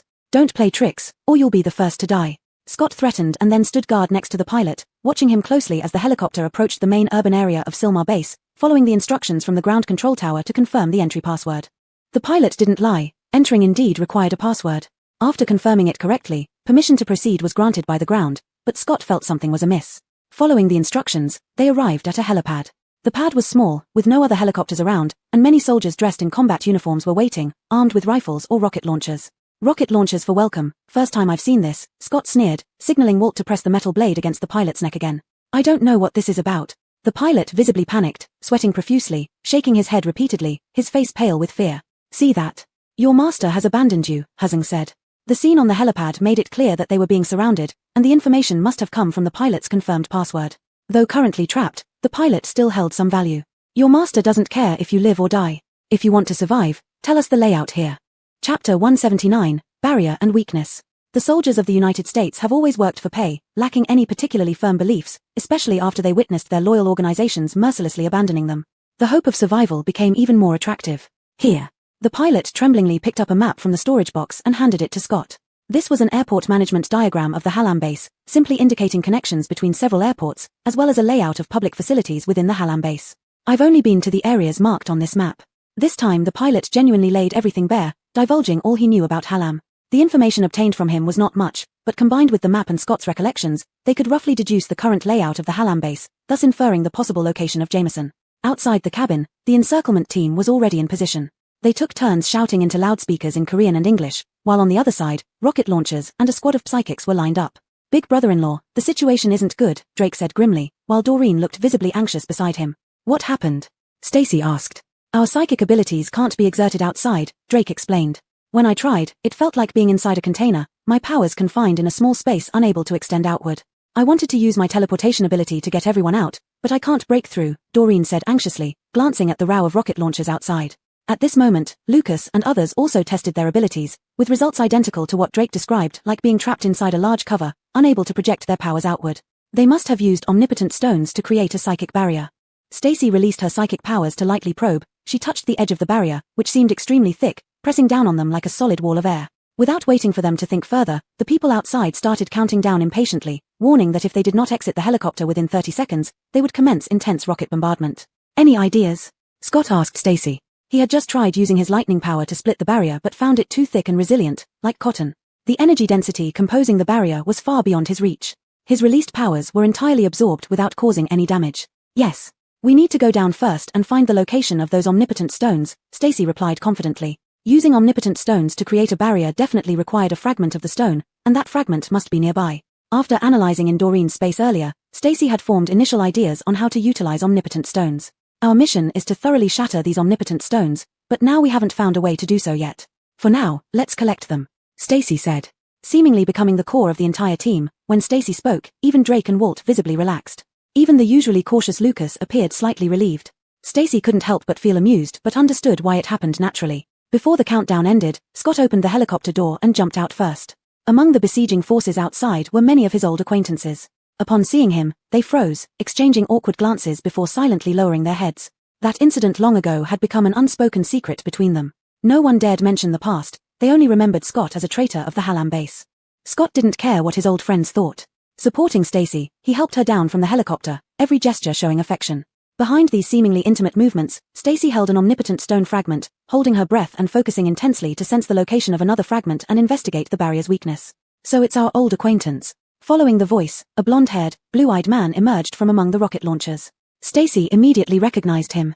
Taj, the all-powerful being who appeared in the desert, whom she angrily severed and shattered. He hadn't died nor reverted to a regular human. Stacy could sense that he had transformed back into a psychic. It seemed the Hallam Sanctuary City had utilized omnipotent stones to repair him. Brothers, Scott, who killed over 20 of our psychics, has returned. What are you waiting for? Kill him. It seemed that Taj had gone a bit mad. He seemed to have firmly believed that Scott would definitely die here, laughing wildly and issuing orders. However, no one moved among all the people present, whether they were ordinary soldiers armed with thermal weapons or the well-prepared psychic squad. What are you waiting for? Taj frenziedly kicked one of the soldiers who was squatting on the ground holding a rocket launcher, taking charge himself and releasing his most adept ice spikes attack. If it weren't for his father exposing our plan, we would have long opened the divine descent site and welcomed the gods from the omnipotent stones into our world. Taj raved, unleashing his psychic powers while roaring. What is he anyway? Why did the omnipotent stone choose him? Although Stacy and others could not release their psychic powers outside the protective barrier, they could still make defensive moves when the ice spikes attacked. Lucas raised earth walls from the ground to block the attack, while Stacy, through this attack and the fluctuations caused by the ice spikes passing through the barrier, found a flaw in the seemingly flawless psychic barrier and got clues about the location of the omnipotent stone fragment. The energy fluctuations were uneven due to positional shifts. If the omnipotent stone fragments had shifted position to defend against them, then the optimal position would be found it. As soon as Stacy spoke, the satellite phone earpieces that everyone had been wearing in their ears crackled, then came the voice of Commander Chevy. It has been confirmed that all armed forces from participating countries will arrive at the battlefield in 3 hours and form a scale. Your satellite positioning shows that you have entered the Hallam base. Please hold on and wait for the main force to launch Marlon attack. Chapter 180, The Death of the Second Generation. Did everyone hear that? Scott adjusted his earphone. We must find Landon within 3 hours. Wasn't it supposed to be 10 days? Why has everyone become so urgent? Walt was puzzled. 10 days is the deadline for the nuclear strike. Stacy pulled Scott's hand. They exchanged glances and looked at the person standing opposite them, who was attacking them. The omnipotent stone is a huge piece of meat. There are many who want to share. Scott had already found the location of the omnipotent stone under Stacy's direction. To his surprise, the omnipotent stone was actually on the person of Godfrey. Stacy continued, within 10 days, this will be a free-for-all. After the main forces of various countries attack the main urban area, in name, it's to besiege Sherma, but in reality, it's to collect the omnipotent stone.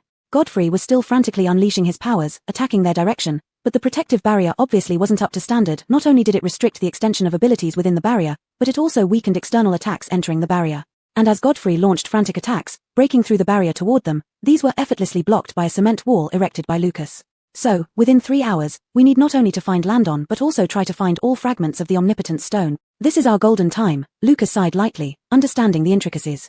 The so-called 10-day deadline initially given was merely rhetoric used during the joint meeting to check each other. Once off the table, everyone left room for maneuvering. Just as Stacy said, within 10 days, this would be a particularly chaotic battle waged under the guise of siege. Any force wanting to get the omnipotent stone would inevitably find ways to obtain it within those 10 days, using vanguard teams or official power. Nothing was out of the question. Yes, our armed forces will arrive as quickly as possible. Remember, if someone gets ahead of you, it could cause another disaster, said Political Parker in an urgent yet calm voice from the earphones. You must hold out for 3 hours. Once the main forces of various countries launch a general attack, your situation will improve greatly. There was no more sound from Political Parker, and Godfrey, who was attacking them, had fallen into madness. He stepped closer, driving his powers toward them in a torrent. Is he crazy? Lucas frowned, injecting more power into the earth wall to increase its strength and toughness to withstand Godfrey's attacks.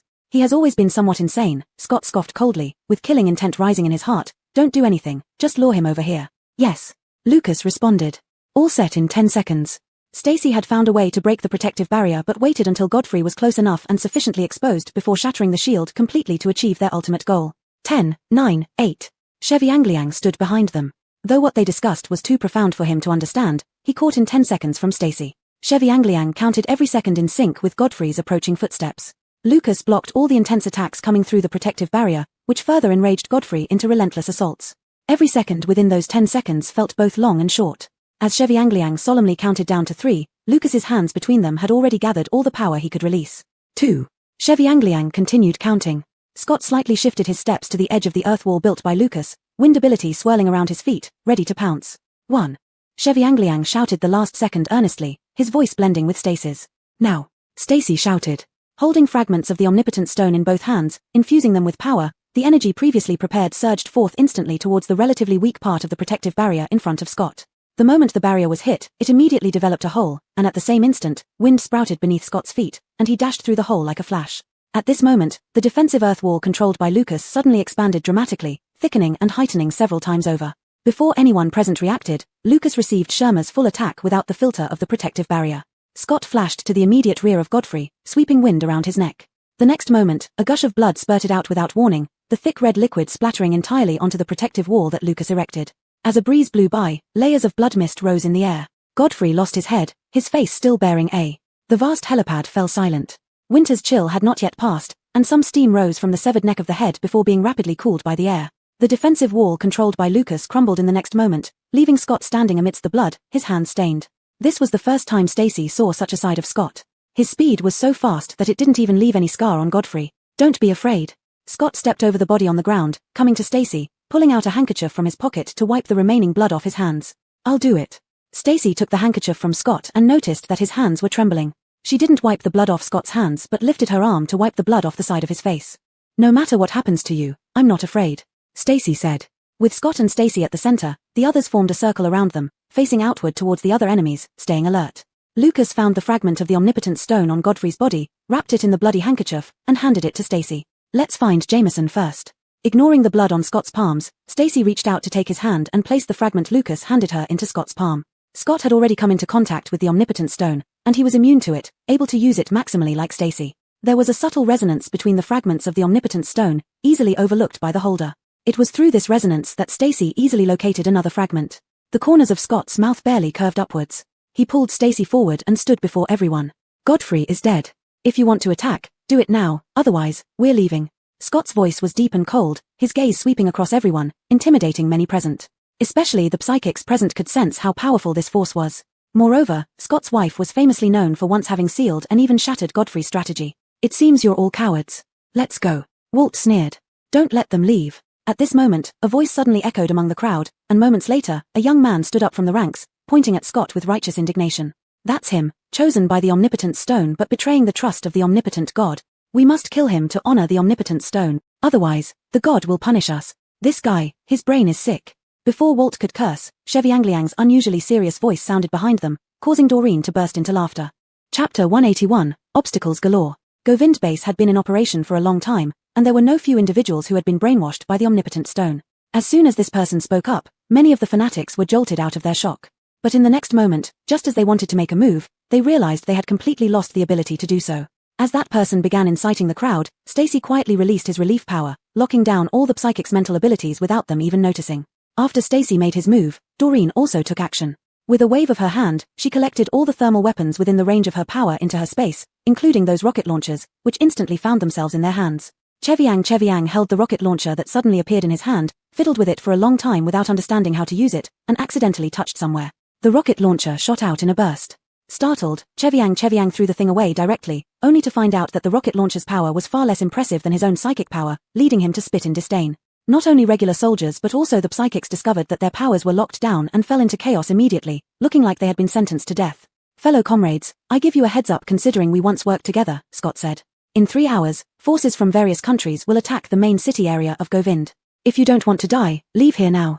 Leaving this helipad, they headed straight for the location where Amon was possibly hiding. On the way, Govind City was in utter turmoil, seemingly having received news of an impending attack. Psychics in the city were being dispatched urgently to the city gates to strengthen defenses.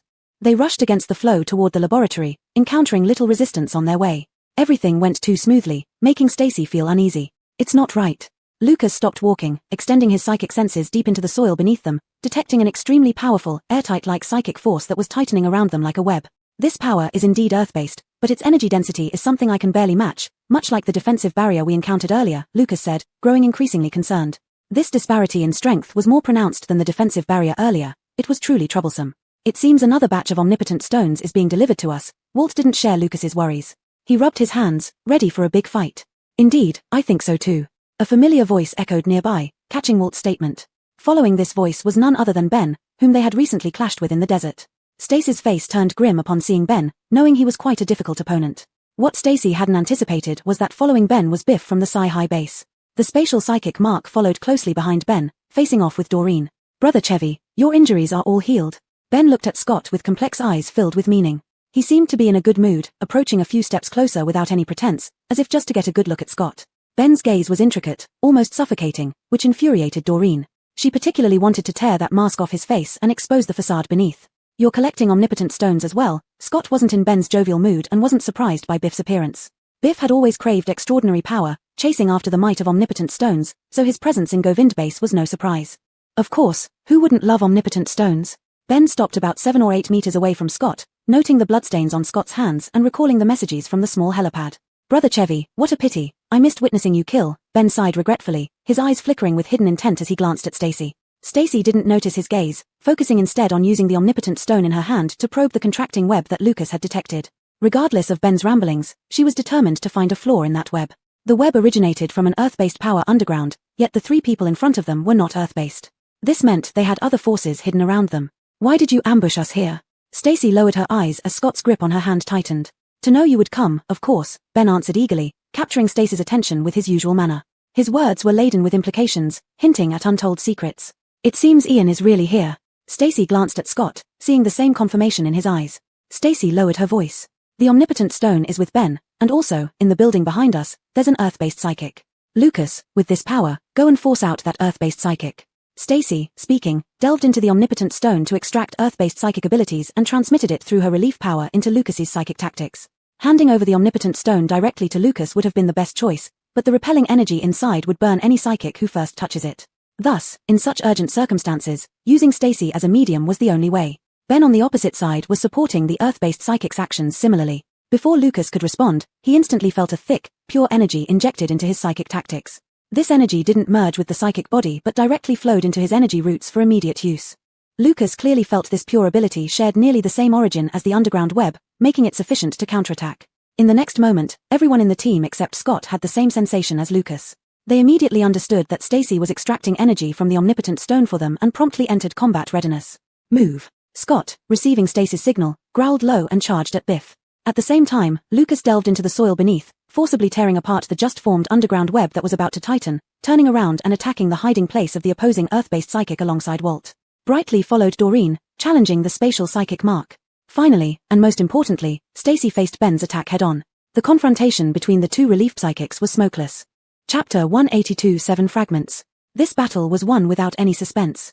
Ben, being in the same batch of test subjects as Scott, could use the omnipotent stone independently, just like Stacy did, by drawing energy from it to provide for his subordinates. But he differed from Stacy. After awakening in the desert, Stacy had experienced a surge in her energy level, which far exceeded level 10 by an unknown margin, far surpassing Ben's abilities. Unlike Stacy, Ben's power couldn't support 2 people at once. Faced with a comprehensive assault by Stacy and others, he was forced to stop supplying Earth elementalists with omnipotent stone energy and fully absorb it for himself to combat Stacy. However, what he could do, Stacy naturally could as well. In moments, Shevufeng and Walt subdued the Earth elementalist hiding in the building. Doreen and Sheviangliang trapped Mark, while Scott had already coiled the ice spikes released by Jason around him, turning the points toward his own neck. Ben had once shattered Stacy's mental shield. This time, Stacy didn't hold back, cracking his mental shield with precise control, leaving him unable to use his powers but not taking his life. Here you go. Stacy's final blow made Ben spit blood. He lay on the ground, panting heavily, seemingly resentful, tightly clutching the fragment of the omnipotent stone but unable to draw any more energy from it. Hand over the omnipotent stone and leave this place. Stacy withdrew her power and turned to see Walt dragging back the bound Earth elementalist. The outcome was already decided. Brother Chevy, are you really this heartless? Ben looked at Scott, his hand cut open by the fragments, dark red blood seeping between his fingers and staining the snow. The moment Stacy saw Ben looking at Scott, she felt an unbearable discomfort. She kicked him, blocking his gaze. Give me the omnipotent stone, and I'll let you go. I only give this to Brother Chevy. Ben sneered, always looking down on Stacy with disdain, making her furious. Or I'll swallow it. Ben feigned swallowing the stone, taunting, you going to carve me up? You. Ben's shamelessness caught Stacy off guard. Walt. On the other side, Scott frowned slightly, holding the ice spike to Jason's neck, shouting, don't let him talk nonsense. Walt responded. In the next moment, 2 steel bars flew from nowhere, twisted into cuffs, locking Ben's hands. The ends were driven deeply into the ground, immobilizing him completely. Ben spat out a curse, only for Stacy to step on his wrist and snatch the fragment from his palm. Ben, whatever connection we had ended when I betrayed Shilma. Scott received Stacy's signal, knowing she had locked down all their psychic's mental shields, then released Jason. Brother Chevy. Ben looked at Scott in disbelief, almost teary-eyed. Scott didn't spare him a glance, walking over to take Stacy's hand, receiving the omnipotent stone fragment, wiping it clean with a strip of cloth torn from his sleeve, then tossing the cloth onto the snow not far from Ben. Let's go, Scott said. Brother Chevy. Ben twisted his head, watching Scott's determined departure, desperate to say something that would make him pause, sensing this might be their last farewell. The omnipotent stone is divided into 6 pieces, Ben spoke, delighted to see Scott halt, feeling he had grasped something incredibly precious. I have 1 piece, 1 is used for defense, these 2 you've already taken. Ben said slowly, 1 each in the reception area and the laboratory, and the other 2, I don't know where they are. Thank you. Scott's pause didn't last long. He thanked and resumed his steps toward the laboratory ahead without looking back. After leaving, Stacy partially lifted the locks on the psychic's mental shields. She treated all psychics this way. With the main forces of various countries about to attack, this place would descend into chaos, compounded by the hordes of zombies outside the city. Even as enemies, Stacy still left them a chance for survival. After dealing with Ben and others, they found a car on the roadside and drove to the designated building on the map. After these battles, over an hour had passed, leaving them with little time. Approaching the laboratory, Stacy, now holding 3 fragments, felt a much stronger resonance with the nearest remaining fragment. Following Stacy's sensing direction, Scott took the nearest route and arrived after several twists and turns in front of a very old-looking high-rise building. The omnipotent stone reached its peak. It's here, Stacy said. Drake looked at this dilapidated building with suspicion and said disdainfully, I sent a rat to scout ahead. While the rat was scouting, they also entered this old building. There were no guards outside, but as soon as they stepped inside, over a dozen psychics swarmed up and surrounded them. Where are you from? We didn't receive any notification of anyone coming. The man had blonde hair and blue eyes. He was Western. Invasion by external forces, we were ordered to come and escort Ian to safety. Scott improvised an excuse on the spot. During that time, Stacy quietly sneaked in and sealed their powers. When it was done, Walt stood behind them, saw the signal Stacy conveyed, and couldn't help but marvel. Relievers are truly indispensable for home and travel, killing without a trace, striking at the heart. Walt spoke elegantly for once but received a big glare from Scott. He chuckled awkwardly, then raised his hand to summon a steel bar, binding these psychics who were staring wide-eyed together. He then smashed their communication devices. Our true enemy hasn't shown up yet. Stacy doused them with cold water at the right moment. Things had gone too smoothly, and Walt was already starting to get cocky. Stacy continued, they are just minions. Our real enemies are those people who have been taken over by alien invaders. The laboratory is underground. There's an elevator on the east side that goes straight down, but it needs a password. Drake retracted his psychic power and pointed to the east, for starting it without the password might trap us inside. There wasn't any sign of an elevator there, but clearly, the psychics that Walt rounded up were getting anxious. Who are you really? One of them struggled and asked. Aren't you afraid the omnipotent God will punish you for daring to come here? Who we are isn't important. Tell me the elevator password, Walt commanded, and the steel bars tightened instantly around the tied psychics, causing them to howl in pain. After some torment, the leader finally gave in and handed over the password. Chapter 183, Alien Mudlegs. None of them expected to confront what Stacy called the true enemies so soon. After descending underground on the east elevator, they were greeted by a remarkably advanced corridor. There was an iris scanner at the entrance, allowing only specific individuals access. As they stepped out of the elevator, the alarm monitoring the entrance started blaring.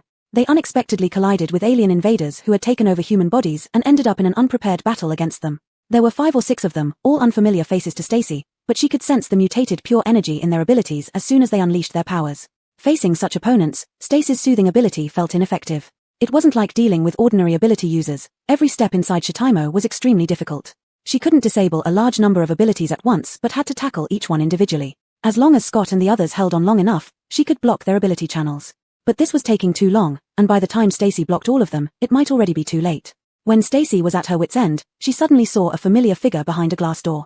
The old man still looked robust, dressed in white, with grey hair that was somewhat disheveled, walking urgently and looking very serious. Stacy drew energy from the omnipotent stone for her teammates while calling out to Scott to cover her. She leaped over the aliens and ran to the glass door. Grandpa Chio, are you okay? Stacy tapped the glass door a couple of times, looking around for a way to open it. By now, Amon had reached the door and swiped his card from his pocket. Surprisingly, the glass door did not open. Stacy saw Amon's chest rise and fall dramatically, looking somewhat angry. Then he picked up something nearby, waving his hand twice to signal Stacy to stand back. Although the sound of Amon hitting the door wasn't noticeable, it still drew everyone's attention. Scott glanced and immediately sent a bolt of lightning, creating a small opening far from Amon. Walt released one of his metal blades, which he had obtained from the military zone with high hardness, easily breaking through the glass door. Amon threw a piece of omnipotent stone and another small device through the small opening Scott created. Though Stacy didn't know what it was, she understood its usage from Amon's gestures. She followed Amon's instructions, embedding the omnipotent stone fragment into the device, then channeled her ability into it, instantly gaining immense energy. Energy from the omnipotent stone surged into Stacy's Shindao like a vast ocean, circulating and then merging at the root position, ready for immediate use. Only then did Stacy realize what Amon had invented. Using the device to replenish her Shindao, she reflected it onto her teammates, significantly increasing the energy output.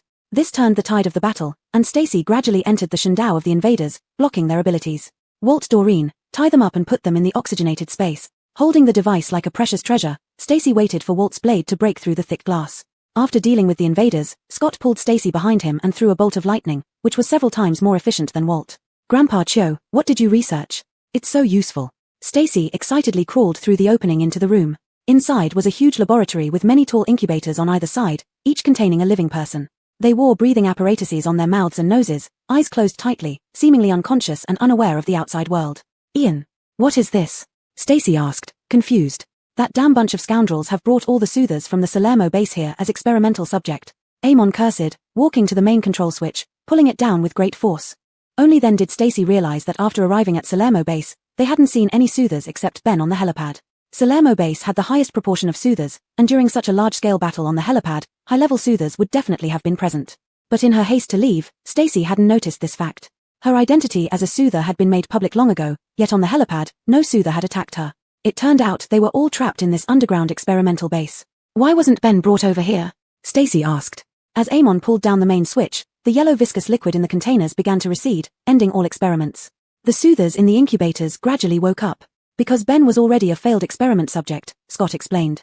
Do you remember when I told you that Ben, Mark, and I were part of the first batch of test subjects at Salerno base? That experiment wasn't just about creating ability users, it mainly aimed to create bodies for the aliens to inhabit within the omnipotent stone. Mark and I were both invaded by aliens, but Ben wasn't. He awakened his ability and encountered invaders in Shindao, but they mysteriously disappeared afterward, Scott said. Mysteriously disappeared?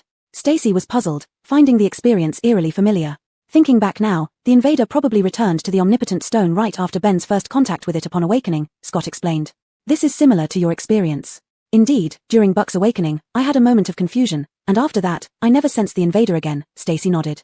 Because soothers are an accidental product of the omnipotent stone altering human genes, Amon pressed another switch, and a door about half a person's height opened at the bottom of the transparent container.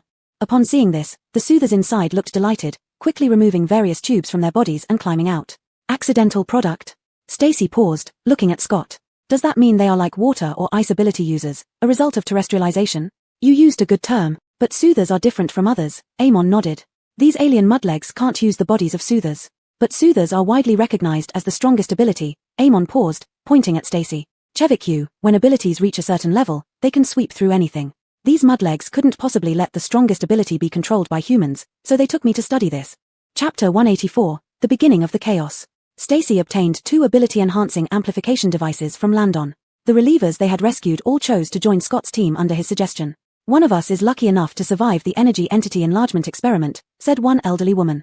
The majority of the others have died during the experiments due to energy entity explosion. Stacy was shocked. It turned out not all relievers could withstand the transformation by the omnipotent stone. They were forcibly enlarged but couldn't bear it, which must be unbearably painful for those who exploded in the process. The woman touched the fluid on her face, unable to tell whether they were tears or something else. We've been forcibly enlarged in these experiments, and our abilities are now far beyond level 10. We wish to join you in annihilating all the invading aliens. Others also expressed their willingness to join. There were 32 survivors among the relievers, each surpassing level 10 in ability like Stacy. With omnipotent stones as aides, they formed a highly combat-effective team. Just as they were preparing to leave the lab, an unknown mechanism was triggered.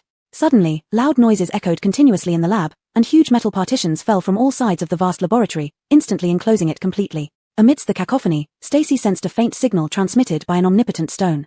There was actually another omnipotent stone hidden in this lab. It seems they left one for the laboratory's defense.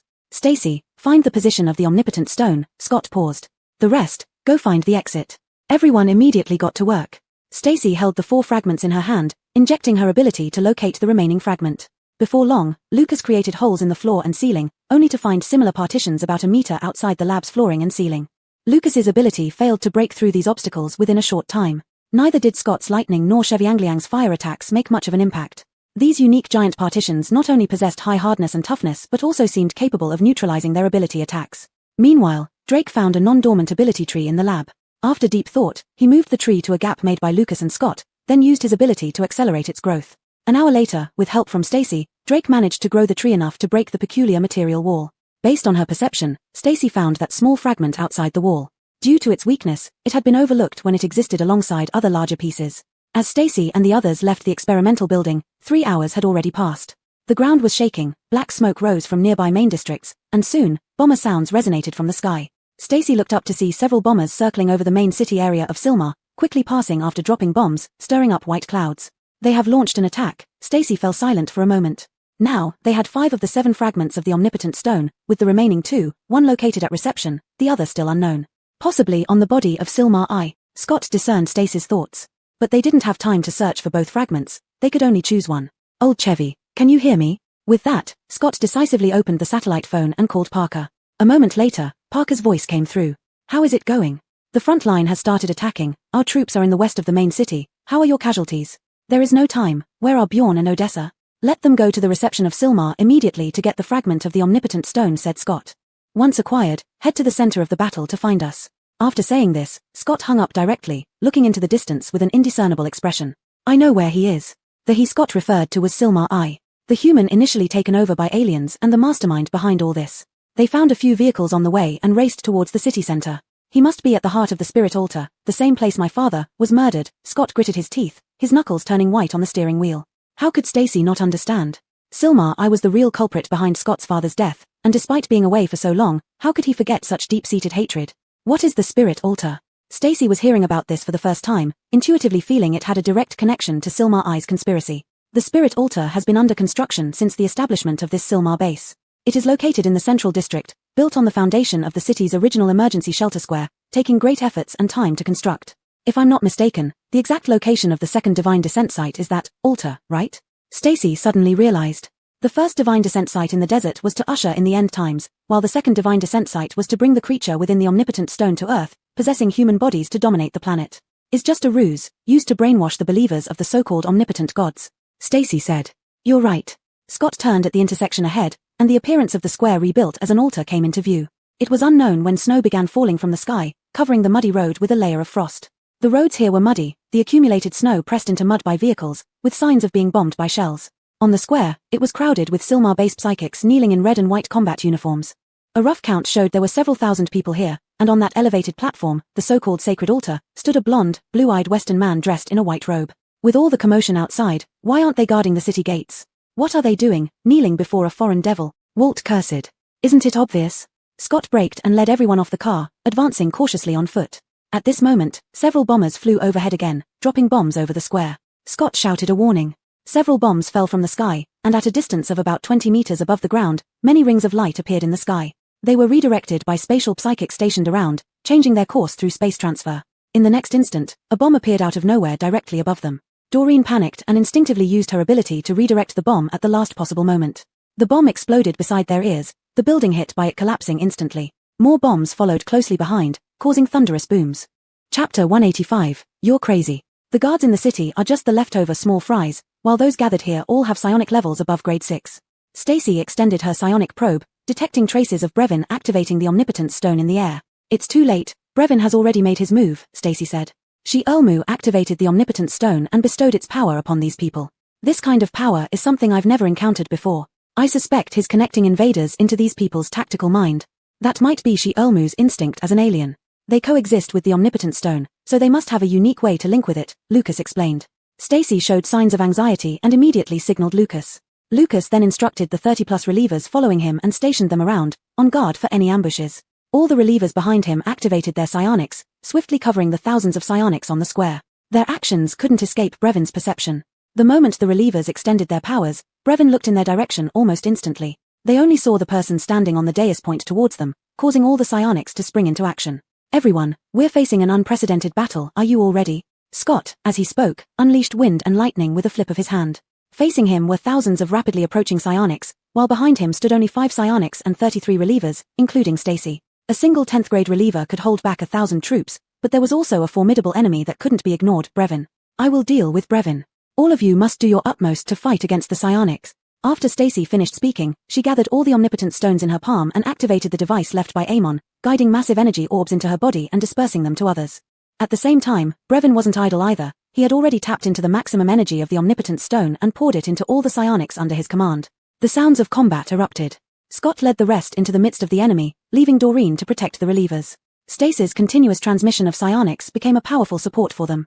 The relievers did their best to weaken the enemy's attacks. Stacy once again faced off against Brevin, preventing him from further connecting the invaders through the omnipotent stone. The intruders' tactical minds were extremely difficult to seal. Stacy, juggling 3 tasks at once, frantically drew energy from the omnipotent stone to replenish the tactical minds. In an instant, the heavens and earth darkened dramatically. The spectacle of thousands attacking was undeniably grand. Several bombers soared overhead, dropping bombs into the fray, quickly reporting the combat situation.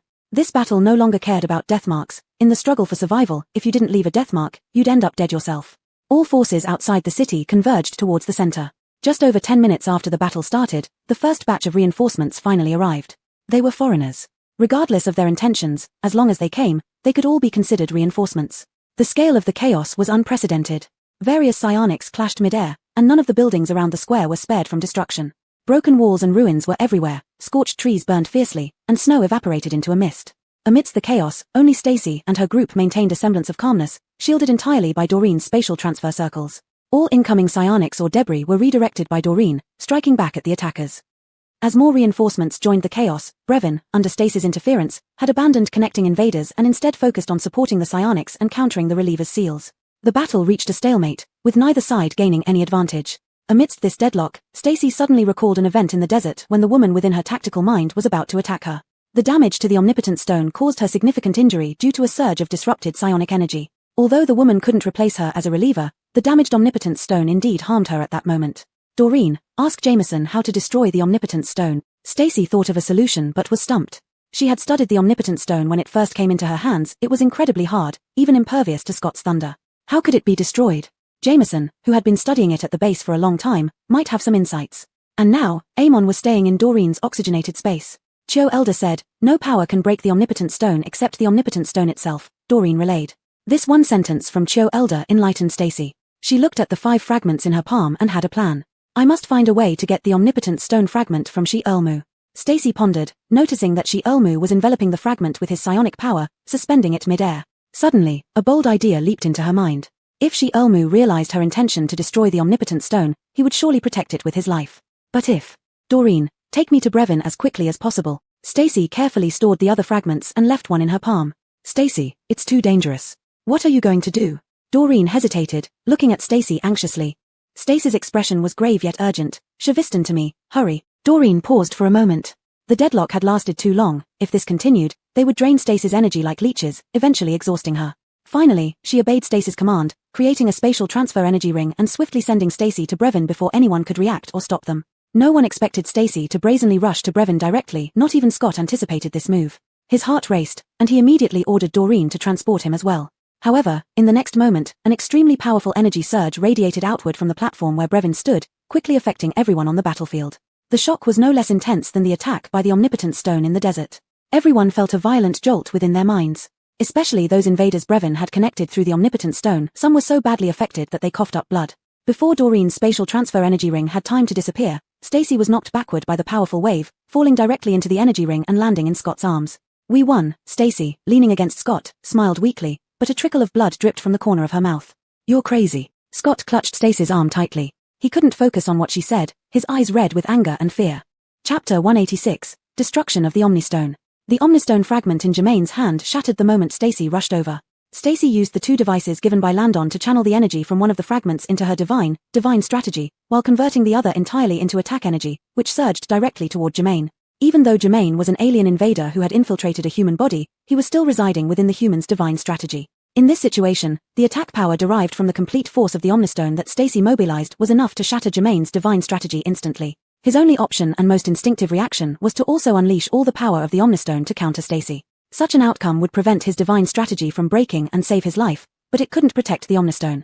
The destructive power generated by the clash of the 2 Omnistones was catastrophic. None of the psychics present were spared from its effects. Those with higher psychic levels experienced divine strategy tremors, causing their abilities to go into shock for a few minutes, descending into silence. Psychics with lower levels were even spitting blood, their divine strategies shattered, leaving no room for recovery. Scott held Stacy tightly in his arms. He saw that Scott's forehead was drenched in cold sweat, his arms trembling as he hugged her. Stacy could hear his heartbeat, more tense and faster than ever before. When making this decision, Stacy didn't have time to think much. She just knew she had to catch Jermaine off guard, making him instinctively defend himself so she could completely destroy the Omnistone. However, she had neglected Scott and forgotten about her own safety. Scott. I'm fine. Stacy wrapped her arms around Scott's neck, lowering her head in shame, obediently letting him hold her. I was wrong. Scott remained silent. Just now, his divine strategy had also been greatly affected by the destruction of the 2 Omnistone fragments. He was currently enduring the pain of divine strategy oscillation, feeling terrified by Stacy's reckless actions. The sounds of battle on the field had significantly diminished. Most people, influenced by the Omnistone's effects, were experiencing excruciating pain and found it difficult to rejoin the fight immediately. Only a small number of the strongest fighters were still able to resist. At this moment, the 3 Omnistone fragments in Stacy's possession became the sole source of Omnistone power on the battlefield.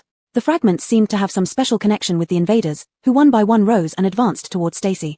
Scott carried Stacy and dealt with wave after wave of enemies using their psychic powers to attack them, his breathing becoming increasingly labored.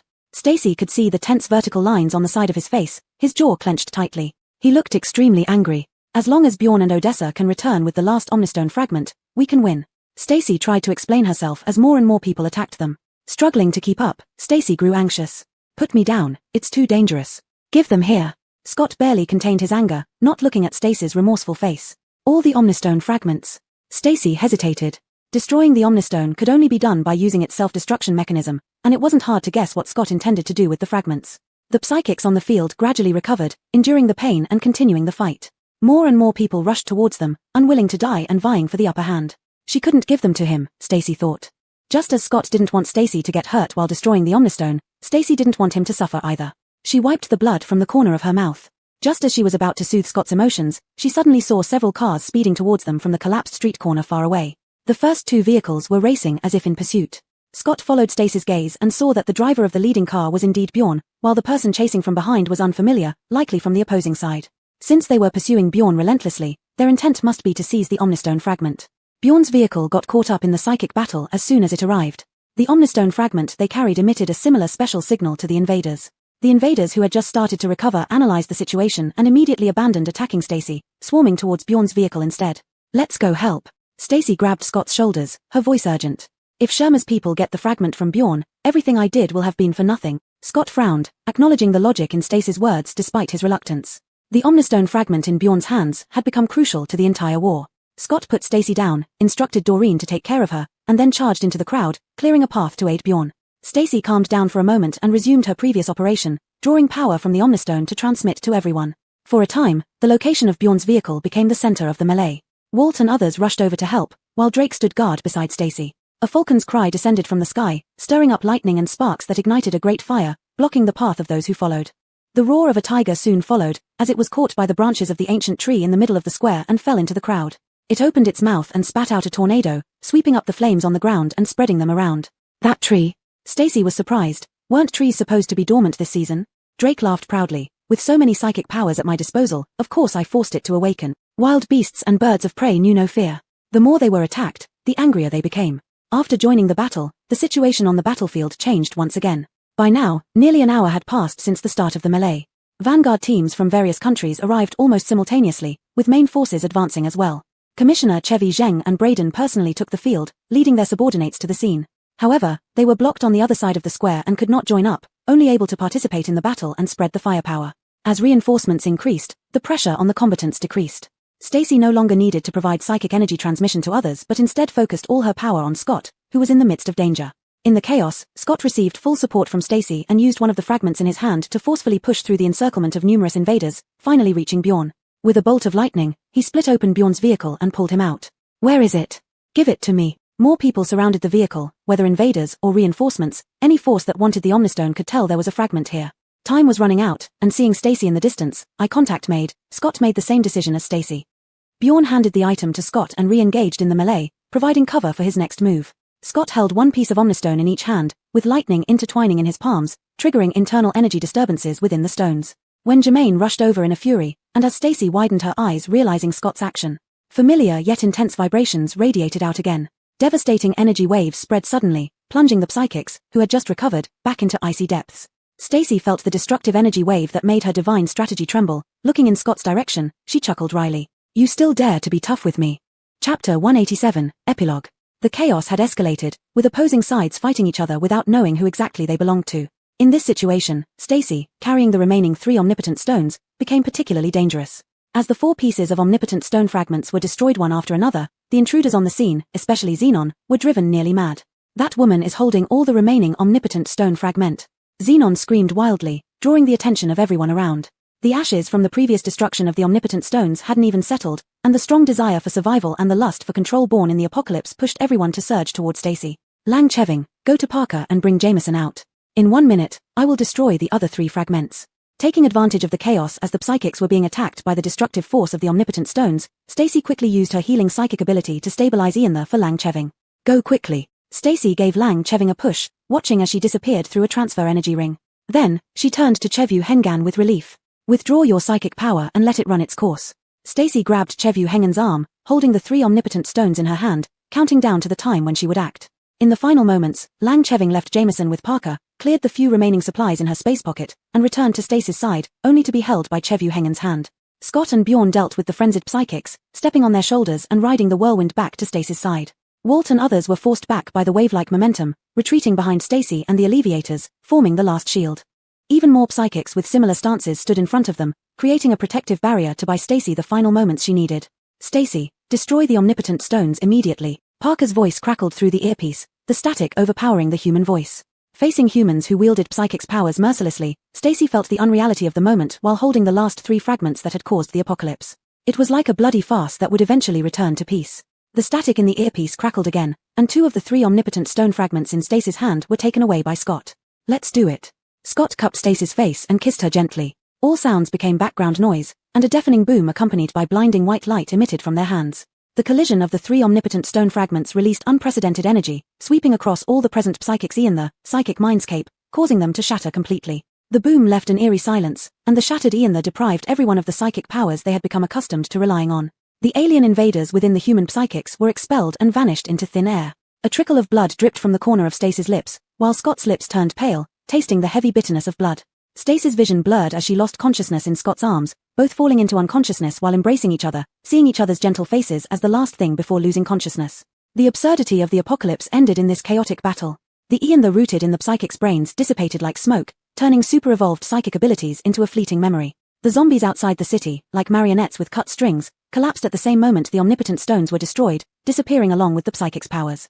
An unprecedented snowfall covered the land, the fluffy snowflakes obscuring the distant mountains, blanketing everything that had happened on this land under white snow. It's over. Amon left the Shuma base by helicopter, watching the growing snow outside the window, remembering the first day he met Stacy. He was a janitor, and she was a chatterbox girl. Who would have thought that a little girl would become the ultimate terminator of the apocalypse? When Stacy woke up, she was already back at the military district. Scott was asleep on the bed next to hers, still unconscious. It took Stacy a long time to understand her current situation, feeling a sense of relief mixed with a lingering emptiness. She seemed to have suffered significant internal injuries, and any movement made her chest hurt. She slowly got out of bed, dragged a chair to Scott's bedside, and rested her head beside him, holding his hand. That hand was still warm, the dependable warmth that Stacy always relied on. Stacy laid her face in Scott's palm, intending to rest beside his bed for a while, when Scott suddenly moved his fingers, pinching her cheek gently. Stacy looked up with surprise and delight. Scott's expression was gentle, more serene and calm than ever before. Let's have a wedding. These were the first words Scott said upon waking. He had always considered himself and Stacy as a married couple, but deep down, he still felt guilty about not having given her a proper wedding. Stacy nodded in agreement, drawing a circle on his left ring finger, only to be caught by him and held fully in his hand. When Parker came to visit, they had just recovered from their injuries. The apocalypse had ended, leaving behind much to rebuild. A pile of mess awaited them to be handled, causing their wedding to be postponed. Scott signed a confidentiality agreement, joining the military as a reserve member, busy every day with various tasks without a moment's rest. Stacy returned to her old job, securing a position at the hospital where she worked across departments as a surgeon. Lang Cheving was annoyed yet touched by Chevu Hengan's fancy proposal and finally accepted him publicly amidst everyone's attention.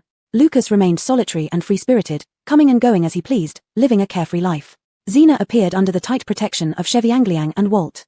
Her slightly protruding belly, barely noticeable after 3 months, brought joy and hope of new life to everyone.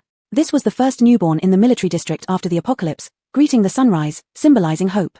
Though the apocalypse had passed, the scars it left in human hearts would never fade, like indelible marks reminding people of that devastating era. But as long as their hearts faced the sun, all obstacles could be overcome. The end.